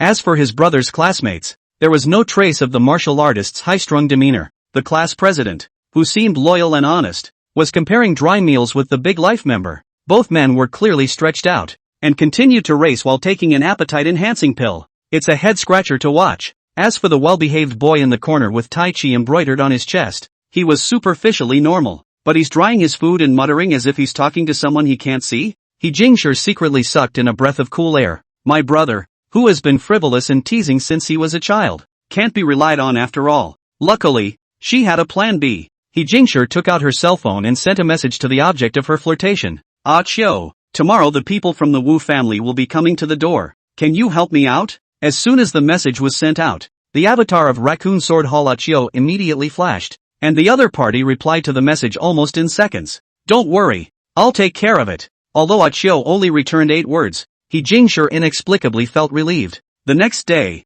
9 a.m. The rich lobby of the Ho Hotel. The group sat quietly at the council table, waiting for the arrival of the Yu family. Once again, a buzzing siren sounded over the city. Everyone noticed that the alarm, today, went off 5 times. Outside the hotel, a row of luxury convoys parked neatly in front of the hotel. A man stepped down from the 7-seat Cullinan at the head of the group. The man was dressed in white sable. His face wore sunglasses, and when he raised his hands and threw his feet, he carried an air of pompous arrogance. Behind him, he was followed by a black-clothed young man holding a long sword. The young man seemed like a pool of ancient wells. His calm and introverted temperament contrasted sharply with the arrogant white sable man. The man with the white sable was the great young man of the Wu family, Wu Hua-he. The sword-wielding teenager behind him was his bodyguard and his arrogant reliance, the sword cultivator, Gu Xiaoran. With a 6-footed stride, Yuan and pushed open the revolving door of the hotel. As he entered the revolving door, he wrapped his arms around Gu Xiaoran's neck.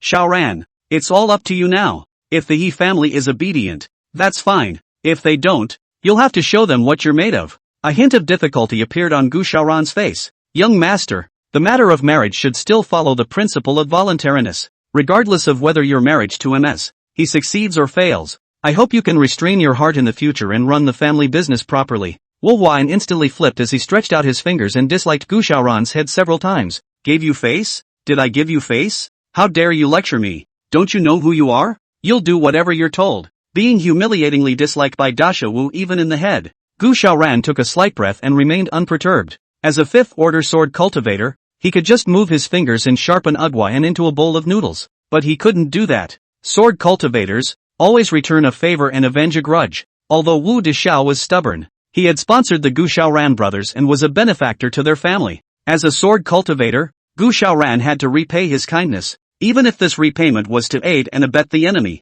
After some internal struggle, Gu Xiaoran added, "Young master, let's not make a scene this time. Also, you have to promise me to spare my brother. I can be at your disposal, but my brother, he's elected to the Raccoon Sword Hall. He deserves a better future." Chapter 161. Hearing this, Yu Hua and his eyes rolled as a smile reappeared on his face. "Xiaoran, what are you talking about? It's like I'm a bully." Ugwan once again took Gu Xiaoran's shoulders. "Xiaoran, as you know, our Wu family has a glamorous surface, but in the end, it's really just a white glove for the sword cultivators. The things I did were all for the purpose of managing money for you sword cultivators, and it's not as if I'm driving you, but the two of us together, for the sword cultivator lords. As for your brother, that's a seated player of the Raccoon Sword Hall. I can't even wait to flatter him. How could I dare to drive him away? You're killing me." Although Wu Huan was a playboy and arrogant, he was not a fool. On the contrary, he had skillful mastery of his subordinates. His instantaneous change of face with this outburst made Gu Xiaoran,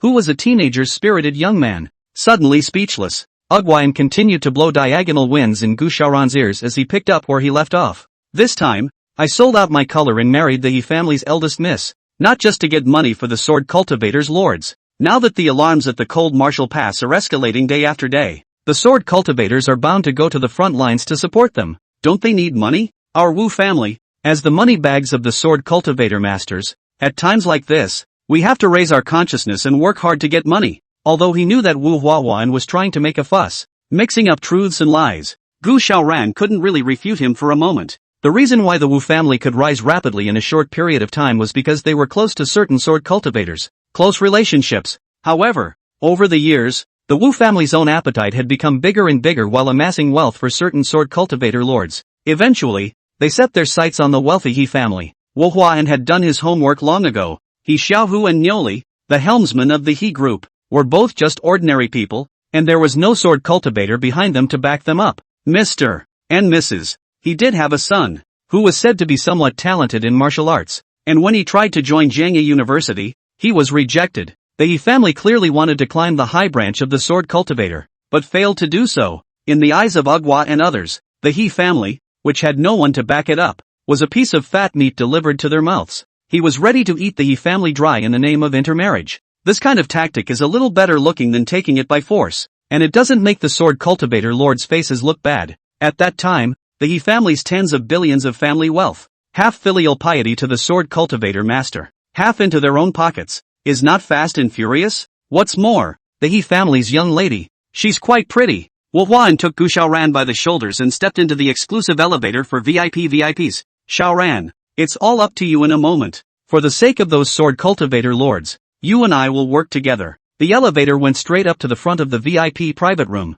where Ugwan took off his sunglasses and even put on a polite smile. Everything was ready before he had the waiter at the door push open the door to the private room. The door opened, and Yua and his hands clasped together as he stepped joyfully into the private room. "Happy National Day, Uncle and Auntie. Happy National Day, Jing Shi." Yua and grinned as he greeted the crowd in attendance. Although Mr. and Mrs. He were at peace, they were also a little stunned by Ugwa and his smiley face. As for He Jingshi, he spat viciously when he saw Yu Hua He. The smile on Yua and his face grew wider. In his eyes, the He family was already a piece of fish and meat on the chopping board, and he, Wu Hua He, was the knife and chopping board for cooking the fish and meat. Being targeted by him, the He family had no room to escape. At the moment, the more annoyed He Jingshi's handsome face showed, the more excited he was. Maintaining his smiling face, Wu Huan looked towards He Xiongya, who was beside He Jingshi. This, I believe, is the He family's eldest young master, He Xiongya? He Xiongya stood up.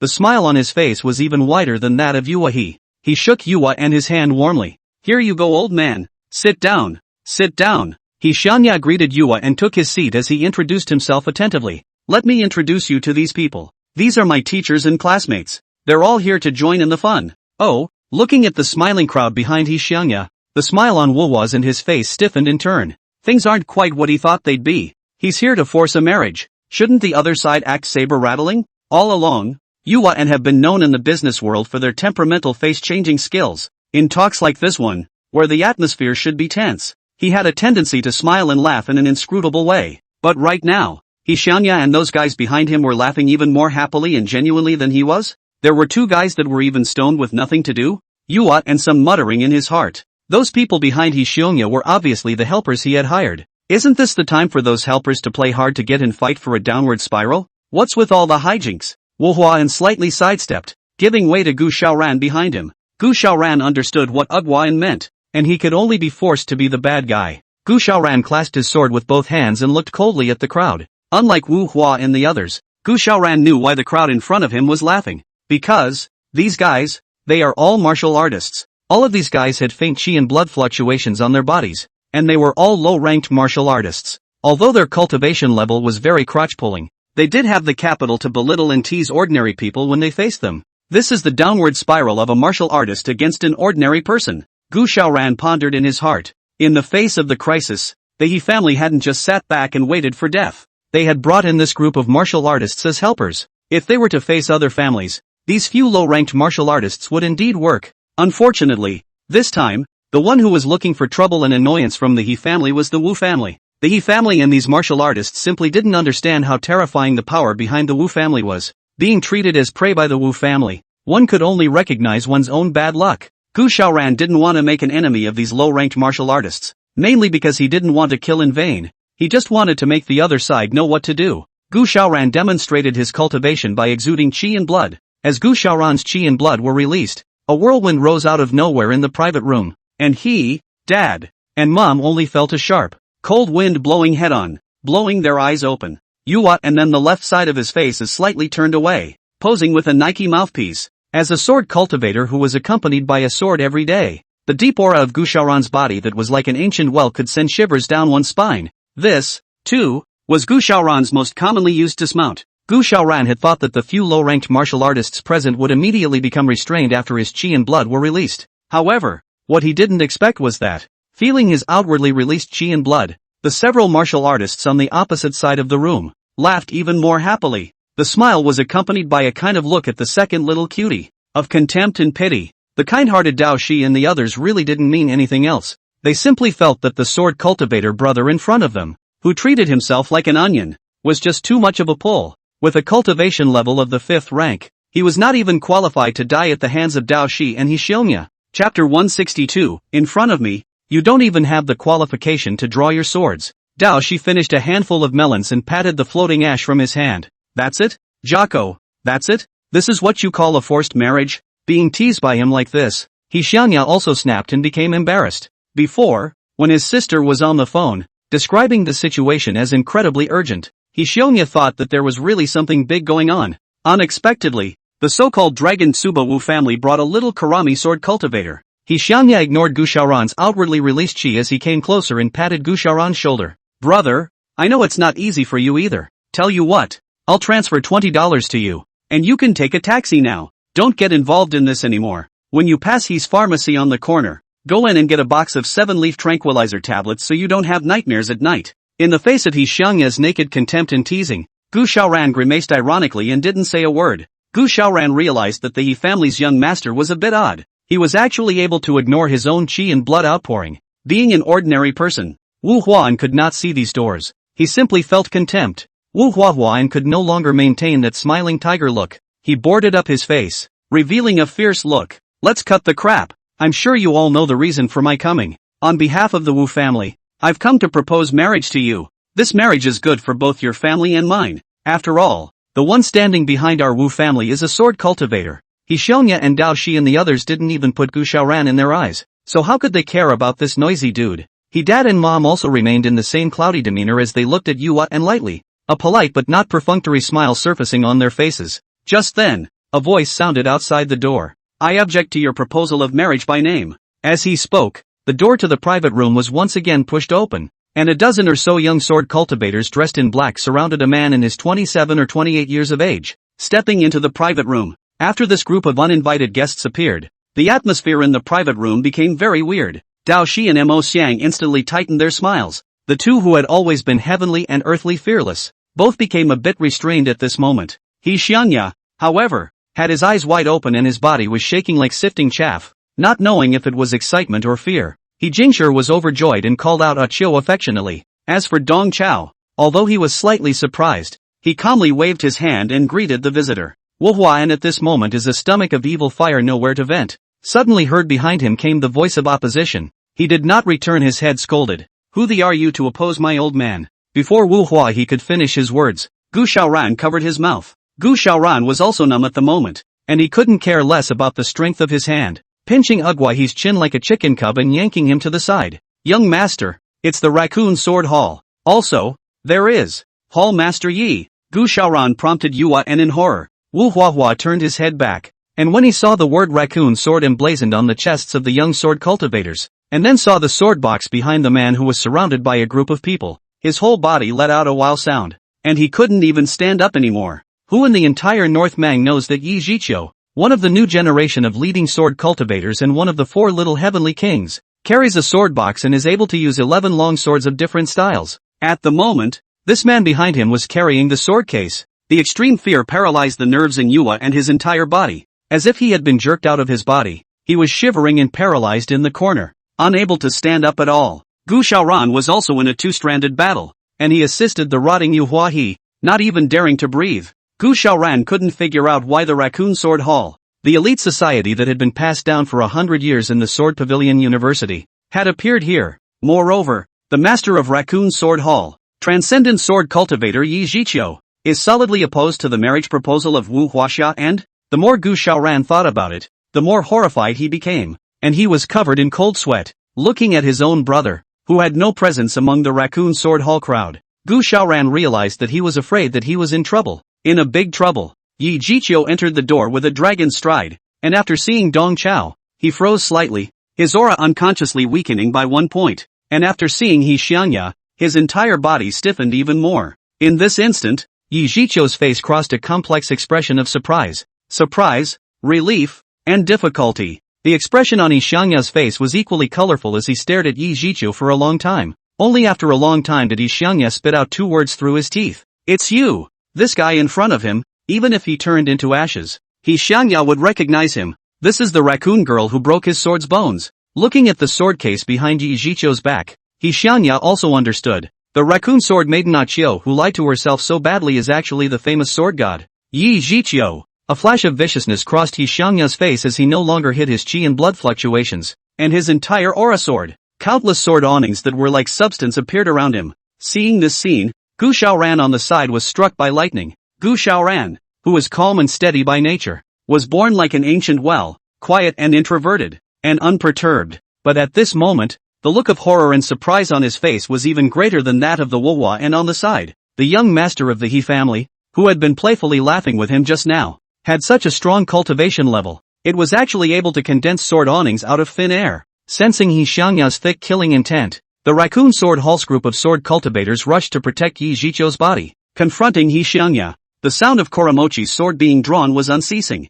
He Xiangya frowned slightly and burst out, "Go back!" The long swords in the hands of the crowd unexpectedly obeyed He Xiangya's words. The half-drawn swords were returned to their scabbards. A long sword trembled and wailed in its scabbard, and no matter how hard their owner tried, he could not pull them out of the scabbard again. He Xiangya had suppressed all the sword cultivators of the Raccoon Sword Hall with his own strength. In front of me, you are not even qualified to draw your swords. He Xiangya looked askance at the crowd of sword cultivators present. At this moment, the suppression that He Xiangya displayed did not originate from his cultivation, but from the 2 sword bones within him. Gu Xiaoran in the corner was similarly suppressed by He Xiangya. Gu Xiaoran and the sword in his arms both seemed to be on vibration mode. shaking left and right. And when Gu Xiaoran saw that the people of Raccoon Sword Hall were also in the same sorry state as him, Gu Xiaoran's blood ran cold. The Raccoon Sword Hall elites that he had always aspired to and admired, in front of the He family's young master, were not even qualified to draw their swords. Gu Xiaoran only felt his heart shatter, and the consistently calm and introverted man could no longer maintain his ancient and unperturbed sword Dao state of mind.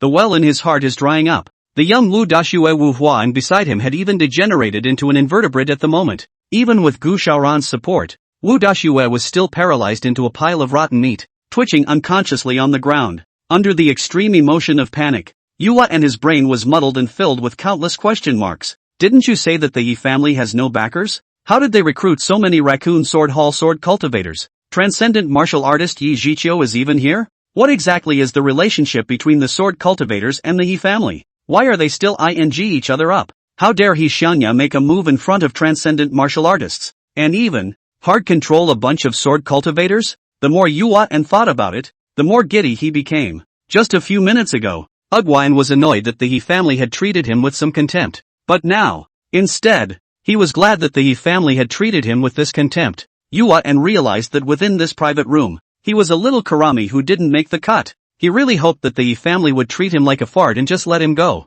Chapter 163, After you're done with me, you're here to take advantage of my sister, aren't you? Ugwine, the one who caused this forced marriage fiasco, had become the most irrelevant person in the private room at the moment. In the face of He Xiangya's suppression, the sword cultivators present pushed their chi and blood, but they were still unable to pull their swords out. They could only pinch up their sword fingers with their empty hands, awkwardly confronting He Xiangya. He Xiangya also pinched up his sword fingers, but his aura was very different from the embarrassed sword cultivators. A stern sword blade came out of his body and shot straight towards Yi Zhiqiu's face. Yi Zhiqiu grinned in the face of the sizzling sword mane. He didn't make any movements, and with just his eyes, he made He Xiangya's sword unsilently stop in midair, making it difficult to advance an inch. A little long in the tooth. Not bad. Yi Zhiqiu looked at He Xiangya, who was struggling to catalyze his sword aura, and muttered in a low voice. He then raised his volume and educated the Raccoon Sword Hall sword cultivators beside him. An innate sword cultivator versus an Hotian sword cultivator just has the attribute of being suppressed at the same level.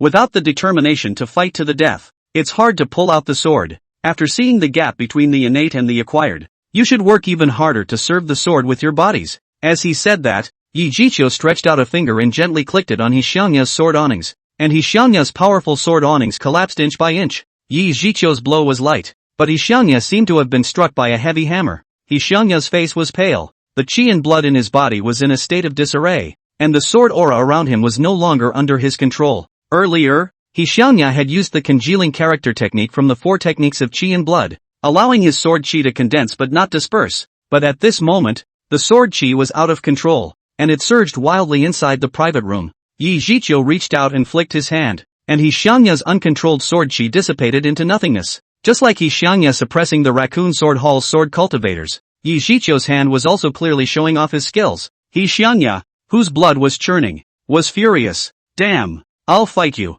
When He Xiangya tried to force his chi and blood, Dao Shi, Mo Xiang and Ji Tianfu behind him hurriedly stepped in and grabbed his left and right arms, holding him down on the table. Jiko, don't be impulsive. Have a talk. Dao Shi and the other's eyes revealed a deep shock. As the 4 most talked about transcendent martial artists of the new generation, the strength of the 4 little heavenly kings had always had a definite conclusion. Yia, its accompanying. Yi Zhiqiu was the undisputed number 1 among the 4 little kings. At this moment, Dao Shi and the others finally saw what was called Yi, its followers. Just as the sword cultivators of the Raccoon Sword Hall did not deserve to draw their swords against He Xiangya did not deserve to face Yi Zhiqiu. Little cutie. All could see that Yi Zhiqiu had deliberately left his hand on He Xiangya. Otherwise, He Xiangya wouldn't have been as simple as having his chi and blood flabbergasted. He Xiangya's face was auburn and he was about to say something when his sister, He Jingshi, stood up. Brother, don't be unreasonable. Ah Qiu is here to help our family out. How can you fight with him? As he spoke, He Jingshi joyfully came to Yi Zhiqiu's side. Shui, you're really here. It's been hard on you. Aha, aha. Looking at the eyes of his sister lass, and hearing her say Chui in every breath, He Xiangya had a bad feeling. But right now, he was being held down on the table by the 3 animals. The state of the heart and blood disordered by the fire made it impossible for him to utter a complete sentence, and he could only let out a strange sound of ah. Yi Zhiqiu didn't pay any more attention to He Xiangya. He first gave a slight nod to Dong Chao, covertly greeting him, before looking at his father and mother. Mr. He, Mrs. He, I've given you two a fright. Let me introduce myself. I am a friend of Jingshi. My name is Yi Zhiqiu. I've just gotten word that there are small-minded people borrowing our sword cultivator's name to do wrong. As he spoke, he coldly looked at Yu Hua and Gu Xiaoran in the corner. Without Yi Zhiqiu giving the word, a sword cultivator had already escorted the two of them over. Ughuan had long since lost his previous arrogance. Realizing that the situation was not good, he begged for forgiveness. Yi, Hall Master Yi. My name is Wu Hua and I'm from the Wu family. We have a relationship with the Elder Council of Wu Huahua and tried to climb the relationship, but Yi Zhiqiu's gaze flinched, and Wu Huahua hastily swallowed back a certain name that was almost on his lips. Yi Zhiqiu leaned down, looked at Wu Huahe, and said faintly, "You, the Wu family, are nothing more than a dog raised by certain people, but the He family is a friend we respect. When a dog shows its teeth to a friend, there's no need for the dog to exist." Yi Zhiqiu described the He family as friends, but Dong Chao heard the strings. This kind of small matter requires Yi Zhiqiu's personal intervention, from which we can get a glimpse. The relationship between the sword cultivators and the He family was never as simple as friends. It's just that the He family, themselves, probably don't know anything about it. Yi Zhiqiu looked at He dad and He mom. Mr. He, Mrs. He, I'll make them kneel to make amends. With a glance from him,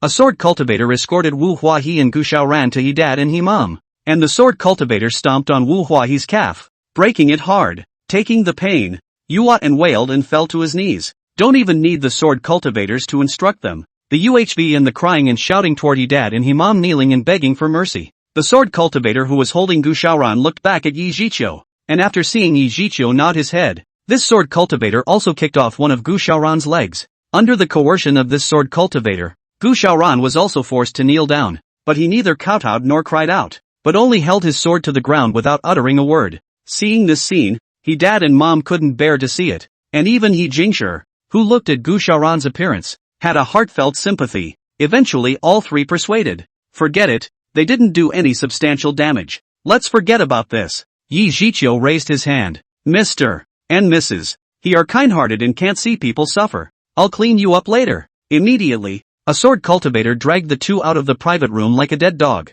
Yi Zhiqiu courteously nodded to He dad and He mom. There is one more thing to bother you two. Tomorrow, we are going to rush to Cold Martial Pass to assist the military in guarding the border. Today, we would like to repair for one night at the He family hotel. For the cost. Without waiting for Yi Zhiqiu to finish his sentence, He Jingshi made the decision to agree. Well, I'll go and ask the others to arrange for the best suite. You've done our He family a great favor, and you're going to the border to support them, so how can we possibly charge you? Ah Chiu, you come with me to choose a suite. With those words, He Jingshi was about to lead Yi Zhiqiu outside. It was at this time that He Xiongya finally broke free from the shackles of several livestock. He straightened up and shouted, "I, He Xiongya, oppose you two male thieves by name. Okay, Yi Zhiqiu, after you're done with me, you've come back to my sister, haven't you?" He Xiongya's shocking words seemed to have detonated an atomic bomb in the crowd. Listening to such powerful information, everyone stared at each other in stupefaction. Chapter 164. No one can bully my students. The awkward and charming atmosphere rose in the private room. Countless stunned gazes shot at Yi Zhiqiu's body like swords, and Yi Zhiqiu was a little short of breath for a while. Yi Zhiqiu then realized that He Xiongya's mouth was even harder to resist than his sword chi. Beside him, He Jingshi even covered his mouth with his hand, his pupils in a series of earthquakes. Looking at Yi Zhiqiu, who had fallen into rigidity, He Xiongya's heart was filled with vengeful pleasure. What he wanted was this effect. He Xiongya pointed at Yi Zhiqiu and said word for word, "My potential Kuan sword bone was chopped off by him." He Xiongya had wanted to push the atmosphere of the scene to a higher climax, to completely intensify the conflict between him and Yi Zhiqiu. Unexpectedly, as soon as he said this, the crowd at the scene deflated. Everyone then realized that it wasn't what they thought it was. Michishij, who was behind He Yuenya, couldn't help but spit. "So that's what a ho-ho is. Scared the hell out of me." Mo Xiang also educated on the sidelines. "Brother Jizi, you really need to improve this cultural level. The word ho-ho, you can't use it indiscriminately. You should say that Yi Zhiqiu hurt you. Not right. Is spoiled you. Also not right." He Xiongya's face was full of ferocity. Whether the wording is accurate or not is not the point. What I'm about to say is the blood revenge of him cutting off my sword bone. No matter how much Yi Xiongya acted like a jeer, the awkward atmosphere in the private room still dissipated quickly. Yi Zhiqiu, who was originally a bit rushed, hurriedly took over the conversation. That's right. I chopped off your sword bone. If I can chop you off the first time, I can do it a second time. Don't you force my hand. Listening to Yi Zhiqiu's words, the raccoon sword hall sword cultivators present all cast horrified gazes at He Xiangya as they all figured out a certain pass. In other people's ears, Yi Zhiqiu's words were a complete explanation of the misunderstanding, and He Jingshi on the side let out a breath of air. After half a day, it was just the matter of her brother's sword bone being chopped off. She thought that the two of them had some kind of ruined emotional relationship. Ah Chio, my brother is purely crazy. Do not pay attention to him. Let's go. He Jingshi said softly to Yi Zhiqiu. Looking at his sister, who had turned her elbow outward, He Xiangya jumped 3 feet high. Obviously you're the one who's having a seizure. You.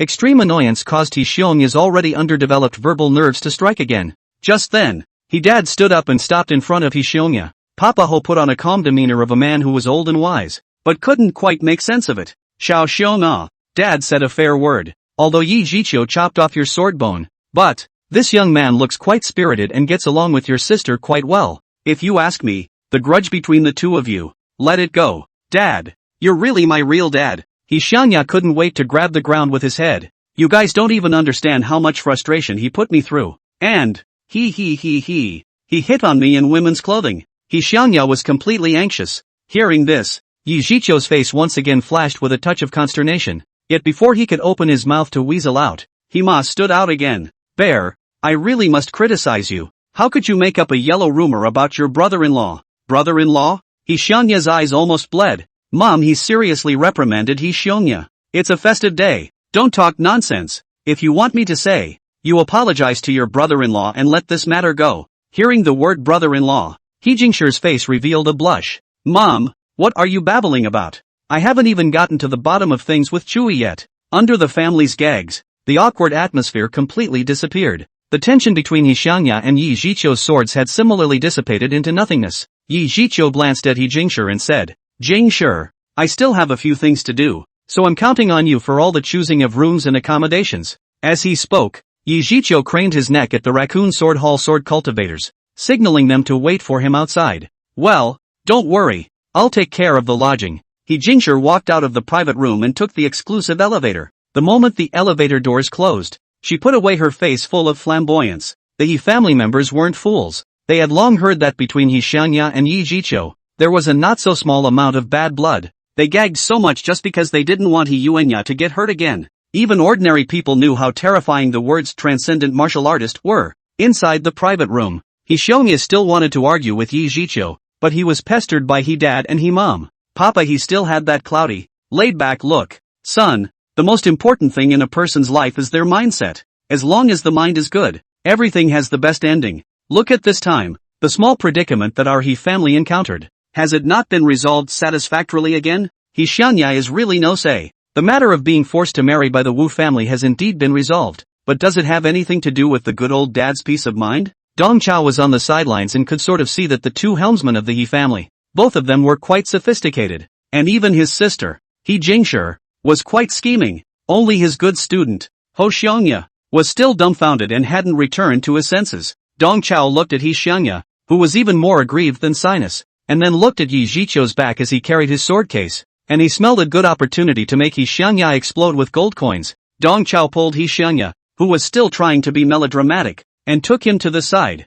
Forget it, Jocko, your parents are just ordinary people. How could they mess with Yi Zhiqiu? Dong Chao's words had sort of awakened the dreamer, and He Xiangya instantly came to his senses. In order to reap recognition, Dong Qiu has no sense of propriety in setting a trap for Ho Hung-ai. To be honest, I have a little friendship with Yi Zhiqiu. Hearing this, He Xiangya was not surprised. At first, when he saw Lao Deng displaying his false voice technique, He Xiangya had guessed that Lao Deng and Yi Zhiqiu were most likely related. Dong Qiu is shamelessly moving on. This guy Yi Zhiqiu is despicable, shameless, nasty, underhanded, perverted, and devoid of any modesty. You'll never end up well if you piss him off. He Xiangya didn't say anything. In He Xiangya's mind, Yi Zhiqiu was despicable and shamelessly nasty and perverted, especially the perverts. In this, he shared his teacher's opinion. Ho Xiangya also realized his impudence. Dong Chao patted Yi Xiangya's shoulder. So, leave this matter to the teacher. Teacher will definitely help you give this breath out.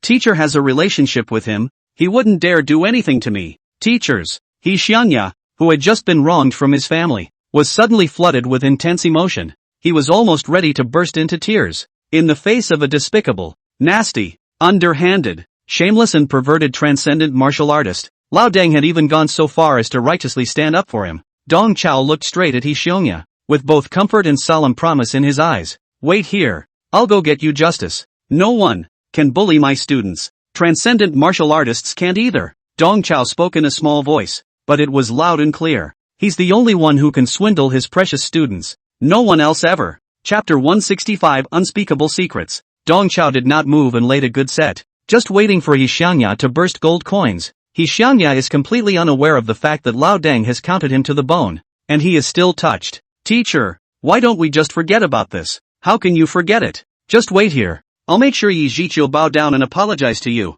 Dong Chao decidedly patted He Xiongya, then followed the group of sword cultivators. At this instant, He Xiongya felt that Lao Deng's back was incomparably great. He Xiongya, even if his father is not close to his mother. After all, there are still people to support him. Ho Yuya's recognition +5. Dong Chao laughed at He Xiongya's level of recognition. Only, this little sweetness was far from enough for him. Yi Zhiqiu led a group of sword cultivators out of the rich private room and onto the hotel's skeletonized court corridor. Dong Chao then followed them not far behind. Yi Zhiqiu acted as if Dong Chao didn't exist as he made a stern face and said to the group of Raccoon Sword Hall sword cultivators, regarding He Xiongya's matter, no matter what you guessed, rot in your stomachs, not a single word is allowed to leak out. As he spoke, Yi Zhiqiu beckoned, and the long sword in Gu Xiaoran's arms quietly came out of its sheath and flew to Yi Zhiqiu's hand. Anyone who violates this order is as good as this sword. There was no sign of how hard Yi Zhiqiu had exerted himself, and the long sword in his hand crumbled into a field of debris.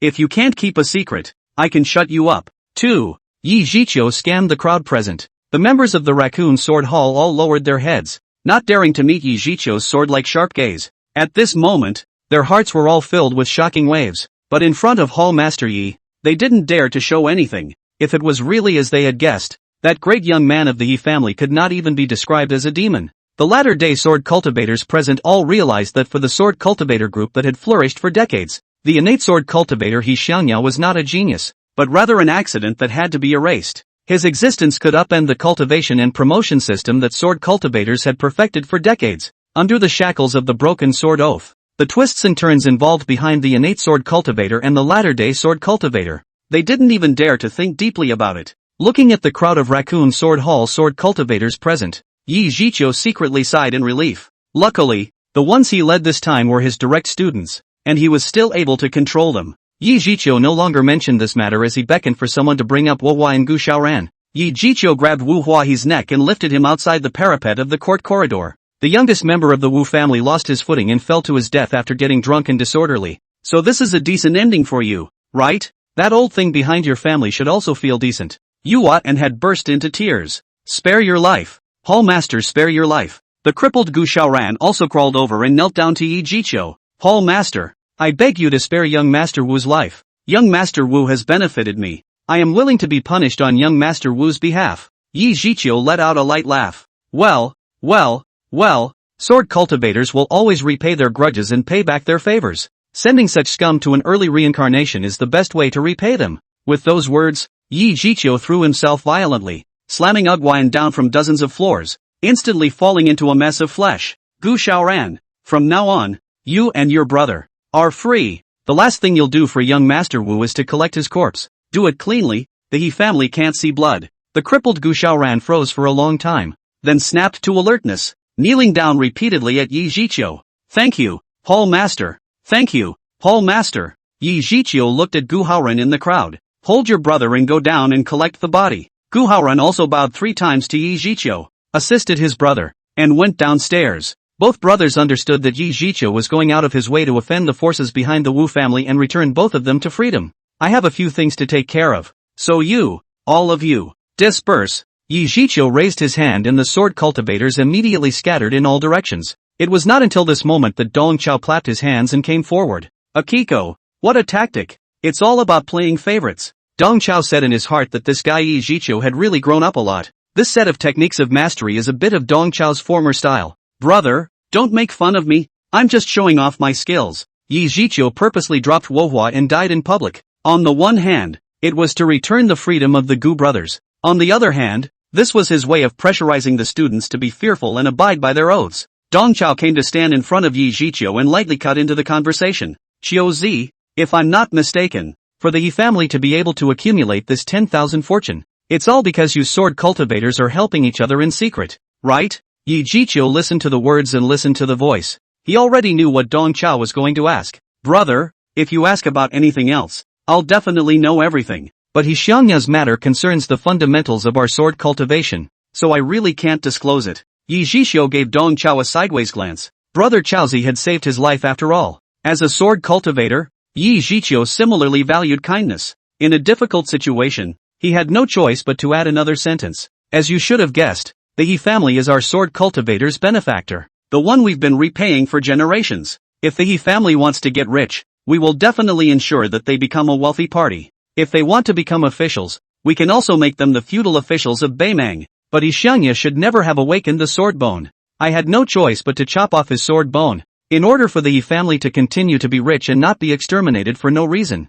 I had no choice but to do this. Dong Chao said in his heart that the relationship between the Yi family and the sword cultivators was quite interesting. Ho Xiangya is screwed up with the sword cultivator group, and the sword cultivators are the same with him. Dong Chao knew in his heart that his mouth alone was not enough to reconcile the screwed up state between Xiangya and Yi Zhiqiu. Moreover, he would only make things difficult for Yi Zhiqiu if he continued to break the ice. As a veteran in dealing with people, Dong Chao has always been very conscious of the sense of boundaries. Besides, from the very beginning, he didn't come at things, he came at people. What he wants to fix is people. Now, another sword bone has sprouted inside Xiangya's body. What do? Chop off the sword bone in his body again? Hearing Dong Chao's question, Yi Zhiqiu did not have the sharp aura he had before and remained silent for a long time. Chapter 166, The Sword God's Notes. As early as he was a child, Yi Zhiqiu realized that the sword cultivators were on the wrong path of martial arts. Unfortunately, at that time, he had no choice. He could only join the others,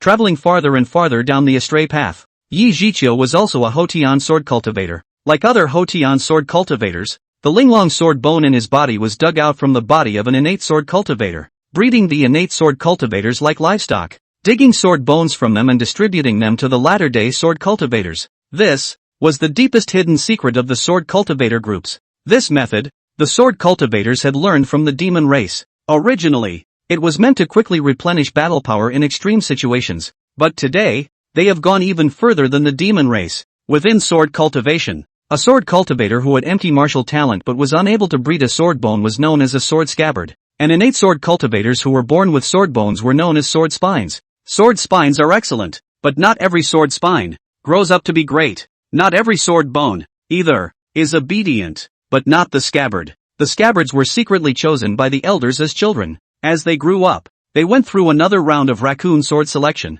and had long since been stamped with the steel seal of obedience. Moreover, if the scabbards were disobedient, or if they were disabled, the elders could always dig up their sword bones and reward them to others, as long as they ensured a training system for reserve scabbards, while secretly raising innate sword cultivators and accumulating more sword bones. The Elder Council would be able to create a steady stream of obedient innate sword cultivators. There was no need to wait for the innate sword cultivator to grow slowly, and there was no fear of the genius dying halfway. Even if the Hotian sword cultivator that was created unfortunately fell, it could be quickly replenished. More importantly, through this set of methods, the Presbyterian Church has power firmly in its hands. A single word from the Council of Elders could open the door to the path to transcendence for sword cultivators, or it could reduce them to a wasteland. Even Yi Zhiqiu was subject to the Elder Council at every turn. In the open, he wouldn't dare to show any disobedience to those old things. 3 years ago, Yi Zhiqiu, under the banner of repaying the He family's favor for the sword cultivator community,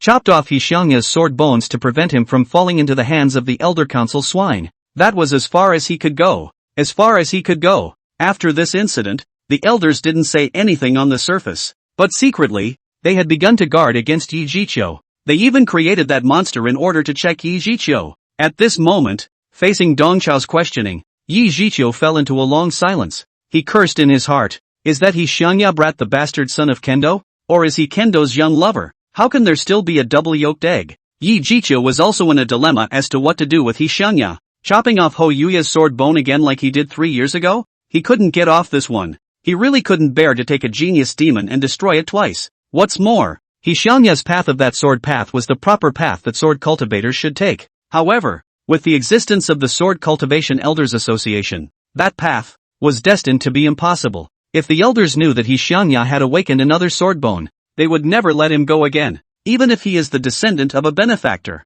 Just as Yi Zhiqiu was caught in a dilemma, Dong Chao patted Yi Zhiqiu's shoulder. Qiu Zi, I know that you have something difficult to say. Don't worry, I will never make things difficult for you. I'm not going to ask what the hidden agenda is behind this. I know that in the past, you didn't have a choice, but now, you want to be good. Although Dong Chao didn't know what kind of twists and turns there were within the sword cultivator group, he detected the words and knew that this line, at this juncture, was definitely applicable. Hey! Dong Chao's words hit Yi Zhiqiu straight in the cracks of his heart, and Yi Zhiqiu let out a long sigh. After all these years, Qiu Zi is still the same, alert and intelligent in dealing with people without giving any discomfort. Brother, say nothing. You protect He Xiangya, Yi Zhiqiu whispered. Dong Qiu continued to maintain the hook and secretly threw down the gauntlet. I will definitely protect my students, but as a teacher, just protecting the lives of students is just the most basic. The fish hooks had been placed, and Dong Chao did not move to change the subject.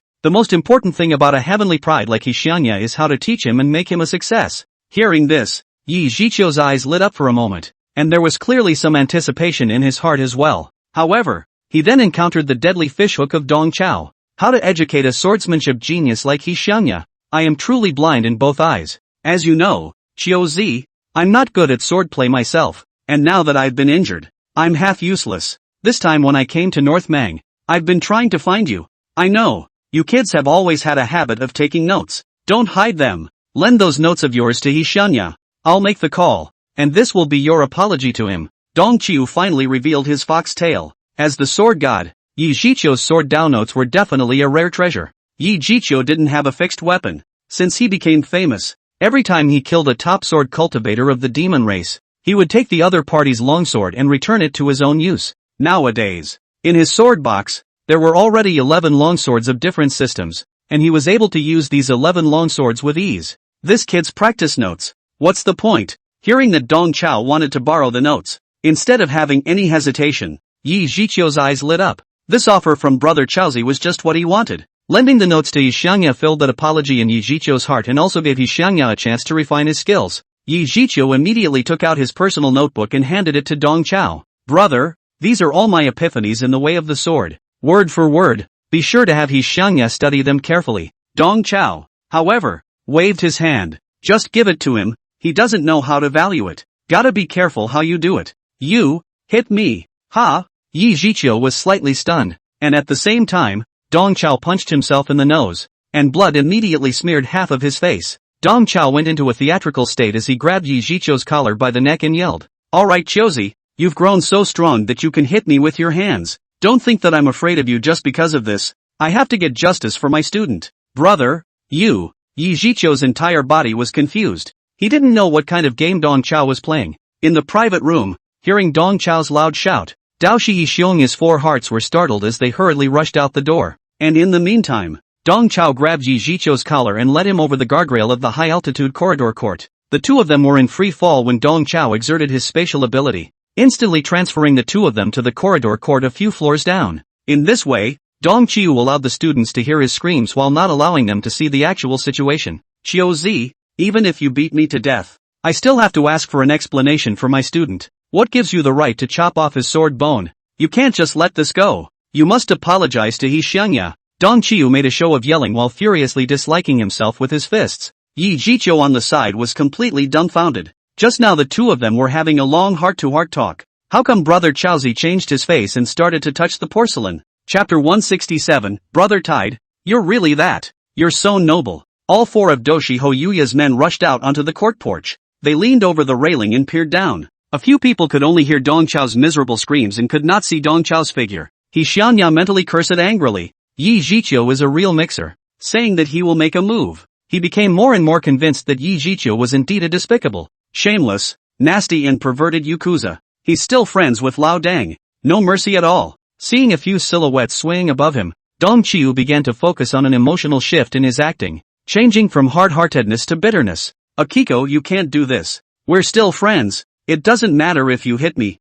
but you have to tell me what's going on. If you don't say a word, how am I, as a teacher, going to explain myself to Jiko? I just promised him that I'd do him justice. Akiko, just give me some face for the sake of our old friendship. Dong Chiu's lines sobbed with every word, and were interspersed with the muffled sounds of punches to the flesh. Anna groaned. Watching Brother Chaozi's one-man show, Yi Zhiqiu's eyes were bleeding. He wanted to say something, but at the moment, his mouth was covered by Chaozi's brother to death, so he couldn't make a sound at all. Also, that muffled sound of a punch to the flesh. It was TM Chaozi brother who was hitting him up. Yi Zhiqiu could sort of understand that Brother Chaozi was pulling hate on him, creating me as a villain in order to befriend my students. Ha! Just now, you even boasted that I can master my subordinates. Brother Chaozi, you're really that you're so noble. Yi Zhiqiu, who couldn't make a sound, picked a thumbs up at Dong Chao and then compared it to a middle finger, both admiring and despising. Upstairs, even those raccoon sword hall sword cultivators who had dispersed in all directions had heard Dong Chao's miserable screams,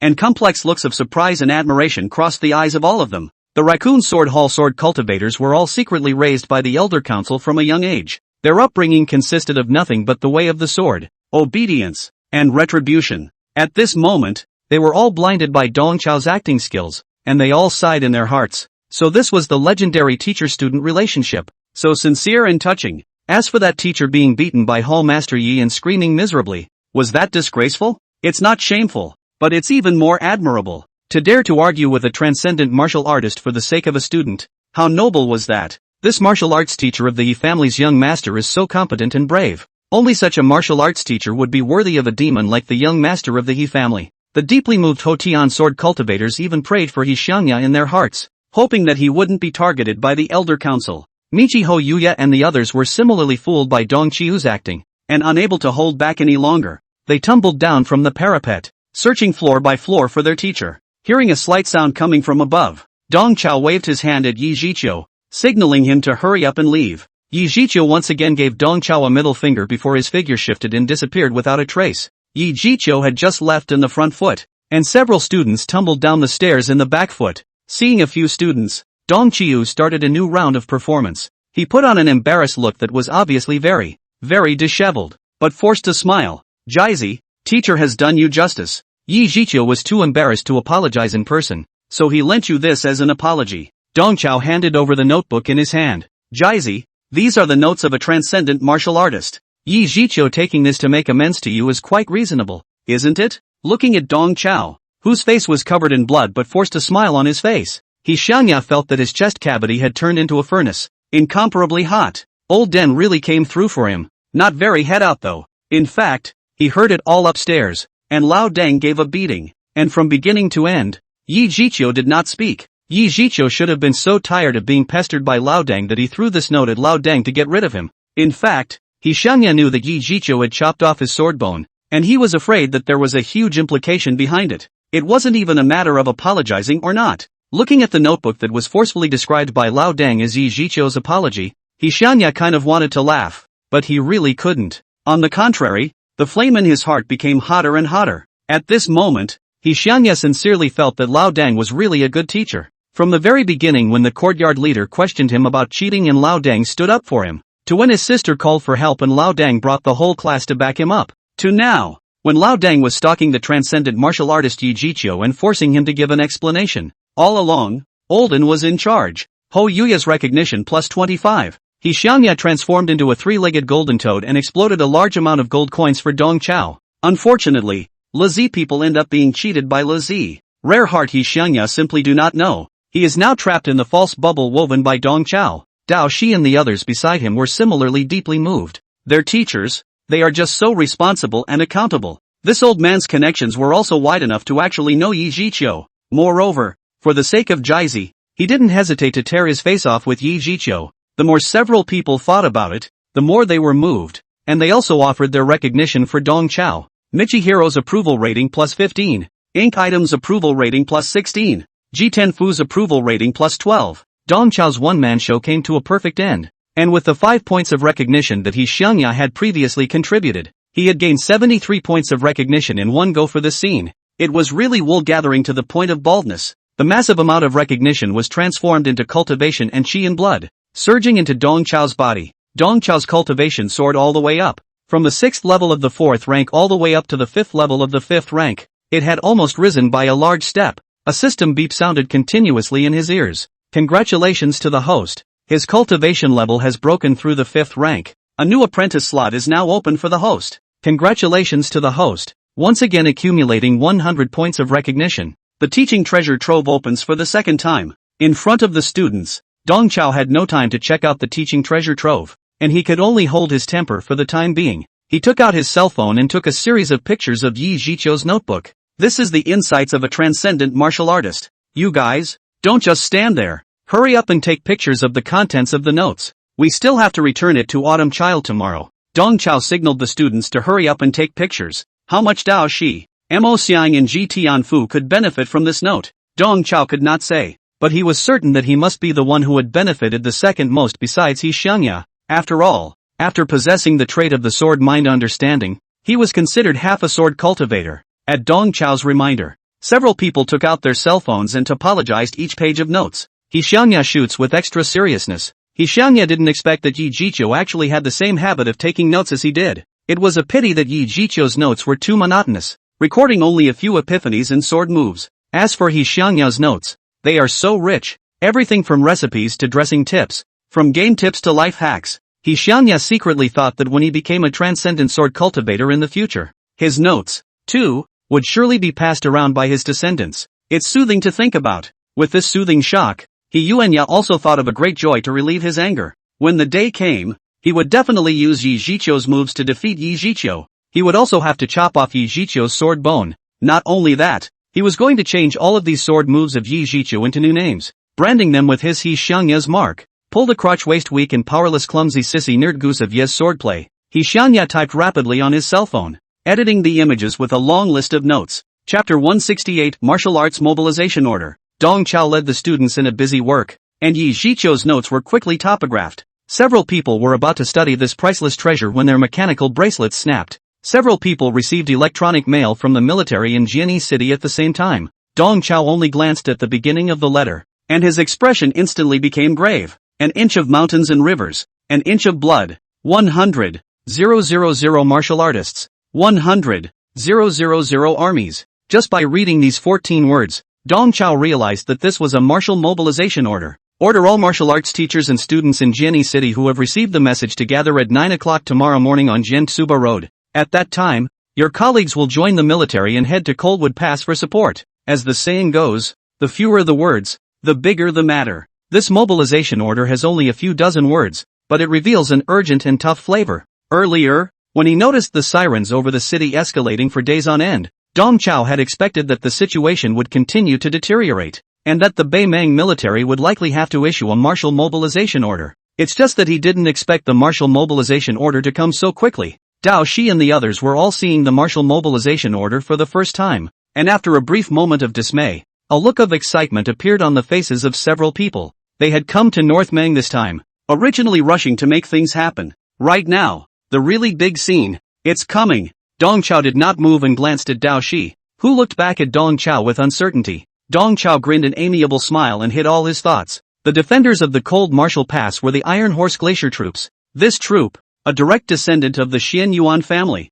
If Dong Chao remembered correctly, Dao Shi's father and uncle, the Xian Yuan twins of that year, were in this unit and came to prominence. The trajectory of history seems to be moving slowly in the direction of reincarnation. Jizi, have your sister open a few more sweets? We'll rest here today. Everyone, gear up. Yes, Dao Shi and the others responded excitedly. 20 minutes later, the VIP suite of the He Hotel. Dong Chao sat at the table, carefully organizing his belongings. S-rank black sword, homemade meteor hammer, S-rank defense armor of pain, rusty heart and secret key from rusty capital mystic realm. 10,000 cubic meters of storage space in a storage bag. One by one, the items were laid out on the table by Dong Chao. The corrosive heart and that secret key to the abyssal mystery realm were both worth their weight in gold. But right now, they were of little use, and Dong Chao threw them into the deepest part of his storage bag. The black sword and the armor of pain, both of which Dong Chao had taken careful care of, were also carefully retrieved into the storage bag.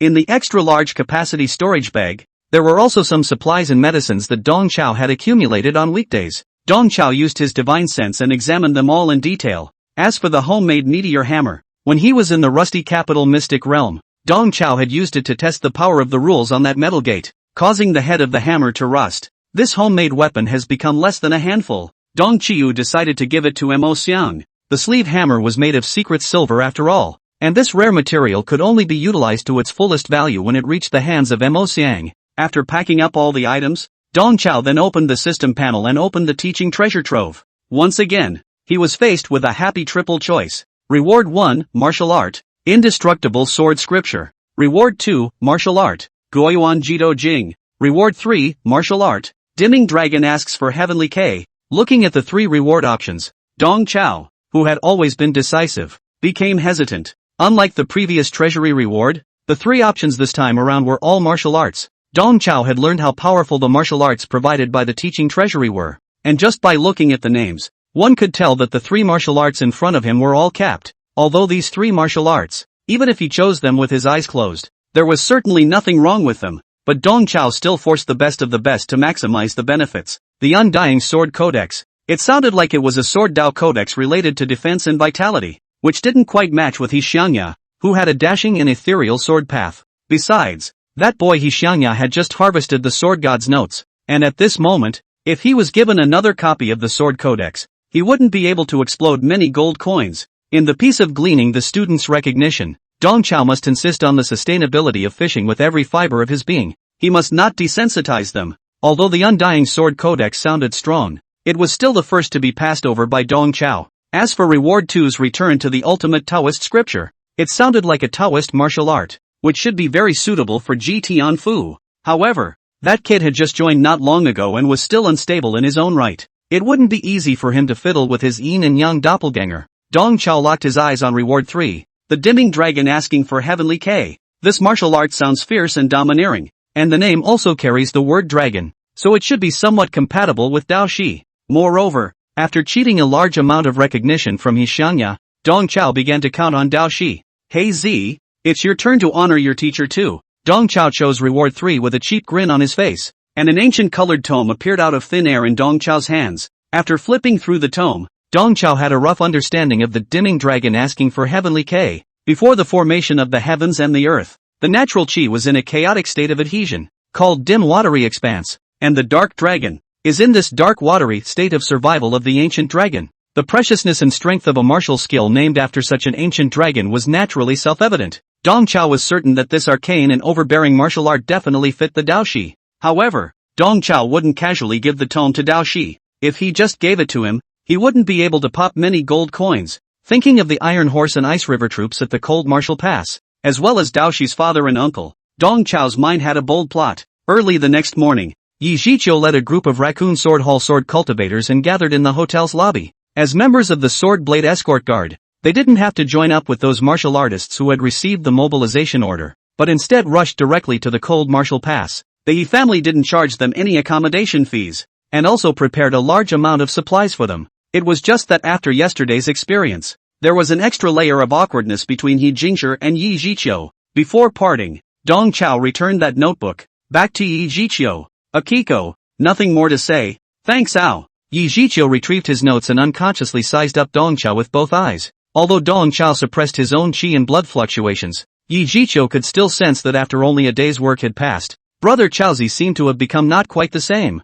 There was a touch more of his old divinity in the way he lifted his hand and threw his feet. In front of outsiders, Yi Zhiqiu hid the suspicions in his heart without showing them in the slightest. Brother, we'll leave first. I've just been appointed as the captain of this term's Sword Blade Escort Guard. When you guys arrive at the Cold Martial Pass, remember to come find me. Dong Chao nodded repeatedly. Definitely, definitely. Dao Shi, He Xiongya and the others were lying on the landscape platform on the second floor of the hotel, looking at Dong Chao and Yi Zhiqiu, who were saying goodbye to each other. Didn't Lao Dang just get beaten up yesterday? Why are they hooking up today? This is too shameless, isn't it? Is reconciliation so quick in the adult world? Should I say no? Lao Dang is something. The four little kings, he knows at least two of them. The more several people discussed it, the more curious they became. From all the manifestations, their martial arts instructor, Dong Chao, has a very uncomplicated identity now. Everywhere they go, they have acquaintances. The few straightforward students didn't know that at this moment,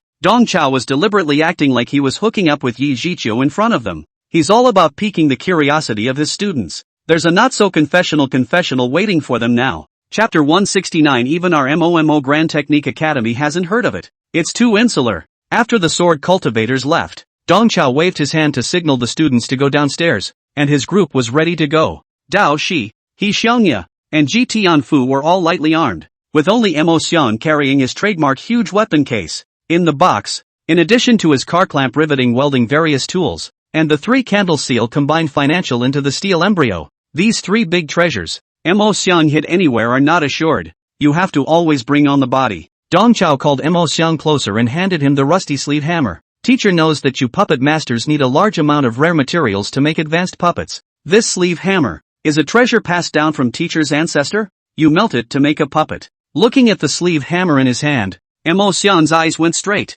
He couldn't even care less about the word ancestral in Dong Chao's mouth. This is made of secret silver. Teacher, this gift is too expensive. Mo Xiang's mouth said that it was expensive, but he didn't have the slightest intention of excusing himself. His large bushy hands rubbed the tiny sleeve hammer back and forth, as if he were trying to coil it out of its wrappings. Filled with ecstasy, one of Mo Xiang's handsome face became somewhat distorted. Ink items approval rating +5. Mo Xiang coiled the sleeve hammer while offering recognition to Dong Chao. After a bit of rubbing, the ink item pointed to the rusted part of the hammerhead. Pity.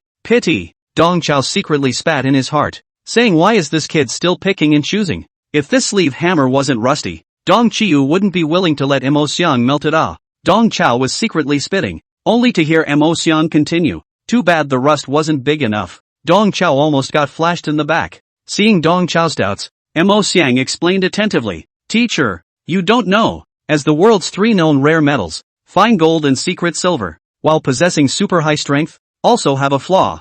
That is, they are difficult to mine and difficult to forge. And Aliha copper is a step behind fine gold and secret silver in terms of strength. But because of this, mining and forging becomes relatively simple, instead becoming the most practical of the 3 major metals. To melt and cast fine gold and secret silver, all I can think of is to let them rust first, then collect and shape their rusty chips, and use the carbon reduction method to convert the rusty chips into refined metal again. It's just that fine gold and secret silver are so stable that they rarely rust. And because of this, fine gold and secret silver are all but roughly worked to make crude striking weapons, and few can forge them into armor or blades. With those words, Mo Xiang shook the sleeve hammer in his hand. This sleeve hammer isn't rusted far enough to melt it down. We really need to think of a way to do that. Listening to Mo Xiang's words, Dong Chao was enlightened. He finally realized the correct way to open the rusty heart. The heart of rust, it turns out, is a key prop for processing super strong metals like fine gold and secret silver. Even if he could sit on a vein of fine gold secret silver,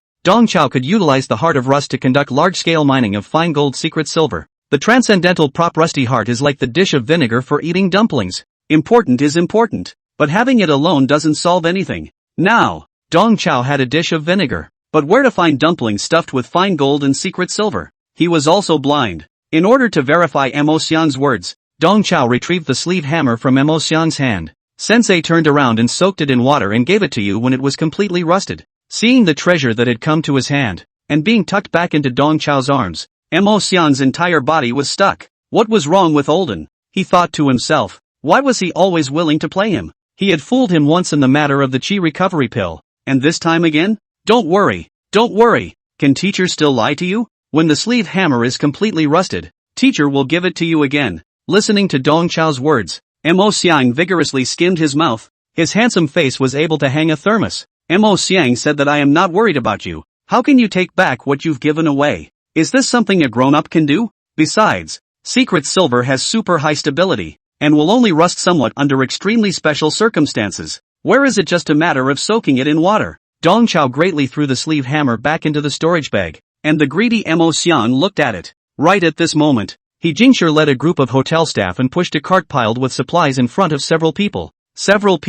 Time was rushed, and only these supplies could be identified in the hotel. Subsequently, the He group will also purchase a large amount of supplies and transport them to the Cold Martial Pass one after another. He Jingshire's words were true, but the supplies pushed in by the employees were several tons. It was almost filling up the hotel lobby. Everything from warm blankets, to a variety of canned goods, and drinking water sealed in iron barrels. It was no problem to supply hundreds of people. Dong Chao was not polite at all, and with a wave of his hand, he put all these supplies into his storage bag, not even sparing the cart that was carrying the supplies. This hand of his made the hotel staff look astonished, and also made Dao Shi and Mo Xiang incomparably hot-eyed. If they could have a piece of storage equipment, they wouldn't have to carry a woven bag every day. He Xiangya and his classmates are about to head off to Coldwood Pass for support, but his dad and mom don't come to the lobby to see them off. According to Ho King Shi, the old couple went to a cocktail party networking event within the Entrepreneurs Association. The daughter was forced to marry yesterday. The son is on the front line today.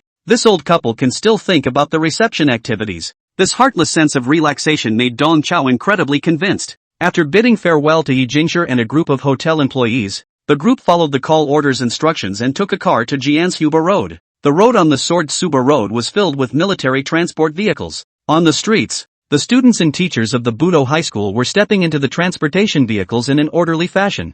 Military personnel in combat uniforms, along with sword cultivators dressed in black, were maintaining order. All students and teachers of the martial arts colleges, get on the buses near you. We're about to depart for Cold Martial Pass. Hurry up! The military personnel anxiously urged the crowd to get on the bus. As soon as Dong Chao and a few students appeared, a sword cultivator rushed over. As soon as this sword cultivator came up, he gave several people a reprimand. You guys, you have big hearts. I told you to gather at 9 o'clock, and you're stuck on time? 1 minute later and we're going to be on the move. If you violate the mobilization order, you'll be court-martialed. Obviously, this sword cultivator who was maintaining order was deliberately playing the black face to give the crowd a downward spiral, with the purpose of facilitating the subsequent management. Unfortunately, the way he did it, it was just too rough. Dong Chao didn't get into it with this guy as he said with a smile. It's not late. Nothing is delayed. The sword cultivator let out a cold snort. Okay, enough of the nonsense. What school are you from? I'll register you. We are Inc. The straightforward Mo Xian was just about to give his name when Dong Chao took over. We are the faculty and students of the Mojo Budo Food Research and Development and Budo Multimedia Interactive Entertainment Technology Institute. The sword cultivator who was holding a pen and paper ready to register was instantly dumbfounded. This martial arts academy in Mozu. What's with the long name? Seeing that the bus was about to depart, this sword cultivator couldn't count on too much. He could only write down an ink character on the registration form and then urge the few people to hurry up and get on the bus. After completing the registration, Jianxiu really couldn't hold back his curiosity as he asked Dong Chao, who was rubbing his shoulders. What is this academy of yours? A new martial arts college? Dong Chao shook his finger dismissively and corrected himself. We're an old private junior college, one with a deep heritage. If you haven't even heard of our Mo Mumu University Technical College, you're too ignorant. With those words, Dong Chao divinely led the students to the car, leaving the sword cultivator in the wind. How come there are still private junior colleges and martial arts colleges? Also, the name, Mo Mumu Technological Institute, is too unpleasant. Is this a proper school? Jianxiu's entire body went numb, and he stood frozen in the wind for a long time. Chapter 170, Where is there any heavenly pride? It's just a brittle college student. After getting into the car, Dong Chao came up with an anticlimactic move, loudly urging the young sword cultivator who was frozen under the car. Older brother, don't just stand there. The bus will be departing soon. You've got a bit of a collective mindset. Don't let the big guys wait for you alone. Dong Chao's words were purposely shouted out. At his shout, the military personnel and the martial artists in the other cars subconsciously looked this way, instantly becoming the center of attention. The young sword cultivator's face darkened, faced with a reproachful gaze from the military leaders. He couldn't explain, but could only smother his head and grayly climbed onto the transportation vehicle. The transportation caravan quickly departed, speeding all the way towards the north. Dong Chao motionlessly surveyed the people inside the vehicle. In addition to Dong Chao's 5, there was also a military driver in the car, 3 martial arts students with different looks, and the young sword cultivator who was maintaining order. Predictably, a line of a dozen or so haulers was probably filled with such configurations. From the city of Sword Suba alone, the Beimang military had recruited nearly 200 martial arts teachers and students. Dong Chao had also had experience with conscription, and he knew that in an emergency situation, conscripting the teachers and students of martial arts colleges was definitely the wisest choice. Although the martial arts mercenaries and secret explorers in the society might be stronger in terms of strength, they had too many uncertainties, and Budo students, by and large, are orderly and kind until they enter society. While Dong Chao sized up the 3 martial arts students, the 3 similarly sized him up. After some staring, Dong Chao took the initiative to speak. Let's all get to know each other. We are the faculty and students of the Mojo Budo Food Research and Development and Budo Multimedia Interactive Entertainment Technology Institute. Several students. May I ask what your names are? The few people in the car had heard it earlier when Dong Chao had declared himself to the young sword cultivator. At this moment, hearing this lengthy school name again, a few people's scalps still tingled. After a brief hesitation, a small, inch-haired man was the first to open his mouth. "Hello teacher, my name is Li Ming. I'm a student of the Western Sichuan Martial Arts Academy, sophomore this year." The girl beside Li Ming followed. "My name is Huang Yu. I'm a student of the Longhu Mountain Talisman Academy, and I'm also a sophomore." In the corner, a fat man with the roundness of a meatball purposely cleared his throat and solemnly introduced himself. "My name is Hao Shuang. I'm a student at ULU University. I'm a senior this year." When Hao Shuang reported the home of ULU University, both Li Ming and Huang Yu showed admiration. Even the driver, who was driving the car, glanced secretly at Hao Shuang through the rearview mirror. This round, fat man was actually from the highest school of Confucianism, one of the 5 most prestigious schools in China, ULU University. Under the gaze of several people, Hao Shuang unashamedly displayed his qi and blood fluctuations. This guy's qi and blood was solid and majestic, and his cultivation was at the beginning of the 7th stage, a proper high-ranking martial artist. Now, even the sword cultivator who was maintaining order became unsettled. Several people realized that when it came to the battlefield, this fat man was an absolute thigh. The few people from Daoshi Shionya didn't take this 7th-ranked fatty seriously at all,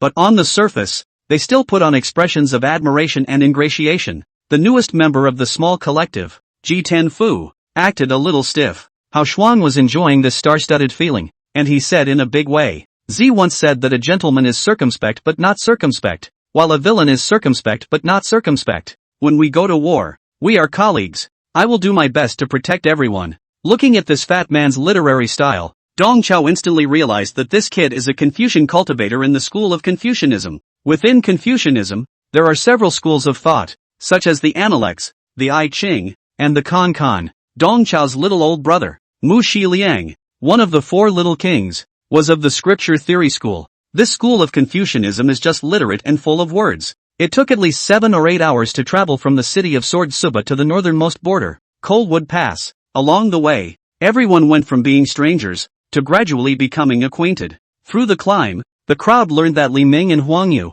both locals of Beimang, they both went home for the holidays, and as a result, they were drafted by the military. And fatty Hao Shuang, who was traveling to Beimang, also happened to catch the draft. Along the way, Hao Shuang acted very talkative. He talked about everything from his personal cultivation experience to the gossip of the martial arts session. The atmosphere in the carriage, with him in it, was much more lively. The topic in Hao Shuang's mouth took 7 turns and eventually turned to the several newly emerged prides of the martial Dao session. You've all heard about it, right? Sanqing University, this year, recruited a pair of heavenly pride twins. Upon hearing this, Li Ming excitedly took over the conversation. "I've heard about it. It's the famous Wang Zuojuan and Wang Rightjun. I've seen the video of their match with Father Gunfire on the internet. I must say, those 2 brothers are really ruthless." As he spoke, Li Ming looked toward Dao Shi and the others. "You guys have also heard of those 2 heavenly prides, right?" Michishij and Ho Yuya simply shook their heads. How could Dao Shi and Hishionya not recognize the Wang brothers? The reason why they shook their heads was because in their eyes, the Wang brothers' current capabilities were not worthy of the word heaven's pride. Where did Li Ming know the true feelings of the 2? Looking at the 2 who were shaking their heads repeatedly, he skimmed his lips and said that these few students of the MOMOMO Grand Technique Academy really had limited horizons. They had never even heard of the 3 Qing twins, Wang Zuoju and Wang Rightjun. That's a heavenly pride that has overwhelmed the world. He's even the best of the freshmen in this class. Li Ming unreservedly bragged about the Wang brothers. After all, judging from the video, the Wang brothers were just too strong. Stronger than even the teachers of their Sichuan Martial Arts Academy. As a student of a third-rate martial arts academy, Wang Zuoju and Wang Ruijuan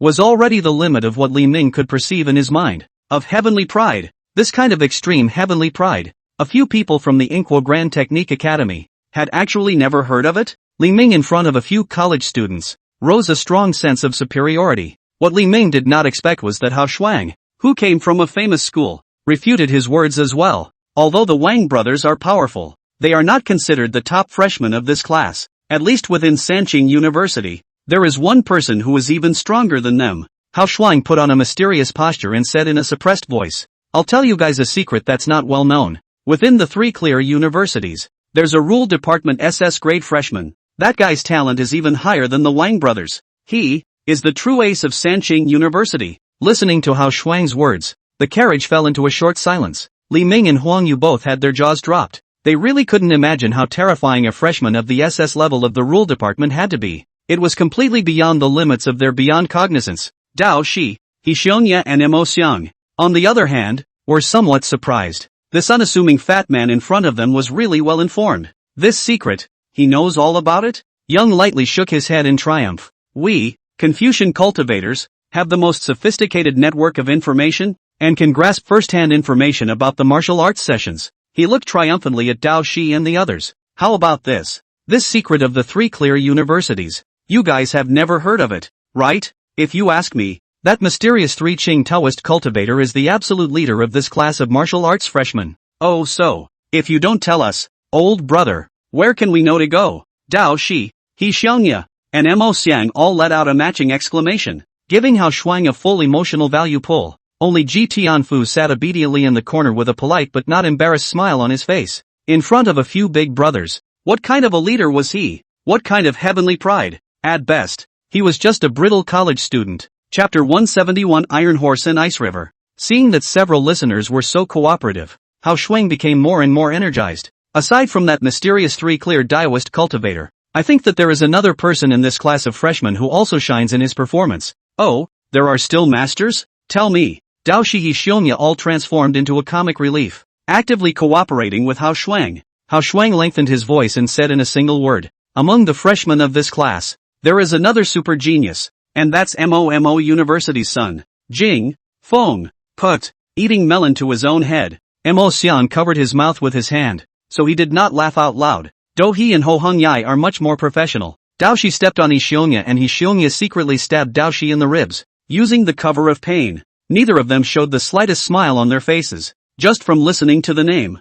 I know that this Sun student must be extraordinary. Tell us about his heroic deeds. Don't spare a single detail. We love to hear it. Dao Shi and He Xiongya were flirting with Hao Shuang one after another. The two were already enjoying themselves mentally. You guys are also from Mazhou, but you haven't heard of Sun Jingfeng's name? Hao Shuang glanced at the duo angrily, but still, as if counting, introduced Sun Jingfeng's heroic deeds. How Sun Jingfeng instantly seconded the entire college in internal assessment. How to fend off a bunch of killers in the secret world of the mines and save the community of Sanqing Taoists. And how Sun Jingfeng showed his leadership skills in the recent Rust Capital mystery. Dao Shi and He Xiongya couldn't help but sigh. Hao Shuang is really a bit of a ghost. He really knows a lot of inside information. However, there is still a slight gap between these inside information and the actual situation. You can't underestimate Mo University this year. With Sun Jingfeng around, Mo University's performance in the 100 Schools Martial Arts Conference this year will definitely not be bad. Listening to Hao Shuang's assertion, Dao Shi's few people nodded their heads like chickens cutting rice. Ah yes. The casual atmosphere of the crowd was originally cordial, but that sword cultivator Wan Yuba, who was maintaining order, snorted sourly and coldly. What's there to brag about a day-old Mo University? All these years, Mo University can't even smell the tailpipe of our Sword Pavilion University. Their school's geniuses are nothing more than runts. From the very beginning of the small talk, Wan Yuba was waiting for Hao Shuang to brag about their Jianghe University. Being in Beimeng, how can you not sing the praises of sword cultivators? I didn't realize that Hao Shuang was so unintelligent. He would rather brag about Mo University than their sword cultivator group. This made Wan Yuba 10,000 times more upset. Hao Shuang knew Wan Yuba's small mind, and he hurried to see the wind and make the rudder. Of course, when I say that you can't underestimate Mo University, I'm only limiting it to the 100 Schools Martial Arts Conference. In terms of real battlefield combat, as well as the merits of defending one's country, 100 Mo universities would not be able to compare to a single Sword Pavilion University. In these two aspects, Jianghe University is a monument to the entire martial arts education world. Aha! Listening to Hao Shuang's bragging, Wang Yuba let out a haughty light hum.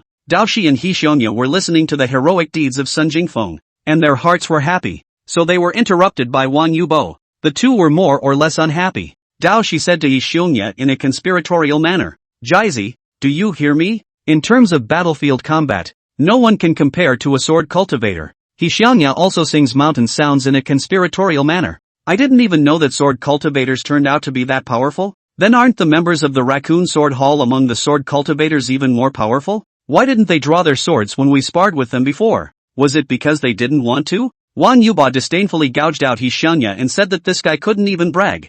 Raccoon Sword Hall has such a high status among the sword cultivator community. Do you know? You deserve to spar with a member of the Raccoon Sword Hall? Being stirred up by Wang Yuba like this, all of them were no longer in the mood for idle chit-chat, so they all closed their eyes and meditated, secretly condensing their chi and blood. Only Dong Chao leaned back against the backrest, and in no time at all, he let out a loud and well-proportioned snore. Dong Chao woke up with a start, and it was already getting late. The scene outside the car had quietly changed as well. As far as the eye could see, there was a vast expanse of ice and snow between heaven and earth. The transportation vehicle moved forward at an even speed on the open snowfield. In the distance, a majestic pass that was more than 1,000 meters high and whose head could not be seen horizontally stretched out between the white sky and the earth. Against the backdrop of the majestic pass, the caravan forward is as small as a grain of dust. This majestic pass, which did not look like it could be built by human hands, was the most important barrier in the northern border of China, the Cambrian Pass. Ladies and gentlemen, welcome to Coldwood Pass. The military driver, who had remained silent all the way, spoke up coldly. Even he Xianya, who had grown up in Beimang, was seeing this magnificent Cambrian Pass for the first time. The crowd was momentarily stunned speechless by this defensive structure that separated heaven and earth. Just then, the ice field under his feet trembled, and the drumbeat-like sound of horses' hooves sounded behind himself. The crowd turned back, only to see more than 20 heavily armored cavalrymen, riding handsome giant horses, galloping in the direction of the cold Martial Pass. These cavalrymen were surprisingly fast, and it was only a matter of moments before they caught up with the transportation caravan. The speeding caravan didn't manage to stalemate with these cavalry for long, and was soon left far behind them. It was only at this moment that the crowd realized that the huge horses on the hips of the cavalrymen had vicious bone spurs and 6 legs. The shoulder height of these 6-legged giant horses was generally around 3 meters, a whole lot taller than normal horses. In a state of full body armor, the giant horses ran like a horse-type tank. These cavalrymen were just passing by the caravan from afar,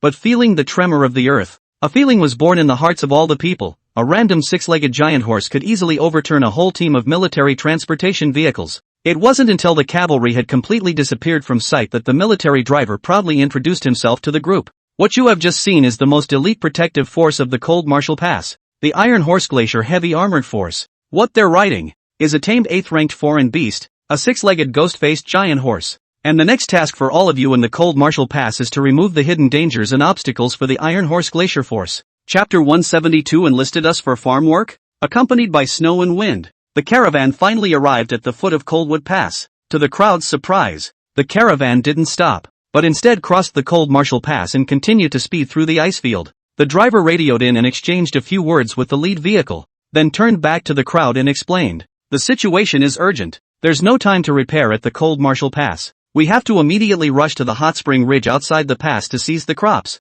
This is the highest instruction given by General Lu Lingxiao, the commander-in-chief of Coldwood Pass."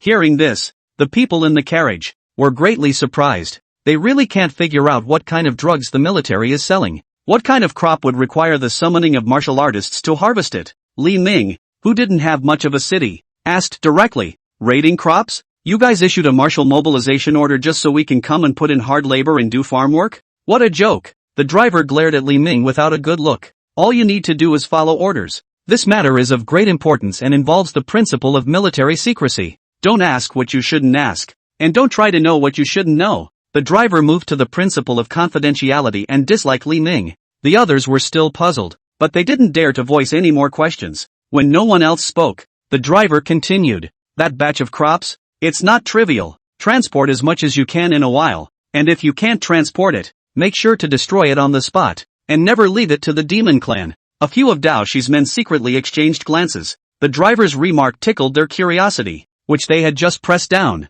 "Back up." Dong Chao looked at the endless snowy field outside the car as if nothing had happened, as well as the clear hoof prints left by the 6-legged ghost-faced giant horse on the snow. He had already basically guessed what kind of crop the Coldwood Pass military had asked them to seize. Hot Springs Ridge is more than 30 kilometers northeast of Cambulak Pass. Thanks to its geothermal resources, the Hot Spring Ridge is blessed with birdsong and flowers in all seasons. It's like 2 worlds away from the surrounding snow and ice. The ridge has both countless natural hot spring pools and endless artificial greenhouses. These greenhouses were set up by the Cold War Pass military. The trellises, which could not be seen at a glance, were filled with a kind of blueberries. There were already thousands of conscripted martial artists laboring hurriedly in the berry bushes. They poured a ladleful of shimmering water over the berries. The blueberries that were irrigated The branches and vines stretched rapidly, and the fruits became full to the naked eye. Dozens of military governors helped with the work while constantly urging, "Quickly! The demon race's scouting force is coming. Within 4 hours, we must evacuate.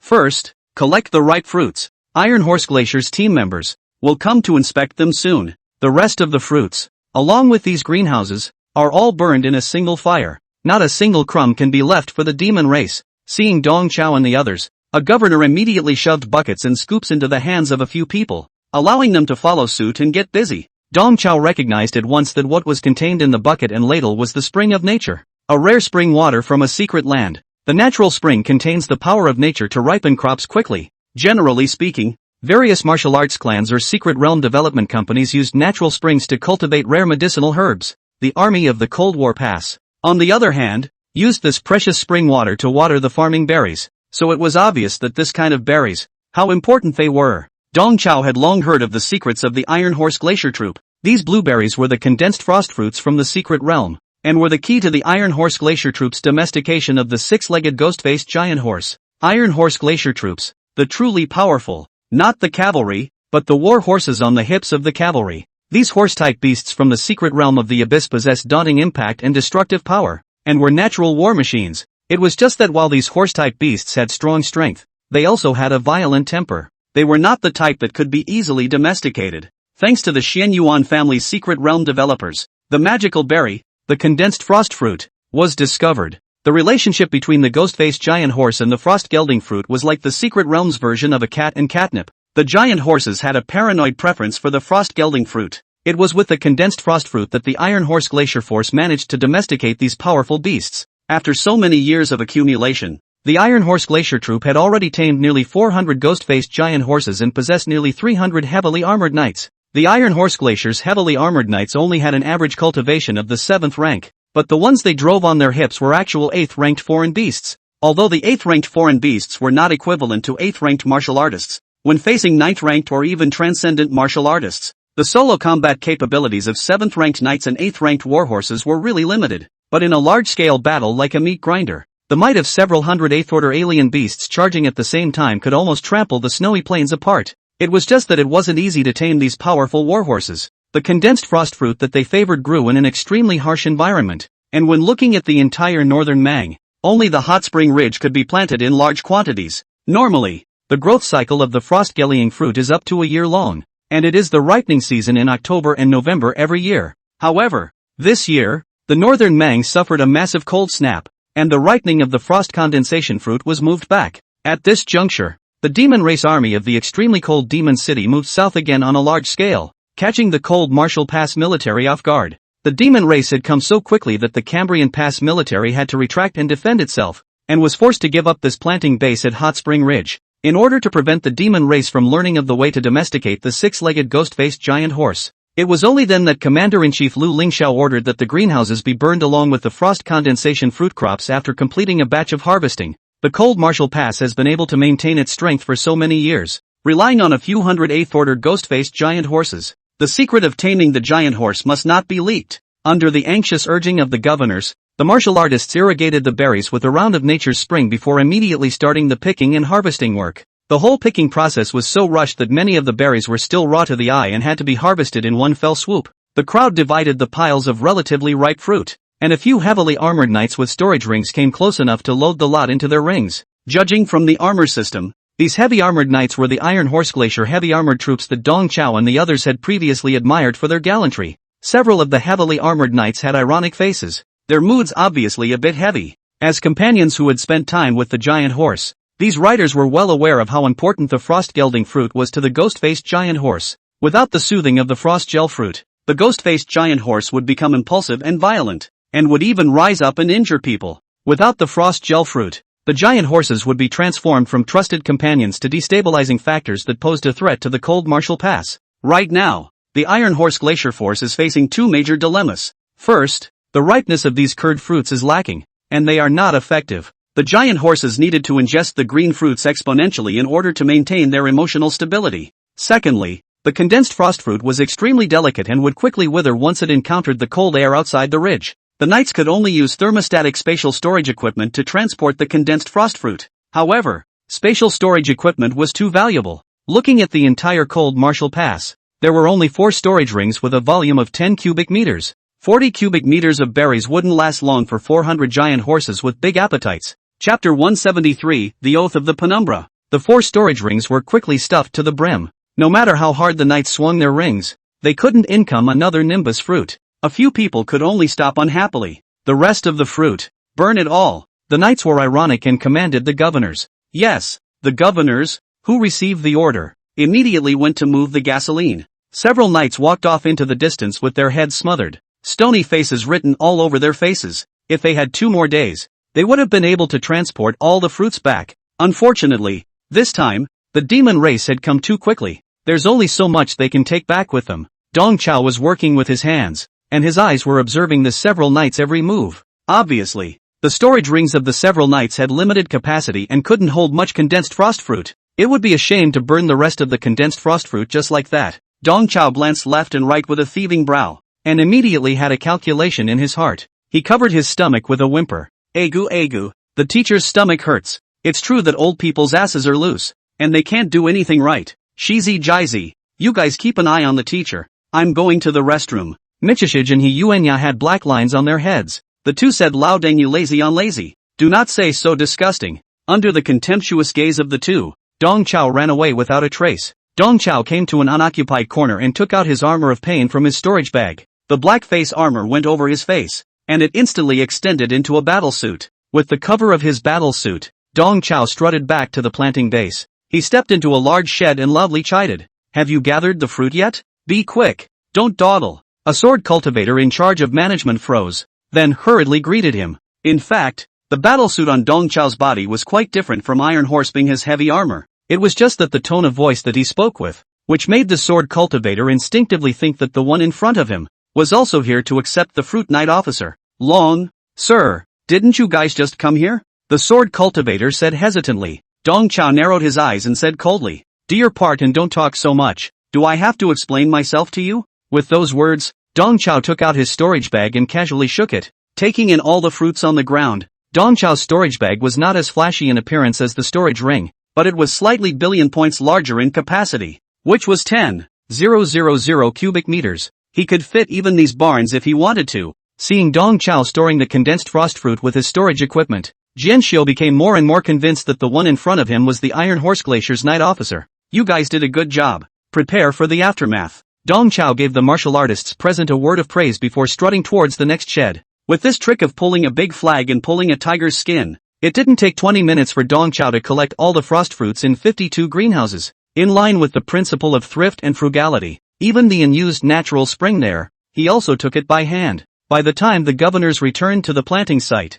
pushing gasoline barrels, the entire site had been raided. There were no buckets or scoops left. The governors were both surprised and pleased. Those knights cleaned up very well. Really a slag are not left for the demon race. The governors distributed the gasoline to the martial artists, and the crowd lit the empty shed on fire. So the aftermath was complete, torching the entire base. The military personnel took a group of martial artists and returned to the cold martial pass. At night, the guards of the cold martial pass arranged lodging rooms for the martial artists and prepared a sumptuous meal, just as the grassroots officers and soldiers and the conscripted martial artists were eating and drinking in the dining hall. In the high-level conference room of the cold martial pass, the commander-in-chief, Lieutenant General Lu Lingxiao, the chief of staff, Major General Feng Shang, and the captain of the Iron Horse Ice River, Brigadier General Cold Primrose. The three of them were seated in front of the conference table, looking grave. Iron Horse Ice River's captain, Cold Snap, was the first to speak. The collection on the Hot Springs Ridge side has been completed. In our haste, we only collected 50 tons of condensed frost fruit. These fruits, when fully counted, are only enough for 400 warhorses to eat for 20 days. We have to prepare for the worst. All three of them knew that once the supply of condensed frost fruit was stopped, the ghost-faced giant horses would become out of control. And the worst-case scenario that Cold Snap was talking about was to do a good job of risk management and get rid of the warhorses before the giant horses became out of control. Hearing this, a touch of intolerance appeared on Commander-in-Chief Lu Lingxiao's face. These more than 400 ghost-faced giant horses were both the wealth accumulated bit by bit in the cold martial pass and the comrades in arms that the generals spent their time with. The word solution is easy to say, but it is not easy to do. Chief of Staff Feng Shang hesitated and said, otherwise, why don't we turn to Marshal Xianyuan for help? The Xianyuan family is a large family, so there might be a way. Before Fengsheng could finish his words, Cold Snap just let out a cold snort. What can they do about it? They can't even straighten out their own family's infighting. Until today, the unjust cases of the two officers Xianyuan Prime Xianyuan Chang have not been vindicated. You're asking us, Iron Horse Glacier, to bow down with the Xianyuan family? Never! Iron Horse Glacier was a direct unit of the Xianyuan family, but it was also a team that had repeatedly disobeyed military orders over the past 10 years. It was because they were once officers. The Regulus twins Regulus Prime and Regulus Chang. Even if the whole world has pinned Regulus on the pillar of shame, the generals of Iron Horse and Ice River do not want to believe that their former commander will be willing to become a human traitor. The generals believe that the two officers must have been suppressed and framed. The one who framed Xianyuan Bijia was the 9 sons of the dragon with whom they had many rounds of conflict. The 9 core sons of the Xianyuan family. As soon as he heard the word Xianyuan, a touch of frost was added to Cold Snap's already gloomy face. Commander-in-Chief Lu Lingxiao knew that the vast majority of Iron Horse Glacier's members had a rebellious mentality towards the Xianyuan family. Turning to the Xianyuan family at this moment would only backfire. He also rebuffed Fengsheng's offer. Water from afar can't quench the thirst of the near. The Regulus family isn't omnipotent, and they can't conjure up fruit out of thin air. Fearing that Chief of Staff Fengsheng would bring up the Xianyuan family again, Cold Snap stood up directly. Don't worry, Commander. We will never let the giant horses cause unrest. Those war horses are the heroes of our cold martial pass, and heroes deserve a heroic exit. I have ordered all members of the Iron Horse Ice River to perform the oath of penetrating face. You, Lu Lingxiao and Fengsheng were both startled. Cold Snap had a look of determination on his face. The highest honor of knights is the will to trap. The highest honor of the warhorses is to die in battle. Having the knights kill the old warhorse buddies with their own hands is a double insult. Instead of that, we should accompany the warhorses and share the glory. This time, all of us, with the heart of service and death, perform the oath of the penumbral face, just to give the old warhorse fellows a decent. Cold Snap's words were sprinkled with a touch of sadness. Chapter 174, A Sword Cultivator's Arm is the Strongest Shield. Night, Barracks Quarters. In addition to the girl, Huang Yu, several people who were on the same bus during the day, were placed in the same room, finally returned to the familiar barracks. Dong Chao cannot speak of the strength in his body. He lay down in the small but cozy lower bunk and closed his eyes in a false sleep. Dong Chao's mind was like a slideshow, repeatedly replaying the scene he had seen within the Cold Martial Pass. The entire Cold Martial Pass garrison should be under the direct jurisdiction of Marshal Xianyuan. However, Dong Chao didn't see any signs of the Xianyuan clan in the Cold Martial Pass. Quite some time ago, Dong Chao had heard some rumors. It was said that because of what happened to Xianyuan Prime and Xianyuan Chang, all up and down the Cold Martial Pass, there was quite a stigma against the Xianyuan family. The Iron Horse Ice River troops that Regulus twin bikers used to lead were even more obedient to the tone, and they hadn't given Marshal Regulus a lot of eyeballs in the past 10 years. The generals were convinced that the fact that the Xianyuan twins would defect to the Demon Clan was all due to the suppression and framing within the Xianyuan family. What Dong Chao had seen and heard within the Cold Martial Pass basically verified this statement. Dong Chao opened his eyes and peeked at Dao Shi in the corner. The situation at Coldwood Pass was basically the same as he had expected. In this way, the Teacher-Student Fellowship 2.0 program can go live. On Dong Chao's upper bunk, Hixionya had not yet gone to sleep either. He was flipping through Yi Jiqiu's sword down notes, studying them carefully. Although he was full of contempt for Yi Jiqiu as a person, Hixionya had to admit that Yi Jiqiu was highly talented. The sword bone within him was of a similarly high grade. There were 4 orders and 26 grades of sword bones for sword cultivators. Among them, there were a total of 5 grades of Heavenly Order sword bones, 6 grades of Earthly Order sword bones, 7 grades of Metaphysical Order sword bones, and 8 grades of Yellow Order sword bones. The 2 sword bones in Hixionya's body were Xingjian and Shikuan, which were ranked as the 1st or 2nd grade of the heavenly rank. The sword bone in Yi Jiqiu's body was the Linglong of the 3rd grade of the heavenly rank. In terms of sword bone grade alone, Yi Jiqiu was probably the closest person to Hixionya in this world. And in terms of function, Yi Jiqiu's Linglong sword bone could mimic the other 23 grade sword bones. It was by virtue of the Linglong sword bone that Yi Jiqiu's sword path was so rich and varied, and he was able to master the 11 longswords in the sword box of different styles. The sword strokes and epiphanies Yi Jiqiu recorded in his notes were very ponderous. Such vast and rich notes on the way of the sword were of great benefit to Hixionya. More importantly, knowing Yi Jiqiu's details and sword strokes, Hixionya thought to himself that defeating this Yakuza in the future would simply be a handful. Hixionya even began to imagine in his mind how miserable and disheveled Yi Jiqiu would be when, later on, he himself chopped off the bones of Yi Jiqiu's sword. Images began to appear in He Yuanya's mind. In the kitchen of the He family villa, Yi Zhiqiu was wearing an apron, laboring diligently in the kitchen with the wimpy look of a housewife. The doorbell rang, and Yi Zhiqiu hurriedly put down the dishwashing basin in her hand and came to the door to greet her with trepidation. Facing He dad and He mom who entered the door, Yi Zhiqiu respectfully offered slippers. Father-in-law, mother-in-law, you're back. Forgive my little son-in-law for not calculating the time you two would be back. The meal won't be ready for another 5 minutes. Yi Zhiqiu timidly reported to Ho's father and mother. At this time, He Xiangya, with his hands behind his back, emerged from behind He dad and He mom and chided in a deep voice. What the hell? You can't even calculate the time right. What a loser. The moment Yi Zhiqiu saw He Xiangya, he was in a piss-scared stance as he bowed in horror. I am a waste. I am a waste. Honorable brother-in-law, the great swordsman who spared my dog's life. Mr. Ho Yuya, please atone for your sins. Ho Xiangya waved his hand generously. Alright, you're an invalid with a broken sword bone. I won't bother with you in general. I'm in a good mood today and grant you permission to eat at the table, but you'll eat again after the dog eats the leftovers. Yi Zhiqiu gave another 1,000 thanks. Thank you, honorable brother-in-law. I'll be waiting for your leftovers then. Ha! The half-asleep He Xiangya jolted awake. This scene he had just simulated in his head. It seemed like something wasn't quite right, while the details may be up for grabs. I have to say that this scene is a real treat.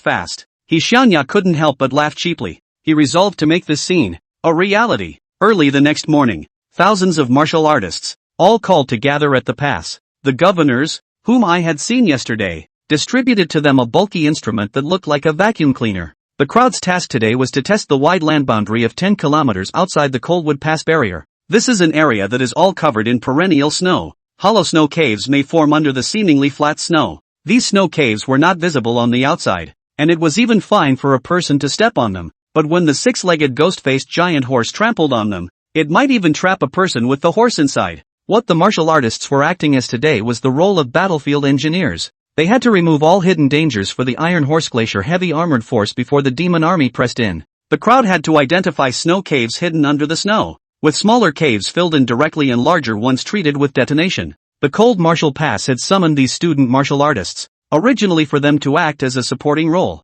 From the very beginning, the military did not expect these students to provide any effective combat power. Without experiencing the experience of iron and fire, these student martial artists with high cultivation levels would be nothing more than vases with a false appearance. What's more, in the Cold Martial Pass, the Iron Horse Glacier troops were the only protagonists. Everything that is done should be centered on the Iron Horse Glacier. The military has also provided maximum protection for the safety of these temporary engineers. Don't worry, everyone, our scouting squad, is watching every move of the demon race troops from the front. The demon race is now gathering in the area of Hot Spring Ridge and Razor Peak, which is still some distance from here. And the Sword Blade escorts, too, will be patrolling the snowy plains to ensure your safety. After the governor finished his words, one of the sword cultivators who cooperated with the military to do the management work added, everyone, don't worry. In Bei Mang, the arms of our sword cultivators are the most solid shield. Even if there is danger, we will stand in front of everyone.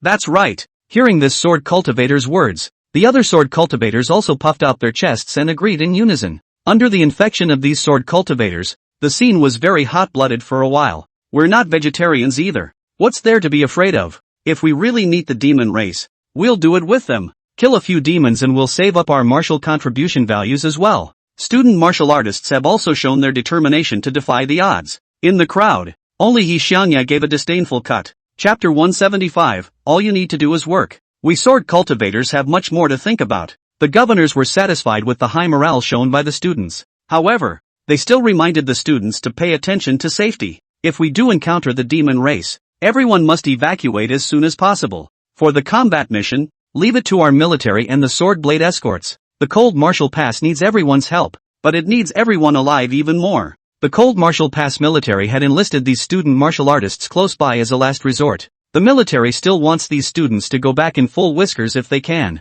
The young students were hot-blooded, and the more the governors said so, the more impassioned they behaved. Without any mobilization, the students picked up their testing instruments, put on their military-issued combat uniforms, and majestically prepared to leave the gate. Just then, Dahi jerked his hand up. Sir, I don't have a weapon yet. I need a weapon for defense. Daoxi's stranger's sword was destroyed in the secret realm of the Rusty Capital. Right now, he really didn't have a weapon that he could use. What's more, with a chance to whore himself out, how could he let it go? Michishige felt that this request of his could not be more normal. He didn't realize that his words would draw a snort of laughter from the people around him. Martial artists are taught from a young age that weapons are the second life of a martial artist. This martial artist who had been conscripted into the battlefield was actually a bit funny that he didn't have his own weapon yet. The snickers from the crowd made Dao Shi a little displeased. He didn't say anything, but passed a glance to a few of his classmates. Mo Xiang and Ji Tianfu also raised their hands. Reporting, sir, we are also unarmed.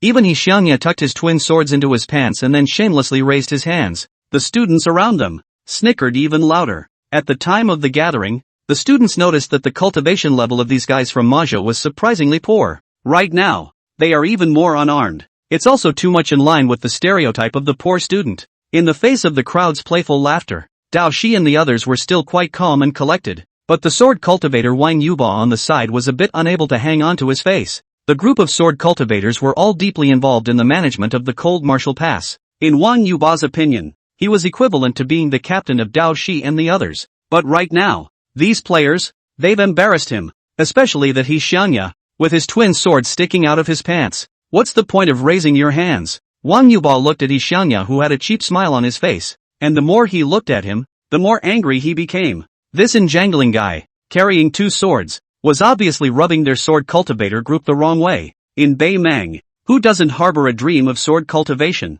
It's just that this sword cultivation dream is not something that any people can do. Does he deserve it? The governors did not show the least bit of displeasure at the request of Dahi and the others. Students who need weapons can follow us to the armory and get them on their own. You guys, come with us. When he heard, collect it yourself, Dahi instantly transformed into an Autobot, his eyes glittering. Half an hour later, the snowy plains in front of the Coldwood Pass, with large shields on their backs and instruments in hand, Dahi and the others puffed and puffed, checking the layers of snow beneath their feet. Dahi had just been happy for nothing. The governors took them to just the lowest level of the armory. The only weapons in the library are some standard weapons made of ordinary steel. Dao Shi several people picked and chose, and finally one of them chose a large steel infantry shield. The large shield was also made of ordinary steel, but at the very least it was full weight and wielded while it lasted. Dao Shi even envisioned in his mind that in case the cold martial pass military didn't want these large shields anymore in the future, he could sell them for scrap for a few dollars. As the only teacher in the team,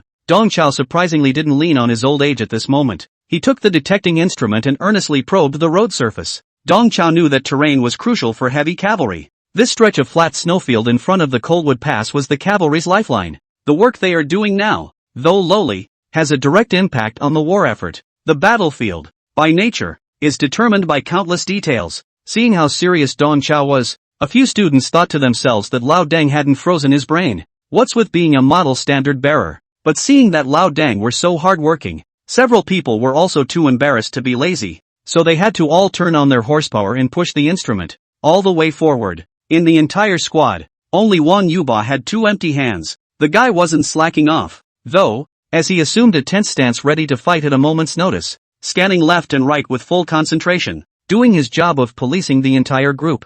It's just that, in front of people like Dao Shi, he's a bit redundant with this act. The cultivation level of several people, all of them were a big step higher than Wang Yuba, and in terms of perception, they even finished Wang Yuba off to his grandma's house. If there was really danger, Dao Shi and the others would have realized it long ago, and there was no need for Wang Yuba to be coy here. Members of the Blade Escorts, too, were patrolling back and forth across the snowy plains, keeping these battlefield engineers safe. Whenever a member of the Sword Blade Escort Guard passed by, Wang Yuba attentively greeted the other party, only for them to basically ignore him. Seeing this scene, Li Ming, who had been a cowhorse all the way, was a bit unhappy. Wang Yuba, you really take yourself as a leader? Licking your chops and doing nothing. Wang Yuba let out a cold snort. Am I not keeping everyone safe? You battlefield engineers, all you need to do is work. But us sword cultivators, we need to consider a lot more. If something really dangerous happens, I'll have to stand in front of you guys. Who made me a sword cultivator? Once again, Wang Yuba put on his righteous and noble demeanor. Li Ming was furious. Who uses you to get in the way? You kid. Getting your feet wet and helping out with some work is better than nothing. Just as the two were arguing, a raccoon sword hall sword cultivator, dressed in black, walked past them. Wang Yuba instantly changed his face into a winking smile and greeted the raccoon sword hall sword cultivators. Good day, senior. Even Li Ming stopped arguing and owed a greeting to the raccoon sword hall sword cultivator. Raccoon Sword Hall old brother. Hey, hey, hey. As a Bay Mang person, the admiration and respect for elite sword cultivators had long been deeply engraved in their bones. The Raccoon Sword Hall sword cultivator slightly raised his hand as a response to the two of them, and he walked straight forward without lifting his head or slanting his eyes. This sword cultivator hadn't taken more than a few steps when he jerked his head sideways to look at Hishanya, who was fiddling with his instruments with his head down. Young master you've come to the cold martial pass as well. Realizing that Hishanya might not recognize him, the sword cultivator hurriedly introduced himself. My name is Gu Haoran. I'm Gu Xiaoran's younger brother. Oh, Hishanya squeaked with a cold face. He actually couldn't even match who Gu Xiaoran was, and he had even less of an impression of this Karami in front of him. Gu Haoran acted incredibly rushed. Young master you've worked hard. Wait for me to finish my patrol. I'll come and help you. Hishanya rebuffed without any good humor. No need. Stay where you are. In the face of such acerbic derision, Gu Haoran still accompanied his smiling face. Hey. It's pretty cool anywhere in this freezing weather. This young master in front of him was strong and terrifyingly gifted, and he also had an extraordinary relationship with Hall Master Yi Jiqiu. Gu Haoran didn't dare to make a move at all. Seeing this scene, Li Ming and Wang Yuba, who had been arguing just a moment ago, were all dumbfounded. Both of them looked at me and I looked at you, with great confusion in their eyes. The Raccoon Sword Hall's elite sword cultivators who were so indifferent to them were so formal when facing the poor student Hishanya? What kind of airplane is this? Chapter 176, You hold back for everyone. We hold back for you. Although he ate Hishanya's closed door, Gu Haoran still accompanied him with a smile. Young master it's a deal. I'll come and help you later. Gu Haoran took a few more steps forward and saw Dong Chao, who was pouting and working. Gu Haoran's voice instantly raised an octave. Mr. Dong, you're here too. Gu Haoran could be too impressed with this martial arts instructor of young master if Gu Haoran was formal in the face of Hishanya. At the moment, in the face of the noble teacher Mr. Dong, Gu Haoran is from the bottom of his heart admiration. Dong Chao stopped the work in his hands as he lifted his head and looked at Gu Haoran, pretending to recognize him. Hey, I remember you. You're which one? That. Gu. Dong Chao pretended to have an impression of Gu Haoran, but in reality, he had only overheard Gu Haoran's self-introduction just now. It's me. Gu Haoran nodded his head repeatedly in excitement. He really didn't expect that Mr.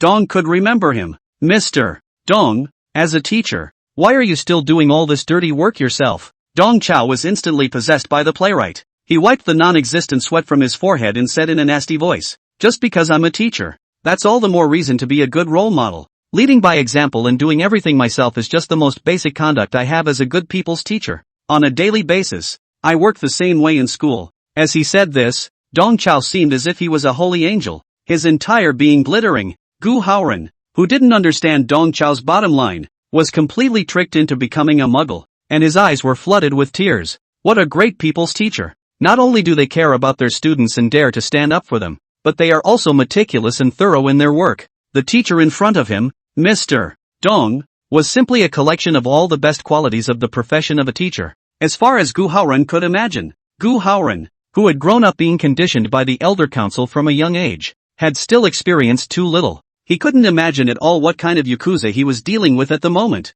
Dao Shi and the others silently watched Dong Chao pretend to be a man, and the same complicated expression of a subway old man looking at his cell phone appeared on their faces. Good news. Old Den's brain isn't frozen in the ice. He's still as able and loving as ever. Bad news. Old Den is just too shameless. It's disgusting. Seeing this scene, Li Ming and Wang Yuba, who were on the side, were completely confused. The two of them thought to themselves, aren't all Raccoon Sword Hall sword cultivators high and mighty? When did they become so easy to talk to? The two hurriedly came closer, both wanting to talk to Gu Haoran and get close. Seeing the two approaching, Gu Haoran reached out and pointed at Li Ming. Asterisk. Off. Do what you have to do. Okay. Li Ming didn't dare to have the slightest complaint, and immediately turned around 180 degrees and went back to work. Wang Yuba also wanted to roll, but was gripped by Gu Haoran. You, grow some eyes. You work and let Mr. Dong rest. Gu Haoran snatched the instrument from Dong Chao's hand and shoved it into Wang Yuba's arms. Mr. Dong, you rest first. I'll continue to go on patrol. Gu Haoran greeted him and was about to continue on his way when Dong Chao saw fit to ask, Gu, the sentries on the military front, have they been in contact with you? Gu Haoran nodded dryly. Contact. It was only half an hour ago that contact was made with our sword blade escorts. On the demon race's side, They've been pressing on. Half an hour. Dong Chao's heart thumped as he smelled a hint of something bad. According to the Cambrian Pass military, the demon race's scouting forces were gathering in the area of Hot Spring Ridge and Razor Mountain, 30 kilometers away. With such close proximity, the sentries at the front should have been reporting back to the rear every 2 to 5 minutes. Half an hour is a bit too long. A lot can change in such a long period of time. Dong Chao had wanted to instruct Gu Haoren to hurry up and contact Yi Jiqiu to move all the engineers back to the pass. But just then, a commotion came from the front. The commotion quickly escalated and soon turned into a cacophony of shouts and screams. No good. It's the demon race. It's the demon race coming. It's the cavalry. Ah! Upon hearing a shout, the students, who had previously been filled with righteous indignation, instantly scattered in all directions like panicked sheep. Before even seeing the shadow of the demon race, the students had already collapsed. The loose snow tripped them up, however, and many turned into rollers before they could run more than a few steps. There was an avalanche of panic that quickly infected everyone in the room, and the scene was chaotic for a moment. In the midst of the panic, there was also the occasional sound of some Korarang drawing their swords. Don't be afraid. Everyone, evacuate in an orderly manner. I, Sword Cultivator Yuan Lang, will be the rear guard for everyone. I, Sword Cultivator Di Rong, would like to join Brother Yuan in the rear. I, Sword Cultivator Ningyu, am no different. There were some sword cultivators who fought with their swords against the fleeing crowd. With a self-registration call, the number of sword cultivators who joined the retrograde team increased. Inspired by his companions, Wan Yuba also shivered and drew his sword. You guys go. We sword cultivators will have the back. Everyone knew in their hearts that they couldn't escape back to Coldwood Pass by just routing like headless flies. Someone has to be the rear guard. In the moment of crisis, those sword cultivators who had previously acted in a righteous manner really stood out. Wang Yuba also stood out, just not very straight. His entire face was transformed in fear, but he still commanded Dao Shi and the others. You guys quickly retreat after the crowd. Our sword cultivator's arm is a reliable shield. This last sentence of Wang Yuba's took on a thick sobbing tone. Wang Yuba took a few steps against the crowd, his legs bending and quickly tripping over the snow. Still, he got up and tremblingly continued against the flow.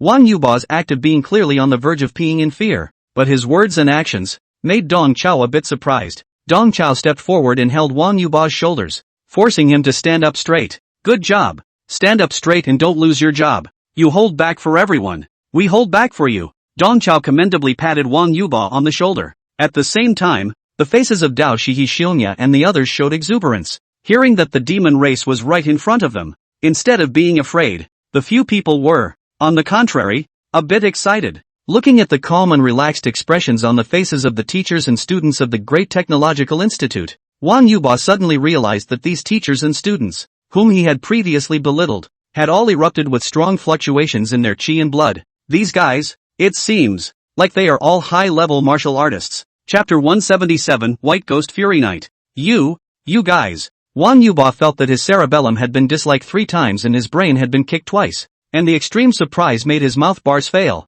Dong Chao kindly grabbed Wang Yuba's shoulder and held him in front of him, allowing Wang Yuba to act as a shield for everyone with his practical actions. Wang Yuba completely broke down in tears. He said to himself, I'm just trying to save face. If you are all big hands, I won't take this shield. Like Dong Chao and the others, Fatty Hao Shuang also sprinted forward against the crowd. Li Ming and Huang Yu, on the other hand, followed the fleeing crowd and ran towards the cold martial pass. Finding that his companions had become retrograde, Huang Yu became a bit hesitant. He proposed to Li Ming, let's go back and help too? Li Ming was incredulous. Accompany them to their deaths? You're crazy. Those few weaklings, no strength but still hard to play hero. No B count at all. Pure death. Li Ming chattered as he ran. Li Ming tried to dissipate his cowardly behavior at the moment by attacking and hurling insults. After all, he was the one with the loudest slogans and the highest fighting spirit on the team before they set off. And at this moment, not even seeing the face of the demon race, just hearing that the demon race cavalry had come, Li Ming's false fighting spirit that filled his mouth had vanished. For the MOMOMO de Technological Institute teachers and students to stay behind to break the back of the action, Li Ming can think of the only explanation. Is that a few guys? In order to make a splash, to know not to die. Hearing Li Ming's denigration of his companions, Huang Yu instantly became angry. What are you babbling about? You're the weakling. Strength and heart-wise, both. Huang Yu did not want to be with Li Ming anymore. She turned back and wanted to go support her companions. But unfortunately, the students who were fleeing behind her wrapped her up and made her unable to get away. The students, black and pressurized as if they were a group of headless flies, swarmed towards the gates of the Cambrian Pass. Cold Snap, the captain of the Iron Horse Ice River, stood on the ramparts, trying to direct the students who were huddled in a swarm below. Take the side gate. All retreat through the side gate into the pass. Unfortunately, in the extreme panic, no one listened to him. The first students who escaped to the bottom of the pass all took a shortcut and gathered under the main gate. Cold Snap jumped to his feet and cursed. Stupid, undisciplined bunch of idiots. On the right side of Cold Snap's face, there was a vertical fresh scar. Under extreme anger, the scar wound disintegrated and blood flowed out. The blood all over his face made Cold Snap's face hideous. Cold Snap didn't have any blame for the students' escape behavior. What irritated him was the disorganized and undisciplined rout and panic of the students. During combat, engineers enter and exit the Cold War Pass through side gates. The pass's spacious main gate is reserved for the Iron Horse and Ice River troops. This rule had long been emphasized to the students by the sergeant of the Cold War Pass. But right now, the students who were in a swarm of chaos, obviously forgetting this rule to the back of their minds. At this moment, right behind the main gate of the Cold Martial Pass, there was a team of neatly draped ghost-faced giant horse heavy cavalry. Once Cold Snap lowered the gates, the heavy cavalry that galloped out would stomp these students gathered around the doorway into mush, with more and more students blocking the doorway, and the cavalry in the pass unable to get out. The situation was frozen for a moment. Cold Snap could clearly see that in the distance, dozens of athletic figures were rapidly approaching. That was the Demon Race's White Ghost Fury Scout Squad, the elite scouting squad of the Demon Race. Those sword cultivators who chose the temple were simply no match for the White Ghost Fury Scouts. The Iron Horse Glacier heavy-duty knights must get out of the pass as soon as possible to rush to their aid. But the main gate of Coldwood Pass was again blocked by this group of stupid students who were like headless flies. While Cold Snap was in a difficult situation, a ghostly figure stepped over thousands of meters of vertical walls and came straight to the pass. General Cold, leave the students to me, and order the gates to be opened. The one who spoke was the new captain of the Sword Blade Escorts who had arrived at the news. Yi Zhiqiu. Cold Snap and Yi Zhiqiu had worked together many times and were old friends with each other. Hearing Yi Zhiqiu's words, Han Snap hesitated slightly, but still let the soldiers turn the winch and open the city gates. As the winch began to turn, Yi Zhiqiu struck. He exerted the terrifying cultivation of a transcendent sword cultivator, and with his hands together, he manifested countless sword-ons out of thin air.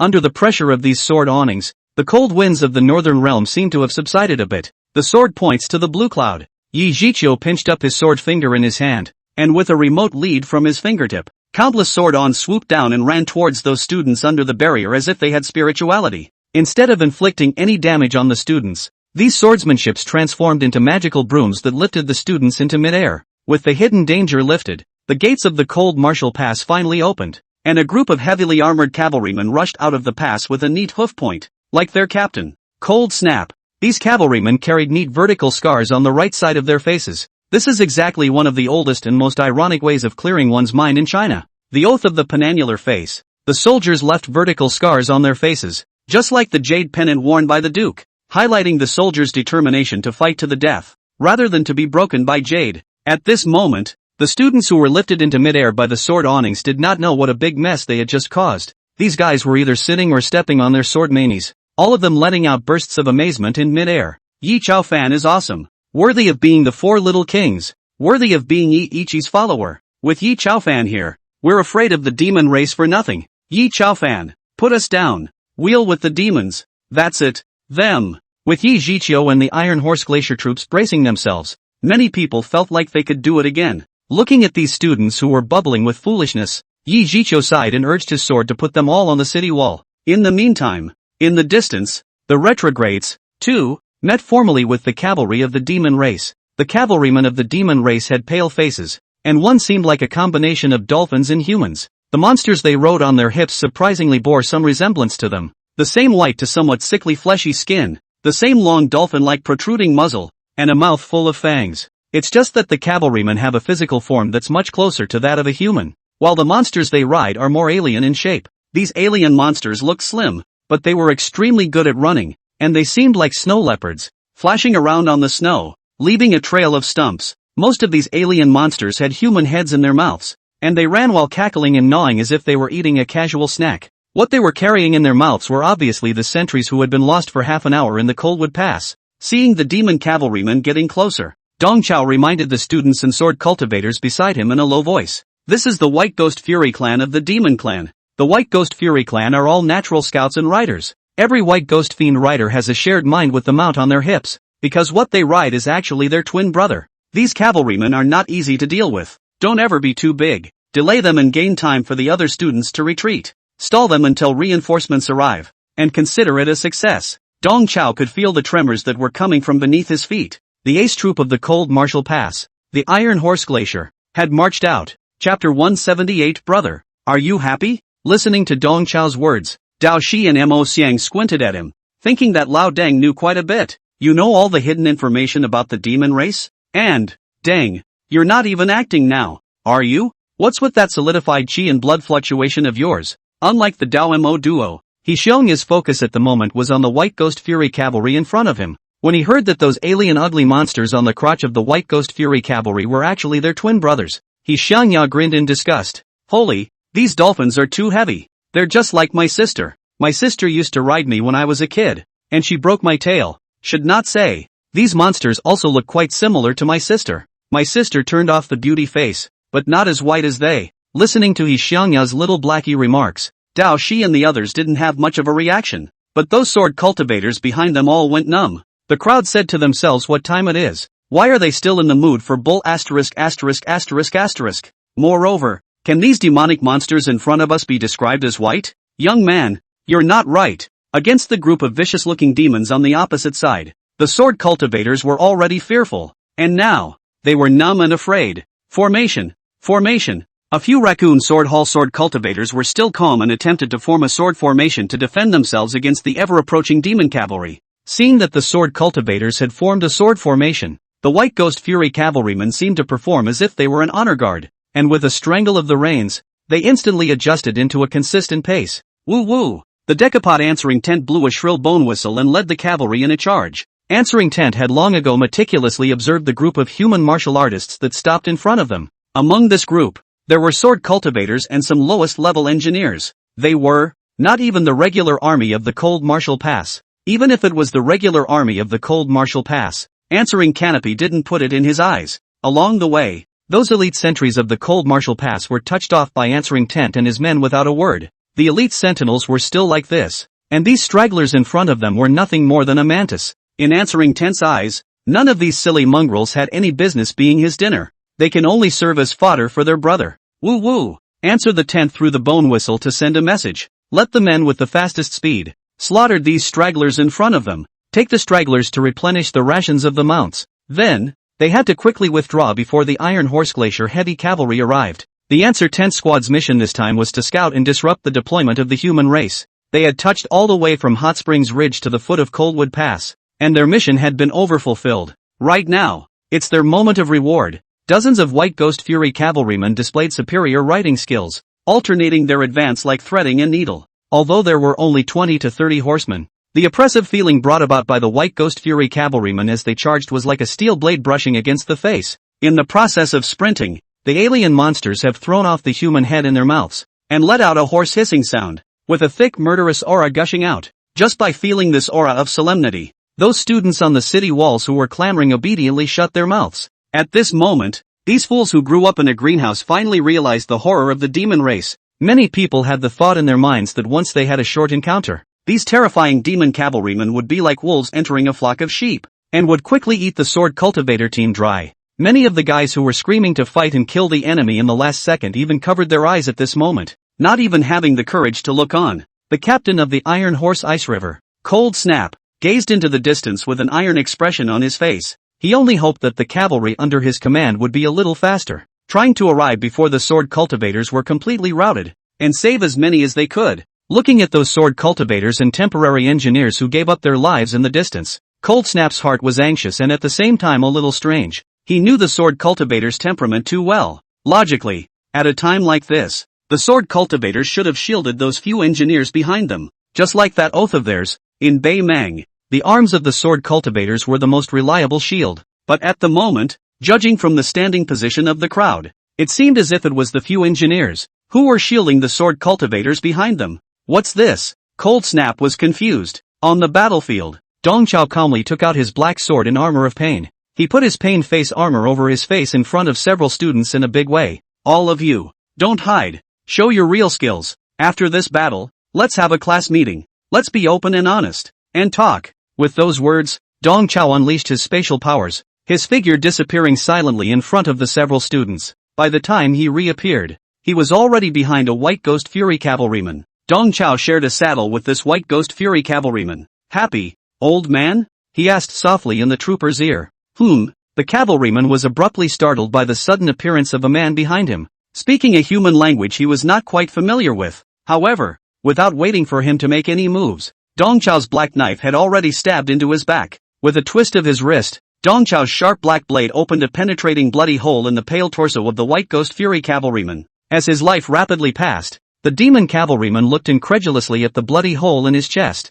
and realized that the human language's happy originally meant this. The body of the rider fell to the ground. The sudden and violent death of his twin brother caused the alien monster, which was a mount, to let out a wail. But in response to this wail was another black slash from Dong Chao. Having fused the qualities of the sword Mein Tong Ming, Dong Chao's blade technique was sharp and swift. With a backhanded slash, he severed one of the alien's claws from the back, and the moment the alien monster lost its balance and fell to the ground, Dong Chao's figure disappeared once again. Suddenly a companion perished. The white ghost fury cavalryman appeared flustered for a moment, and the formation, which was advancing in silky alternation like a threaded needle, appeared to stagnate for a moment. At this moment, Dao Shi showed an extremely high level of combat literacy, although he was still surprised by Lao Deng's words of openness and honesty. When he saw a break in the white ghost fury's formation, he seized the fleeting moment and threw the infantry shield in his hand. Under Dao Shi's huge power, the large steel shield, which was as thick as a burglar door, was like a light cardboard,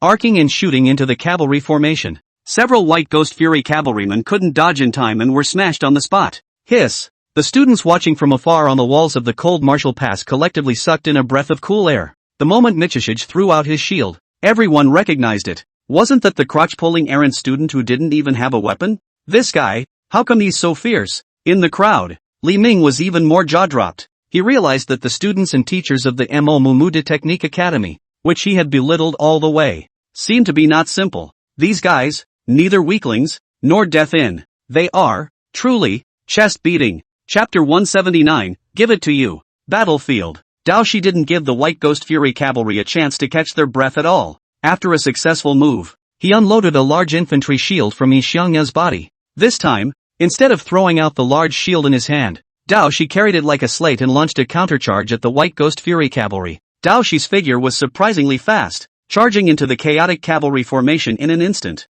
Before a white ghost fiend cavalryman who had been smashed over could get up, Dao Shi had already killed in front of him. Boo! Dao Shi used the large shield as a brick and swung it hard onto the face of this white ghost fury knight. This unlucky man's pale head was like white dough pressed by a rolling pin, instantly becoming flattened. Bring it on you! Michihiro took away the machete from the waist of the unlucky man and kicked over the lifeless paperman. The alien monster underneath Paperman tries to avenge his brother's death, snarling and biting at Michishige's neck.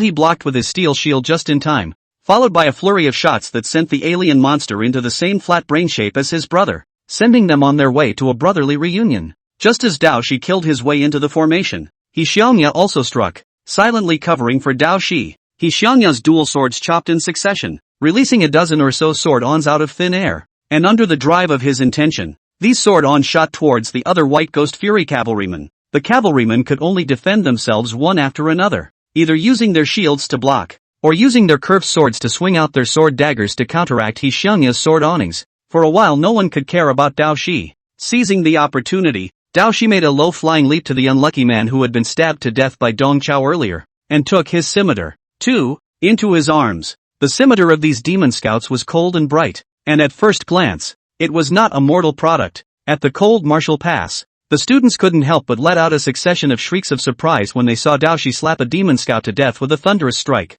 However, when they saw Yi Xiangya unleash his sword awnings through the air, they instantly changed from shrieking to petrified. The students, each with their mouths wide open, stood still for a long time, letting the howling north wind pour into their mouths. Even if these fools had poor eyesight, they could see that what Yi Xiangya was using was the same sword stance as Yi Zhiqiu, the same condensing of sword awnings out of thin air, the same chi defending 10,000 swords. That Yi Xiangya with the twin swords on his waist and the cheap and jangly Yi Xiangya wasn't a hard-dabbing sword cultivator. He was really a high-ranked sword cultivator. The students couldn't help but draw question marks in their heads. What were these guys that they had previously belittled and scoffed at? They're too fierce. Iron Horse Ice River's captain, Cold Snap, narrowed his tiger eyes slightly, staring dead on at the several people fighting with the White Ghost Fury cavalry in the distance. Only, the center of gravity of Cold Snap's attention was that figure that flashed repeatedly on the battlefield. In Cold Snap's cognition, there seemed to be only one martial artist who could use spatial supernatural abilities, the one who had disappeared for a long time.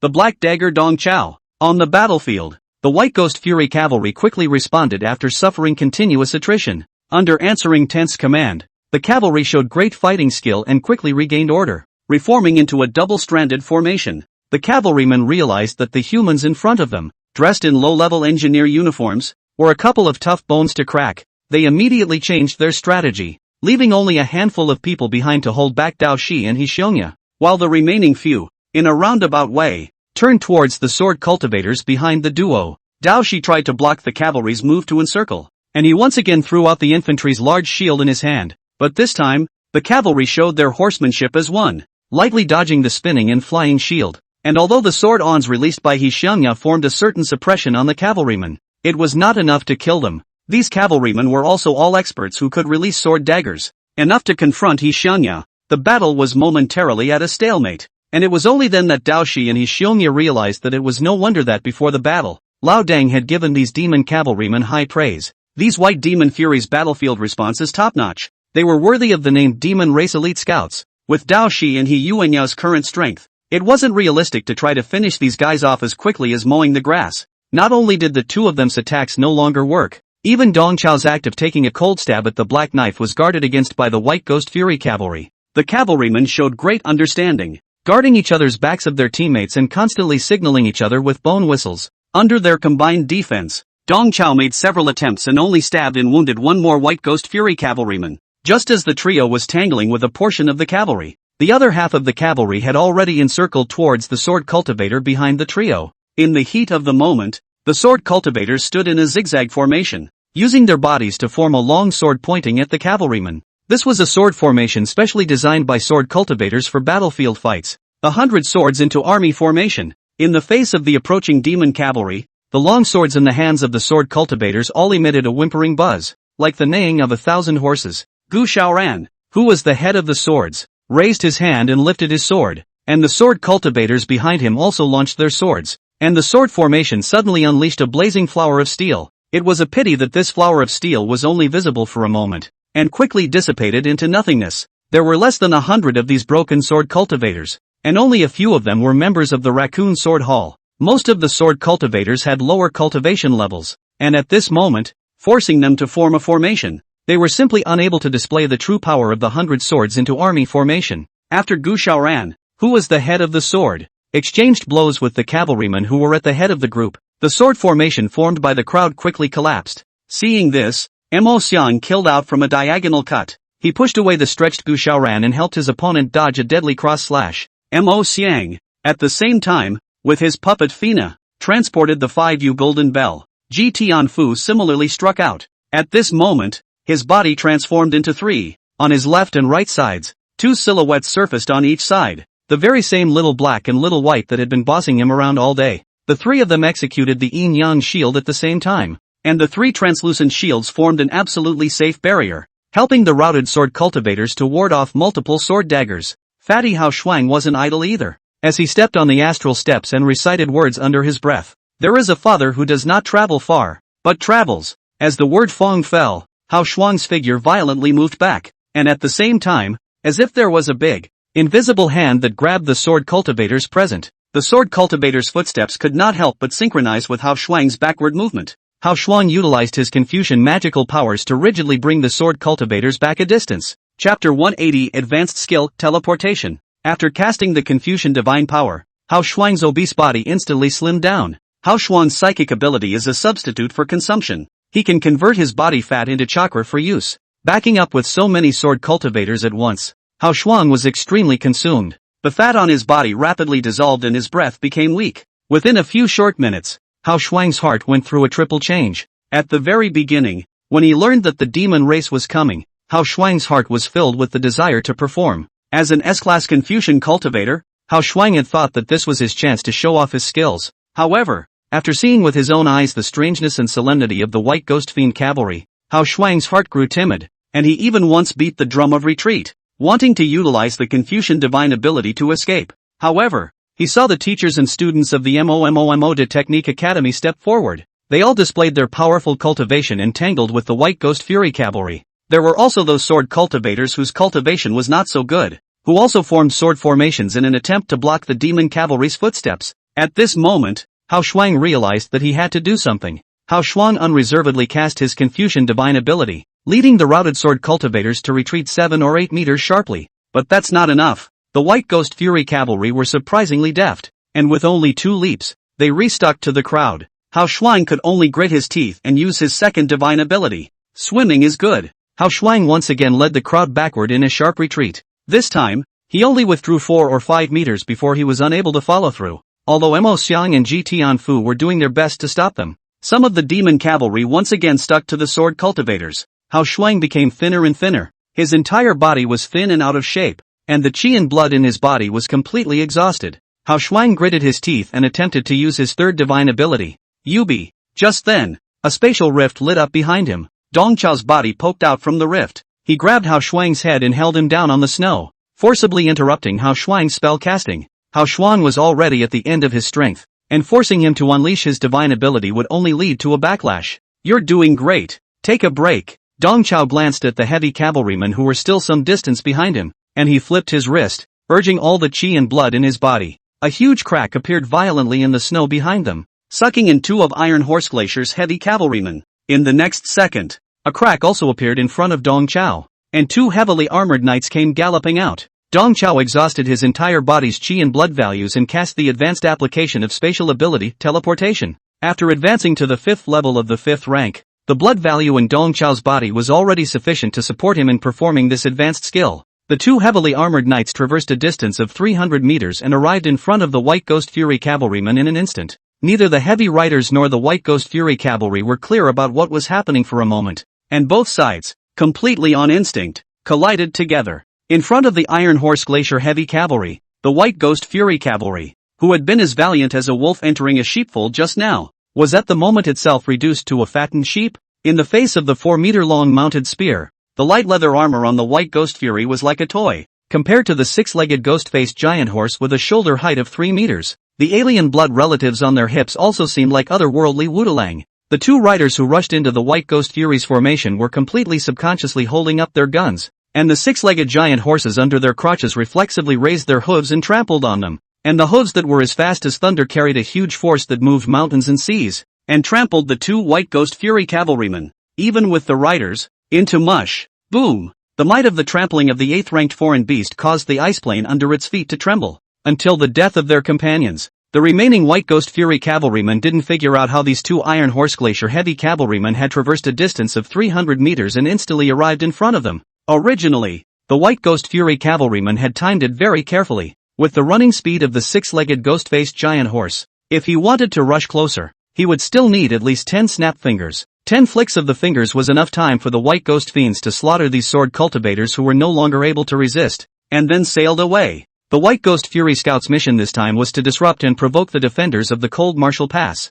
Nothing could disturb the minds of the human race more than killing these sword cultivators and then slipping away in front of the Iron Horse Ice River. The White Ghost fiends, who specialized in dancing on the tip of the blade, did not expect that this time, they would have their feet cut off by the blade. First, a few hardened fighters emerged from that group of lowly engineers, and then the group of sword cultivators showed tenacity to delay them. Right now, 2 more heavily armored knights had inexplicably traversed a distance of 300 meters, and were in direct and short contact with the White Ghost Furies. As the light cavalry of the demon race, the White Ghost Furies were absolute experts in scouting and patrolling, and putting out sentries to disturb the enemy, but to have them collide with the Iron Horse Glacier in a hard collision was tantamount to hitting a stone with an egg. Woo-woo! Although there were only 2 Iron Horse Glacier cavalrymen who rushed into the formation, 10 husbandman answering 10 still sensibly blew his bone whistle and abandoned his killing plan. The White Ghost Fury cavalrymen changed their rear column into a front column and withdrew deeper into the snowy plains. The few cavalrymen who were entangled with Dao Shi and Xiongya also broke off from the battle at the same time and disappeared into the distance.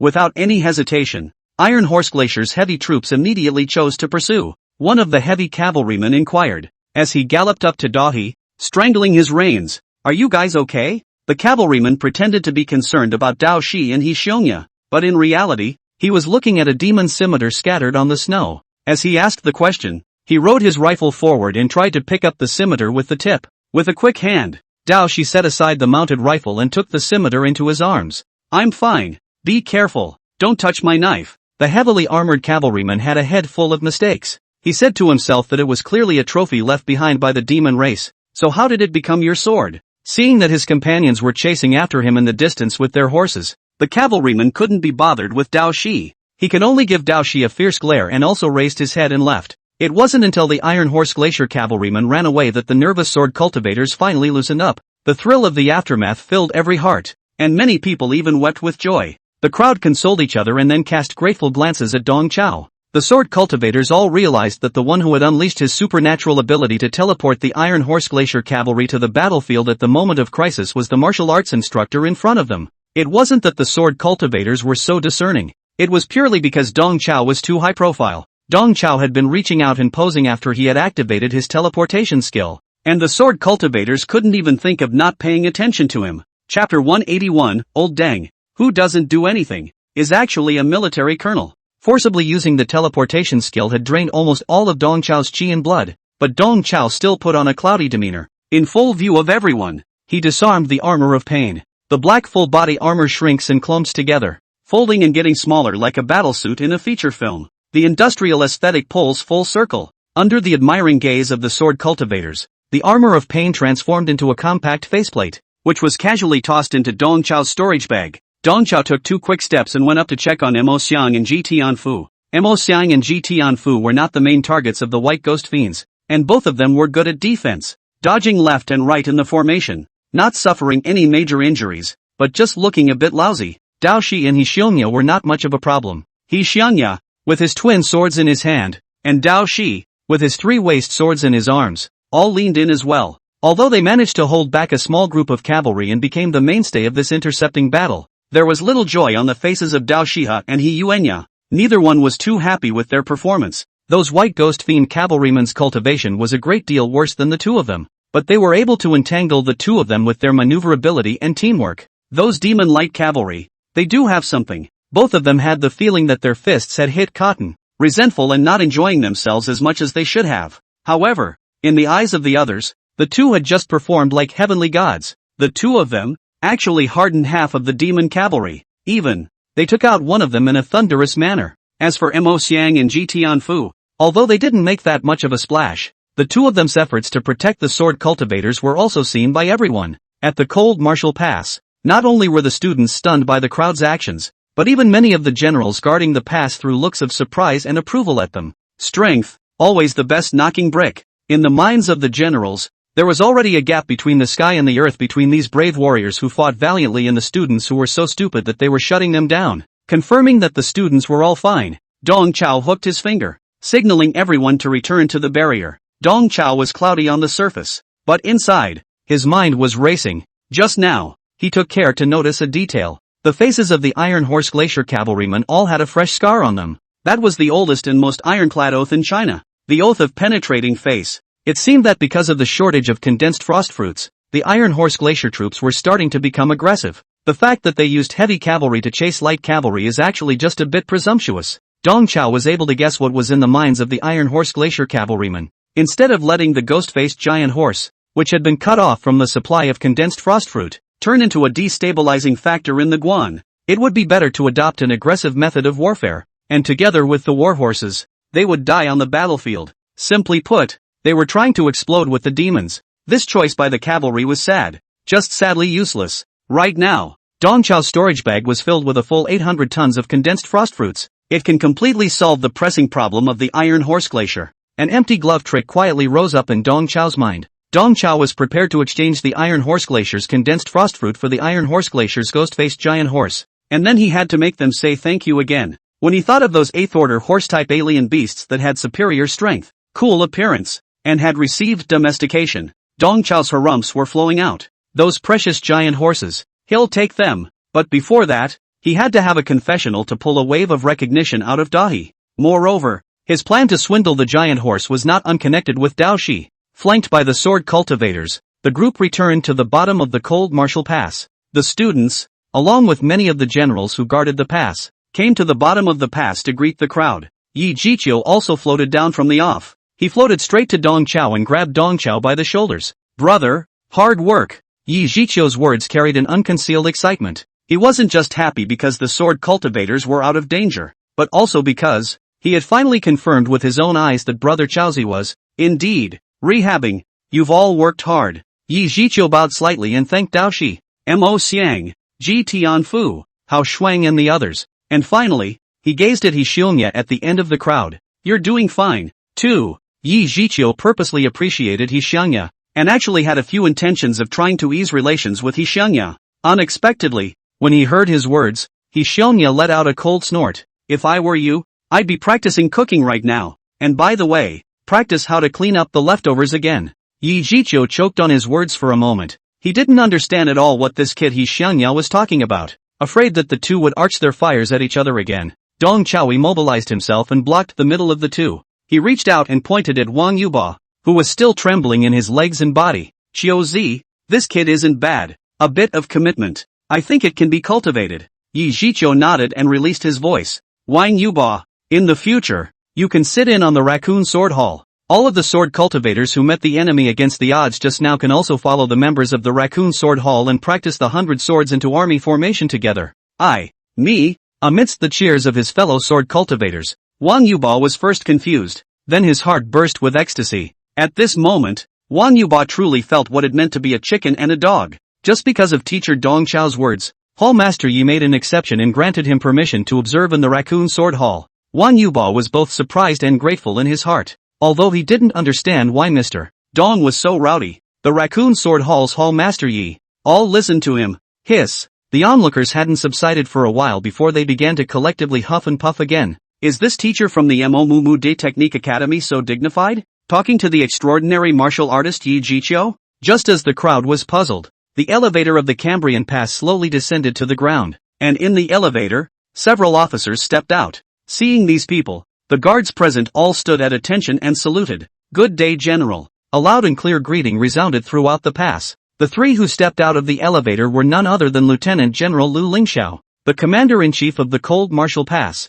Major General Feng Shang, the Chief of Staff, and Brigadier General Cold Snap, the Captain of the Iron Horse Ice River. The three leaders with the highest military positions in the Cold War Pass. The triumvirate jumped off the elevator and all walked straight towards Dong Chao. Dong Chao, who was pulling full circle for people, hurriedly jogged to welcome them and shook hands with the three leaders. Lieutenant General Lu, Major General Feng, Brigadier General Cold, how are you? Commander-in-Chief Lu Lingxiao responded politely. I've heard a lot about you, Colonel Dong. I didn't expect that you'd come to the Cold Martial Pass. Ha! Lu Lingxiao's words were like a thunderbolt that exploded in the ears of Dao Shi and the others. Dao Shi and the others looked at each other for several seconds, and couldn't believe that their martial arts instructor, Lao Deng, who didn't do anything all day, was a colonel in the military. After Lu Lingxiao, Chief of Staff Feng Sheng also shook Dong Chao's hand and exchanged pleasantries with him for a while. Commodore Cold Snap didn't say anything, but he did shake hands with Dong Chao in greeting. The three giants of the Cold Martial Pass all showed great respect and friendliness towards Dong Chao.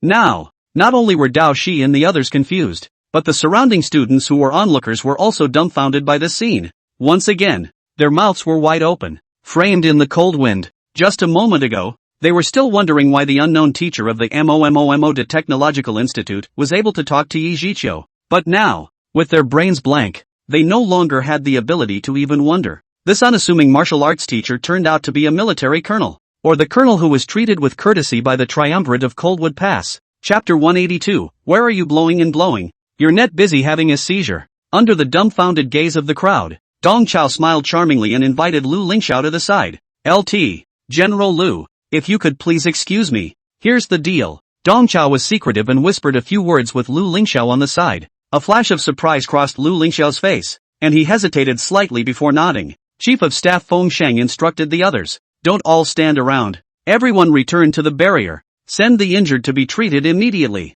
The students on the sidelines remained dumbfounded, and it was only after the officers and soldiers drove them away that they returned to the pass through a side door. Dong Chao folded back and led several students to step into the elevator reserved for officers. Let's have a class meeting later and summarize. Dong Chao smiled as he looked at the few students, as if a blind bear was looking at a ripe bract field. In the face of Dong Chao's kind gaze, Dao Shi and the others all felt a sense of shivering nervousness. 10 minutes later, the engineer's quarters, Hao Shuang, Li Ming, and the others, were all driven to the corridor. Dong Chao and a few students, sitting around the table, had a class meeting. Dong Chao put on airs and resumed the diabolical teacher's posture. Dear students, we have only one main theme for this class meeting, and that is honesty. Honesty, or honesty. For the sake of class cohesion and collective trust, let's all stop hiding and give each other the truth. Dong Chao looked toward the well-behaved Ji Tianfu. Runchan, you go first. Ji Tianfu was the most honest and obedient, so Dong Chao asked him to start first and open up the situation.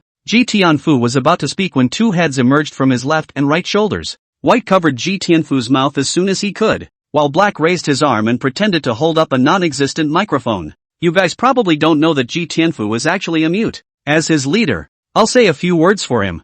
Blackie pointed to himself and then to White. To formally introduce myself, I am Blackie and he is White. The two of us are the leaders of Ji Tianfu. As he spoke, he pointed at Ji Tianfu again. He's Fu Zi, a human-sized cow horse. The three of us, we are a trinity. White took over. It was Mr. Dong Qiu who helped us sort out our respective relationships so that we could live in harmony. Actually, we don't have any secrets. We're just sixth-order cultivation, SS grade talent, rule-based psychics. Our super-normal ability is the three living things. To put it bluntly, it's the ability to weaken or even dissipate other people's psychic abilities. During this period of time, Ji Tianfu was doing odd jobs at school every day, while Little Black and Little White were fully enjoying the privilege of cultivation, and their cultivation had already reached the 6th rank. Dao Shi, He Xiongya and Mo Xiang have known for a long time that this guy Ji Tianfu is not ordinary and is the treasure of the heart of the Three Qing University. However, at this moment, after learning about Ji Tianfu's rule-based supernatural ability,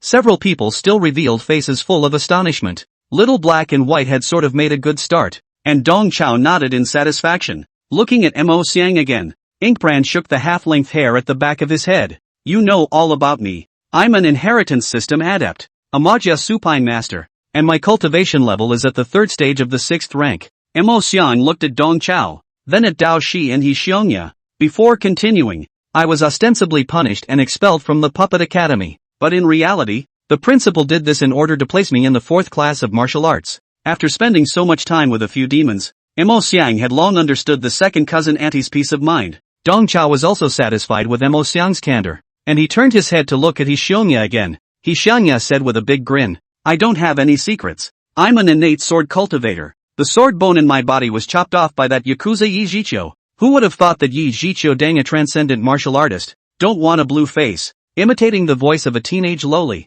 online dating to seduce me. What a ditch thing. Red Stone have to rank behind the dog. Dong Chao interrupted him with a cold face. You've got something to say. Don't curse the idle streets just yet. He Xiongxiong spoke back to the topic unhappily. I didn't realize that I was born with a natural talent and another sword bone grew inside me. If I fully recover, I should be an SSS ranked talent with a cultivation level of 6th stage and 7th stage, although he had long realized that Brother Jizi was not an ordinary canon. However, when He Xiongya himself said SSS grade talent, Mo Xiang and Ji Tianfu still revealed a shocked expression. Ho Yuanya loved this feeling of being noticed, and he looked over at Dao Shi with glee. Kiko, it's your turn. From the very beginning of the class meeting, Dao He had been acting unnaturally, and now he was swallowing even more. I actually don't have much to say. I come from a small martial arts family in Jiangyi. The elders of the family made a mistake, and our branch was removed from the family. Dao He wanted to be as open and honest as his classmates, but he had a lot at stake,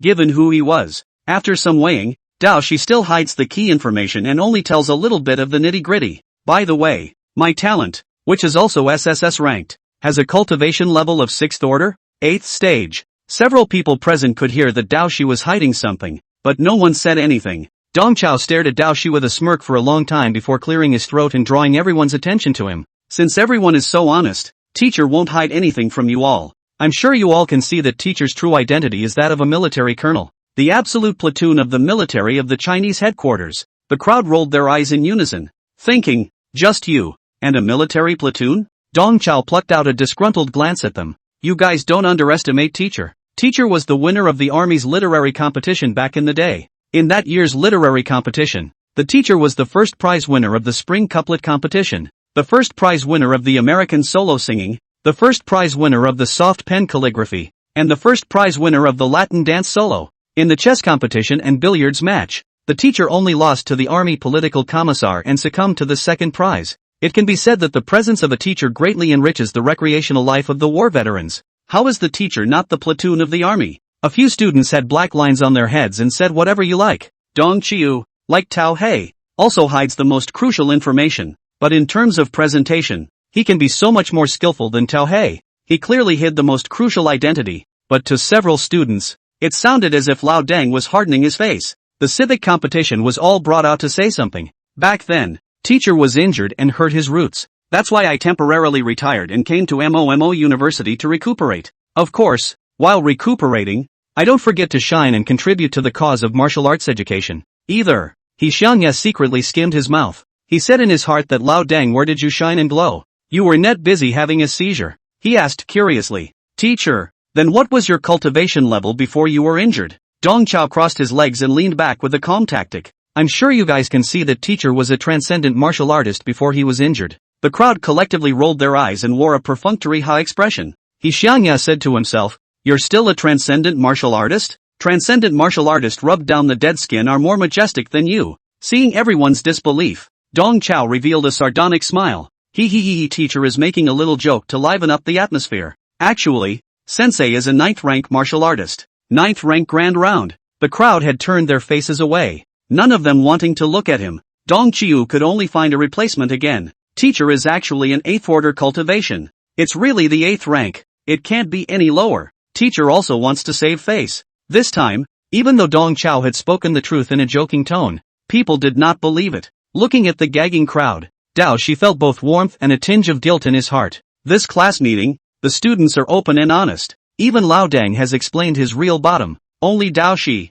still covered up. Dao Shi also had a hard time. After all, his own identity involved too many things. Not telling your classmates is as much for your own good as it is for theirs. Seeing that the padding was almost done, Dong Chao cleared his throat and reattracted back the crowd's attention. There was actually another very important reason why the teacher retired back then. Hearing that Lao Deng still had secrets to expose, the crowd all perked up their ears. In a low and sad tone, Dong Chiu began to weave a big web of lies. 10 years ago, I was a close friend and brother to Xianyuan Prime Xianyuan Chang, who triggered the Yiwei cataclysm. After their accident, I was implicated in no small way. It was as if an atomic bomb had been detonated in the dormitory, and several of the students all had their jaws dropped. Dao Shi, who was beside Dong Chao, was even more directly petrified. P.S. I wish you all a happy and prosperous new year, and thank you all for your gifts and support all along. Chapter 183. Even if you're a who doesn't tell the truth, you're still the best in the world. After a long time, He Xiangya Mo Xiang and the others came back to their senses. They exchanged glances and said that Lao Deng was really honest this time. Even such a secret, he told them. For his part, Dao Shi was shocked and deeply suspicious. Dao Shi really couldn't believe that Lao Deng could be related to his father and uncle, and still be involved? Is the world so small? Dong Chao certainly didn't expect to swindle Dao Shi with a few words. He's still holding back. His real killer is the pirated dragon power that is shared from Dao Shi. Once dragon might was made, wouldn't it trick Dao Shi into becoming a gyroscope, spinning in place on the spot? The two elder Regulus brothers have taught me a lot. But, Dong Chao put on a complicated look of wanting to speak, stopping to speak, and then wanting to speak again. After some mumbling, he finally sighed. Hey, there are some things that are not for you to know. Let's call today's class meeting to a close. The more Dong Chao acted like he had something difficult to say, the more Dao Shi's curiosity was aroused. Did Lao Deng's behavior seem to reveal that there was something else going on with his father and uncle? Dong Chao intentionally tugged at Dao Shi's heart, and just as Dao Shi was filled with curiosity, he fiercely put away the tangled face and began the closing remarks of the class meeting.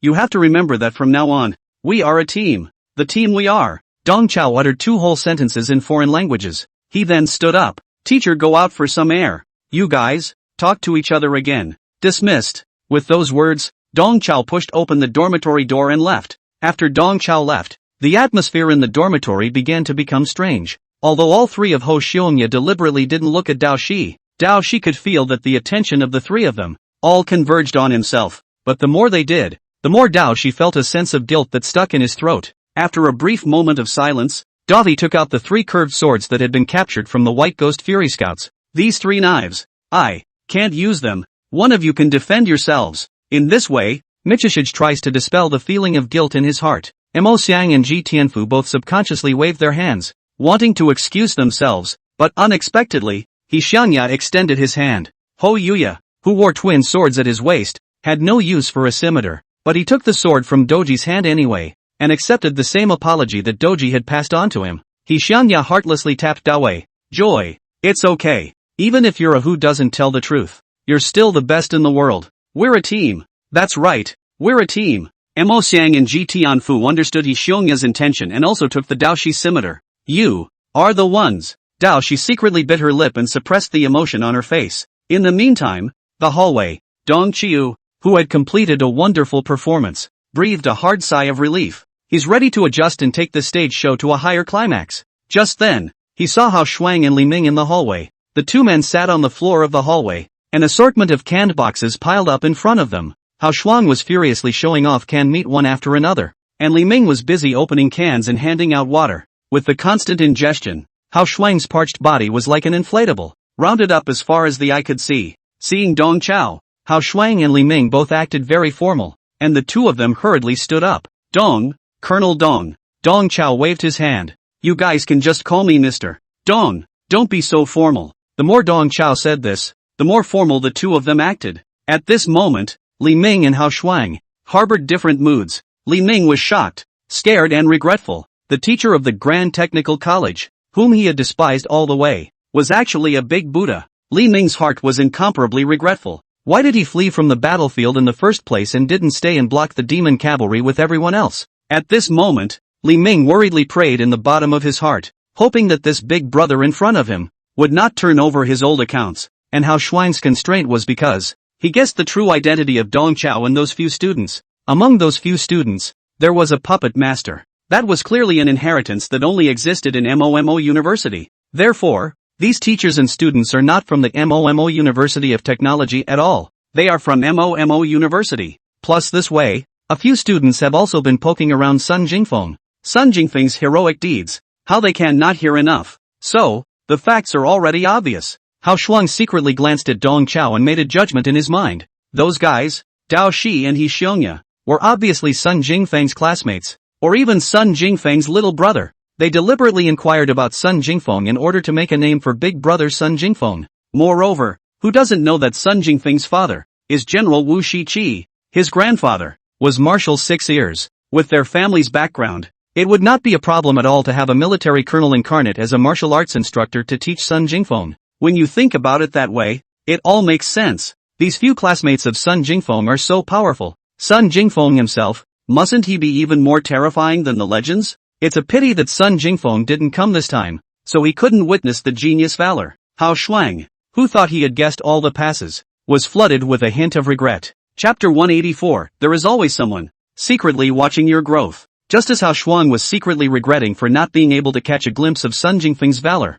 Dong Chao looked at Hao Shuang without moving, his heart flooded with bad water. Right now, his 4 classes of martial arts had sword cultivators, Taoist cultivators, and Mahist puppet masters. It was also time for Confucianism to make a contribution to him. This little Confucian fatso in front of him knew quite a lot and his mouth was quite loose, so he could definitely extract a lot of information by putting it on him. Dong Chao glanced at this fat man twice more, already having a calculation in his mind. Just then, the door to the dormitory opened, and Dao Shi and He Xiongya, among others, filed out of the dormitory. A few people were about to go to the cafeteria to fix something to eat when Dong Chao reached out and called out to Dao Shi. Joy, come with me for a moment. Oh, He Zi hesitated for a moment, but still followed Dong Chao's footsteps. Dong Qiu led Dao Shi to turn left and right in the pass. Dong Chao again looked at the signboards in the corridor and quietly sent messages to ask, and after tossing and turning for quite a while, he finally brought Dao Shi to a barn without any signboards. Earlier, Dong Chao had whispered to Lieutenant General Liu about the existence of this barn. Come in. Dong Chao pushed open the door to the barn. The barn, which was only a few square feet, was empty, except for the walls, where 2 portraits of people hung. Dao Shi's entire body froze when he saw the nameplate below the portrait. Ah, the nameplates of these 2 portraits were labeled with the names of Xian Yuan Prime and Xian Yuan Chang. Dong Qiu hadn't actually seen the Xian Yuan twins before. 10 years ago, when the Yui catastrophe occurred, he hadn't even come into his own yet, but in front of Dao Shi, Dong Chao put on a look of deep emotion and sadness of old friends reunited, rubbing Xian Yuan Prime's portrait. Hiko, it's been a long time since you've seen portraits of your father and uncle. Ah, Dahi let out another gasp. Dong Chao controlled his micro-expression and posed with the vicissitudes of a sorely lost friend. You know, the day school started. I recognized you from the crowd at once. Xian Yuan Daoshi, your temperament is just too similar to your father's. Lifting your hands and throwing your feet are the same. Under Dong Chao's chain of enticements, it was as if Dao Shi, who had always been calm and steady-minded, had turned on the vibration mode and was shaking uncontrollably. Old Den really does have a friendship with his own father. It turns out that Olden recognized himself the day school started. Dao Shi suddenly realized. No wonder on the day of the opening of the school, Lao Dang would suddenly find himself. So it was like this. Dao Shi, who was originally going to be skeptical, couldn't help but believe in 9 points at this moment. However, Dong Chao's killer app is still to come. Dong Chao sighed heavily on. Joy. I know you still have your doubts, but it doesn't matter. Your old man had it all set up back then. With those words, Dong Chao violently released his dragon might. A pure aura of pressure gushed out from Dong Chao's body, and at the same time, behind him, a black dragon silhouette with teeth and claws appeared.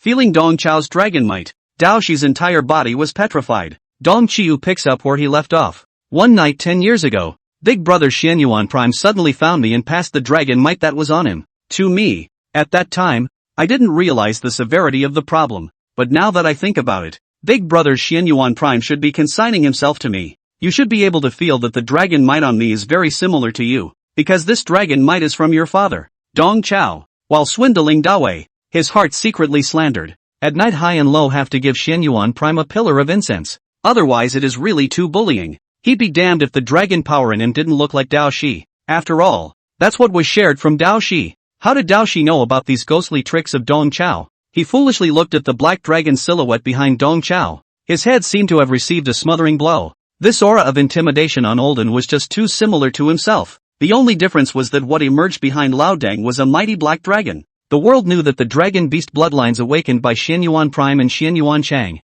One was a poison dragon and the other was a thunder dragon. Both were pure five-clawed dragon beasts. At the moment, the circumspect-looking black dragon behind Old Den was naturally the poison dragon. Thinking of this, there was only one question left in Dao Shi's mind. But, isn't dragon might a natural skill unique to the Xianyuan family? How did my dad pass it on to you? Dong Qiu looked for a filler in an airy manner. Doesn't this make it all the more clear that your dad is incredibly strong and can do things that are outside of other people's perceptions? Michishige thought that was a fair point. Dong Chao turned back and wiped the non-existent tears from the corners of his eyes. Over the years, although I have been implicated by the Yi-Wei cataclysm, I have never forgotten Big Brother Xuanyuan's kindness. For me to be able to watch over you as a teacher and watch you thrive, I can also be considered worthy of Brother Xuanyuan's wishes. Teachers. The anti-fraud mechanism at the bottom of Dao Shi's heart was completely melted, and there was no longer the slightest bit of suspicion about Dong Chao Laodang's words. With a touching atmosphere, Dahi asked the question that had been buried in his heart. Teacher, my father, is he really a traitor to the human race? Back then, the Ebenezer Havoc, could it be? What secret is there? Dong Chao patted Dao Shi's shoulder. With military orders, that's a question I can't answer for you. But you see, the Coldwood Pass still, to this day, holds the portraits of your father and your uncle. I, and a group of people like me, are also guarding you in secret. You don't really think that with you and your mother, you can evade the capture of the Xianyuan family so far,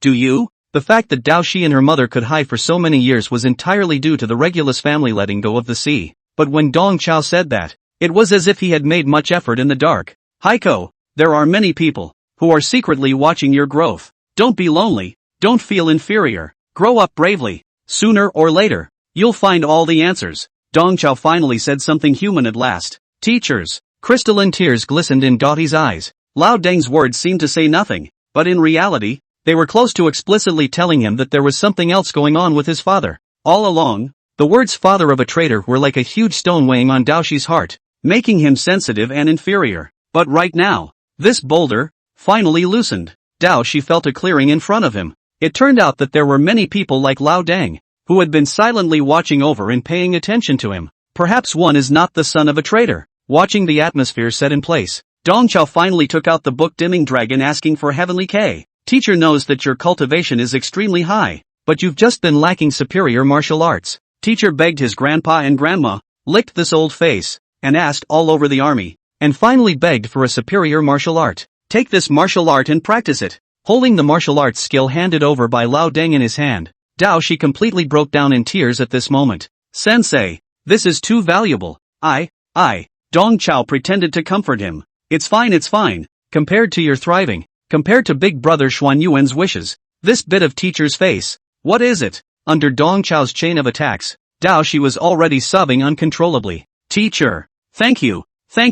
Michihiro's approval rating plus 35. Being tricked into warping into a mouthful of doohickeys eventually exploded into a sea of recognition for Dong Chao. Chapter 185. Even if he is a colonel of the Chinese headquarters, his face shouldn't be so big, right? With these 35 points of recognition, Dong Chao's cultivation level rose once again, all the way to the 9th level of the 5th rank. On Dao Shi and He Xiong, Dong Chao has sort of gripped a lot of money. Dao Shi didn't notice the flash of cunning and satisfaction on Lao Deng's face. He was still moving himself. Just over a month ago, when Dao Shi joined the 4th class of martial arts, he still regarded Dong Chao as a pure asshole. But now, in Daohi's mind, instead of being a jerk, Lao Deng was the invisible guardian he had always been. Lao Deng's sentence, "There is always someone who is secretly concerned about your growth," is to open a window to Dao Shi's sensitive and withdrawn heart, so that a ray of sunshine shines straight down. Go, don't stay too long. You can always come and pay your respects to your father later when you have time. Just be careful not to get caught. The ploy succeeded and Dong Qiu took Dao Shi away from the barn.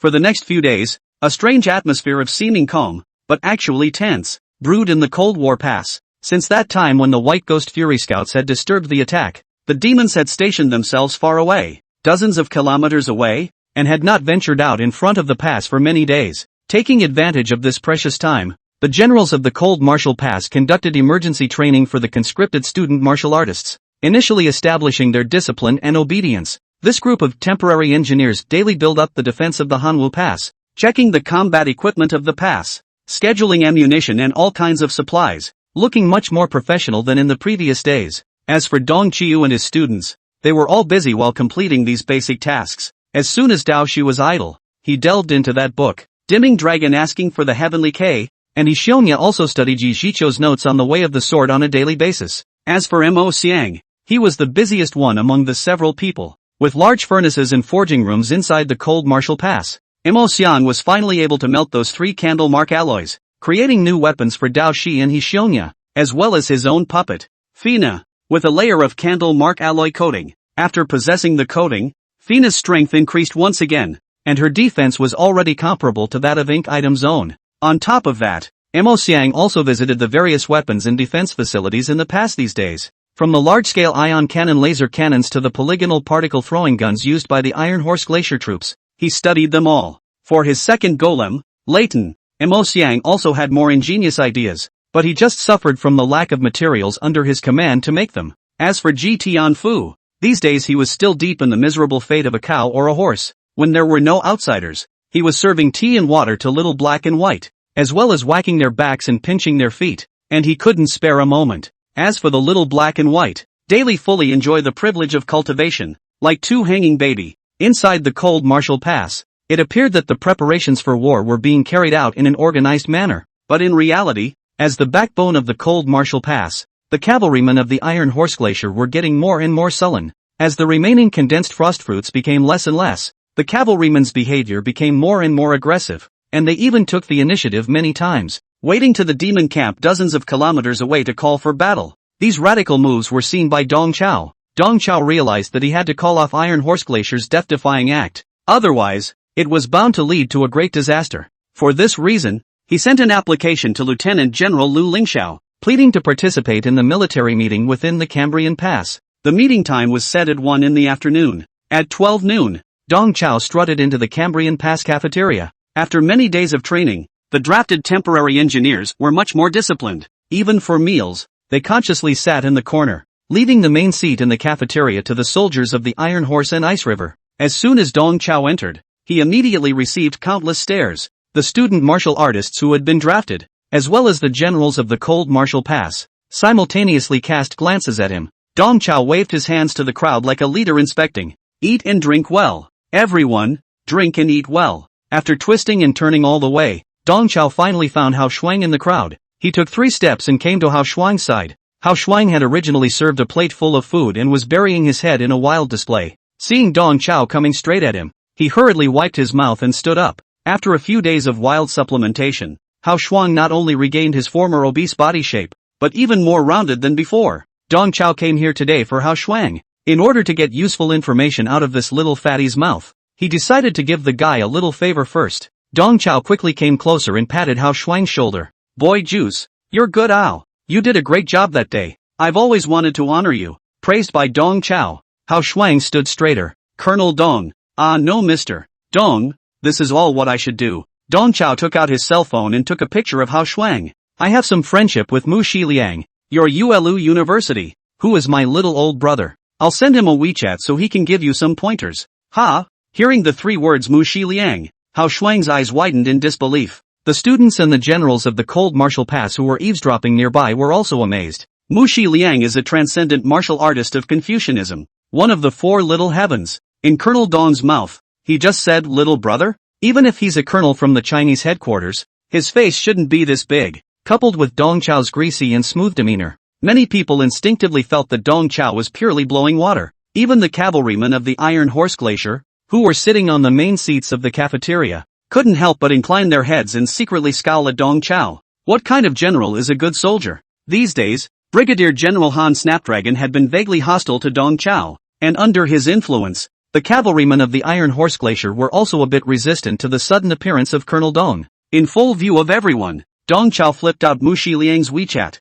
and he deliberately pulled his voice and sent a voice. Liangzi, this guy named Hao Shuang from your school is good. He's a senior. If you have time, give him a few pointers. Count brother owes you a favor. I'll buy you a drink some other day. It didn't take long for the voice to be sent out, and he immediately received a reply from Mu Xiliang. Well Lu brother, let's do it this way. I'll let him be my teaching assistant. Let him do the middle school. Mu Xiliang's words seemed to release a spell of silence in the cafeteria, and the entire room was instantly silent. Dong Chao calmly retrieved his cell phone and raised his hand to Hao Shuang. Go back and report to Liang. Tell Liang I owe him a drink. Until this moment, Hao Shuang was still staring with his mouth open, his face at a loss for words. Everyone else had their mouths open and could only make primitive eye contact. This military colonel has really unusual energy. Not only did he speak to Yi Jiqiu, but he also had a friendship with Mu Xiliang, a transcendent martial artist from Confucianism. With a single phone call, this guy had arranged for a senior student to become the assistant teacher of transcendent martial artist Mu Xiliang.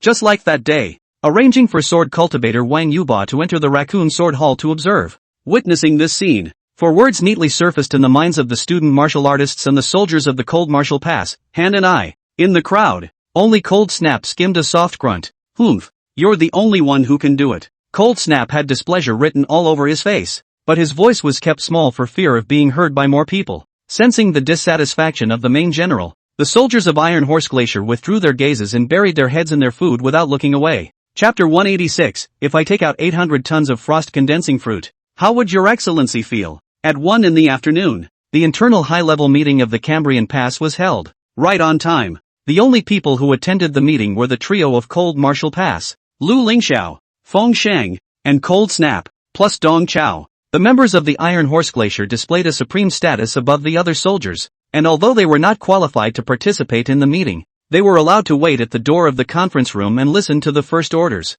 At the beginning of the meeting, Dong Chao went straight to the point. A few of you, as far as I know, these days, the cavalrymen of the Iron Horse Glacier have been acting very aggressively, and have even gone to the demon race's camp several times to call for battle. I'm afraid this is not in line with the principle that heavy cavalry should not go out lightly in a defensive battle. Hearing this, Lu Lingxiao and Feng Shang's faces were both a bit ugly, but Cold Snap let out a cold snort. Cold Snap pondered in his mind that in defensive warfare, the main function of heavy cavalry was key support and localized counterattack. This was a basic principle that any rookie staff officer should grasp. Iron Horse Glacier failed to follow this basic principle, so there must be some reason for that. Dong Chao, an amateur who had never ridden a horse a few times, even instructed the insiders. That animosity that Cold Snap had towards Dong Chao came from his good sense of reasoning. There had always been a saying circulating in the military that Dong Chao and his Special Operations Unit of the Great Wall of Flesh and Blood were the most elite team in the Chinese headquarters. However, Cold Snap is skeptical about this claim. After all, his Iron Horse Glacier heavy-duty unit was also highly successful in battle. With the help of the 6-legged ghost-faced giant horse, the Iron Horse Glacier's ability to fight alone was even stronger. The Great Wall of Flesh and Blood unit is having some hell of a time dealing with some special issues. However, in terms of a head-on fight, how could the Great Wall of Flesh and Blood be a match for their Iron Horse and Ice River? What's more, Dong Chao, the captain of the Great Wall of Flesh and Blood, had inexplicably disappeared for 5 years, and now that he had suddenly appeared, he was also still a colonel. And Cold Snap himself, even though he repeatedly violated military orders, he still rose to the rank of brigadier general. At the bottom of his heart, Cold Snap had always wanted to compete with the Flesh and Blood Great Wall Special Operations team. If it was any other time, for Dong Chao's arrival, Cold Snap would have welcomed it. He would even take the initiative to propose that he find an opportunity for the two teams to compete against each other. But right now, the Iron Horse Glacier had met its doom. Dong Chao arrived at this time, just in time to see the embarrassed and helpless side of Iron Horse Glacier. This made Cold Snap, who had always regarded the Great Wall of Flesh and Blood as a competitor, feel very awkward. What's more, Cold Snap was powerless to do anything about the overthrow of Iron Horse Glacier. This sense of powerlessness also made him furtive and irritable. Commander-in-Chief Lu Lingxiao knew that although Dong Chao was only a colonel, he was a popular person beside Marshal Six Ears, and even Marshal Xian Yuan was extremely appreciative of him. Seeing that Cold Snap was so rude to Dong Chao, Lu Lingxiao had to explain to Dong Chao in a pleasant manner. Colonel Dong, you probably don't know that our cold Marshall Pass has suffered a great disaster. The Iron Horse Glacier Force, which has been painstakingly formed for decades, may be destroyed. Lu Lingxiao didn't hide anything from Dong Chao. The most important thing about forming the Iron Horse Glacier Force is to tame the six-legged ghost-faced giant horse. And the key to taming the six-legged ghost-faced giant horse is the condensed frost fruit. Over the years, the horse herd has developed too quickly, and the supply of condensed frost fruit has always been in a tight jam. This year, under the influence of the cold front, the condensed frost fruit was already ripe late. Plus the demon race came too quickly, making it too late for us to seize the harvest. Nowadays, within the cold Marshall Pass, the storage capacity of the condensed frost fruit is only left with more than 30 tons. Once we lose the condensed frost fruit, the ghost-faced giant horses will become out of control. In previous years, we only needed to defend tightly and wait for the demon race to run out of supplies. Then we would automatically retreat. But this year, we've become the side that can't afford to run out. Dong Chao took over Lu Lingxiao's words. So, you have the Iron Horse Glacier's cavalry taking the initiative to maximize the number of kills on the demon race before the warhorses are reduced to a liability, or even a life for a life? But the demon race is not a little cutie. They've avoided fighting for so many days. They've obviously sensed something. Lu Lingxiao let out a sigh. As a veteran of the military for decades, what Dong Chao could see, how could Lu Lingxiao not see? But the problem was that time was not on their side. Other than just calling out to lure the demons into a hard fight, Iron Horse Glacier didn't have any other way. Thinking of the current difficult situation, Feng Shang, who was on the sidelines, had a feeling. There's a proverb in the West that says if you lose a horse's paw, you lose an entire country. I didn't realize that this proverb, in our Cambrian Pass, was also fulfilled. Just because the cold front had affected the harvest of the condensed frost fruit, it directly led to the destruction of the Iron Horse Glacier troops. This year, although we have the confidence to hold off the demon race's attack, it's bound to be a crushing victory. Seeing that Lu Lingfeng and Feng Shang were both so low, Cold Snap was a bit displeased. He pretended to be high and said, "Cavalry should be sacrificed on the charge. Isn't the demon clan avoiding a battle? I've decided that all members of Iron Horse Glacier will draw death lots and go to the demon clan to rob their camp. We'll make the demon clan have to fight." Cold Snap's entire body exuded a sense of determination and sadness. He did this in order to sacrifice the vast majority of the adult warhorses, thus reducing the consumption of the condensed frost fruit and saving it to feed the underage ponies in the stables. In this way, the Iron Horse Glacier Force can leave a few points of fire behind, and there is the possibility of a comeback in the future. It was only in Dong Chao's eyes that this suicidal charge by Cold Snap was stupid. The demon race had shied away from fighting. Would they not guess that Iron Horse Glacier's next move would be to forcibly rob the camp? Cold Snap just rushed over with his men in such a watery manner. Wasn't it purely sending battle results to the demon clan? After the three giants of the cold Marshall Pass had all finished pouring their hearts out, Dong Chao cleared his throat and began to control the scene. In fact, we do not need to be so pessimistic. As long as the idea is not slippery, the solution is always more than the difficulty. As long as we work together, we can definitely get through the difficulties ahead. Hearing this, Cold Snap let out another cold snort. He said in his heart that the legendary Black Dagger Dong Chao was not so good. He will only say this kind of nutrient-less talk. Looking at the disdainful Cold Snap, Dong Chao said indifferently, "Commodore Cold Snap seems to be a bit resistant to me? Then if I can solve the problem of supplying the Nimbus fruit, will your excellency be able to change your mind about me somewhat?" With those words, Dong Chao pulled out his storage pouch and poured it downwards, and the green medium purple condensed frost fruits instantly spread all over the floor of the conference room. Looking at the condensed frost fruits all over the ground, Cold Snap jumped up as if his tail had been stepped on. Although Lu Lingxiao and Feng Shang didn't say anything,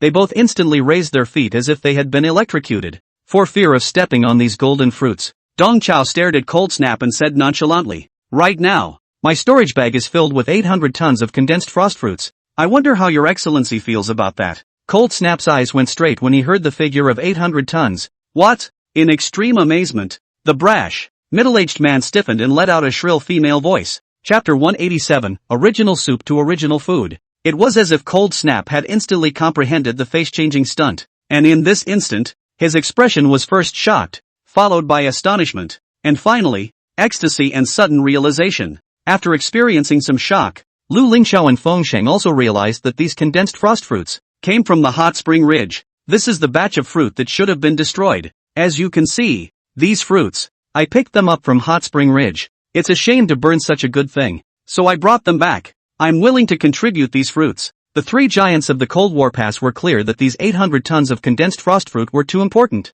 It was enough to save the Iron Horse Glacier troops. All three of them felt that the boulder weighing on their hearts was instantly pushed away, and their entire being was openly relaxed. The corners of Lu Lingxiao's and Feng Sheng's mouths cracked to the roots of their ears, and Cold Snap was even more forced to open his business. And the guy's axe chiseled, knife carved, hardened face hardened and squeezed out a touch of flattery. Hey, hey, Cold Snap changed from his previous confrontation and hostility, and bashfully laughed twice softly at Dong Chao. Instead, Dong Chao became unmoved by Cold Snap's show of affection. The fruit can be contributed to you, but well, I have a little condition. Dong Qiu continued his usual feckless behavior, coming up with the original soup to make the original food. He used the condensed frost fruit, which originally belonged to the Cold Martial Pass, to negotiate a deal with the Cold Martial Pass. None of the three giants of the Cambrian Pass had expected Dong Chao to play such a trick. After a moment of dismay, the three finally nodded. Colonel Dong, whatever conditions you have, just mention them.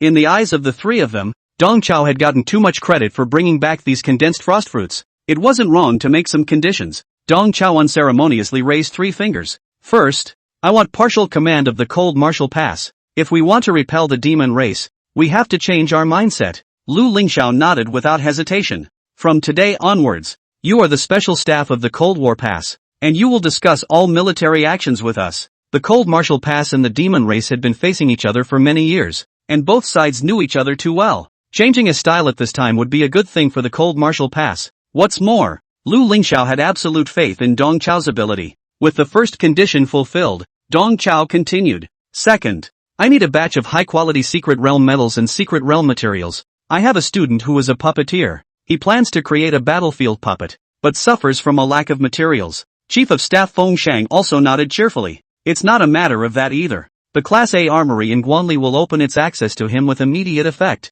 Whatever he needs, he can just go and get it. All the equipment in the forge room is also at his disposal. Dong Chao nodded his head and thanked Feng Shang, then looked at Cold Snap with a smile. Third, I want 46-legged ghost-faced giant horses. A flash of difficulty appeared on Cold Snap's face. Dong Chao had realized that the old boy would be reluctant to part with it, and he continued. I'm not doing this for myself. These 40 warhorses, I'm preparing them for Xian Yuan Prime's only son. That boy has had a rough road, so I have to save some of his family's belongings for a rainy day. What? The look of astonishment on Cold Snap's face was even greater than when he heard about the 800 tons of condensed frost fruit. Dong Qiu began his performance. As you may know, I and Regulus twins have been old friends for many years. Cold Snap was confused and said, I don't know. I've never heard of it. There are many things that I cannot tell you in detail. I can only tell you that I have a student whose full name is Xian Yuan Daoshi. A few days ago, I asked Lieutenant General Liu about the room where the portrait of Xian Yuan Shuangbi was stored, just to bring him to pay homage to his father. The three people from Cold Martial Pass looked at me and I looked at you, all of them in shock and silence. Taking in the looks of the several people, Dong Chao played with his desire to escape. This is a matter of great importance, and if you don't believe me, consider me to have said nothing. The matter of the 40 warhorses, let's leave it at that. Only today's matter. Do not spread it out. After a slight pause, Dong Chao quietly spilled the hook. It's just that child, Dao Shi, is indeed the orphan of Xian Yuan Prime. His dragon might is almost the same as his father's. If you all are fortunate enough to see that child perform dragon might, you will all understand. While Lu Lingxiao and Feng Shang were still in hesitation, Cold Snap was somewhat on top of things. When Dong Chao was able to talk about Long Wei, he was already 8 points convinced. If it's really Xian Yuan Prime's orphan, I'll give him 60 warhorses. If you really want to talk about it, the Iron Horse Glacier Troop was able to grow and develop, and Xianyuan Shuangbi took the credit for it. Not to mention the 60 horses. It's only right that the entire Iron Horse Glacier be used by Xianyuan Prime's descendant. Hearing Cold Snap's up-tempo remarks, Dong Chao hurriedly stretched out his hand and shook it tightly with him. Then I'll thank you in advance for Michi. Cold Snap waved a big hand.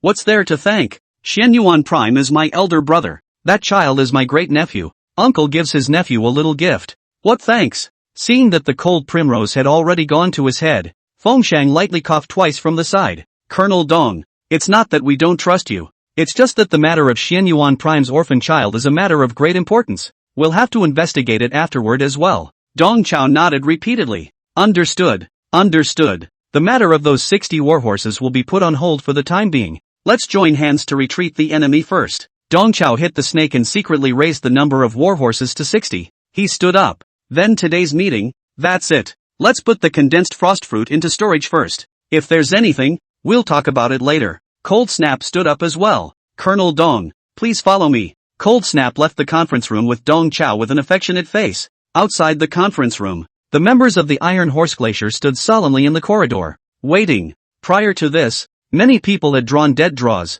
and according to the original plan, after this meeting, Iron Horse Glacier would begin executing the plan to rob the camp. The door of the conference room slammed open, and the crowd first saw a smiling Dong Chao, and then they saw Cold Snap, who was also smiling, and who was hooking up with Dong Chao. Cold Snap's mood at the moment was just too beautiful. In this meeting, he got 800 tons of condensed frost fruit, and the entire Iron Horse Glacier force turned around. Moreover, he had gotten news of Xianyuan Prime's posthumous son. At this moment, he no longer had the slightest bit of hostility towards Dong Chao, and the two of them were like close friends for many years at the moment. Extreme surprise flashed in the eyes of the Iron Horse Glacier players. Their captain, 4-1, rarely showed this friendly look. Moreover, before the meeting began, the captain was still harboring resistance and hostility towards Colonel Dong. How is it that after one meeting, the two were on good terms? Recalling that not long ago, Dong Chao had arranged for a student to become the assistant teacher of the Four Little Kings, Mu Shi Liang. With a single phone call, an idea arose in the minds of many of the Iron Horse Glacier players. This Colonel Tung, is he really a master of all trades? Chapter 188. The atmosphere is baked here. It is not appropriate not to rob the camp. The dismayed Iron Horse Glacier members were all blocked in the middle of the corridor. Cold Snap didn't have the heart to push them away. Get out of the way. Get out of the way. All of you. Have some sense. Cold Snap forcibly cleared a path and invited Dong Chao to walk in front. Captain Dong, please, please. Cold Snap embraced Dong Chiu all the way, giving Dong Chiu all the cards. Dong Chao took Cold Snap's shoulders and joked. Old chill. I still like you untamed. Joke. Captain Dong is joking. Cold Snap smiled all over his face, where there was still a trace of fire. Cold Snap gave a few compensatory smiles before turning to the team and instructing them. The deadlots drawn earlier are hereby nullified. All of you, line up at warehouse number 1 to receive a sufficient amount of condensed frost fruit. Hearing the words sufficient amount of frost condensation fruit, the soldiers were slightly stunned. However, Cold Snap's next sentence caused everyone to be petrified on the spot. Colonel Dong has rescued 800 tons of condensed frost fruit for everyone. The crisis of our Iron Horse Glacier is lifted. The Heavy Knight's face armor on the team members' faces could not hide their extremely shocked looks at the moment. Originally, the players were inspired to die, wanting nothing more than to accompany their warhorses and go out with a bang. But now, the captain told everyone lightly that the crisis was over. This Colonel Dong replenished them with 800 tons of condensed frost fruit. 800 tons. At this moment, the cavalrymen felt that the death signs in their hands, and even the penumbral oaths on their faces, had become superfluous jokes. Cold Snap had already treated Dong Chao as a commander, and he conferred with Dong Chao in a conciliatory manner. Since the curdling frost fruit crisis has been lifted, the Iron Horse Glacier troops can revert back to the conservative route. Next, are we just going to close the door and defend? Cold Snap had thought that Dong Chao would cater to him, but to his surprise, Dong Chao's voice rose. How can that work? Our next step, of course, is to follow the original plan and rob the camp with 100 horsemen. What? Cold Snap opened his mouth wide and cosplayed as a toad. Dong Chiu looked like he had it all figured out. The atmosphere is all set here. It's not quite appropriate not to rob the camp. It's just that in terms of specific execution, it has to be slightly altered. First, feed the warhorses the condensed frost fruit. I'll tell you more about it when they're fed. As he spoke, Dong Chao twisted his head and commanded the Iron Horse Glacier cavalrymen behind him. Feed them all openly. Don't shortchange my warhorses. The cavalrymen nodded their heads and said that Colonel Dong really poured out his heart and soul. This my warhorse is so kindly called. It warms one's heart to hear it. Just as the soldiers were serving the warhorses a full meal, a few dozen kilometers away, the demon race camp. Inside the main tent of the barracks, several superior demon clans were sitting around the sand tray, holding a military meeting at the highest level. Blood-Tone Puker sat at the table with a big grin,